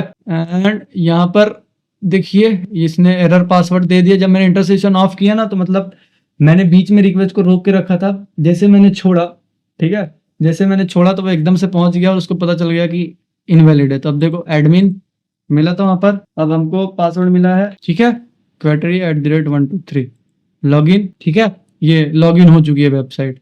अब यहाँ पर मैं होम पे जाके सारी चीजें एडमिन, देखो एडमिन की प्रोफाइल में एक्सेस कर पा रहा हूँ, ठीक है। तो ये वेबसाइट है बेसिकली वर्ड प्लेस की वेबसाइट है जो कि डेमो के लिए बनाई गई है, ठीक है, जैसे कि मैं पहले बता चुका हूँ आपको। एंड ये मेरे पर्सनल सर्वर पर होस्ट है, ठीक है। तो आई होप आप सभी को ये ब्रूट फोर्सिंग समझ में आई होगी। एंड इसको किसी भी गलत तरीके में यूज नहीं लेना है। ऐसे ब्रूट फोर्सिंग होती है, मैं आपको बता रहा हूँ, इसलिए पासवर्ड डिफरेंट रखना चाहिए, ठीक है। तो ये बेसिकली एक ब्रूट फोर्स अटैक हो गया जो कि हम करते हैं बर्ब शूट से, एंड किस पे, वेब एप्लीकेशंस पे या वेबसाइट्स पे, ठीक है। दोनों पे सेम ही तरीका यूज होगा। चलो मैं इसको लॉग आउट करता हूँ एंड अब मूव करते हैं नेक्स्ट अटैक पर। अब आपने बर्ब शूट क्लोज कर दिया होगा, तो बर्ब शूट क्लोज करने के बाद एक चीज और कर लेना है, अगर आप प्रैक्टिकल मेरे साथ ही कर रहे हैं तो यहाँ पर आपको क्या करना है, वापस उसी ब्राउजर में जाना है एंड आपके प्रॉक्सी को नो प्रॉक्सी कर देना है। अगर आप उसको रखोगे तो हो सकता है कि आपको इंटरनेट यूज करने में थोड़ा इश्यू हो। तो यहाँ पर प्रेफरेंस पे जाओगे, यहाँ पर प्रॉक्सी, ठीक है, ये प्रॉक्सी है एंड इसको मैनुअल में होगी नो प्रॉक्सी, जैसे मैंने सेटअप कराया था बस उसको नो प्रॉक्सी कर देना है बस, ठीक है, ताकि ये प्रॉपरली काम कर सके।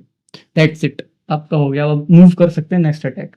सो वॉरियर्स, अब हम देखने वाले हैं यहाँ पर पैरामीटर टेम्परिंग, ठीक है, या फिर पैरामीटर टेम्पटेशन भी कहते हैं इसको।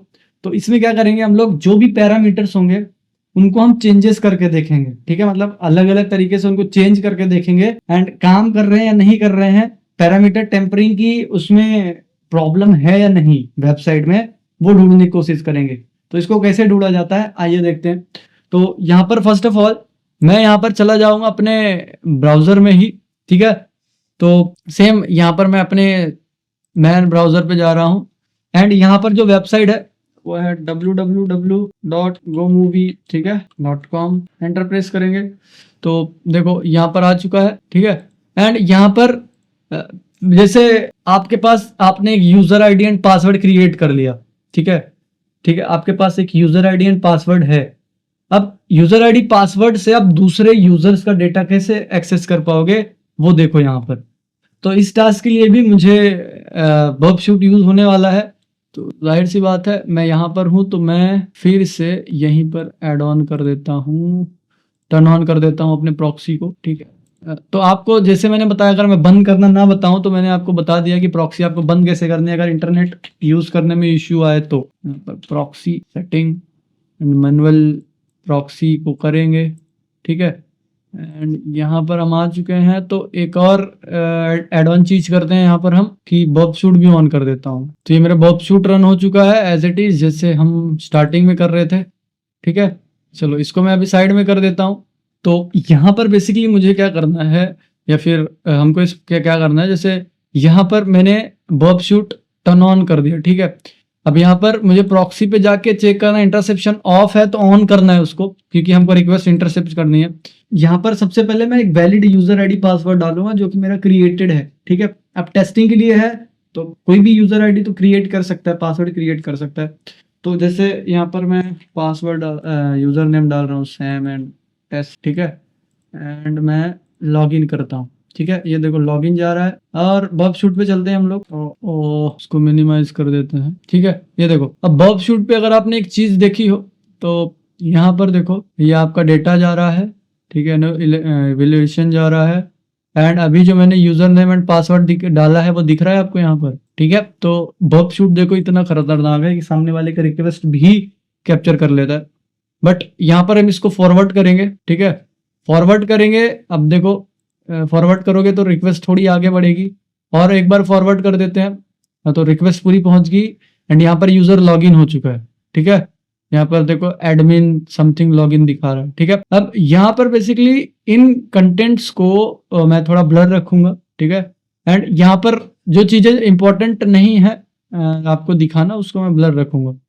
तो यहाँ पर मैंने इसको ब्लर रखा हुआ है एंड लॉगिन हो चुका है, ठीक है, हम लॉगिन हो चुके हैं यहाँ पर। तो यहाँ पर जैसा आपने देखा, ये देखिए ये प्रोफाइल है इसकी, ठीक है, ये इसकी मैन प्रोफाइल है, ठीक है। तो यहाँ पर मैं व्यू प्रोफाइल पे अगर क्लिक कर रहा हूँ तो उसके लिए भी रिक्वेस्ट जाती है प्रोफाइल को देखने के लिए, तो यहाँ पर ये रोक रहा है, ठीक है। तो इसको मैं फॉरवर्ड कर दूंगा, एक बार और करूंगा, then once again, then one more, then forward करते जाएंगे जब तक ये रुकता नहीं है, ठीक है। तो यहाँ पर देखो जितनी भी रिक्वेस्ट आई होगी वो सारी यहाँ पे है, ठीक है। एंड यहाँ पर देखो आपको प्रोफाइल दिख रही होगी, ठीक है, ये प्रोफाइल है एंड उसकी सारी डिटेल्स है यूजर की, ठीक है।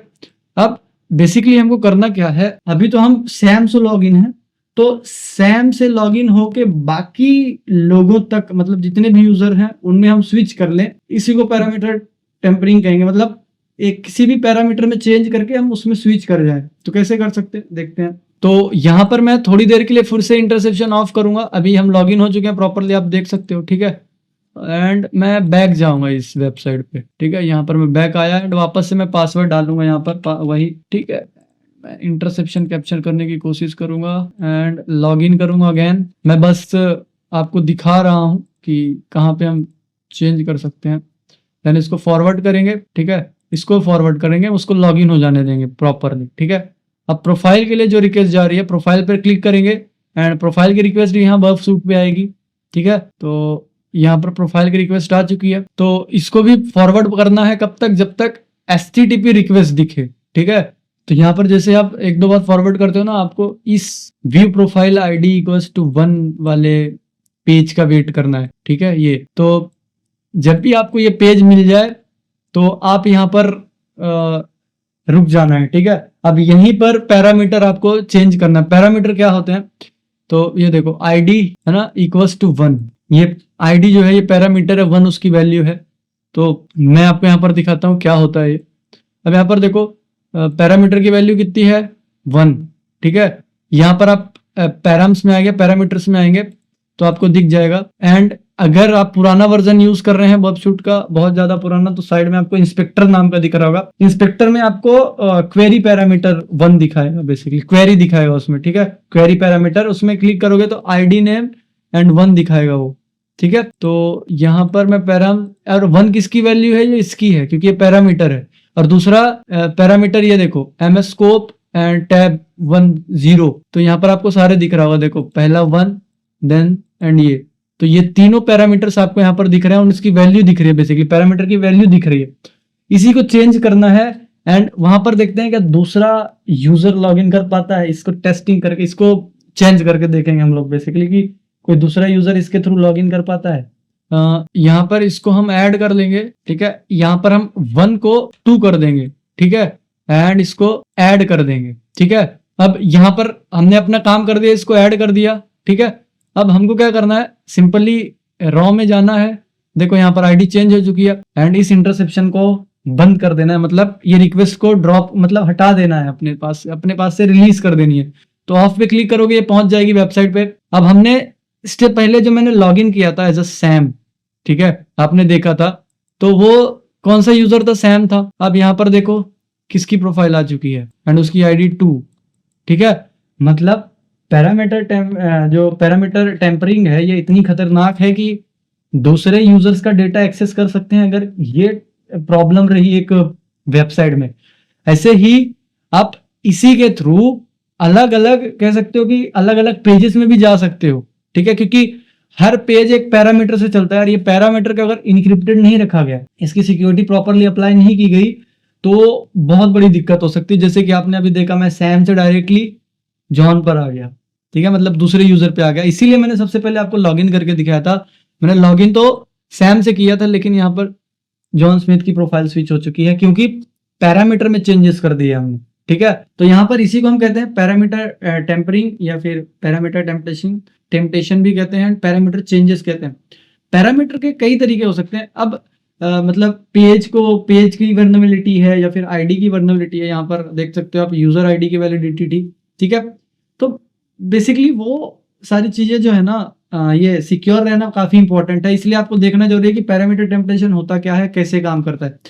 तो पैरामीटर का मतलब ये है कि जैसे मैंने वहां पर एक वर्कशूट में अगर आपने कोई चीज देखी होगी, जैसे इसको रीलोड करता हूं मैं यहीं पर, ठीक है, तो इंटरसेप्शन ऑन कर लेता हूं फिर से मैं। तो यहाँ पर मैं इसको रीलोड करूं, ठीक है, तो यहाँ पर जाहिर सी बात है वो रिक्वेस्ट वहां पर नोट हो गई होगी। देखो गेट प्रोफाइल SPX ID जो दिखा रहा है ना, ID एक्चुअल में पैरामीटर है एंड 1 जो है वो वैल्यू है पैरामीटर की। तो पैरामीटर एक ऐसा वो होता है कॉन्सेप्ट कि वो अपने अंदर बेसिकली उसकी वैल्यू अगर चेंज करोगे ना तो वेबसाइट में चेंजेस करने के लिए मिलेंगे। जैसे अगर यहाँ पर मैं DT1 में चेंज करूं तो एरर आएगा, और मतलब एक तरह से कह सकते हो कोई चेंजेस नहीं आएगा। और इसमें एमएस स्कोप में करूं तो भी चेंज आएगा, और टैब 1 में करूं तो भी आएगा, एंड मतलब ये टैब 0 से 1 करूं तो भी आएगा। तो बेसिकली पैरामीटर्स की वैल्यू जब भी आप चेंज करोगे ना, तो उसमें आपको जरूर कुछ ना कुछ स्विच करने के लिए मिलेगा, ठीक है। तो पैरामीटर एक ऐसी वैल्यू होती है जो कि अपने अंदर कुछ वैल्यू स्टोर, मतलब कुछ ना कुछ चीजें स्टोर करके लेके जाता है। जैसे आईडी में एक नंबर लेके जा रहा है, एक नंबर में पूरा यूजर का डेटा है, 2 डालेंगे तो 2 यहाँ पर, वैसे ही आप यहाँ पर 3 डाल के देखोगे ना, जैसे यहाँ पर मैं पैरामीटर में जाऊं एंड इस वैल्यू को मैं 3 एडिट कर दूं, ठीक है। तो देखो अभी जॉन था, ऐड करते हैं, रिक्वेस्ट प्रॉपर क्वालिफाई नहीं है, मतलब प्रॉपरली रीलोड नहीं हुई है, तो मैं ट्राई कर रहा हूँ, हो गया तो ठीक ना, अदरवाइज आप इसको रिवाइज कर सकते हो। तो 3 होगी वैल्यू, देखो पैरामीटर की, आईडी पैरामीटर की वैल्यू 3, एंड इसको ऑफ करते हैं। एंड आप जैसे यहाँ पर जाओगे, देखो ID kitty, pretty and female everything, ठीक है। तो ये होती है पैरामीटर की कमी। ये तब होगा जब किसी वेबसाइट में पैरामीटर की कमी, पैरामीटर टेम्परेरी की कमी होगी तब, ठीक है। तो आई होप आप सभी को समझ में आ गया होगा। जोहान से किटी लॉगिन हो चुके हैं यहाँ पर। तो अब हम मूव करेंगे नेक्स्ट प्रैक्टिकल में, ठीक है। इसको मैं यहीं पर क्लोज करना चाहूंगा क्योंकि ये तो और भी लंबा चलेगा। तो यहाँ पर अब हम करेंगे एक्सेसेस की वल्नरेबिलिटी ट्राई करेंगे, ठीक है, जो वेब एप्लीकेशन में होती है। मतलब वेब एप्लीकेशन में जो भी एक्सेसेस की, क्रॉस साइट स्क्रिप्टिंग की जो भी वल्नरेबिलिटी है उसके बारे में पता करते हैं, क्या चीजें होती है, क्रॉस साइट क्या होती है, cross site vulnerability, axes basically, cross site scripting क्या होती है। तो इसको मैं ऑफ कर रहा हूँ एंड नेक्स्ट प्रैक्टिकल की तैयारी करते हैं। सो वॉरियर्स, एक्सेसेस के लिए यहाँ पर मैं PWN एक्सेसेस जो टूल है वो यूज़ लेने वाला हूँ। मतलब एक्सेसेस वल्नरेबिलिटी डिटेक्ट करने के लिए यूज़ होता है। एक्सेसेस जो है ये एक ऐसी कमी है जो कि स्क्रिप्ट रन करके, मतलब यूज़र साइड स्क्रिप्ट रन करके टेस्ट की जाती है। अगर ऐसी वल्नरेबिलिटी है तो बहुत सारी चीज़ें एक्सेस की जाती है। तो एक्सेसेस के बारे में हमने देखा है स्टार्टिंग में, इसीलिए मैं पहले थ्योरी कवर कर लेता हूँ, बाद में प्रैक्टिकल्स में आता हूँ, ताकि आपको कुछ चीज़ें नई जैसे ना लगे, ठीक है। तो यहाँ पर फर्स्ट ऑफ ऑल मैं एक्सेसेस इसको PWN एक्सेसेस जो टूल है ये आप ओपन सोर्स है बेसिकली, एंड वाइड रेंज है, बहुत अच्छे से काम करता है। ओपन सोर्स से आप कहीं से भी मतलब डाउनलोड कर सकते हैं। ओपन सोर्स का मतलब यही है। तो यहाँ पर आपको क्या करना है, फर्स्ट ऑफ ऑल इसको रन करने के लिए Python 3, ठीक है। इसकी मैं लिंक नहीं दे रहा हूँ क्योंकि YouTube में कुछ भी लिंक देना जो है ना वो मलेशियस माना जाता है, इसलिए मैंने लिंक नहीं दिया।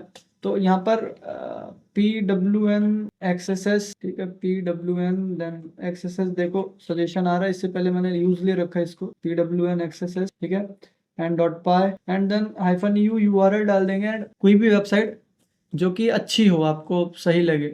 यहाँ पर मैं मेरे सर्वर्स ऑन कर देता हूँ, देखता हूँ इनमें से कोई जो अच्छे से काम कर दे, ठीक है। तो मैं पहले अपने वेबसाइट जो होस्टेड है उस पर करेंगे, एंड अगर इसमें एक्सेसेस की कमी नहीं निकली then we will move to next website. उस पर हम ट्राई करेंगे कि ये प्रॉपरली काम करता है नहीं। तो यहाँ पर बेसिकली मैंने सर्वर ऑन कर दिया अपना, एंड यहाँ पर मैं चेक करता हूँ पहले अपने वेबसाइट्स पर, जैसे http:// देन यहाँ पर गुड शॉपिंग है, एंड एक गो मूवी है, इस पे टेस्ट करते हैं। देखो ये ऐसे करता है, देखो एक भी अलर्ट आपको नहीं दिखेगा एक्सेसेस से रिलेटेड, ठीक है, कोई भी अलर्ट नहीं है, सब क्लीन है, ठीक है, वार्निंग दे रहा है बस। देन यहाँ पर मैं गो मूवी में मैं देख लेता हूँ, शॉपिंग की जगह मैं गो मूवी कर दूंगा, movies.com, दैट्स इट। इसमें भी कुछ नहीं मिला, तो इसीलिए यहाँ पर मैंने एक और वेबसाइट ढूंढ के रखी है ताकि आप रियल लाइफ प्रैक्टिकल देख सको, ठीक है। तो रियल लाइफ प्रैक्टिकल ये देखो, ये http testphp1web.com बेसिकली टेस्टिंग के लिए बनाई गई वेबसाइट है, जिसमें आप इजीली टेस्टिंग कर सकते हैं, एंड मतलब कोई रिस्ट्रिक्शंस नहीं है, टेस्टिंग के लिए ही बनाई गई है, टेस्टिंग पर्पस। तो यहाँ पर, ठीक है। सो वॉरियर्स, आई होप आप सभी को ये कोर्स पसंद आया होगा, एंड आपने बहुत सारी चीज़ें एंजॉय की होगी, आपने बहुत सारी चीज़ें नई सीखी होगी। एंड इससे भी एडवांस लेवल का अगर आप कोर्सेज करना चाहते हो, जैसे कि मैंने स्टार्टिंग में कहा, आप यहाँ पर ज्वाइन कर सकते हो एडवांस लेवल ऑफ कोर्सेज, जहाँ पर आपको बहुत सारी चीज़ें मिलने वाली है। यहाँ पर एथिकल हैकिंग है, डिजिटल फॉरेंसिक है, यहाँ पर आप बहुत सारी चीज़ें सीखने वाले हो बेसिकली, जो कि आपको एडवांस लेवल पर सीखने के लिए मिलेगी। नो डाउट बेसिक भी बताए जाएंगे आपको, उसके बाद ही एडवांस पर जाओगे आप। सो आप इस नंबर पे कांटेक्ट कर सकते हैं एंड इनरोल कर सकते हैं अपने कोर्स को। एंड हम इस वीडियो में और भी मॉड्यूल्स ऐड करने वाले थे, बट ये लिमिटेशन है यूट्यूब की, इस लिमिटेशन के वजह से हम लोग इतनी लंबी ही वीडियो अपलोड कर पाए। नहीं तो और भी मॉड्यूल ऐड करने वाले थे, बट डोंट वरी, आने वाले वीडियोज़ में हम और भी मॉड्यूल्स इसमें ऐड करने वाले हैं पार्ट 2 में। एंड पार्ट 2 के लिए आपको चैनल सब्सक्राइब करना है। So see you in next part. Bye bye, take care.